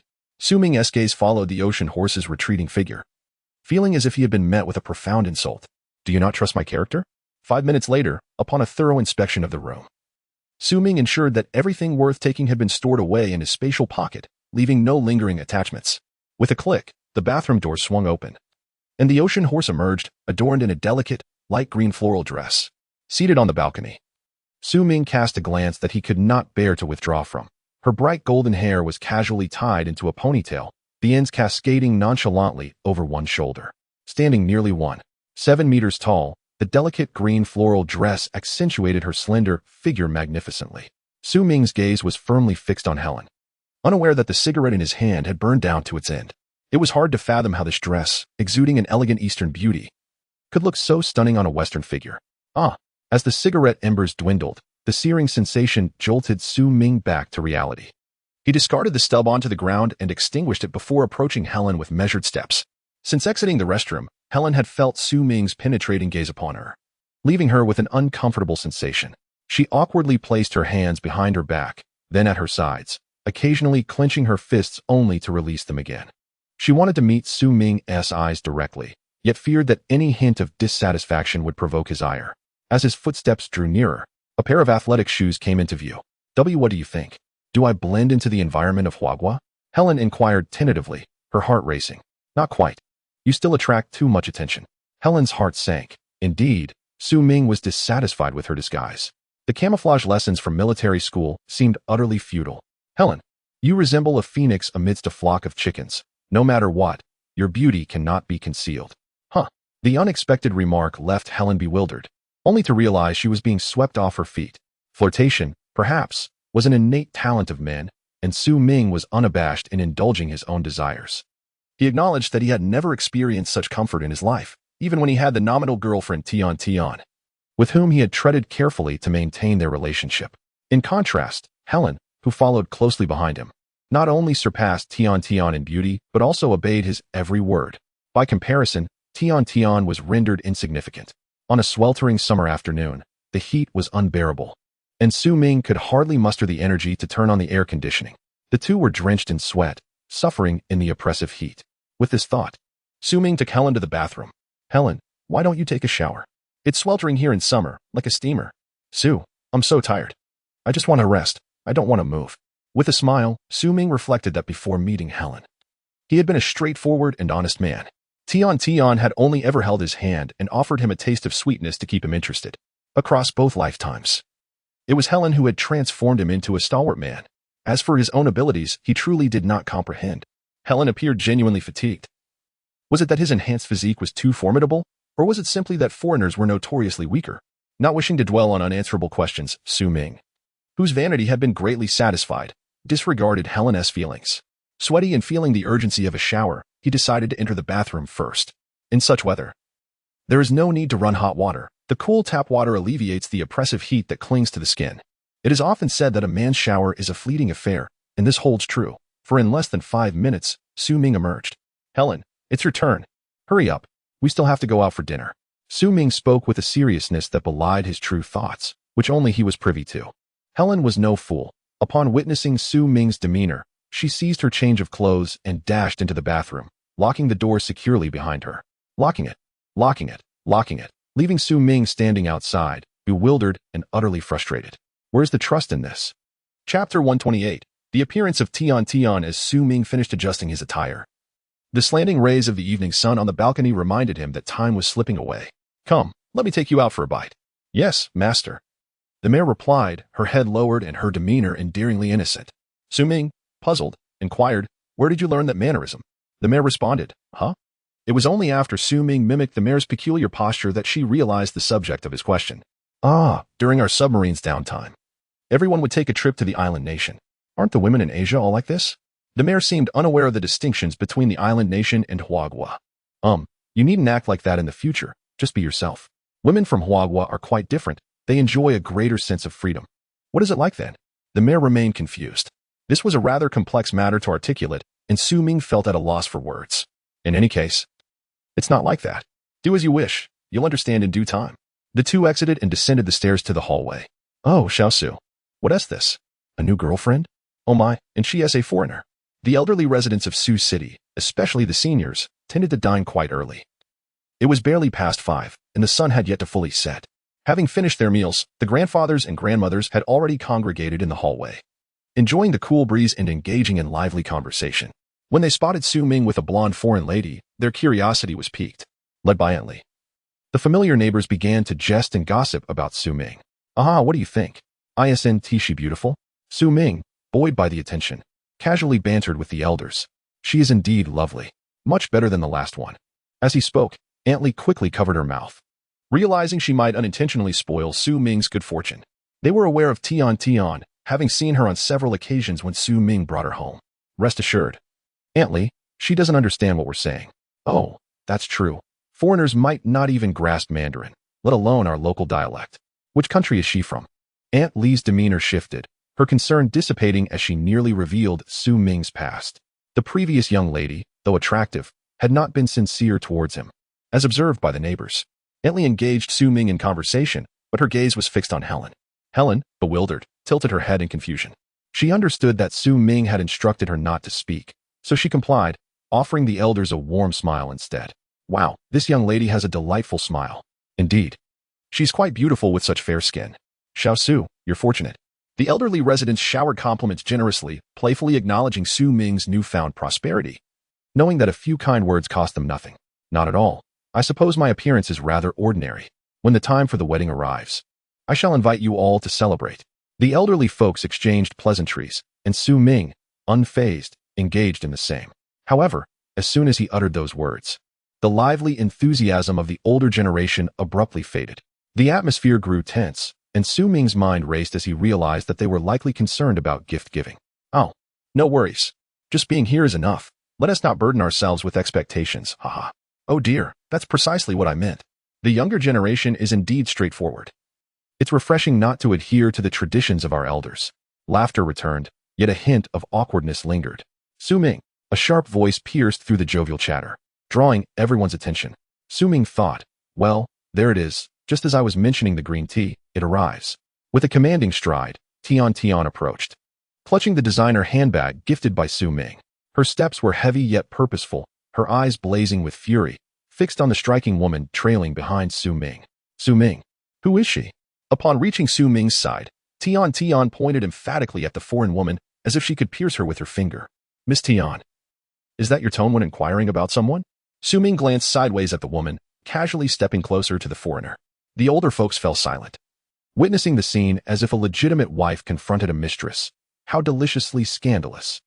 Seeing Su Ming evade her question and instead draw closer to the foreign woman only fueled Tian's anger. Ignoring Su Ming's reference to her as Ms. Tian, she suppressed her jealousy. I am asking you, who is she? As your girlfriend, why am I unaware of her existence? I just overheard you publicly declare her as your girlfriend, did I not? What, then, am I to you? Tian's presence was no mere coincidence. Since learning of Su Ming's newfound success, she had desperately sought to secure her place in his heart, despite her relentless attempts via WeChat, even sending the most embarrassing photos. The only response she received was a frustratingly mundane picture. Her good friend, Tian, had offered her a plethora of strategies, but now, devoid of any leads on Su Ming's whereabouts, all her plans were rendered futile. Just days ago, following the advice of her close friend, Sun Xiaoying, she had begun visiting Su Ming's neighborhood daily, clinging to a faint hope of encountering him. She yearned to explain herself, to appeal to his emotions and reason, believing that after so many years together, he could not be so heartless as to end things so abruptly. Yet today, as she arrived once more at the entrance of Su Ming's apartment complex, she was met with the sight of him alongside a fair-skinned foreign woman in the hallway.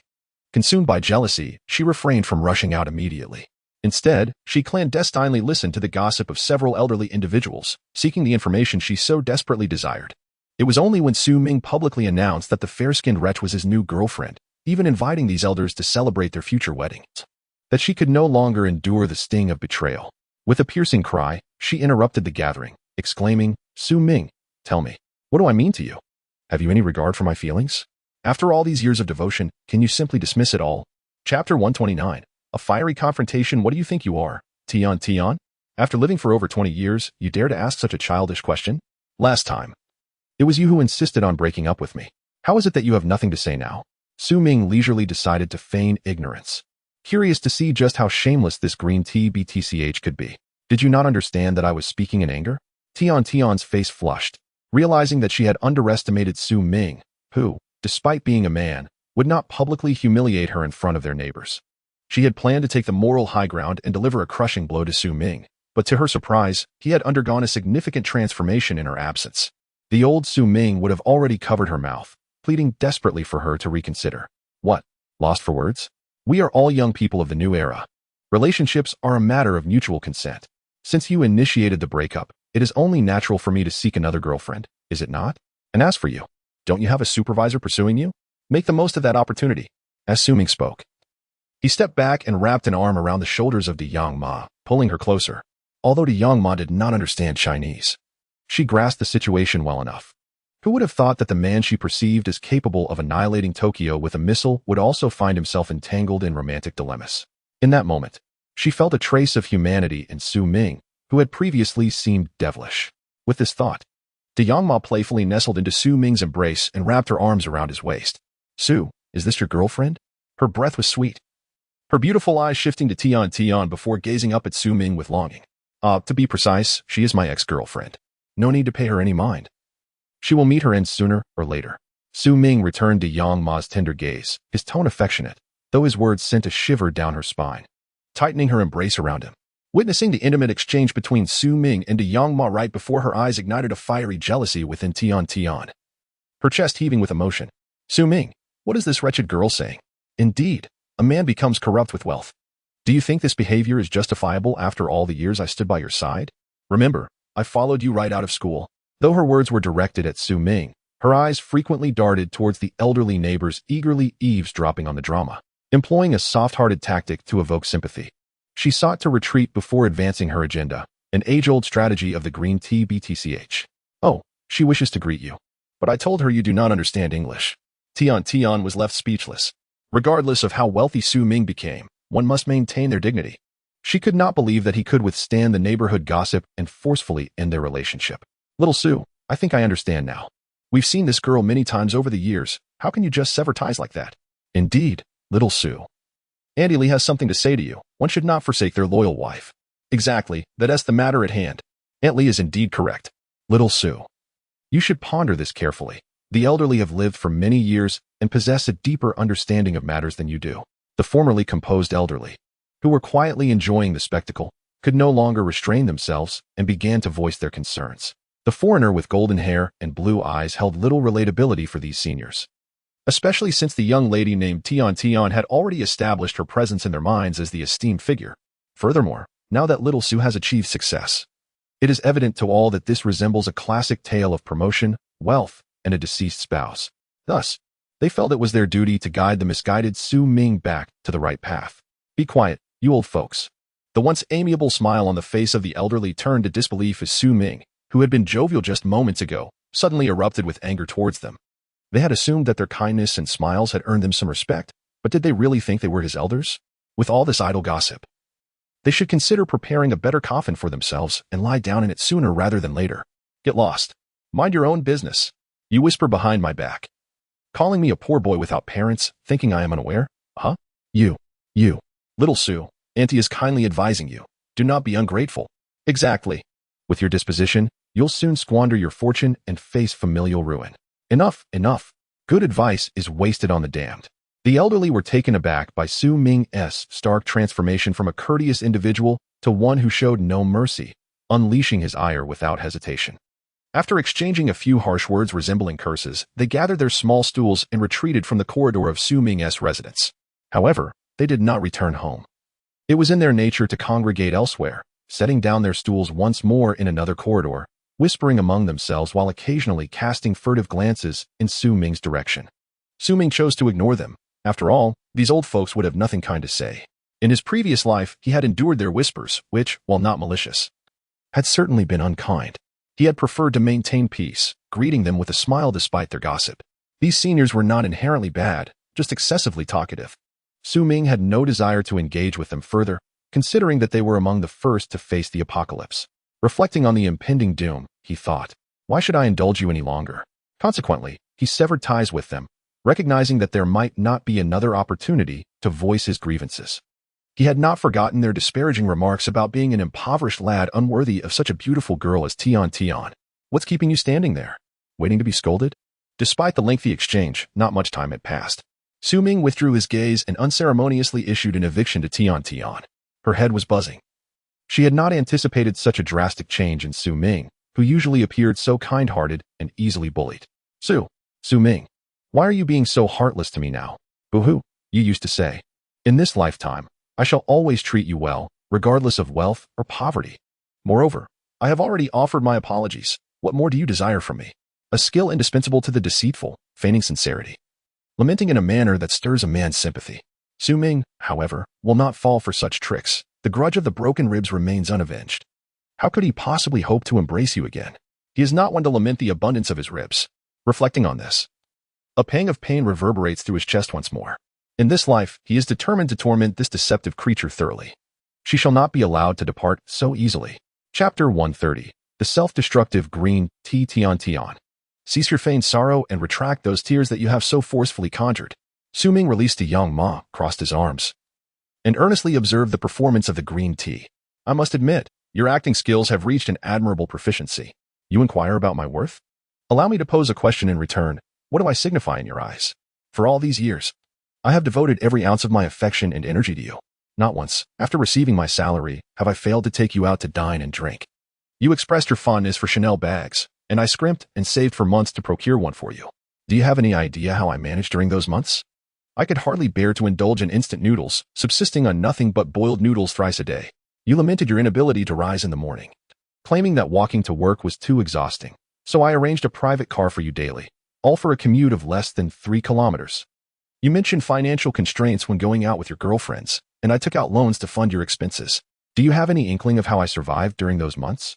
As Su Ming's voice grew louder with indignation, Tian Tian and De Yang Ma trembled in fear. But you are my boyfriend. This is not how. Tian Tian attempted to softly defend herself, but her eyes, devoid of tears, were now captivated by Su Ming's formidable aura. Is this not my duty? Is that all you can say? You always start with how I should behave as your boyfriend. But have you ever considered how to treat me in return?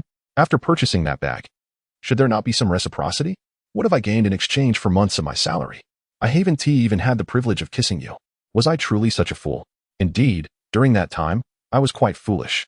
As Su Ming vented his frustrations, he shook his head, feeling somewhat disheartened. Why waste my breath on this green tea? The more he spoke, the angrier he became, wishing he could slap himself for being so naive in the past. Su Ming. I was wrong. I failed to consider your feelings, and I promise to treat you better in the future, all right? Upon witnessing Su Ming's fury subside, Tian immediately launched her gentle offensive. Don't be like this. I'm sorry. I will treat you well from now on. Miss Tian. Do you take me for a fool? Are you insulting my intelligence? Yes, just as you surmise. I am now financially stable and can pursue any woman I desire. I have squandered so much on you, and yet I haven't even had the chance to kiss you. How is it that I, having spent so much, am deemed unworthy of you, Miss Tian, adorned in diamonds? Hearing Su Ming's venomous ridicule, even the adept green tea, Tian, could not withstand such humiliation. Her complexion flushed with anger. Su Ming, you have gone too far. How could I ever be attracted to a scoundrel like you? You have utterly disappointed me. Ah, indeed. You are so disappointed in me, so please, be on your way. Farewell, and I wish you safe travels. Su Ming had come to understand the nature of this green tea BTCH, certain that she would not easily relent, after all. It was not every day one encountered a golden son-in-law, and it was inconceivable for her to simply let go. Indeed, as soon as Tian's words escaped her lips, she immediately regretted them. She had never anticipated that one day she would be outmaneuvered by the very fish she believed to be easily ensnared. Taking a deep breath to calm herself, she regained her composure and said, Su Ming, I recognize that I was immature in the past, and I do not expect you to forgive me now. Su Ming was taken aback. This was not the expected course of action. Shouldn't she be clinging desperately to him instead? You are currently blinded by your emotions, she continued, casting a pointed glance at the bewildered foreigner beside him. How about this? You mentioned that I have been enjoying the privileges of a girlfriend, so could you grant me another chance to fulfill the duties of one? With that, the green tea BTCH's eyes sparkled with hopeful anticipation as she gazed at Su Ming. Su Ming momentarily doubted his own hearing. Taking in a breath, he nearly forgot to exhale, his gaze roving over her with a rather lascivious intent. This proposition was not entirely unfeasible, at least. Before she met her demise, she could still exert some influence, right? After all, given the sacrifices made in his past life, it would be unreasonable not to reclaim some value. You mustn't think too much into it. What I mean is, I could stay at your house for a while and help with the chores. That would indeed count as a girlfriend's duty, wouldn't it? Sensing the malicious glint in Su Ming's eyes as they swept over her, Tian felt a surge of joy. It appeared he still held some interest in her. Truly, all men were the same. As long as she could use this reasoning to inch closer to him, there would be daily opportunities to cast a bit of bait. And she was confident he would eventually bite. Even if he had a woman now, what of it? It was his wealth they coveted, not his person. Moreover, even if Su Ming ultimately refused to take the bait, it was easy to invite a deity but challenging to send one away. Once she was ensconced in his home, how could he possibly evict her? At the very least, she would have secured her position in this apartment. Su Ming watched Tian's feigned innocence and initially failed to grasp her intentions. However, upon reflection, he understood her strategy. Was she attempting to employ a tactic of delay? What was it called again? Gradual persuasion? He was taken aback by the depth of this green tea BTCH's scheming, and his disdain for Tian only intensified. Could she genuinely endure each day watching Su Ming and the foreigner in their intimate exchanges solely for Su Ming's sake? Most women would either fight to the bitter end or quietly withdraw, never to be seen again. Hey, Su Ming, could you at least say something? Is this feasible? I'm not insisting that you break up with her. I merely seek an opportunity to prove myself again. Is that too much to ask? As Tian observed Su Ming standing there in a daze, unresponsive to her proposal, her heart tightened. Adopting a pitiful demeanor, she inquired once more. Well, your suggestion does not pose a problem for me, Su Ming replied coolly, interrupted in his thoughts by the green tea BTCH. A new plan began to take shape in his mind. Really? That's wonderful. Thank you, Su Ming. I shall endeavor to make you recognize my virtues. The green tea bitch's heart soared with joy, and she could not resist the urge to clench her fists against her chest, bouncing with delight. This display of feigned cuteness only served to nauseate Su Ming, causing his brows to furrow in distaste. However, Tian quickly regained her composure, her delicate brows knitting in anxiety. Yet, while moving in is acceptable, I hope you will conduct yourself well, and also, I hope you do not regret it. No, Su Ming, I shall not regret it. Thank you for granting me this opportunity. Under the allure of wealth, Tian believed only a fool would harbor regrets. Su Ming had not yet devised a plan to torment this former lover, but now fortune had delivered her right to his doorstep. How could he be blamed for that? Here, take the key to the house. Currently, there is little in terms of decor, so feel free to furnish it as you see fit. Su Ming reached into his pocket, actually retrieving the house key from his spatial pocket, placing it into Tion's hand. Very well. By the way, aren't you having dinner at home tonight? Look at that. This is the peak of green tea manipulation, shamelessly inserting herself into the family dynamic. No, I will be going out to a hotel with my new girlfriend. Green tea. You scoundrel. Chapter 131. To stay or leave, gentlemen. What are your plans after August 5th? In the Tongzi building of Kuan City, 5 individuals, Su Ming, along with 3 men, Ma Yu, and De Yang Ma, were gathered around a table, indulging in a hot pot meal. This evening marked August 1st. With only 4 days remaining until the onset of the apocalypse, Su Ming picked up a chopstick full of steaming greens, dipped it generously in sesame sauce, and savored it before addressing Lao Ma and Chang Zi. The 2 ladies required no further mention, De Yang Ma, being the favored consort, naturally followed Su Ming wherever he went. As for Ma Yu, she was inevitably aligned with Lao Ma, having been briefed on the impending crisis earlier that afternoon. The young lady still harbored doubts, her large eyes frequently darting towards Su Ming, perhaps viewing him as a charlatan. Su Ming remained unfazed, indifferent to her skepticism, belief, or disbelief. Time would reveal the truth. I have no particular thoughts at the moment. Wherever you go, I shall follow, Chang Zi remarked, downing a chilled beer in one gulp. And Lao Ma? Su Ming inquired. Dad. Lao Ma hesitated, caught off guard as Ma Yu playfully grabbed his arm. Glancing furtively at Su Ming as if guarding against a thief, Lao Ma felt a twinge of embarrassment. After years of education, his daughter, filled with materialistic scientific notions, had been urging him to be wary of Su Ming since that afternoon, even threatening to return to school alone if he did not heed her warnings. Fear not, Lao Ma. It's all quite trivial, Su Ming reassured, raising his glass to clink with Lao Ma's cup, who promptly leaned forward to accept.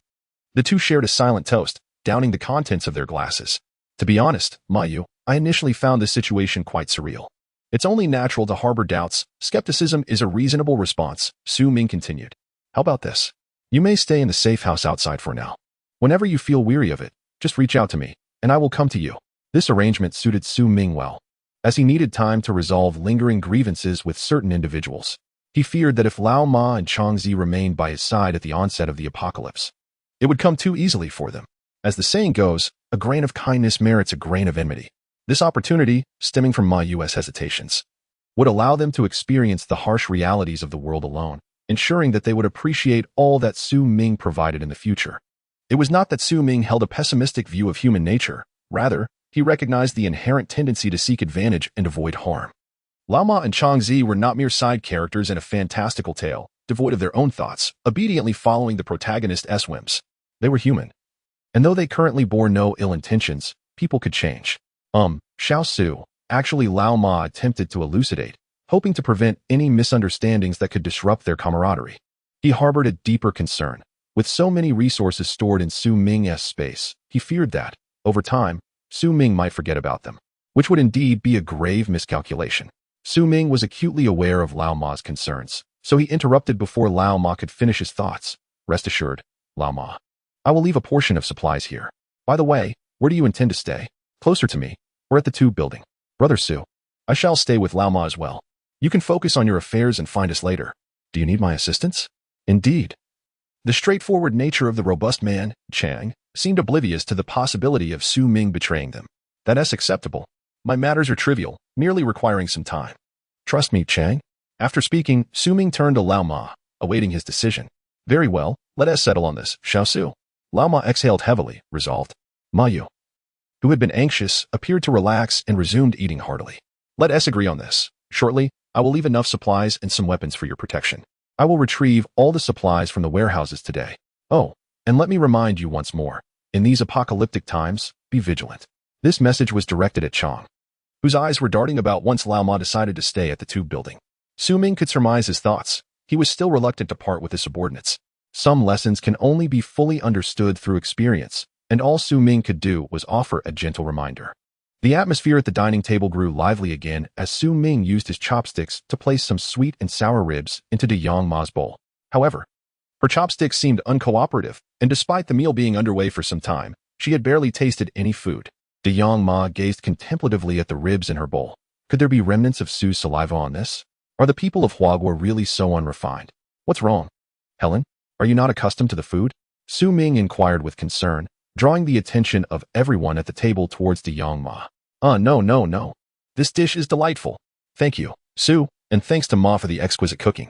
In her moment of hesitation, de Yangma shivered, fearing Su might become irate and cast her alone into the sea wolf. Oh well, it doesn't matter. After all, I've shared many experiences with Su. I've even tasted his saliva before, including yogurt. Lowering her head, she awkwardly brought her mouth to the edge of the bowl and clumsily maneuvered a piece of rib into her mouth, chewing vigorously. Lao Ma had already introduced Helen's background to Chang and Mayu, and the sight of her antics elicited laughter from everyone, alleviating the previously tense atmosphere. Come. Whether we have wine or not, let us enjoy our meal together. The three of them raised their chilled beers, while Helen lifted her glass of red wine. Ah, refreshing. Su Ming wiped the sweat from his forehead, recalling something important. Mayu, you studied computer science, didn't you? I wonder if you could lend a hand. What? Mayu, who had just set down her glass, looked up with caution. It is not a significant matter. For the next few days, there will be a scarcity of goods arriving. Would you kindly assist me in downloading some materials online? Rest assured, your salary will remain unaffected. Well then, as long as it does not involve misleading oneself or leading his daughter astray. Su Ming had just recalled the necessity of amassing a substantial collection of television dramas, films, and music. As there would be few entertainment options available in the future, these visual mediums would be their sole refuge. As for certain distinctive films, one could argue that they embody the hope for the continuity of humanity. Indeed, I must prioritize downloading more from the islands, especially since Tokyo has lost its vibrancy and will never regain its former allure. This task must be undertaken solely by Su Ming, as Mayu is a young lady, and it would be inappropriate for him to broach the subject, lest old Ma suspect him of teasing his precious daughter. Additionally, acquiring tutorials on the usage of various high-tech weaponry from around the globe is of utmost importance. Previously, there had been no time to compile a list while in the islands.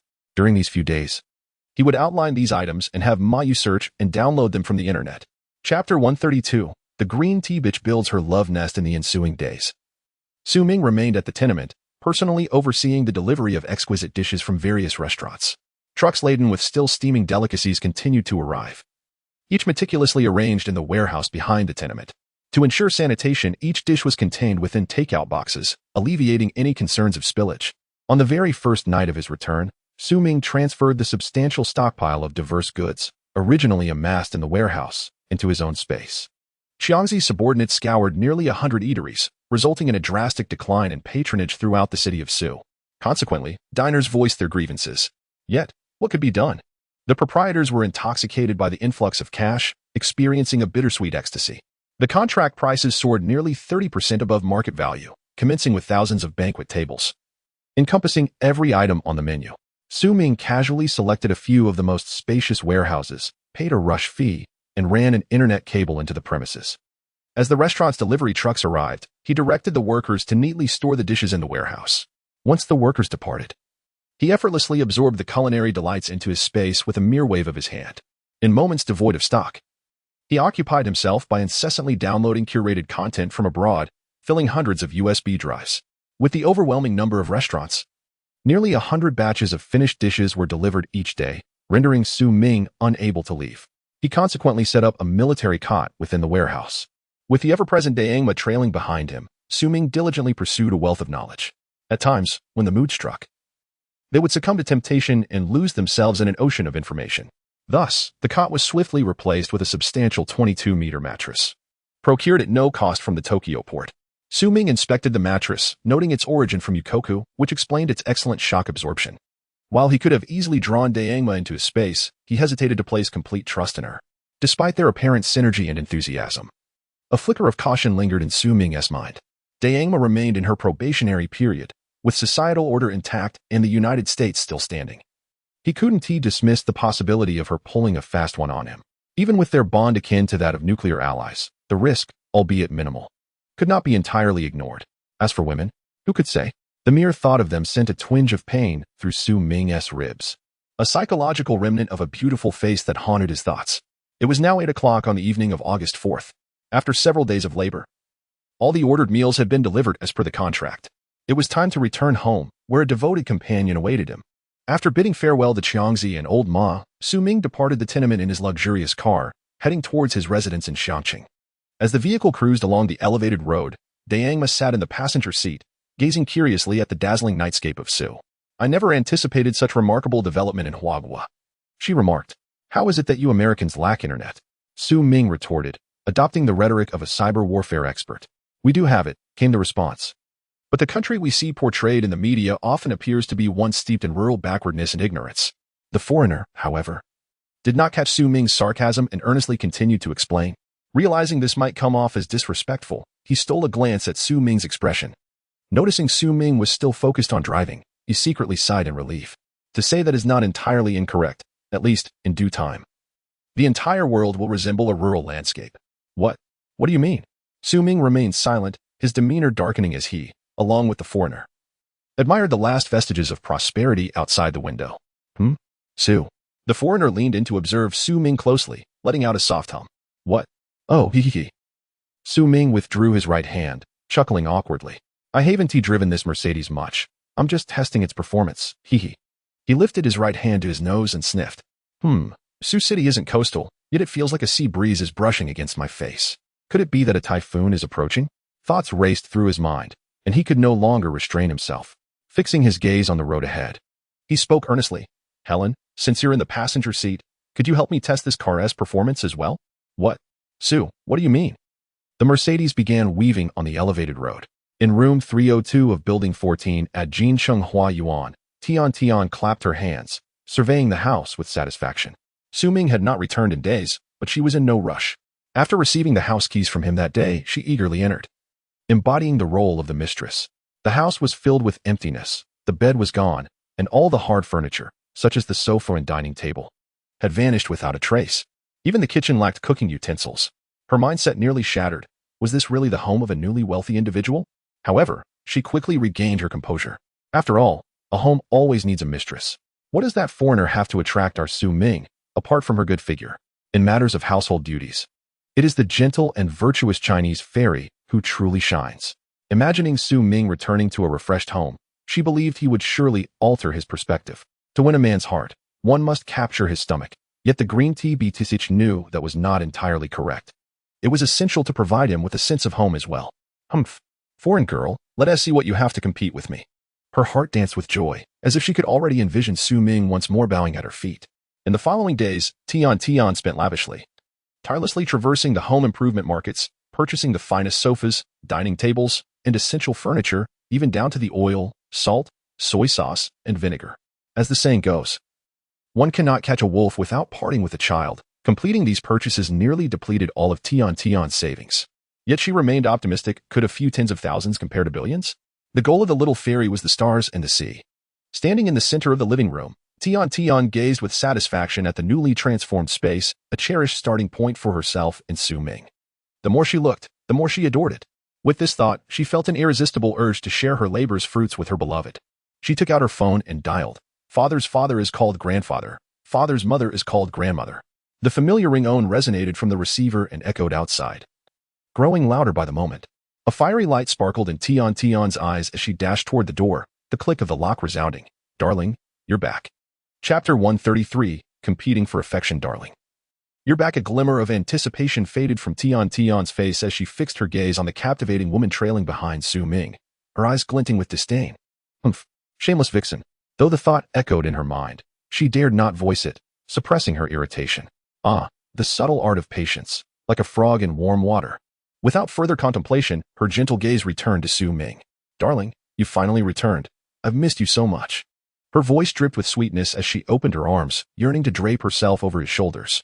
Excuse me, you're blocking my way, he replied curtly, pushing aside the green tea seductress and striding into the house. Though the beautiful woman was unfamiliar to her, the indifference Su Ming displayed prompted a polite nod from the alluring figure, who then maintained her position closely behind him. Su had mentioned that she should remain silent when he wished for her silence. Yes, as a subordinate, obedience is paramount. Tian thought to herself, damn it. Upon entering the living room, Su Ming was taken aback by the transformation of his home. Did you do all this? Indeed. As a man, your home was in disarray, with much furniture missing and the kitchen bare. You worked so hard outside. You shouldn't neglect your own comfort. Besides, I envision us living together for a lifetime. So I took the liberty of redecorating. As she turned back after closing the door, Tian, hearing the hint of surprise in Su Ming's voice, approached him, standing tall with a blissful squint, silently urging him, praise me, praise me. Completely oblivious to the beautiful woman standing behind Su Ming, she thought smugly, watch how I overshadow this vixen right from the start. Oh, where did you acquire the funds? Guarantee you always living paycheck to paycheck? Instead of receiving the anticipated compliment from Su Ming, she was met with a questioning tone. My performance this month was quite good, and I received a bonus, which I've now spent. From here on out, I'll need you to support me, she replied, feigning innocence. In truth, the cunning green tea seductress was well aware of her own finances. She was hardly a spendthrift. Every paycheck was deposited into her bank account, where it accrued interest. The expenses she incurred, including her modest rent, were skillfully extracted from Su Ming's generosity. Now that Su Ming had transformed into a desirable bachelor, she had tearfully extracted a portion of her savings to invest in this venture. Surely, this business endeavor would yield no losses, right? Had this been the old Su Ming, he might have already succumbed to the sweet nothings of the green tea seductress. Yet, the current Su Ming was no fool. A shift in perception allowed him to realize how naive he had been, ensnared by such a woman's charms. What do you think, Ming? Isn't it cozy? Tian eagerly sought his approval, pressing forward with her inquiry. It's acceptable. You've worked hard. He said I've worked hard. He acknowledged my efforts. Tian's heart raced like a fawn, taking a significant step forward in mending their relationship. Your approval makes all my efforts worthwhile. By the way, have you eaten dinner after such a late return? I could prepare something for you, as I too have just finished and am quite famished. Subtly, I hinted to Su Ming that I have been busy with household chores all this time and have yet to eat. Don't you feel a twinge of sympathy for me? Moreover, this was directed at Su Ming, while the other girl was entirely ignored. Humph, how dare you overlook me? I can pretend not to see you as well. You won't be joining us for dinner. No need. We just had a meal outside, Su Ming replied. Turning to the other girl, Helen, feel free to sit for a while. I'll take a quick shower. With that, Su Ming headed toward the bathroom, not needing to search for clean clothes or toiletries, as there were plenty available. Hey, Su Ming, it's already past 9. Let me prepare a late-night snack for you, so you won't be hungry after your shower. Su Ming, thud, the door closed. Shortly thereafter, the sound of running water emerged from the bathroom. Tian gazed at the closed bathroom door, her eager expression fading into one of cold superiority. You have no chance with him, she whispered haughtily to the other girl, as if she were a queen admonishing a lesser concubine. The other girl? Don't be fooled. He is merely toying with you. Don't think he truly harbors any feelings. The other girl? I mean, just because you're silent doesn't help. You don't know how long Su Ming and I have known each other, do you? It's been exactly 5 years. 6 months and 3 days. Seeing the other girl obliviously lounging on her newly purchased sofa, Tian's anger intensified. This sofa had cost her 2 months' salary, and even Su Ming had never sat on it. You are currently in mine and Su Ming's home. I advise you to behave. Once Su Ming tires of you, you will have to leave. The other girl, what are you talking about? Green tea bitch. Damn it, a language barrier.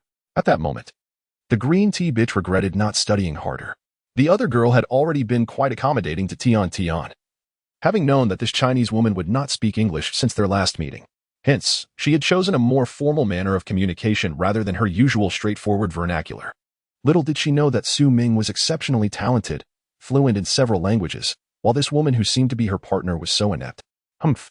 I suggest you take care of yourself. I'm off to prepare a late-night snack for Su Ming.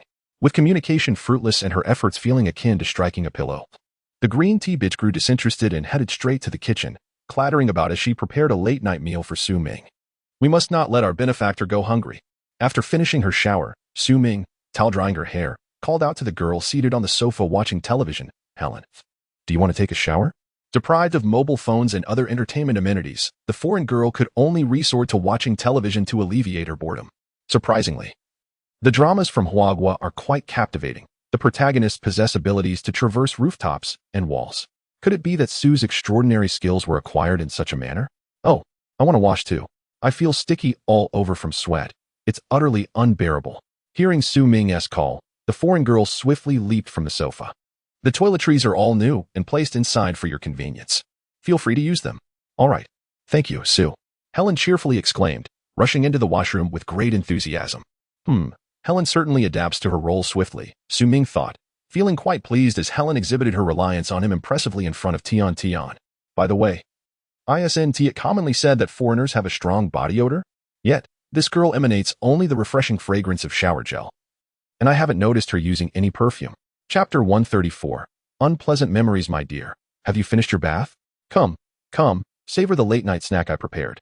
As Su Ming settled onto the sofa, the green tea girl emerged from the kitchen, cradling a pot. Ouch, it's quite hot.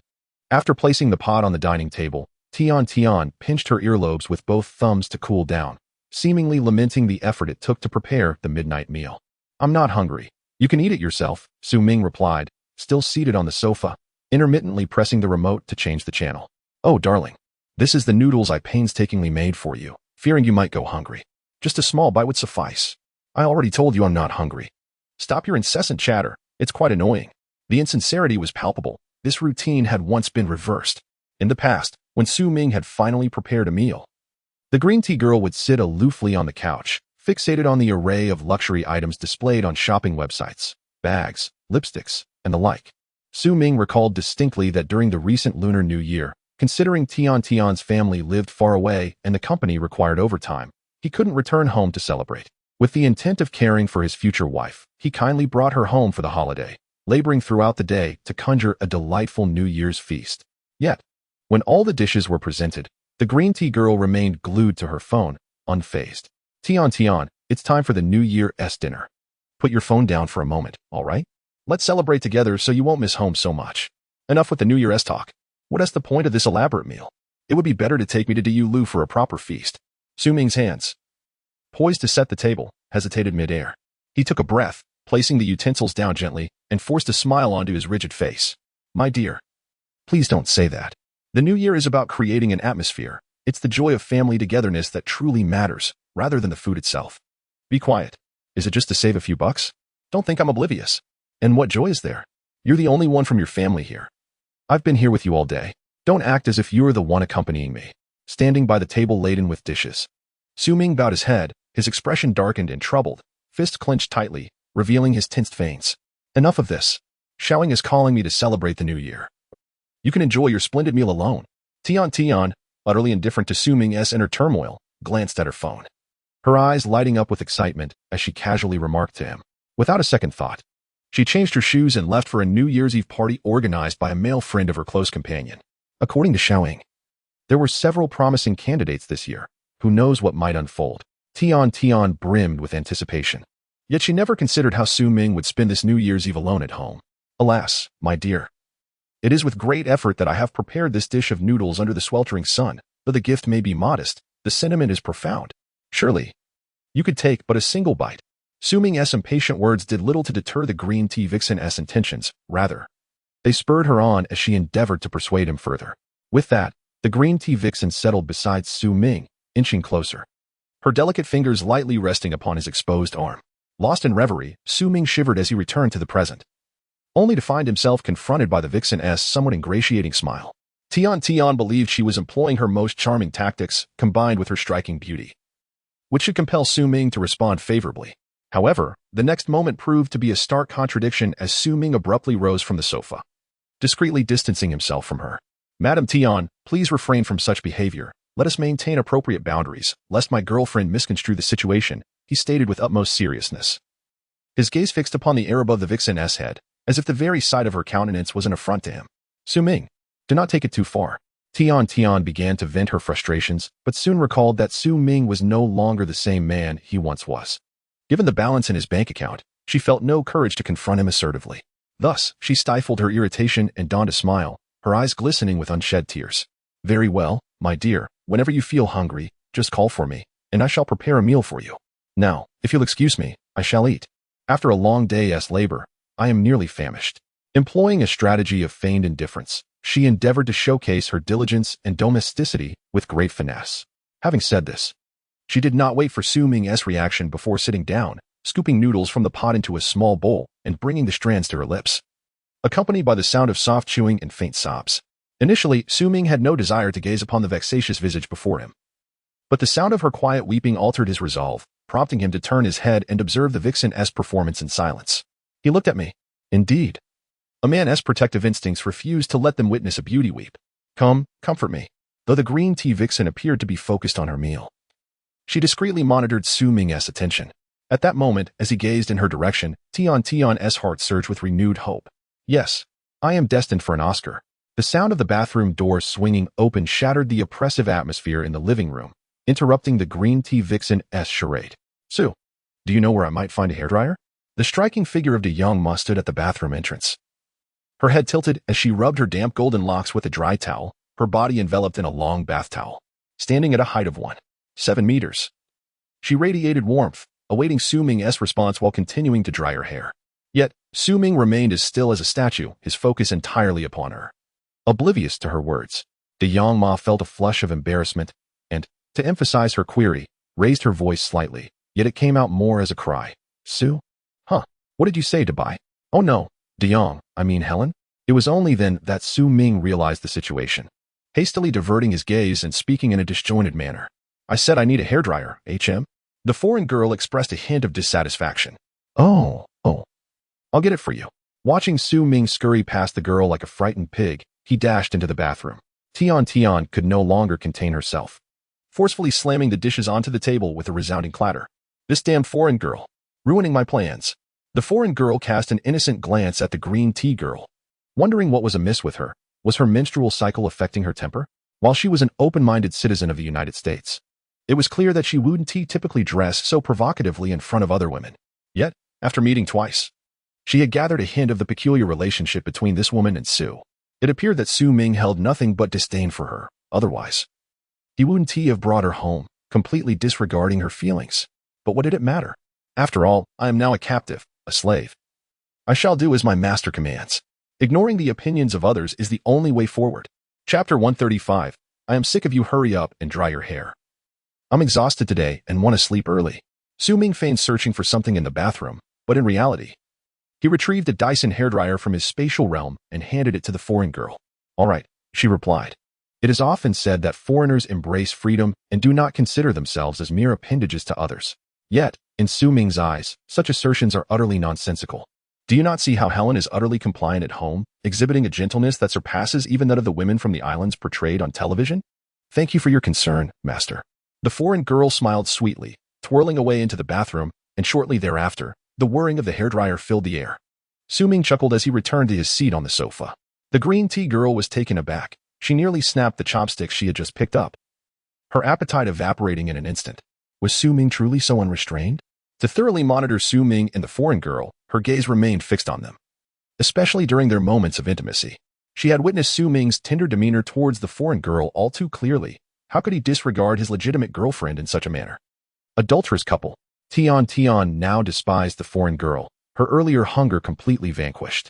I'm full, she declared petulantly, tossing her chopsticks down and deliberately remaining seated in her chair, signaling her displeasure.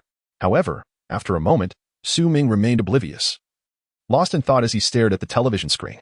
Based on her previous experiences, she expected Su Ming to rush over, eager to offer comfort and appeasement. But it appeared the script had taken an unexpected turn.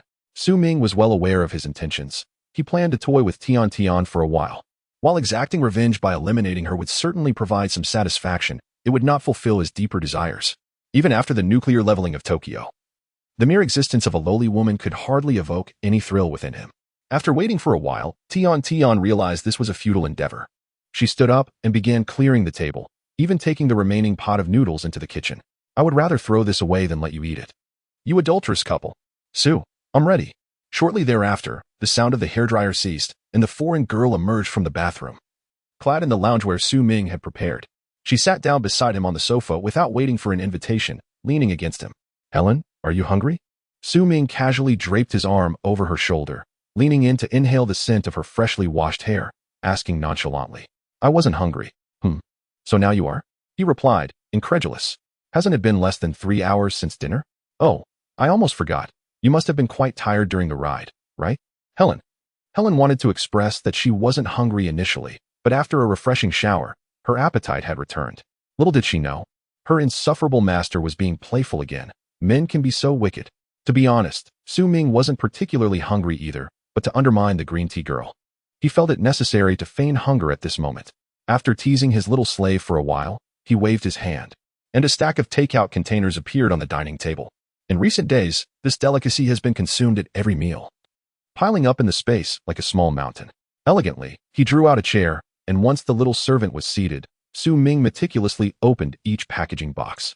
The offerings from Songhe Lu were undoubtedly exquisite, with dishes like longjing shrimp, stir-fried tendons, and squirrel-shaped fish, accompanied by 2 small bowls of Yaoji's preserved egg and lean meat congee. This late-night feast was indeed quite indulgent. Considering that his little servant was still unskilled in the use of chopsticks, Su Ming thoughtfully extracted a disposable soup spoon from the takeout bag and handed it to her. Thank you, Su. The aroma of the steaming dishes wafted through the air. Being a girl, the little servant's innate cravings brought a twinkle to her eye. Without needing any guidance from Su Ming, she scooped a spoonful of shrimp and popped it into her mouth. What is a meal without wine? Su Ming, ever considerate, produced a bottle of Bordeaux, too indifferent to investigate its vintage, as he was no connoisseur. For him, it was merely about the brand. There was an abundance of such wine in the space. He poured a fine red into 2 elegant goblets, and they raised their glasses in a cheerful toast. Meanwhile, in the kitchen, the green tea girl was lamenting her fate, washing dishes while cursing the unfaithful couple. May you perish of hunger, even in death. I shan't grant you sustenance, you treacherous scoundrels.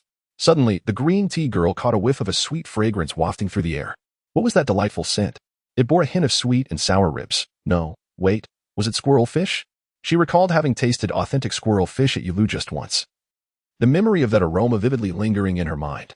Following the scent, she set aside her chores, dried her hands, and ventured into the living room. Not this again. Su, you truly are a rascal, aren't you? Is this intentional? Su Ming delicately picked up a piece of shrimp, savoring it slowly, then washed it down with a sip of red wine, all while casually scrolling through short videos completely at ease. The little servant, who had never indulged in the culinary delights of Huagua, wielded a spoon with fervor, shoveling shrimp and tendons into her mouth with abandon, her countenance devoid of pretense. Such a barbarian, this foreign devil. Can't even use chopsticks. I'll surely cast you aside. The green tea girl thought bitterly, standing at the kitchen entrance. Just as she finished her internal lamentation, she observed Su Ming using chopsticks to lift a generous piece of red fish, placing it tenderly into Helen's bowl while patiently explaining how to enjoy it. The green tea girl pressed her hand to her heart, feeling 1,000 daggers stab her. Would you like to join us? The little servant, blissfully chewing on the tangy fish, opened her eyes to see the green tea girl standing behind Su Ming. Out of politeness, she inquired, fearing the green tea girl might not understand, and gestured towards the delectable spread on the table. Although the green tea girl could not comprehend the little servant's American vernacular, she could infer the general sentiment from her gestures. Moreover, having been lost in her own anger and with her stomach still empty, she was tempted by the exquisite food, considering offering a gracious acceptance to join in. Oh, she just said she is full. Let us just eat ourselves. Su Ming replied in English on behalf of the green tea girl, concerned that she might not grasp the meaning, and turned to act as a translator. Helen inquired if you would like to dine together, to which I replied that I had just eaten and was not hungry. Su Ming's smile radiated an innocent charm, as if oblivious to the conversation. Oh, yes, indeed. I have just had my fill, I reiterated, yet, almost immediately, my stomach betrayed me with an audible grumble, echoing through the serene living room. Darling, are your clothes from earlier in the bathroom? Allow me to wash them for you. Not wishing to endure further humiliation, the green tea girl seized the opportunity to excuse herself and hastily retreated to the bathroom. Su, is she truly satisfied? I still heard her stomach rumbling. Whether she was satiated or not was of no concern to us. Come now, my cup is empty, fill it. The little servant felt quite aggrieved, moments ago. He had exhibited such gentlemanly behavior, yet now he found himself relegated to the status of a mere servant. The disparity in the master's demeanor was striking. Meanwhile, in the bathroom, the green tea girl felt equally wronged as she gazed upon Su Ming's discarded garments. Vile temptress, adulteress, you all deserve to perish. Though the green tea girl had not experienced such events firsthand, she was certainly not ignorant of their implications. Chapter 136. The arrival of the apocalypse. After a satisfying late-night meal and a half-bottle of red wine, Su Ming reclined comfortably on the sofa, lighting a cigarette and exhaling wisps of smoke. The little slave sat beside him, leaning to massage his shoulders, feeling utterly wronged. Indeed, one must pay a greater price for indulging in delightful food. Ah, how wonderful this life is. I'd never trade it for a billion. Releasing a contented puff of smoke, Su Ming felt an unparalleled sense of relaxation. My dear, I've washed your clothes and hung them on the balcony. You can wear them tomorrow, the green tea girl announced, holding Su Ming's freshly laundered garments as she emerged from the bathroom, eager for praise. She couldn't resist casting a smug glance at the other girl, thinking, humph, that wretched girl isn't even virtuous. She carelessly tossed her clothes in the shower. Expecting me to wash them? How naïve. Oh, thank you for your hard work, Su Ming replied lazily, keeping his eyes half closed, uninterested in glancing at the green tea girl. The green tea girl, who had been attentively observing Su Ming's expressions, felt a twinge of disappointment. She turned her gaze to the dining table, exclaiming, oh, the table is already cleared? You could have called me to help. With several hearty dishes left over, She surmised that the two of them would finish them all. She had hoped to take advantage of the opportunity to sneak a bite, but now it seemed that chance had slipped away. With a hint of dejection in her eyes, she thought, if I get too hungry tonight, I'll just have to quietly sneak into the kitchen for a few bites. Su Ming replied, oh, I asked Helen to take care of the leftovers. It's summer. After all, and we wouldn't want them to spoil. So this wretched girl's name is Helen? Quite a nice name. Isn't it? Wait, what? She threw them away? The green tea girl's disappointment was evident. Such fine dishes, worth nearly 1,000, were a rare treat. Usually only enjoyed when the big boss treated them, let alone for someone earning a mere few thousand a month like her. Are you hungry? You should have mentioned it earlier. What a waste. It's all Helen's fault for being too quick. The little slave was perplexed. She had cleaned the table as per Su Ming's instructions, so why was she being scolded? Oh no, I didn't mean to tire you, my dear. Since Helen took care of it, there's no issue, haha. The green tea girl's face flushed awkwardly, hastily clarifying that she was a delicate fairy and couldn't possibly eat leftovers. With that, she took the basin and went to the balcony to hang the clothes. Sue. Did you call me? Master. Yes. What is it? May I wash my clothes? The ocean horse remembered she hadn't washed her own clothes yet upon seeing the green tea girl hanging them. Wash. No need. I have plenty of those. You could wear a different outfit every day without running out. Su Ming thought of the 2 entire containers of island-produced clothes in his space, a smile gracing his face. I wonder what Helen would look like in them? The little slave, diligently attending to her master, suddenly felt a chill sweep over her, causing her to shiver. Are you cold? It just feels unexpectedly chilly. Caring for one's little slave is indeed an essential lesson for a qualified master. Su Ming gazed at the antiquated standing air conditioner in the living room, adjusting the temperature to a comfortable 28 degrees. This is quite agreeable, isn't it? Let's retire for the night. It's getting late, he suggested, mindful not to let his little servant catch a cold or fever, especially since finding a substitute would prove challenging. As he spoke, he gently took his little servant's hand, and they entered the master bedroom, the door clicking shut behind them. My dear, what are you 2 up to? The green tea girl, fresh from hanging laundry, returned to the living room only to witness the vanishing figure of the little servant trailing behind Su Ming. A wave of unease washed over her, prompting her to hurriedly call out from outside the master bedroom. What do you mean? What are we doing? It's late, of course. We're going to sleep. Su Ming's impatient voice resonated from within the room. But that's my bed, she protested. What do you mean, your bed? This is my house. How can your bed exist in my house? But there's only that one bed in the house. Where am I supposed to sleep tonight? Oh. And what about Helen? Is she going to sleep in there too? Of course. If she doesn't sleep here, who else will? I can. The green tea girl exclaimed, her eyes brimming with tears. She longed to offer herself as a substitute, but feared that Su Ming would perceive her as desperate to climb the social ladder, losing her dignity in the process. Was she not a fairy, distinct from the brazen temptresses on the streets? A fairy should be aloof, unattainable, and only the most profound emotions could earn her affection. Bang, bang, bang. She knocked on the door. Darling, you 2 cannot be alone together in a room. Please let Helen come out. Can't she share the sofa with me tonight? Although she sensed that something had transpired between them, she had been oblivious to the details. Now, this couple brazenly retreated into a room right before her eyes, and the implications were all too clear. How could a fairy endure such a situation? Go away. Don't disrupt my mood. You're such a nuisance. If you keep bothering me, just get out of this house. You are not welcome here. The green tea girl, filled with despair, leaned against the door, feeling utterly drained as she slowly slid down to the floor. This pair of wretches. They dine at the table I purchased, bathe with the towels I bought, lounge on the sofa I paid for, and now they are even in the bed I provided. She stifled her sobs. Don't cry, green tea. The wretches will only laugh. Wiping away her tears, she turned off the lights in the room and settled onto the sofa, cradling herself as she lay on her side. Even without straining to listen, she knew precisely what Su Ming was engaged in at that moment. It was utterly despondent. At 1 o'clock in the morning, in the bedroom, after soothing the cheerful little servant to sleep, Su Ming donned a silk nightgown and approached the floor-to-ceiling window. With a flick of a lighter, he ignited a cigarette, staring out at the night sky, his gaze shifting with the flickering ember. He maintained this stance for nearly half an hour, while the little servant slept soundly, the tranquil rhythm of her breathing filling the darkened room. Suddenly, in the pitch-black expanse of the sky, a solitary blue light flickered. Centered around this azure point, a circular radiance of white surged outward, momentarily illuminating the night sky visible to Su Ming's eyes, only to vanish in an instant, as if nothing had transpired. The apocalypse has arrived. Chapter 137, Snowfall in August. The marvel of the Su brothers Su Ming had once entertained the notion that everything that transpired in his previous life could merely be a figment of his imagination. Or perhaps, in this lifetime, the so-called apocalypse did not exist at all.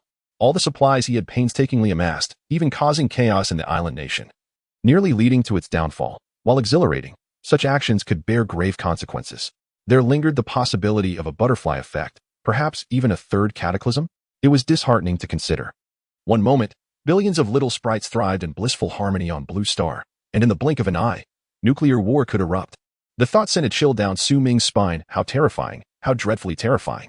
Fortunately, based on the news from the early days of the apocalypse in his previous life, Su Ming had been anticipating this celestial phenomenon. The apocalypse had arrived as predicted, leaving him uncertain whether to feel joy or sorrow. Relieved of the burdens weighing on his heart, he shed his sleepwear, turned, and plunged onto the bed, enveloping the large ocean horse in his embrace, and drifted into a deep slumber. Cold. So hungry. Su Ming jolted upright from his bed, stirring the slumbering ocean horse in his arms. She adorably extended her finger to rub her delicate nose, then shifted positions and fell back asleep. In his dreams, Su Ming found himself transported to the early days of the apocalypse in his previous life, beset by cold and hunger. Wiping the cold sweat from his brow, he turned to gaze out the floor-to-ceiling window, which was now bathed in daylight, yet devoid of sunlight. Instead, a brilliant white light pierced through the window. Rubbing his eyes to regain focus, he realized it was snowing. The windowsill was adorned with a layer of white, as pristine and dense snowflakes cascaded vertically, filling his entire field of vision. Without a moment to don his slippers, he rushed barefoot to the window, where the world had transformed into a white wonderland. Every rooftop blanketed in snow. The peach trees in the community were laden with fruit, and the residents' vehicles were scarcely visible, all concealed beneath the snow. Ha ha ha, come on. Come on, he exclaimed, only to wince at the sudden pain. In the stillness of snowfall, devoid of wind or rain, the world felt particularly serene, with the cheerful laughter of children playing in the snow echoing from below. Checking the time on his phone, Su Ming noted it was still before 6 o'clock. Most people remained ensconced in dreams, with only a few stirring to wash up. He marveled at the energy of these exuberant children, unaware that in a few days, this joy would transform into their nightmare.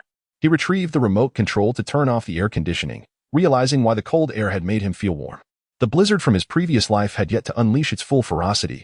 Although the snowfall outside was dense, the flakes remained small, and the accumulation on the ground was merely a thin layer. This was only the prelude. From his space, he procured a swan-down comforter, returning to the cocoon of his bedding. Transitioning from the sweltering summer to the frigid winter, snuggling under the covers while scrolling through his phone was sheer bliss. A WeChat message appeared. Green tea bitch. Darling. It was all my fault before. Could you please not be mad at me anymore? I know you still care for me. Otherwise, you and T have brought a woman home to provoke me. At worst, I'll listen to you from now on. Do you know how heartbroken I am? I can do everything that other women can do. I shall not disturb you tonight. Please rest well. I cherish you dearly. What a stroke of misfortune to be repulsed so early in the morning. Can you perform what other women can? Can you uplift my spirits like they do? Why are you being so indirect and affected? Su Ming promptly deleted the chat from the insipid woman, questioning how such foolish words could merit space in my memory. Xiangzi exclaimed, Wow, Su brother, you are truly remarkable. It's snowing. Haha. I will follow your lead from now on. Lao Ma, who was not adept at typing due to his age, sent a voice message lasting over 20 seconds. Young Su, I just woke up Mayu to see the snow. She is starting to believe you a bit now. Don't take a little girl too seriously. It seems that Lao Ma and the others are quite anxious about whether this calamity will arrive. After sending them comforting messages, Su Ming waited but received no replies, likely because they were awake all night in anticipation of the disaster. As residents began to rise, the owner group of Jingqing Huayuan started buzzing with activity. 12604, what on earth am I seeing? Is it snowing? 5505, you must be dreaming. You should go back to sleep. It's the middle of summer, and I still have the air conditioning on. 12604, have you even looked out the window? 5505, are you out of your mind? Si Shui Nianhua, 5505, brother, he speaks the truth. I didn't believe it at first either. With a photo attached. With the reality showcased by Si Shui Nianhua, the group of 500 owners erupted in chaos. What is happening? I still need to take my child to school. Exactly, the roads will surely be congested, and I will be late for work. Goodness gracious. Snow in August. There must be some grievance. To the one above, I advise you to retract your message and not stir trouble for our group. Message retracted. Community Director Gu. Everyone who saw the retracted message just now. After a moment of silence, the group buzzed once more, with messages flooding in at an astonishing pace, making it difficult for Su Ming to keep up. 19203, Has it ever snowed in the middle of summer? Something unusual must be at play. Do you think Tokyo has been nuclear bombed? Hints. As one overly clever owner put forth this theory, others quickly followed suit. Indeed, I forgot. It's said that nuclear explosions can cause meteorological anomalies. Could there be nuclear contamination here? Surely these snowflakes aren't laced with radiation. Oh my goodness. No wonder I felt unwell this morning. It must be the radiation. What should I do? Is going to the hospital even helpful? Sob, sob. To the one above, I live right below you. How could you and your wife have the energy to continue until nearly 3 in the morning? I am truly impressed by your remarkable constitution for waking up so early. Haha. A flurry of excitement erupted within the homeowners group, with some expressing panic and others marveling at the novelty of snow in August.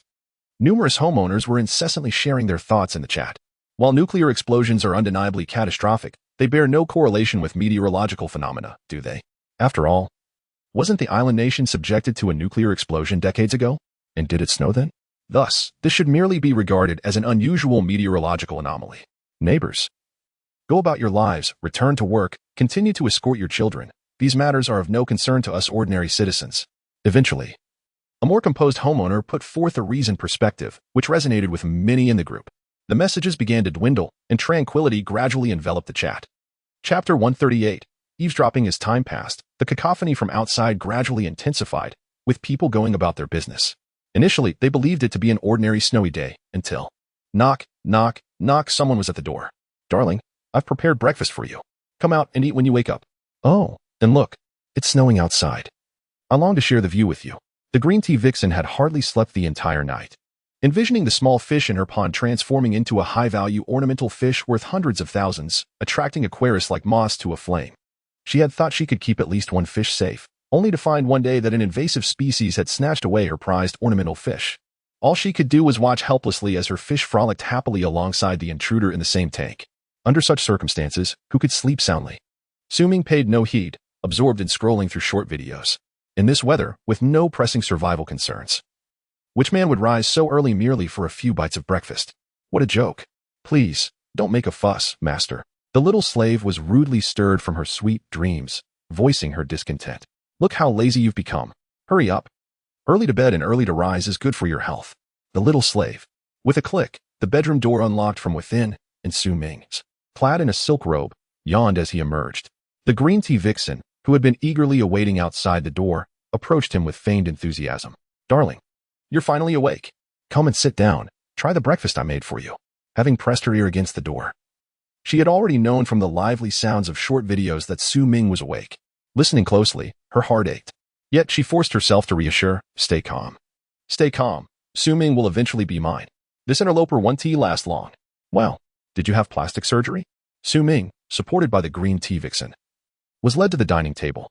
Before he could even take in the breakfast spread, he inadvertently glanced at her and nearly jumped in surprise. What is that? Is there something on my face? She replied, feigning annoyance. If you want to compliment my beauty, just say it directly. The green tea vixen was about to present her culinary achievements, which in reality were takeout, falsely labeled as her heartfelt breakfast. Little did she realize that Ming's exclamation about her face brought her secret delight. Indeed, he has grown tired of wild game. He must still prefer the fragrance of homegrown beauty, she thought, reveling in the notion that he was captivated by her lovely visage. Well, yes, you are quite beautiful. Go look in the mirror, he said, with a hint of jest. Too beautiful indeed. However, something seemed amiss. The green tea vixen, noticing Ming's teasing gaze, suddenly realized and dashed toward the bathroom in a panic. Ah, how annoying. Why are my dark circles so prominent? Ming chuckled heartily. Anything that could provoke the green tea vixen brought him joy. His gaze shifted to the dining table, where buns, pancakes, fried dough sticks, and soy milk filled the surface abundantly. Laughter bubbles within, as I ponder the audacity of this green tea girl. With the distinct texture of the pancake clearly reminiscent of the wares from Sun's pancake shop at the market, she shamelessly claims it as her homemade, heartfelt breakfast. At the very least, she could have concealed the takeout packaging. It is as though she has no regard for her dignity. These breakfasts, in truth, are Ming's favorites, a generous pancake wrapped around a crispy fried dough stick, savored with a hearty gulp of soybean milk, far surpassing any mundane bread and coffee. Alas, these are procured by the green tea girl, and no matter how she pleads, Ming would never deign to take a single bite. This is not mere pretentiousness born from hatred. Having met her demise at the hands of such a green tea girl in a past life, he has come to realize the venomous heart that lies within. Who knows what strange ingredients might be lurking in these dishes? On a smaller scale, what if she were to drug Su Ming, overpower him, and then declare, "You are mine now"? Just imagine the depths of disgust Su Ming would feel. On a larger scale, should she truly harbor some psychological affliction, driven to destroy what she cannot possess, she could easily lace his meal with something deadly. Would Su Ming even have a chance to start anew? Thus, under no circumstances would he ever again consume anything prepared by a green tea girl after the onset of the apocalypse, and naturally, she should not expect to partake in his provisions either. As he approached the entrance, Su Ming turned the doorknob and opened the door, swiftly slamming it shut behind him. Upon re-entering the room, he carried with him a takeout bag, a strategic move to obfuscate his spatial abilities from the green tea girl.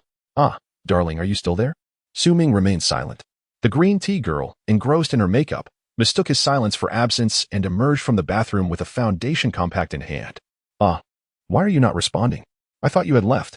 Seeing Su Ming poised to open the bedroom door, her gaze fixed on her own reflection, she hurriedly turned and darted back into the bathroom. The ethereal beauty must always maintain her radiant facade, shielding the world from her true self. "I'm just picking up the takeout," Su Ming said, uninterested in the theatrics of the green tea girl as he opened and closed the door. Hearing the bedroom door latch, she still dared not emerge, as she continued to pat her foundation around her eyes, exclaiming, "I told you I made breakfast. Why are you still ordering takeout? You don't appreciate my efforts at all." Outside, the snow fell heavier, the flakes growing larger, and the temperature in the bedroom steadily dropped, bringing with it the chill of a southern winter. Su Ming retrieved the air conditioning remote, set it to heating mode, and adjusted the temperature to its maximum until the room warmed to just above 20 degrees. This was merely the first day of the apocalypse. There was no need to rush, for more cold was yet to come. Having witnessed Su Ming's morning exercises and the repeated opening and closing of the door, the little servant had fully awakened. As she sat up on the bed, adorably rubbing her eyes with the back of her hand, her cuteness was undeniable. Su Ming sighed inwardly, reflecting on how he had never noticed how charming she truly was. "Helen, I assure you, I have done nothing at all. One must not wrong the innocent." It is often said that the transition from boyhood to manhood occurs swiftly, and having grown accustomed to one another, Su Ming's words have become increasingly audacious. The little servant, provoked by Su Ming's taunts, felt a surge of defiance within, questioning what there was to fear. Yes, indeed. The master has done nothing. It is merely Helen's own fanciful imaginings. Chapter 139. The terrifying men of Hogwood. Outside, snowflakes danced gracefully in the air, while inside, warmth enveloped the room, creating an atmosphere that inevitably invited drowsiness, especially for Su Ming and his companion who had just finished breakfast. At that moment, the green tea BTCH outside, having confirmed that Su Ming had entered the bedroom, pressed her ear against the door, her veins protruding with anger. That damned, foul man, was this intentional? Damn it, this foreign woman truly deserved contempt. She had stolen my man and was now using my bed. The wooden door offered little sound insulation, and with every passing moment, her fury intensified. Regret gnawed at her. Not long ago, she had been the one to suggest the breakup to Su Ming. Little did she know that within less than a month, the boomerang she had flung would return to strike her. In resignation, she gently placed her half-used compact on the floor. Time, when spent in pleasant company, always seemed to fly. The little slave sat watching television while Su Ming, ever considerate, wrapped a fried dough stick in a pancake and presented it to her. "This is one of my favorite ways to eat. Do give it a try. Isn't this just a Hogwarts-style hamburger?" she mused. Well, one could interpret it that way. The little slave opened her delicate mouth and took a bite, using her hands to assist her teeth in tearing the flexible pancake apart. Helen, I must admit, the graduates of military academies are indeed astute. Su Ming initially did not comprehend, but as Helen gazed at his hand with a peculiar expression, he realized that the little slave had a mischief in mind and decided to tease her. Her eyes widened in surprise, her beautiful gaze quivering with excitement. "Master, this method of eating the fried dough stick wrapped in pancake is truly delightful," she exclaimed, swallowing the chewed pancake with a satisfied squint. Su Ming chuckled. "Indeed, it is quite amusing." However, he genuinely appreciated it. Helen, you do not find this distasteful?" "Why would I? Although my master hasn't washed his hands, I find it quite appealing." Before she could finish her thought, she suddenly realized her boldness, lowering her head slightly, her ears flushing crimson with embarrassment. "Ha, I'm merely jesting. The pancake contains lard, which is the source of its delightful aroma." Su Ming laughed so heartily he nearly doubled over, leaning against the headboard, unable to swallow his food in time. "Oh, master, you are truly wicked. I shall seek revenge." "Is it disgusting?" If that green tea BTCH were to chew her food and offer it to him, Su Ming swore he would punch her right in the stomach. But if his adorable little slave were to do the same, he would simply ask, "Is there more?" It is a mystery how this little slave's mind works. As time passed, her initial fear of Su Ming transformed into playful banter. To be frank, the little slave was an intriguing person, and Su Ming cherished her, hoping she would always remain this way, for regardless, she would always be the rightful consort. "Let us do our best. I, Su Ming, shall take the first sip of this bowl of chicken soup." Amid playful banter, they finished their breakfast. The stalwart steed took it upon herself to tidy up the takeaway boxes, while Su Ming nonchalantly disposed of the trash into the void, mindful that they would inhabit this room for some time and should not let it become too untidy. Outside, snowflakes danced gracefully through the air, while the warmth of the heater enveloped them within. The young servant, entering the borders of Huagua for the first time, was unaccustomed to the climate and thus did not express astonishment at the sudden snowfall, perhaps considering it a mere natural phenomenon. "Su, what is your relationship with that lady outside?" The young servant chose her words carefully. Although she had grown quite familiar with Su Ming, their interactions remained somewhat casual, especially concerning matters of intimacy. She was cautious when it came to Su's personal affairs. "Ah, I thought you wouldn't inquire," Su Ming replied, meeting the young servant's curious gaze. "I initially had no intention of discussing such disheartening topics, but since you have asked, and we find ourselves with leisure, I shall share." As Helen prepared to sit up straight, signaling her earnest attention, her expression of intrigue was swiftly seized by Su Ming. The young servant listened attentively as Su Ming recounted the tumultuous saga between himself and Tian Tian. Naturally, he omitted references to the apocalypse and his rebirth, portraying the green tea BTSH merely as a gold-digging protagonist who, now with a wealthy boyfriend, shamelessly sought out other benefactors. It's astonishing that such women exist in this world. In the vernacular of your Huagua, isn't this akin to having one's cake and eating it too? Indeed. That phrase has existed since antiquity. So, have such women been prevalent in your ancient times as well? Su Ming queried. Are there not similar women in your America? Helen responded. Oh, we have our fair share of vain women too, but they are more straightforward. They don't pretend, as you described the green tea BTCH, trying to play the role of a virtuous maiden while behaving otherwise. In our tongue, that translates to wanting to be a courtesan while expecting others to erect monuments in her honor. Laughter erupted from Su Ming. You are quite amusing. What a vivid description. How did you conceive of such an expression? After Su Ming shared his past misadventures, the young servant felt a closer bond had formed between them, leading to a more casual dialogue. So, Su, how should I regard your ex-girlfriend moving forward? Yesterday, I was oblivious and apprehensive of angering you, so I refrained from speaking too much. Well, since we are to coexist here for a while, my attitude towards her should mirror yours until the end of her days. Helen's smile faltered, momentarily abandoning her control over her expression. She realized that provoking Su was not an option. The previously tenuous bond that had drawn them closer now seemed to stretch once more. The young servant did not doubt that Su Ming's mention of death was a jest. Yet she understood it in its most literal sense. Su's hands already cradle millions of lives. What difference does one more make? Chinese men are truly formidable. Chapter 140. Are you feeding pigs with this dish? Thus, they shamelessly spent an entire afternoon in the bedroom. By the time dinner arrived, the daylight had faded, and the snowfall had intensified significantly since the morning, accumulating thicker on the roads. Su Ming withdrew his hand from the balcony, where a few snowflakes, each the size of a fingernail, quickly melted in his warm palm.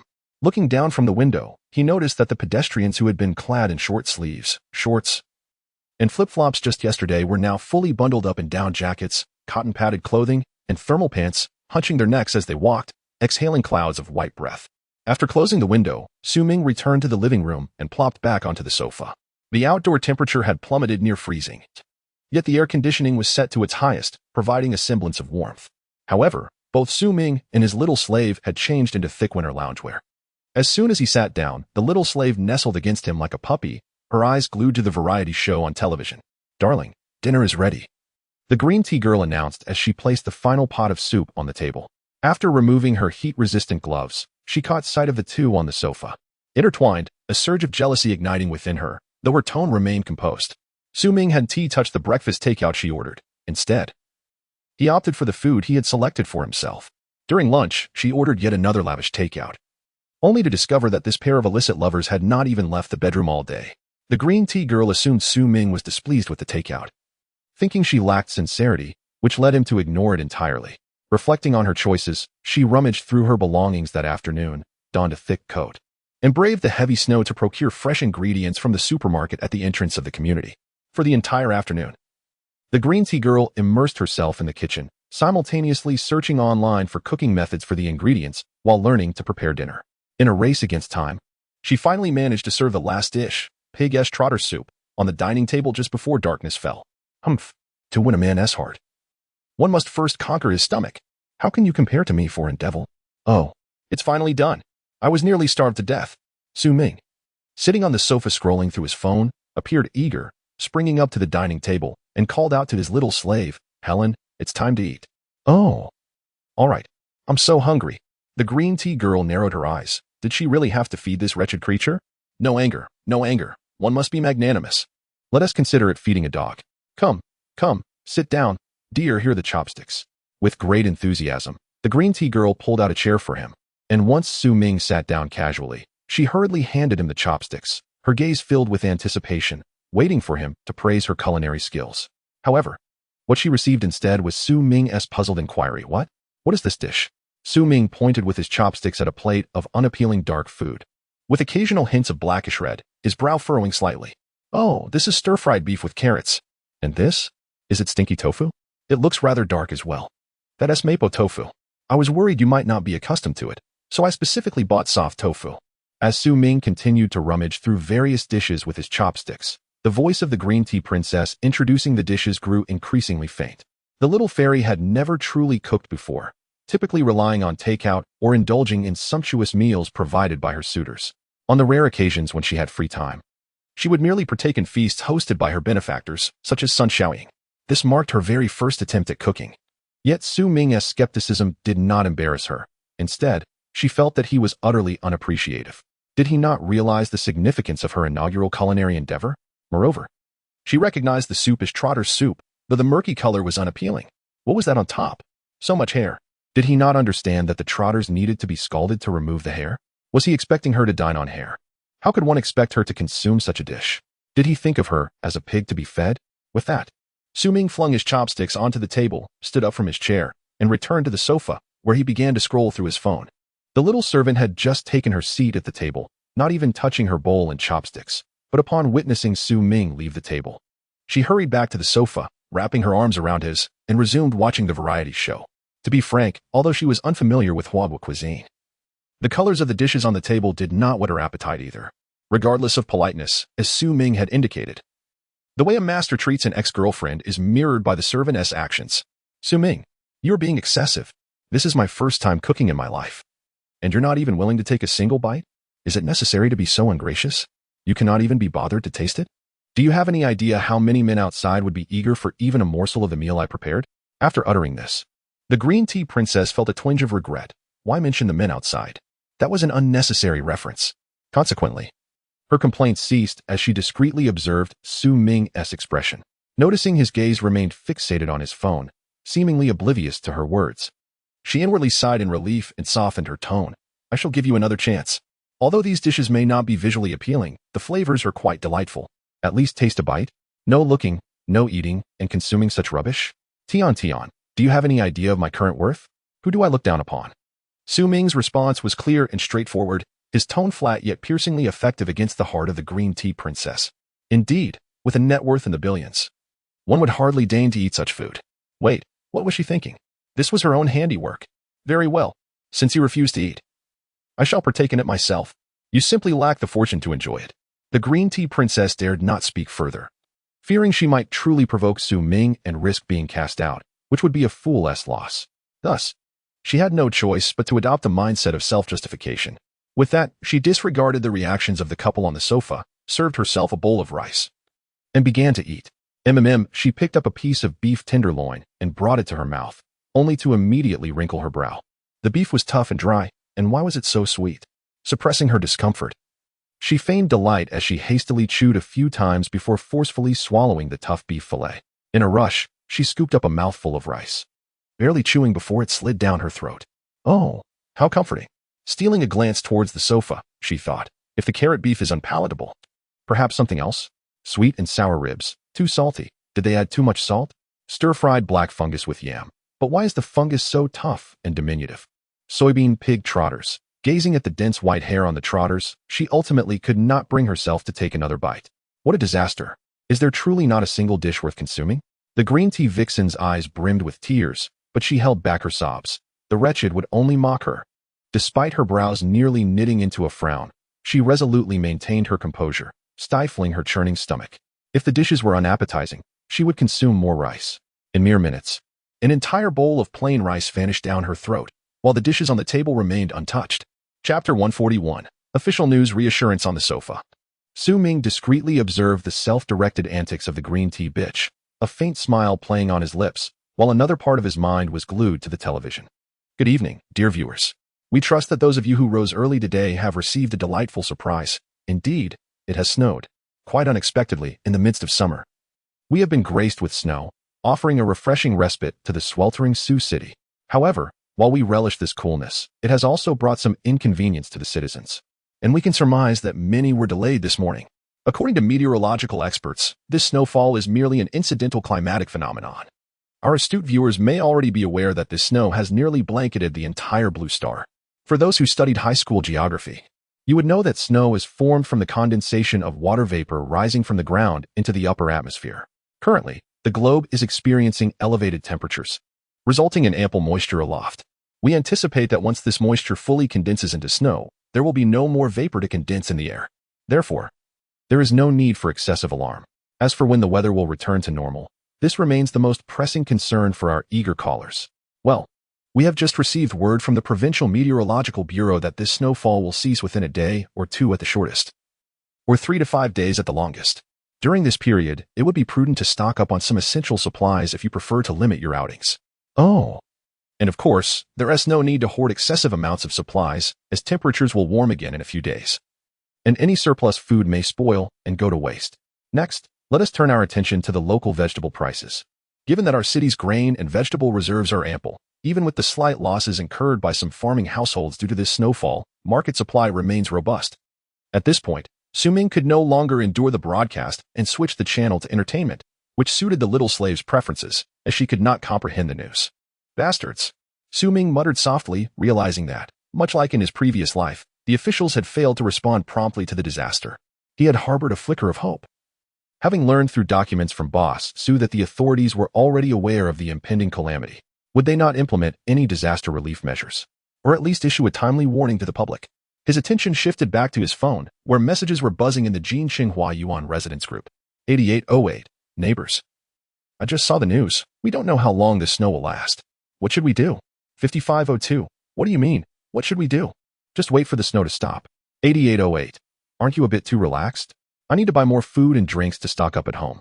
After all, tomorrow is the weekend, and I want to be going out for the next few days. 5502. Stop acting like it's the end of the world. You're just creating unnecessary panic. Fengqing Yundan. Exactly. The news even stated that this snow will stop in 3 to 5 days at most. Why the urgency? Shishuan Yinhua. 8808. I still have a few bags of salt from 2003. Should I bring you some? Laughter erupted within the group, a chorus of mirth that momentarily dispelled the heavy atmosphere. I must tell you, the news reports are indeed accurate. However, how often can we truly rely on the official statements?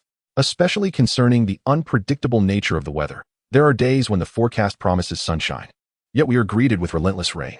Believe it or not, I intend to stockpile supplies. Who knows, you may find yourselves in tears one day. It seems the owner of Unit 808 was somewhat irked by the dismissive attitude of the neighbors when he kindly suggested they prepare provisions. Instead of heeding his advice, they resorted to ridicule. Their laughter was almost unbearable. This is a homeowners group. Must you continue with your jests? A few members were swayed by 808's concerns and echoed their agreement, but their voices were swiftly drowned out by a torrent of derision. With a cigarette dangling from his lips, Ming tapped furiously on his screen, expressing his frustration.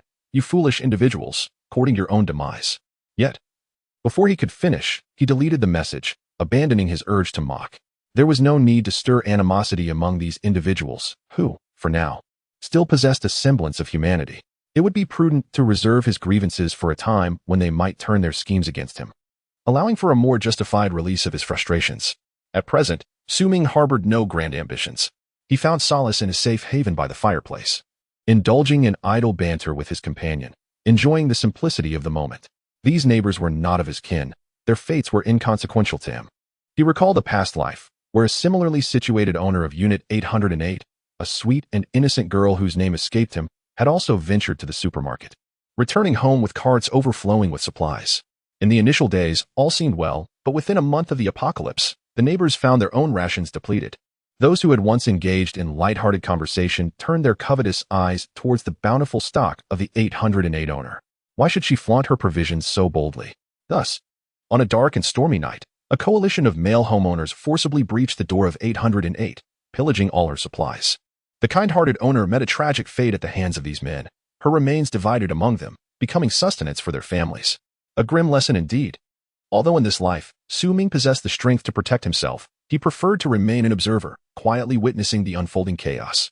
Meanwhile, a certain individual, with a fa of sweetness, had finished her meal and was preparing to clear the table, stretching her arms as if the feast had been sumptuous. Despite the untouched dishes that lay before her, she stood up, feigning concern. "Darling, are you truly not going to eat?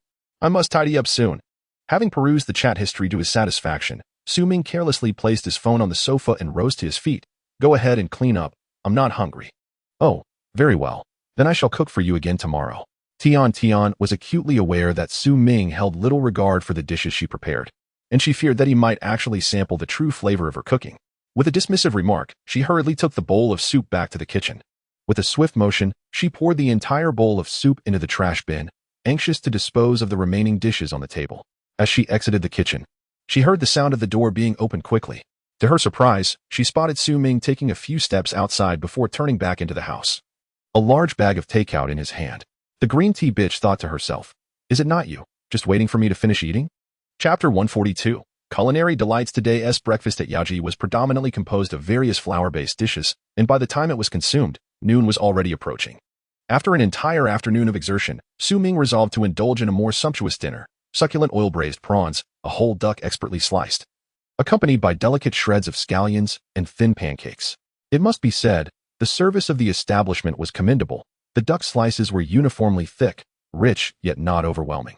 The remaining duck carcass was simmered into a fragrant duck soup, garnished generously with garlic chives, its aroma enticing. Additionally, there was a platter containing 6 steamed crabs. Although it was only August, and the true Yancheng Lake hairy crabs had just begun to mature, these were somewhat larger June crabs, which, while slightly less meaty, still promised delectable flavors. With 3 hearty dishes, 2 of which were cooling in nature, it was only fitting to warm the stomach with some yellow wine.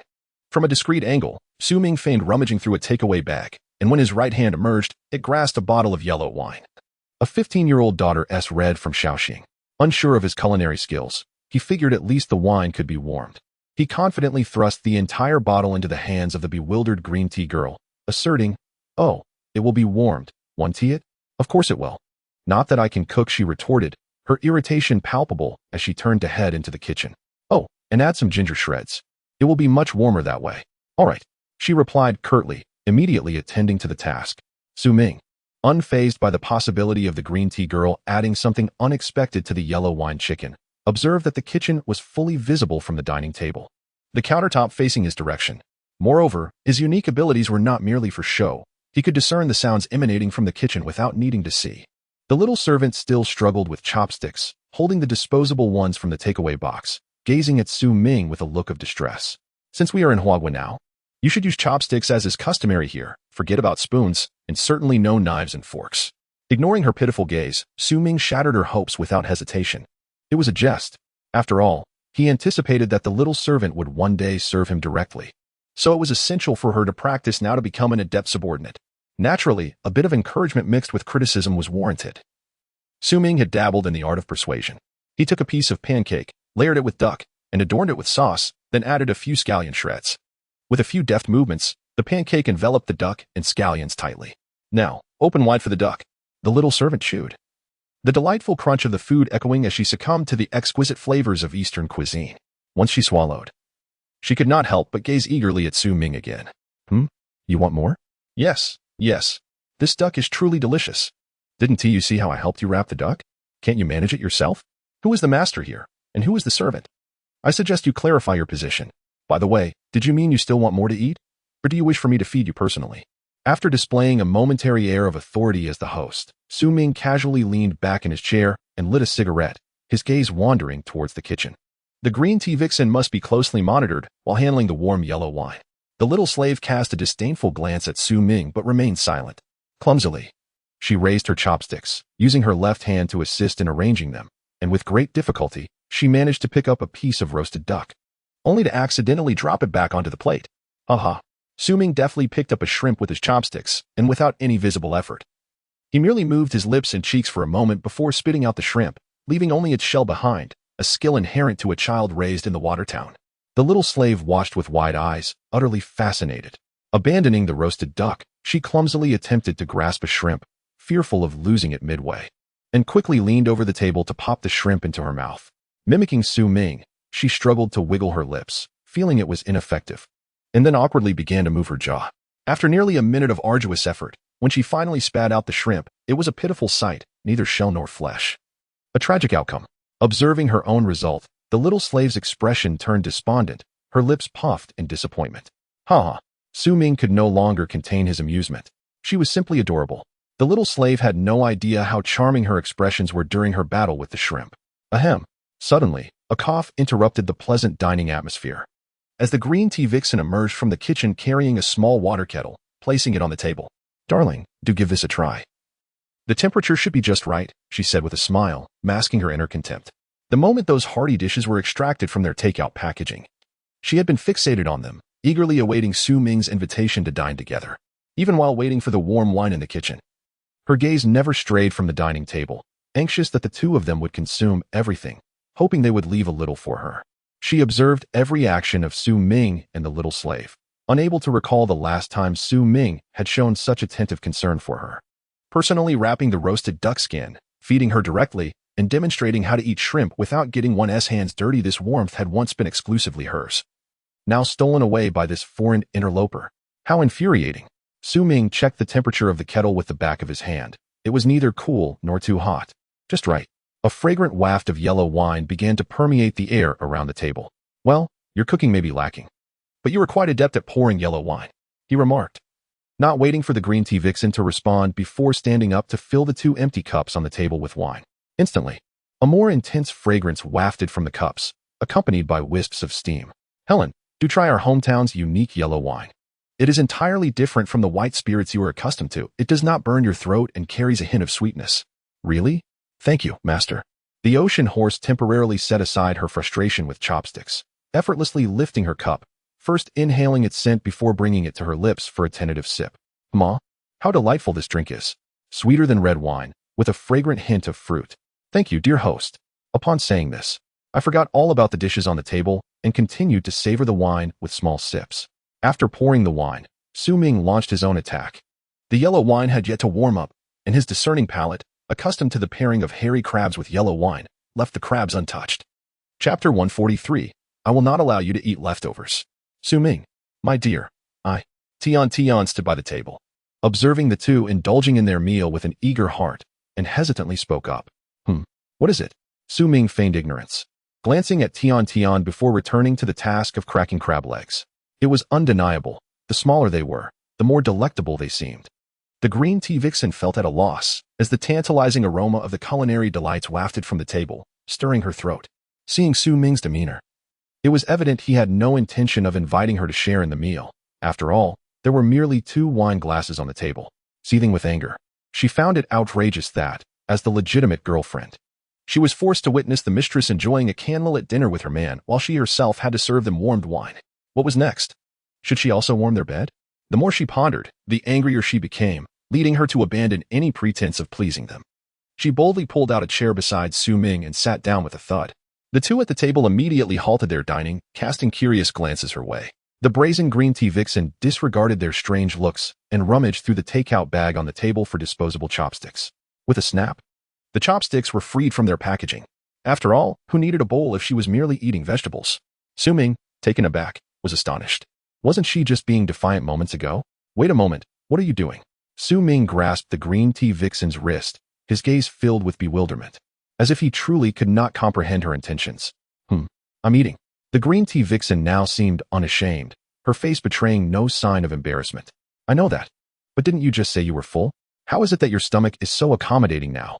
Seeing Ming feigning ignorance, the green tea vixen, now fully aware, realized he was deliberately withholding food from her and had even ordered takeout after ensuring she had finished her meal. Though she was somewhat narcissistic, she was not foolish. Su Ming, enough already. Am I not merely extending my evaluation period of you? Must you be so petty? I know you specifically brought back this vixen to irritate me. Fine, I'll let that slide. But what is your intention these past few days? Gallivanting outside every day, and now that you've finally returned home. You refuse to eat the meal I prepared, waiting until I have finished, conveniently just as the takeout arrives? And then you expect me to watch you two bask in your affectionate moments? As a grown man, how can you be so small-minded? Having vented her frustrations in one breath, the green tea vixen took a moment to catch her breath, gazing at Su Ming, who seemed struck by her words, and decided to press on. Let us not discuss what I, as a girlfriend, have done for you. Have you ever done anything for me as a boyfriend? Huh. It was understandable when you were poor, but now that you have money, you've forgotten your humble beginnings? Haven tea you? Bringing this, she exclaimed, pointing at the other woman. Bringing this vixen back to spite me, sharing meals at my table, sleeping together on my bed. Do you know I spent last night alone on the sofa, cold and hungry? Wah. As she spoke, her voice trembled, choked with emotion, as if she had endured countless grievances and suffering. Furthermore, your intimate exchanges with her are one thing, but I understand that when a man is affluent, he often indulges in frivolous affairs. However, do you not realize the need for a quieter demeanor? What am I to think of my status as the legitimate girlfriend?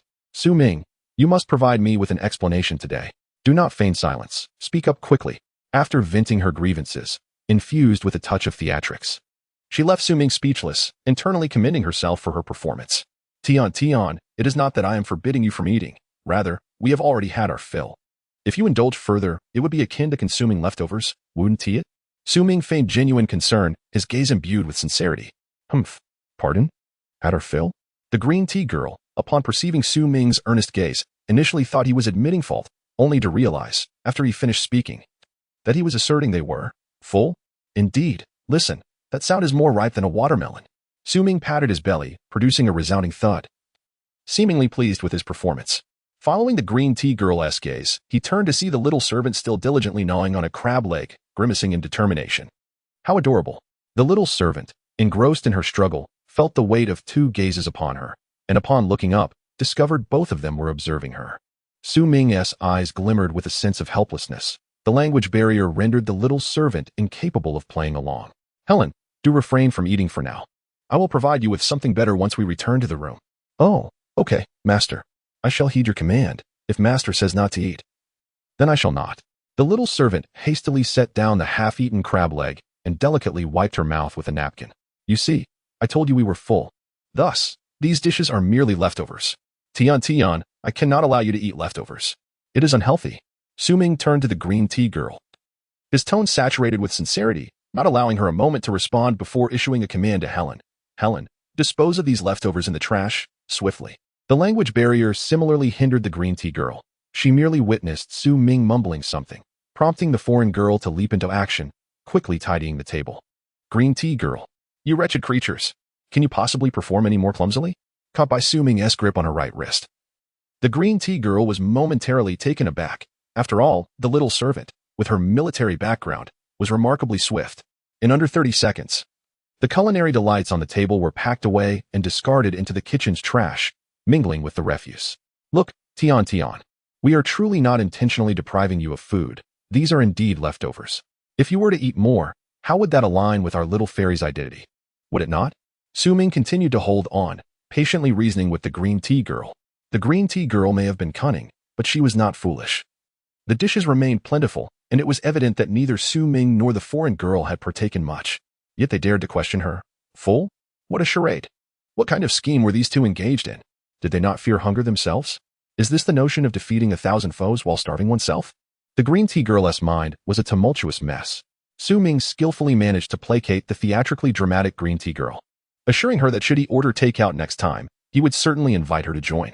This left the green tea girl in a state of disarray, seated alone on a dining chair, while he retreated to the sofa to watch television. Su Ming was not one to possess a particularly gentle temperament. His restraint in refraining from delivering a sharp rebuke to the green tea girl stemmed from two motives. Firstly, he sought to irritate her while using the promise of sharing takeout as bait to dissuade her from the notion of grocery shopping. In the following days, heavy snow would block the roads, making it impossible to procure food even if one wished to venture out. Secondly, Su Ming recognized that he could not afford to be overly harsh at this juncture, should he inadvertently frighten the green tea girl away. She might refuse to stay and insist on leaving. While it was not beyond his means to compel her to remain, he preferred to methodically manipulate her emotions, guiding her from hope into despair, step by step. Employing forceful tactics too soon would diminish the satisfaction he sought to derive from the process. Chapter 144. The best friend's advice. As night fell, the cold wind outside began to howl. The air conditioning was set to its maximum.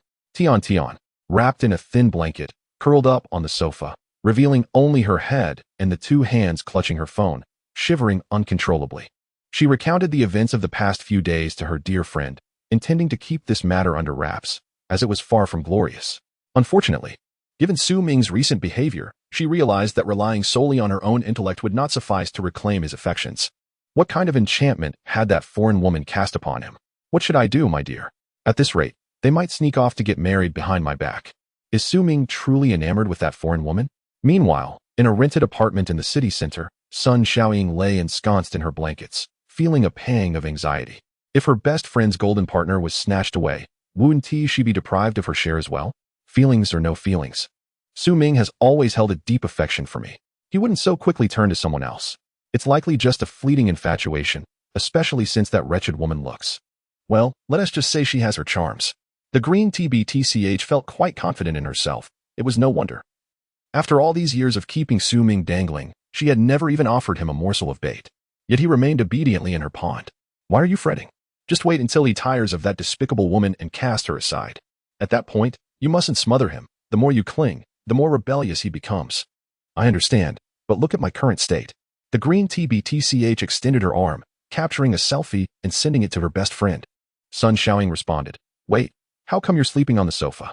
Woohoo, I was banished to the sofa. They are sleeping in my bed. Sun Xiaoying gasped. What a scandalous pair. This is utterly unforgivable. How brazen of them. Does Su Ming's family only have one bed? Indeed, ever since I moved in, all the furniture disappeared. And now, everything in this house is what I purchased with my own money. They consume my resources, yet leave me with no place to rest. Despite the air conditioning, the room remained chilly. The green TBTCH, her fingers frozen, typed furiously on her screen, growing increasingly aggrieved. Tears occasionally escaped as she wiped them away with the back of her hand. My dear, I never anticipated the situation would be this dire. Do not fear. I shall move in tomorrow. Let us see if, together, we can drive that foreign interloper away. Sun Xiaoying wore a sly smile, pondering which green TBTCH could remain indifferent when faced with a golden partner. Ostensibly, it was for her dear friend's lifelong happiness, yet secretly, she longed to taste a slice of the pie herself, hoping that fortune might allow her to vie for the position of the main wife. Even if one cannot achieve that, settling for second best, becoming a clandestine lover, clasping a few $100 million from a benefactor, and allowing a trickle of gold to seep through one's fingers would suffice to ensure one's sustenance, would it not? Truly, I know you still care for me. Dear Xiaoying, sending love. I shall speak with Su Ming about this tomorrow morning. But wait, what excuse should I concoct? Oh dear, you are overthinking it, my love. Simply find an excuse. Do you not realize that no man would mind having a few more women residing in his home? The moment she sent that message, Sun Xiaoying regretted it. Would she inadvertently alert Tian and reveal something? However, it was too late to retract. The screen clearly indicated that the other party was typing, then paused, only to resume typing again. She believed that her good friend had seen it, and withdrawing it now would only betray her own insecurity.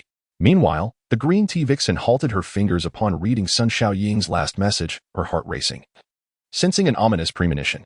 Yet, upon recalling that Sun Xiaoying's beauty was 2 tiers above her own, she found solace. No matter how much Su Ming was seduced, he still possessed a fundamental aesthetic sense. Otherwise, how could he have never pursued Sun Xiaoying all these years? Sun Xiaoying, it has been snowing these days. I plan to visit the furniture store tomorrow to buy a bed, which will be delivered together. It pains me to see you sleeping this way. All right. My happiness for the rest of my life relies on you, dear. Kisses. The green tea vixen adored her close friend immensely for thinking of this. She had also contemplated purchasing another bed. Firstly, she felt a pang of unwillingness, yearning to soon share that bed with Su Ming, though it seemed unlikely in the short term. Secondly, she was distressed about her dwindling savings. The previous bed had already cost her several thousand. Even if she could reconcile with Su Ming, that new bed might very well be occupied by that foreign gentleman. She could not bear the thought of becoming an unwitting provider for someone else. That would be demeaning, wouldn't it? So it is settled then. Sleep early. Don't stay up late. If you grow unattractive, you can't win back your Xiao Ming. Oh, upon this reminder from her dear friend, The green tea vixen gently caressed her face, recalling how she had woken up this morning with dark circles under her eyes, her beauty diminished by several degrees. Su Ming's impatience loomed heavily on her spirit. Yes, let us not dwell on that, my dear. See you tomorrow. All right, see you tomorrow. Separated by several kilometers, the two green tea vixens each harbored their own little schemes, exchanging goodnight wishes filled with beautiful aspirations. Half an hour later, infuriated and unable to sleep, the green tea vixen found herself disturbed by the commotion between Su Ming and another. She threw off her thin blanket, exposing her head, and began to vent her frustrations in hushed tones. Curse it, the so-called main wife, and here I am, reduced to sleeping on the sofa. The master bedroom, with its bedding and air conditioning, was all a product of my substantial investment.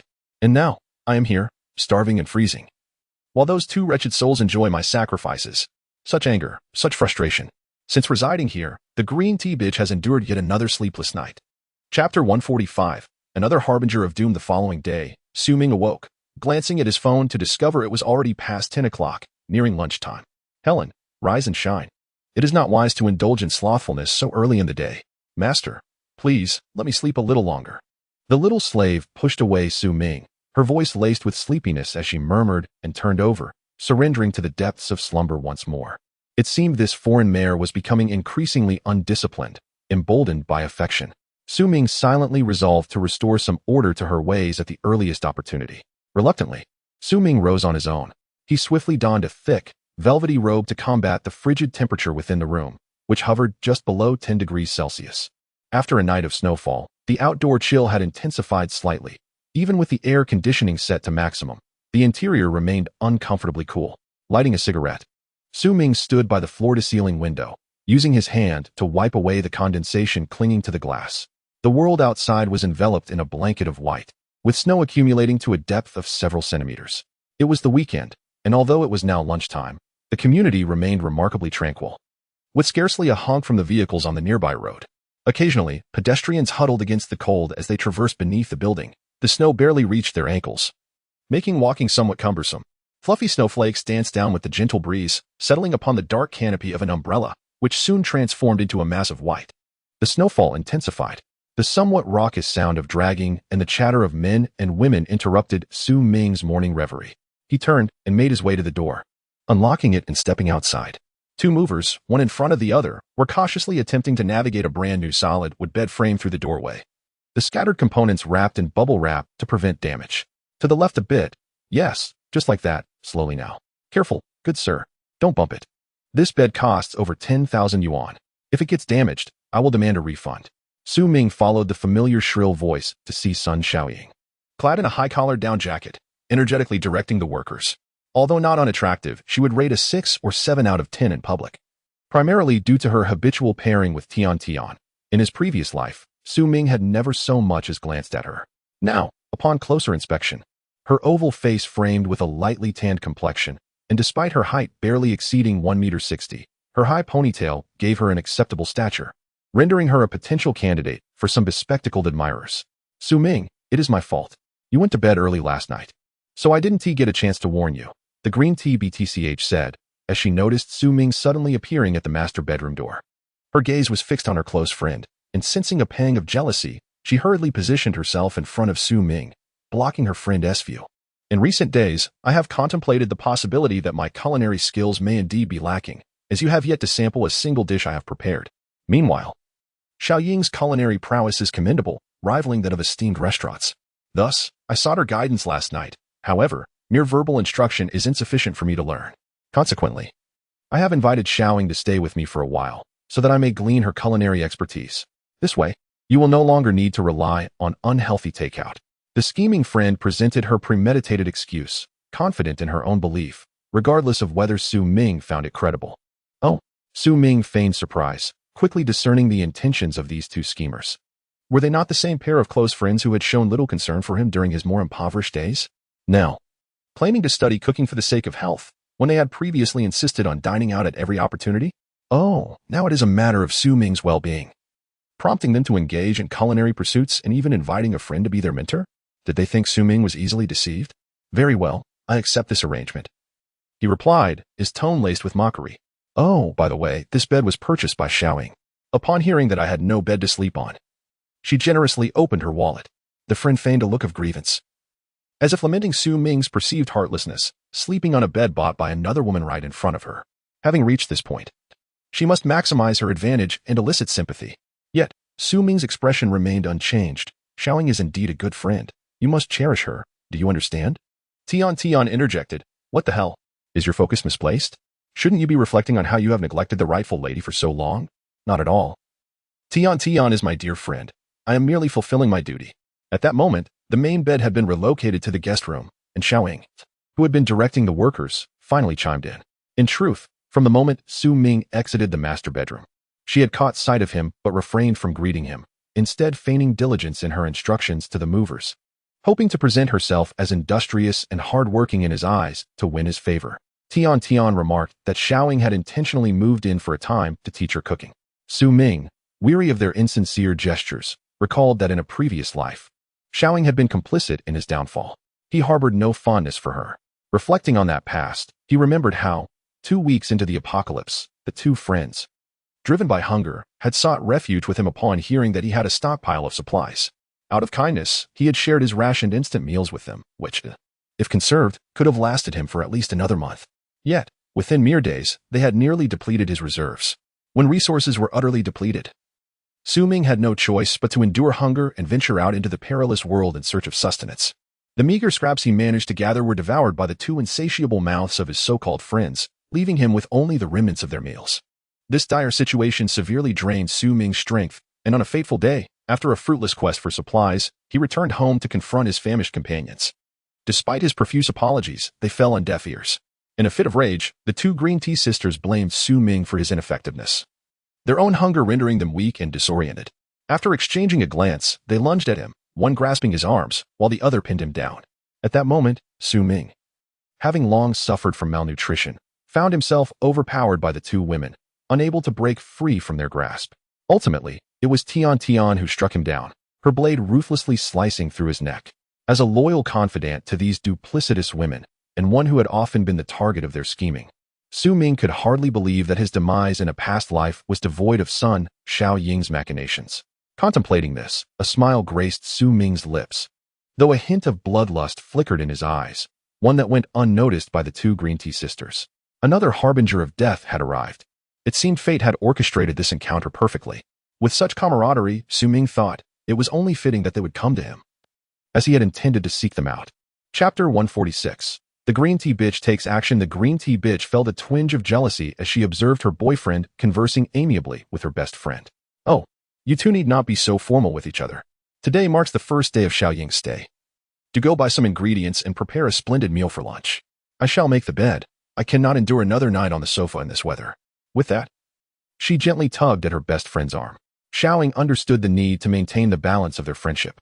She couldn't allow Tian to harbor any hostility towards her, especially since they shared a common adversary. Speaking of which, where was that fabled foreign woman?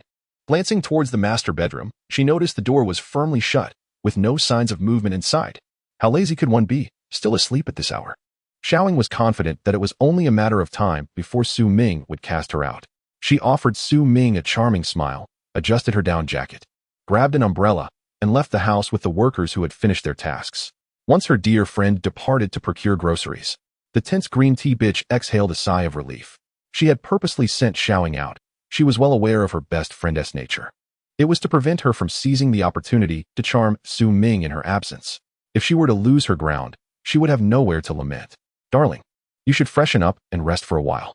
I will prepare the bed, she said, flashing what she believed to be a sweet smile while inching closer to Su Ming, on tiptoe to offer a hint of affection. Su Ming, leaning back, raised a hand to shield himself from the green tea bitch's nauseating grin, his expression one of mild disdain. I'll go wash up first, you attend to your business, he replied, leaving the green tea bitch momentarily dumbfounded as he walked towards the bathroom. Her face shifted through shades of green and white. This was not how the narrative was supposed to unfold. In the past, Su Ming had shamelessly sought rewards, and she had occasionally granted him a fleeting kiss, enough to keep him elated for days. Yet here she was, offering herself willingly, only to be rejected. The precious self-esteem of the little fairy was bruised.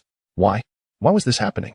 Staring blankly, she heard the sound of Su Ming brushing his teeth in the bathroom, and her gaze turned toward the tightly closed door of the master bedroom.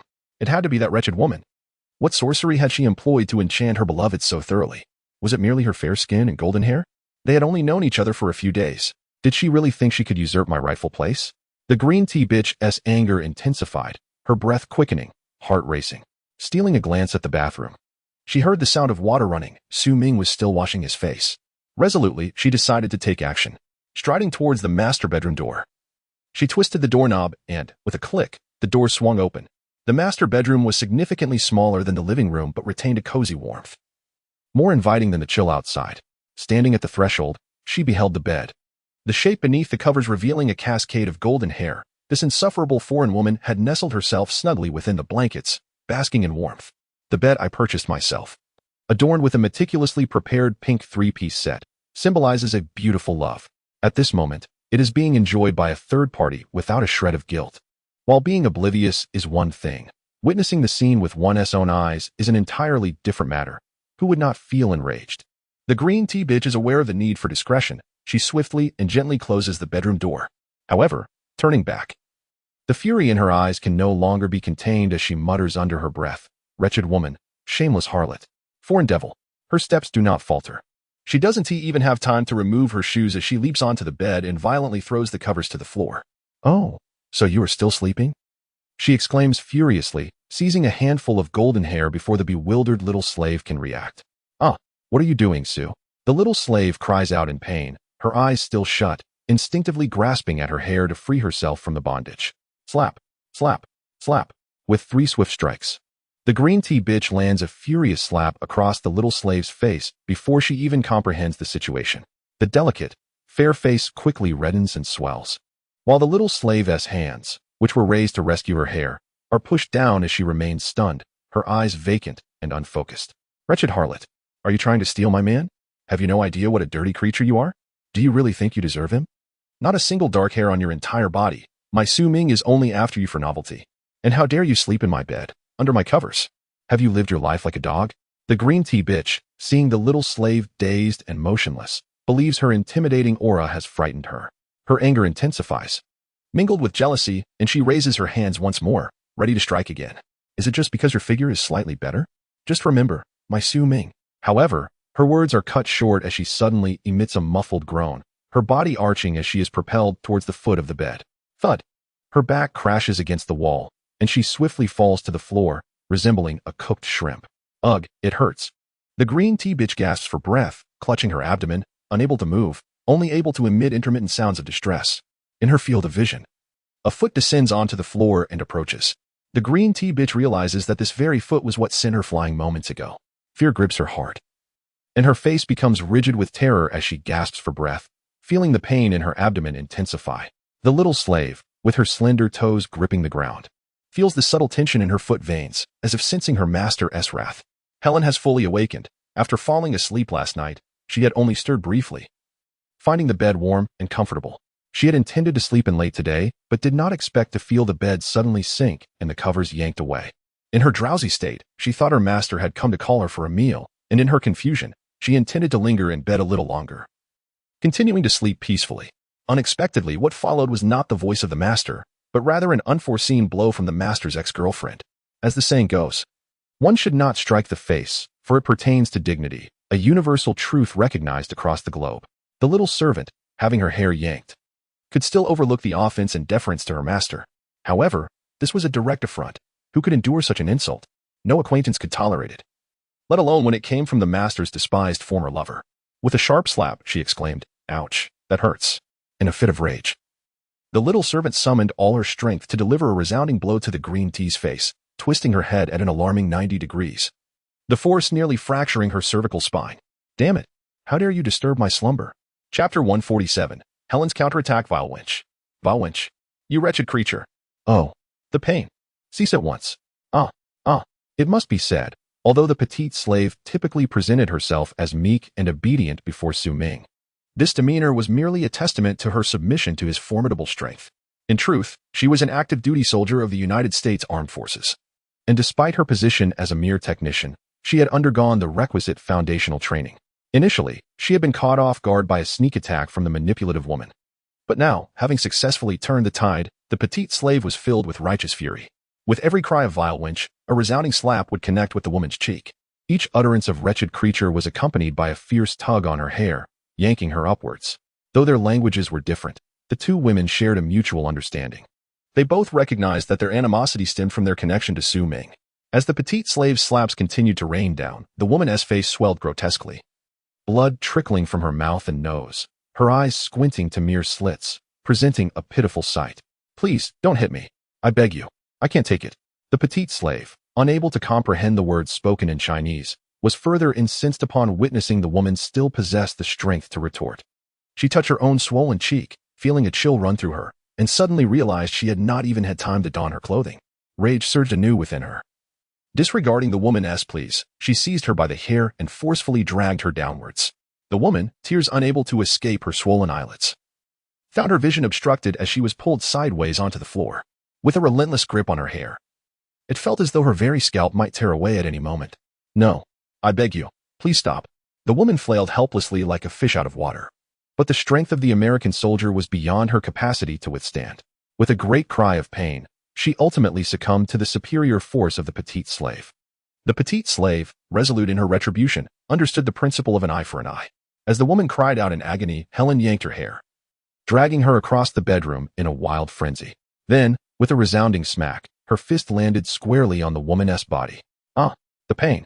The woman froze in place, a cry escaping her lips as a vivid handprint blossomed upon her left cheek. Smack, smack, smack, smack, smack. Witnessing the woman's neck redden from the blows, the petite slave understood that this humiliation struck at the very core of her adversary. As her fury began to wane, she found a sense of amusement, and her slaps continued, landing heavily upon the woman's body. Amidst the woman's relentless cries for mercy, the petite slave remained undeterred, delivering blow after blow until the woman was rendered utterly sore and unable to resist any longer. In sheer agony, she surrendered, lying flat, her eyes rolling back as she succumbed to unconsciousness. As the little slave took action, she keenly observed the expression on the green tea vixen's profile, discerning whether her unconsciousness was genuine or feigned. With the intuition innate to women, she scrutinized the slightly unusual demeanor of the green tea vixen, her eyes shifting as understanding dawned within her. It must be said that the force exerted is reciprocal. The impact on the green tea vixen echoed in the little slave's hand, and she felt that this course of action was somewhat unjust to herself. After tilting her head in contemplation for a moment, the little slave, in a playful spirit, pinched the green tea vixen's nose with one hand while firmly covering her mouth with the other. Before long, the green tea vixen's face transitioned from pale to crimson, her eyes rolling beneath heavy lids. It was stifling. She could no longer maintain the charade. The green tea vixen, previously akin to a lifeless fish, transformed into a spirited creature, stretching out her hands to desperately tug at Helen, seeking fresh air. Ultimately, overwhelmed by the suffocating situation, Tian could no longer feign unconsciousness, her eyes brimming with tears. "Ah, you were unconscious, and I was saving you. It's good that you're awake." After nearly a minute of blocking her mouth and nose, fearing that Tian might truly perish, Helen finally relented, although she couldn't comprehend the words. The green tea vixen could sense the mockery in the little slave's gaze, surmising it was hardly flattering. Helen feigned innocence, yet her hands continued their relentless assault, striking Tian's face repeatedly. Su Ming, help me, darling. I'm about to die. It's murder. Su Ming, hurry." Having reached this desperate juncture, the green tea vixen could no longer afford to maintain her dignity and cried out for assistance. She had initially intended to exploit her feigned unconsciousness to catch the foreign woman off guard and launch a counterattack. Even if that counterattack failed, simply standing up would afford her some leverage, ensuring a more equitable contest. Moreover, it would prevent Su Ming from witnessing her disgraceful side. After all, the image of the aloof goddess must not be tarnished. How could she uphold the persona of a high and mighty fairy in the fish pond if Su Ming saw her in such a compromised state? Yet, all these beautiful fantasies were shattered by the relentless foreign woman, who proved unexpectedly ruthless in her actions. What is happening? What is going on? The sound of the door opening was soon followed by the hurried footsteps of Su Ming, rapidly approaching. At this moment, the green tea vixen wished fervently that she had truly lost consciousness, thus avoiding the mortifying encounter. In truth, with the enhanced hearing bestowed by Su Ming's extraordinary abilities, he had been privy to every event that transpired since the green tea vixen entered the bedroom. He had been monitoring the unfolding drama within the room, refraining from intervening for two reasons. First, to allow the little slave to develop a distaste for the green tea vixen. Previously, the little slave bore no animosity towards her, only a sense of unfamiliarity. Following the green tea vixen's antics, it was believed that in the future, many actions directed at her would be undertaken by the little slave without requiring Su Ming's direct involvement.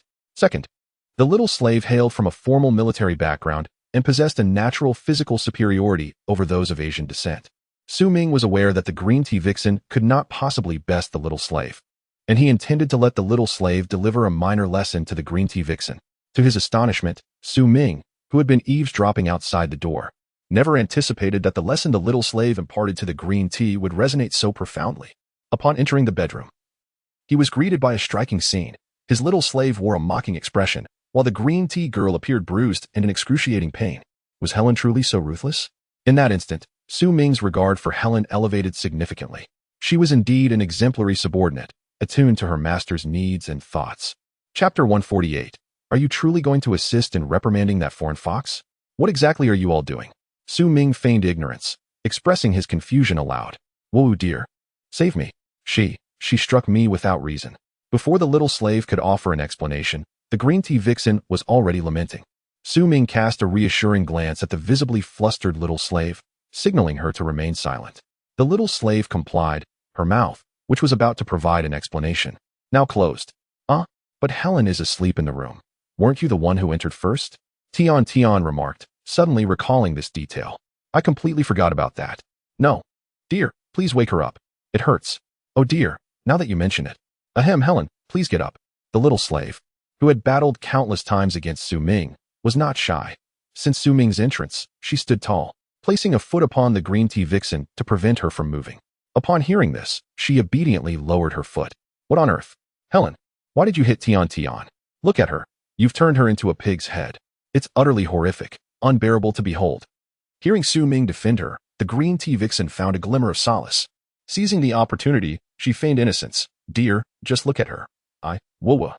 Her voice remained pitifully aggrieved. See, Su Ming, your girlfriend is truly a terrible person, a complete violent maniac. Regrettably, the alluring tone of her voice clashed dramatically with her current pig-headed appearance. Su Ming was on the verge of laughter, yet maintained a facade of deep concern. Oh dear, what happened to your face? Prompted by Su Ming's deliberate reminder. The green tea vixen finally reacted, her hands moving to her face. Whoa. What has happened? Dear, is my face disfigured? The green tea vixen was on the brink of collapse, and so was Su Ming, though for entirely different reasons. He was nearly laughing uncontrollably. Dear, it's all that Helen's fault. I kindly invited her to breakfast, and she struck me. Whoa, you must stand up for me. This skill of flipping blame was deeply ingrained in the green tea vixen's nature. Seeing her extend a finger in accusation, the little slave, now dressed, feigned a sudden urge to rise and continue the attack, instantly silencing the green tea vixen, who quickly bowed her head and donned her pants, swallowing her whimpers. All right. I shall help you teach her a lesson shortly.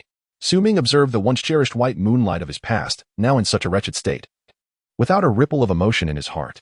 For the green tea vixen, having been seen in such a disgraceful light by the wealthy patron, the damage was already done.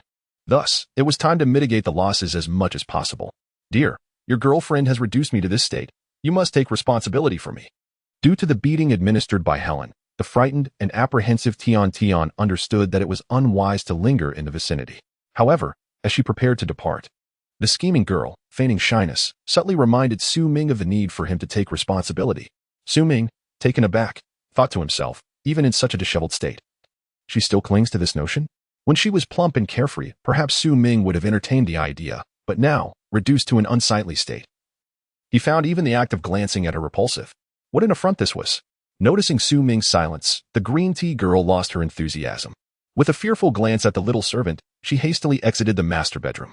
Master, you did wonderfully. Helen's voice lingered in the now quiet room.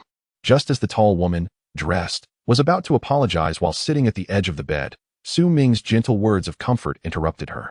In the living room, the tormented green tea girl was attempting to retreat to the secondary bedroom to weep in solitude when she was unexpectedly confronted by Sun Xiaoying, who had just returned from grocery shopping. Wah, Xiaoying. The green tea girl seemed to find solace and collapsed into her best friend's embrace, tears finally flowing and dampening the down jacket. Shu, darling, do not cry. Tell me what happened. Did Su Ming hurt you? I shall stand up for you. I never imagined he could be so violent. No, it's not that. The green tea girl replied as Sun Xiaoying supported her to the secondary bedroom, listening attentively to her recounting. Sun Xiaoying remained silent for a while before finally speaking. Why were you so impulsive when I was away? It seems you have encountered a formidable rival. Indeed. That cunning vixen. Thankfully, I had Su Ming teach her a lesson. He will surely avenge me. Yes. That concubine dares to covet the rightful position of the main consort. Su Ming will undoubtedly assist you in dealing with her. Do not cry. The wretched will only find joy in your tears. Wah. Once again, the green tea girl buried herself in her best friend's embrace, weeping for a considerable time. Gradually, her sobs grew quieter, and the two remained motionless in the serene secondary bedroom. Meanwhile, the living room fell silent as Su Ming's voice resonated, praising the little servant for her commendable efforts. Reaching the ears of the green tea girl. What? You allowed Su Ming to discipline that cunning vixen? Her best friend was puzzled, while the green tea girl clenched her fists in anger, succumbing once more to whimpers. Su Ming reclined comfortably on the bed, indulging in a cigarette with one hand while scrolling through his phone with the other. The little servant had managed to enjoy a brief respite, though weary. Her spirits remained high. Su Ming retrieved some anti-swelling medication and luxurious cosmetics from the island nation for her, as she sat beside him, diligently applying them to her face. In the owner's group chat, the conversation flowed. The snow is falling heavier. It is nothing like what the news reported. Indeed, our vegetables have run out. This morning, I rushed to the market, but nearly everything was sold out. I could only procure a small amount of pig offal. I arrived quite early today. The market had very few vegetables left. I managed to snatch half a pound of radishes. What does it matter? Just purchase more meat. Are you foolish? The supply of meat will not encounter issues in the short term. There is plenty in the cold storage. The crucial point is the weather. The vegetables are at risk of freezing. Currently, vegetables are more expensive than meat in the market. Alas, one should never trust that cursed news. Just look at those newscasters. All dressed in suits, their words akin to mere nonsense. Chapter 149. The snowstorm persists indeed. Wasn't it said that this snowfall would soon come to an end? No one knows how long it will last, yet the magnitude of the storm is evident. This morning, the snow reached my ankles, and now, in the afternoon, I have just ventured downstairs to find it nearly engulfing my calves. Goodness, is this for real? I have been asleep indoors all day, and this snow has fallen so heavily? You should see for yourself. I still recommend that everyone stock up on food and beverages, given the current intensity of the snowfall. If it continues, the transportation of various goods will undoubtedly become problematic. Supplies in the supermarket are depleting rapidly. Once again, the well-meaning Sister 8808 is overflowing with concern, unaware that she may be digging her own grave. 8808, yesterday you mentioned this, and I was skeptical, but given the current situation, I find your reasoning quite sound. Tomorrow, I shall visit the supermarket to gather provisions. Wait, no, I'm going now. Who knows how deep the snow will be by tomorrow morning? Indeed. Now that you mention it, I must also procure some supplies, just in case. We still have a bit of rice at home, but the vegetables are running low. My household has enough rice and vegetables to last a few days, but hearing your words, I might as well stock up on some dry goods. Why fret? It's so cold outside, and there is no need to rush. We have enough food at home for several days, and perhaps the snow will cease by tomorrow? Yes. Besides, I am too lazy to venture out at this late hour. Any matters can be addressed tomorrow. Haha, I share your sentiments, even if things get dire. We still have the government. During the last epidemic, they delivered supplies right to our doors. What is there to fear? Directly from the neighborhood committee. Thumbs up. He extinguished his cigarette and discarded it into the ashtray. Su Ming felt no obligation to remind these neighbors to stock up, as doing so might invite unwarranted scorn instead. Master, what are these people discussing? They are all writing such lengthy messages. The little servant leaned in, her eyes curiously glancing at the phone screen. Since her capture, all personal belongings had been confiscated by Su Ming, although she had regained a degree of freedom. As a modern individual, living without a phone was quite dull, with her only source of entertainment being the mundane Chinese television variety shows. Su Ming did not conceal the truth. Oh, this is our community's owner group. They are debating whether to gather some supplies to weather this snowstorm. A snowstorm? Isn't snowfall quite normal? Moreover, it has been less than 2 days. Why the urgency to hoard supplies? In the vast expanse of America, where I live, certain regions do experience snowstorms annually. However, there is a notable distinction from Hua country. The United States, being sparsely populated, relies heavily on vehicles for travel. Generally, residents routinely visit warehouse-style supermarkets to procure a full cart of supplies, storing them in their basements or small storage units. If it has only been 2 days of snowfall, panic is unlikely, as the food stockpiled could sustain them for several months. The residents of Hua country are quite different, just a few steps outside their doors. They encounter bustling markets and supermarkets. In pursuit of fresh and delectable meals, they typically refrain from stockpiling food at home, opting instead for daily purchases of fresh ingredients. Isn't that delightful? Su Ming, feeling unperturbed, patiently explained to the little slave, treating it as a casual conversation to alleviate boredom. To be honest, if one could always have someone to converse with in the future, it would indeed be a source of happiness. Hopefully, this little slave would be obedient and not compel him to take action. Ah, so that is how it is, the little slave murmured to herself, still perplexed about the role of such an extraordinary master in Hua country. If he were a mere ordinary resident, how could he have slain so many American soldiers and obliterated millions in the island nation? If he were an ambitious man, why had he kept her sheltered at home these past few days? In any case, her master was an enigmatic figure. Master, when will you take me out to see Hua country? The little slave, feeling a bit stifled and bored, rested her head on the sofa cushion, pondering her words. You wish to go out? Su Ming glanced down at the little slave's timid gaze, a flicker of something inscrutable, perhaps a hint of menace, in his eyes. And no. If it is inconvenient for you, then never mind. I am quite content here. The little slave, sensing the soldier's keen intuition, quickly retracted her request. Well, perhaps we could go out and have some fun in the next few days. Opportunities for such outings may not be available later. No, master. I'm sorry. I misspoke. I don't want to go out. I beg you, master. Clearly, the little slave had misunderstood Su Ming's intention, thinking he meant to punish her, and hastily declined. Rest assured, I am serious. It is merely for leisure. Su Ming finally grasped how frightened the little slave had become, wondering if he truly appeared so fearsome.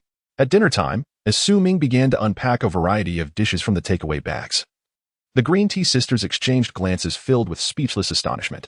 Steamed little lobsters, Australian lobsters, mackerel sashimi, accompanied by a pot of codfish congee from Caijijai. All these exquisite delicacies occupied half of the dining table, exuding the distinct aroma of seafood. In stark contrast, the other half of the table featured braised pork, stir-fried potatoes with green peppers, twice-cooked pork, and a bowl of pure white pig trotter soup. Ingredients that the green tea sister had specially instructed her best friend to procure, hoping to redeem herself. Seated across from each other, Su Ming and the little slave faced a bounty of seafood, while the green tea sisters sat opposite, with 4 home-cooked dishes before them, masterfully prepared by their close friend, boasting color, aroma, and flavor. Initially eager to impress Su Ming, the green tea sisters now found themselves in a quandary, unable to decide whether to sit or stand. What to do? Hadn't they been certain they could capture Su Ming's appetite? Tian's face had slightly reduced in swelling, yet it remained bruised and battered. Looking utterly dismal as she blinked her squinty eyes, silently pleading for help from her best friend, Sun Xiaoying responded with her gaze, conveying the unspoken thought. You never mentioned that Su Ming would order takeout. Her good friend appeared quite innocent in the moment. Su Ming, who was gracefully pouring red wine into a tall glass, cast a glance at the green tea sisters standing beside the dining table and calmly remarked, Why are you all standing there? Dinner is ready, so please take a seat. The green tea sisters, as if enchanted by celestial music, eagerly nodded and promptly sat down. Tian, eager to seize a small prawn, had her eyes fixated on it. She was pleasantly surprised that Su Ming had invited her to dine together, a privilege that had not been extended just a few days prior.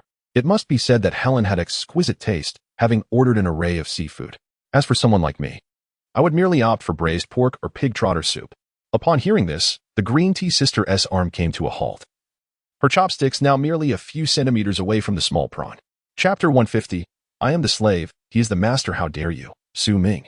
You heartless cat, playing coy with me, are you? Just as the green tea sister was about to dig into the feast before her, Su Ming's words froze her in place. Just this morning, the green tea sister had engaged in a little sparring with the little slave, and the swelling on her face had yet to subside.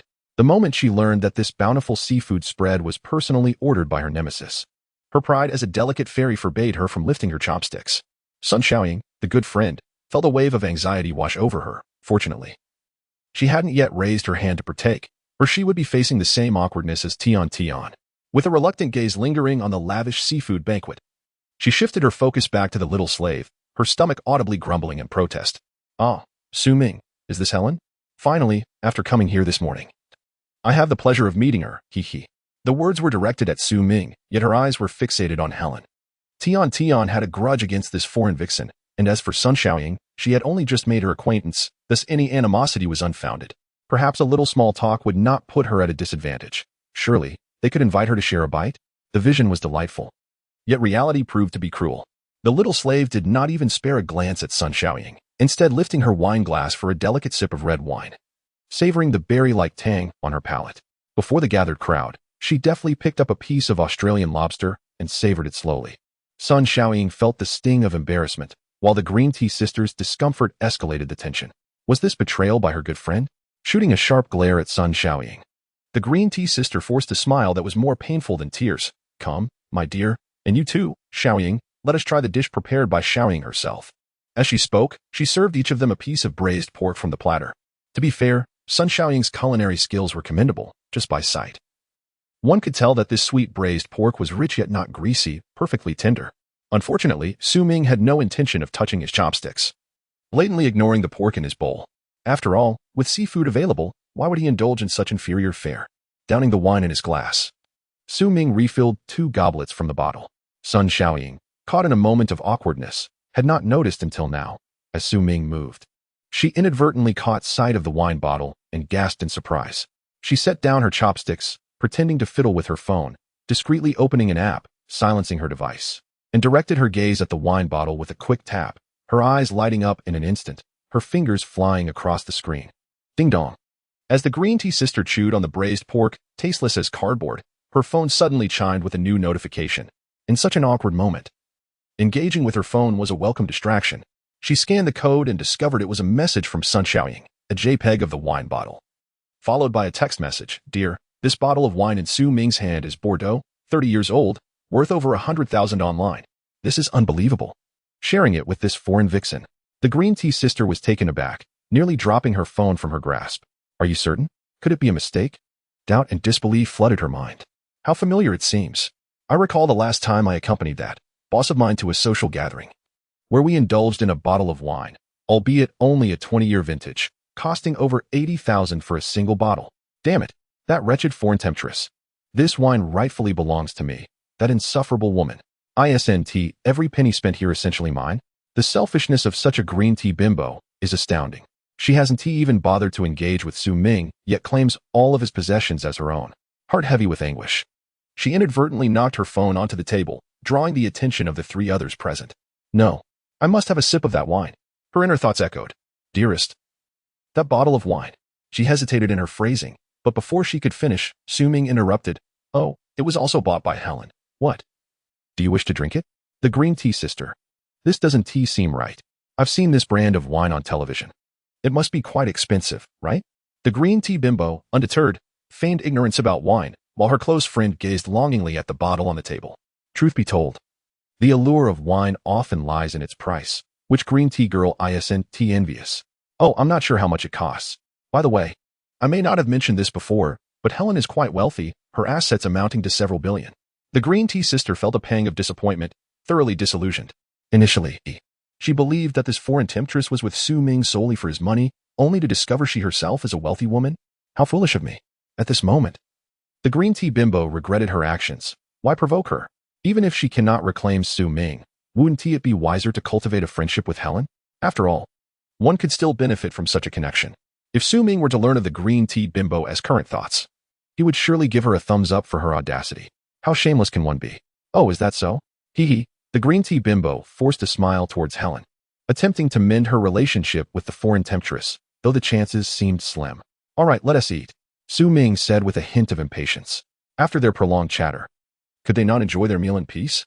It seemed wise to heed Helen's suggestion to take a stroll. The supplies were still sufficient. Yet these 2 green teas had gorged themselves, relying solely on their chatter, which was quite vexing. Master, Charles, the little servant, well-versed in the art of toasting, swallowed a morsel of lobster before raising his glass to invite Su Ming to drink together. The speaker's casual words resonated with the listener. The address of Master reached Sun Xiaoying's ears quite distinctly. In her school days, she too was enamored with all things foreign, often daydreaming of encountering a wealthy foreign benefactor to escape with, thus acquiring a basic proficiency in English that allowed for simple communication. To achieve this goal, she had endured untold hardships, all unbeknownst to her close friend Tian, as she sought to maintain her admirable persona. Master? Helen, did you just refer to Su Ming as master? She exclaimed in surprise, directly inquiring of Helen in English. Helen placed her goblet back on the table, slightly astonished. not expecting this Chinese woman to possess such commendable English skills. Indeed, Su is my master, and I am his servant. Is there any issue with that? Oh, by the way, thank you. It is only now that I have learned my master's full name. Helen sat upright, her gaze fixed unwaveringly upon Sun Xiaoying, displaying no signs of trepidation as she earnestly responded to Sun Xiaoying's inquiries. In her perspective, a man like Su Ming, endowed with extraordinary abilities, would undoubtedly be regarded as a servant of the divine in mythological tales, perhaps even surpassing the capabilities of the deity itself. Is there any fault in acknowledging a divine master? Chapter 151. A snowy night out. Well, you certainly know how to have fun. Sun Xiaoying was caught off guard, as she previously thought that the dynamic between master and servant was merely a source of amusement for Su Ming and the little slave. Dinner concluded in silence, with Su Ming and the little slave indulging in a seafood feast, while the green tea sisters, feeling famished, managed to satisfy their hunger with modest home-cooked dishes. After dinner, Su Ming and the little slave resumed their familiar routine, seated on the sofa watching television. Good evening, dear viewers. Following the heavy snowfall 2 days ago, the temperature in Sioux City has plummeted, with this morning's outdoor low reaching a chilling -8 degrees. This marks the coldest summer since meteorological records began in Sioux City. The heavy snow had caused some roads in the urban area to become congested, and the highways within Sioux City are currently closed.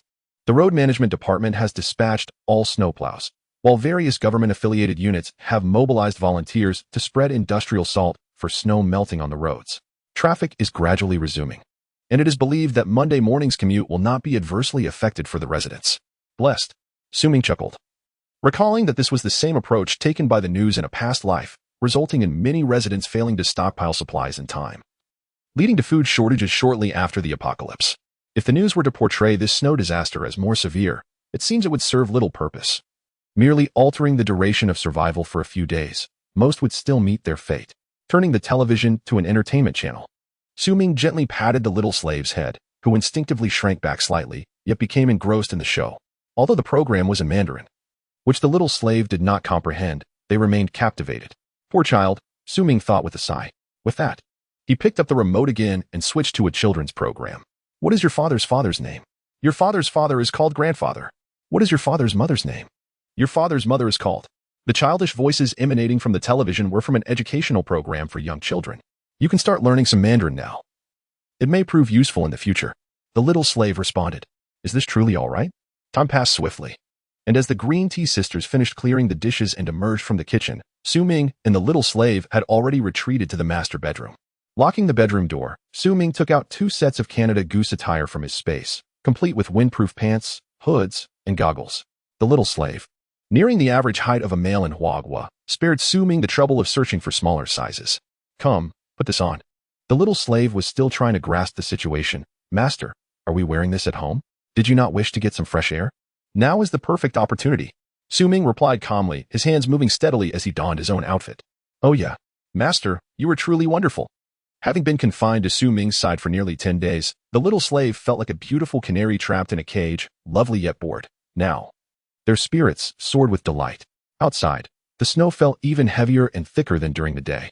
Su Ming opened the floor-to-ceiling window, allowing the snowflakes, as large as goose feathers, to swirl in through the gaps carried by the howling evening wind, causing the indoor temperature to plummet rapidly. With the window fully opened, Su Ming climbed out, balancing himself on the outer railing with the tips of his toes, before beckoning the young mare to join him. The mare, puzzled by the situation, wondered if her master intended to leap directly down from such a considerable height. Wasn't it more sensible to exit through the front door? Despite her doubts, after days of subtle persuasion from Su Ming, she had learned to comply, swiftly mimicking his actions as she ascended through the window, grasping the ledge to stand alongside him. Su Ming then pushed the window shut with a firm hand, securing it tightly before seizing the young slave's arm. In an instant, they reappeared at the ground level of their apartment building. The mare felt as though she had merely been suspended in midair for a brief moment.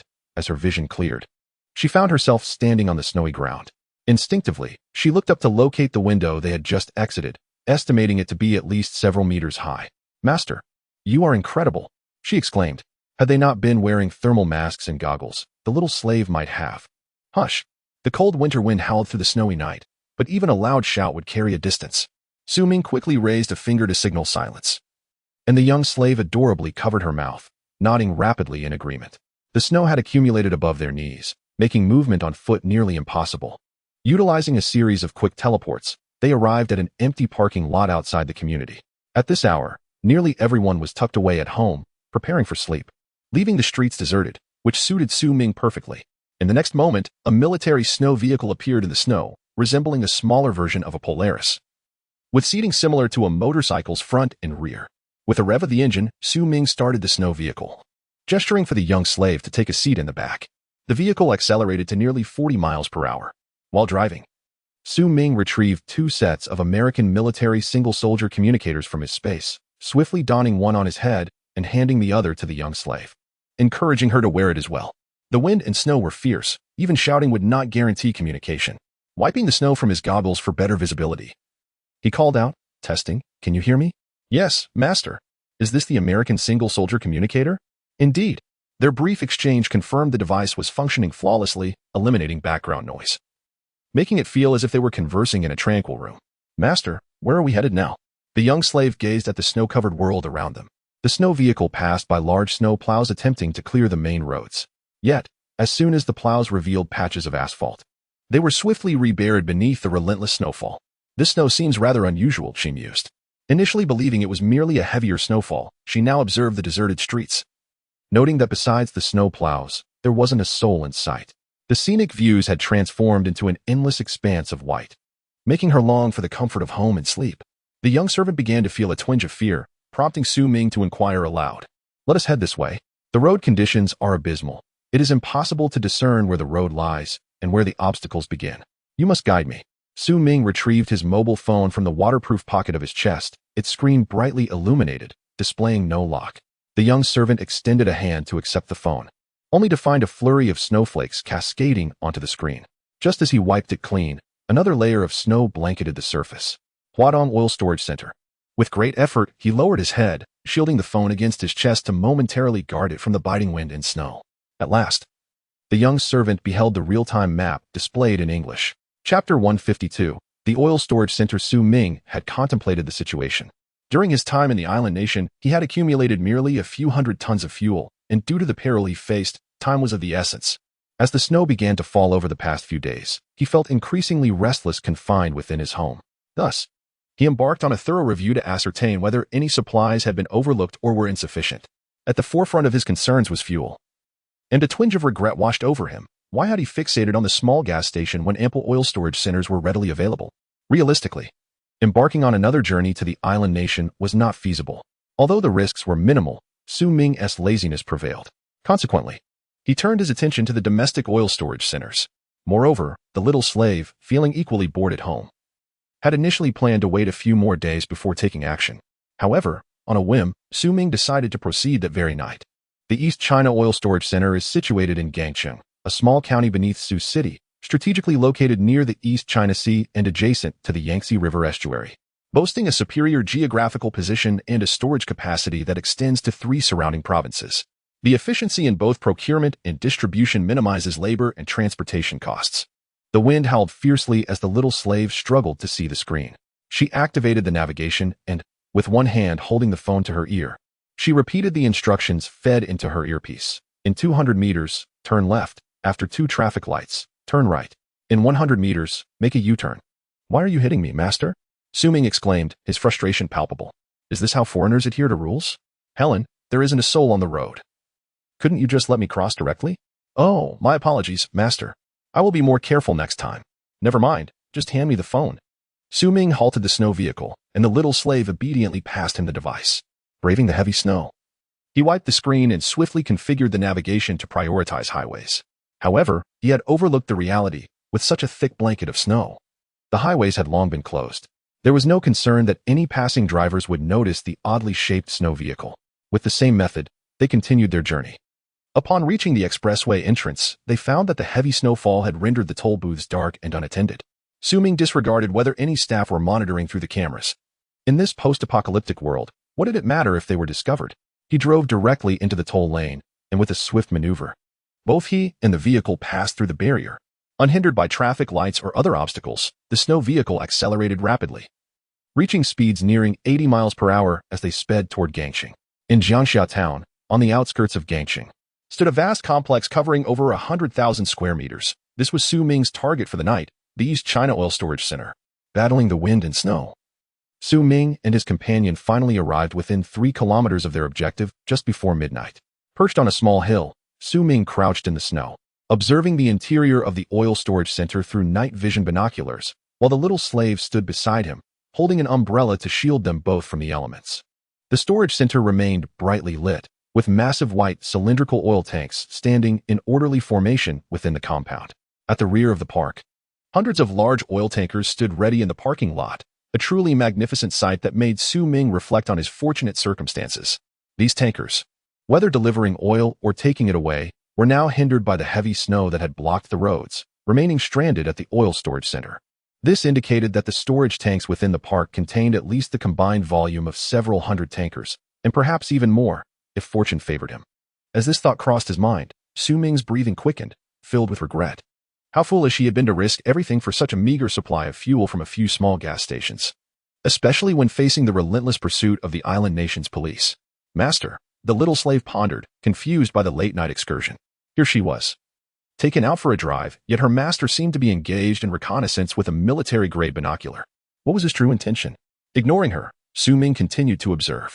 Despite the multitude of streetlights illuminating the oil storage center, not a soul was in sight. Even the internal security patrols were conspicuously absent.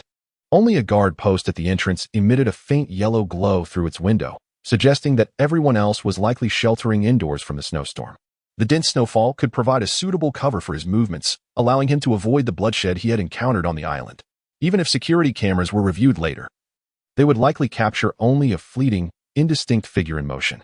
Indeed, this mission appeared to carry minimal risk. Drawing a handgun from his space, Ming handed it, along with the night vision binoculars, to the little slave. I plan to infiltrate. You will provide cover for me. The little slave hesitated. But what about our drive?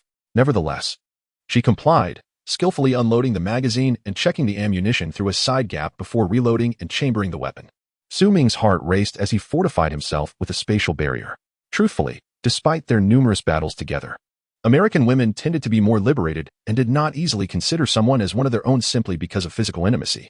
The reason he only provided her with a handgun was solely for her self-defense. Under the current circumstances, with the snow barricading the roads, the danger was minimal. Fortunately, the little slave habitually checked the weapon before stowing it in the pocket of her down jacket, then nestled behind a tree, raising the night vision binoculars to scan the area. Casting a deep glance at the little slave, Ming turned and used teleportation, reappearing over 100 meters away as he advanced towards the oil storage center at the foot of the mountain. Observing through the green-tinted lens, the rapidly vanishing figure made the little slave's back damp with sweat. She had considered the possibility of turning the gun on her master and escaping to the nearest American embassy for refuge. Yet, she could never summon the resolve, perhaps fearing the label of a traitor or maybe growing accustomed to her life beside Ming. Perhaps it was a combination of both. She could not quite discern her own feelings. Master, I have reached the sidewall. Please keep watch for me. Received, currently safe, Helen replied.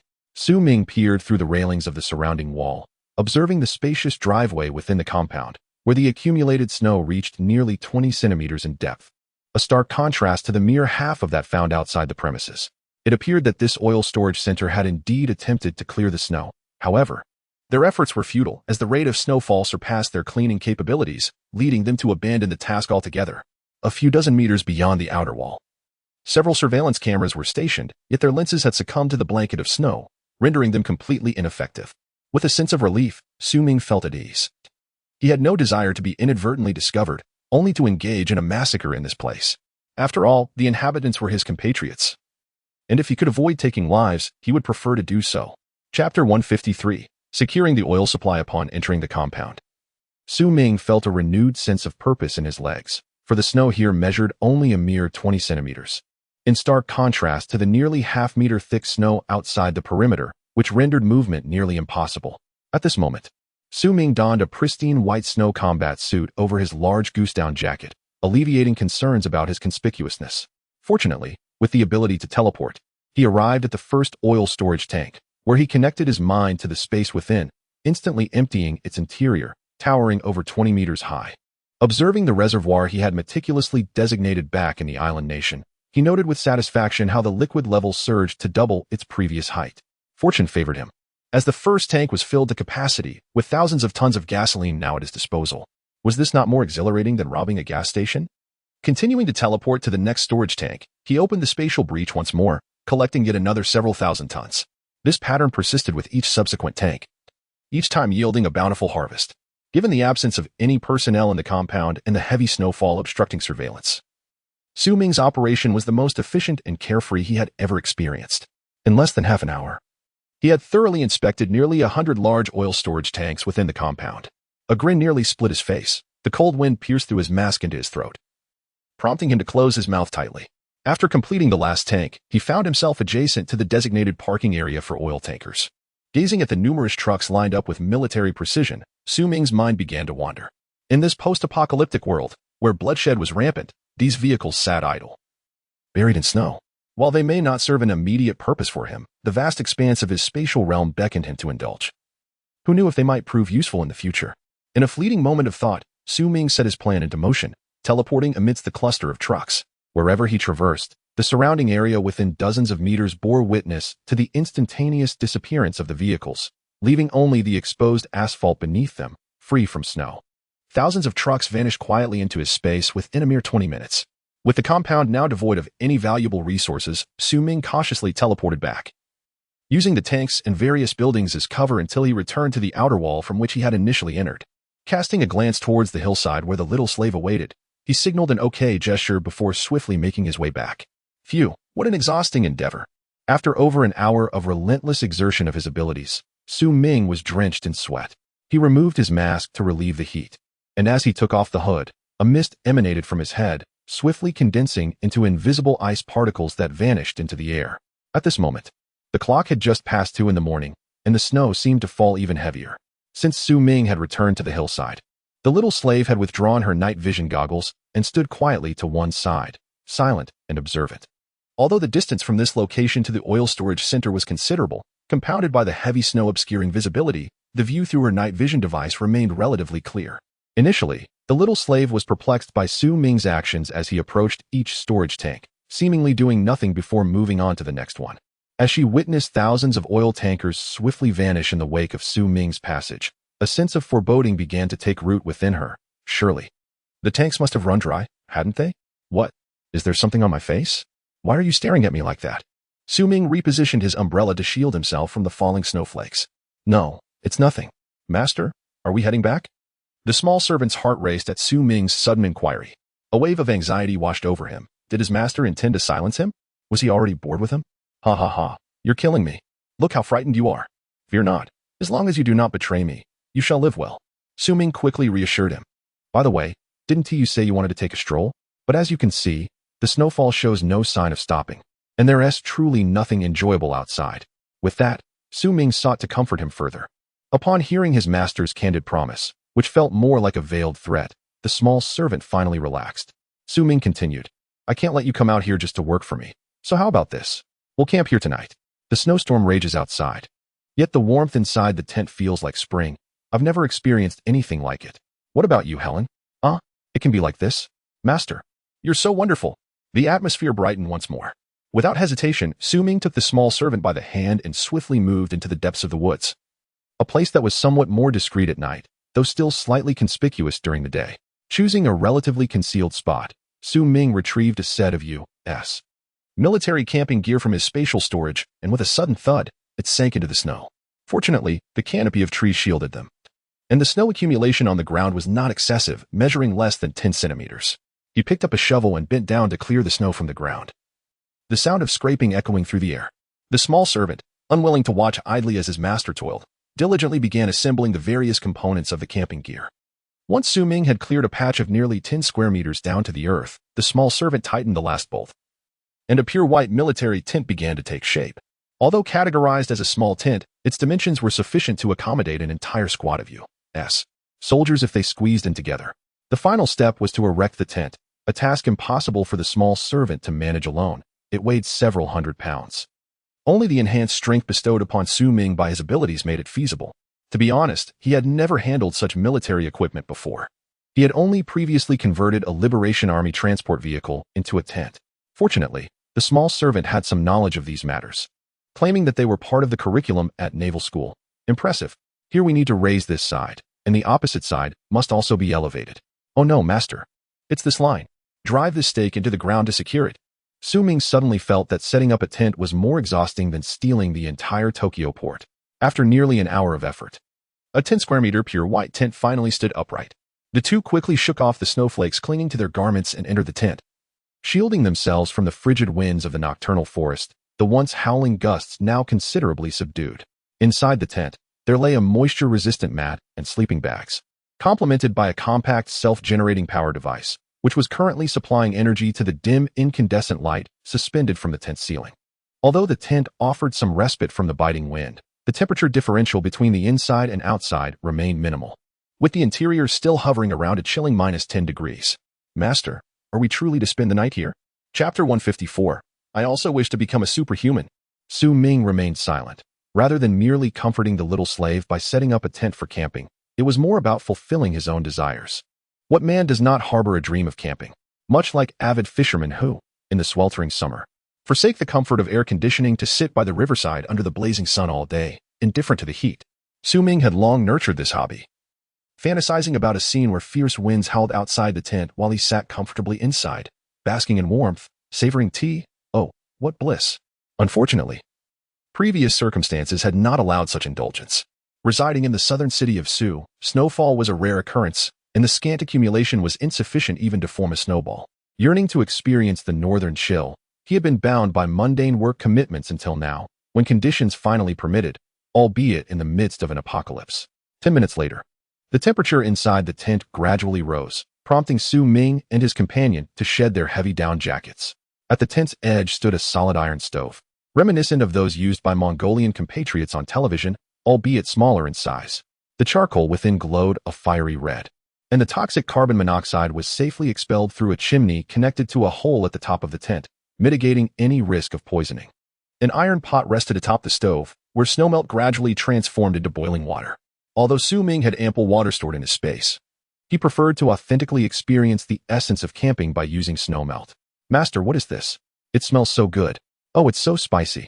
The little slave, seated nearby, eagerly tore open a package of spicy hot pot base. Her greedy tongue licked the opening, and she savored the rich aroma of beef tallow. Mere moments later, however, she suddenly felt a sharp sting on her tongue, akin to fire, and began to blow on it vigorously. Observing her plight, Su Ming handed her a bottle of Evian mineral water, saying, "Here, take a sip." Unable to contain her excitement, she opened the bottle and gulped down several mouthfuls, gradually easing the pain on her tongue, her big blue eyes brimming with tears, looking quite pitiful. Su Ming then suggested she rest aside, taking it upon himself to pour the entire package of beef tallow base into the iron pot, followed by an assortment of hot pot ingredients, tossing them all in with abandon. Naturally, a hot pot would be incomplete without beef. Who could have imagined that a person from Huagua would so extravagantly throw precious Kobe beef into the pot? What a waste. Hot pot, originating from Sichuan province in Huagua, had evolved over the years. Due to the province's humidity, people had developed a penchant for spicy food to dispel the cold within their bodies. Yet, as time passed, the variety of hot pot styles and ingredients multiplied, leaving the original Sichuan hot pot methods largely forgotten. Covering the pot, he allowed the ingredients to simmer and cook, while he lit a cigarette, feeling quite content. He began to enlighten the little slave. Well, I know about hot pot, but our American version, how should I put it, is quite different. Also, what is humidity, master? I'm not entirely certain about this either. It's merely an ancient saying that has been passed down in the land of Hua. Somewhat akin to Hua's martial arts, I suppose. Su Ming scratched his head, unsure of how to explain when asked. I know about martial arts. So, master, did you also begin learning your abilities from a young age, just like martial arts? At this point, the spirited mare blinked her large eyes and posed this ultimate question. That's different. As it stands, it seems I am the only one in the world with such abilities. At least, I am unaware of anyone else possessing this. The little slave connected her unique power with the inheritable martial arts, which left Su Ming feeling somewhat gloomy. It must be said that, thus far, no one else possesses such powers. Otherwise, the world would surely be in chaos, and I would not be able to indulge in my zero-cost purchases so effortlessly. If that's the case, then I won't be able to learn it. The light in the little slave's eyes quickly dimmed. Initially astonished by Su Ming's remarkable abilities, her curiosity had transformed into envy. Upon hearing Master mention the martial arts that had been passed down for millennia, she had hoped it was something she could inherit, only to have that hope dashed within mere minutes. No one would feel pleased about that. Noticing his little slave's lack of enthusiasm and the disappointment in her eyes, Su Ming teased her. saying, "Well, actually, I don't know either. Perhaps there are ways to pass it on? After all, I am the only one in this world with such abilities. Everything requires exploration, you understand? Ah, master, do you have a method? Please, tell me." The little slave's eyes brightened, and she immediately sat up, leaning closer to Su Ming and shaking his arm eagerly. At that moment, both had shed their heavy outer garments, leaving only thin sweaters. Please stop shaking me. I merely suggested a hypothesis. However, I worry you might feel disheartened after hearing it. That's wonderful, master. Will you teach me? Please tell me quickly. Su Ming forced himself to maintain a serious expression, not wanting the little slave to perceive any hint of lewdness, and said earnestly, "Here's what I think. Have you ever heard of Spider-Man? Of course. He's a superhero from America. Precisely. Do you know how Spider-Man acquired his superpowers?" Helen slightly parted her lips, gently biting her finger in contemplation. I think he was bitten by a spider? Yes, he was bitten by a spider. Do you know why being bitten by a spider granted him such extraordinary abilities? Master, I have attended university. Don't underestimate me. After being bitten by the spider, Spider-Man's DNA mutated, which is how he gained his powers. This foolish girl still believes she is clever and is quite pleased with herself. So, Helen, consider this. I also possess unique abilities. If you wish to have such powers, unless I am bitten by you, master? Su Ming, no. Why can't this child understand what I mean? Oh no, please think again. Su Ming had yet to finish his words when Helen interjected, exclaiming, "Shame on you, master. You are truly wicked." Su Ming smiled with satisfaction. This child, Helen, certainly understood the art of eager response. Of course, Spider-Man being bitten by a spider might also hold significant importance, wouldn't it? Chapter 155, Difficulties in Material Supply. Outside the tent, a fierce snowstorm roared. While within, the atmosphere was suffused with the vibrant warmth of spring, steam rising in gentle spirals. An hour had elapsed, and under the influence of the solid iron stove, the internal temperature had climbed above 20 degrees Celsius. Sweat dripped from Su Ming, a testament to the heat, mirrored by the small slave who was equally drenched. After taking a brief respite, Su Ming donned his base layers and noticed the small slave, exhausted and sprawled on the moisture-proof mat, reluctant to move. With a tender heart, he dressed the small slave in warm clothing from head to toe. Allowing the small slave to continue resting, Su Ming pulled over a camping stool, settled beside the stove, and placed the iron pot back over the flame for heating. His enthusiasm surged, and to prevent the ingredients from overcooking beyond edibility, he removed the pot just before losing his senses. Upon returning it to the heat, it was too long before the tent was filled with the rich, spicy aroma of beef tallow. In such frigid weather, both were ravenously hungry. Tempted by the tantalizing scent, the small slave, momentarily forgetting his earlier annoyance at Su Ming's playful teasing, sprang up and mimicked Su Ming's posture by the stove. Such a mischievous master. How foolish of me to think I might learn some extraordinary skill. The small slave pouted, but as Su Ming presented a full bowl of ingredients, his lips curled back into a smile. With chopsticks in hand, he awkwardly picked up a beef ball, blowing on it fervently before eagerly placing it in his mouth. The flavor was both savory and springy, imbued with a hint of spiciness. Oh my, is it even acceptable to have hot pot without beer? Suddenly, a whole case of Budweiser appeared on the ground beside the stove. Su Ming deftly pinched 2 bottles between his fingers, and without the need for a bottle opener, he yanked off the caps with a satisfying pop. As the frosty beer erupted with a plume of white steam, droplets of condensation quickly covered the bottles, evoking the essence of summer. Each held a bottle of beer, and with a cheers, Su Ming tilted his head back and downed the entire contents in one go, letting out a satisfied burp. The small slave, however, was less inclined towards the traditional drinking style of Huagua night stalls, opting instead for delicate sips from the bottle, occasionally savoring a piece of tender beef alongside. As Su Ming chewed on a slice of beef tripe, he casually retrieved his phone to scroll through messages. In the community owner S group, a message caught his eye. Did you all know? I have a relative working in the government, and according to him, the snow is unexpectedly heavy, causing the entire city's traffic to come to a standstill. The government is trying to initiate rescue efforts, but the vehicles can't even exit their garages. This message was accompanied by a screenshot of a chat with this so-called relative. It had been posted around midnight, and Su Ming had only just seen it. Immediately, the chat descended into chaos, panic spreading like wildfire. This is surely just an excuse. Those bureaucrats simply don't want to put in the effort. If they truly wish to act, must they rely solely on vehicles? Can't they walk to accomplish anything? Are you foolish? The snow reached knee-high by this afternoon. Go outside and take a few steps. You want to make it 100 meters before collapsing. Are there snowplows then? The sanitation department spends a considerable amount of money annually on snowplows, yet are they merely decorative? This raises further questions. You pose an astute inquiry. A glance at social media would reveal the truth. Currently, heavy snowfall blankets the nation, and just as the snowplows finish clearing the roads, they are soon piled high with snow once more. Is it possible to spread salt? This individual seems to possess a modicum of understanding. I cannot speak for the entire country, but my relatives informed me that the city's supply of industrial salt was exhausted on the very first day of snowfall. Sioux City has not historically experienced significant snow, hence there is simply insufficient stock. Moreover, even if an ample supply of salt were available, the vehicles would be immobilized on the road. How would one distribute it? With mere legs? Even if salt were spread across all thoroughfares, the snow continues to accumulate, rendering the effort futile.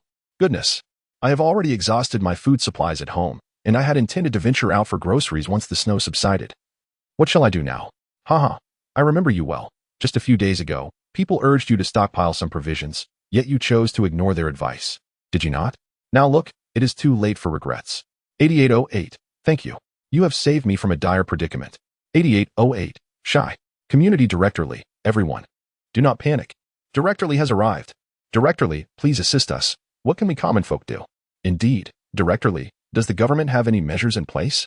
I must return to work tomorrow, yet this heavy snow has blocked the roads, and I will lose my attendance bonus for the month. To the individual above. Are you foolish? At such a time, you still think of going to work? Let us first focus on safely weathering this snowstorm. Your thought process is quite peculiar. Is it not? Why should we refrain from asking questions? After all, I am a taxpayer. What is wrong with inquiring of my servant? How much tax do you pay all year? Such audacity. Community Directorly. The community has received notification from higher authorities who are diligently formulating disaster relief measures. Please remain calm. I knew you public officials would only utter a few words of platitude. Just a few days ago, you claimed it was merely a light snowfall that would pass swiftly, and now you are backtracking, declaring it a disaster? How did a light snowfall transform into a calamity? What a blatant mockery. Exactly. If you had issued news updates sooner, I would not have run out of food. Ugh. Let us refrain from blaming Directorly. Let us show some understanding. He is merely a messenger. Directorly, some neighbors still have rice, but vegetables are completely gone. Could you think of a solution for us? Yes, Directorly. Aren't you acquainted with the manager at the vegetable market? Could you arrange for them to deliver some produce to our community? We cannot even exit the neighborhood now. To the individual above, stop being naive. Those vendors at the market are human too. They may also be trapped in their homes and unable to venture out. Consider the situation from another perspective. The world does not revolve around you. Goodness. What followed was a chaotic outpouring of emotions. Ming, feeling somewhat disenchanted, exited the homeowners group and opened a short video application, mindlessly scrolling through dozens of clips, predominantly showcasing the calamities wrought by snowstorms across the globe. How utterly tedious. Even the leggy beauties had eluded his search. Retrieving his phone, he redirected his attention back to the hot pot, deciding to cast aside all concerns for the moment. After all, one must savor the pleasures of today while they last. Chapter 156. The Army for 5 consecutive days. Ming resided in a tent with the magnificent steed, relishing a distinctive camping experience. With ample supplies and a stove generating sufficient warmth, the cold was hardly felt. Should the interior become too stifling, he would merely crack the tent open a fraction to let in a breath of fresh air, closing it once the temperature inside had moderated to reclaim warmth. When they grew weary of hot pot, he would introduce exquisite ingredients from his space, allowing the little servant to conjure a variety of international delicacies. However, on this day, the tree canopy above could no longer bear the weight of the accumulating snow, which came crashing down upon the tent, causing a significant indentation in its center. Ming, engaged in morning exercises with the little servant, was startled as a gust of frigid air rushed in through the torn tent entrance, prompting the little servant to instinctively withdraw his head. Oh, ha ha. Oh, it hurts, master. After the initial shock, the little servant erupted into laughter at Ming's reaction, only to receive a swift slap from Ming in return, which elicited a yelp of pain. Darn it.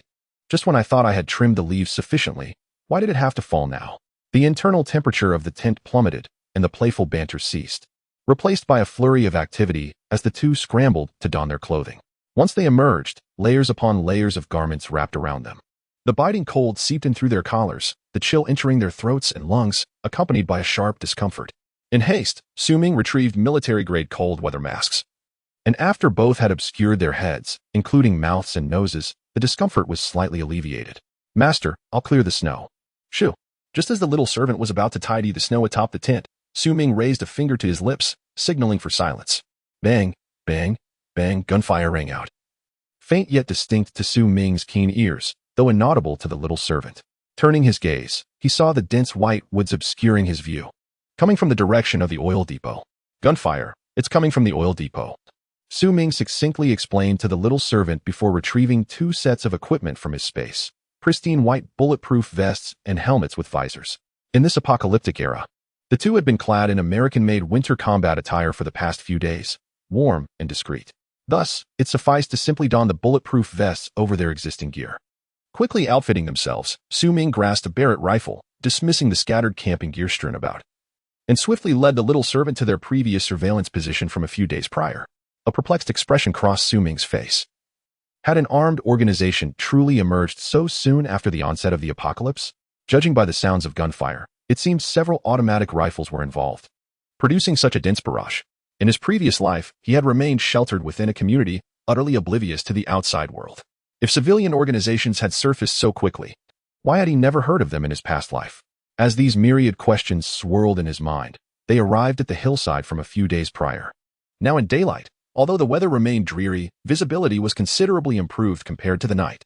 Taking advantage of the sturdy trunk for cover, Ming retrieved his high-powered binoculars to observe the oil depot in the distance. The moment the scene came into view, his eyelids twitched with urgency. The military. A column of orderly troop transport vehicles was parked on the main road in front of the oil depot, with a large snowplow stationed at the forefront.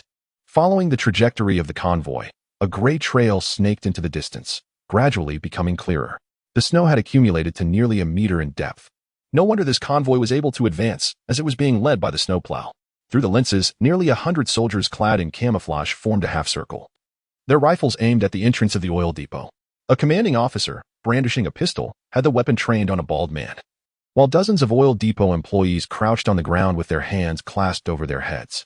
Sir, we truly have no oil left in the depot. A few days ago, we awoke to find all the oil tank gauges displaying empty. At the entrance of the depot, the bald man, witnessing several security personnel lying in pools of blood, felt the biting cold rapidly freeze the crimson liquid seeping from their bodies, soon covered by fresh snowfall. Stop spouting nonsense. Do you think you can hoard all this oil for yourself? This is an emergency. The military requires it.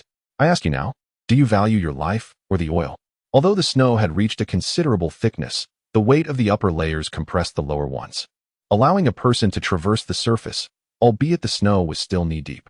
Initially, upon hearing of the military's arrival, the bald leader felt a glimmer of hope, thinking they were there to provide assistance. With a handful of equally eager subordinates, he waded through the snow to greet them at the entrance. Who would have thought that instead of rescue, they were met with the Grim Reaper? Also, you come down here to speak. Do I need to look up with you? Oh, yes, sir. The bald man, feeling quite innocent, stood atop the snow while the soldiers stood on solid ground. How could he be blamed for that? Now cold and terrified, he recalled that just days ago it had been summer. The sudden snowfall caught them unprepared, as there were no winter garments stocked in the office. Only jackets piled in the warehouse. At this moment, he and his employees were bundled in nearly 7 or 8 layers of work attire for warmth, which offered little more than a barrier against the wind. Had it been possible, each one could have worn 20 layers. With a cumbersome gait, he descended from the snow and approached the officer, his eyes filled with dread. These soldiers were swift to kill. Sir. Just as he intended to explain himself and quell the officer's fury, he was interrupted by a report from behind. Sir. There is indeed no oil left in the depot. Not a single vehicle inside. Before the soldiers arrived, their voices had preceded them, as several armed soldiers trudged from within the depot toward the entrance, reporting loudly from a distance of nearly 100 meters. The officer's brow furrowed deeply, the scars on his face contorting into a fearsome expression. What is going on? Speak clearly. Where has all the oil gone? I swear, sir, I truly do not know. Just 3 days ago, the inventory was nearly full, and now it has vanished in the blink of an eye. I have already reported this matter to the higher-ups. If you, sir, do not believe me, you may inquire with my fellow employees. They can all attest to my innocence. I assure you, I have not embezzled a single drop. The bald leader's eyes inadvertently fixated on the barrel of the gun resting on his forehead, his pupils converging towards his brow like a pair of cross-eyed fowls. He was terrified that the officer might suddenly pull the trigger. In his fear, he was seized by an overwhelming urge, feeling a warm stream seep through his trousers. Chapter 157. The emergence of turmoil on a distant hillside. Ming and the little slave observed the unfolding events with a detached demeanor. With the sound of a faint gunshot, a bald man collapsed into the snow. The leading officer, in a fit of rage, fired his weapon. And soon the soldiers disregarded the oil depot employees kneeling on the ground, hastily boarding their vehicles. The convoy, after maneuvering through the makeshift path, turned around with difficulty and headed back in the direction they had come. Master, is this the army of one nation? The great ocean horse felt a shudder of fear. Since when had the army, once hailed as a force of righteousness, begun to fire upon unarmed civilians? Even the self-proclaimed world police of the American empire dared not act so brazenly in distant war zones, always wary of global public opinion. It seemed so. This uniform appeared to belong to the local garrison. As the convoy gradually receded from view, Ming finally lowered his binoculars, murmuring to himself, "Is it due to the snow?" The little slave, though slow to react, sensed an unusual tension in the air. Perhaps. Ming was uncertain. This apocalyptic scenario had only just begun. Should they not be uniting their efforts to rescue the populace from the clutches of disaster? Why did their actions starkly contrast with the demeanor Ming had associated with them? It was decidedly abnormal. While he could comprehend the army's need to secure oil, an essential strategic resource, to ensure their operations and serve the people, the indiscriminate shooting of innocent civilians was beyond his imagination. Even if the main force had already deployed to the equatorial regions, the troops left behind should not have transformed so drastically, unless it was a conscious decision made by the upper echelons of this unit. For the first time since his rebirth, Ming encountered an unexpected situation, casting a shadow over his mood. He contemplated whether to stealthily follow and investigate further, only to shake his head and dismiss the thought. He currently had ample food and resources, enough to last several lifetimes. Why concern himself with such trifles? He had planned to simply survive this apocalypse, and now, with a woman by his side, enjoying life with the little slave, wasn't he that delightful? There was no need to stir unnecessary troubles out of mere curiosity. This unwelcome incident had soured his camping experience. Considering the time, it was indeed time to return to the community, especially with a beloved ex-girlfriend awaiting his rescue. Shaking his head, Ming suppressed his restless curiosity, retrieved a snow vehicle from his storage, and climbed aboard, revving the engine. Vroom, vroom. The little slave eagerly jumped up beside him, and the snow vehicle swiftly navigated through the snowy woods, heading towards the fragrant city. The snow on the highway had risen above the guardrails, but fortunately, the roadside drop was steep. Following the white curve and aided by the navigation system, they were not at risk of losing their way. At the toll station of Fragrant City, even the toll booth was devoid of personnel. The barriers were raised, allowing the snow vehicle to speed through, saving them the toll fee. As they traveled along the highway, the two companions encountered neither pedestrians nor vehicles. Upon exiting the highway and entering the urban area, they gradually began to observe clusters of people along the roads. These individuals, bundled in heavy clothing, trudged together through the snow, their steps alternating between deep and shallow, making their progress arduous and slow. The snowfall in the city was somewhat shallower than that in the desolate countryside, as this was a densely populated area with a slightly higher temperature. Nevertheless, the snow still reached nearly a meter in depth. Among the crowd, some astute individuals resorted to kneeling on the ground to lessen their weight, propelling themselves forward with both hands and feet. As a snow-covered vehicle sped through the streets, inside were Ming and his companion, clad in snow combat attire, complete with helmets and goggles. The onlookers perceived Ming and his companion as members of a government rescue team, their eyes alight with fervent hope. "Government, help us. I'm right here.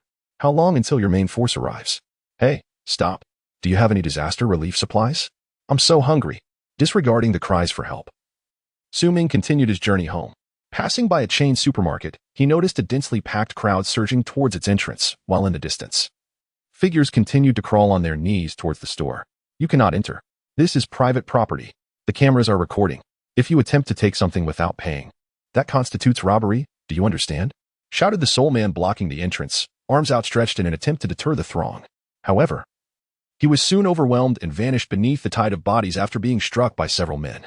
The majority of those venturing out in search of food were young adults, for it was only the physically capable who could brave the severe weather and challenging conditions far from their homes. Before long, some individuals emerged from the supermarket, their hands laden with plastic bags filled with supplies. However, the heavy snowfall had rendered the path outside treacherous. Consequently, these individuals either carried large bundles or stuffed their pockets with provisions, striving to hold as much food as possible. There was nothing left inside. Someone shouted, igniting immediate chaos at the supermarket entrance. "Get lost. Who are you trying to fool? You don't want us to go in, do you? You work for this supermarket, don't you? Step aside. We're not trying to leave without paying. It's your fault for not having cashiers." He's telling the truth. The shelves are empty, wailed another. Who can spare me some food? I'll pay, I promise. As more empty-handed individuals returned from the supermarket. The crowd eager to storm the store stood frozen in disbelief. After exerting so much effort to crawl here, to be told that it was empty, despair washed over them. And the gnawing hunger compelled them to swallow their pride, reaching out to those fortunate enough to have acquired supplies. Brother, can you spare me some? I'll pay. Yes, I'll pay. Just, could you spare me a pack of instant noodles? I'll offer 100. That is not fair. My family has been out of food for days, and my child is still hungry. No. Are you dissatisfied with the amount? I'll offer 1,000. Still not enough? Then I'll raise it to 10,000. Is that acceptable? No? Step aside. Do not obstruct my way home. Get lost. How dare you? You think you can take advantage of me? In an instant, one individual lunged forward and seized the instant noodles from the other's arms, leading to a chaotic tug-of-war that sent them both tumbling to the ground. Those who had failed to secure supplies at the supermarket door mimicked the spectacle, resulting in utter pandemonium. The air was filled with screams and shouts as the two factions lost track of one another amidst the fray. A fierce brawl erupted over the dwindling resources. Across the street, the snow-covered vehicle restarted, and Su Ming shook his head, realizing the situation had spiraled further into chaos. Chapter 158. The sisters' ration depletion in the Jin Chenghua Garden. The entire community was devoid of any color save for white. Avoiding the residents along the way who were seeking assistance, Su Ming drove the snowmobile directly into the corridor of the building and swiftly put it away. The neighborhood had long been silent, devoid of any engine sounds, when the sudden rumble of the snowmobile pierced through the stillness, attracting the curiosity and hope of the residents, who peered out from their windows.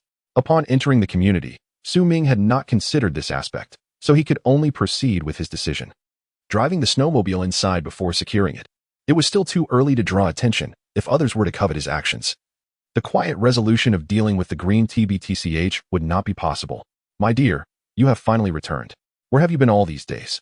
As soon as Su Ming stepped inside, he was unexpectedly embraced by the green TBTCH, who clung to him tightly, weeping uncontrollably, while her close friend beamed with joy behind her.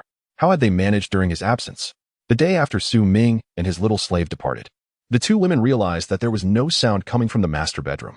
After knocking on the door with no response, they endured a prolonged wait until nearly evening. Unable to bear it any longer, the green TBTCH retrieved a metal hammer from home and broke the lock, only to discover that the master bedroom was completely empty. This left the Green Tea sisters in a state of panic, bombarding Su Ming with various messages and attempting to call him with different phone numbers, all in vain. At that moment, Su Ming was enjoying a delightful winter camping trip with his little slave, with his phone stowed away in the space, and even after noticing the messages later, he chose to disregard them. Feeling utterly disgusted, Su Ming forcefully pried the green TBTCH's arms away and pushed her back with vigor, causing her to nearly stumble. The pretense was over. Su Ming was ready to confront her. Step back. This is revolting. The green TBTCH could hardly believe her ears. Was she truly that repulsive? My dear, why do you treat me this way? Do you have any idea how much I have missed you these past few days? You left without a word, and I was worried sick. In truth, only the Green Tea sisters understood the hardships they had endured during his absence. With heavy snow blocking the roads, when Sun Xiaoying had just moved in, she braved the elements to buy groceries. By the following day after Su Ming's departure, they had consumed all the food. They had attempted to venture out to buy more supplies, but had barely made it a few dozen meters beyond their building before their legs sank into the snow, exhausting their feeble strength and making it difficult to advance. After struggling back through the snow, they collapsed at the entrance, requiring over an hour to recover. With no food left, they had no choice but to cook some plain rice or porridge, pairing it with the pickled vegetables they had at home. Thus, over the course of an entire day, they endured 3 meals of plain rice, leaving their palates utterly bland. The two sisters exchanged glances, contemplating the leftover food they had yet to dispose of from a few days prior. After all, with the current low temperatures, leftovers wouldn't spoil easily, especially since they had been a lavish seafood feast purchased by Su Ming. Had he been present to maintain her delicate persona, she would never have resorted to such a lack of decorum. But with Su Ming absent, they felt unrestrained. Indeed, it must be said that although they were remnants of previous meals, the quality of the ingredients remained commendable. Su Ming had hardly touched his food, yet the two sisters found their meal quite delightful. Thus, the day after Su Ming's departure, the sisters spent their time in blissful contentment. However, by the third day, their provisions were nearly exhausted, with only a single bag of rice remaining, purchased by the so-called green tea bitch, who had opted for a modest 5-kilogram bag, fearing it would be too heavy to carry. In the ensuing days, the sisters resorted to eating plain rice, and as the quantity dwindled, the snowfall outside only intensified. To conserve their food supply, they decided to prepare a porridge, adding extra water in hopes of filling their stomachs. Just as they placed the pot on the dining table, Ming entered, catching sight of the two sisters, who were still clad in their pristine white snow gear, flecks of snow clinging to them. Sun Xiaoying was the first to react. Ming, have you just returned from outside? The snow is almost a meter thick. How did you manage to get back? She recalled the buzzing sound she had heard earlier, initially thinking she had misheard, and now seeing Ming and his companion looking so weathered. She speculated whether he had procured some form of transportation. With her best friend's insinuation, the green tea bitch also connected the dots, overlooking Ming's brusque demeanor. She eagerly followed him into the living room, exclaiming, "Oh, darling, did you purchase some sort of transport? That is wonderful. This means we can go out to buy food." Ignoring the incessant chatter of the green tea sisters, Ming approached the dining table and peered into the steaming pot of porridge. Oh, a simple rice porridge. He found himself quite satisfied. Noticing Ming's interest in the porridge, the sisters exchanged a glance, unwilling to let the opportunity slip away. "Oh dear, how fortuitous that you've returned just in time. We were about to have breakfast. Do join us." Sun Xiaoying, ever the proactive one, hastened into the kitchen before the green tea bitch could finish her sentence, returning shortly with bowls and chopsticks neatly arranged before Ming and his companion. With skilled hands, she ladled the porridge into their bowls before Ming could even react. It was fragrant, yet rather watery. "What is this? Is this your breakfast?" Ming asked, casting a sidelong glance at the green tea bitch with a tone of indifference. The little servant observed her theatrical master with a slight smirk. "Here we go again." The green tea bitch replied, "Oh, we've been indulging in too many rich meals lately, so we thought we'd lighten our diet. Please don't take offense." Her best friend chimed in, "Yes, indeed. While you were away, we feasted daily on lavish dishes and have gained several pounds. Such is the nature of these young ladies. Even when hunger gnawed at their insides, they could not let it be known that their circumstances were less than ideal." "Oh, if that is the case." Ming regarded the stubborn green tea sisters with a hint of mockery dancing at the corners of his lips. As he spoke, he swiftly made his way to the front door, opened it, and, out of the sisters' sight, lifted a bag of something. Closing the door, he turned and returned to the dining table. "In that case, do take care of your weight, as these delicacies shall be enjoyed solely by Helen and myself. I had even ordered a bit extra for this occasion. If you cannot partake, then I shall indulge a little more." Sun Xiaoying. "Green tea bitch, you insufferable creature. In such weather, how dare you mention takeout? Huh. Oh, actually, my dear. We could accompany you in enjoying a bite too." "Yes, indeed. Ming, we all dwell under the same roof. Is it not the ambience we seek? It is of no consequence if we gain a few pounds. After all, we shall devote ourselves to our gentlemen." Ming, "Absolutely not. I will not permit you to gain any weight." Chapter 159. What is wrong with you?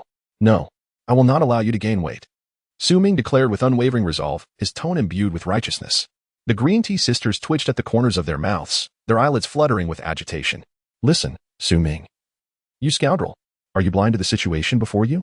The heavy snowfall has blocked the roads, and it is painfully evident that we are out of provisions. Have you not noticed how gaunt those two little fairies have become?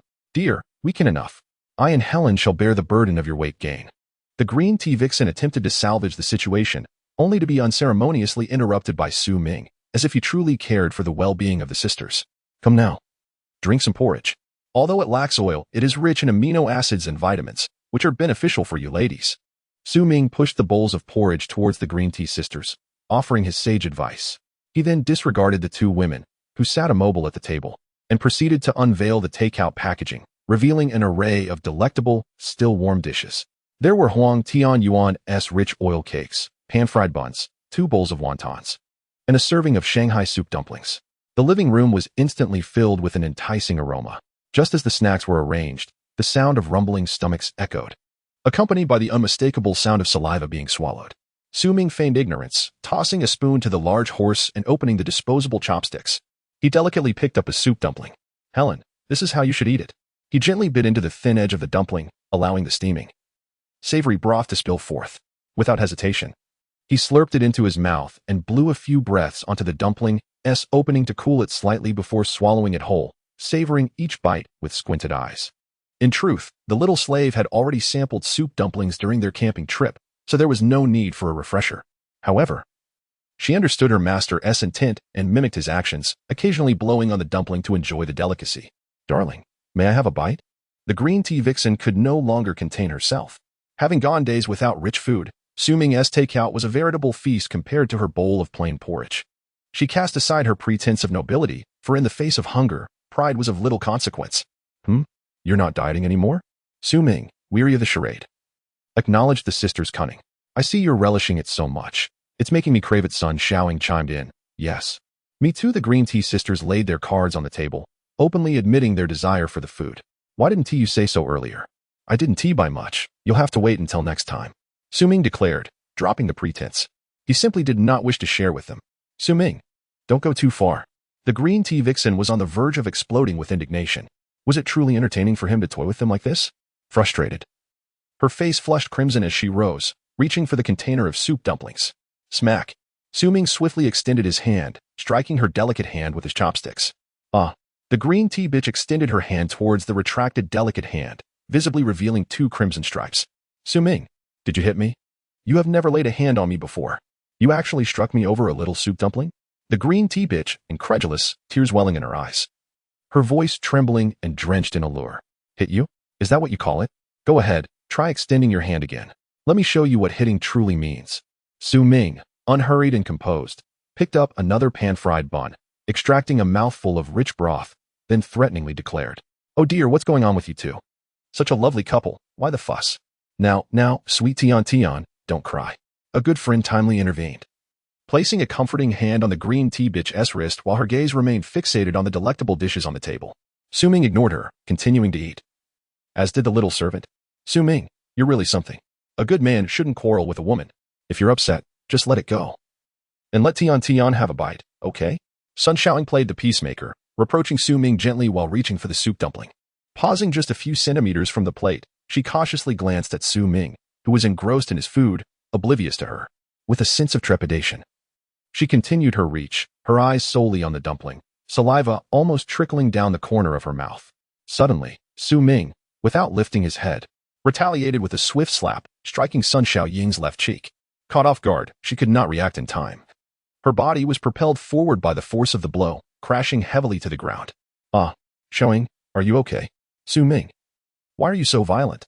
Shaoying is only looking out for us. Why would you hit her? Shaoying, the green tea bitch, terrified, hurriedly knelt on the ground, helping her dear friend as she shook her. Gradually regaining her senses, Sun Shaoying touched the blood seeping from her nose and mouth, her face swelling painfully as she lost feeling. She pushed the green tea bitch away, steadied herself against a chair, her eyes wide with disbelief. Indignation rising within her as she pointed an accusing finger at Su Ming, voice filled with resentment. Su, what do you mean by this? I wholeheartedly cared for you, and Tian, what reason do you have to hit me? Sun Shaoying, this is my house. Allowing you to stay here is my kindness, and you dare to complain to me? Fine. So you, Su Ming, I moved in to cook for you both out of goodwill, and you repay my kindness with cruelty? Do you think I wanted to come here? I'm just pathetic. Sob. The more she spoke, the more aggrieved she felt, her eyes reddening as she could no longer hold back her tears. Shut up, you insufferable wretch. Are you not shameless? If you are, then get out. Go back from whence you came. Fine. I will leave. I won't disturb you. As soon as Sun Shaoing uttered those words, regret washed over her. With heavy snow blocking the roads outside, where could she possibly go? Thus, she could only awkwardly stand there. Also, all I wanted was to enjoy breakfast in peace. Stop making a scene here and get out of my sight. Upon first witnessing Su Ming's violent outburst, the scheming woman was taken aback, fearing to stroke the tiger's whiskers once more. Swiftly, she turned to comfort her dear friend. Do not cry, my love. Let us retreat to the room for breakfast. As she prepared to pour the 2 bowls of congee back into the pot, ready to bring the cooking pot to the guest room, Su Ming interjected once again. Put the congee down. Have I permitted you to eat? The green tea duo paused, their figures frozen as they gazed at Su Ming in disbelief. Tian, filled with indignation, exclaimed, Su Ming, it is one thing to deny us your breakfast, but the rice used for this congee was purchased by me. Not a penny of yours was spent. Why can we not eat it ourselves? Sun Shaoing, having felt the sting of Su Ming's slap, refrained from speaking, yet the animosity in her eyes was unmistakably directed at him. Indeed, while the rice was procured by her, they were residing in his home without having contributed to the rent. With a benevolent heart, he thought, let this pot of congee serve as a deduction from their rent. Chapter 160. The neighbor's request for teaming up. Hold on, Helen, do not eat just yet. Please pour the porridge. With that, Su Ming turned to issue a command to the little slave. Yes, master, the little slave obediently replied, hastily setting aside the delicious pan-fried buns. Her mouth still glistening with oil, and swiftly made her way towards the green tea girl. Tian, hurry, she is going to snatch the porridge. Sun Xiaoying, who comprehended English, hurriedly attempted to warn the green tea girl, spreading her arms wide in an effort to block the little slave. Bang! The little slave, unperturbed by the interruption, swiftly raised her right foot and delivered a solid kick to Sun Xiaoying's abdomen, sending her crashing to the ground. Clutching her belly and crying out in pain, the green tea girl was taken aback by the sudden turn of events and instinctively recoiled. But there was no escaping the little slave's advance. Helen seized the pot of porridge, and just as the green tea girl was about to reclaim it, a memory of being overpowered by this foreign vixen flooded back, causing her to lose her courage. The little slave, undeterred, marched directly to the balcony, flung the pot outside, and swiftly closed the window, executing the task with seamless precision. A rush of cold air swept into the room during those fleeting seconds, bringing with it a chilling ambience that mirrored the hearts of the green tea sisters. With her task complete, the little slave eagerly returned to the table to indulge in the delectable breakfast. What are you still doing here? Get lost, you're an eyesore. Su Ming remarked without looking up, savoring his meal at a leisurely pace, internally reveling in his satisfaction. Indeed, this was the way to torment them. They should not be allowed to perish so easily. A few days of hunger would suffice. Having returned to life, what could be a greater wish than this? Inside the room, 4 individuals were present. 2 were seated at the table relishing their breakfast, while the other 2 sat despondently on the floor, merely smelling the food. Knock. Knock, knock. Hello, is anyone home? A lewd male voice called from outside. Without needing to be instructed by Su Ming, Helen elegantly withdrew a tissue, delicately wiping her mouth as she approached the door. Upon opening it, she found a burly man clad in a down jacket, nearly 2 meters tall, with a buzz cut, a menacing tattoo faintly visible at his collar. He seemed taken aback to find a blonde, blue-eyed foreign girl standing at the door, resembling a princess from a fairy tale.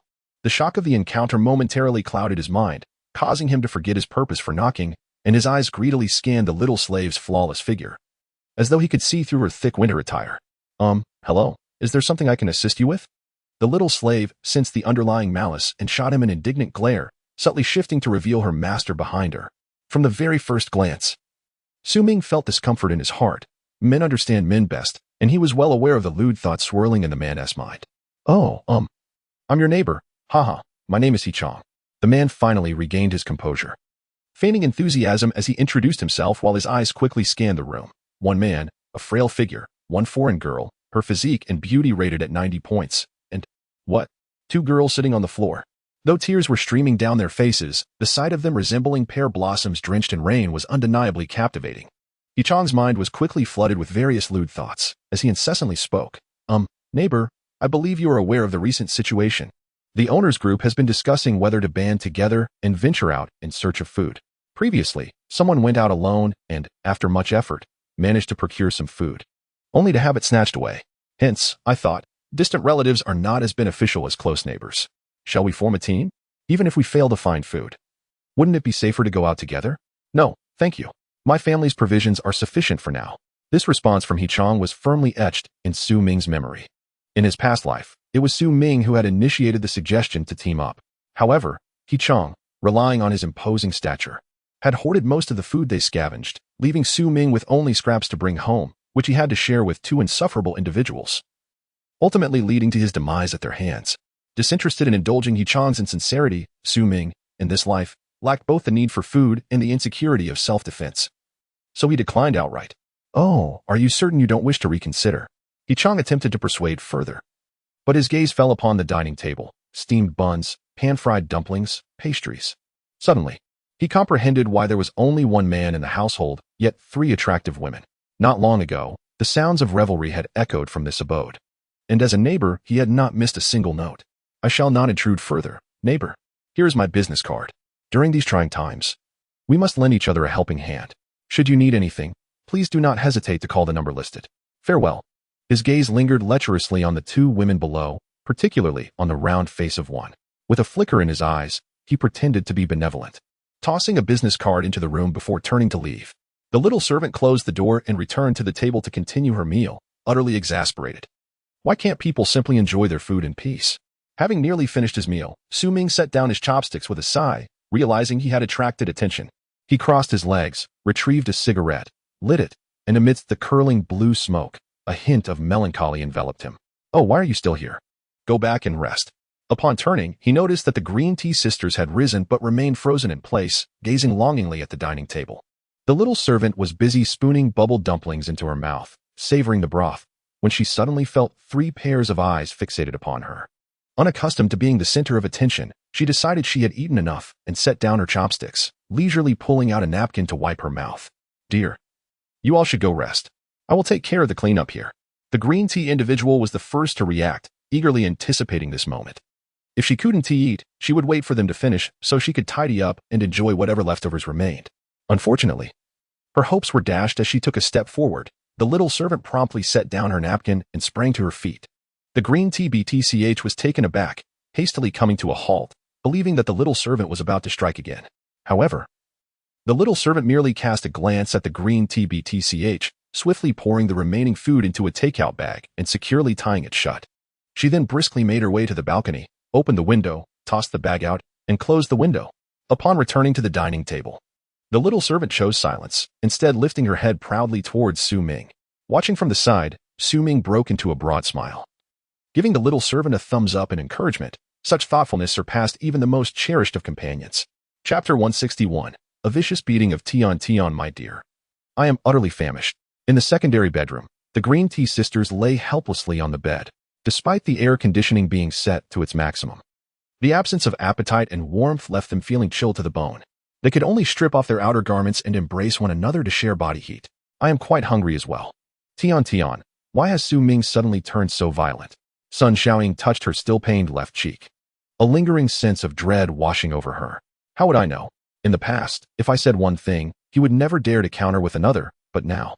Sun Xiaoying had initially believed that moving in together would herald a new and prosperous chapter in her life. Yet she never anticipated the arrival of this wretched blizzard. During Su Ming's absence, they had attempted to call for help, but the line was perpetually busy, and no one answered. This left Sun Xiaoying with no thought of reporting the recent assault, as the prospect of escape was rendered impossible by the inclement weather. With no resources coming in from the outside, they were engulfed in despair, unable to comprehend how their circumstances had taken such a dire turn. Gurgling noises echoed from their stomachs in protest.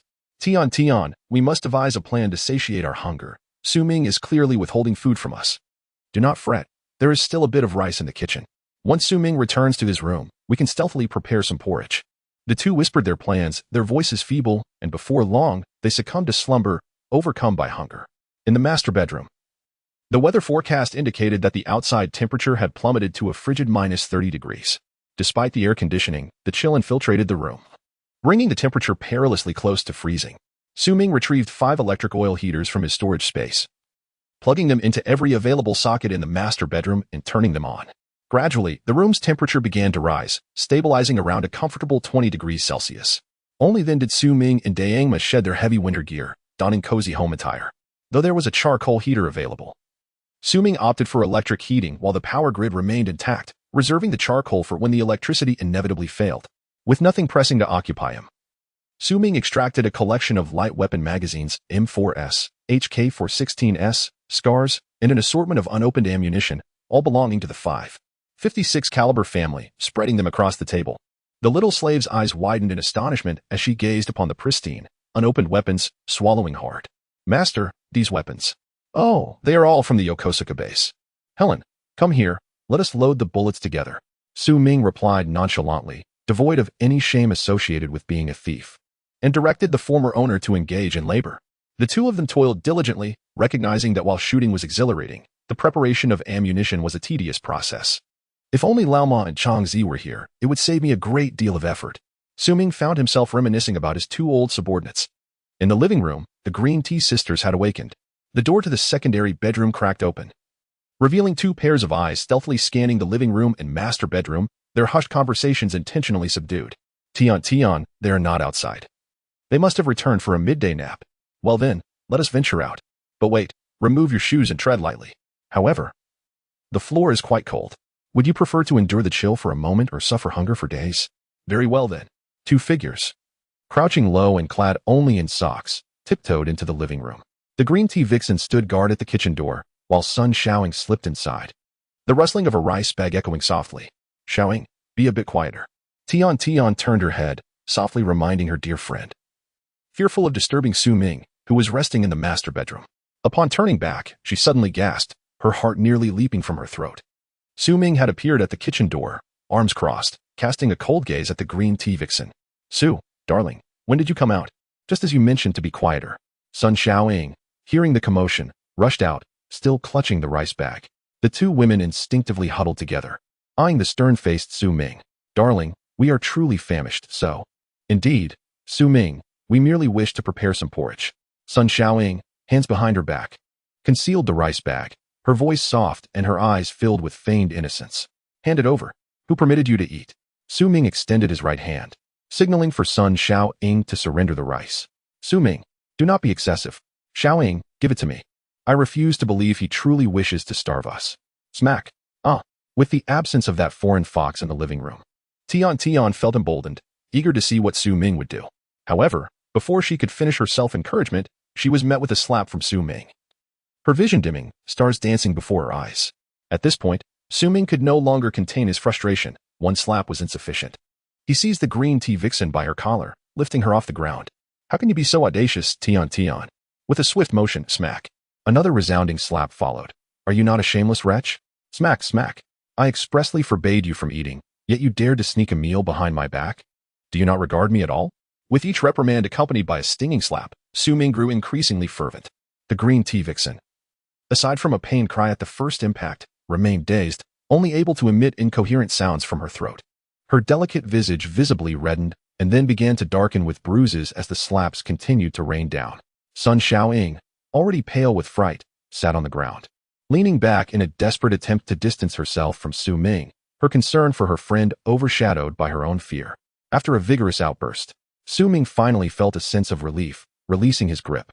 The nearly 100-pound green tea vixen fell to the floor with a thud.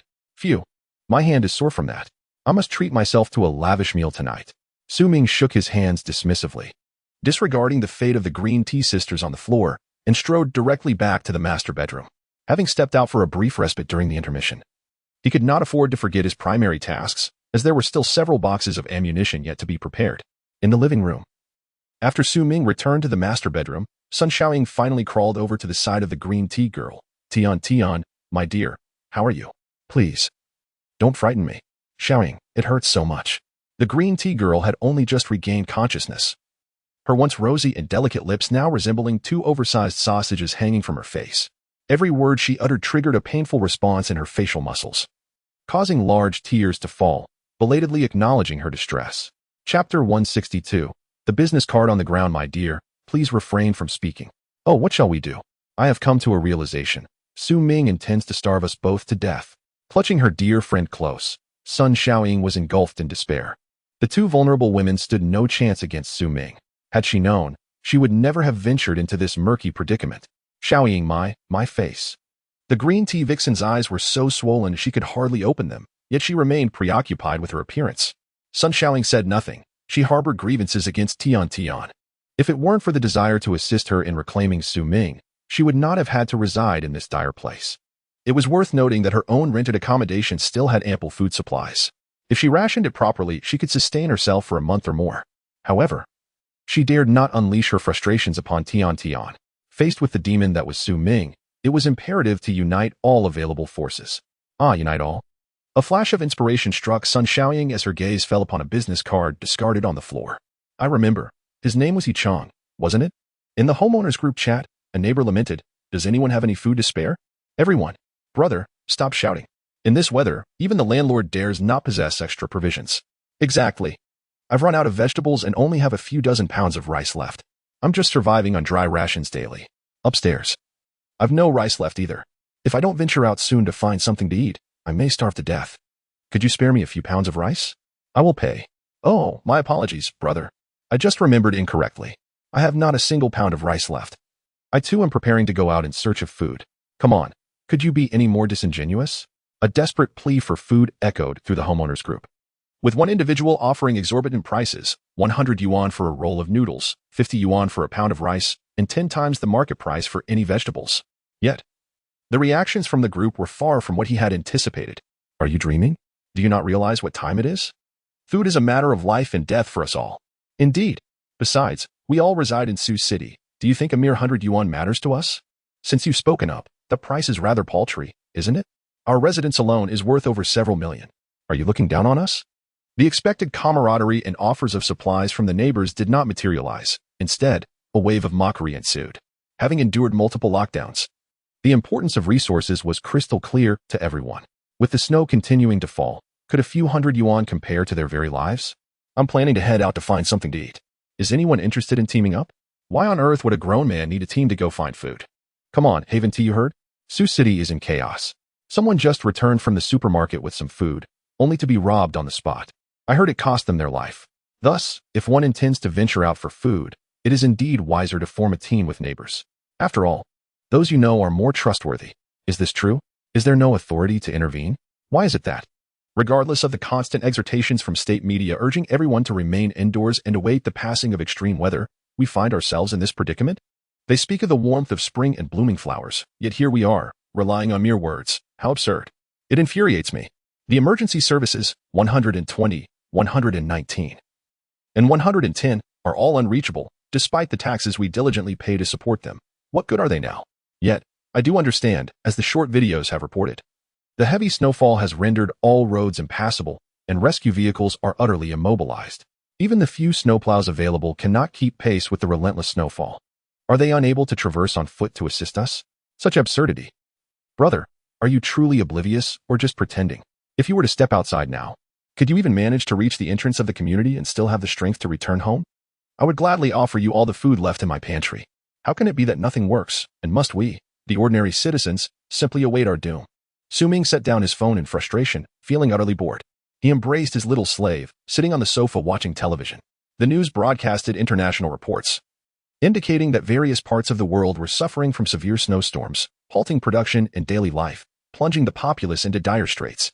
It was only because the international news was delivered in English that the little slave beside him realized the snowstorm had wreaked havoc globally. She clutched the cushion tightly in her arms, her eyes glued to the screen, evidently worried about her loved ones in America. Ming felt a slight headache. Would the doll's melancholy affect his own happiness? Master. As the news concluded, the little slave leaped into Ming's embrace, quietly weeping. The prolonged captivity, coupled with her inability to request communication with her family, led her to believe her relatives might think she had perished on the battlefield. All these emotions cascaded, breaking through the barriers of her heart. She looked up at Ming, her exquisite face radiating profound sorrow, silently pleading with her gaze. After a lengthy pause, Ming capitulated. All right, here, use my phone to call home. He handed his phone to the little slave, and her face instantly lit up, as if the entire living room were suffused with the fragrance of flowers. Thank you, master. You are the best, she exclaimed, showering him with affectionate kisses. Ming wiped the saliva from his face and called out to the little slave, who was about to retreat to the master bedroom to make the call. Helen. Just do it in the living room. There is no need to go to the bedroom. The little slave paused for a moment but then happily complied, unlocking the screen and dialing. Hello, Mom. Yes, it's Helen. I'm alive. Yes, Ming's gaze remained fixed on the television, while his ears absorbed Helen's joyous sobs. Is this what it means to be soft-hearted? Certainly not. Thus far, Helen remained merely a competent companion, not even qualifying as a girlfriend. Granting her this request was simply a means to ensure she would continue to serve him diligently, preventing any feelings of disloyalty.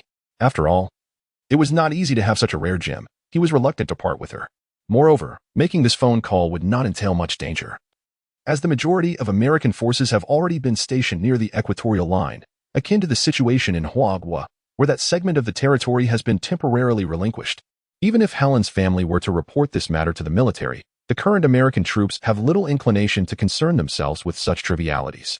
In the living room, Ming, who is resting, along with the little slave who is pouring out her heart over the phone, remain oblivious to the fact that, in the adjacent bedroom, an escape plan is being meticulously orchestrated. Chapter 163. The sisters in flight. With a soft click, the door to the secondary bedroom swung open, revealing the green tea sisters, bundled in heavy winter attire. Tian, her face swollen to the point of resembling a pig's head, had temporarily swathed her entire head in a scarf. They cast timid glances at Ming, who was seated on the sofa, and the little slave engrossed in a phone call. Summoning their courage, they silently began to inch toward the front door. What are you two up to? Ming inquired, his gaze laced with curiosity, his tone remarkably calm, as if the outburst from mere hours ago had never occurred. The sisters halted abruptly, fearful of provoking his ire once more and enduring another round of punishment. Su Ming, we wish to step out for something to eat. Sun Xiaoying finally spoke up, her voice strained, as the lingering pain on her face made it difficult to articulate. Oh, then go ahead. Why are you still standing there? Su Ming's confusion deepened. The frigid weather outside made it challenging for even a grown man to venture out, let alone the sisters who had previously claimed to be unable to leave. The moment they realized Su Ming would not impede their departure, the sisters felt as though they had been granted a reprieve, hastily opening the door and daring not to look back. With a swift motion, Su Ming approached the door, pressing his ear against the crack. He was curious about the sisters' intentions. Oddly, there were no footsteps descending the stairs. Straightening up, he peered through the peephole, only to discover that they had not gone downstairs but had instead paused at the entrance of a house directly opposite. 3 figures stood merely 3 meters apart, separated by a door. Quickly, Xiaoying, Tian urged, casting anxious glances back at Su Ming's door. Sun Xiaoying signaled for silence while deftly retrieving her phone to dial quickly. Beep, beep. The phone rang twice before the sound of hurried footsteps approached, prompting the door to crack open. The sisters wasted no time, slipping through the gap with remarkable synchronicity, and the door closed swiftly behind them. Su Ming withdrew his gaze, a smirk playing on his lips. Have they found another benefactor? It seems one cannot change their nature. He had clearly seen the anxious face of Yichang emerge from the door's opening, with nothing else to occupy his mind. Su Ming retreated to the secondary bedroom, which shared a wall with Yichang's residence. He pressed his ear against the wall, straining to listen. In Yichang's household. Honey, who are they? Yichang was not a solitary man. He was married, and despite his imposing stature, he was quite submissive to his wife. Upon seeing her husband silently ushering 2 women into their home, an overwhelming sense of dread filled her. Though the unfamiliar women had their heads wrapped in scarves, their figures were unmistakably accentuated beneath heavy down jackets. The Green Tea sisters, too, were taken aback to realize that Yichang was a married man, leaving them awkwardly frozen in place, unable to utter a word. Earlier, having observed Su Ming's cruel treatment and noticing Yichang's business card deliberately left behind, Sun Xiaoying had boldly decided to add Yichang as a friend through the Green Bubble application. Yichang was utterly astonished. He had not anticipated that the bait he had casually left behind, adhering to the principle of better to wrongfully kill than to let escape, would yield results. In this manner, through a series of exchanges, Sun Xiaoying portrayed herself and her sister as a pair of woeful siblings. While Tian was depicted as the ex-girlfriend who had been usurped from her rightful position, and Su Ming was characterized as a heartless brute, prone to violence. Upon hearing such a narrative, Yichang's protective instincts surged, intertwined with certain unsavory thoughts, prompting him to generously invite the sisters to seek refuge in his home. Dear, please do not be upset. Allow me to explain. Yichang recounted Sun Xiaoying's lamentations to his wife, embellishing the tale to convey that he could not bear to stand idly by and thus invited the sisters to stay. Although his wife felt a twinge of sympathy, she was also acutely aware of their precarious situation. The household supplies were already dwindling. Darling, it is permissible for the 2 young ladies to stay for a few days, but we do not have much food left. She sought to subtly decline, hoping the sisters would recognize the difficulties and retreat. Before Yichang's wife could finish her sentence, Sun Xiaoying grasped the gravity of the situation. This cannot be. After finally escaping that den of despair, if Yichang's family refuses to shelter us, where else could we possibly go? Please, elder sister, we beseech your assistance, they implored, tears welling in their eyes. Tian's boyfriend is utterly inhumane. He has not even provided us with food. We have gone 3 days without a meal. Indeed, dear sister, we implore you not to cast us out. We are more than willing to assist with household chores and even venture out to procure food. The Green Tea sister chimed in. Yes, my love, look at their plight. They are scarcely in their 20s. How pitiable. Yichang's wife hesitated, only to be interrupted by the unmistakable growl of her stomach, echoing harshly in the otherwise quiet room. The sisters promptly removed their scarves, revealing bruised faces marred by the violence inflicted by Su Ming. Is this all his doing? Yes, they sobbed in unison, managing to squeeze out a few tears. Overwhelmed by a surge of anger, Yichang's wife's empathy eclipsed her rationality. You poor girls, she declared. You may stay, please. Do not stand on ceremony. Sit down for a moment while I prepare some noodles. Grasping their hands, she guided them to the sofa, then hurried to the kitchen. Such wonderful girls, subjected to hunger and domestic abuse. How tragic. At that moment, Yichang was the most delighted of all, maintaining a serious demeanor with a sense of righteousness, while inwardly he was salivating with desire. Welcome, sisters. I'm Yichang. Feel free to call me Brother He. Rest assured, under my roof, your ex-boyfriend shall no longer torment you. Thank you, Brother He. My name is Sun Xiaoying. I am Tion Tion. The sisters, with empty bellies, gazed longingly towards the kitchen, while simultaneously managing to respond to He-chang's incessant chatter, wondering why this lecher had so much to say. He-chang was filled with excitement. Although these two young women had some imperfections in their appearance, it was still evident that they possessed a commendable foundation of beauty. Under ordinary circumstances, women of such caliber would hardly cast a glance at someone of his age. Had it not been for this peculiar period, he would never have had the fortune to encounter such an opportunity. Such is fate. As for his wife, while she also boasted a decent appearance, having been married for nearly a decade, the novelty had long since faded. The once fervent passion between them had dwindled, leaving their interactions rather perfunctory. After all, can a flower from home ever compete with the allure of a wild bloom? Moreover, his wife had a gentle disposition and was somewhat oblivious.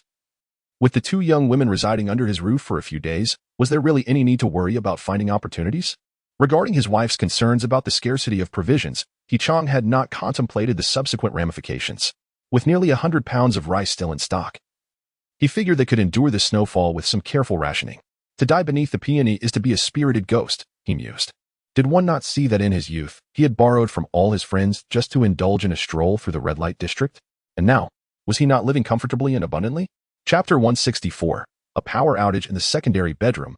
Ming straightened her posture and shook her head. If these sisters were merely seeking patrons of such a modest caliber, they posed no threat to her whatsoever. With the designated prey slipping from her grasp, Ming remained unperturbed. After all, they could not escape this community. She anticipated their eventual return, likely in tears. Suddenly, the lights in the secondary bedroom extinguished, and the warm air from the air conditioner ceased as well, the blades of the vent gently closing. Ming hastily returned to the living room, only to discover that the standing air conditioner had also succumbed, and the television screen was dark, devoid of any sound. As in her previous life, the inevitable had come to pass, a power outage. Located in the south, Sioux City enjoys a temperate climate year-round, with the coldest temperatures seldom dropping below -10 degrees. And such chills are brief. Thus, ordinary citizens rely heavily on air conditioning for warmth during winter. After all, it is unlikely to lead to fatalities. In stark contrast, the northern regions of Huagua suffer extreme winters, where temperatures can plummet to -60 or 70 degrees in certain areas. Consequently, homes in the north are constructed with insulation from the outset, complemented by the urban heating systems, ensuring that as long as the coal supply from heating plants is adequate, the inhabitants need not fear the cold. Rural areas in the north enjoy even greater comfort, often situated in frigid zones, where homes are equipped with heated kangs. As for fuel, any combustible materials, such as wood or coal, suffice. Regarding sustenance, who in northern rural areas lacks a few root cellars. With careful rationing, food supplies can last an entire year. Although Ming was not well informed about the outside world in her previous life, it was evident that in this apocalypse, the southern regions would bear the brunt of casualties. Lacking insulation, heated kangs, and ample root cellars for food storage, the situation would be dire. In the north, barring the occurrence of extreme temperatures below -80 or 90 degrees, survival for a time is manageable. As the air conditioning ceased to function, the electric heater also became inoperative. With a frigid wave of 30 degrees below zero sweeping in from outside, the relatively warm air in the living room rapidly diminished, giving way to a chilling sensation. It was at this moment that Ming's advantage of having zero-cost purchases manifested. She retrieved 7 solid iron stoves from her storage space, the same type used for camping, of which she possessed thousands. First, she moved one stove to the balcony. All the windows in the house, including those on the balcony, had become coated with ice due to the extreme temperature differential between the interior and exterior, rendering them opaque and shrouding the room in a dim haze. Employing specialized tools, Ming carefully carved a circular opening in the window and inserted the stove's exhaust pipe. She meticulously wrapped tape around the gap between the opening and the pipe, ensuring that the frigid air from outside could not infiltrate and lower the indoor temperature. As she worked, the temperature within the room dropped another 10 degrees, causing her fingers to redden from the cold. The incessant chatter of the little servant, who was engaged with family, also sensed the shift in the indoor temperature. After bidding a reluctant farewell to the American side, he hurried over to offer assistance. "Master, what would you like me to do?" Ming bestowed an appreciative glance upon the little servant and waved his hand, revealing 2 boxes of smokeless coal on the floor.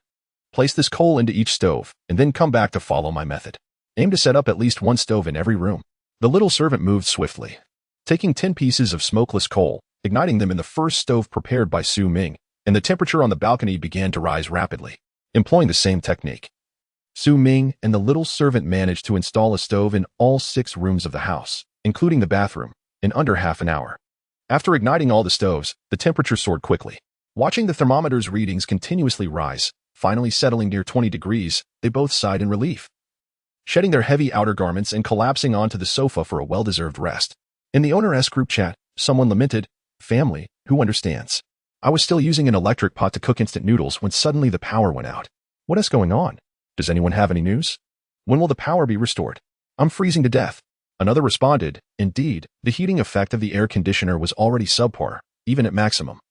It barely reached 10 degrees. It's only been less than half an hour since the power cut, and the water I left on the table has turned into ice cubes." A voice chimed in, "Oh my, the same here. Now I'm undressed and hiding under the covers. It's slightly better. But I can't even type with my hands outside the blanket. Woohoo, big brothers and sisters help.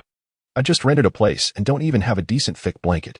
It was somewhat bearable with the air conditioning, but now I'm close to freezing. Does anyone have an extra blanket they could sell me?" A brother replied, "I have some extra blankets at home. You can come and get them. But we're not in the same building. If you can manage to get through the snow, that is. Neighbors, I spent some time up north before. Let me share a tip. Use any extra blankets and comforters to barricade the doors and windows. It works quite well for insulation and can raise the indoor temperature by at least 5 to 10 degrees. Big brother, I'm coming over right now to get the blanket. Is there still time? Neighbor, does this method really work? Don't lead us astray. Believe it or not. That's up to you. I've already set it up. Although it's still quite cold, it significantly reduces heat loss." A JPG image depicted thick floral quilts tied over the balcony windows. "Wow, thank you, neighbor. I'll try that right away. I'm so hungry. I barely have the strength to do anything." Exiting the green bubble, Ming opened a short video app. At that moment, the authorities had disseminated announcements through various media outlets due to the blizzard and road blockages. The coal necessary for power generation could not arrive at the thermal power plants on time. Over half of the power plants across the country were already inoperative. The remaining few still in operation had nearly depleted their coal reserves and were facing imminent shortages, unable to sustain operations for many more days. Currently, only a handful of nuclear power plants across the nation are methodically continuing their operations. Yet this is but a drop in the ocean compared to the overall electricity consumption of the country. Consequently, the authorities have issued a notice stating that, in order to ensure the basic electricity needs of the citizens are met, intermittent and unpredictable power supply will commence nationwide from today. Users are urged to remain vigilant regarding the power situation. Ming is acutely aware that in a few days, these remaining power plants will cease operations. For even nuclear facilities require personnel to function effectively. With heavy snowfall obstructing roads, how long can the employees of these plants survive without resupply? Chapter 165, Moral Coercion of Yichang and his wife. As the discussion shifted to the issue of electricity, Ming suddenly realized that it was already afternoon, and soon darkness would envelop the surroundings. How could one manage without a power source at home, connecting to his spatial realm? He diligently searched until he discovered a compact storage battery the size of a kettle. This would suffice for illuminating the space with a light bulb. Although there were larger generators in the realm, the noise they produced was excessively disruptive for rest, and their conspicuousness might attract unwanted attention from neighbors above and below. He extracted the batteries from the space and connected an LED light to each one. Upon activating the first battery, a gentle glow instantly filled the living room. Ming was quite pleased and instructed his little servant to place one in each room at a height. Instantly, the interior was as bright as day, every detail sharply discernible. Some might think Ming peculiar for choosing to endure the hardships of the outside world rather than enjoying the comforts of his spatial realm. However, he felt quite innocent in this regard. While the space was indeed comfortable, would one not go mad spending an entire day alone there, devoid of even the sound of the wind? Moreover, possessing such an extraordinary space, replete with abundant resources, while ensuring personal safety, was a remarkable fortune.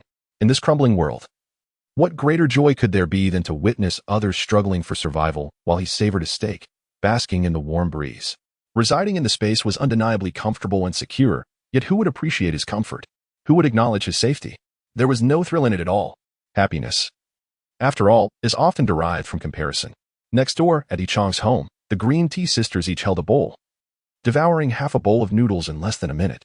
Despite the limited conditions, with only a sprinkle of salt and no other seasonings, they relished the meal with utmost delight.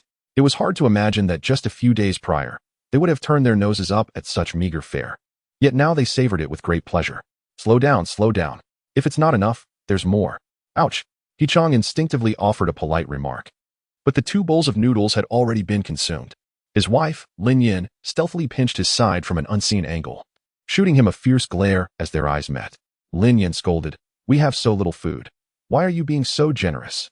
Consumed by desire, Yichang failed to consider the quantity and could only turn back to the hopeful green tea sisters with an awkward smile.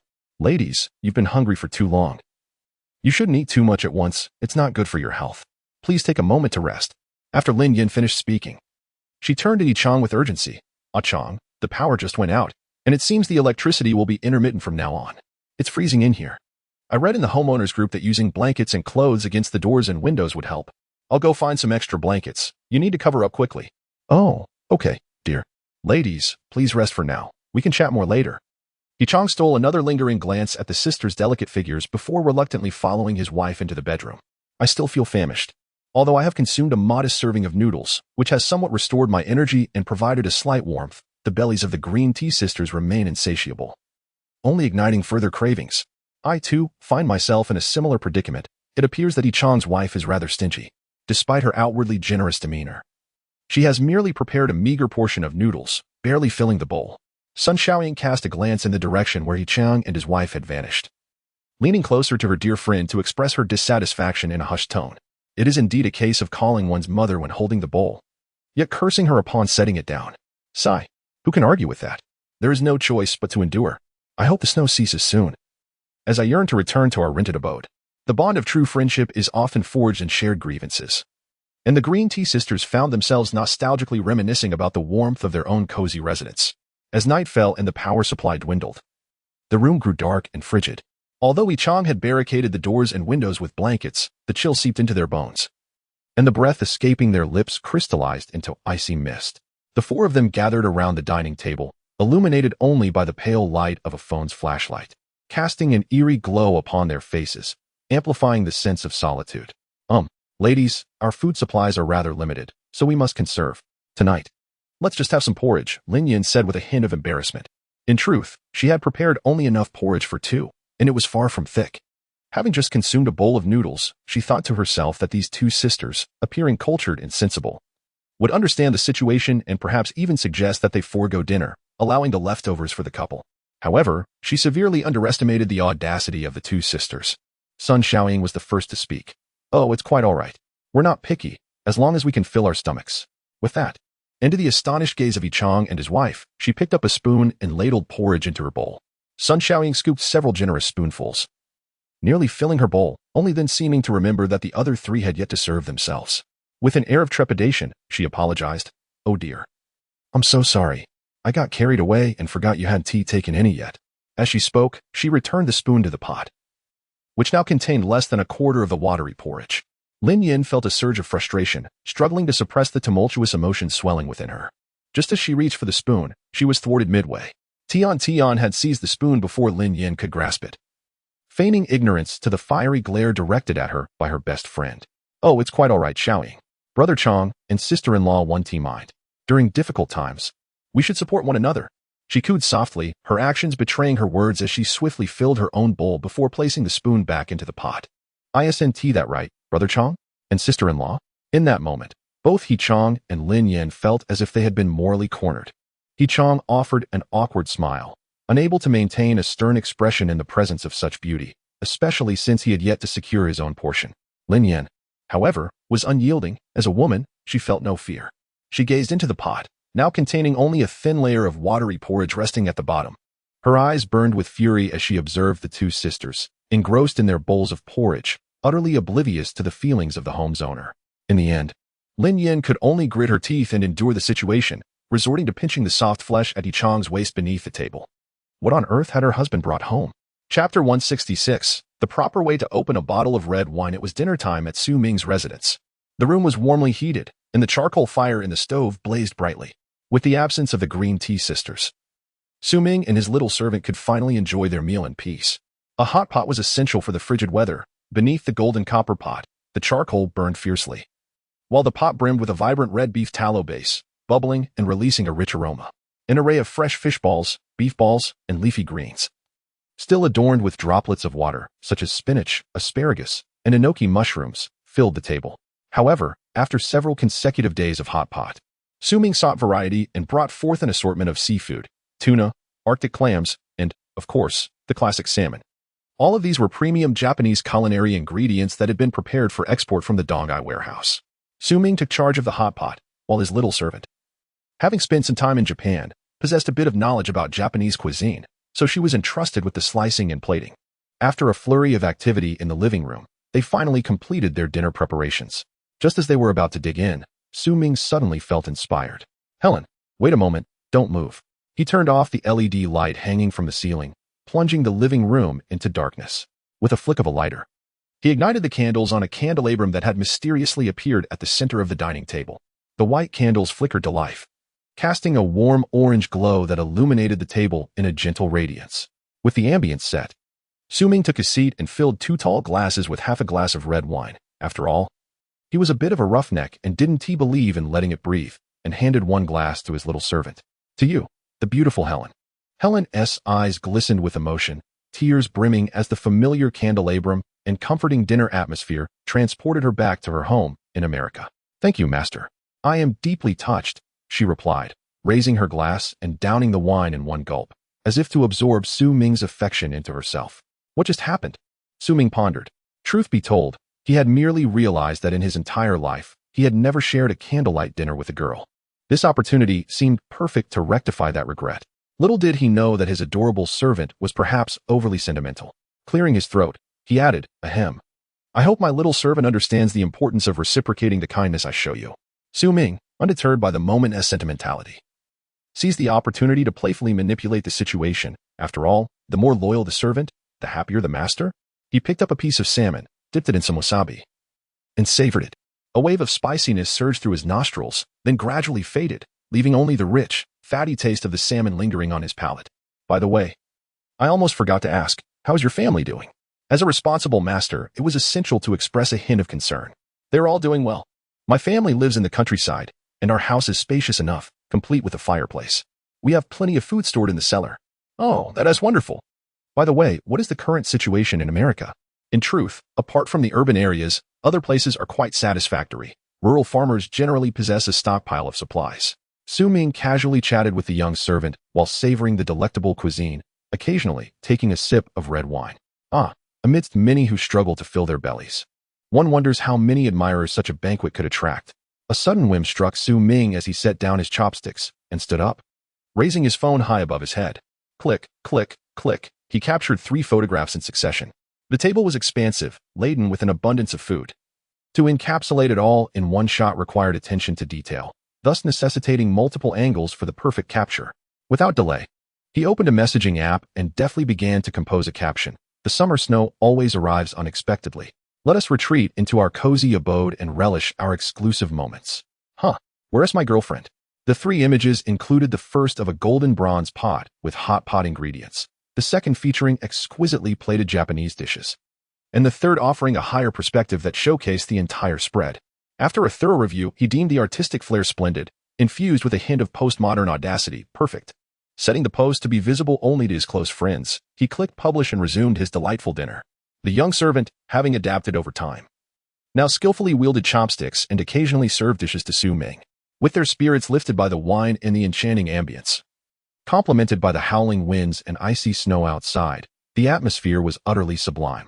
As the young servant dined, she felt the intensity of her master's gaze upon her and met his eyes, which sparkled with charm. What troubles you, master? She inquired innocently, her large, doe-like eyes blinking innocently, well aware of his thoughts, yet feigning ignorance. She then raised her glass, taking a sip of red wine, savoring the tart fruitiness that danced on her palate. Su Ming's eyes brightened. Helen, do not swallow that wine. Before he could finish, with a soft gulp, the young servant reflexively swallowed the wine. Master. In the delicate exchange of sips, Su Ming seemed to discover the exquisite allure of the red wine. Next door, in Yichang's secondary bedroom, which had been repurposed as a storage room due to the couple's lack of children, there was no bed. The young women lay side by side on a makeshift mat, beneath 2 layers of quilts, with additional blankets and countless garments piled atop them. With only 4 quilts available, they made do as best they could. The sisters, comfortable with one another, nestled back to back, their heads tucked under the covers to minimize heat loss. Darling, it's warmer this way, one remarked.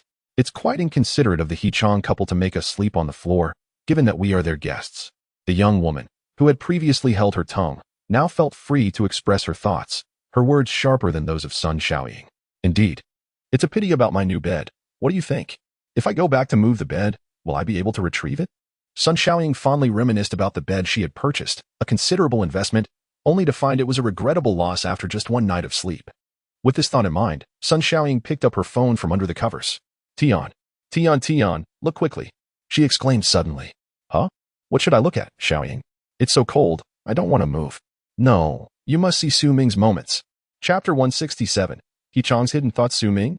How is his affair relevant to me now? Hearing her best friend tossing and turning in bed, Tian retorted with annoyance. That ungrateful scoundrel named Su. Just thinking about him infuriates me. And yet, you mention him? Tian, he posted a plethora of food.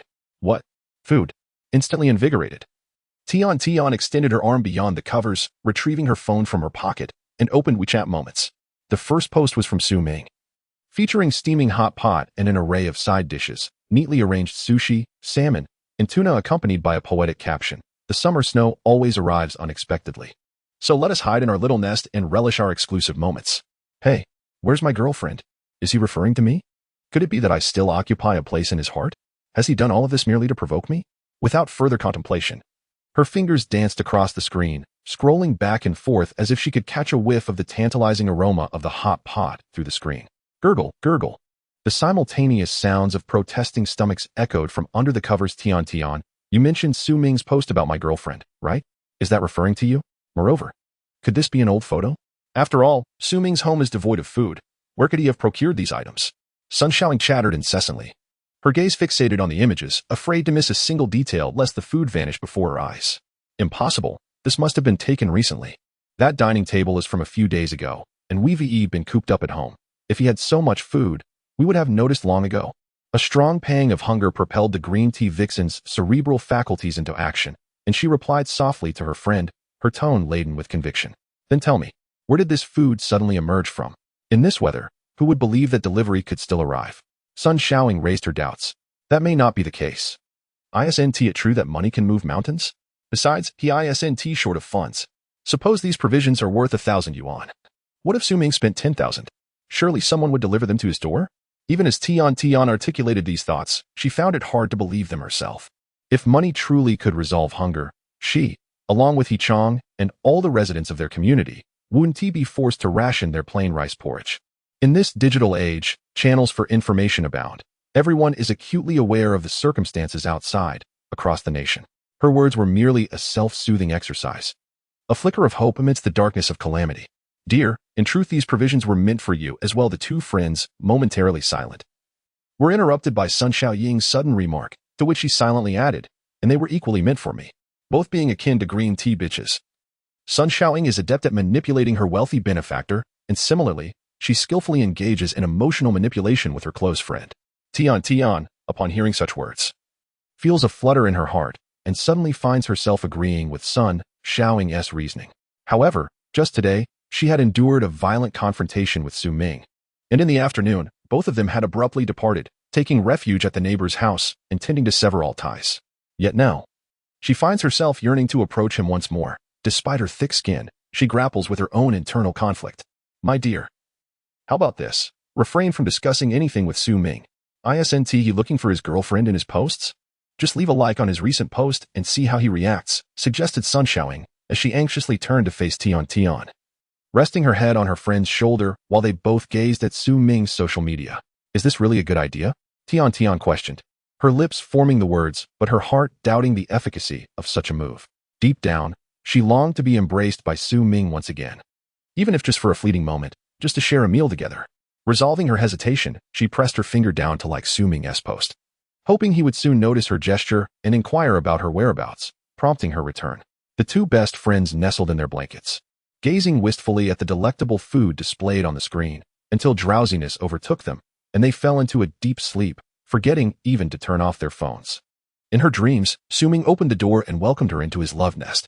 In her dream, she sat at the dining table, indulging in a feast, while Su Ming rested his chin on his hand, gazing at her with tender affection. In the master bedroom of Chang's home, he exclaimed, Chang. These two girls are utterly lacking in decorum. What on earth have you brought in? Beneath the 3 layers of blankets, Lin Yin nestled in Chang's embrace, playfully pinching the tender flesh at his waist. Ouch, my dear, be gentle. I admit my fault. I was too soft-hearted. I couldn't bear to see them in such a pitiful state. I never anticipated they would be so ungrateful. Yichang lamented, feeling quite wronged. That evening, the couple had shared a meager bowl of thin porridge, feeling as if they had merely consumed water, with little nourishment to sustain them. Afterward, he discreetly implored Lin Yin to prepare another batch of porridge for the two sisters, as long as they could avoid being seen. However, his wife firmly refused, stating, "We only have about 10 kilograms of rice left. At this rate, we can barely last a few days." Yichang reflected on her words and conceded that they must indeed be frugal. "Listen to me, tomorrow. You must expel those two from our home. Our food supplies are already limited. I should never have let them stay." Lin Yin's frustration grew with each passing moment. "Yes, you are absolutely right. I'll speak to them tomorrow," Yichang replied, merely offering a perfunctory agreement as he inwardly lamented the loss of opportunity. It would be foolish to release the two unwelcome guests. Surely, letting them stay meant losing out on a meal's worth. This matter was more serious than mere conversation. It required resolute action. "You must be firm. Do you understand? In a few days, who knows what might happen? Either they will perish from hunger first, or we shall face the same fate." Lin Yin, filled with indignation, sensed an unsettling shift in Yichang's dismissive demeanor. She implored, "Speak honestly with me. Do you harbor any feelings for them? No wonder. How could someone so notoriously stingy suddenly become so generous?" Chapter 168, Betrayed Lin Yin. How could I, with such beauty, lower myself to marry you? I never imagined you would turn out to be such a beast. You would rather let your wife go hungry than feed a vixen, wouldn't you? Oh, I see now. I misjudged you. Oh dear, what are you thinking? My wife. Am I truly such a person? Aren't you? How then do you explain your late-night escapades that got you caught? It made me hesitant to have children, fearing they would be born to a father with a criminal record. My poor child. My love, you're becoming increasingly absurd. Perhaps this. I swear to the heavens that I harbor no ill intentions towards those two. If I do, may I never have a rooster in my next life." Seeing her husband make such a vehement vow, Lin Yin's heart, though once shattered, began to find solace. "Very well then, to prevent your wild imaginings, you shall forego rest tonight." Yichang, in panic, exclaimed, "What? My dear, that's a bit excessive, don't you think? Just look at this weather, without blankets. I'd surely freeze to death. It's utterly impossible. Rest assured, even if those two young ladies were to come knocking, I would still fear the cold." Lin Yin considered this and found it reasonable. "Very well, I shall temporarily spare you this evening. Let us wait until this snow disaster has passed." Humph. Yichang muttered to himself, "The flowers at home do not hold any allure." At 2 in the morning, Ming was blissfully dreaming with his adorable little slave in his arms, while next door, Yichang was gritting his teeth as he lay with the aging Lin Yin. The mere thought of the two wildflowers at home sent his mind spiraling into turmoil, and since the lights had gone out, he had found no peace. Lin Yin remained blissful, believing this was a sign of Yichang's affection, unaware that her husband's thoughts were consumed by those two wildflowers. Tossing and turning, unable to sleep, once Lin Yin drifted off, Yichang disdainfully pushed her hand off him. He resolved, come what may, he would give it a try. If it didn't work out, he would send them away tomorrow to avoid wasting resources.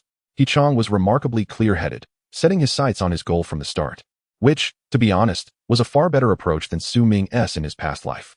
He retrieved his phone from beneath his pillow, ensuring the light wouldn't awaken Lin Yin.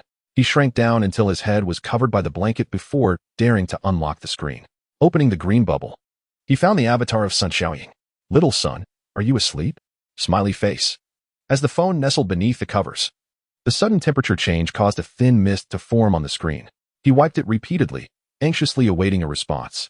After nearly 2 minutes of silence, Sun Xiaoying still had not replied. Yet, Yichang felt no impatience, rather a hint of audacity. There was no time for hesitation. He silenced his phone and directly initiated a voice call, with his head peeking out from under the covers.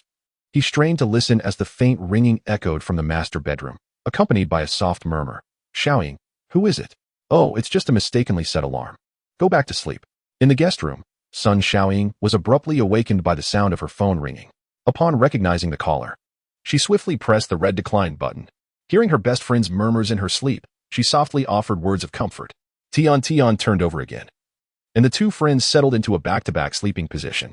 After a moment, Tian's breathing gradually returned to a steady rhythm, accompanied by soft snores. Only then did Sun Xiaoying bury her head beneath the covers, dimming her screen before carefully examining the message from Green Bubble. To be honest, Sun Xiaoying was no fool. It was the middle of the night and Yichang was sending her messages in secret. What could it possibly be? "What's the matter, brother?" I just fell asleep in the main bedroom next door. Yichang, who had been anxiously waiting for a response, felt his heart race and hastily typed, "Great news. Xiao-sun, I was worried sick when you didn't reply to my message." Sun Xiaoying feigned ignorance. As a seasoned player in the game of love, she had developed a keen understanding of men. What could possibly be so secretive at this hour? Nevertheless, she knew that He Chang's intentions to court her. This pure lotus flower would not be easy. "Xiao-sun, is Xiao Tian asleep?" She was awakened by the ringing, but she is asleep again now. "Oh, that is good. I'll be direct. I noticed you didn't eat enough earlier, and it worried me. I was thinking of getting you something to eat, but there is only so much food." And regarding Xiao Tian, He Chang was filled with excitement and didn't want to beat around the bush any longer. His fingers flying across the keyboard as he typed a lengthy message. "I understand. Thank you, brother He. You're so kind." Moi. Sun Xiaoying was equally thrilled. In this situation, as long as there was food involved, it didn't matter if He Chang took advantage of her a little. She quickly replied, pretending to maintain an innocent tone, as this was precisely what men liked. "All right, you quietly get up, and I will too. Let us not wake them." "Okay." He Chang felt a rush of excitement, and Sun Xiaoying's stomach began to stir with anticipation. The two of them crept stealthily, taking their time to convene in the darkened living room without disturbing their sleeping companions. "Come on, Xiao-sun." He Chang looked at the blurry figure before him and could no longer contain himself, ready to make a move. "Brother He, what are you doing?" Sun Xiaoying inwardly cursed, pushing away the figure that had come too close. Was he really that impatient? "Oh, I was too hasty. Follow me, but tread lightly." They tiptoed into the kitchen, where He Chang, under Sun Xiaoying's eager gaze, pulled out a set of keys from his pocket, crouched down, and after a few moments of fiddling, managed to unlock the cabinet. Inside, there was a bag of rice and an entire box of instant noodles. Sun Xiaoying cursed silently. Damn it. Wasn't it supposed to be only a few pounds of rice? There's an entire box of instant noodles here. At this moment, He Chang paid no heed to what Sun Xiaoying might be contemplating. He retrieved 2 packets of instant noodles, hesitated for a brief moment, then set one aside, turning to hand the remaining packet to Sun Xiaoying, swiftly locking the cabinet door afterward. "But, brother He, Tian is also hungry." Sun Xiaoying gazed at him with hopeful eyes. "Well, that depends on you, Sister Sunday." Chapter 169. The night at He Chang's home, it all hinges on your performance, dear Sunday. He Dage advanced while Sun Xiaoying retreated, feigning a tremor. Eventually, she found herself with no further retreat as her back met the dining table, which shifted slightly, emitting a faint sound. Both were startled into silence, holding their breaths and daring not to move. After a prolonged moment, with no sounds emanating from the master or guest bedrooms, He Chang finally exhaled. He gestured for silence and led Sun Xiaoying into the restroom near the front door, gently closing the door. He noted that the temperature had caused the water in the toilet to freeze. Though the lid was shut, a faint odor still escaped. "Ugh, how foul," Sun Xiaoying grimaced. Covering her nose, He Chang pointed toward the malodorous toilet, his voice low and grave. "Hurry up, I trust you know what to do." With a packet of instant noodles in hand, the gnawing hunger overcame her aversion to the stench, and she complied without protest.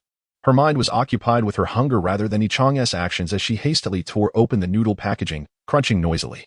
Occasionally, bits of noodle fell onto the toilet lid, but she paid no mind, swiftly picking them up and shoving them into her mouth. Starving. In less than 5 minutes, He Chang, looking rather dispirited, exited the restroom and tiptoed back to the bedroom to sleep. Before leaving, he glanced at the still motionless Sun Xiaoying, who was crunching the last remnants of the packaging. With a disdainful smirk, he dismissed her and quietly returned to the warmth of his bed. Ah, how comforting the bed is. Meanwhile, Sun Xiaoying finished every last morsel of noodles, only to realize that He Chang had departed without her noticing. Damn. Such a meager portion is hardly sufficient. What could she do to procure more? After mulling over her grievances, she quietly tidied up, cleverly concealing the 3 unopened seasoning packets in her clothing pocket. Cautiously returning to the guest room, she shed her outer garment and slipped under the covers, careful not to disturb Tian. "Xiaoying, where have you been?" Just as Sun Xiaoying laid down and exhaled a cloud of breath, her friend's inquiry broke the silence, dispelling any remnants of drowsiness. I went to the restroom. Now, go to sleep." "But why were you gone so long?" "Were you doing a number 2? Tian was no fool. After Sun Xiaoying's phone rang, she hadn't been able to drift back to sleep. She had kept a watchful eye on her best friend's furtive behavior and had a fair idea of what had transpired. Being the queen of subtlety, Sun Xiaoying realized she could not hide it any longer and had to admit a modicum of truth. I saw you were asleep and didn't want to wake you. I plan to bring you something tomorrow. Here, eat up." I had to plead with Dage for quite some time before he agreed to give me this. With a steady demeanor, Sun Xiaoying reached swiftly from beneath the covers, retrieving the 3 small sachets of instant noodle seasoning from her garment pocket. In the warmth of her bed, Sun Xiaoying endured the pain as she stuffed 3 bags of seasonings inside, knowing full well that these were acquired through her own labor. Tian was instantly overjoyed, illuminating the space with her phone to reveal a bag of beef sauce, a bag of seasoning salt, and a bag of dehydrated vegetables. Tian, Xiaoying, is this what brother he gives you too? She asked, her excitement palpable. Alas, yes. They are terribly stingy as a couple. I almost succumbed to the temptation of devouring these 3 bags myself, but then I remembered you were still hungry. Sun Xiaoying thought of the lingering aroma of noodles that wafted from her mouth, yet she feigned ignorance. Tian, disregarding everything else, tore open the beef sauce, quickly bringing it to her lips to indulge in the delightful flavor of braised beef. The noodles had already been consumed. Was there any chance she could regurgitate them? How could Sun Xiaoying, whom she considered a dear friend, secretly indulge in food behind her back? As Sun Xiaoying listened to the sounds of Tian savoring her meal, her stomach grumbled in response. After all, the noodles only provided sustenance, devoid of flavor. She regretted giving all 3 packets to Tian. Had she been too generous? Wasn't she the one who craved spicy delights? Why should Tian enjoy ready-made treats? Meanwhile, Tian, busy filling her belly, turned her back, fearing that Sun Xiaoying might have second thoughts and snatch away the remaining seasonings. Both friends were consumed by their own thoughts, and an invisible rift between them widened. The next morning, the 2 friends dressed meticulously, even covering their faces with scarves, their breath forming white mist as it escaped through the fabric. Chang and his wife were already seated at the dining table, awaiting their arrival. Upon seeing them emerge from the guest room, Chang's gaze swept over Sun Xiaoying, lingering for a moment before shifting to Tian. His lecherous eyes seemed to penetrate their thick clothing. Ladies, you've finally risen. Come, breakfast is ready. Please take a seat. Unbeknownst to Lin Yin, who remained blissfully unaware of her husband's infidelity with the very women before her, she feigned warmth, her face adorned with a false smile. As the 2 friends settled into their chairs, Sun Xiaoying was about to unceremoniously scoop some porridge for herself when a delicate hand shot out, grasping her wrist. Both Sun Xiaoying and Tian turned to Lin Yin in confusion. Sun Xiaoying inquired, her tone devoid of yesterday's timidity. What is the matter? Cough, ahem. My dear sisters, may we discuss something? Our household is running low on provisions, and you see, after this breakfast, if you could. Lin Yin said with a forced smile, her words sufficiently tactful, yet her gaze fixated intently on the 2 friends. If they were wise enough to agree, this pot of porridge could serve as their farewell meal, even if Lin Yin and her husband Chang did not partake. If they proved obstinate, there would be no need for leniency. After all, she and her husband could easily handle these 2 women. Chapter 170. Expelling the Green Tea Sisters. Upon Lin Yan's declaration, an unexpected silence enveloped the air. The Green Tea Sisters exchanged glances, and Sun Xiaoying turned to look at Chang, only to find him averted, unable to meet her gaze. How could he, after spending the night with me, so brazenly deny it? Sister-in-law, have we perhaps fallen short in some way? Yes. Please tell us where we have erred, and we shall amend our ways immediately. We can assist with the household chores. Truly, we implore you. Tian chimed in. Indeed, sister-in-law, if we have committed any misdeeds, could you perhaps overlook them? In this weather, if you were to cast us out, how would we survive? Sun Xiaoying began to weep, tears brimming in her eyes visible above her scarf. My dear, how about? Chang, be silent. This is not your concern. As he witnessed the pitiful sight of his designated second wife and concubine weeping, Chang, who had been quietly observing, was about to speak when he was sternly interrupted by the primary wife. Lin Yin, believing Chang to be too soft-hearted, shot him a disapproving glance before addressing the sobbing Green Tea Sisters with gravity. You see the situation at hand. We have scarcely 10 pounds of rice left. Barely enough to sustain the 2 of us, let alone accommodate you both. Furthermore, our living space is limited, and I am more than capable of managing the household chores alone, so your assistance is unnecessary. Should you heed my words, consider this porridge your farewell meal.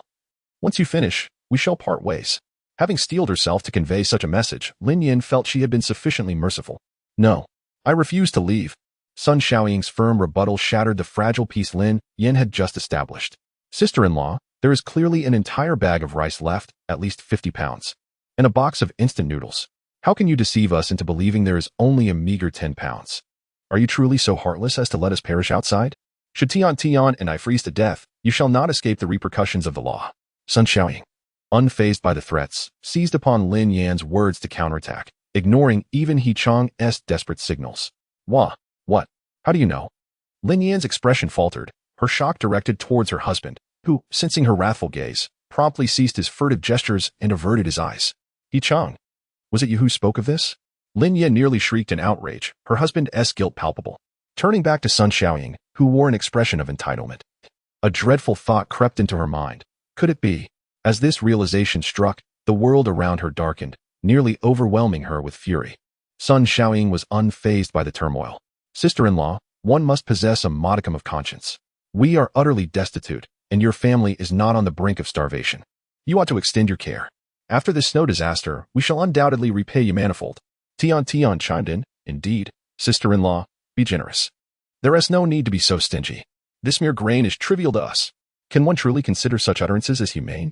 In the days preceding the calamity, how many would have valued this scant grain? Yet, what is the current predicament? Here stood two shameless women, feigning ignorance and offering scornful remarks. While their husbands displayed guilt-ridden expressions, Lin Yan, having regained a modicum of composure, understood that as a mere housewife, she could not outwit these two brazen women in verbal sparring. He Chang, speak up, would you? Have you lost your voice?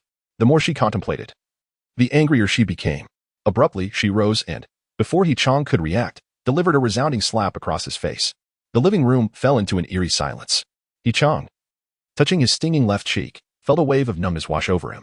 Lin Yan, have you lost your mind? Before onlookers, including his other wives, he had been struck soundly by the primary wife, inflicting a grave wound upon his pride. Initially, he felt a tinge of guilt, but that slap obliterated any semblance of remorse, fueling an eruption of anger within. With a swift motion, he stood up, seized Lin Yan by her collar, and without a second thought, delivered 3 resounding slaps in quick succession. He Chang, you dare strike me? You've never laid a hand on me in all these years. Lin Yan sobbed uncontrollably, blood seeping from her mouth and nose, mingling with tears that quickly froze in the frigid air, creating a tragic spectacle upon her face. You dare to lay a finger on me? You truly do not know the extent of my wrath. He Chang forcefully pushed Lin Yan onto a chair, shaking off the pain in his hand. Suddenly reminded of the 2 younger women present. Fear not, my lovely ladies. I am merely disciplining my ungrateful wife. After all, I've been far too kind to her, to the point where she cannot discern between respect and hierarchy. This sentiment resonated with the scheming sisters, for in He Chang's household, Lin Yan must not hold sway, especially since they had gone to bed hungry the night before. Sun Xiaoying, who had feigned fear moments ago, promptly lowered her hands from her mouth and suggested, Brother He, we understand, haha, but does sister-in-law have any ointment for the swelling at home? I could apply some for her. No need, no need. Why be so melodramatic? Let her tend to herself. Now, hurry and eat your breakfast. Rest assured, as long as I am here, no one shall dare to expel you. With that, He Chang instinctively rolled up his sleeves, but quickly recalled the current chill and lowered them again. With their objectives achieved, the scheming sisters dropped their pretenses, hastily lifting the pot lid and ladling out porridge, each eager to serve, for the porridge would cool rapidly. Seated despondently in her chair, Lin Yan gradually regained her composure. Realizing that her husband's attention was fixated on the 2 vixens before him, nearly drooling with desire, the truth of their relationship became painfully evident to her. Adversity reveals true feelings, and her heart sank into despair. It was these 2 vixens who were to blame, struggling to suppress her sobs. She seized the opportunity when the attention of the crowd was diverted, rising in indignation and hurling the pot of congee at the faces of the 2 vixens. Bang! The aluminum pot, lacking in weight, failed to inflict any harm on Sun Xiaoying, yet the still warm congee splattered across her face, leaving her in a state of utter disarray, though not scalding. Chapter 171. A nesting intruder. Lin Yan. What on earth are you doing? The sudden action of his wife caught He Chang completely off guard. By the time he attempted to intervene, it was already too late. Witnessing the disheveled state of the 2 sisters, He Chang felt as if his heart was being wrenched in agony. He hurriedly embraced Lin Yan, who seemed to be in a frenzy, trying to prevent her from continuing her assault. He Chang, let me go. I want to kill them. Curse it, Lin Yan. Don't go mad. Is this how you treat guests? They're not guests at all. They're nothing but 2 vixens. He Chang, wake up. Don't be deceived by them. As the couple struggled, Sun Xiaoying added fuel to the fire from the side. Brother Chang, a night as husband and wife brings 100 days of affection. You wouldn't really kick us out, would you? With Sun Xiaoying's teasing remarks, the couple's quarrel momentarily ceased. He Chang, feeling a pang of uncertainty, was abruptly interrupted by a sharp pain. At that moment, Lin Yin truly realized that Yi Chang had indeed crossed a line with these vixens. Feeling utterly betrayed, she lost her composure and, before Yi Chang could react, bit down on his ear.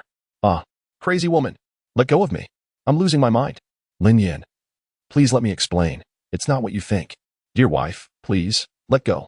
Regardless of Yi Chang's pleas for mercy, Lin Yin held on fiercely, and the two engaged in a relentless tug-of-war.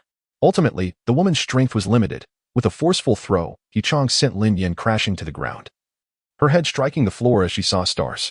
The two vixens quickly approached Yi Chang, feigning deep concern. "Brother Chang, are you all right? It's all my fault. I shouldn't have spoken out of turn. Whoa, let me blow on it for you. Oh no, you're bleeding." Tian leaned in closely, exhaling a fragrant breath onto Yi Chang's wounded ear.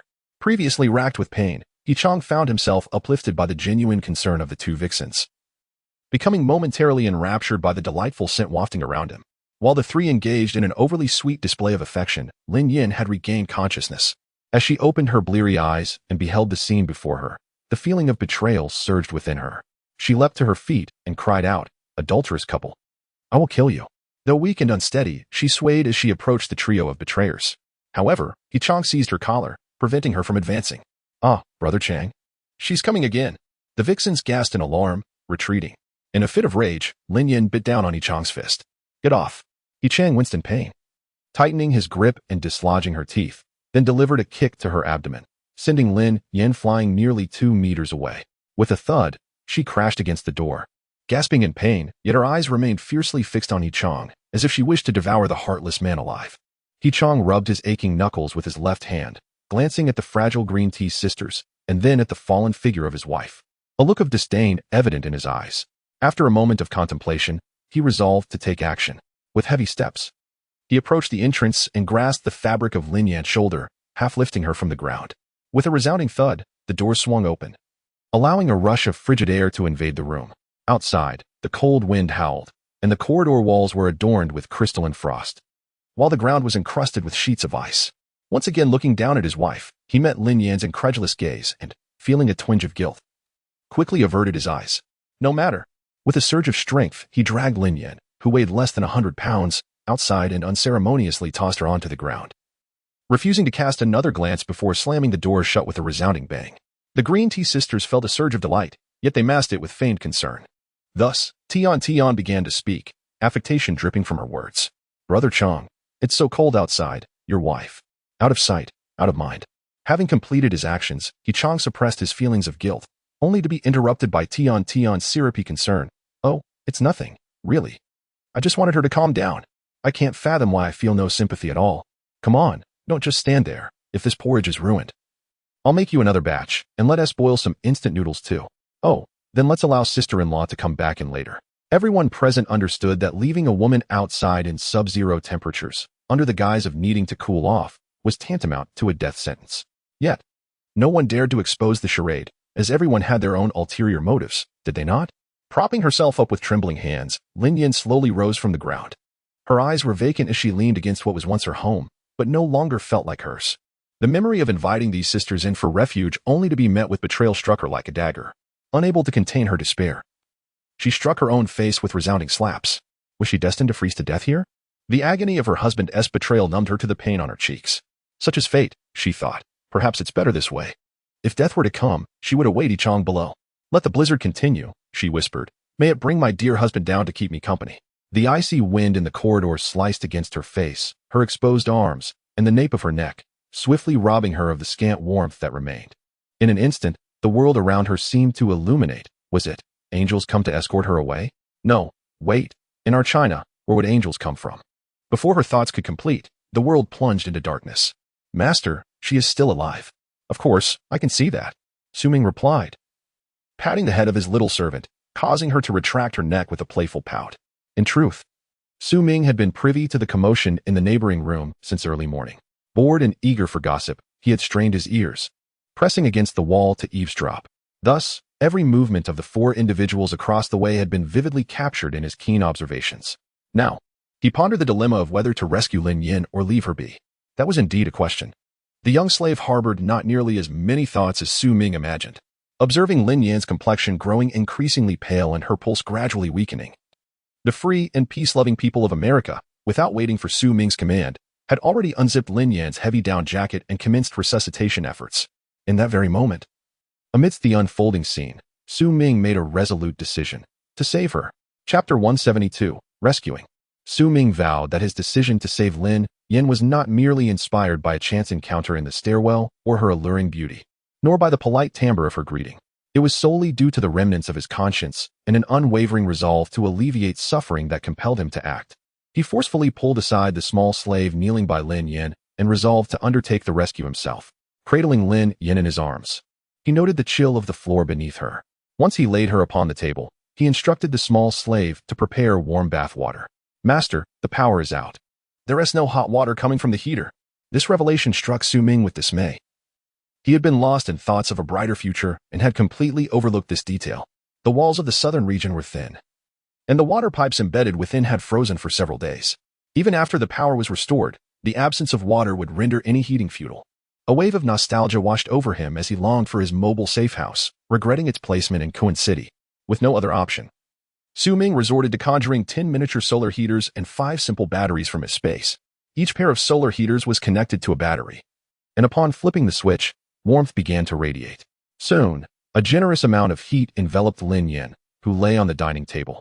And combined with the existing iron stove, the entire living room's temperature soared towards 30 degrees Celsius. At such a high temperature, both Su Ming and the small slave were forced to shed their outer garments, leaving only thermal underclothes. He then directed the small slave to assist Lin Yan in removing her outer clothing. Helen, you must have studied physics. To restore body temperature swiftly in a state of hypothermia, one must reduce the barriers of clothing. As Su Ming worked diligently, he felt Helen's gaze piercing into him. Turning to meet her eyes, he was met with a look of disdain from the small slave, prompting him to fabricate an explanation.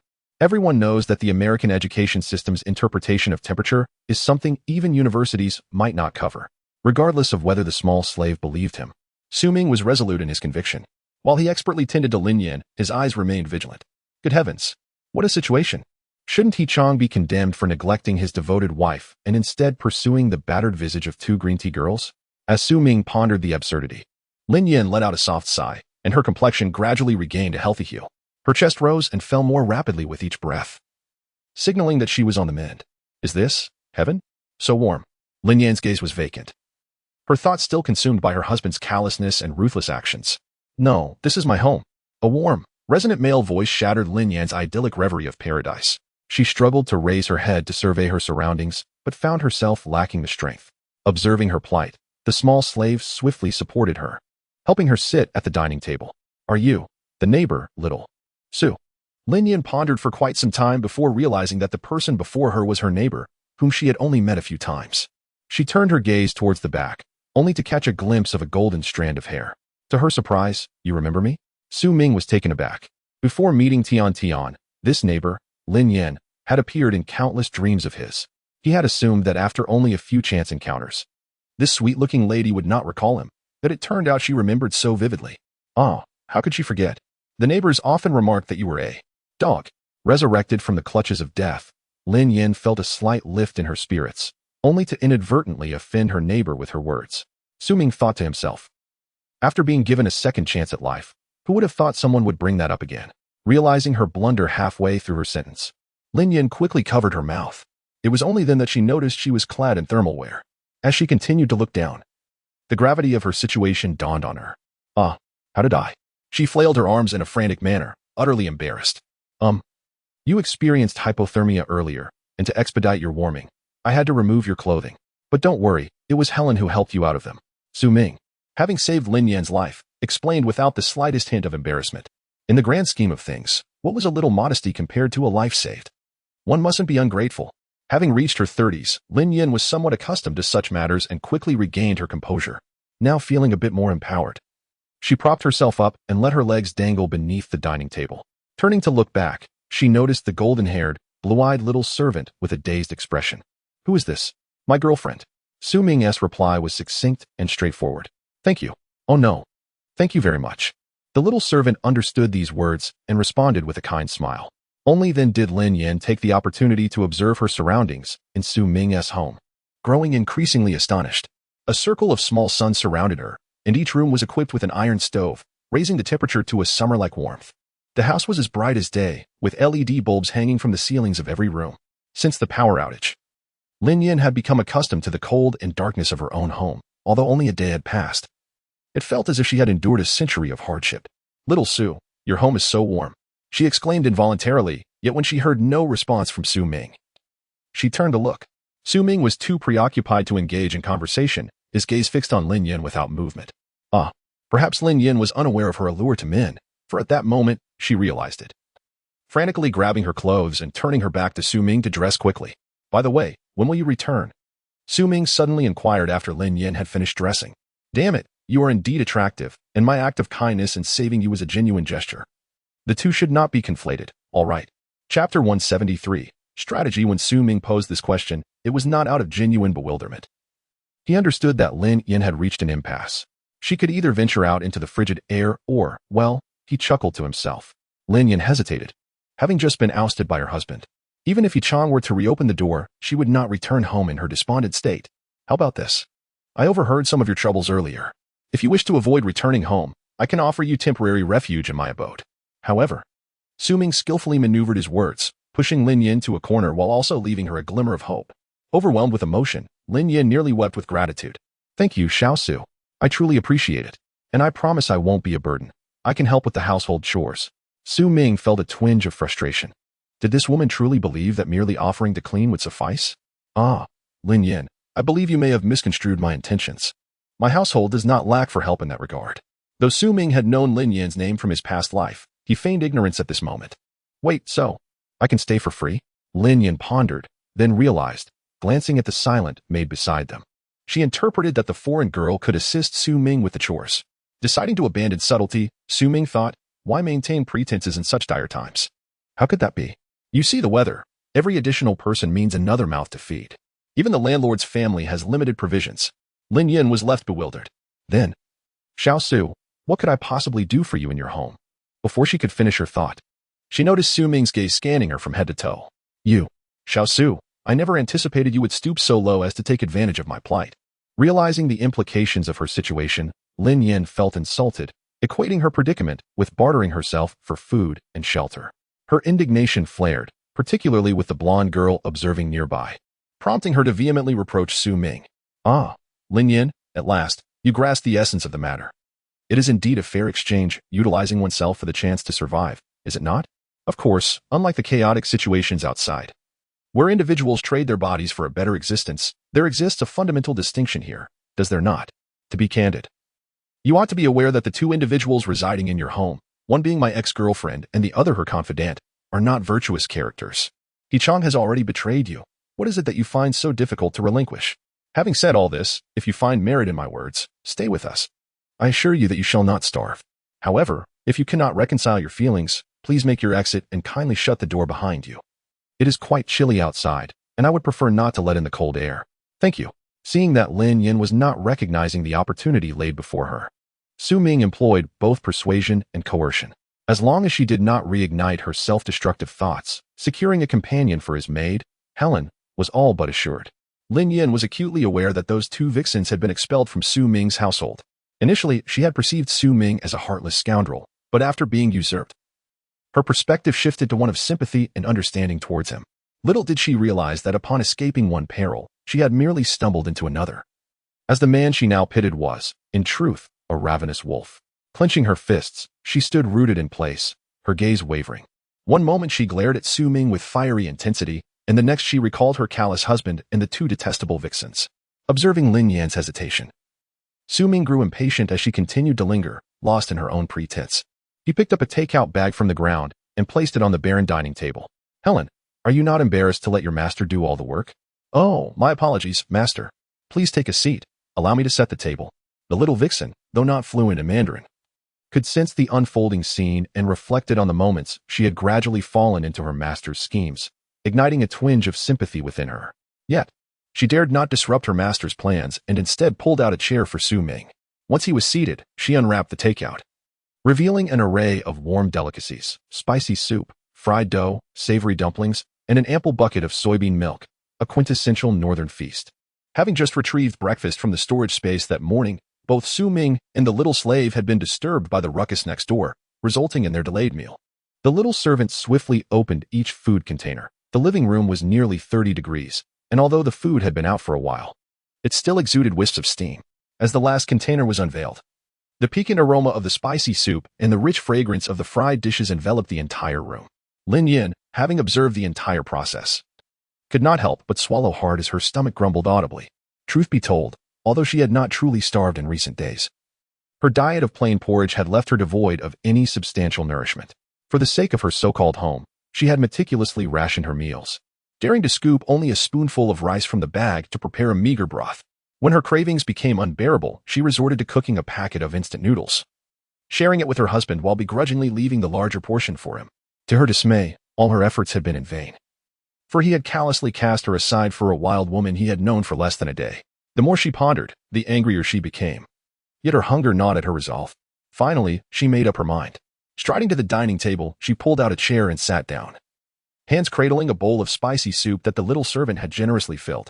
Ignoring Su Ming's and the little slave's teasing glances, she gulped down the soup, her hands becoming greasy as she snatched a piece of fried dough and stuffed it into her mouth. As she ate, tears streamed from the corners of her eyes. She could hardly recall the last time she had indulged in such a lavish meal. Su Ming's heart brimmed with uncontainable joy. Although her husband was a rogue and a scoundrel, she was acutely aware, through the whispers of her former neighbors, that Lin Yin was a virtuous and devoted homemaker, one who never overstepped her bounds. Instead of opening the door and leaving, she remained silent, comfortably seated as she indulged in her meal, which implicitly signified her acquiescence to Su Ming's proposal. So what did that make her? A mistress? Or perhaps, who cares? The prospect of satisfying her hunger while exacting her revenge on the unfaithful He Chong was more than enough. Chapter 174. Dear He, slow down. There's plenty of this. The dining table was enveloped in silence, save for the sounds of chewing. Su Ming felt compelled to utter something. Lin Yin devoured her food ravenously, reluctant to even lift her head. Aware that Su Ming was addressing her, she was about to respond, but was suddenly choked by a fried dough stick. Ignoring the heat, she hastily grabbed the soy milk in the center of the table to wash it down. Did you prepare these breakfast items yourselves? It was evidently impossible, as the bright red takeout bag lay neatly beside her. Lin Yin had watched Su Ming tear open the plastic wrap, yet with the heavy snow blocking the roads, she found it hard to believe that deliveries were still being made at this hour. Of course not. I lacked that skill. They were not well acquainted, and she had yet to engage in any meaningful conversation with Lin Yin. Why would she divulge her special abilities? Noticing Su Ming evading the question, Lin Yin realized she had been too forward. Eager to demonstrate her worth, she quickly interjected. Most shops outside are closed now. If you don't know how to cook, my culinary skills are quite decent. I'm sure I could cater to your tastes. As a competent homemaker, her days revolved around household chores and experimenting with various recipes, and she held confidence in her abilities. Yin Jia, you may not be aware, but I currently do not require a cook. What I desire is far more complex than mere delicacies.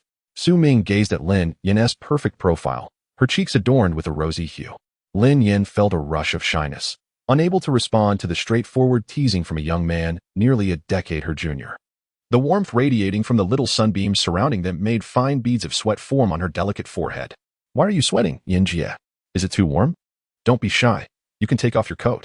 Recalling the earlier scene, Su Ming was the first to remove his home jacket, casually draping it over the back of his chair.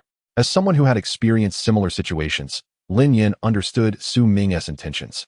Under normal circumstances, she would have bristled at such presumptuousness, but now, with the circumstances dictating her actions, she found herself yielding. Lowering her head, she hesitated for what felt like an eternity as the indoor temperature approached summer warmth, causing beads of sweat to form on her forehead. Mimicking Su Ming, she hung her down jacket on the chair's backrest, accepted the chopsticks he offered, and resumed eating with her head bowed. Having already laid a slight foundation of food earlier, now, she returned to a more refined pace of eating. Su Ming, accustomed to this fare daily, felt well satiated. While for Lin Yin, every meal was a delightful new experience, and she savored each bite.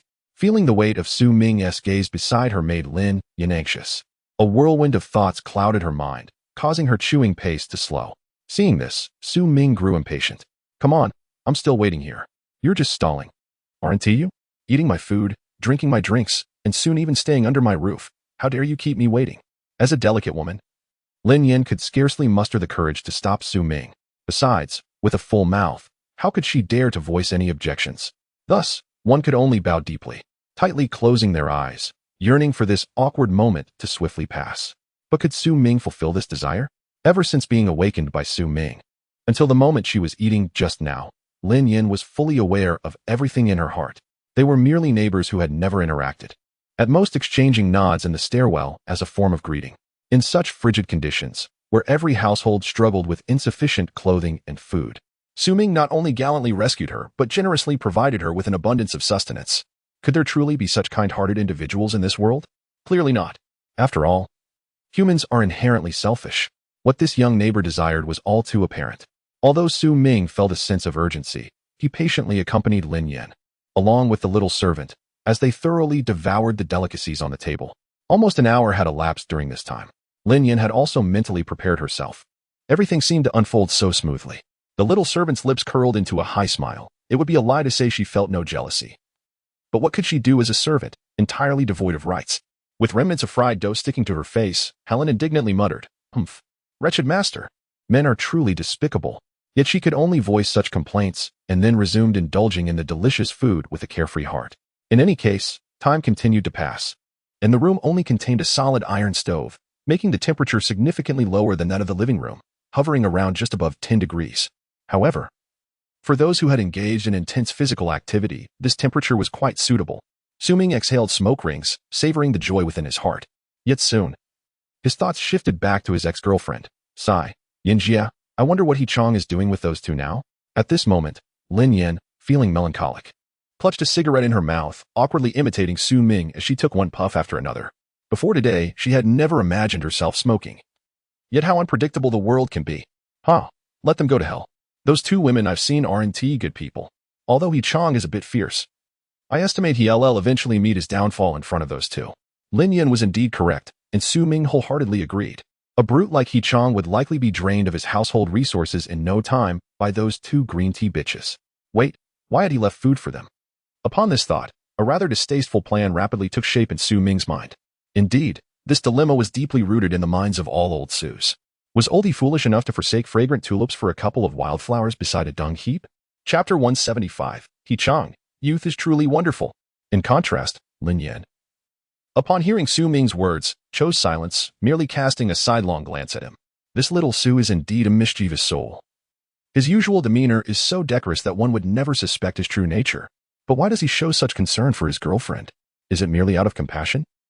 Little Su, shouldn't you harbor resentment towards them? Why then, are you so? Once again, Lin Yin, embodying the essence of a traditional woman, found herself engulfed in the anguish of betrayal. Fear not, Sister Yin. Just wait and see. I shall ensure that those three in the opposite room will not have it easy. However, I believe it would be wise for you to regard old he as a stranger from this day forth, considering he hardly spares you a glance. Su Ming, please refrain from mentioning He Chong. It pains me to hear it. Lin Yin felt bewildered, as every utterance from Su Ming seemed inextricably linked to her ex-husband.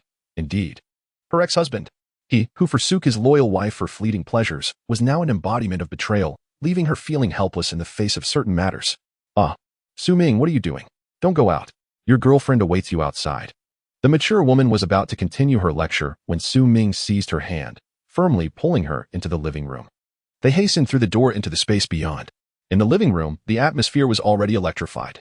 The little servant had activated every appliance available: lights, air conditioning, television, indeed, even cranked the volume to its zenith, solely for the sake of her own ears. How inconsiderate of this detestable master, failing to contemplate my feelings. How vexing. Why was I not included? Upon Su Ming's emergence from the bedroom, the little servant's eyes sparkled with anticipation. Indeed, the master is truly remarkable. Although the mature woman kept her eyes closed, she could sense the prevailing circumstances. In her anxiety, she resorted to shielding her eyes with both hands, inwardly chanting, I cannot see. With a triumphant glance towards the little servant, Su Ming said nothing further and led Lin Yin into another room. This was the former abode of the scheming duo, separated from He Chong's residence by merely a wall. Although the iron stove was operational and emitting warmth, the temperature here was still slightly cooler than in the master bedroom and living room. Yet, Su Ming was indifferent. It was merely the ambience he sought. In He Chong's home, the master bedroom was now occupied by Sun Xiaoying, who had nestled herself comfortably with He Chong, seeking warmth. With the heating turned on this morning, the chill had abated, allowing them to relish this rare moment of warmth. Brother Chong, I am yours now. During this snowstorm, I shall rely entirely upon you. Having regained his composure, Chong furrowed his brow slightly at her words, but soon the tension eased as he reassured her, rest assured, Xiaoying. As long as I have food to share, you shall never go hungry. Brother Chong, you are truly wonderful. Sun Xiaoying stifled a laugh at Chong's rugged visage. Indeed, Xiaoying, who is more formidable between myself and Su Ming.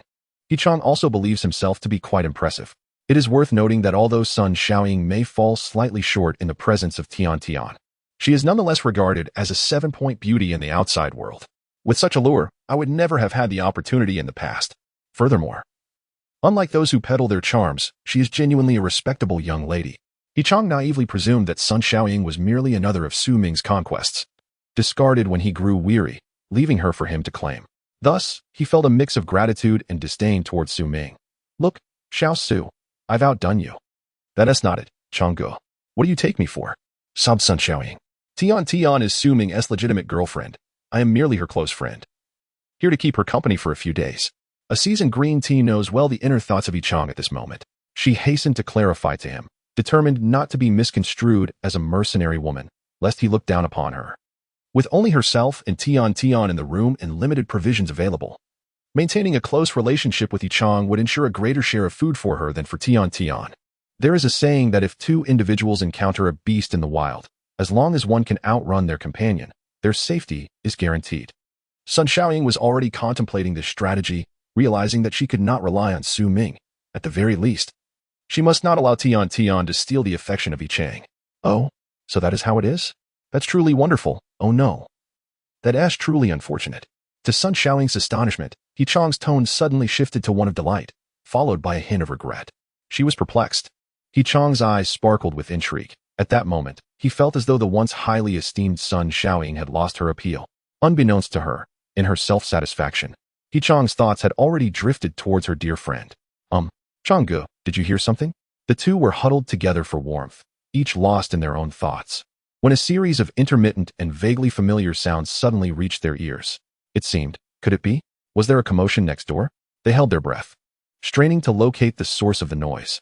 Eventually, they turned to the wall behind them, where Chong suddenly realized that the sound was none other than who would have thought that Su Ming was so playful next door? Su Ming is in such fine form? He has stopped for days, and even now, despite his hunger, he still possesses such vigor.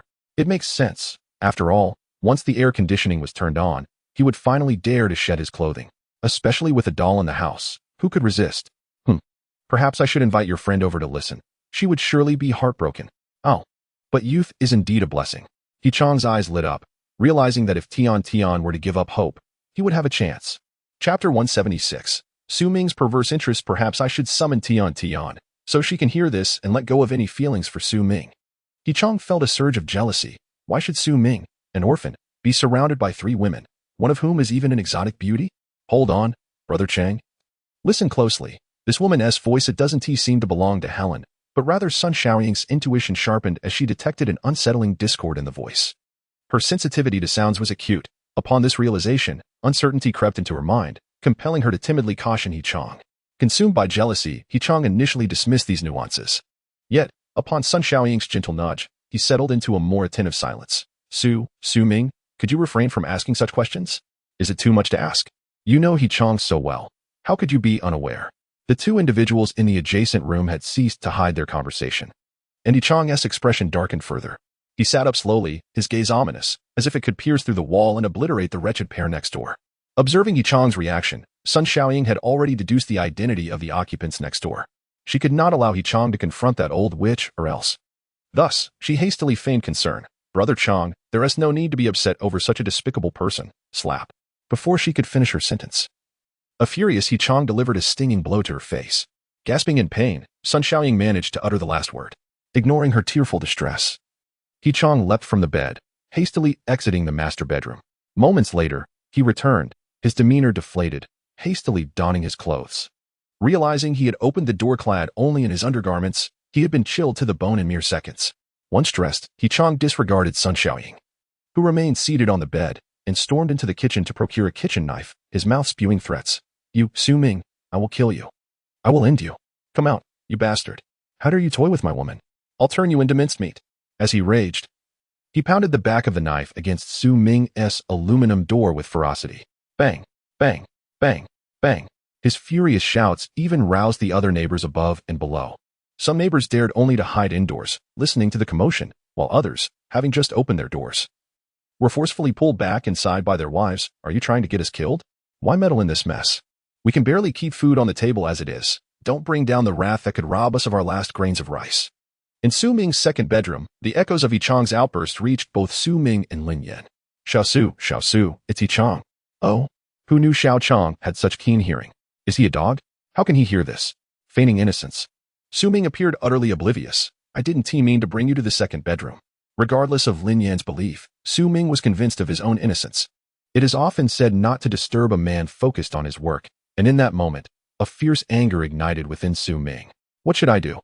You are unaware that Yichang has always been a member of society's underbelly, his temperament exceedingly fiery. I am his wife. And it is only because of this that he has restrained himself towards me. Now that he has discovered the truth. Oh, woe is me. The elegant lady has been rendered speechless, her beauty marred by tears, panic evident in her demeanor. Fear not, for I place my faith in Changgu. After all, we have been neighbors for many years, and in this world, camaraderie is of utmost importance. Your family is in dire straits, barely able to make ends meet. I, out of kindness, rescued you from the harshness of winter, providing you sustenance, and I trust that Changgu will not be angry with me. Su Ming feigned ignorance, speaking with a faux sense of righteousness. You, Xiao Su, is this what I meant? How can you still not understand? The incessant knocking at the door persisted. Yuval Su Ming, I swear I will kill you. I will end your life. The voice of Yichang boomed. Even through two doors, clear enough for the three in the inner room to hear. Lin Yan, upon hearing the familiar, furious tones, lost all patience. Su Ming, think of something. Don't open the door. Just tell him I am not here. All right? Su Ming dismissed her concerns. Ignore him. Do not open the door. Do not open the door, Xiao Su. You do not understand. Yichang is a thug. He could very well kill you. Perhaps, he might even kill me. Goodness, Yanjie, please do not be so timid. This is not illegal, and I believe that Changgu will be reasonable. In his eagerness to calm Lin Yan, Su Ming spoke nonsensically. At that moment, Lin Yan's heart raced, her imagination conjuring up a scenario where Yichang, in a fit of rage, seized her and ended both her and Xiao Su's lives, leaving her utterly devoid of energy to persuade him. Damn it, this is so disheartening. As the gentle lady trembled in fear, overwhelmed by the situation, she broke into tears. Su Ming, exasperated, muttered a curse under his breath. Why was he being subjected to this turmoil when he merely sought to enjoy the warmth of his home? In his frustration, Su Ming rose, striving to regain his composure. The little servant, equally disheartened, though oblivious to the unfolding drama, sensed trouble brewing outside. Master, do you require my assistance? Having donned a heavy downcoat, Su Ming approached the door, glancing back at the two women within. The elegant lady appeared flustered and at a loss, while the little servant, clad in pink loungewear, was filled with enthusiasm, eager for action. Helen, you need not come out. Also, please add more firewood to the stove. The bedroom has grown quite chilly. Certainly, master.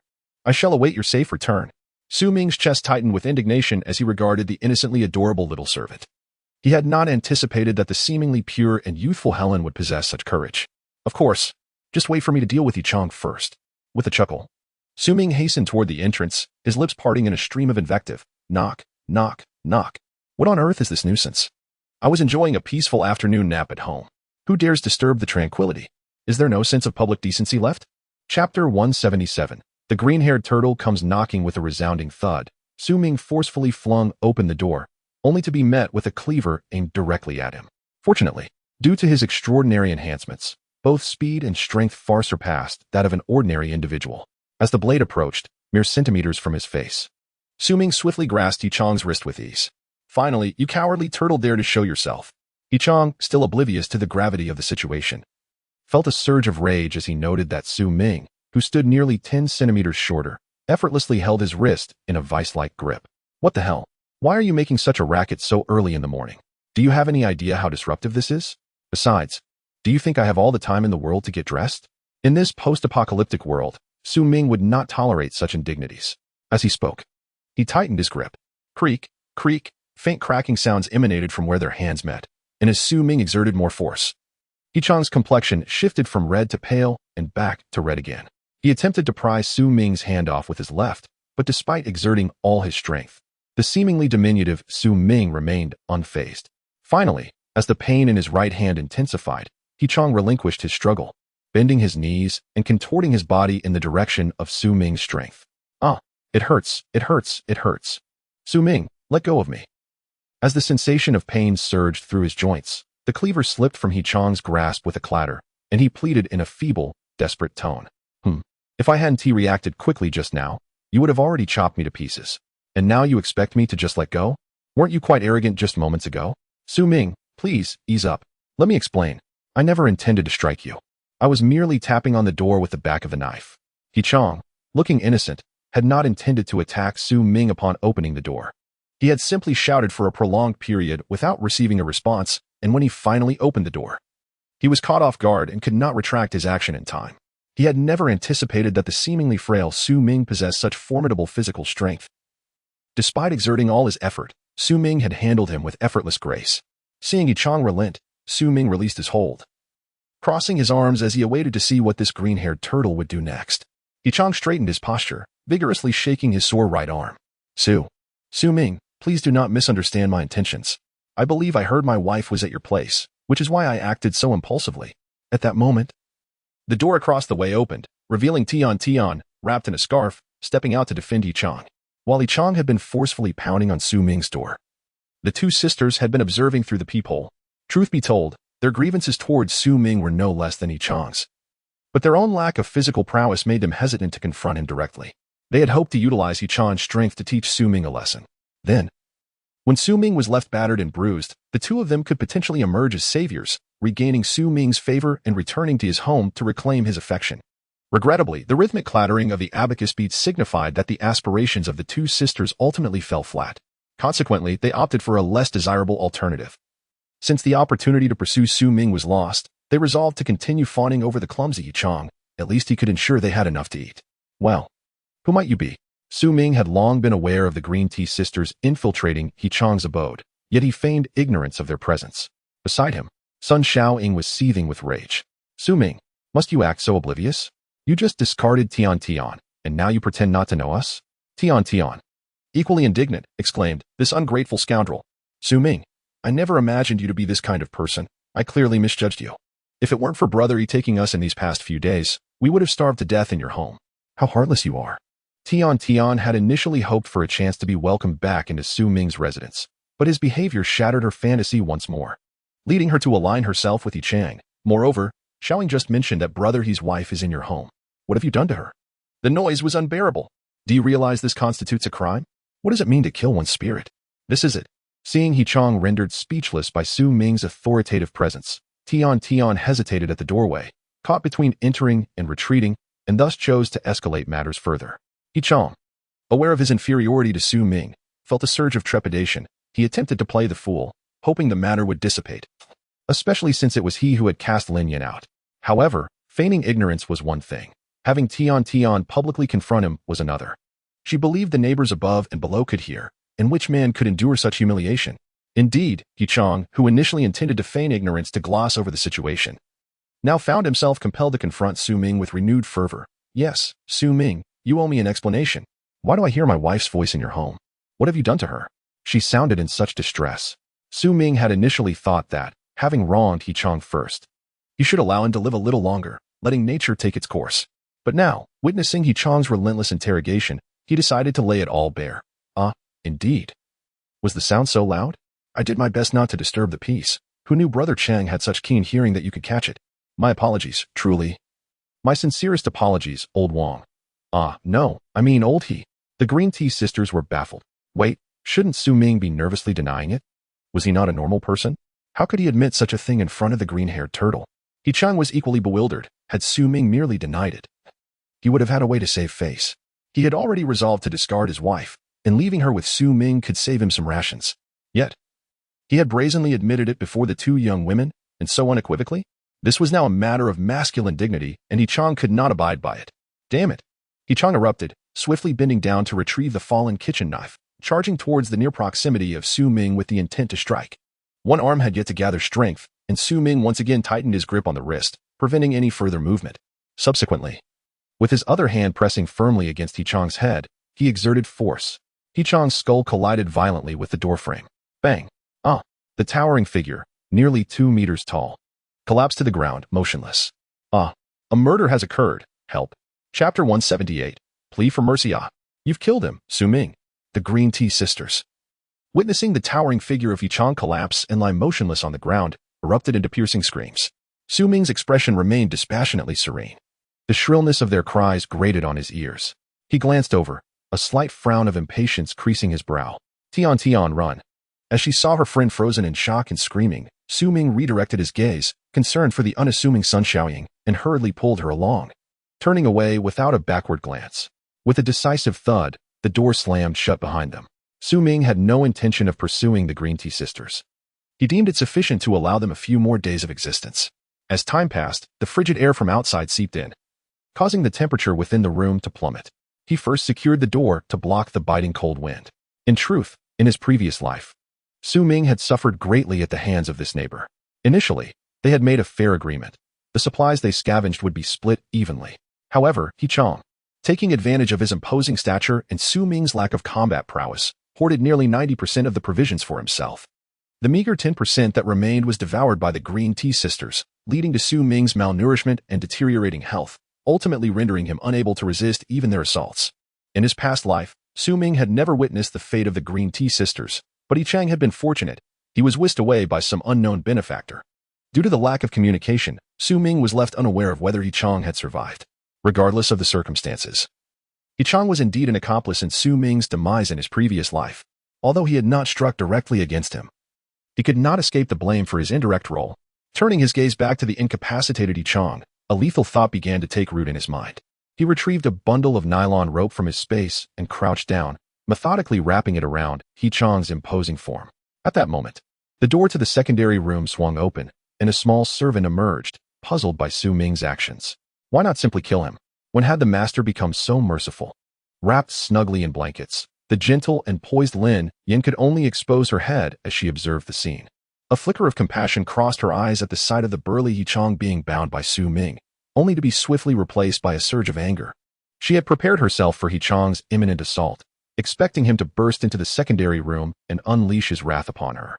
Little did she anticipate that, before long, the bull-like Yichang would be subdued by Su Ming. By now, Su Ming had expertly tied up Yichang and single-handedly lifted the hefty mass into the secondary room. With a resounding thud, he dropped Yichang onto the floor. Xiaosu, what is this?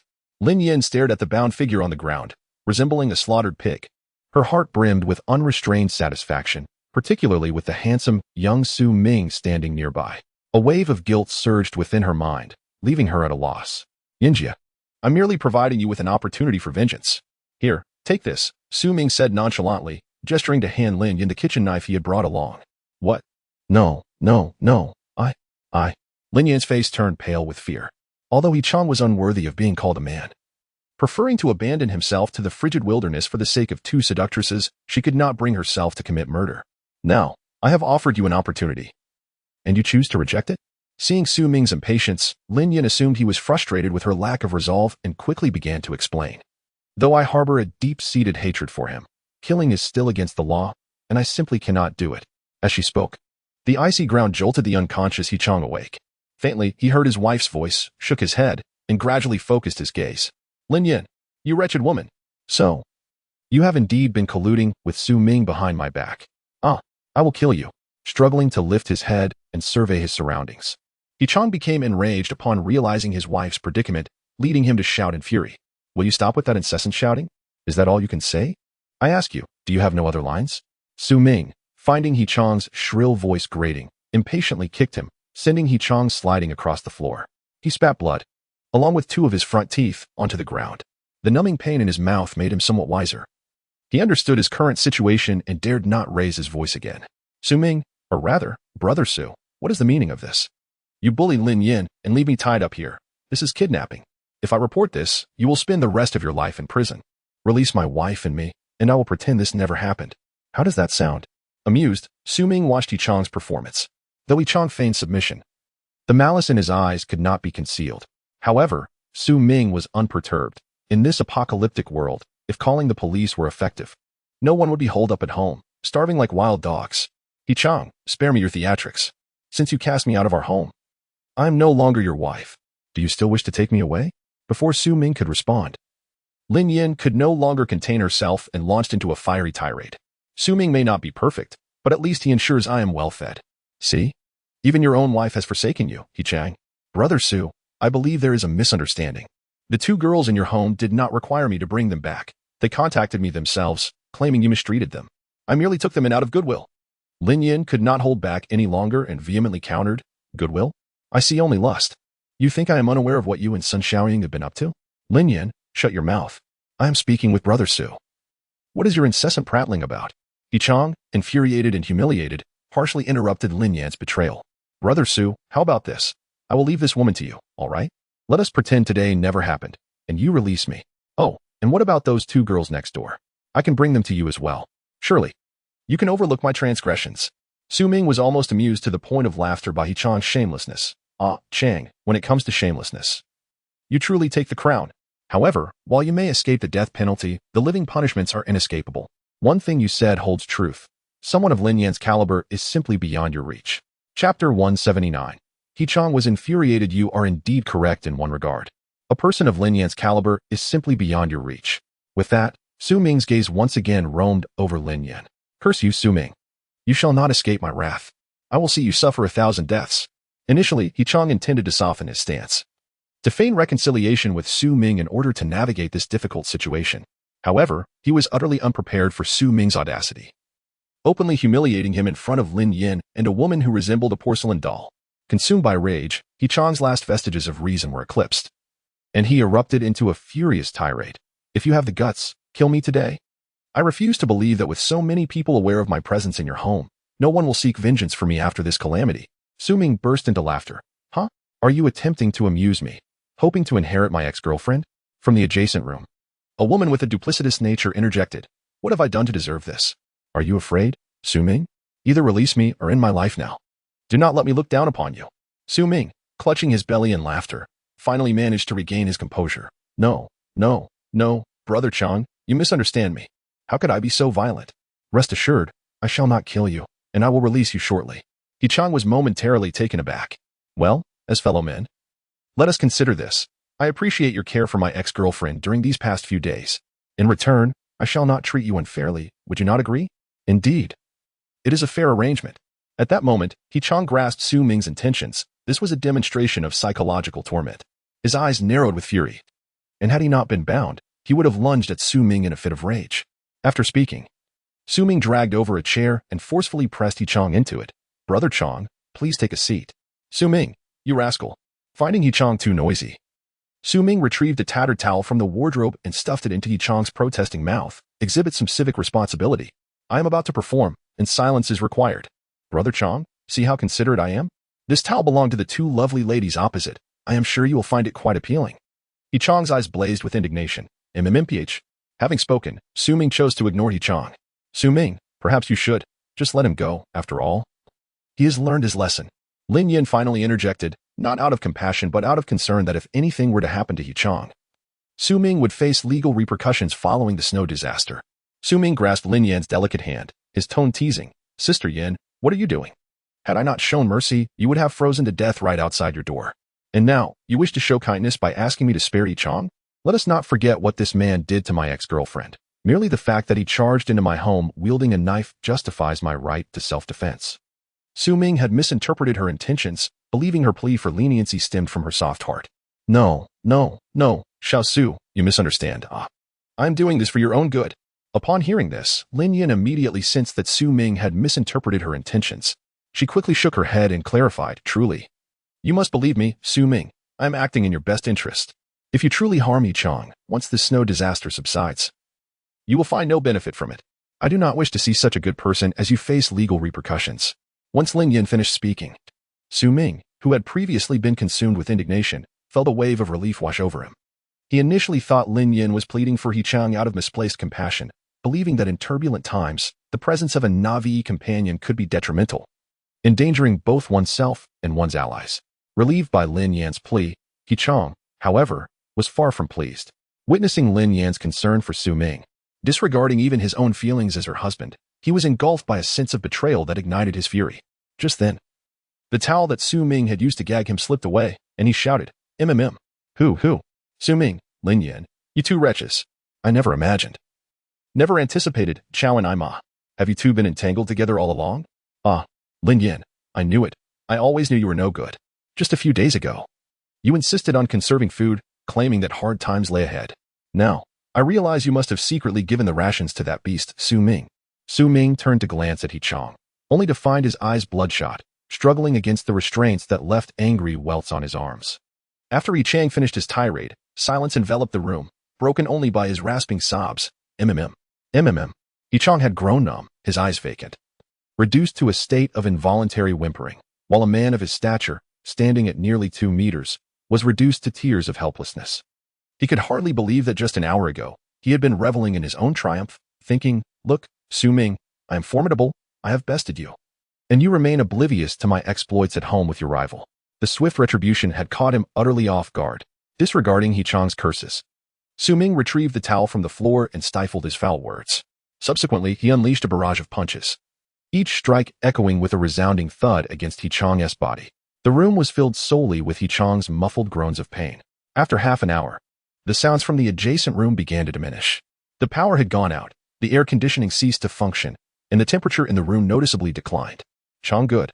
Do not blame me. You provoked me first," Su Ming declared, adding silently within, "You brought this upon yourself in your past life." Given that in this lifetime, He Chang had actively courted trouble with Lin Yin and had instigated Su Ming on 2 separate occasions, he had indeed invited this predicament. He Chang hung his head, seemingly oblivious to the situation, devoid of anger.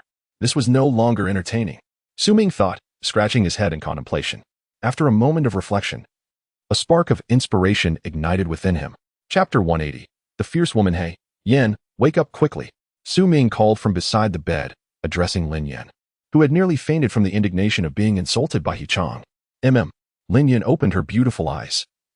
Today had indeed become one of the most memorable days of her life.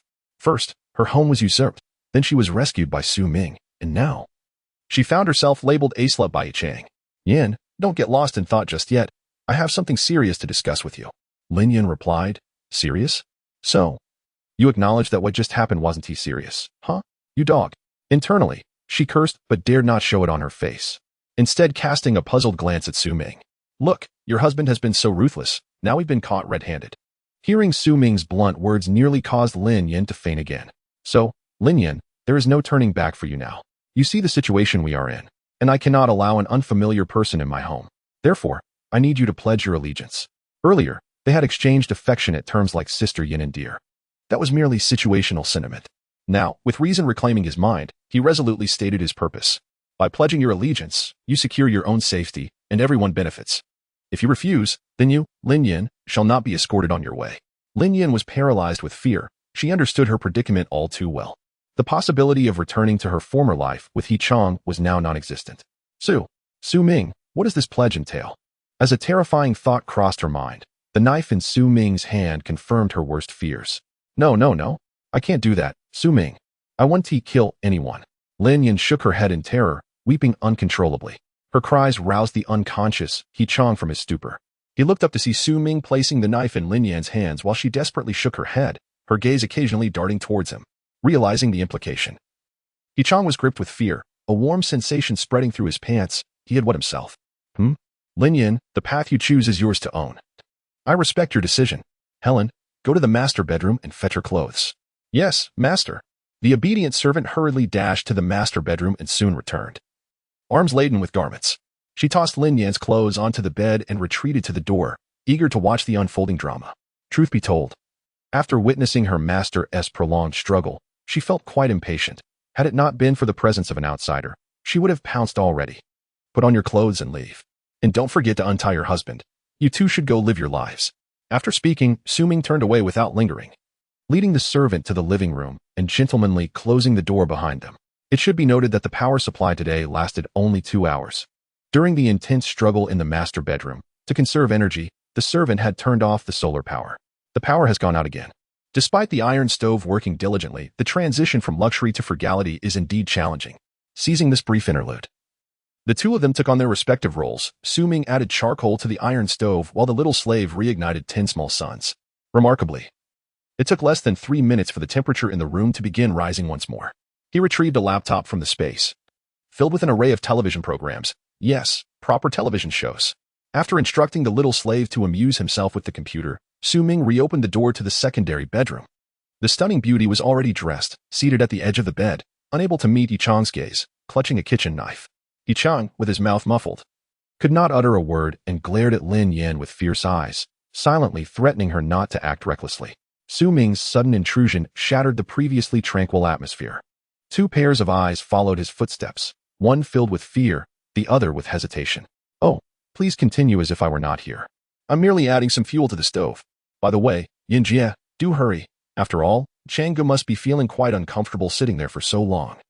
Ming chuckled, as if nothing untoward had transpired, maintaining the pretense of ordinary neighborly politeness. With that, he paid no further attention to the two. Moving to the stove to add a few pieces of charcoal.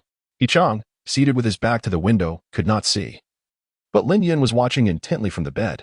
Since being rescued by Ming that morning, aside from a few bites of food, she had spent every moment with him. Her mood had been somber, but now she began to take notice. Ming's home had a stove.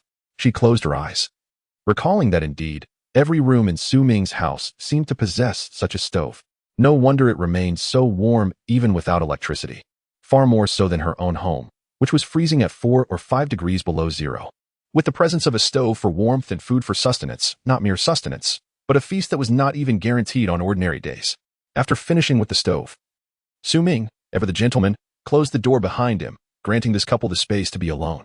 Watching Lin Yan seated on the bed, her expression inscrutable, Yichang felt like a fish on a chopping board, quickly softening his murderous gaze and donning a pleading expression. "Damn it. For now, I must keep you calm. When we get home, I shall deal with you, you wretched woman." His thoughts were betrayed through his eyes, caught by Lin Yan in the act. What had been hesitation for her suddenly solidified into determination as she rose from the bed, moving steadily toward Yichang. He was terrified, writhing in his chair, desperately hoping to break free from his restraints. Lin Yan's face was fierce, her eyes devoid of any emotion, a stark contrast to the gentle and lovable image of his wife he held in his mind. The resolute words of the beauty echoed from the secondary bedroom into the living room. "Yichang, they say that husband and wife are like birds of a feather. When danger strikes, they fly their separate ways. I used to scoff at the saying, but now I believe it. However, remember, it was you who first wronged me, so I cannot be blamed, can I?" Then, the sound of tearing fabric emanated from the secondary bedroom, accompanied by Yichang's anguished cries. "Ugh! Ah! Wah!" The anguished cries persisted for nearly a minute.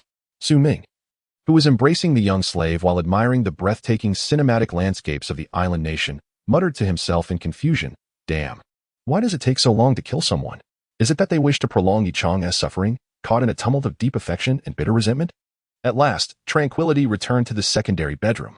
Lin Yan silently opened the door, her hands stained with blood, one gripping a kitchen knife, while the other clutched a dark mass. Ming leaned in closer, his heart racing with shock.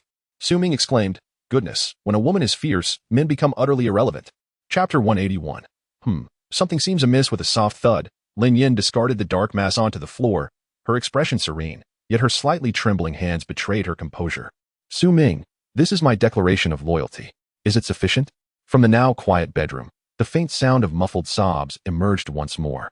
And Ming understood that Lin Yan had not resorted to lethal measures. Curiously, he inquired, "Why did you not kill him? He was still, you know." "Honestly, I cannot bring myself to take a life. However, my hatred drives me to render him incapable of being a man. That is far more ruthless than killing him outright, is it not?" Lin Yan explained softly, droplets of blood spattering across her porcelain visage. Even the tips of her gently curled brown hair bore traces of crimson, adding a touch of wild beauty. "Indeed, you make a valid point. But why cast such a repugnant object onto the floor? Do you not see how it has revolted my little slave?" Ming chastised firmly, pulling the small slave, who was on the verge of retching, into a comforting embrace, gently patting her back to ease her distress. Ultimately, as a fellow male, Lin Yan's actions held greater intimidation for Ming, yet he feigned calmness, using the small slave as a shield to divert attention. "Quickly, the floor is sullied. You are responsible for cleaning it. Furthermore, should you wish to enjoy the comforts of my home, you must be mindful of your actions and words. From this moment forth, you shall heed my commands.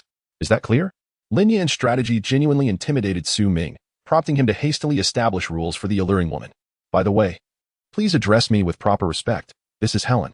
She calls me master, and you may follow her lead in addressing me. If that is too difficult, husband will suffice." "Understood, master." Lin Yan replied without hesitation, recognizing the reality of her situation. Having shared numerous experiences with Su Ming, she saw no harm in adopting this title. It was simply a path she was willing to traverse. Ah, you were quite perceptive. Well done. Su Ming felt a sense of satisfaction, both physically and psychologically, and then turned to the small slave. Helen, this is Lin Yin. From now on, you shall have an additional companion. And you both must work together to serve your master diligently. Yes, master. Greetings, Lin Yin. The small slave's eyes sparkled with excitement as she eagerly approached Lin Yin for a handshake.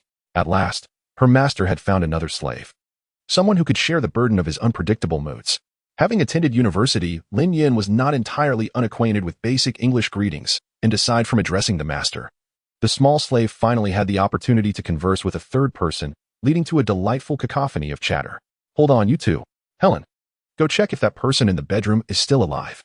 If he isn't dead, toss him into the opposite room. Leaving him here brings bad luck. Su Ming interjected. And the moment of awkwardness for the flustered Lin Yin was alleviated. At once, my master. The small slave, exhilarated for the first time, eagerly took Lin Yin's hand and set about her task. The little slave dragged Yi Chong, bound tightly, from the secondary bedroom to the entrance, while Lin Yin followed closely behind, her expression grave. Wait.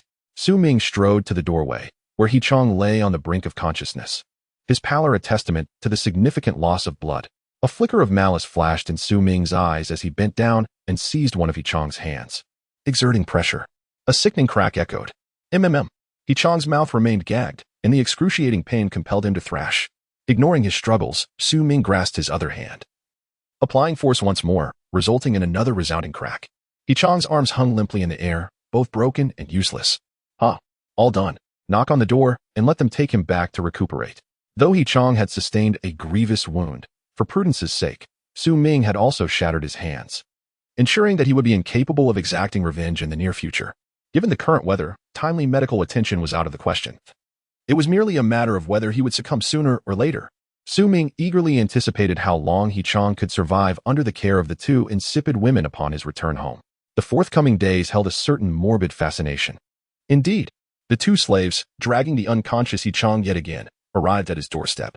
With a series of knocks, the little slave called out, "Hey, open the door and let him in. Your man has returned." Yet, no one answered from within. "Allow me," the older sister stepped forward, fully aware that the two women inside were likely peering through the peephole, and spoke unabashedly. "Bring this thing inside. You adore him, don't you? I've returned him to you. If you don't open the door, we might just break it down." With that, the older sister feigned searching for tools, preparing to force entry. Coming. Don't break the door," Sun Xiaoying hurriedly exclaimed as the door opened. What a joke. If this door is broken, who will fix it? In these times, a doorless home offers no sense of security. The green tea sisters dared to open the door only a crack, just wide enough to admit Yi Chong's robust form. Together, they strained to pull him inside, quickly shutting the door behind them, scarcely daring to raise their eyes. Moments ago, they had been eavesdropping in the secondary bedroom, and although Yi Chong's mouth was silenced, his muffled cries of agony had reached their ears with clarity. How terrifying. What has Su Ming done to Brother Chong to leave him in such a state? Once the door was secured, the green tea sisters scrutinized the prostrate figure of Yi Chong. The fabric of his trousers had been viciously torn, exposing his inner flesh. Wait, where is his? The sisters gasped, covering their mouths in horror. Yi Chong's manhood was missing. The area was a gruesome sight, bloodied and mangled. After lingering in the stairwell for a moment, the blood that had been oozing slowly had frozen at the wound, inadvertently staunching the flow. S.H. Xiaoying. Look at Brother Chong's hands. Tian's voice quivered as she tugged at Sun Xiaoying's sleeve, urging her to observe quickly. This is broken. Isn't it? The two sisters clung to each other in fear, seeking solace in their embrace. They had hoped that the tall and robust Yi Chong would pose some challenge to Su Ming. However, to their astonishment, he stormed out with great bravado, only to return in a disheveled state, rendered incapable of even fulfilling his masculine role. Sun Xiaoying lamented, without that essence, what grounds did she have to retain Chong Ji's affection? What right did she have to overshadow Tian, merely to indulge in an extra mouthful of instant noodles? But wait, this Yi Chong is now but a shadow of his former self. Why was she still fretting? Sun Xiaoying realized she had been misled in her thoughts. Perhaps this was not such a dire circumstance after all? Chapter 182. The aircraft carrier is set in motion. Hope is on the horizon. In the master bedroom of Su Ming's residence, he gestured toward the heap of garments strewn across the bed, instructing his two subordinates, "Behold, you may choose freely from this vast array of clothing. From now on, these shall be your only attire at home. having previously stained Lin Yan's clothing with blood, which he deemed distasteful as it originated from Yichang. Su Ming had insisted that Lin Yan repeatedly cleanse herself with boiling water from the stove. At that moment, the small subordinate and Lin Yan stood by the bed, gazing at the splendid assortment of garments. This was merely the outerwear. The opposite side of the bed was laden with an array of inner layers in various colors, styles, and types. The small subordinate beamed with excitement, exclaiming, "Thank you, master. I shall take them all." The alluring lady, however, was taken aback, pondering, "I never imagined that Su Ming, oh no, master, who appears so refined and gentle, would secretly harbor such an eccentric collection of clothing. Could he possibly be a pervert? Or to tears at home?" Su Ming would have departed this community long ago for his safe haven were it not for his deep-seated obsession. "Fear not. There is an abundance of these garments. You can wear a different one each day," he boasted with a chuckle. "I possess a plethora of high-end brands and styles." Seated on the sofa, Su Ming reveled in his own triumph, eagerly anticipating the transformation of his subordinates before they had even begun to change.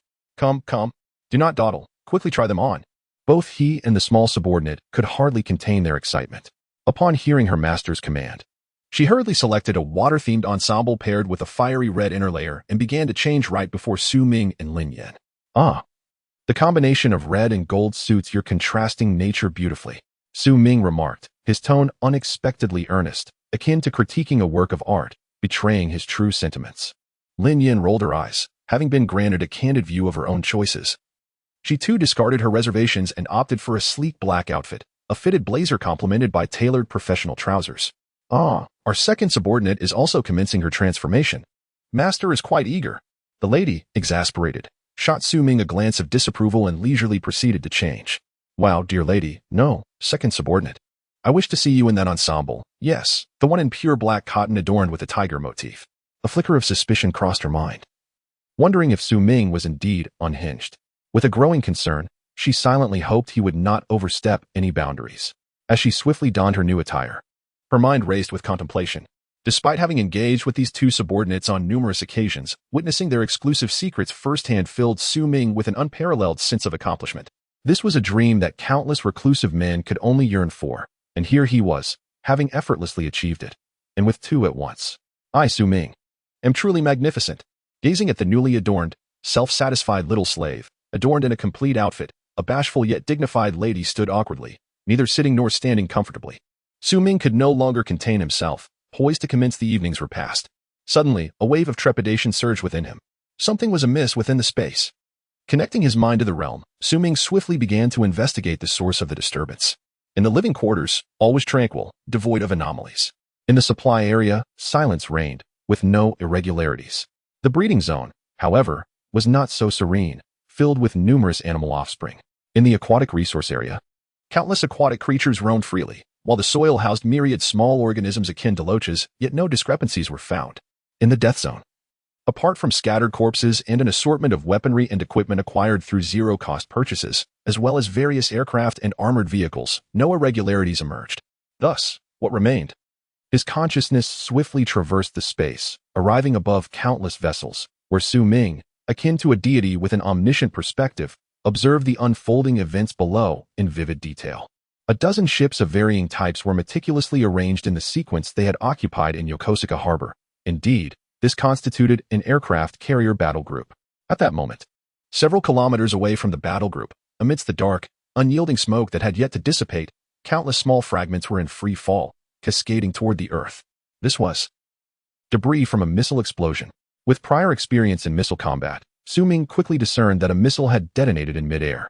Missiles do not launch spontaneously without cause, thus. Su Ming's mind raced through the vessels, searching.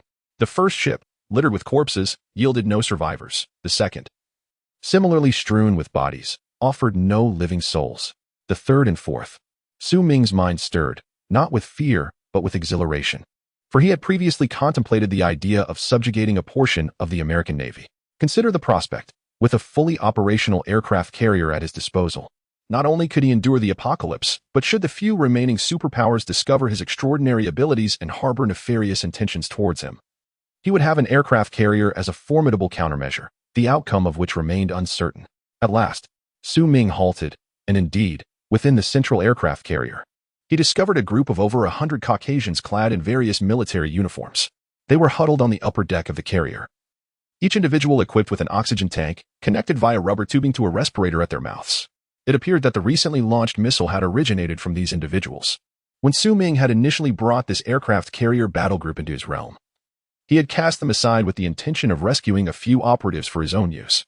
However, after considering the advice of the little slave, he had assumed that at least 100 personnel were required to operate an aircraft carrier and naturally concluded that even if there were survivors, they would number but a few, thus extinguishing his desire to save them. Little did he know that this unexpected group of Americans would present him with such a delightful surprise. "Master, come and indulge in my offerings." The enchanting allure of the little slave drew Ming's thoughts back to the realm of reality. "You all continue to enjoy yourselves. I must step out for a moment to attend to a matter." Chapter 183. The Pretender. Enjoy yourselves for a while. I have some matters to attend to. With the allure of an aircraft carrier at hand, who would rush to play with a Kuan? This situation was entirely caused by Ming. Ignoring the resentful looks from the little slave and the relieved expression of the elegant lady, he hastily dashed out the door, pretending to open and then close the door. He swiftly slipped into the stairwell and, with a deft move, entered the space. Within the command tower of the aircraft carrier, a dozen officers clad in white uniforms were slumped around, while dozens of soldiers surrounded the tower, some sitting on the ground, others leaning against the walls. "Captain, the oxygen tanks are nearly depleted. The remaining oxygen, divided among us, is insufficient for each person to have even a bottle," voiced a black lieutenant, standing out distinctly among the officers. "Tiger, conserve your energy. We are all aware that the oxygen is running low. Do you really need to state the obvious? Damn it, I'm about to run out." A visibly irritable white major snapped back at the lieutenant named Tiger. "Enough with the bickering. Tiger, we launched a missile just as you suggested, and it has become evident that this space is larger than we anticipated. What alternatives do we have now?" An elderly white officer, bearing the insignia of a brigadier general, spoke up, assuming the role of leader among them. "Captain, I currently have no solutions either," Tiger replied, feeling helpless.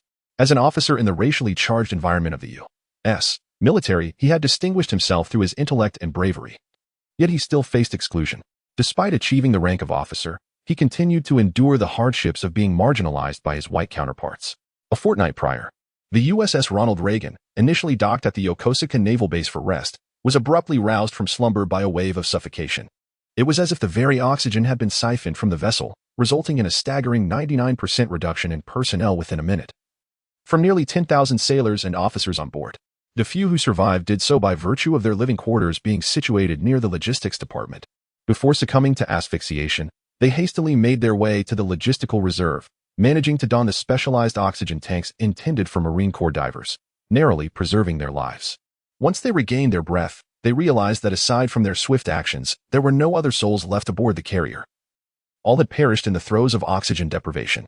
Fortunately, the oxygen tanks had ample reserves, enough to fill nearly one compartment, and within that compartment was an oxygen generator, which allowed them to cling to life. Regrettably, the oxygen generator required seawater and sufficient electricity to produce oxygen, while the carrier had enough electrical power. The automatically stored seawater had been nearly exhausted. In the intervening days, they had not been idle in their search for an escape, dispatching 8 reconnaissance teams to survey the terrain in all directions around the carrier. This is an uncharted territory, where the air is present, yet predominantly composed of inert gases, devoid of the essential oxygen that humanity requires for survival. Ultimately, out of the 8 reconnaissance teams dispatched, only 2 returned, while the remaining 6 teams, comprising 12 individuals, have vanished without a trace, perhaps perishing in the wilderness. The despondent crew, bereft of hope, dared not utter a word, lest they hasten the depletion of their precious oxygen supply. They bowed their heads, reminiscing about cherished memories, families, and friends far away in America, while the atmosphere within the command tower grew increasingly bleak. "Oh God, I beseech you, save us. I am willing to devote my remaining days to your service." With a heart devoid of regrets, Tiger clasped his hands in prayer, sincerely expressing his wish. "Tiger, I thought you only believed in yourself. This is the first time I've seen you pray to God," remarked a white captain, who had long harbored disdain for his dark-skinned colleague. "Oh, I hear someone calling for me. Is it you?" Just as the captain finished his sentence, an unfamiliar male voice resonated within the quiet chamber. This individual was Ming, who, upon entering the space, had instantly teleported above the command tower and happened to overhear Tiger's earnest prayer. Without hesitation, he teleported once more, manifesting within the command tower itself. The officers were startled by the sudden appearance of a figure, leaping to their feet, with some quicker on the draw, already drawing their sidearms. aiming directly at Su Ming. In this realm, Su Ming embodied divinity. Suspended nearly a meter above the ground, he floated serenely in midair, surrounded by an invisible protective barrier ensuring his safety even in the face of drawn weapons. Esteemed gentlemen, I advise you to lower your firearms. You were so eager to summon me, and now that I have arrived, you greet me with weapons drawn? Is this your sense of courtesy? Su Ming crossed his arms, speaking with a calm demeanor, adopting an air of divine authority. Are you God? Inquired an elderly man holding the rank of Major General. His skepticism evident as he gestured for his subordinates to lower their weapons, though his gaze remained fixed on Su Ming. Indeed, Su Ming affirmed with an American-style nod. But how could God possibly be of Asian descent? Su Ming thought to himself, is even divinity not immune to racial prejudice? When will this end? Sir, I am the commander of the USS Reagan. Might you be able to transport us from this wretched place? Now seeing Su Ming rolling his eyes, the Major General disregarded the divine skin color and hastily expressed his desire. This deity, though clad in, well, a bright red loungewear ensemble, had demonstrated the ability to appear and disappear at will while levitating, indicating a measure of power. Certainly, this is quite simple, but I require your oath of loyalty to me. Su Ming stated plainly, revealing his demand. As a god, I am already extending you a considerable favor by offering salvation. It is now up to you to seize this opportunity. The Major General, taken aback, immediately protested. What? What do you mean? As noble soldiers, our loyalty lies with the United States of America. Then there is nothing left to discuss, is there? In that case, esteemed soldiers of the United States of America, you may remain here and await the summons of Satan. Su Ming's response was equally straightforward. He did not believe that all the soldiers present shared the resolute spirit of their commanding general. Nonsense. I command you, rescue us at once. The general, exasperated, wondered why this yellow-skinned deity showed no respect for the noble American military. In that moment, he drew his sidearm and aimed it directly at Su Ming, suspended in midair. Chapter 184. Subduing the Reagan. Wait a moment. Are you really intent on killing me after I refuse to save you? Su Ming's train of thought was disrupted. What kind of prideful army could possibly cultivate a commander with such a peculiar mindset? The white general disregarded Su Ming's muttering, steeling himself as he swiftly pulled the trigger. Bang! The gun fired, and as anticipated, the bullet struck the yellow-skinned deity. However, there was no cinematic moment of the bullet hovering in midair, frozen in time. Bang! The sound of a body collapsing echoed as the white general fell, a bullet lodged in his forehead, his eyes wide open in death. Son of a bitch. Witnessing their highest commander inexplicably slain, several hot-tempered officers immediately reached for their firearms, seeking vengeance for their leader. Just as their curses escaped their lips, they abruptly vanished from sight. Su Ming had transported them to a void, a realm of utter nothingness akin to outer space. Upon their arrival, before they could even comprehend their surroundings, the drastic difference in internal and external pressure caused their bodies to explode from within. When these mangled remains returned to the command tower, they had transformed into a grotesque mass of flesh. In front of the remaining officers, who were either cowering or convinced that Su Ming was a divine being, their once vibrant colleagues were reduced to a gory spectacle in less than a second. Some, unable to withstand the psychological shock, collapsed and vomited uncontrollably. Wasn't it said that encountering a deity allows one to make requests? Did they not see how the genie from Aladdin's lamp could grant 3 wishes to mortals in an instant? What kind of farce was this? They could not comprehend why this yellow-skinned deity not only failed to fulfill their wishes, but also resorted to such brutal methods of execution. Now, my friends, the path lies before your very feet. Whether you choose to turn left or right is entirely up to you. Su Ming continued to hover in the air, speaking with an air of calmness. His unpredictable methods of execution, combined with the intense visual shock, caused these proud American officers to lower their heads. Yet, none dared to take the lead in surrendering. Even the ordinary soldiers, who had been seated around the command tower when the gunshot rang out, now surrounded the tower with their weapons raised. Fearful of the yellow-skinned figure that had suddenly appeared within, they hesitated to fire without orders from their superiors. Sir, I am willing to surrender, as long as you spare our lives. Furthermore, I hope you will adhere to the conventions of prisoner of war treatment and fulfill all our humanitarian conditions. Amidst the silence, this declaration of surrender rang out powerfully, imbued with a hint of relief. Su Ming turned to the source of the voice, recognizing it as the earlier black officer. As everyone else stood anxiously indecisive, he stepped forward to stand firmly at Su Ming's feet. Excellent. I believe your name is Tiger. Am I correct? Congratulations, Mr. Tiger. You have earned yourself a chance to survive. Now, what are the rest of you? Survival or destruction? This is the question. Su Ming continued to entice and threaten. As Tiger led the way among his comrades, the others gradually relinquished their weapons, with some even kneeling in fear before Su Ming. "Oh God, thank you for gracing us with your presence and saving me." A frail officer wearing glasses was so overwhelmed that he knelt on the ground, mimicking an Eastern ritual by bowing repeatedly to Su Ming, while fervently kissing the cross hanging around his neck. Su Ming found the scene both amusing and perplexing, wondering if they were blending Eastern and Western customs. "All right, everyone, let's set aside these matters for now. Since you have all chosen to survive, Tiger?"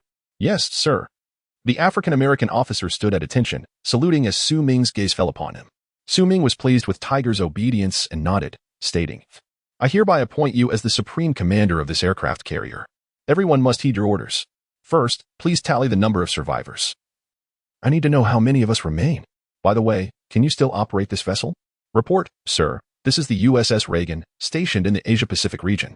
Just as Su Ming contemplated the name of the aircraft carrier, Tiger provided the timely reminder. "Excellent. I need to know the status of all survivors, whether this aircraft carrier can be operational again, and all data regarding the Reagan, including remaining supplies and ammunition." "Understood, sir. Now, I leave the rest to you. Additionally, I trust you can still command the troops outside?" As Su Ming glanced around, he noticed the soldiers surrounding the command tower, their eyes gleaming with hostility. The temperature within the command tower seemingly plummeting to freezing. "Understood. Please, rest assured. From now on, just call me Su. There's no need for such formality. As long as you diligently serve me, believe me, you will come to understand the preciousness of survival." "All right, Su. Moreover, our oxygen supply is running low. What do you think?" The officer, having been appointed as the temporary commander, cautiously presented his concerns to the enigmatic figure who merely required obedience and did not appear to be a mindless killer. "Oh, that's easily arranged," Su Ming replied with ease, waving his hand. Before anyone realized what had transpired, he proclaimed, "All right, you may remove your oxygen masks." The group hesitated, but Tiger took the lead, tentatively lifting his mask to expose his mouth, inhaling deeply. The first breath was liberating, prompting him to fully discard the mask and inhale greedily. The remaining individuals, including the soldiers outside the command tower, exchanged glances of disbelief. One by one, they tentatively removed their masks, welcomed by the invigorating freshness that was far removed from the plastic scent of the oxygen masks. In an instant, oxygen tanks were strewn about. As the soldiers reveled in the delightful taste of freedom, Su Ming gazed at the soldiers, greedily savoring the once familiar air, a flicker of guilt passing through his heart. Indeed, merely a flicker. He dared not let these soldiers know that their dire circumstances stemmed entirely from his impulsive decision regarding the zero-cost purchase. Otherwise, these robust warriors might very well be consumed by indignation, driven by a desire for vengeance against him, willing to forsake their own lives to exact retribution. Although Su Ming was unafraid of them within his domain, their utility remained indispensable, as the value of the Reagan aircraft carrier relied upon their presence. Chapter 185. Seizure of weapons. Following this, everything unfolded in an orderly fashion. Under the commands and organization of officers, including Tiger, all surviving personnel aboard the aircraft carrier regained a sense of order. The looming threat of death that had hung over them was lifted, and they experienced a wave of relief, realizing the preciousness of life. Had it not been for the appearance of this Eastern deity, it would have merely been a matter of time before the last spark aboard the USS Reagan extinguished, leaving them collectively lifeless. Thus, the American soldiers, unaware of the full truth, harbored deep gratitude towards Su Ming, showing no resistance to his authority. This was the crew's lounge, and also the operations conference room. Generally, meetings convened here only when the White House issued commands, gathering all senior officers to discuss matters. Is it a plan of action against China? Su Ming, who was being guided by Tiger through the legendary aircraft carrier, paused at the mention. Indeed, the Reagan carrier strike group existed primarily to protect Taiwan. Tiger, robust as a gorilla, felt a tightening in his chest, quickly breaking into a cold sweat that made his dark complexion gleam even more. He vaguely suspected that Su might be Chinese, or perhaps a deity from China, and he felt a shiver of apprehension. Would Su direct his ire towards him for this? There's no need to be anxious. In today's world, as long as you serve me with loyalty, I assure you of your survival. In peacetime, had he the opportunity, Su Ming would have swiftly eliminated these 100 or so individuals, removing a threat to his homeland. However, considering the current circumstances, the very concept of home and country was in question. Thus, setting aside the issue of factions, the two continued their tour. Yet, Su Ming's brow furrowed again. While the prospect of commandeering an aircraft carrier was indeed advantageous, it also unwittingly introduced around 100 additional mouths to feed. A headache. Tiger, show me where you dine. How much supply do we have aboard the Reagan? Are you referring to provisions or munitions? Tiger, perplexed by Su Ming's inquiry, wondered if it was appropriate for a deity to concern himself with mundane resources. In the Western mindset, gods were sacred beings, unbound by the need for food or rest. Originally focused solely on provisions, Su Ming, prompted by Tiger, began to contemplate the issue of weapons. In space, conventional firearms posed no threat to him. However, if he left them in the hands of these soldiers, they might eventually realize that he was the root cause of their annihilation. With weapons at their disposal, seeds of rebellion could sprout within them. At that point, would he choose to kill or spare them? With a resolution forming in his mind, Su Ming spoke. I need to know about the food supplies. Also, take me to inspect all the locations where weapons are stored aboard the Reagan. Yes, sir. Tiger was momentarily taken aback, regretting his earlier words. After all, these weapons were the soldier's source of confidence. This is the Reagan's dining hall. Hey, Jack. Su needs to know how much food we have left. The restaurant is remarkably expansive, even larger than the dining halls of most universities, with rows of chairs neatly arranged. Upon their arrival, Tiger began to introduce the surroundings while calling out to a portly soldier bustling about in the dining area. Report, sir. First Sergeant Jack reports to you that our logistical supplies are ample. With our current troop strength, we can sustain a year's worth of supplies. The stout soldier hurried over, reporting directly to Tiger without a moment's hesitation. Noticing Su Ming's slightly frosty demeanor, Tiger delivered a sharp reprimand to the rotund cook. Jack, while we may be familiar, remember that Su is your superior officer from now on. He is here beside me, so refrain from reporting such nonsense to me. Yes, sir. I apologize, Commander Su. The portly chef, visibly flustered, cast a grateful glance at Tiger before standing at attention to apologize to Su Ming. It seems that the ability to navigate social situations is not solely a trait of the workplace culture in Huagua. Even the people of free America demonstrate an understanding of such manners. After departing from the restaurant, Tiger continued to guide Su Ming on a tour, all the while chattering away. Jack, the cook you just met, is quite a decent fellow. He was fortunate to survive after losing his colleagues.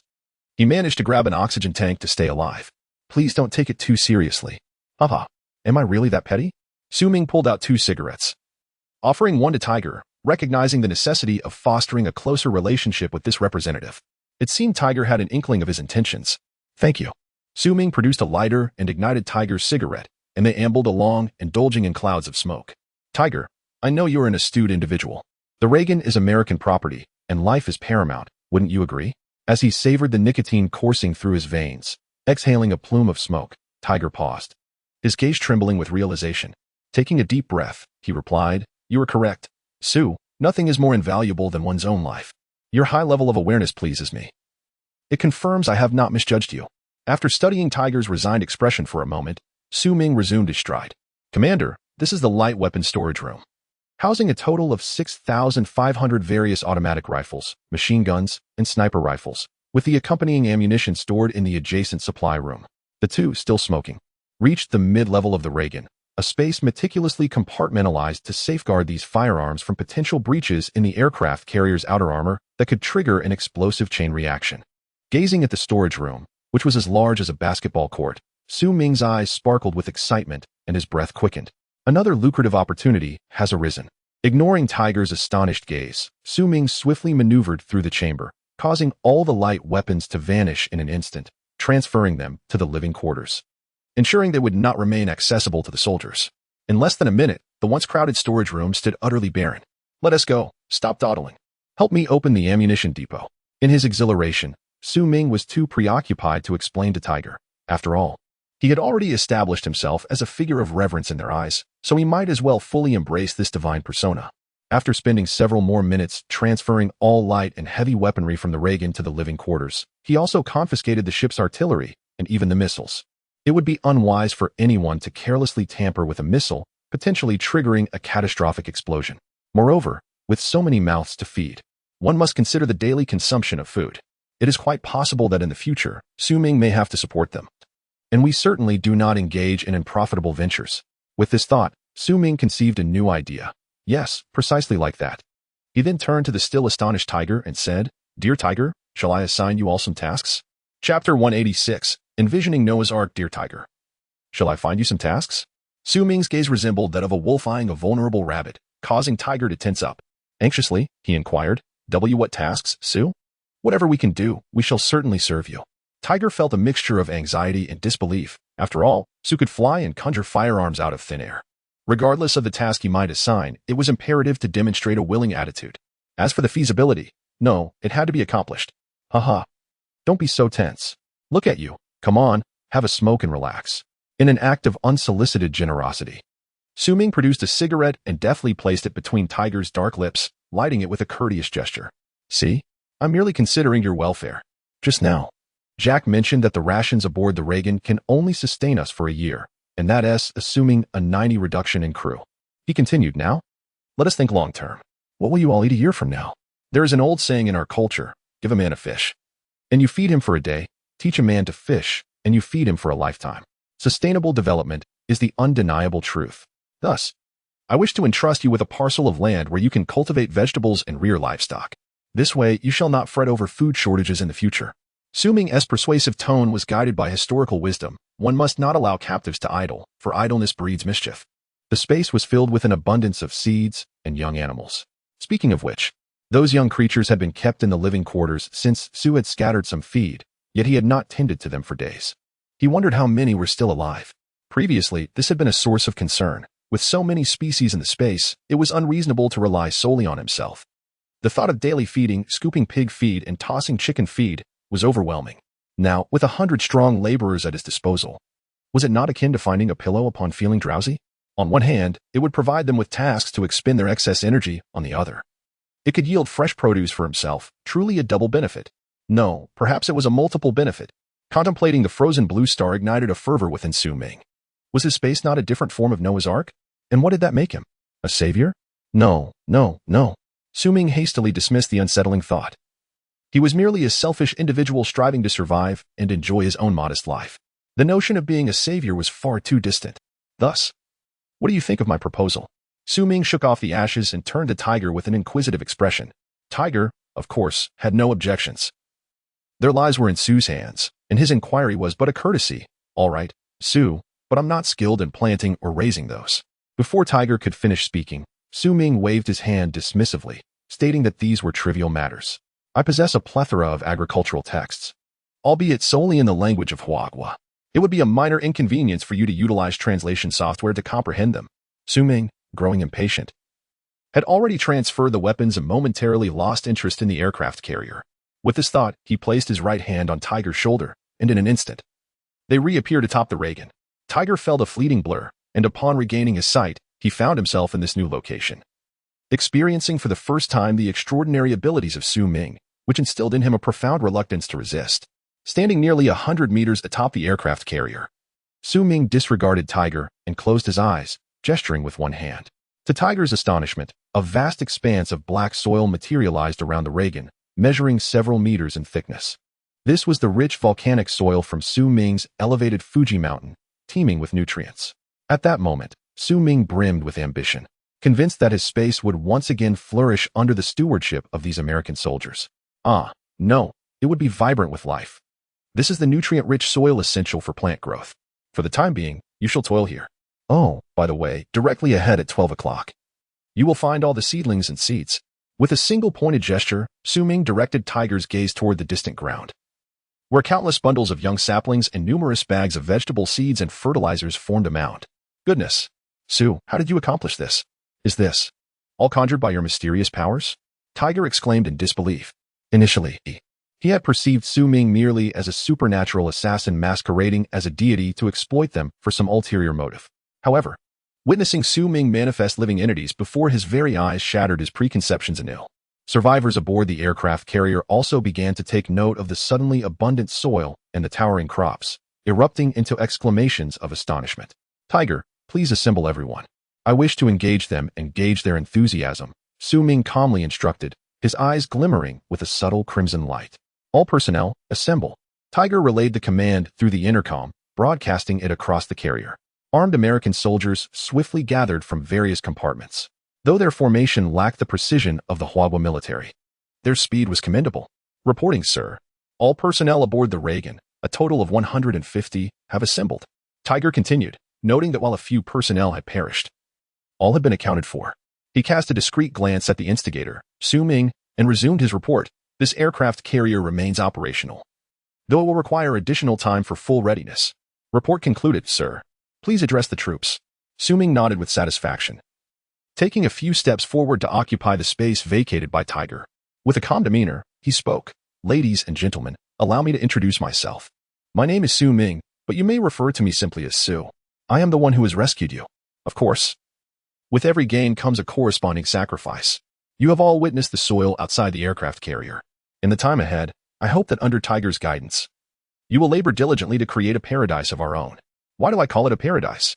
I firmly believe that when you regain your freedom, you will undoubtedly express your gratitude to me. Chapter 187, A Warning to the Monkeys Report. Su, we are grateful for your life-saving intervention, but we are noble soldiers of the American military. What is the meaning of assigning us to such menial tasks? Indeed, not everyone possesses the clarity to recognize their circumstances. A white sergeant stepped out of the ranks, immediately questioning the situation. Furthermore, I hope you can candidly inform us when we will be set free. We demand our rights and our freedom. Presently, Su Ming remained silent. The sergeant, perhaps feeling that his inquiries posed a threat to Su Ming, continued to lead the charge in questioning, causing the once orderly ranks to stir restlessly under his influence. Su Ming had no interest in directly addressing the inquiries. Instead, he raised his right hand, aiming it at the sergeant amidst the crowd's bewildered gazes. In the next instant, without a sound, the sergeant's entire body erupted in a violent explosion, blood and flesh splattering onto everyone around him. This was Su Ming leveraging the properties of space, creating an isolated dimension around the outspoken sergeant, then instantaneously extracting all matter within that space, forming a brief vacuum. The immense internal pressure erupted outward in an instant, resulting in the sergeant's immediate demise. Everyone, I am not here to negotiate with you. Allow me to reiterate, obey, and you shall live. Disobey, and you shall die. A chilling silence enveloped the crowd, those lacking in mental fortitude, upon witnessing the gruesome spectacle of their bloodied comrade, frantically attempted to brush off the remnants of flesh from themselves, only to create further chaos. Some crouched down, retching uncontrollably, while others fainted on the spot. The only two unscathed were Su Ming and Tiger. Tiger observed the scene of his former comrades strewn across the ground, his throat constricting as he contemplated addressing Su Ming, but ultimately abandoned the idea of persuading him. Tiger, here, I see that everyone is dirty. Let us simply change into a new set of uniforms, shall we? Look. As Su Ming spoke, a pile of light blue work uniforms materialized before him, and he handed one directly to Tiger. Aware of his role as the temporary commander, Tiger quickly removed his camouflage attire and donned the new uniform, setting an example for the others. Seeing the Shitia Logistics insignia emblazoned on Tiger's chest, Su Ming felt a sense of satisfaction. It was a fortunate acquisition from Shitia Storage, and he hadn't anticipated utilizing it so soon. Well then, I leave this in your capable hands. I will periodically check on the progress of the work. Keep up the good efforts. I have high hopes for you all. By the way, I expect that when I return, this place will be completely transformed. In an instant, Su Ming vanished from Tiger's sight, his voice barely echoing in the air. Tiger stood there, momentarily stunned, before turning to regard his scattered subordinates, resigned to a long silence. As Su Ming exited the spatial realm and reappeared at his doorstep, a cacophony of wails and cries emanated from within He-Chang's house. Ah, it hurts. It hurts. Be gentle, sister. Alas, it seems that He-Chang is indeed as indomitable as a cockroach. Initially, one would have presumed that with such grievous injuries, compounded by the harshness of the weather, he would not survive long after returning home. The Green Tea sisters were in a frenzy. Tian exerted all her strength to restrain the thrashing He-Chang, while Sun Xiaoying rummaged through the medicine cabinet for suitable remedies. Brother Chang, it hurts so much just to remove your trousers. You please bear with me while I apply the ointment. After being unceremoniously returned home by the two women, He-Chang fainted momentarily. In truth, the Green Tea sisters secretly wished for his demise. Once the snow disaster subsided, they could report the incident and implicate Su Ming, allowing him to face the consequences and avenging the grudge of being cast out. However, they were taken aback by He-Chang's tenacity for life, as he was roused from the cold floor within less than an hour. If they were to neglect his rescue and allow him to perish, they would find themselves unjustly accused, potentially branded as murderers. Thus, it was deemed more prudent to preserve He-Chang's life, enabling him to report Su Ming and ensure that the latter would spend the remainder of his days in prison. This was the rationale behind their decision to save him. Together, the Green Tea sisters hoisted the tall He-Chang into the master bedroom, laying him upon a relatively warm and soft bed. It's all right, ladies. As long as you can save me, I fear not the pain. Come on, I can endure. He-chang, resolute in spirit, seized the pillow above his head and bit down upon it, casting a glance at Sun Xiaoying that urged her to proceed. Sun Xiaoying retrieved a small bottle of iodine and, trembling, dipped a cotton swab into it, cautiously extending her hand toward Yi-chang's wound. At that moment, the injury was a gruesome sight. Had it not been for the frigid temperature solidifying the blood, he might have succumbed to blood loss long ago. Now, the wound was reduced to a mere layer of skin clinging to the flesh, and the sight made Sun Xiaoying feel a wave of nausea wash over her. With her eyes shut and her resolve steeled, she applied the iodine to the wound in her mind. It hurts. You wretched woman. Can't you be gentler? Damn it. Sun Xiaoying, you despicable harlot. Yi-chang, who had fancied himself a man of valor, was unprepared for the searing pain that coursed through him upon contact with the iodine. The pillow he had been biting fell away as he could no longer contain his profanities, unleashing a torrent of vicious curses. Sun Xiaoying, incensed by his reaction, retorted, How ungrateful. I am trying to save your life, and you dare to curse at me? Feeling aggrieved, she tossed the cotton swab aside and declared, Humph. How unappreciative.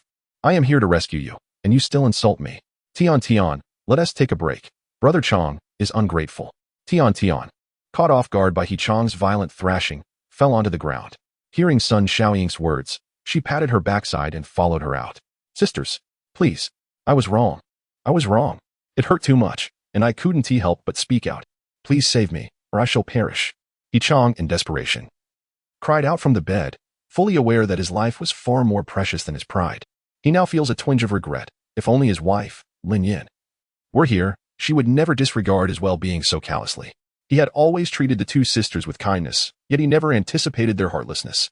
I have a cousin who serves in the local garrison, and I intend to ask for his assistance in rescuing me. At least he can take me to the military camp, where we would no longer have to worry about food and drink.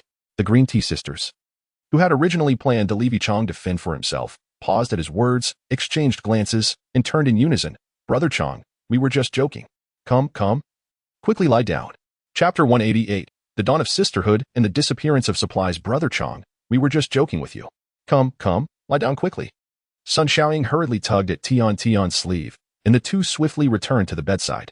Brother Chang, you must lie down. Don't risk reopening your wound. Tian. Quickly place a pillow under Brother Chang's head. It will be more comfortable this way. Observing the Green Tea Sisters regaining their enthusiasm, He-chang's eyes flickered with a hint of anger. Indeed, the heartless and unfeeling nature of women. He was not a fool. Had he not revealed the trump card of his cousin, he might have met his demise on this very bed today. Brother Chang, bear with it. Your wound is quite large. A cotton swab 1 tea suffice. I will pour iodine directly for disinfection. Sun Xiaoying, brimming with enthusiasm, swiftly opened a small bottle of iodine and poured it over He-chang's wound, prompting another round of anguished cries from him. However, this time he had learned his lesson. He refrained from cursing the Green Tea Sisters. Weak as he was, he dared not provoke the two women, instead directing his curses towards the culprits, Lin Yin and Su Ming. Lin Yin, you wretched woman. I will have my cousin's men beat you repeatedly. As for you, Su, you will not die a good death either. It hurts. I will grind you to ashes. Be gentle. Huff, grind to ashes. Amidst the continuous cries of pain, the treatment was finally completed. The two women wiped the beads of sweat from their foreheads, still shaken. Yi-chang was indeed a man of ruthless disposition. Just listen to the words he uttered. Brother Chang, here is some anti-inflammatory medicine. You must take it to prevent infection. Sun Xiaoying was almost bowing in deference as she accepted the warm water from Tian and helped Yi-chang raise his head. Here, drink quickly. It cools fast. And soon it will freeze again. After tenderly assisting Yi-chang in taking his medicine, Sun Xiaoying could no longer contain her curiosity. Her hopeful gaze fixed on He-chang's face. Brother Chang, you mentioned your cousin earlier. At this moment, He-chang had recovered somewhat from the excruciating pain, his eyes gleaming with a mocking yet proud expression as he spoke. My cousin is a mid-level officer in the stationed army. He wields some influence. I contacted him a few days ago, asking for his assistance in coming to fetch me, but at that time, he was tied up with military operations. He only replied yesterday, and he should be on his way here in the next couple of days. Seeing the skeptical expressions of the Green Tea Sisters, He-chang, in a moment of urgency, struggled to sit up slightly, commanding Tian to retrieve the bloodstained pants that had been tossed at the foot of the bed. He then instructed Sun Xiaoying to pull out her phone from the pocket of the pants, open the green messaging app, locate the relevant chat history, and turn the screen towards the Green Tea Sisters. Here it is. The situation is all documented here. If you don't believe me, See for yourselves.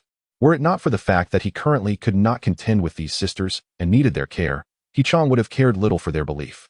At that moment, he felt an overwhelming sense of frustration, and his hatred for Su Ming and the others next door surged further. Ah, it's true. Brother Chang. I knew following you would be the right choice. Having shared an intimate moment, Sun Xiaoying no longer shied away from her close friend.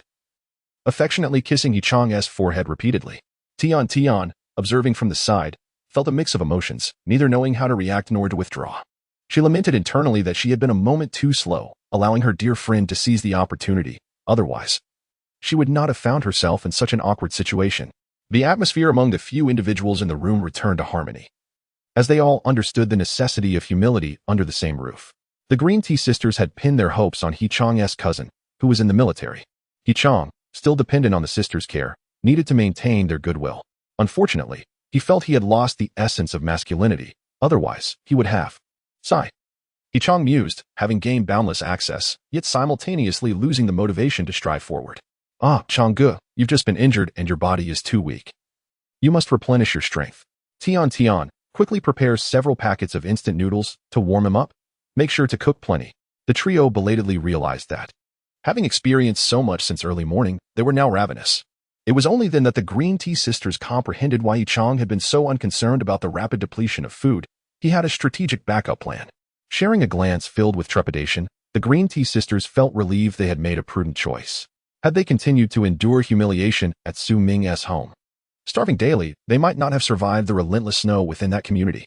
Now, with the provisions stored at Yi-chang's home sufficient to last until rescue arrived, it was Su Ming who would need to worry about food.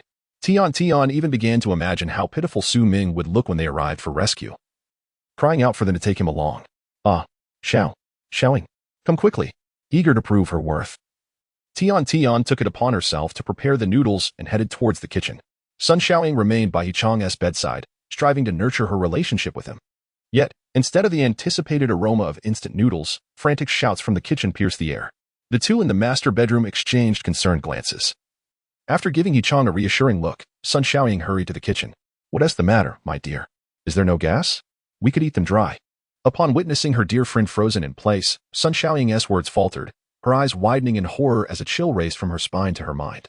The once well-stocked cabinet brimming with rice and boxes of instant noodles was now utterly bare, not a single grain remaining. No, it wasn't me, Xiaoying. I've been with you all along, and even if I had hidden something, there's no room to conceal it. Besides, we've all been together. I couldn't possibly sneak a bite behind your backs. As she caught the suspicious gaze from her good friend, Tian hastily waved her hands in protest.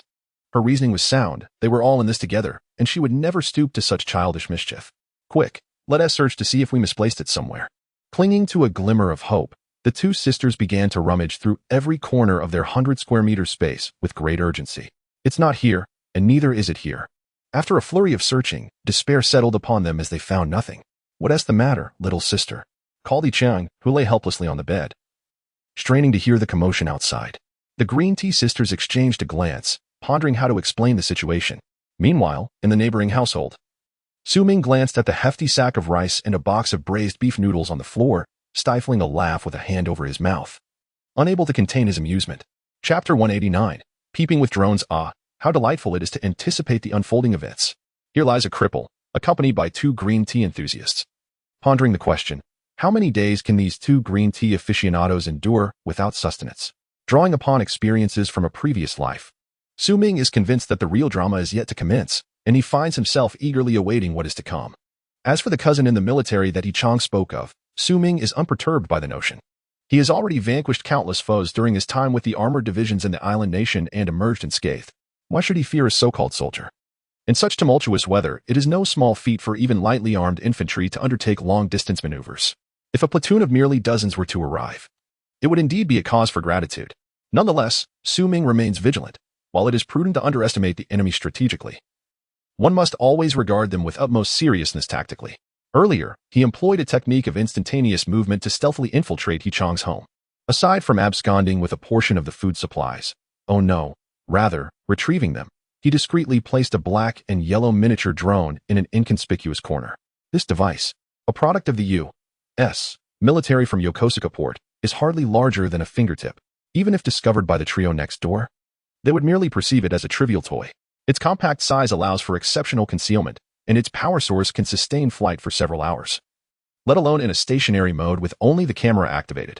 With this in mind, Ming activated the accompanying miniature signal receiver, and the scene from the adjacent room became vividly apparent, with sounds crystal clear. The two young ladies, in such dire times, ought not to indulge in frivolous antics. Chong trembled with indignation, having just agreed to await rescue together.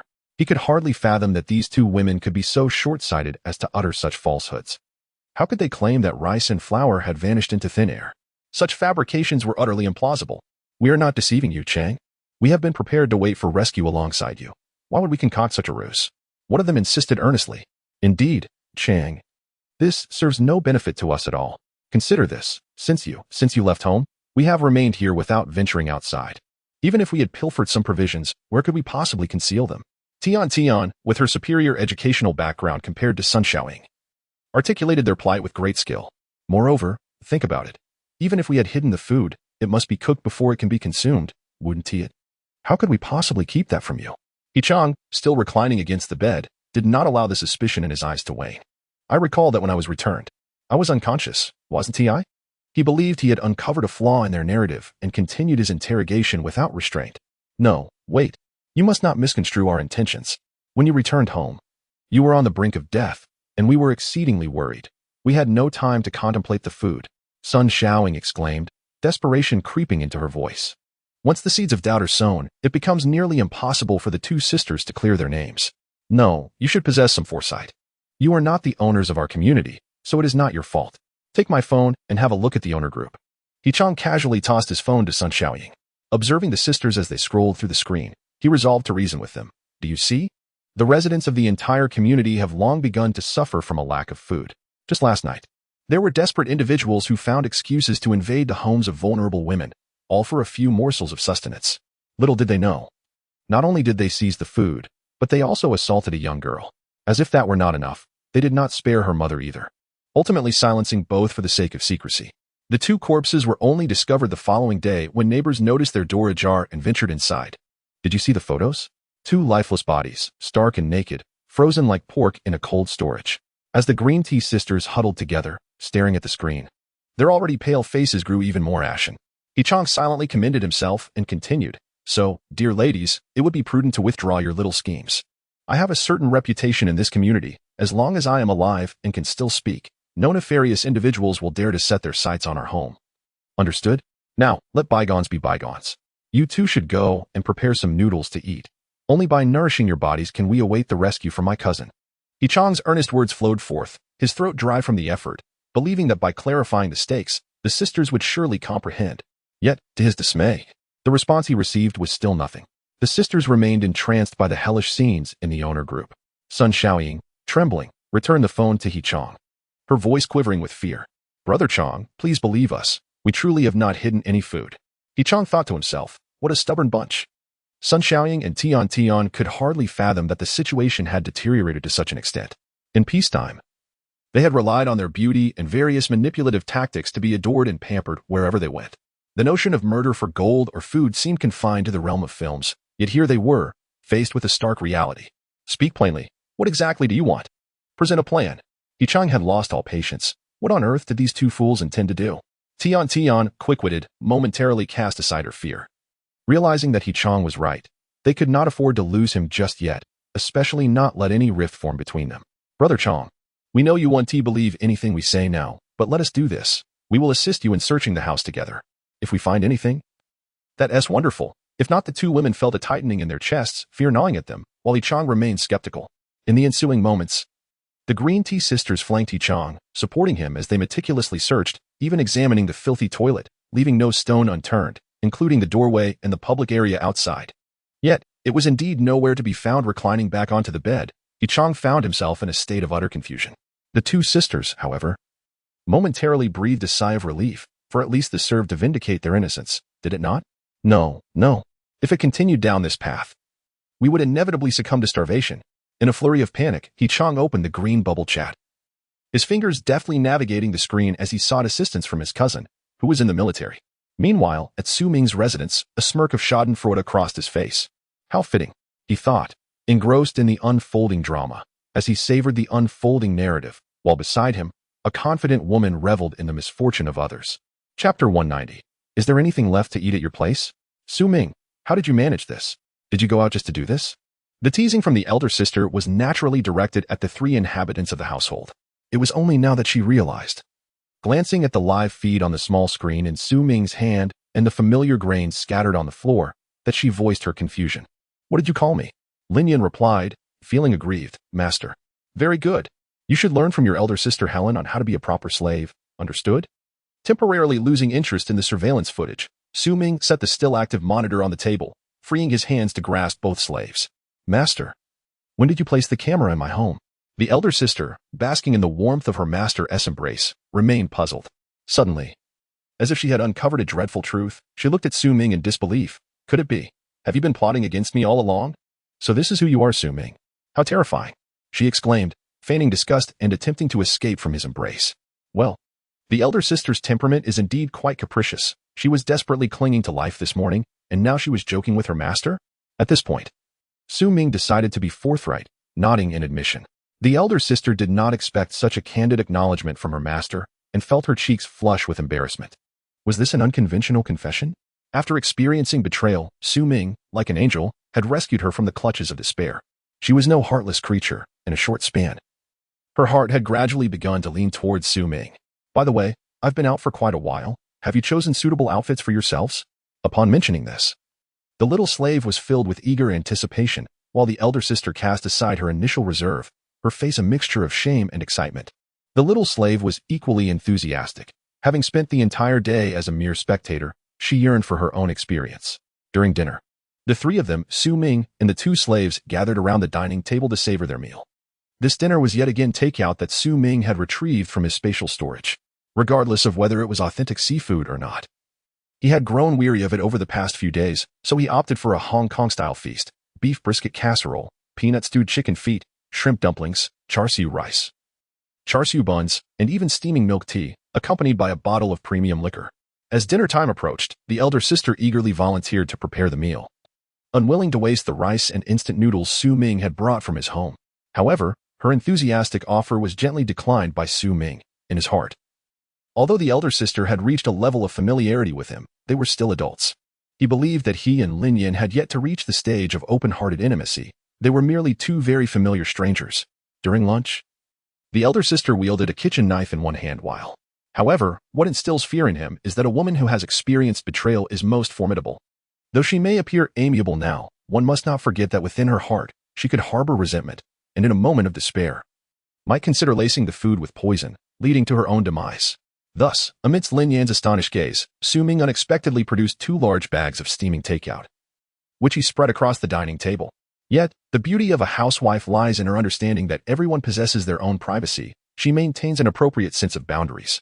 As such, she feigned ignorance towards Su Ming's actions, unconcerned and solely focused on indulging in the meal. After all, having toiled away, savoring delicious food is entirely justified. Isn't it? Not to mention, the fare was far more delectable than mere congee and instant noodles. As the host, the charming little servant adeptly filled the glasses of the three with white liquor, seizing the opportunity to win favor. Mimicking scenes from popular Chinese dramas, she insisted on sharing a toast with Su Ming. With a gulp of liquor, warmth surged within both of them, providing a sense of comfort. Su Ming and the little servant had been feasting on lavish meals daily, yet this dinner was perhaps the most modest since the apocalypse. In contrast, the elegant Lin Yan had nearly forgotten the last time she had enjoyed such delicious and warm food, aside from the meal earlier that day. She unabashedly stuffed her mouth with crystal dumplings, disregarding her image. Observing her blonde and blue-eyed colleague's adeptness, a sense of rivalry brewed within her, prompting her to view Helen as a competitor. Thus, she emulated Helen's actions, refilling Su Ming's and the little servant's empty glasses, while simultaneously raising her own goblet to signal Su Ming. The little servant also felt a pang of competition, and Su Ming, equally surprised, found himself gazing at the blushing, seemingly reluctant Lin Yan, unsure of what to say due to his awkwardness. Perhaps fostering a sense of competition between the two young ladies could prove beneficial?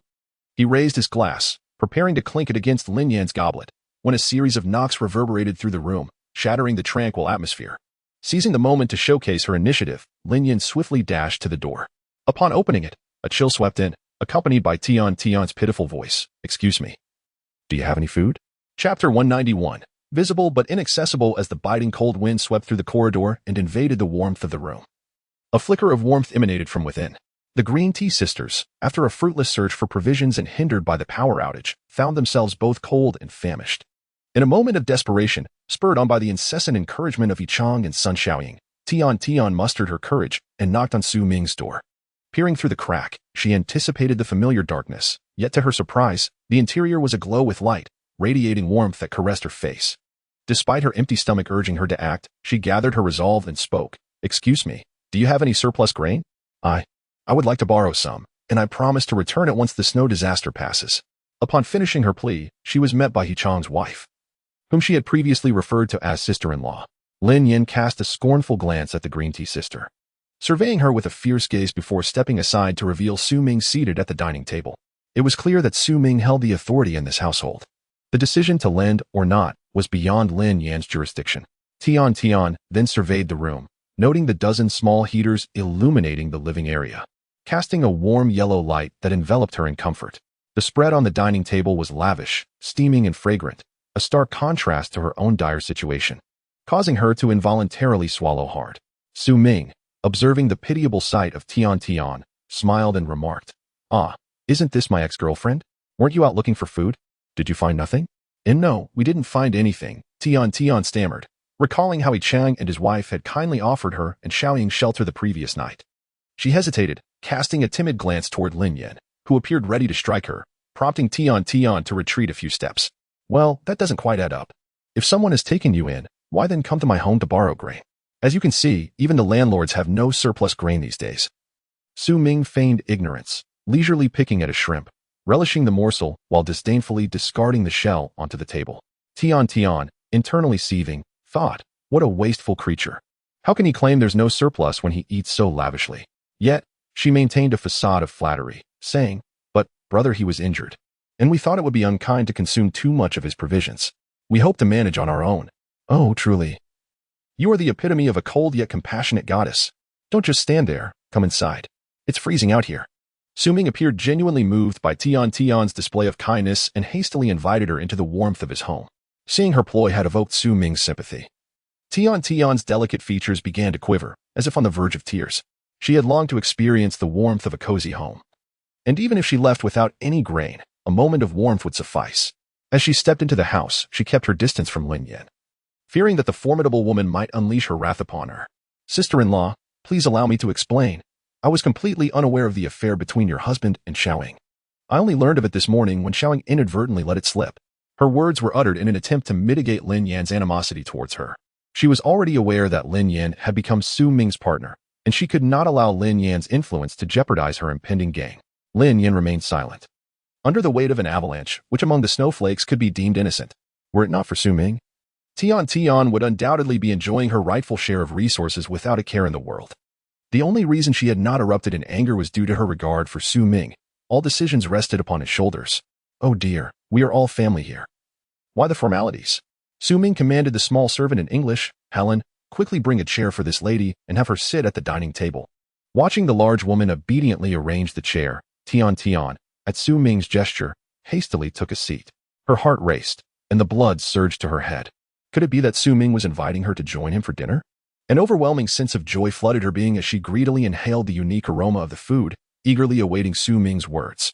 "Hey, Yinjie, please sit down and eat. The dishes will cool and lose their flavor."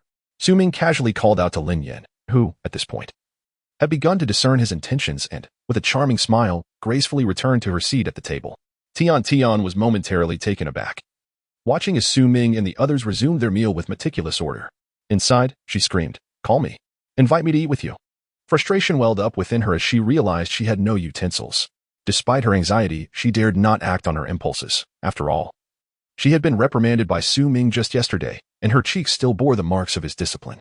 The three at the table appeared to be dining, yet they were secretly observing the anxious Tian, who was already accustomed to this playful manipulation and found it amusing. For Lin Yan, however, it was a novel experience, and she reveled in the turn of events, feeling a sense of vindication as the tides had turned in her favor. She believed Su Ming was avenging her, and her heart swelled with gratitude. She resolved that next time, she would acquire more knowledge to repay her master appropriately. The table was enveloped in silence, save for the sounds of chewing, as time passed slowly under Tian's mounting impatience. As the food dwindled before her, she could no longer contain herself. Su Ming, and all of you, what does this mean? Is this a ploy to tease me? I see through your scheme. Next, you'll leave me with a mountain of leftovers. And for the sake of my health, you'd rather discard it than let me partake, wouldn't you? If you won't lend me food, must you be so cruel? Even those in the green tea circle have their principles. Ah, Tian, when did you become so astute? Did mingling with your strong brother elevate your intellect? Tian's abrupt revelation truly caught Su Ming off guard. He had anticipated that this duplicitous woman would succumb to her impulses and attempt to seize the food, providing him with yet another opportunity to unleash his wrath upon her. Alas, yet again, a chance slipped through his fingers. What excuse could he possibly concoct to confront her now? After all, it was not every day that she graced him with her presence. Such an occasion should not be squandered. As he observed Tian rising in fury, ready to depart, Su Ming was unwilling to let her escape so easily. Wait, why the haste? I never said I would deny you my provisions. After all, we once shared a bond of affection. Upon hearing this, the green tea schemer swiftly turned around, her eyes gleaming with surprise and excitement. Really? Of course. I am nothing if not sincere. Why would I deceive you? Chapter 192. Please wash my feet. My slave, of course. I am utterly sincere. How could I deceive you? Su Ming spoke leisurely. However, there is no such thing as a free lunch in this world. You are an adult, so you understand. Upon hearing this, the green tea bitch nodded eagerly, her gaze occasionally darting to the food on the table, which was rapidly cooling. Su Ming, if you could spare me some food, I would be willing to do anything for you. Hurry up, the food is almost cold. Su Ming's words held a certain truth. They were indeed adults. Tian realized that aside from her relatively pure and untainted body, she had little else of worth to offer. Her feelings shifted from initial anxiety to resignation, only to find that a twist of fate had led Su Ming to fixate on her body, despite having preserved her chastity for so many years in preparation for her future husband. It felt a bit regrettable to consider using it merely for a few bites to eat. Yet, to hesitate would mean losing a fleeting opportunity. Did she not see the foreign woman, engrossed in devouring her meal, and Lin Yan, glaring at her with disdain, both of whom had been well fed during this time? Moreover, one was an alien species, while the other was nothing more than a discarded flower. Once Su Ming had tasted her purity, how could he possibly continue to harbor thoughts for these two? At that point, she could reclaim her rightful position by leveraging her tea skills and usher in her peak in life. It was merely a matter of time. As Tian lost herself in her beautiful future, saliva almost escaping her lips unbeknownst to her, Su Ming's teasing words snapped her back to reality. Ah, I truly appreciate how understanding you are. Indeed, I am very understanding. Tian nodded vigorously, convinced that whatever her dear Su Ming said was the ultimate truth.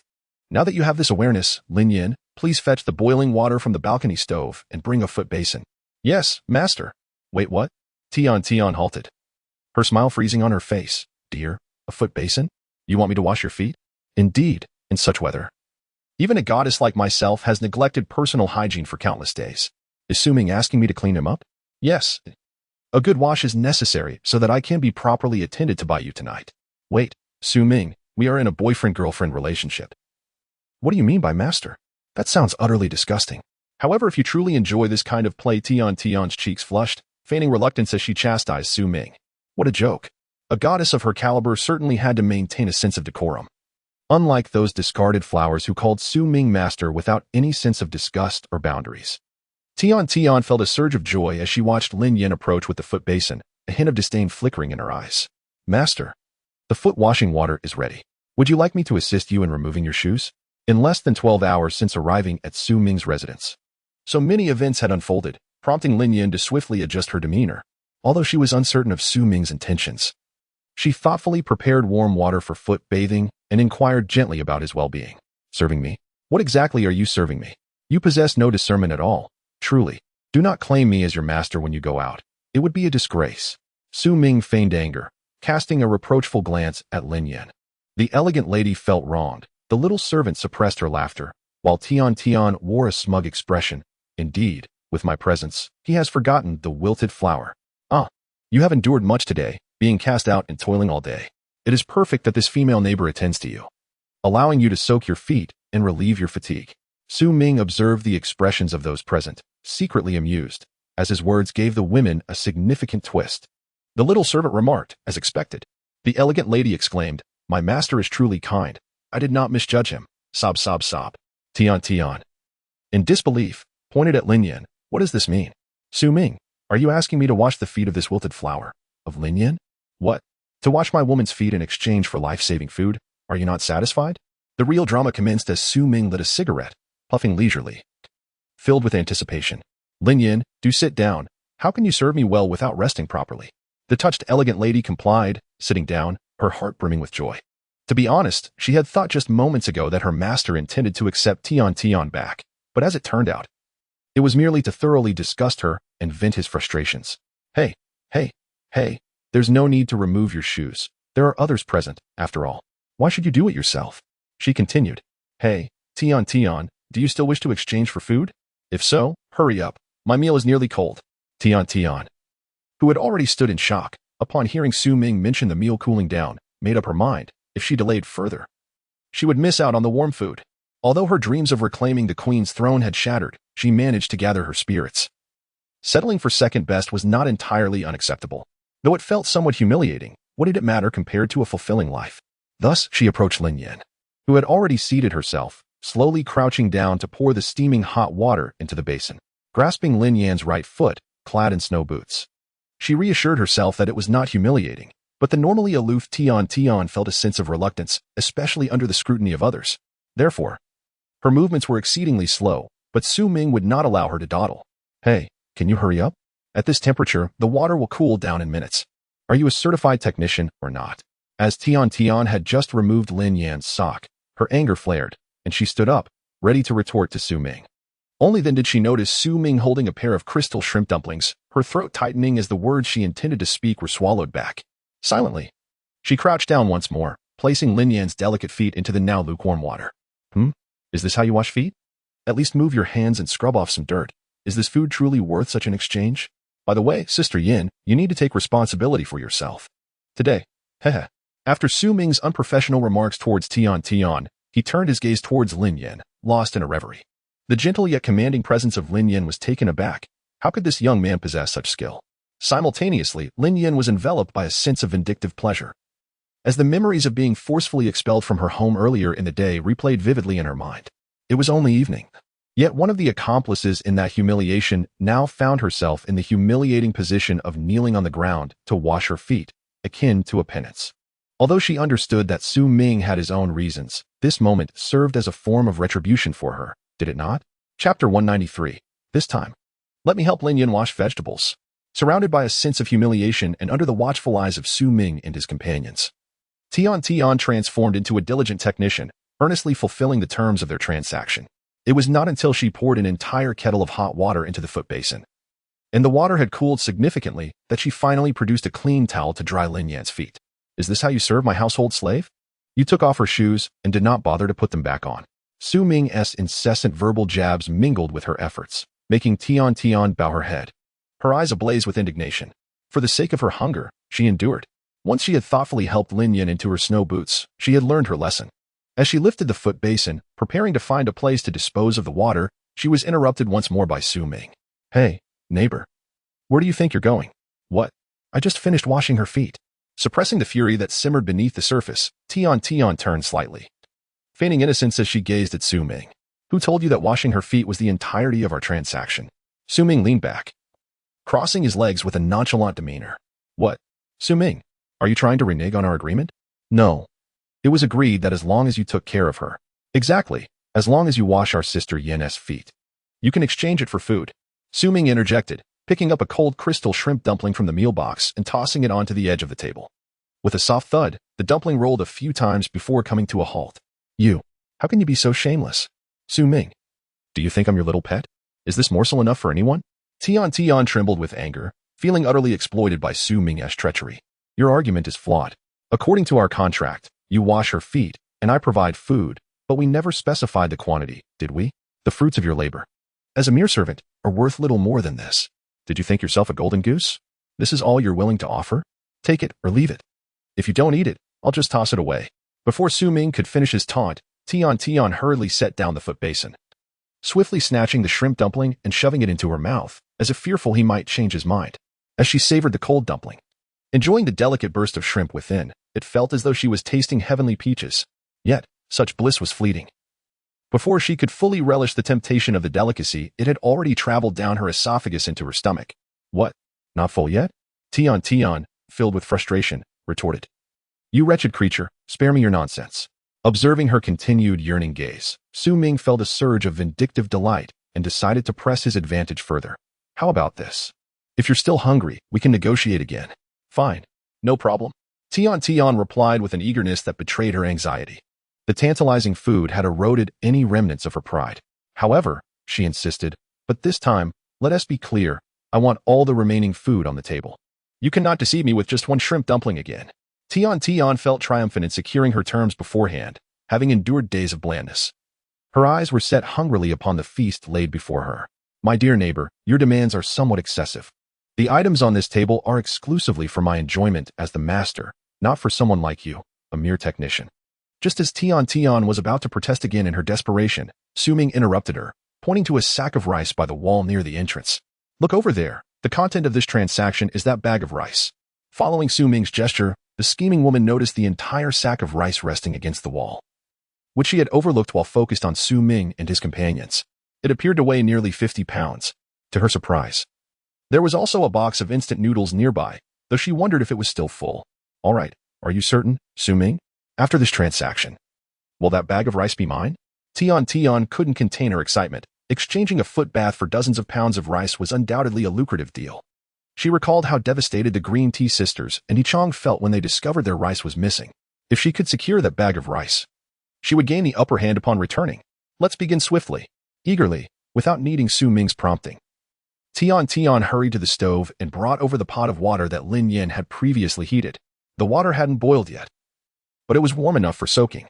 By the way, who am I washing for this time? As she poured the water into the empty basin, she seemed to justify her urgency to herself. Who am I washing for? Of course, it's still Lin Yin.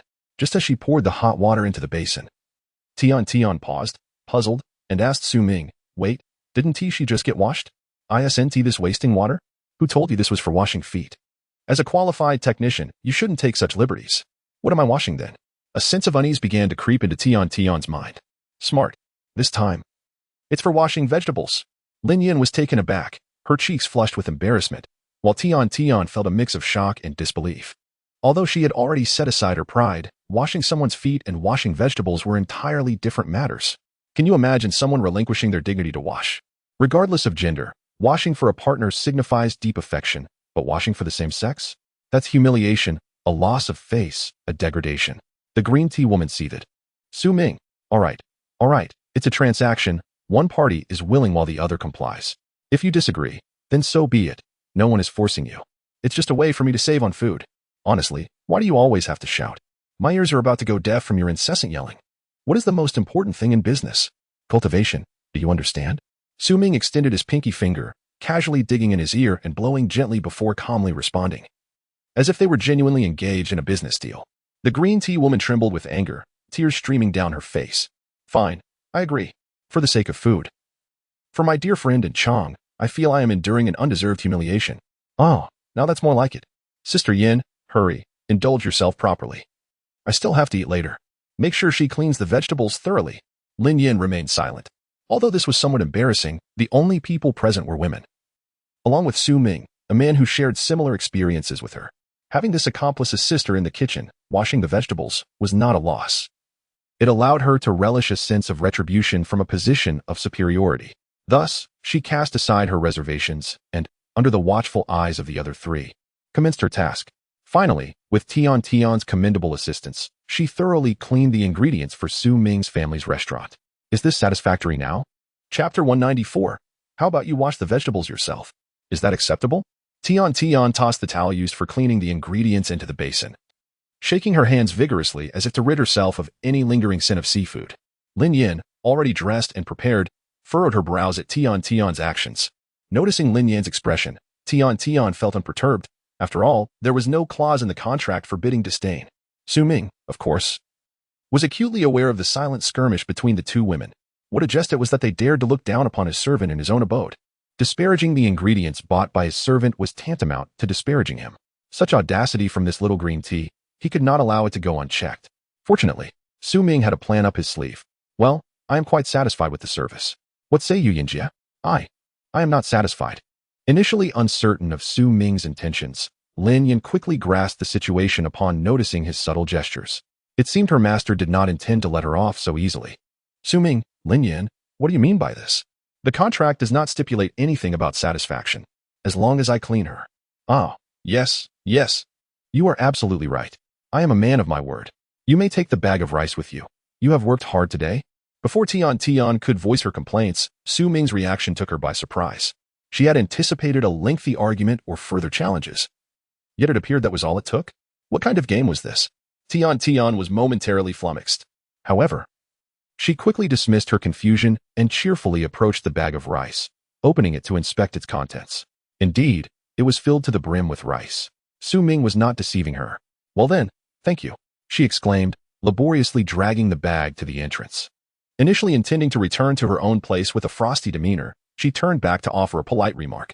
Although the rice would suffice for a while, it was only a temporary fix. One could never tell when she might need to seek assistance again. A little courtesy now would leave a door open for the future. How astute of her. By the way, Yinjie, please discard that box of instant noodles by the wall when you get a chance. I have no desire to touch such junk food. Just as she placed her hand on the door handle, Tian froze upon hearing Su Ming's words. Good heavens, did I hear correctly? A whole box of instant noodles, completely untouched. Su Ming actually disliked them and intended to throw them away? What sort of predicament was this? A box of instant noodles could potentially last her an entire month. Earlier, she had assumed it was merely an empty box, after all. Who would leave instant noodles lying around in plain sight? They were often treated like treasures, yet Su Ming carelessly discarded them as if they were refuse. Su Ming, would you like me to help you throw them out? It would save Yinjie from catching a chill. Tian was no fool. Since moving into Su Ming's home, she had realized he found fault with her at every turn, making her life difficult. Now, he had the audacity to mention throwing away the instant noodles right in front of her, most likely to annoy her further. Nevertheless, she clung to a glimmer of hope and spoke up, regardless of the outcome. Better to take a chance than remain silent. Indeed. Su Ming's subsequent remarks did not align with her expectations. No, there's no need for the aloof fairy to take action for such trivial matters. Let my servant handle it. Oh, Yinjie, why are you standing there in a daze? Are you not in the mood for dinner tonight? With a coarse tongue, he nonetheless winked at Lin Yan. Tian interjected. How dare you not spare me from your disgust? Lin Yan understood the jest and found it rather amusing. Hastily responding with mock trepidation. I apologize, master. I shall attend to it immediately. However, it need not be discarded outside. Simply toss it into the trash bin. Originally, Tian had intended to quietly retrieve the instant noodles after Lin Yan disposed of them. But alas, that insufferable woman thwarted her plans. Thus, she dropped the pretense and feigned helplessness. All right, Su Ming, if you don't wish to eat these noodles, I could certainly help you out. Truth be told, I've been starving for days. Consider it a kindness to feed a stray cat? That won't do. A deal is a deal. While you may consume this box of noodles, in my view, it still equates to you discarding it, Su Ming declared. Sitting upright with an air of righteousness, embodying moral integrity, Tian muttered, You wretched creature. This is intentional, isn't it? She recognized that Su Ming had her firmly in his grasp. With a box of noodles before her, how could she remain indifferent? Thus, she laid her cards on the table. All right, Su Ming, cease the theatrics. Just tell me, how can we negotiate for this bag of noodles? Her choice of the word negotiate indicated her understanding of Su Ming's intent, and she proceeded to conduct business in earnest. Oh, a negotiation? That indeed seems a splendid idea. Su Ming's gaze wandered mischievously, feigning contemplation over which of the two ladies to impose upon. The little servant quaked in fear. Master, I have been diligently washing vegetables these past few days. She was apprehensive. It was an unthinkable act for a free citizen of America to have a stranger assist her in the kitchen. Su Ming shot a sharp glare at the misguided servant. He was merely pretending, after all. Was there truly any need for such fear? Speak up. Who shall I have wash? He prodded. Even if it is you, I would accept it.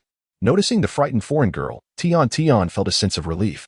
Excluding the two women, even if she had to wash vegetables for Su Ming, she would acquiesce.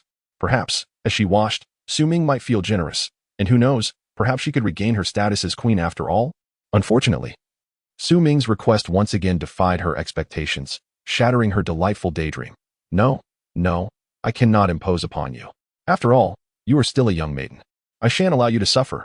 Tian sighed in relief, yet a tinge of disappointment lingered. Really, you are aware that I am still a young maiden? Since they were unwilling to wash, she resolved to be the good Samaritan and suggested, then you may wash your own vegetables. All right. What? Tian was taken aback, utterly unprepared for such an absurd suggestion from Su Ming. I think I shall pass. I have grown accustomed to it. That simply won't do.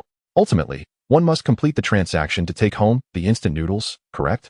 I am quite principled and do not wish to take advantage of you. Su Ming hastily refuted, appearing genuinely concerned for Tian's well-being. Moreover, have you considered how long it has been since you last thoroughly cleaned the kitchen? Over time. It may be teeming with bacteria, posing a risk to your health. Think it over. You would have the opportunity to wash vegetables in such a warm environment while enjoying instant noodles. It's a win-win situation. Furthermore, this could be seen as a completed transaction, which would also bring me some solace, wouldn't it? Su Ming's forceful explanation left Tian feeling utterly bewildered.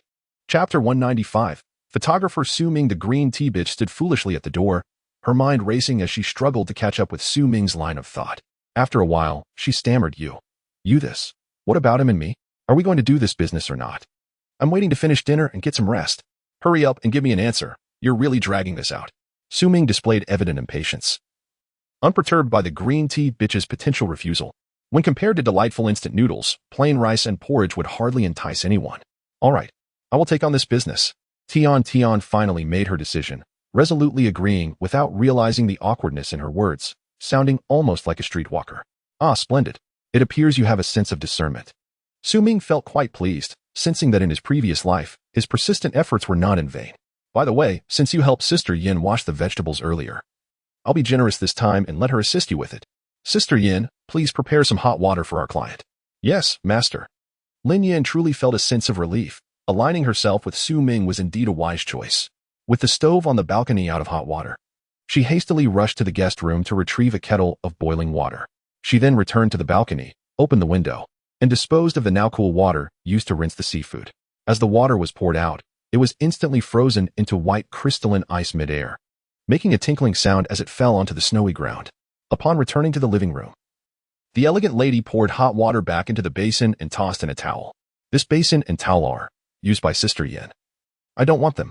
Tian disdainfully gazed down at the steaming basin. I must say, Tian, Sister Yin is quite particular about her cleanliness. You need not worry. It's not dirty. But you, on the other hand, have been boasting about the cleanliness of your purchased vegetables. How many days has it been since you last entered the kitchen to wash them? Noticing the elegant lady's cheeks redden with embarrassment due to the green tea bitch's disdain, Su Ming decided to stand up for her. But, Su Ming, you're not a girl. You wouldn't understand. What does being a boy or a girl have to do with this? I simply ask you, do you want this box of instant noodles or not? Here he was, extending a generous opportunity for a trade, only to find her nitpicking.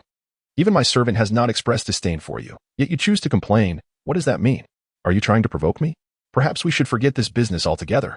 Please leave. Just walk straight out and close the door behind you. Thank you. As Su Ming's patience waned, the green tea bitch gritted her teeth and resolutely declared, Enough. I agree to the trade. Is that not acceptable? Only then did Su Ming return to his chair, lighting another cigarette.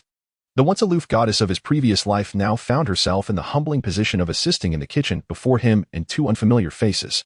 What an experience this was. Regardless, Su Ming felt a sense of relief, albeit accompanied by a wave of disgust.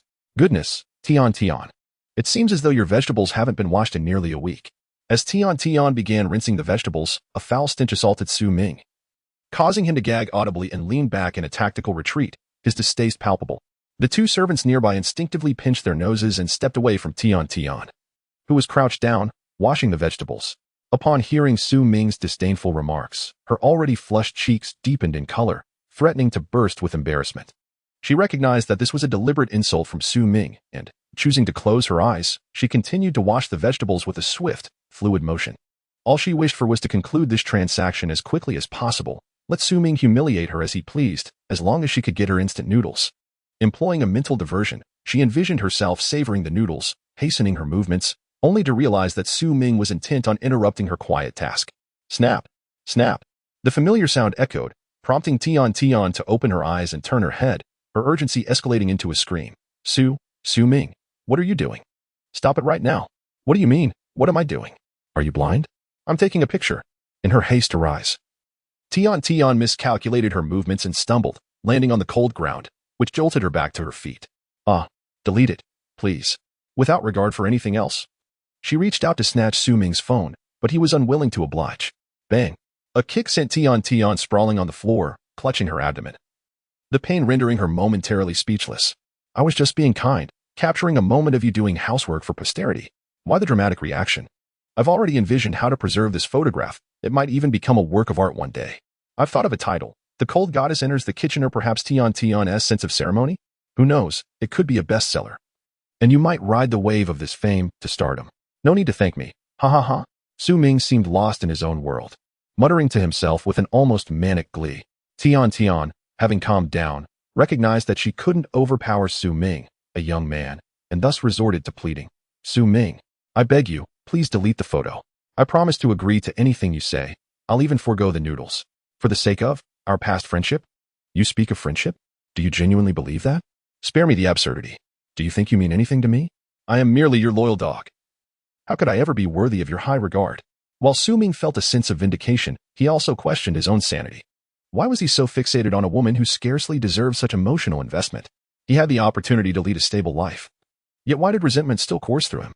Revenge aside, he resolved to remain true to himself and not descend into madness. Enough of this. Go back to your own room. If you refuse to leave, I'll ensure you remain here for eternity. Su Ming temporarily lost interest, suppressing the boiling intent to kill within him, and issued an eviction order to Tian. Yet, greater anguish awaited her. Just wait, Tian. As for Su Ming, regarding this photograph, leave. Su Ming bellowed, fearing that if Tian lingered any longer, he would be unable to restrain himself from taking her life, which would ruin the thrill of the game.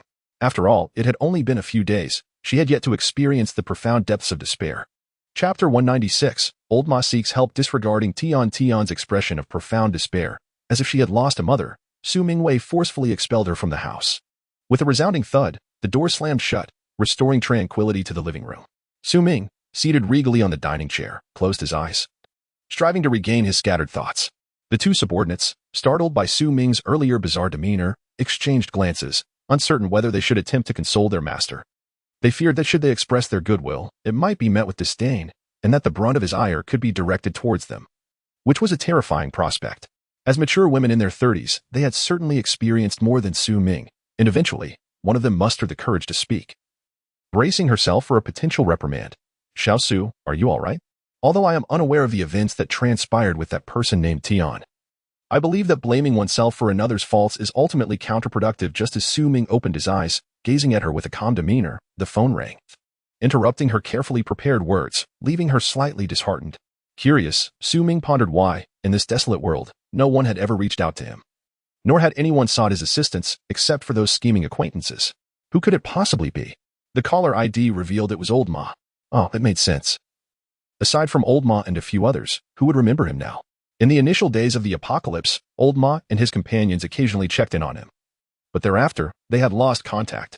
Preoccupied with his plans for revenge against his former boyfriend, Su Ming had inadvertently forgotten about them. Now, he found it strange that after so many days, neither Old Ma nor Qiangzi had made an effort to reach out to him. Had he been ungrateful? That seemed unlikely. He had only provided them with a few months' worth of supplies. They were well aware that their future reliance on him necessitated maintaining this relationship. Was their silence born of shame for not accompanying him? That was even less likely, as Qiangzi's foolish grin flashed in his mind. Hello, Old Ma. What brings you to suddenly remember me? Without further contemplation, he answered the call, his tone tinged with sarcasm. However, upon hearing the frantic voice on the other end, he was taken aback. Xiao Su, help me. Qiangzi and Ma Yu have been kidnapped, and I don't know what to do. Please, I beg you. You must help me. What is going on? Take a breath and explain clearly. Listening to Old Ma's panicked tone, Su Ming's brow furrowed in concern. It turned out that after their separation, Old Ma and his companions had taken refuge in a safe house. Su Ming had ensured they had ample food supplies and had even left them a few firearms for protection, fully aware of the treachery that lurked in this new world. Old Ma and Ma Yu, being free of burdens, naturally followed Su Ming's instructions without question. Unlike Qiangzi, Su Ming had specifically warned them that after the apocalypse commenced, their foremost priority should be their own well-being, and they should refrain from meddling in affairs beyond their own. At that time, Qiangzi readily agreed. But little did he anticipate that shortly after the onset of the apocalypse, things would take a turn. After a few days, as more of his subordinates sought refuge with him, his sense of camaraderie led him to dismiss Su Ming's admonitions entirely. He likely believed that as the eldest brother, It was his duty to care for his younger companions, and thus he hurriedly arranged accommodations for them within the building. Initially, the younger ones were indeed grateful, but those who roamed the underworld were still human, possessing their own families, friends, and social circles. Not to mention, the provisions that Su Ming had left at the villa were hardly sufficient to sustain these newcomers for long, especially since many of them had brought their families along. Consequently, word spread among their relatives and friends, and within just a day or two, the number of people seeking refuge escalated exponentially.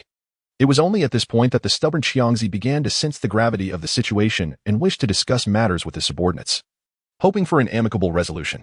However, he had underestimated human nature. While they had once vowed loyalty and brotherhood, the moment their survival was threatened, they would not easily be driven away by their leader. They would cling to the safety of free food, at the very least.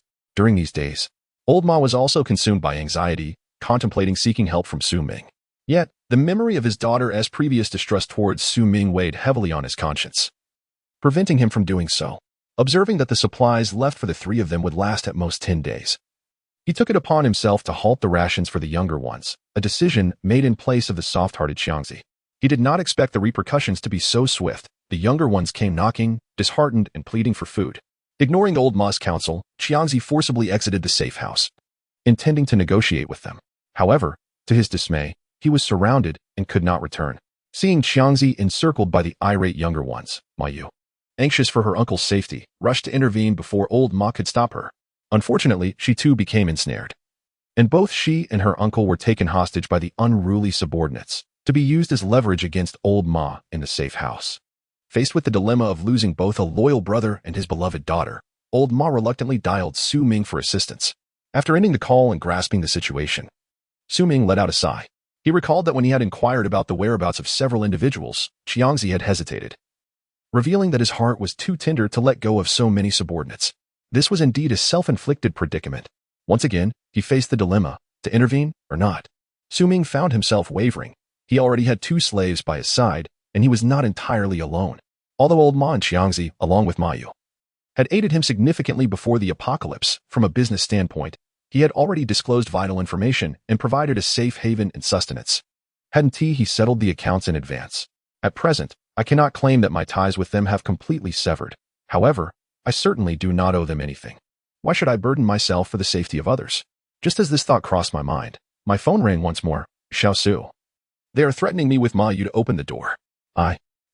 This safe house belongs to you. I don't want to open it. Woa. I must stall for time. I shall arrive swiftly. Very well, I have a reason to save someone. Nevertheless, after this incident, Su Ming must carefully contemplate the future of these 3 individuals. Chapter 197. Betrayed strongman. Su Ming's response to Old Ma was resolute, his tone imbued with a sense of urgency. The 2 little slaves, observing Su Ming's eagerness, initially presumed he was in haste to depart.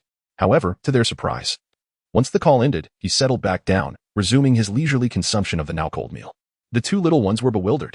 Helena, Yan, I shall step out shortly. You may rest assured, he declared. Despite his urgent tone over the phone, it was all an act. Ultimately, the fate of others was of no concern to him. Perhaps their demise would be preferable, as he would no longer require their services and could save on provisions. Satiating his hunger took precedence. Whether he could save them depended solely on their own fortune. With a calm demeanor, Su Ming filled his belly and then feigned a visit to the master bedroom. Producing several takeout bags and a black handgun, he summoned the little slaves, whispering a few words. Helena, while I am away, this is your sustenance, and this gun is for your protection. Furthermore, regarding Lin Yin. Upon returning to the living room, the little slave looked pitiful. Master, may I accompany you? Having experienced an outing before, she was eager for another adventure. After a moment's contemplation, Su Ming shook his head in refusal. The little slave needed to guard the house and oversee the newly acquired mistress, preventing any reckless actions that could endanger herself. Very well, then do return swiftly, she exclaimed, omitting any pleasantries about safety, for in her eyes, the marvelous master was invincible. From his spatial realm, he retrieved a complete set of thermal clothing, layering it with snow camouflage, enveloping himself entirely, leaving no skin exposed. Under the earnest gaze of the 2 slaves, Su Ming opened the door and closed it firmly behind him. The little slave, astute, noted that her master did not utilize his powers to vanish through the window as before. She understood he was wary of the mistress and wished to conceal his formidable strength. Having only interacted for a day, should the mistress harbor any ulterior motives, it would be prudent for the master to catch her off guard with his abilities. Stepping outside, Ming braved the wind and snow, teleporting through the night with such swiftness that only an afterimage remained. The snow, over a meter deep, bore no trace of his passage. In the blizzard's darkness, visibility was poor, especially with goggles obscuring his view. After nearly 5 minutes of relentless movement, he arrived at an expansive park. The public power had long since ceased, leaving the outside world enshrouded in darkness, desolate and silent. Only faint, anguished cries emanated from the nearby residential complex, carried by the wind and snow. Shaking his head, he mused upon humanity's self-destruction. It was indeed nearly time. In the forthcoming blue star, only the strong would prevail, ignoring the plight of others. An F-35 unexpectedly descended upon the park square, its massive frame compressing the accumulated snow by nearly half a meter. With a swift motion, Ming took his place in the driver's seat, initiating the engine according to protocol. The powerful exhaust of the F-35 dissipated the surrounding snowflakes and rapidly melted the accumulation behind the aircraft. In mere seconds, the fighter jet soared into the sky, vanishing into the vast snowy night. Please be advised, you are exceeding the speed limit. There is a speed camera 500 meters ahead. Please be informed. At the upcoming traffic light, turn left and then immediately right. The previous reminder from the navigation system had scarcely concluded before the next one followed in quick succession. The F-35's speed was indeed astonishing. Ming mused that, fortunately, the internet connection remained operational. Otherwise, he could have spent an eternity navigating through the snow-laden night. However, upon reflection, it seemed that this precious power and communication would soon be severed. Good times were dwindling. Having flown for less than 5 minutes, the mobile map indicated that he was nearing his destination. Ming hastily reduced altitude to approximately 20 meters, and in the next instant, the F-35 abruptly vanished above a vast expanse of white. Though Ming remained airborne, his form flickered, instantaneously shifting at an extraordinary speed towards a certain direction. From a distance, it appeared as though a figure stood suspended in midair, soaring effortlessly. In Kuan City, behind the tenement buildings, a crowd gathered. Boss, this is the last time I'll call you boss. Can't you just let that damned old man open the door? So many brothers are hungry. Surely, you can't be so heartless. The dark safety house loomed amidst the snowstorm, its foundation elevated to accommodate the anticipated snowfall. Even now, over a meter of snow had not engulfed the first level of the structure. In the darkness, a dense throng surrounded the safety house, numbering nearly 1,000 souls.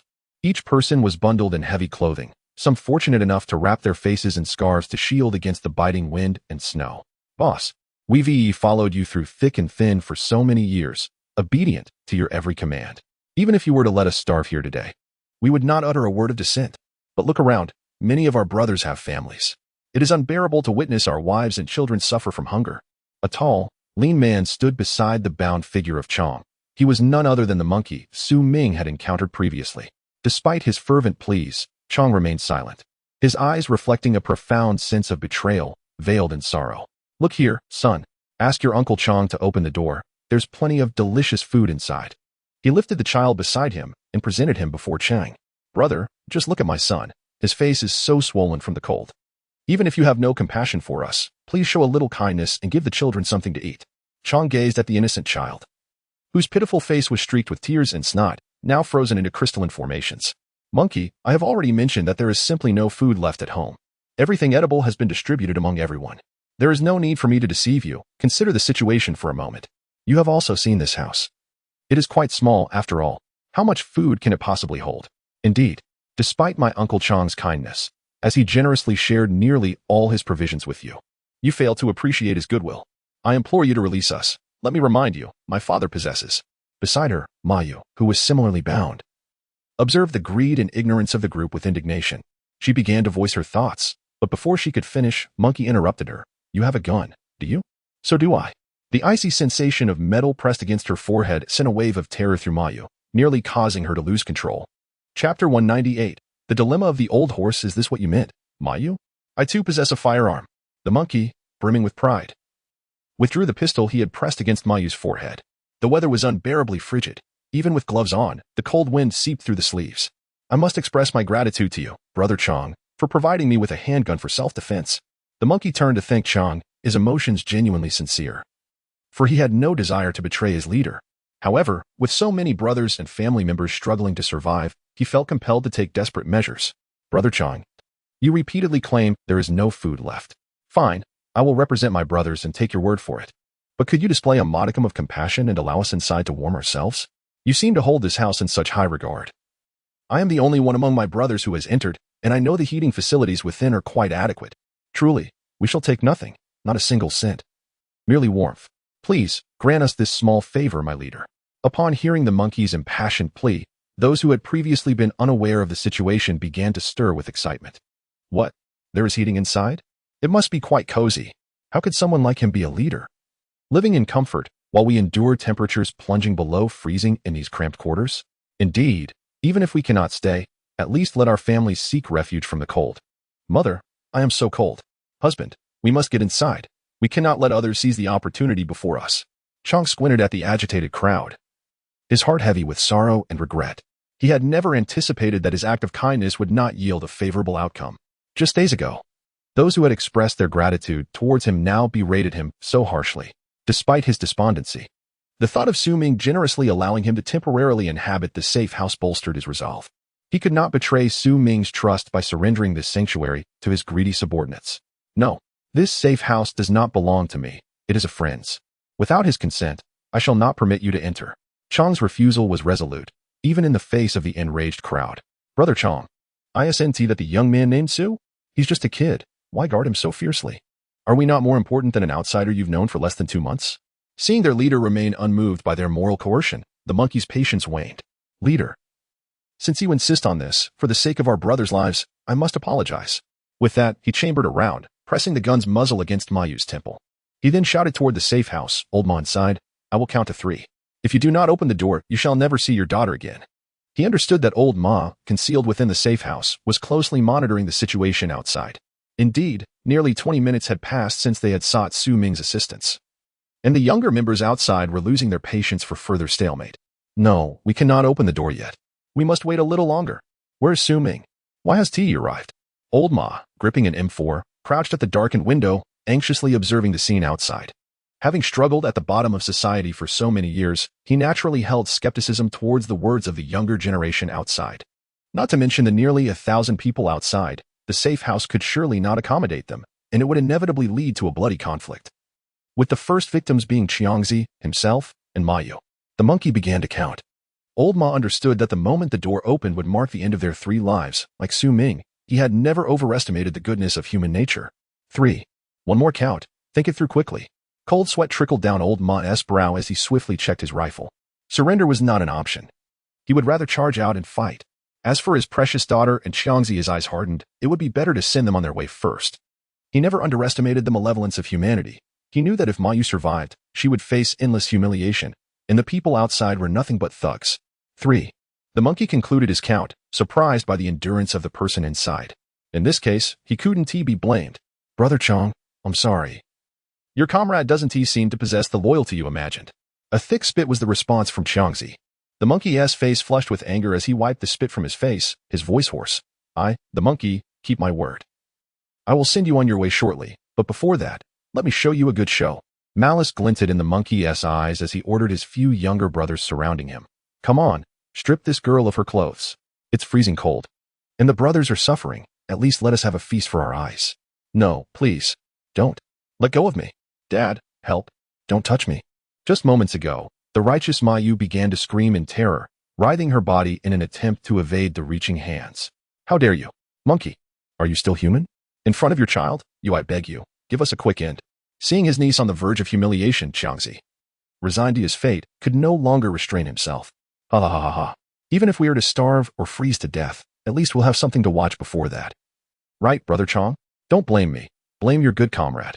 Amidst the chaos, as one lewd hand yanked down the zipper of Mayu's outer down jacket, suddenly, the safety house door swung open violently. Armed to the teeth, old Ma leaned out from behind the door, his gun aimed directly at the trio of Qiangzi, Mayu, and the monkey. With tears glistening in his fierce eyes, he painfully apologized. I'm sorry, Qiangzi. These actions transpired in an instant. Before the crowd outside could recover from their shock, old Ma's gaze hardened, and just as he was about to pull the trigger, in his sight, the monkey's head exploded in a moment of lingering terror, leaving only a standing body that collapsed to the ground. A faint sound echoed from a distance moments later. Old Ma exhaled deeply, his tense index finger relaxing instantly to avoid misfiring and harming his own people. He understood that it was Su Ming who had arrived, striking from a distance with a sniper rifle. The crowd encircling the area witnessed the sudden disappearance of the lead monkey's head, blood spraying onto those nearby. Ah, a murder has occurred. It was him. He has slain Brother Monkey. Look, the gate is opened. Let us all rush in together. There is food and warmth inside.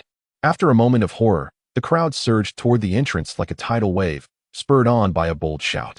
Chapter 199. A temporary resolution to the crisis after the monkey was shot in the head. Xiangzi's reaction surpassed that of the crowd, despite his hands being bound. His extraordinary reflexes propelled him swiftly to Mayu, who was similarly restrained. Hurry, into the house, Xiangzi urged, nudging the still terrified Mayu with his side. Before the crowd could react, the two dashed towards old Ma.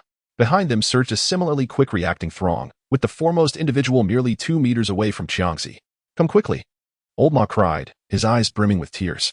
Xiangzi and Mayu shielded him from the gun's barrel, preventing him from firing. Anxious and resolute, old Ma hurried forward to meet the two.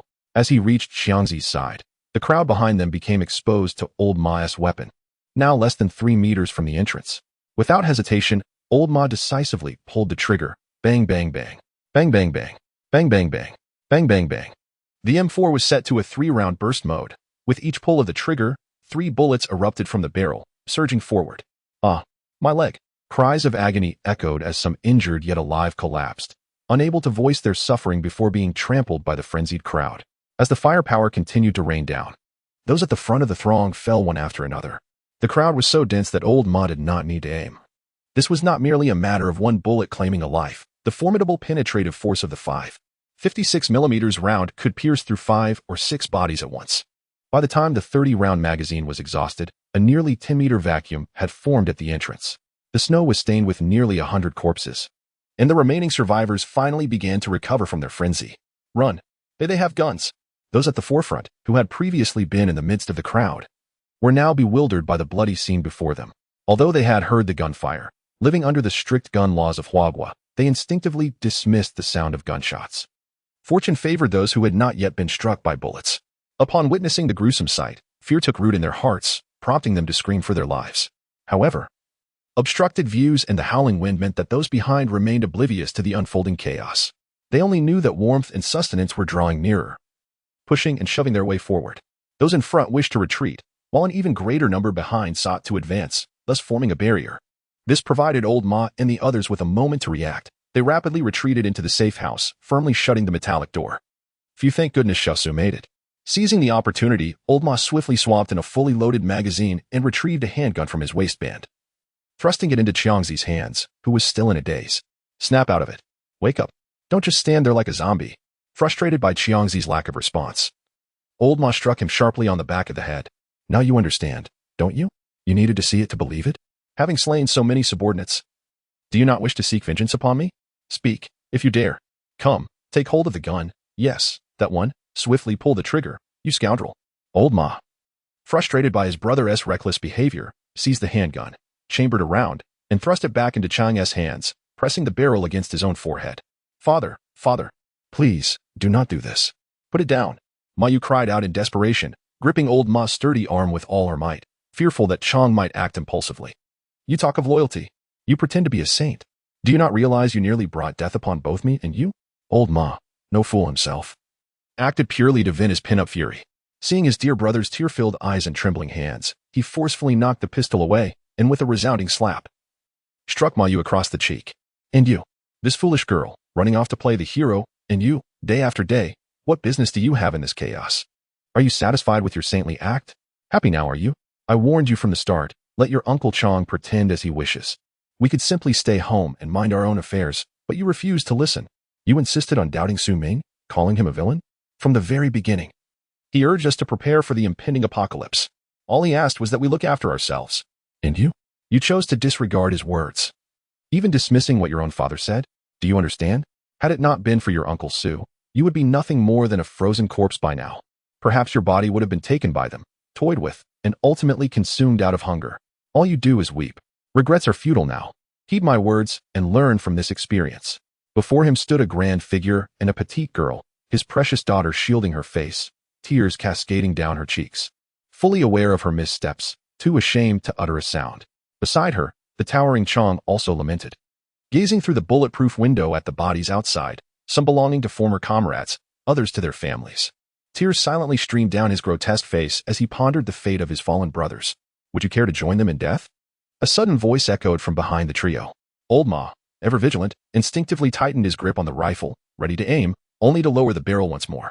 The speaker was none other than Su Ming, who, after eliminating the leading foe with his sniper rifle, had deftly maneuvered through the panicked crowd, appearing inside the safe house.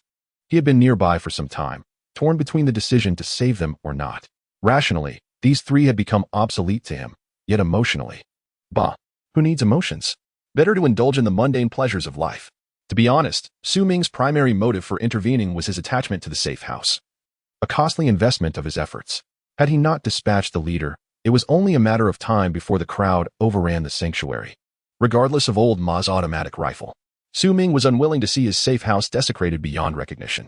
Moreover, with so many people indulging in food and other necessities, it would soon become unbearably foul.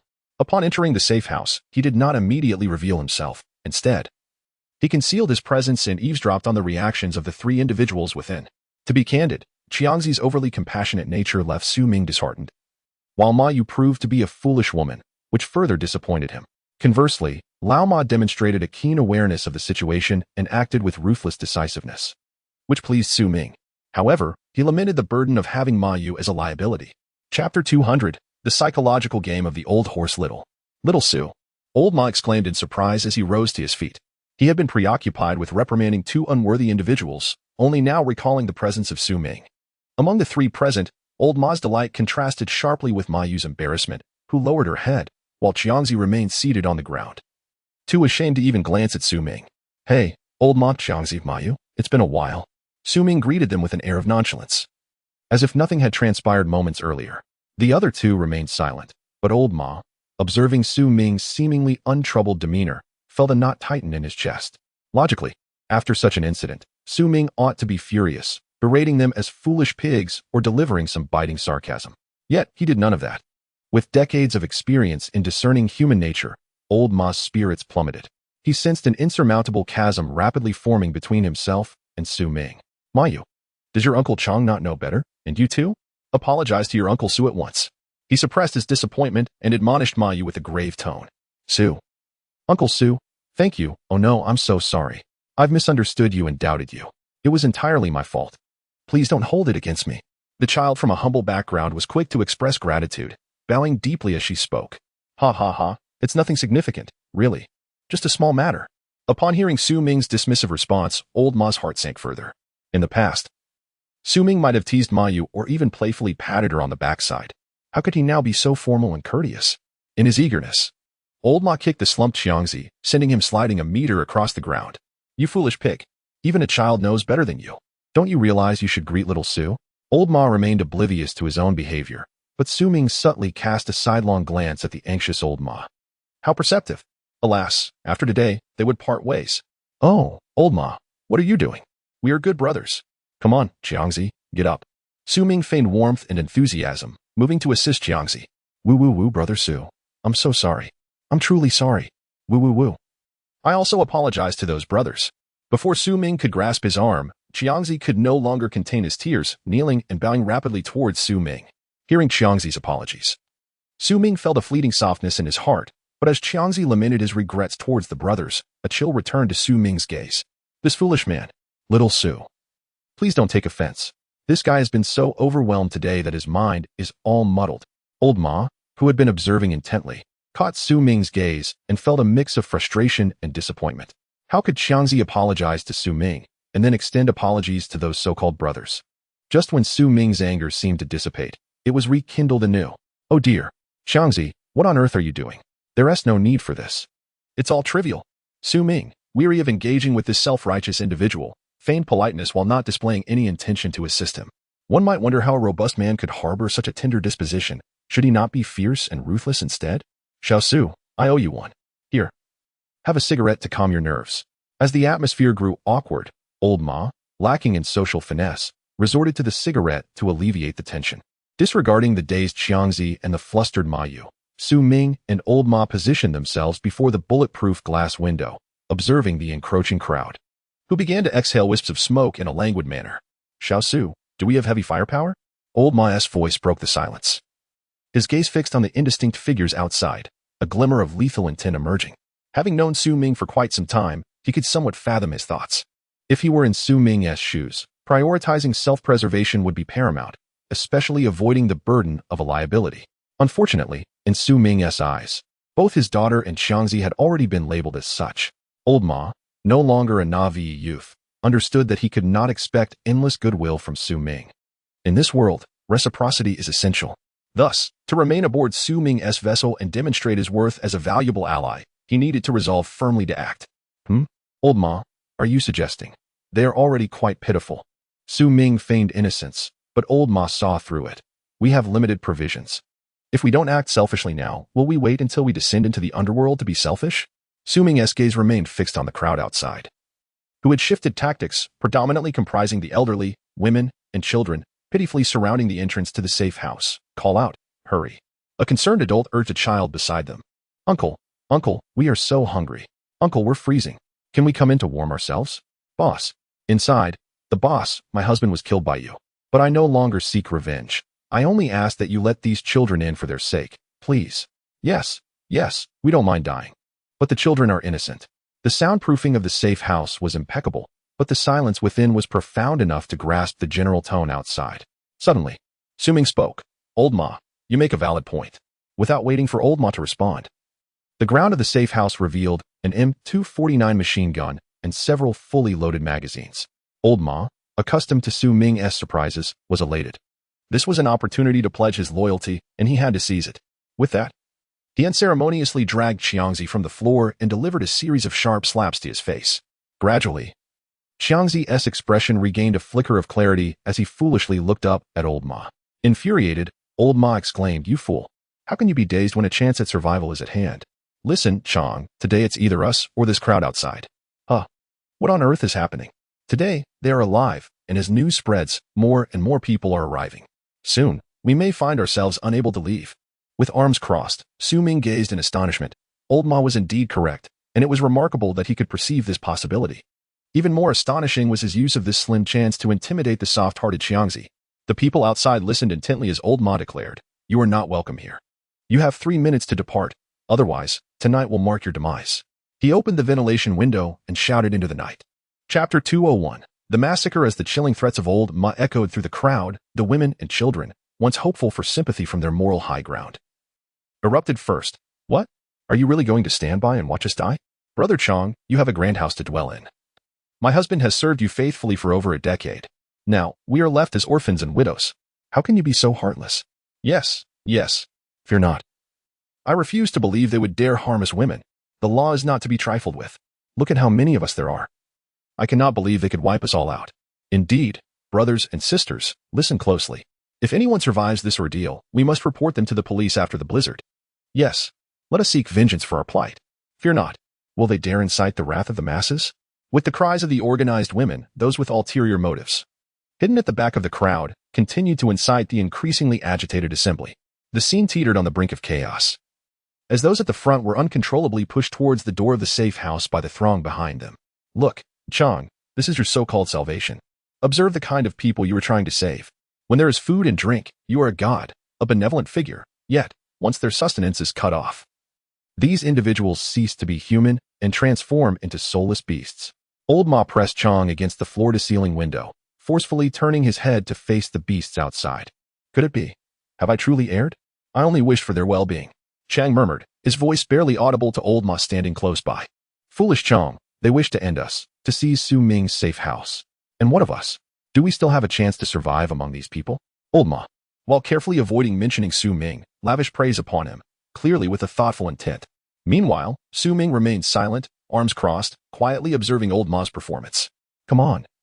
Do not hesitate. Even if you are willing to sacrifice yourself, have pity on my life and that of Xiaoyu. We do not wish to die. Upon noticing that Chang's gaze had regained clarity and composure, Old Ma understood the moment had come. He placed the unlocked M4 into Chang's hands and picked up the M249 from the ground, chambering around.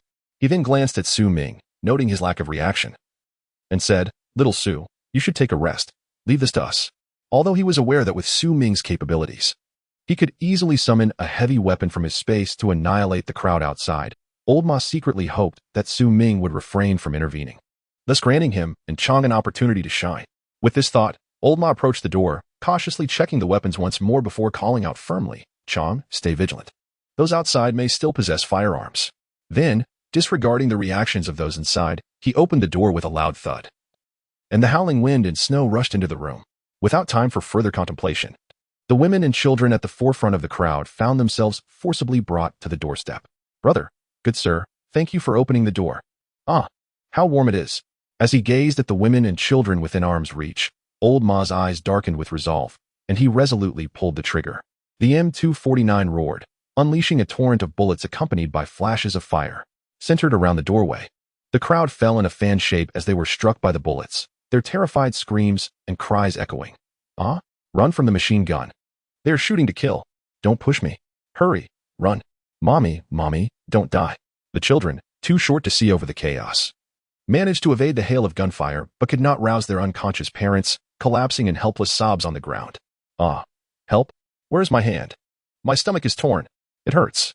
Some searched for severed limbs while others lay on the ground, desperately trying to gather their still warm intestines. Alas, before they could salvage their innards, these organs were frozen solid. Those who did not perish instantly were the truly unfortunate. Those whose bodies were torn apart by the bullet's tremendous force, dying without a moment's pain, were the fortunate few. Once the magazine was emptied, the crowd behind began to grasp the dire situation, frantically seeking escape. However, they were not a disciplined army. Among them were the elderly and children. Their paces wildly inconsistent, some sprinting, others lagging. A chaos ensued, with people tripping over one another, and in their desperation to hasten their escape, they only slowed down further. The heavy snowfall impeded their speed, making their flight less a sprint and more a desperate crawl. A full magazine was handed to Old Ma, who turned in surprise to see it was Xiangzi. Xiangzi's gaze was deep and devoid of emotion. One hand offered the magazine, while the other fired the M4 in precise bursts. In the crowded throng, Xiangzi needed no aim, with each pull of the trigger. Lives were claimed, young and old alike falling before his gun. Old Ma felt a sense of satisfaction, as if each trigger pull had become lighter. At the entrance of the safe house, a sea of corpses lay strewn about, with scarcely a survivor in sight. "Advance, pursue," Old Ma commanded with military precision, the two of them coordinating their fire as they pressed forward. Midway, Old Ma realized his ammunition was spent and intended to return for more, but to his surprise, several magazines appeared at his feet. He glanced back to see Su Ming still watching from a distance, arms crossed. Though he could not discern Su Ming's expression, a small sigh of relief escaped him. This should be considered an oath of loyalty, perhaps. Beneath the pitch-black, snowy night sky, the gunfire continued its relentless roar, mingled with the chilling cries and frantic escapes. The massacre persisted until the square surrounding the safe house gradually fell silent. Clap, clap, clap. Su Ming suddenly appeared beside Old Ma and Xiangzi, applauding their slaughter. At this moment, the adrenaline surged through the two individuals, wisps of white mist rising from their heads. Although they had ruthlessly taken the lives of these innocent civilians in a desperate bid for survival, the psychological burden weighed heavily upon them. How could it be? Just moments ago, they had acted with such fervor, and now regret began to creep in. The silence enveloped Chang and Lao Ma as they surveyed their surroundings. A gruesome tableau of crimson-stained earth and shattered bodies scattered about. There exists a saying, to eradicate the root, one must eliminate the grass. Su Ming was not keen on the prospect of an unknown adversary emerging one day to strike him down from behind. No sooner had the thought crossed his mind than several boxes of rocket launchers materialized in the snow. Chapter 202. Eradicating the roots. How could a mere 2 automatic weapons effectively obliterate over 1,000 living souls? Within the crowd, the young and vigorous fled the fastest. Su Ming, who had been observing intently, witnessed dozens of shadowy figures slipping into the dark recesses of the cylindrical building, seeking refuge. Target: bring down all buildings within a 500-meter radius until they collapse. Lao Ma, Xiangzi, prepare to utilize the rocket launchers. I will eliminate the remaining foes with precision. Upon issuing his command, Su Ming seized the M4 from Xiangzi, while Lao Ma and Xiangzi swiftly retrieved the rocket launchers from the ground. These were the AT-4 anti-tank rocket launchers, designed exclusively for the U.S. military, classified as single-use consumables that became unusable after firing a single round. Though unfamiliar with this particular model, both Xiangzi and Lao Ma quickly grasped its operation after a brief examination. Xiangzi, exhibiting a slightly higher aptitude for unfamiliar weaponry, shouldered the rocket launcher and narrowed his eyes, aiming at the building ahead. Whoosh! Boom! A rocket soared forth, piercing the air with a shriek and leaving a gaping hole in the wall of the cylindrical building. The residual force continued to penetrate deeper within. Mere moments later, an immense explosion reverberated from within the structure. Boom. This was the detonation of the rocket's warhead, obliterating everything in its vicinity in an instant. Ah, they have bombs. Run, my dear. The house isn't safe either. The fortunate souls who had thought they could evade their pursuers by hiding in the cylindrical building were caught off guard by the unexpected use of explosives. The previously silent interiors erupted into chaos, mingled with the anguished cries of the injured. Help! Help me! Wait for me! Don't run! My leg is broken! Someone, please, help me! Such pleas for aid were in vain. Everyone was preoccupied with their own survival, who had the time to assist. In the ensuing moments, Lao Ma mirrored the attack, unleashing a barrage of explosions that echoed relentlessly. The first building, having endured nearly 5 rocket strikes, became marred with spiderweb-like cracks, teetering on the brink of collapse. As previously noted, these cylindrical edifices were relics of the last century. Their construction quality now deemed substandard and hazardous, coupled with the onslaught of heavy firepower, their downfall was merely a matter of time. Bang, bang, bang, bang, bang. Meanwhile, Ming effortlessly continued to unleash precise bursts from the M4, employing the night vision scope to eliminate the fleeing survivors. Through the lens, each squeeze of the trigger resulted in bodies either shattering or losing their heads, their blood spraying forth in a faint crimson glow. The warm blood and corpses, in the frigid temperatures, quickly lost their warmth, freezing rapidly in the night. Crack. Boom. At last, the first cylindrical building, after enduring several rocket strikes, saw its staircase rapidly collapse and tilt, ultimately crashing down with a thunderous roar, stirring up a cloud of dust and drowning out countless anguished cries. Amidst the chaos, Ming, noticing the boxes of rocket launchers dwindling in the snow, waved his hand, and a dozen more at-4 rocket launchers appeared on the ground. They were determined to resolve the conflict swiftly. The group no longer gazed at the fallen structure, but turned their attention to the next one. The attack on the first cylindrical building had produced a tremendous noise, alerting the survivors hidden in other structures.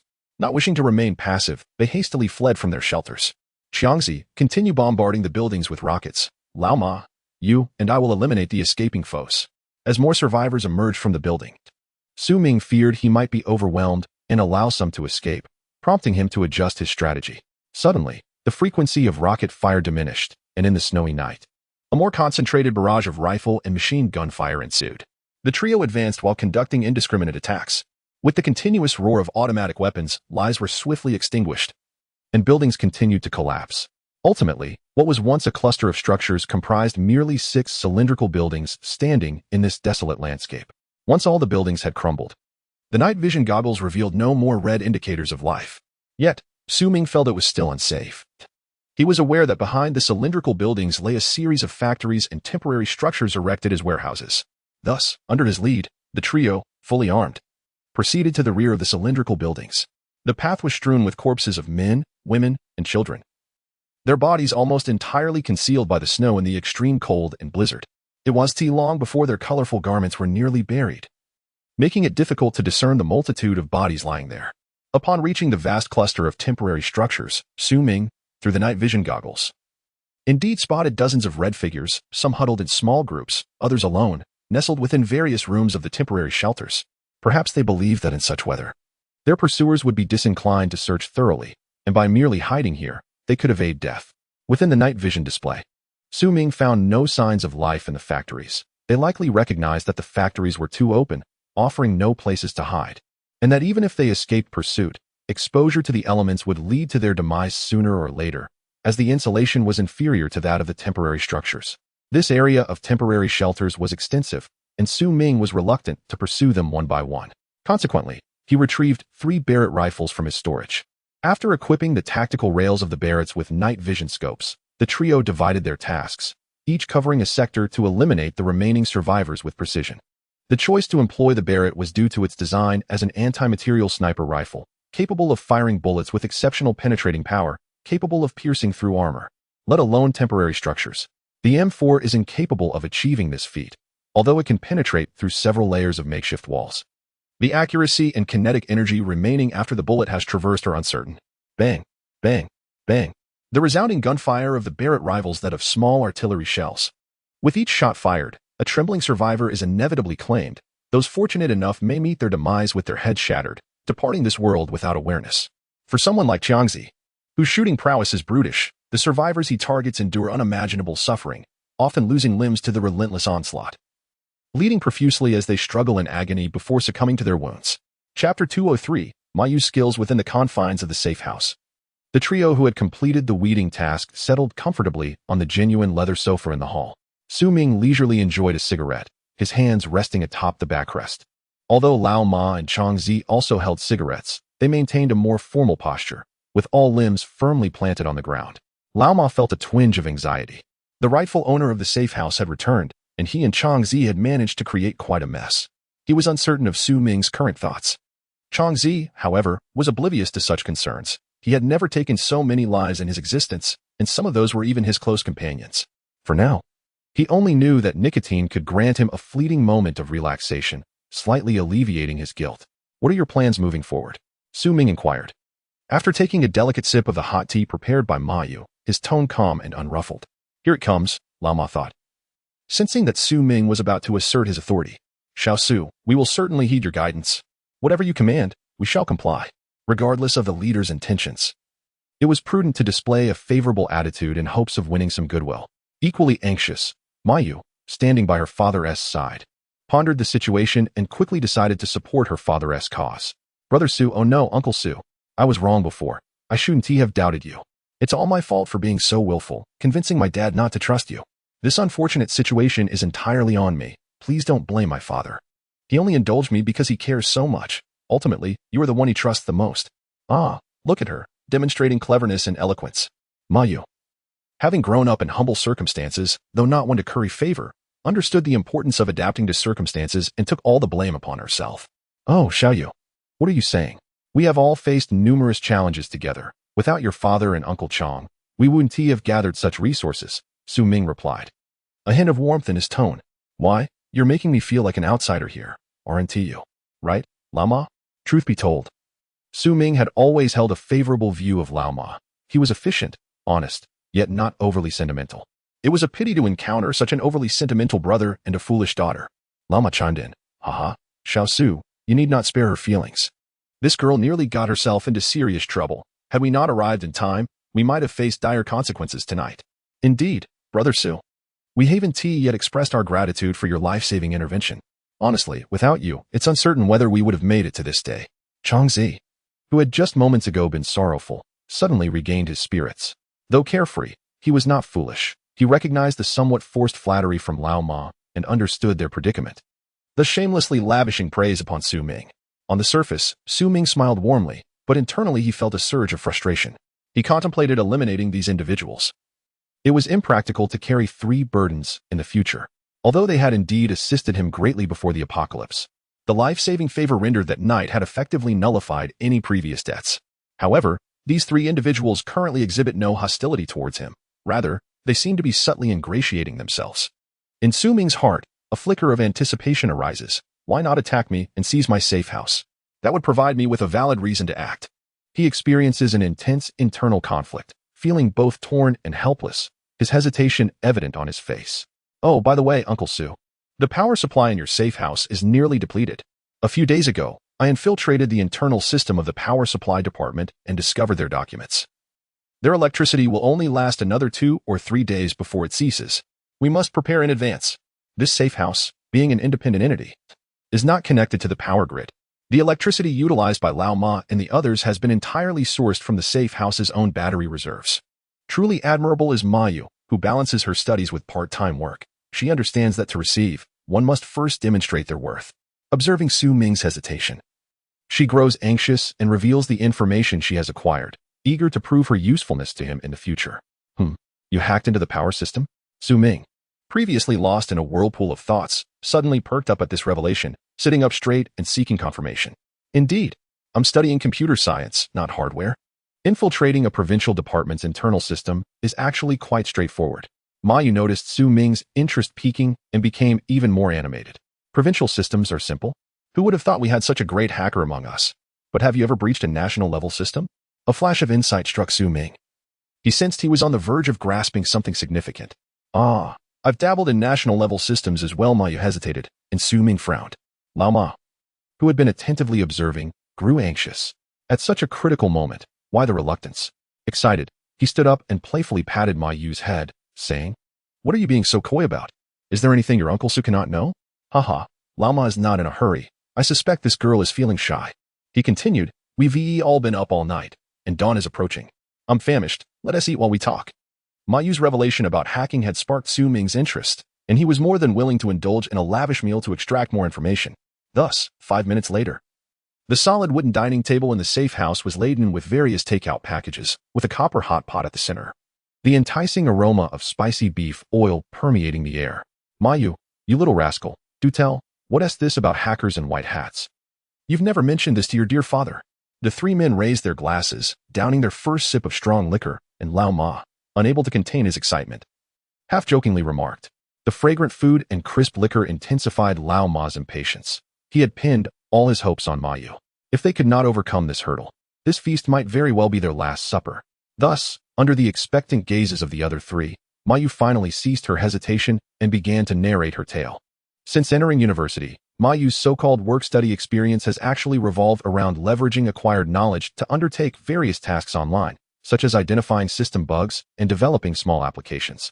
As her technical proficiency advanced, she began to accept an array of hacking assignments through the dark web, which include but are not limited to breaching firewalls and stealing intelligence from various departments and companies, all without a single failure. It seems you are indeed quite the formidable hacker. Chapter 204. Military Satellites. Su Ming's eyes sparkled with excitement as he set down his wine glass. His interest in Ma Yu significantly heightened. Hey, to be honest, I've even infiltrated state-level backends. Ma Yu, with a piece of yellow throat in her mouth, hesitated to speak. Come on, girl, don't be so coy. Although you never mentioned this to your dad before. Given the current circumstances, even if you've taken a life in the past, no one will come after you now. Speak freely. Yes, Ma Yu, do tell us. Have you really hacked into the national website of Huagua? Su Ming's impatience grew, his gaze fixed intently on Ma Yu. Not exactly Huagua. Last year, when the Americans were at odds with us, my like-minded friends and I managed to hang our national flag on the official website of the U.S. Department of Defense. With her reservations cast aside, Ma Yu spilled the beans in one breath. Su Ming was taken aback. So it was you behind that incident? Well, I felt quite vindicated at the time. As Ma Yu spoke, Su Ming recalled the event, rumored to involve a hacker alliance from their homeland that had displayed their national flag on the U.S. Department of Defense's website for a full day, leaving the Americans utterly powerless to respond. Eventually, it was the Chinese hackers who withdrew, saving a shred of dignity for the other side.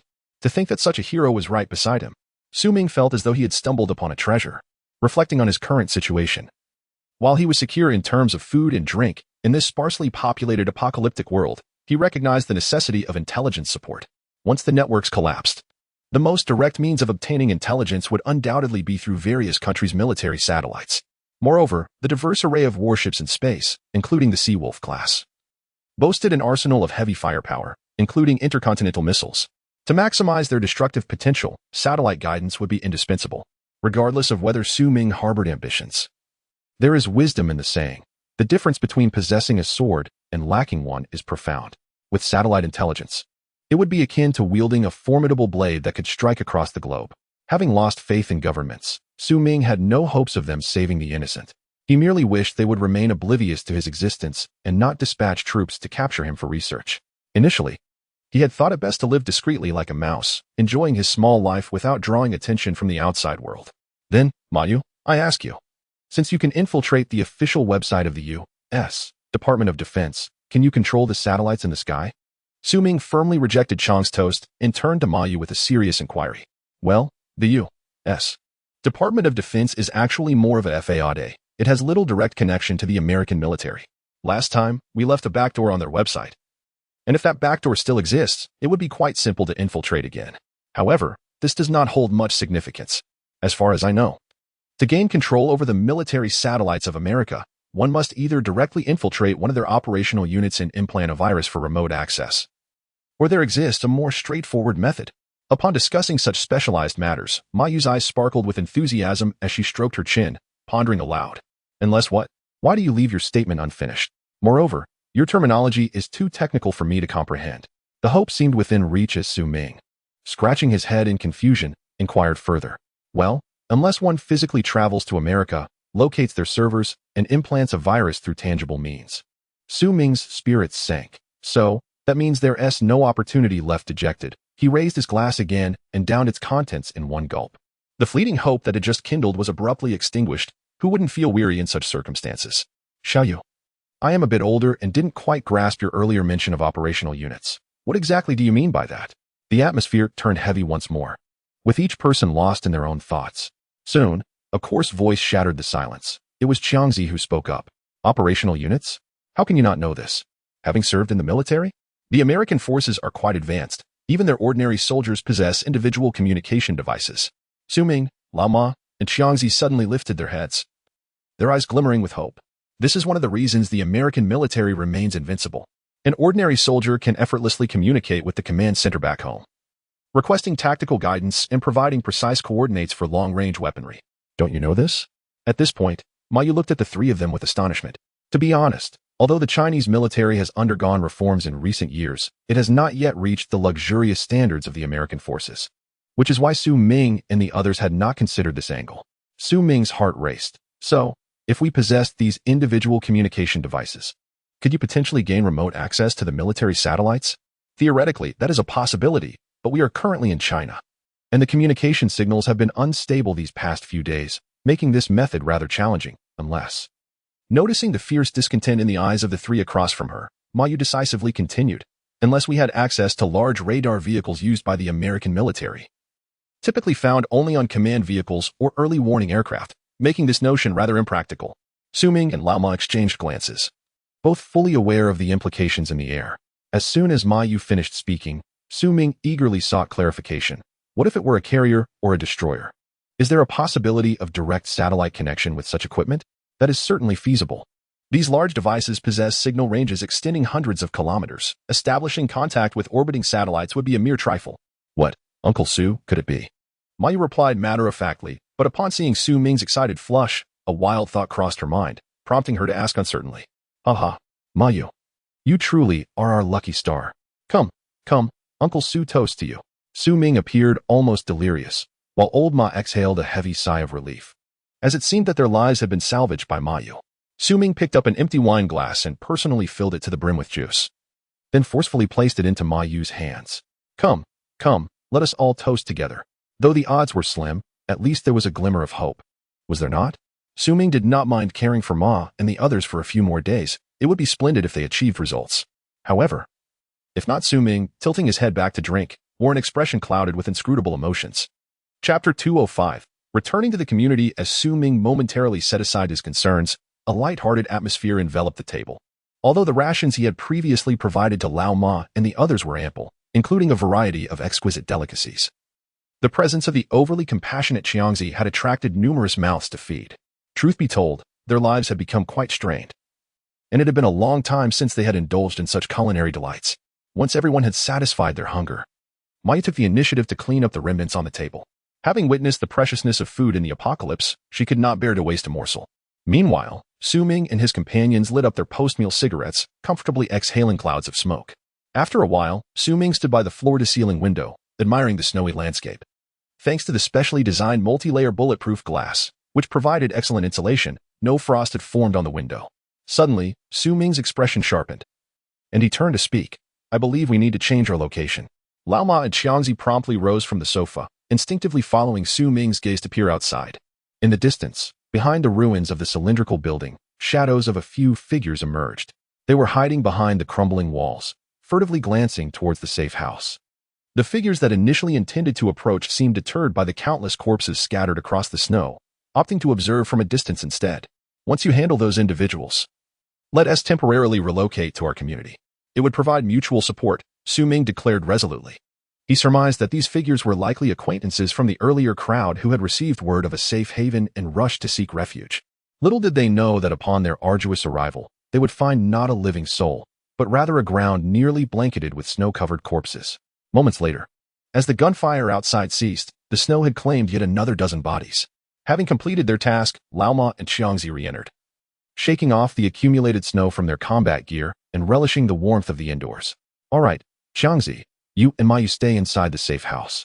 Lao Ma, as per our usual protocol, you drive, and I'll navigate. Ming instructed. Lao Ma, what do you think of Qiangzi? Ming pondered aloud from the rear seat of the F-35, the mobile navigation system active. Lao Ma felt a pang of anxiety, quickly followed by a sense of relief. It was evident that Su Ming had intentionally placed Xiangzi in the safe house to gauge his opinion. However, this was not necessarily a bad thing. It indicated that Su Ming had excluded any doubts about his reliability. Well, Su, while Xiangzi is indeed somewhat loyal, it's not necessarily beneficial at this moment. However, for the two of us, it could very well be advantageous, right?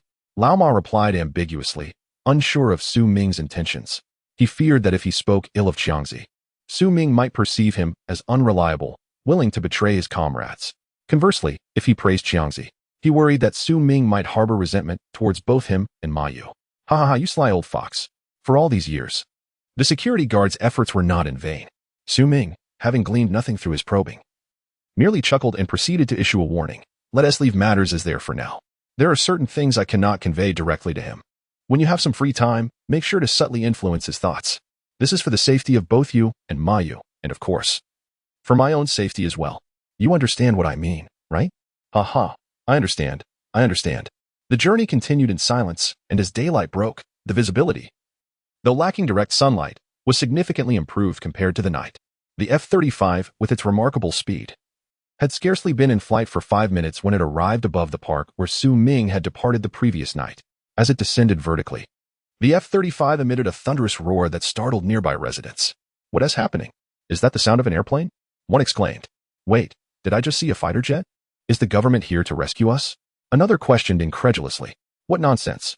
I heard the noise, but where is this fighter jet coming from? Even if there were a fighter jet, have you ever heard of one being used for rescue? It can barely carry a handful of people. Foolishness. Once the F-35 landed, it abruptly vanished from sight. Su Ming retracted the old horse back into space and swiftly teleported towards the residential area. In the central park of the Jinsheng Garden community, Su Ming stood in the middle of the expansive plaza, surveying his surroundings. Apart from a few towering camphor trees, the park's recreational facilities and benches lay buried beneath a thick layer of snow, leaving the area eerily vacant. With a thought, a pitch-black safe house materialized at the park center. As the nearly 1,000-ton structure appeared, the snow beneath it compressed nearly a meter due to the force of inertia, producing a resounding crash. Without concern for whether any residents might witness this spectacle, he noted that the windows of the numerous nearby buildings were coated in thick layers of ice due to the low temperatures. In these times, few ventured outside aimlessly. Aside from the occasional fool searching for supplies, most remained wrapped in their blankets, seeking warmth. Upon entering the safe house, Su Ming wasted no time on pleasantries and shook Ma Yu awake, who had been dozing on the sofa. Xiaoyu, wake up. It's time to get to work. All right, Uncle Su. Ma Yu rubbed her bleary eyes. Although she continued to fulfill Su Ming's tasks, the absence of a network signal in the space had allowed her to take a brief nap before she could fully turn around. She grabbed the notebook beside her and connected to the mobile network, her fingers dancing across the keyboard with fervor. According to Ma Yu, she could first utilize the ordinary network to attempt connecting to the U.S. military satellites through a backdoor left behind at the Department of Defense. This would spare Su Ming the risk of extracting a warship from the space, as the target was too large. With the network still functioning, any inadvertent exposure on social media could attract unwanted attention from relevant authorities, potentially jeopardizing her status as a specially skilled individual. Should you inadvertently be discovered, will they be able to trace your location through the internet? Su Ming inquired, still feeling uneasy. Ma Yu did not even lift her head. My backdoor possesses exceptional concealment. And with my capabilities, even if things go awry, I can retreat swiftly, minimizing the likelihood of being detected. Very well, then continue your efforts here. I await your good news. After leaving a walkie-talkie with Ma Yu for urgent communication, Su Ming, along with Old Ma and Changzi, ventured into the space. I can't believe it. Brother Su, why are there so many foreigners in your space?